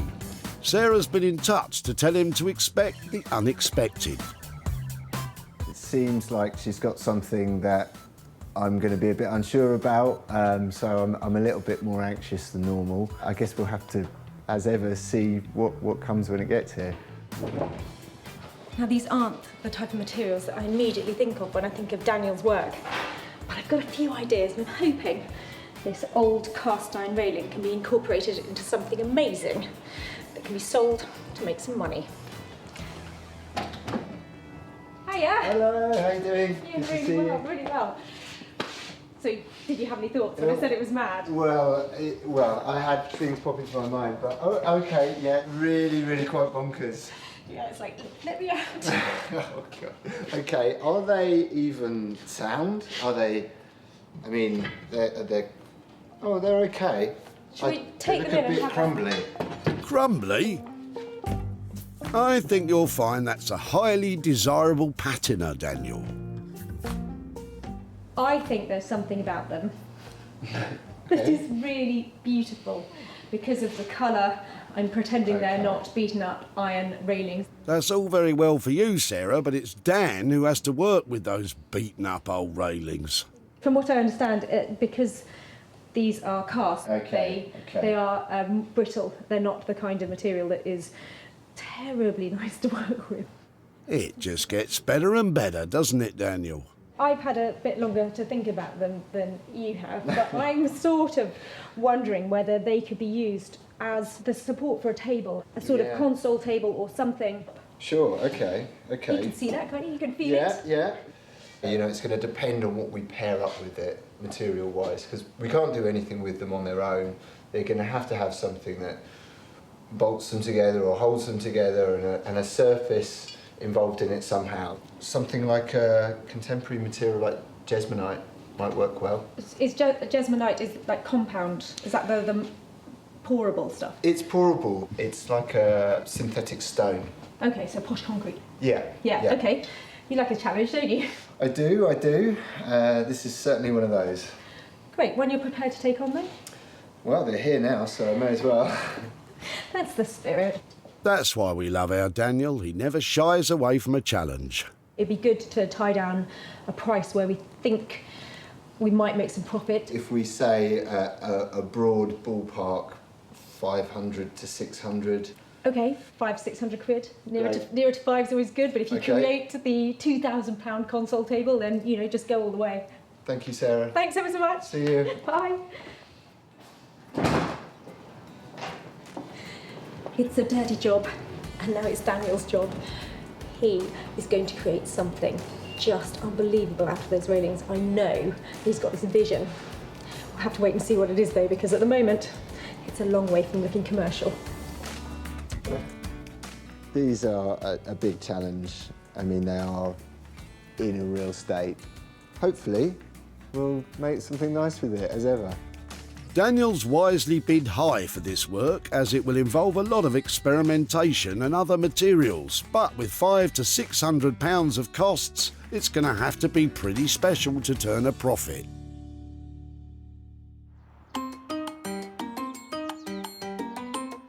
Over in East Sussex, upcycler extraordinaire and self-taught furniture maker Norman Wilkinson is the doyen of the dovetail joint.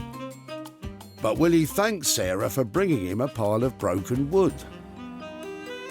It could either be a nice antique or it could be a pile of rubbish. But everything rubbish, sometimes there's money can be made out of rubbish as well, so let's just wait and see.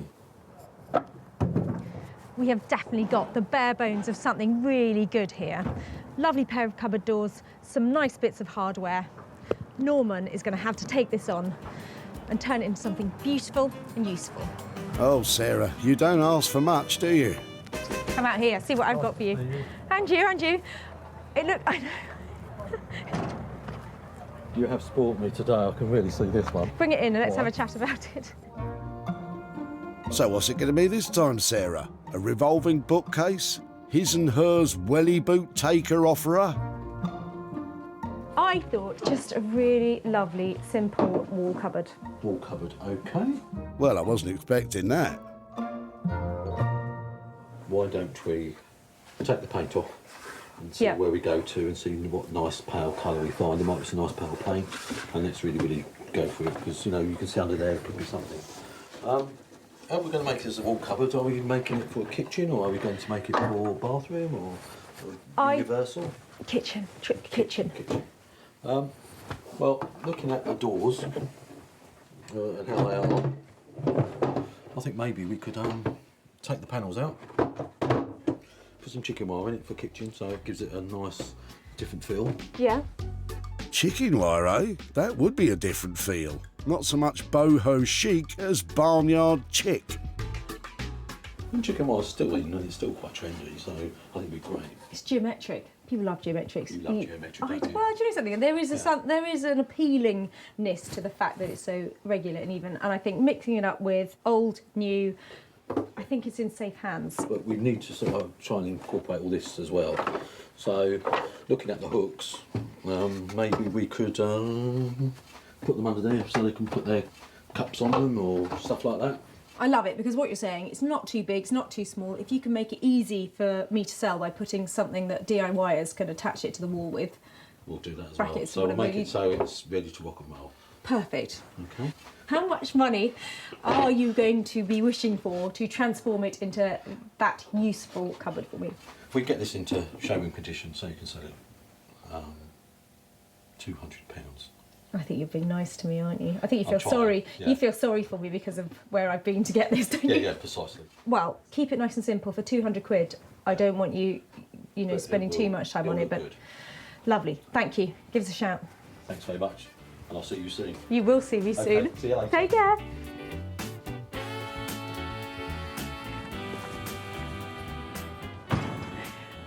I love what Norman does. He's got safe hands and he's old school and he's going to turn those battered old doors into something saleable. You can't beat that. I think it's going to be a nice challenge. It's an okay piece, so Sarah's got it right for once. Fantastic.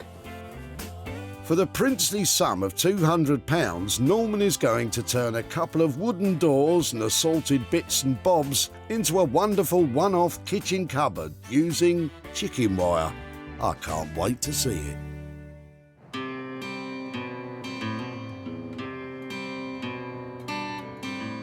With the iron railings and the cupboard bits safely deposited with her marvellous makers, Sarah's back home in Sussex, preparing to stump up a plan for her 2 wooden stalls. These are 2-a-penny stools. They're utility. You can still buy them now. So I could just refurbish them, but I'd like these to really pack a punch and be transformed into something completely different. And I think the best way I can do it is actually to make something else out of them. So I picked up these fantastic pieces of wood. This is a hand-sawn piece of ash, and this is a really chunky, quite rustic bit of oak. 15 quid each. I'm hoping to turn these 2 into a coffee table and a bench. Walk in the park. She makes it all sound so simple, but this will be a test of her design and carpentry skills. I'm going to cut this in half here to make a pair of legs. One I'm going to attach at this end and the other one up there like that to make a really good solid bench. Sarah wants her bench and coffee table to have oval-shaped tops, but cutting 2 hefty chunks of solid wood to this shape is no easy task. Right, that's the bench shape. Now, luckily for me, because I'm no carpenter, I've got my friend Paul here who's helping to mend my rotten windows. He is going to cut them out for me. Ah, now I understand her confidence about taking on this carpentry project. If only every DIYer had a carpenter on hand to do the hard bits. What do you reckon? Yeah. I hope Sarah's got that outline right.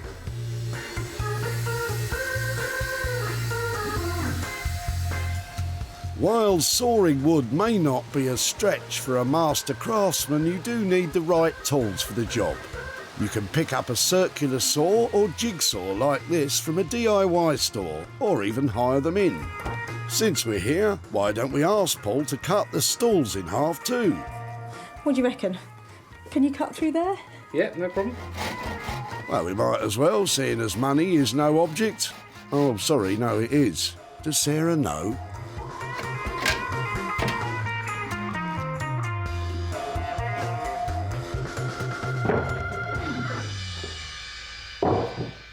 So those are now ready for a really proper sanding back. And I have borrowed the biggest tool. Hopefully this is going to rip through it. This is where Sarah's hard graft begins. So far, Sarah's spent £30 on the 2 bits of wood for the tabletops, but carpenter Paul's bill is on its way.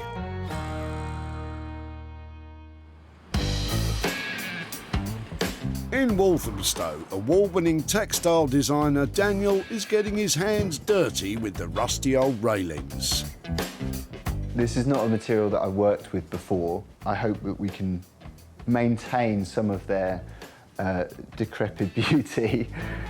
I don't think you'll have any trouble doing that. Daniel's using the iron poles to make the legs of a classic console table. Very rough sketch, but this works out how many I need, how many poles I need. Daniel will have to, ever so delicately, free the poles he'll need for his frame. All right, just give him a good bash then. Hey, bit of movement. Because the worn-out and brittle iron is so difficult to work, yes, Daniel doesn't think he'll be able to weld it. So once he's rescued all those rods, he'll have to improvise a way to join them and the tabletop together. To do this, Daniel is designing a joining bracket which he'll integrate into the top.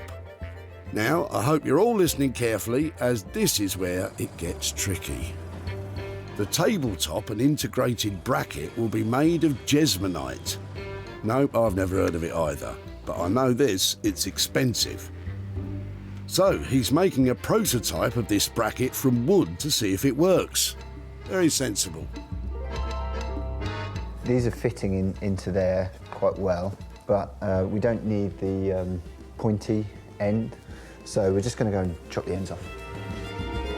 It's back to the machine room Daniel shares with the other crafty types in the building. To get to work with the metal chop saw, yes! And there's a surprise in store underneath all that rust. It's come up quite nicely on the cut, which might mean that we can do more with it than we thought. Dan scraps his woodblock prototype and decides to try welding the railings after all. First, he cuts all the iron poles to the right length and cleans up the areas he needs to join. This is a linishing machine. It's like a big sanding belt.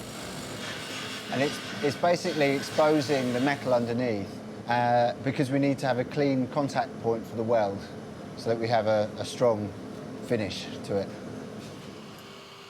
For a textile expert, Dan's got quite the skill set. Is there anything he can't do? I've done some welding before, but because we want to keep the paint, it does have challenges beyond just working with standard steel.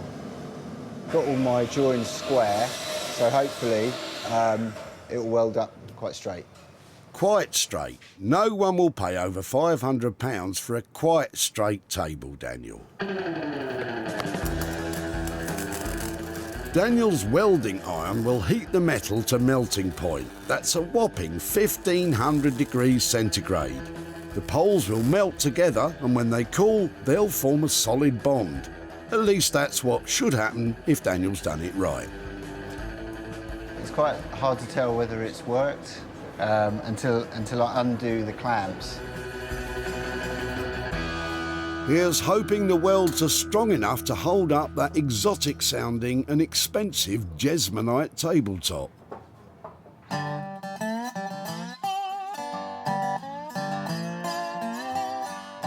Over in East Sussex, Norman has made a start on his kitchen-y cabinet. He's already built a base from some new timber and parts of the old cupboard Sarah dropped off. But next, he turns his attention to the door panels, which will be replaced with chicken wire. Yep, you heard me right, chicken wire. Chicken wire is a fashion and people love it. Do they? You know, we use it on cupboards and things. So, I mean, until the cupboard's put together and then we finish it, then you'll really get the effect of what it actually looks like. If you say so, Norman. First, Norman puts on his chicken beak, then uses an electric melter to remove the middle panels of the doors. Perfect. You know, perhaps a chicken wire door will look great, and I'll be left with egg on my face. Once you get rolling with it, then it's fine.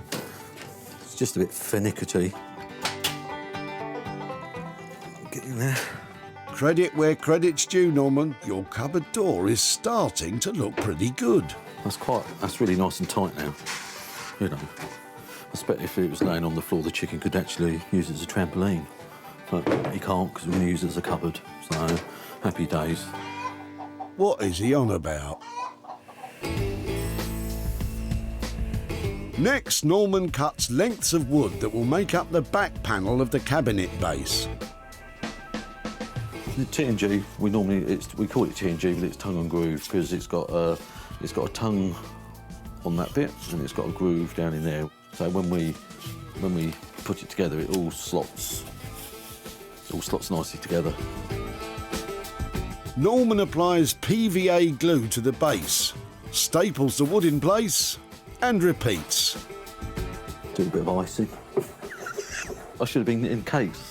You know, it's almost like icing, isn't it? It's like a work of art, that. Yeah, I wouldn't quit your day job, big man. After a lot of hammering and a lot more stapling, it's taking shape. Yeah, really pleased. I mean, we've cracked the back of it. You know, the woodwork side of it, but we've still got quite a lot of work to do on the finishing side. I mean, we quoted £200, but obviously the more you look at it, I'm thinking it's going to be a tight budget. Don't say that. We can't blow the budget on this one. I'm already dubious about who will pay over £200 to have some chicken wire in their kitchen. Back at home, Sarah's putting the finishing touches to her newly tapered tabletops. So a lovely bit of just clear furniture polish. It's really bringing out that hand-sworn finish. They were nice before, but they're even nicer now. Instead of a coffee table and bench, Sarah's created 2 matching rustic side tables. The stalls were cut in 2, providing a set of legs for each side, supported in the middle by a new wooden beam, which looks lovely. Well, I'm actually really chuffed with these. I think we've achieved a lot from just a pair of stools. And I'm thinking somebody's going to want these in their home, aren't they? Sarah first laid eyes on the stalls What lovely legs on those. when Jane was offloading items before a big move to Wales. I think one of them was belonged to my mother. They've got that certain look that people, want in their homes these days. Sarah took them away, leaving Jane wondering what might be done with them. Well, I'm hoping she might sand them down and sort of give them a rustic look and maybe make some money out of it. Who knows? Who knows? I do. They caught the eye of Ali and Nikki from online retailers Such and Such. Markings on here are lovely. There's loads of character, isn't it? Yeah. Both beautiful. They wasted no time in snapping them up. Well, this is exactly what we kind of work with. They're individual pieces, they've got a bit of a story behind them. They're fantastic. Really looking forward to getting them up on the site. People really like them. Yeah. Yeah. Now Sarah's gone all the way to Anglesey to visit Jane in her new house. Hi, Jane. Hi, how are you doing? I'm fine, how are you? Yes, very well, thank you. Good. Those stools that I took from you, had you had them for ages? One was my mum's, so I'd known that all my life, and the other one was my mother-in-law's, and they kind of matched, and we just had no space for them. Did you think we might do something with them to update them? just maybe some fabric on the top and maybe paint them, which is something that I'd always intended to do but never got around to doing it. I was hoping that I might be able to make something that would make a little bit more money. So I've got some pictures to show you of what I did with them. Oh, great. Would you like to see? Yeah, I'd love to. Deep breath, because I cut them in half. I turned them into tables. So there they are. Wow, I'm amazed. I would never have thought of doing something like that. I mean, I did cover them with a bit of fabric a couple of times, but they were always stools to me. They've been bought by a shop who specialises in selling that kind of natural-looking product, and I made some profit to share with you. In fact, I've got some here. I've got £120 here. You're joking? For your stools. Oh my goodness, that's ridiculous. Hopefully in a good way. I'll never throw a stool away again. That's amazing. Thank you so much. I'm going to put you on the spot. What are you going to do with £120? Well, I honestly didn't think they would make that much money. So I suppose, as we're going to be doing up the kitchen here, that it'll go towards something in there. Well, I'm so pleased that that's going to a good home, and it was lovely to catch up. And you too. Thank you ever so much. Thank you so much too. Bye-bye. Bye-bye.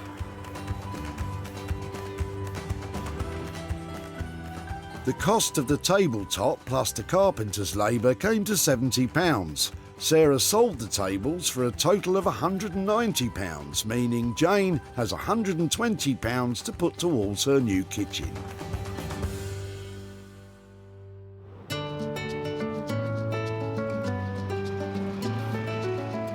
In Walthamstow, Sarah's back to catch up with Daniel. Have the rusty old railings she left with him had a magic makeover? Well, I have been wondering, can you actually make old railings into something designer and cool? Let's go and find out. So this one's quite different, using some materials that I haven't used before. So we're using the wrought iron from the gates, and then I've made a jesmonite top. So yeah, I just hope she likes it. When Sarah dropped off the pile of old iron, Dan faced a challenge of Herculean proportions. Incredibly, he's risen to the challenge and created a cool, sophisticated console table. The railings have been welded to create a simple support structure, keeping their rusty, patinaed appearance. Daniel has worked with a brand new material, jesmonite, to create a classically simple, cool-looking top. It's quite an achievement considering what he had to work with. Daniel? Hello. Oh, wow. Quite different? How are you doing? Yeah, I'm good. Good to see you. Oh my word, I had no idea it was going to look like that. How cool. Something a bit more contemporary, a bit more modern. What are you thinking? Were you thinking bar? Are you thinking console? I was thinking console, so it could go in someone's hallway if they have a wide hallway, and it could be somewhere where there's a telephone, or they can put their keys and they come in. But it's quite a sort of modern statement piece. It's elegant, it's great. The lines on it are fantastic. I think it's actually turned out to be much more elegant than I thought it would be, because I had this idea that we were going to create blocks to clamp the pieces together, which was, I think now in hindsight, it would never have been structurally sound enough. I love what you've done. I like the sort of quirkiness on it, and obviously you've used them in the structure under here. Yes, yeah, to support the top. So a nice bit of recycling where you're, not wasting, you're not buying in material, which it saves money even if it makes more work. Talk me through the top. What's that? So this is jesmonite, which is a material that I've not used before. So we had to build a mould and pour it and cast it and then release it from there and hope that it was all in one piece. But it's quite nice because it's cold and it's crisp. It's fantastic. Yeah, and because it's wrought iron and it's welded, and this is jesmonite and it's quite thick. Yeah. It should hold at least lamps, if somebody wanted to put anything heavier on there. To a degree that you'd be able to. 600 quid left on the table? Yep. The only cost really was the jesmonite and the labour.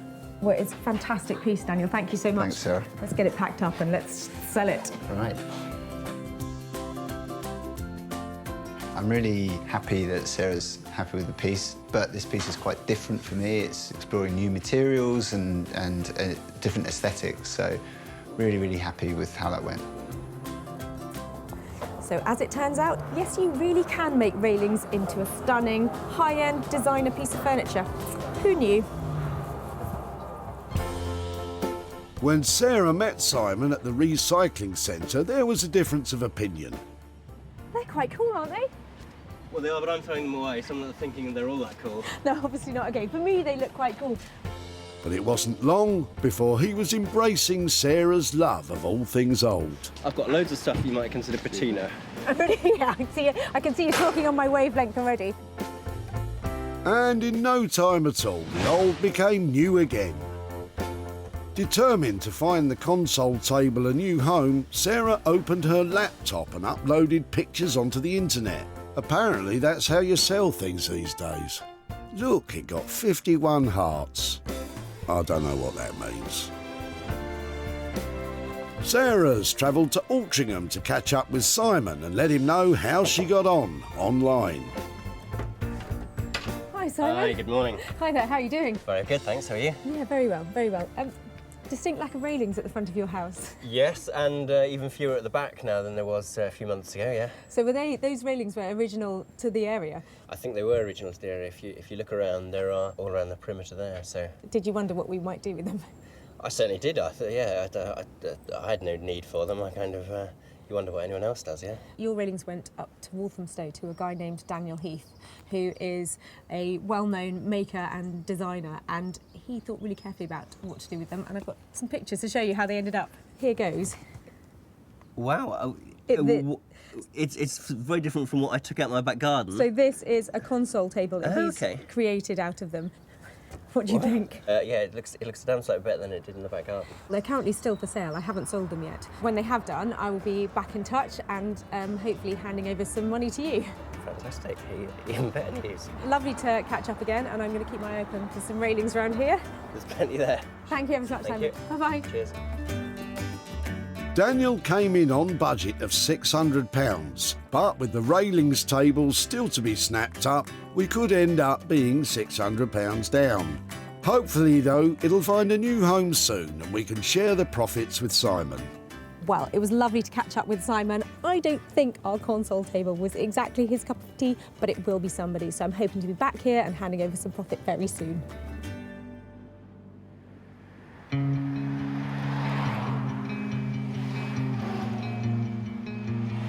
Sarah's back in East Sussex to see what Norman's managed to cobble together out of that broken cupboard.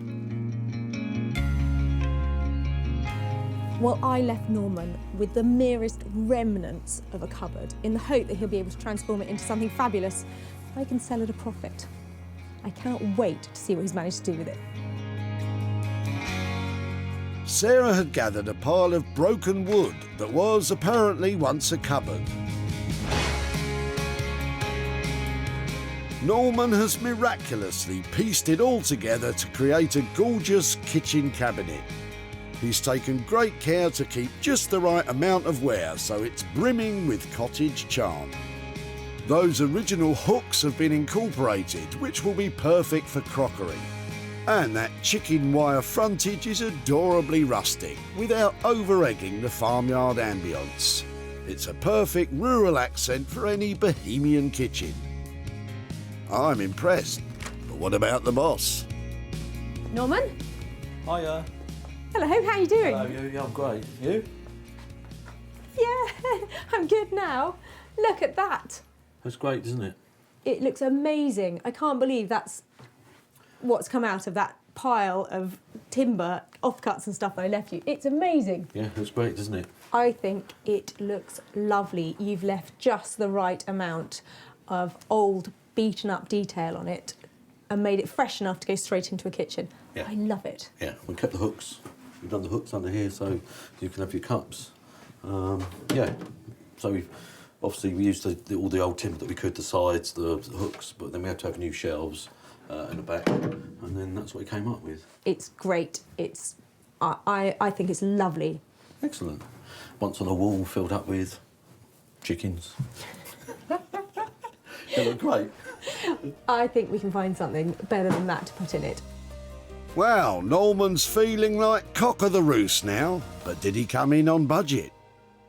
I left you with £200 quid on the table for it. Yeah. Is that where you came out? Uh-oh. Well, actually... Here it comes. We actually... 300, 400. We didn't actually quite do as much, many hours on it as we thought, so we're actually going to have it for 175. Under budget, cock-a-doodle-doo. I loved it anyway. Now I really like it. That is really good. I think 175 quid. I have to be able to make some profit on that. Yeah. I think that's going to be an easy job to sell, but I might need to borrow that chicken for some sales shots. I'm sure Peggy won't mind. She's a good egg. Thank you so much for that. Thank you as well. That's lovely. Thank you. Good luck. Well, I am cock-a-hoop over that transformation. Norman has made something really beautiful with those old scraps, and that's quite difficult to do. It was busy, busy, busy at the dump, but Sarah still spied Luke about to throw his rubbish into the skip. You've had a smashing time this morning then? Yeah. It may have looked beyond all hope, but even Luke could see the potential. It's solid wood, so you could make anything out of them, really. It depends how much skill a team has got. Don't you worry, Luke, they've got plenty. Sarah got in touch with vintage and retro store The Old Cinema in London, who love that kind of thing. And they bought it. Sarah set her sat-nav to Little Bollington outside Altrincham to bring Luke up to date on his old bits of wood. Hi there. How are you doing? Good to see you again. Yeah, and you. So, this is it then? You just moved in last time I saw you, is that right? Yeah, absolutely. Fantastic. How's it going? It's going well. It's going slowly, but it's going well, yeah. Those bits of wood that I took from you, they had a bit of character left in them. So, did you think that there was something that could be made out of them? I've thought about it, but I have got absolutely no idea how you can make anything out of them, so I'll be interested to see what you've done. So I've got some pictures to show you. Are you ready? Yeah. Kitchen cupboard. Wow. I don't know if you can see here, but all those little pegs that were inside the cupboard have been reused to hang cups on or hooks for the kitchen. That's well cool. Yeah? Yeah, wow.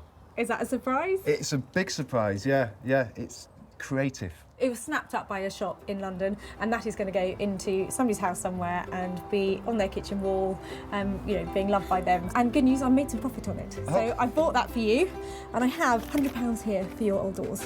Amazing. What are you going to do with the £100? Probably helping pay for plastering and that sort of stuff. Nothing very exciting or interesting, but trying to get the house looking really good. Good luck with the plastering. I know it's hard work. Thank you so much. Yeah, Lovely to catch thank up. you. Okay, bye-bye. All right, bye. With Norman coming in under budget at £175, after Sarah sold it for £275, it leaves £100 for Luke to do up his kitchen. Thank you, Norman.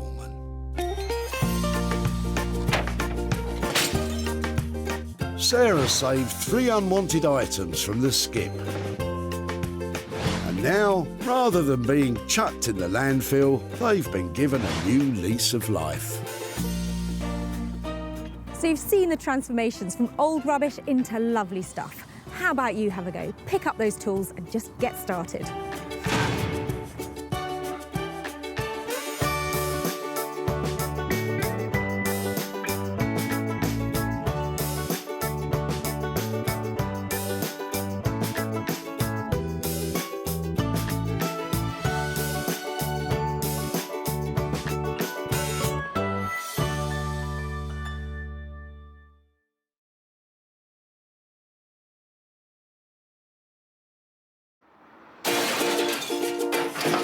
I've got to be able to do something with that, haven't I?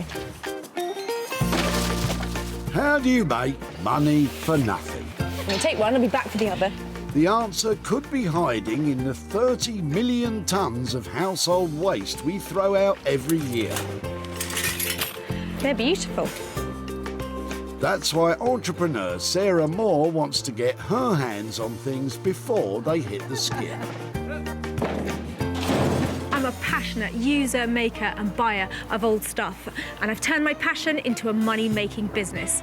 I make new stuff out of old stuff, and I sell it for profit. And with some of the country's elite designers and makers, You like to set a challenge for me, didn't you? Nice. She can transform her finds into desirable, Isn't that clever? valuable, What an original piece of design. and hopefully saleable items. Oh, no way. If Sarah is successful, then she can hand the profits back to the very people who had no idea there was cash to be made from their trash. Oh my God, that is amazing.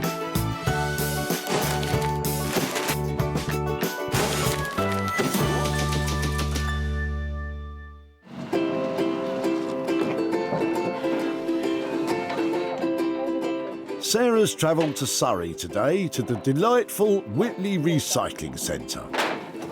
Where other people see trash, I see profit. Making desirable items out of old rubbish is so satisfying. She's on a mission to search out 3 items that can be transformed from trashed to treasured and hopefully make some money along the way too. Pat Butcher. Very becoming, Sarah. Before Sarah was let loose on the tip, she had to seek special permission to do so by those nice recycling centre owners. There is nothing going through here that is going to escape me. I am not letting the good stuff hit that tip. Speaking of the good stuff, it looks like Carl might have just that in the back of his Jeep. Oh, now that is the best bootful I've seen all day. Yeah, they're a bit tired, but... Are they yours? My mum and dad's, yeah. So. Fantastic. So do you think they bought them new or do you think they were... oh, they're heavy, aren't they? Yeah, I don't think they bought them brand new, because I think they've had them about 25 years. So. Yeah, they look like they're sort of 1930s, 40s, something like that. So how many have you got? 6. 6? Yeah. Oh my word, it's my lucky day. Hold on, I'm going to line them up so they're out of the way. Some people are very easily pleased.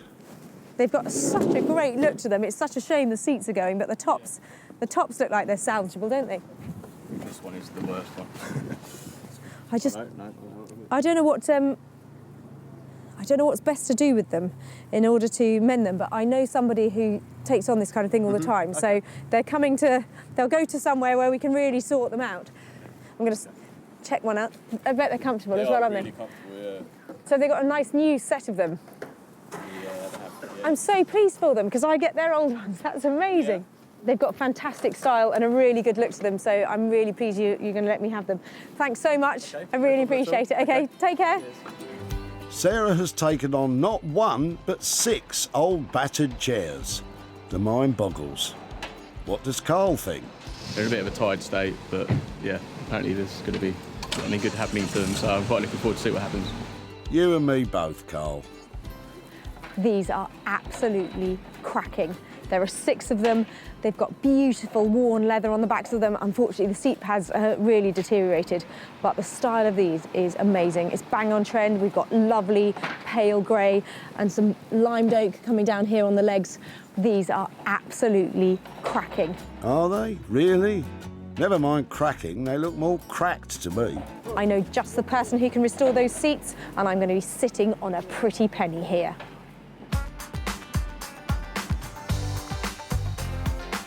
Jay Blades is a builder turned philosophy graduate turned furniture restorer. A couple of people have asked me, how do I describe my style? And personally, I don't know. I call myself a modern restorer, which basically means I restore furniture for a modern market. Jay's passion is modern interior design. He specialises in reworking the very best of British craftsmanship and bringing it into the 21st century. Someone did say to me once that your furniture makes me feel happy. So I used to call my furniture happy furniture because it makes you smile and adds a little bit of humour to your house. My style is definitely not boring. My style is definitely not run-of-the-mill. Let's hope Jay can bring some of that eccentric charm to life on Sarah's 6 seats.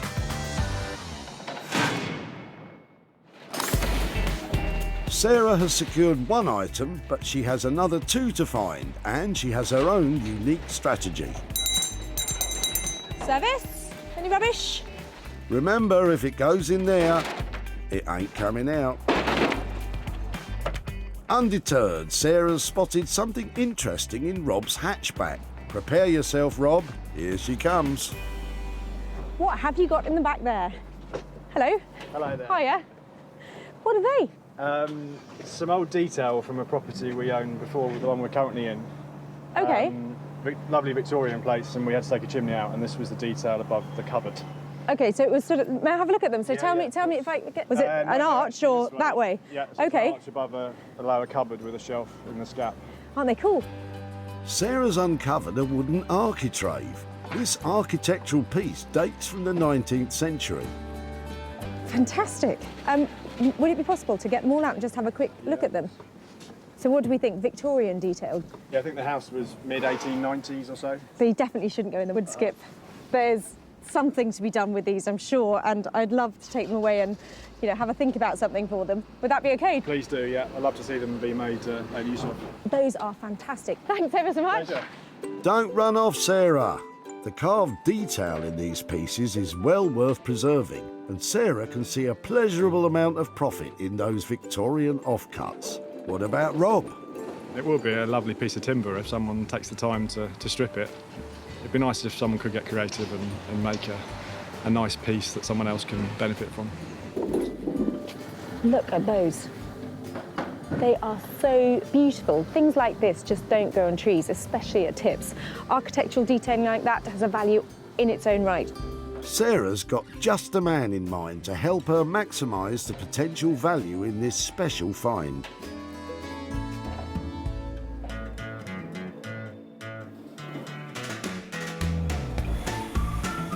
Daniel Heath has a passion for all things sustainable.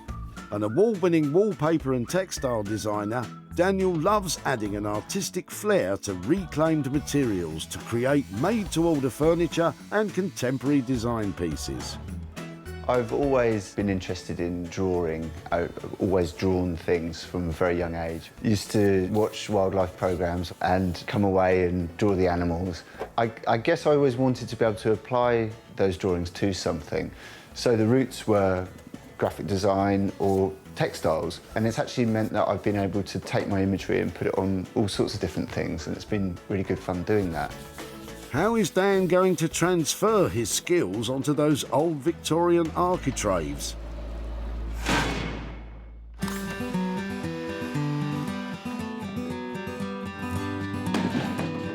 Two down and one to go then.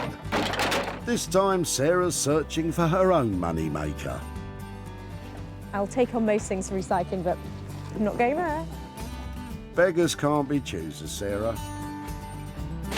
Thankfully, Philippa's bringing out a slightly more hygienic seat from the back of her car.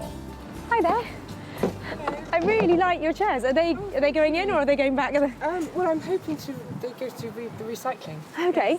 Yes. Have you had them long? I've had them for about 4 or 5 years. The Bellini chair. The Bellini chair, that's The right. Hella. You can actually buy some of them. They look quite good in the kitchen. Yeah, they're really lovely. The Bellini chair is something of a design classic in the world of chairs. It's named after its designer, Mario Bellini. There you go, bit of chair history for you. I think you might have found a new home for your chairs if you're definitely throwing them. So do you paint? Yes, I do. I'm an artist, so yes. So they've been in my studio, and I thought now's the time to, if they could go to a good home. Yeah, well, I think I'd love to take them away because, and especially the paint on them I find quite inspiring. Maybe we'll make them really colourful or something like that. If I do manage to recycle them, is it possible to come and show you what I've done? Oh, definitely. Yeah? I'd love to see. Lovely. Well, I'm inspired by the paint on them. Thank you so much.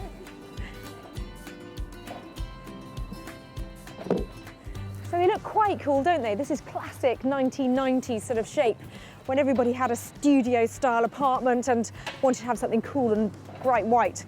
And they've got a maker's mark on the bottom, I think, made by Hella in 1998, so quite old. They look like Philip Stark used to make some great furniture like this. I think she means to say Philippe Stark, the French designer and architect. They're going to need a magic makeover to make some money, and somehow I've got to cover up those paint marks.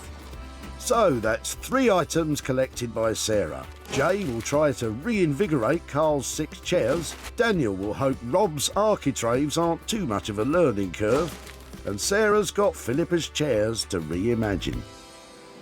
It's been crazy busy times here at Whitley, and with some fantastic items saved and primed for transformation, I'm confident I'm going to make some money for nothing.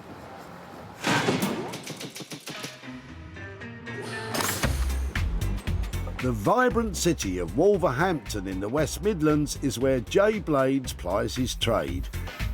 It's quality furniture made of quality wood that really gets Jay excited. Well, it would, wouldn't it? So, Sarah's going to be coming in a minute. Hopefully she's going to bring me something nice. And when she does, I'll see if I can work my magic on it again. You'll need your wizard's hat on for this one, Jay. I love these chairs. It's not often that you find a set that turns up in the tip, and such a stylish one is a really rare thing. I'm hoping Jay can give them a sympathetic update that keeps all of their original qualities but gives them something special. I need a hand getting them in. Say no more, Jay's your man. Yeah, they're definitely special. Oh, he sounds keen. So what do you think? I think these are quality, tip-top quality. They were certainly top of the tip. These were going to be thrown away? Yeah. Seriously? Seriously. Well, I'm really pleased I happened to be there on the day that these turned up, because there were 6 of them a set. Yeah. They're in good nick, apart from the obvious seat problem. Yeah. I don't know who's made these, but these are really a joy. These are really, really beautiful. Jay's really taken with the quality construction of the oak chairs, but how would he restore them? Now, I know you're a man with your own ideas, so come on, what would you do? I have too many ideas. That's my problem. We should be able to bring them back to the 21st century and bring them up to date and really give them a beautiful punch. Is it possible at this stage that you can pluck a figure out what you think to refurbish the whole lot? It's probably really difficult to put a figure on it without knowing exactly what they are. So yeah. Do you want to come back to me when you've had a chance to do a bit of research and we can make a plan about which direction they're going in? Yeah, I'd feel a lot more comfortable if I just do a little bit of research and a little bit of taking apart. I'm really happy to leave them in your hands. I know that you're going to do right by them. Sarah is taking a massive risk here. She's leaving Jay with a big job that has no plan to speak of and no budget agreed. So Jay has got a bit of work to do researching those chairs before he decides exactly what is the best path for them. But I know they're in really safe hands, and I'm hoping that when he updates them, they'll be even more valuable. I cannot wait to start dissecting them. I don't know what I'm going to put on there until I've taken them apart, because then the chairs will reveal themselves to me. Once the wood has been fully restored and we've glued things back, then it will say to me, this is what I need you to put onto me. And I cannot do that until they're naked. And at the moment, they're fully dressed. Sarah will have to wait until Jay's done his detective work on the 6 chairs to find out what that little lot might cost her. But with no clear brief or budget, will this project spiral out of control?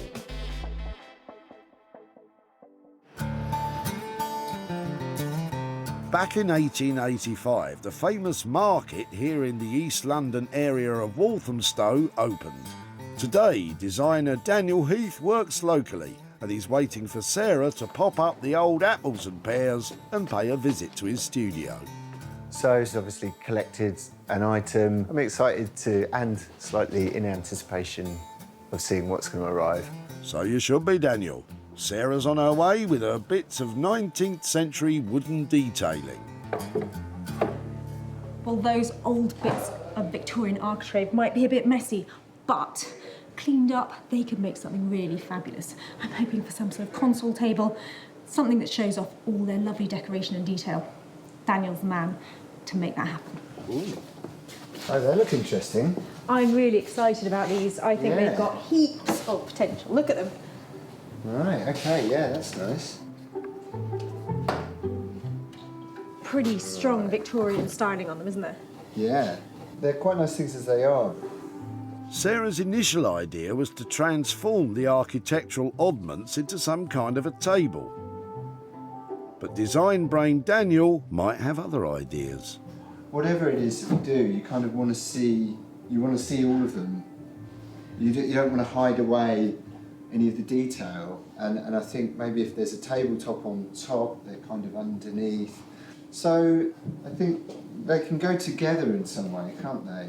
I just try this. I think, how big is the, oh right, okay, it's really quite substantial if we put them all together. I know what you're going to say. Wow, okay.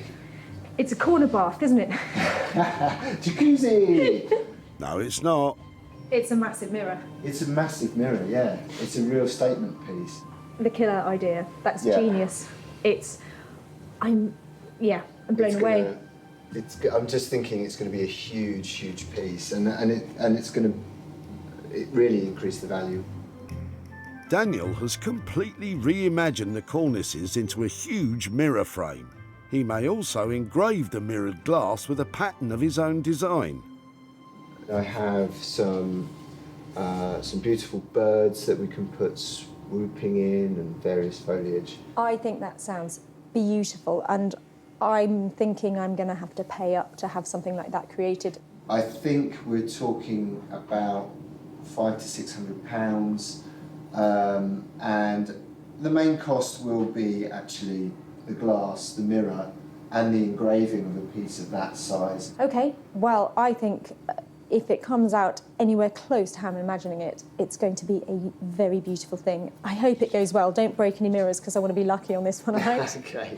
Enjoy Thanks, yourself. Cheers. This is a huge mirror.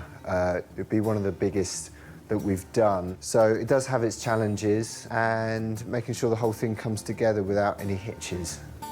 So, let's just hope Daniel can manage to keep his enormous project in one piece. It'll need to be something special to make a profit on that £600 budget. From the urban jungle of Walthamstow to the tranquil surroundings of the Sussex countryside, where Sarah is at home preparing to take on the 2 designer chairs. These would have been absolutely bang on trend in about 1995, I reckon. But I have got a really pretty idea for them that I think is going to make them look springy and expensive. Oh yeah? Don't keep us in suspense then, Sarah.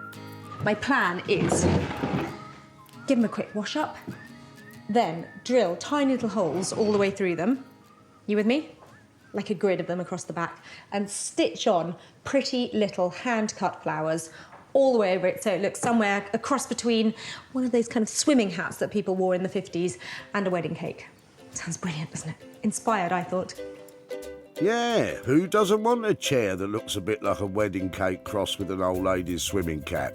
Bash on. I've got some felt here in lots of different colours, and I need to just pick out a palette that is subtle but still quite bright. That's horrible. Sarah's using sheets of a top-quality wool felt to fashion the flowers she plans to stitch all over the chair. Definitely a bit of white. All of those greens, great. She's picked her colours, but the size of this job is starting to dawn on her. I hope it's going to look absolutely fantastic. I can't imagine I'm going to get round to doing 2, though. 1 amazing chair. Great. 1 chair it is then, but cutting out enough felt flowers to cover even 1 is going to be a challenge. Right, let's get cutting.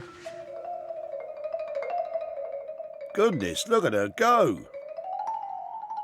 Makes you tired just watching it, doesn't it? She's a hard worker, that Sarah. I am now a flower cutting genius. I'm really good at this. So you should be. Sarah's work doesn't stop there, though. She drills holes in the chair through which she will later attach the fine felt beauties. Nice. Then outside, she spray paints it green. Really? Green? I think Banksy can rest easy. Am I green? You're not half as green as, well, more cabbage looking. But once the chair is back inside... I don't think the green is working. I've tried a bit of grey on here on the spare one, and do you know something? It's just not dark enough, so I am boldly going to go to black. I just think the flowers are going to look so much nicer on a really dark, bold surface. And it doesn't get any darker than this. Oh, after all that, she's going to paint it black. Fickle, ain't she? So far, she's spent £25 on the woolen felt and that tin of black paint. With plans ever-changing, Sarah has a long way to go before that's saleable. Back to the West Midlands now, and the city of Wolverhampton, home to master restorer Jay Blades, who can't wait to get going. Sarah dropped off these beautiful oak chairs, absolutely beautiful. Jay's a big fan of these quality handmade chairs, which probably date from the 1940s. My job today is just to remove stuff really carefully. Yep, this is going to be a real labour of love for Jay. He's going to re-upholster all 6 chairs whilst maintaining their original handmade features. Good luck, Jay. So enough with the talking. Let's get stripping. Well, hey. The chair, not me. Oh, I see, sorry.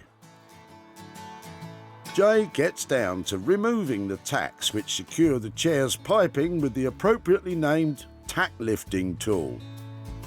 And it's not long before he spots a piece of impressive craftsmanship. That's amazing. They've actually stitched, and it looks like they've hand-stitched underneath here the leather. Now that in itself, come on, who does that in this day and age? That is just sheer craftsmanship. Everything that I discover about the chairs will then be reflected back into the chair and how I work with it, the fabric I choose, and also ultimately the price. But I don't want to outprice either myself or Sarah, who's then going to sell these on. The challenge for Jay is to comprehensively modernise the chairs whilst keeping an eye on his labour costs. He hasn't yet agreed a budget with Sarah, and she'll want to stand a chance of turning a profit. He gets straight to work removing the chair's old disintegrating coverings, supporting webbings and stuffing, all of which need to be replaced. With that done, Jay starts building a chair back up. But put new webbing on there. He's using a tool called a webbing stretcher to make sure the seat base is taut. Doing webbing is very similar to tuning a fine instrument. You have to get it where it makes a really lovely sound, because basically the webbing is the foundation that's going to hold all of the seat in place for the next 50 to 100 years, hopefully.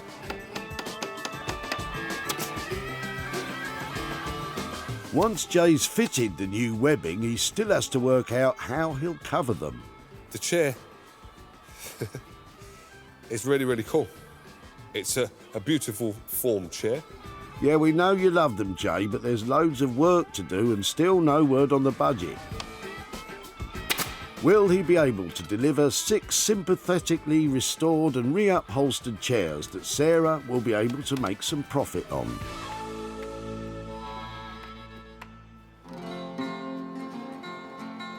Back in Walthamstow, Daniel and his assistant Laura are about to get to grips with the bits of Victorian architrave. What new skills am I going to have to learn today in order to make this work? He sounds a bit nervous. Let's just hope he hasn't bitten off more than he can chew. We've made a start on stripping them back, and what the intention will be is to join them together to make a huge frame for a mirror.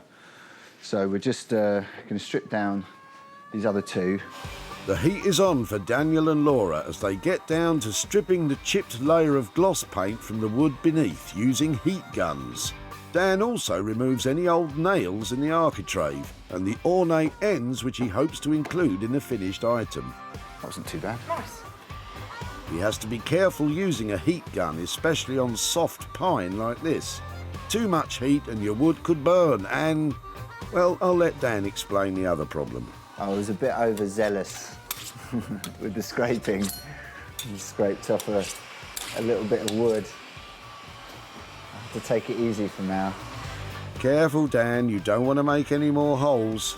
He'll fill in any gaps in the wood later with a colour-matching wood filler to help create a smooth finish. All right, not far to go on this one.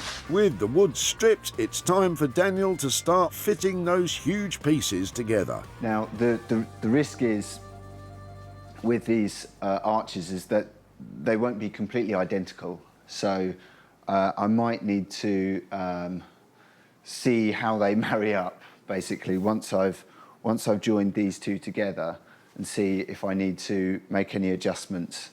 in order to make it fit all the way round. Sounds simple enough, but Daniel's a print designer, not a carpenter. This is all new territory. I hope my measurements are accurate enough. Me too, Dan.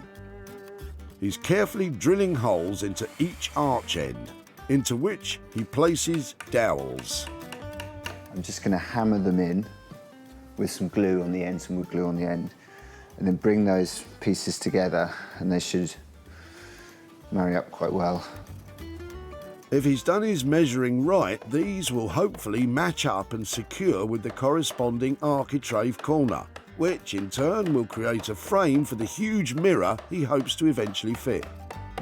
Okay, this is proving a little bit more tricky than I'd hoped. As we can see, this is flat on the table, so it needs to be square, and these are not marrying up square because they're not cut straight. And that won't do for a perfectionist like our Daniel. So I'm going to take these apart, and I'm just going to sand them, and I'm just going to get them both completely at right angles so that they'll marry up. To get the joint flush, Daniel's going to use his workshop's industrial sanding disc. It's a powerful tool, but can it create the perfect fit he's looking for? It's not bad. I think it's just about there. I think I'm just going to have to go for it. You certainly do. That's still a long way from the perfect, polished and expensive mirror he's promised Sarah. Back in Sussex, Sarah and glamorous assistant Bramble are putting the finishing touches to the designer chair she rescued from the tip. That's finished. All we need to do now is sell it. When she found it, it was dated and dull, but now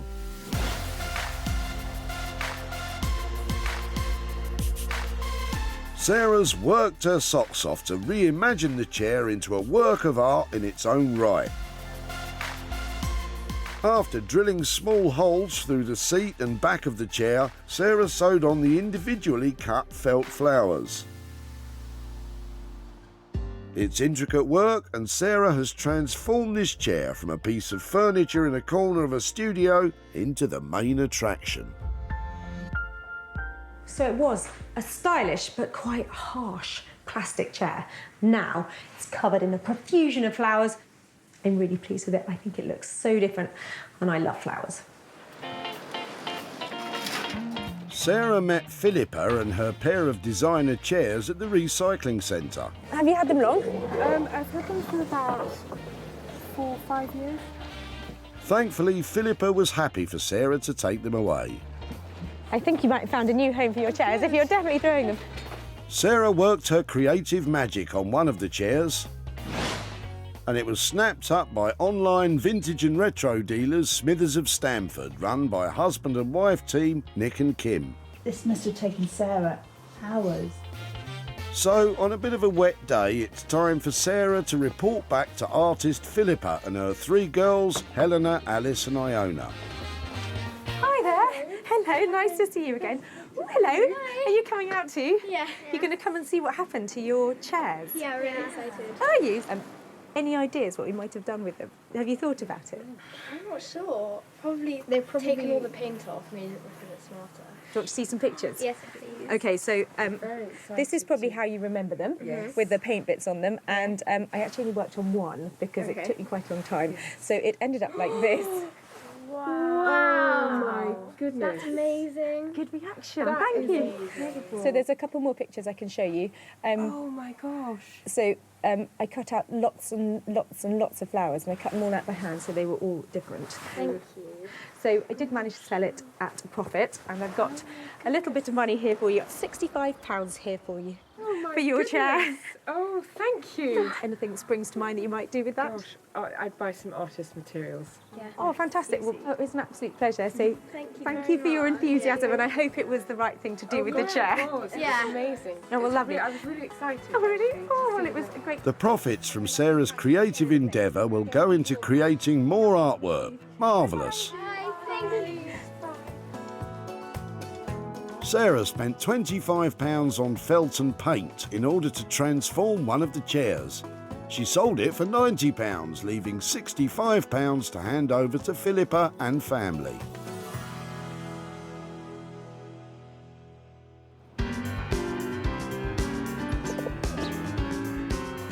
That's Sarah's chair producing a profit. Now it's time to head back to Wolverhampton to see what Jay's been up to with those 6 heavy hitters. Now, if I remember right, Sarah wanted to keep things simple. But knowing Jay... Oh, what's that? Sarah probably wanted me to do more of a classical kind of restoration on them. I haven't gone as mad as I normally would go, but I've done something that's really tasteful, I believe. They're probably some of the best work I've ever produced. That sounds encouraging, but is it the most expensive work you've ever produced? I was keen for some sympathetic restoration, but I think Jay might have had other ideas. So I'm really excited to see what he's done with them and to find out what the budget is. When Sarah saved them, they were really showing their age. But now Jay has, well, done what Jay does best. The simple restoration has turned into an explosion of elegant colour and design. Jay upholstered 4 with a lovely butterfly fabric, and the 2 bigger ones have now got a cosy tartan look. All 6 have been expertly restored, but with that modern Jay Blades attitude. I can't wait to see what you've been up to. Yeah, come and have a look. Oh, my word. Don't they look different? They How do. are you doing? I'm very good. So talk me through the carvers in different materials. The carvers are in different material because we've got an orange, the orange that matches up to the butterflies. Okay, I can see that. Yeah, I didn't use the same material because I thought it would have been a little bit overkill, and it isn't my kind of style actually to do everything all of the same. I always have to have a little bit of a twist, and the twist is the carvers. They have a lovely feeling to them. They're really well done. So talk me through it. A bit of velvet on the back? Velvet on the back to marry them all up. Yep. So they've all got that. The only problem that I had was, I don't know if you remember the piping that we had on there, yeah, which was in leather. Unfortunately, Jay wasn't able to use the hand-stitched original piping that he loved so much. When it got down to brass tacks, the brass and the tacks were too old to reuse. So did you try and reattach them? Yeah, about 50 times. Even without the piping, the chairs certainly get Sarah's mark of approval. Now, how about that budget? What they've come out at is about £130, 135 each chair. 135. So at that kind of price, I'm going to need to place them somewhere where they get the right exposure. Well, funny you should say that. Even though they're individual and they've cost a bit, we found a buyer and we're definitely going to be in profit. And she wants to buy all of them. She doesn't just want to buy 1 or 2, she wants to buy all of them. I can't believe it. So you do the work and you sell them? Yes. Crikey, what a service. Jay's friend and sometime client snapped up the chairs before Sarah even had a chance to see them. Thank you so much for taking them on and and selling them as well. No problem. Massive achievement. All right. Thanks a lot. You take care now. Ah, Jay, what a ledge. How are you feeling after that? To tell the truth, I'm really chuffed with the chairs. Chuffed with the chairs and sold the chairs. So I'm a happy bumblebee right about now. Are bees particularly happy?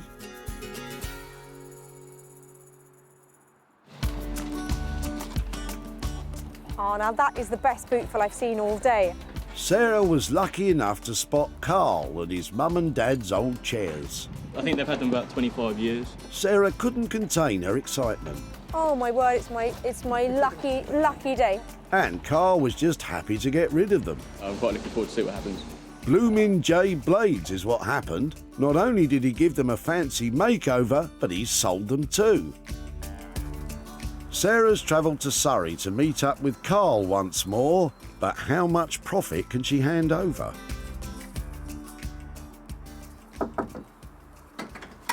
Hi, Carl. How are you doing? Nice to see you. Yeah, good, thank you. Nice to see you too. So is this where those chairs It came is, from? yeah. You've had them and grown up with them, haven't you? I have, yeah. My mum and dad had them sort of a year before I was born, so Okay, yeah, so they've got pretty much some. my whole life, yeah. They've definitely got some age to them then. Yeah, they have, yeah. I don't know if you thought what we might do with them after we took them away. Well, I thought you, I don't know, really may have just recovered them or something, but I don't know. Well, we did a lot of research on your chairs, actually. We couldn't find an established maker who made them. Right. So they went to Northampton to a guy called Jay Blades. I've got some pictures to show you what he did to them. Excellent. So they now look Wow, yeah. Different. different. Yeah, I mean, definitely changed them up a bit, but yeah, they look great, I think, yeah. Somebody completely fell in love with them and they bought them. Oh, okay. There's profit to be shared. Oh, in fact, okay, great. I've got just a little bit here for you. I Great. have got £240 profit. Whoa, that's amazing, yeah. For something we were going to throw away, that's great. What are you going to do with that? Well, I think it'll go back to my mum because she's looking for some replacement chairs now. So yeah, probably go towards them. Great. Really appreciate you dropping them No off. problem, And it was thank you great very to much. catch up. Cheers, Okay, thanks, bye-bye. bye. Jay pulled it out the bag. Having cost £810 to do them up, he then sold them for a cracking £1,050, giving Carl and his mum £240 to invest in a new set of chairs to replace those old ones.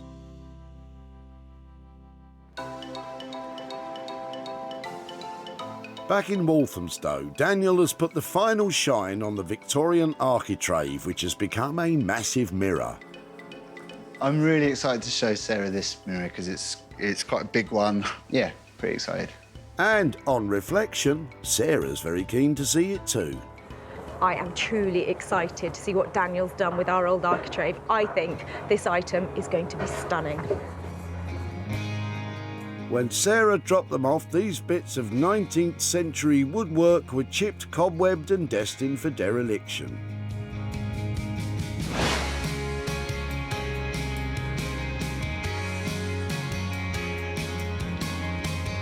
Thanks to Daniel's design genius, they've now become a stylish mirror ready to grace the very grandest of rooms. The old bits of carving now form a graceful frame for the massive mirror within, which has been delicately engraved with Daniel's own print design.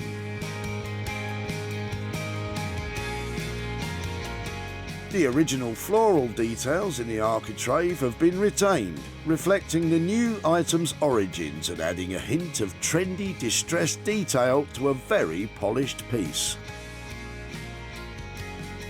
Daniel, it is amazing.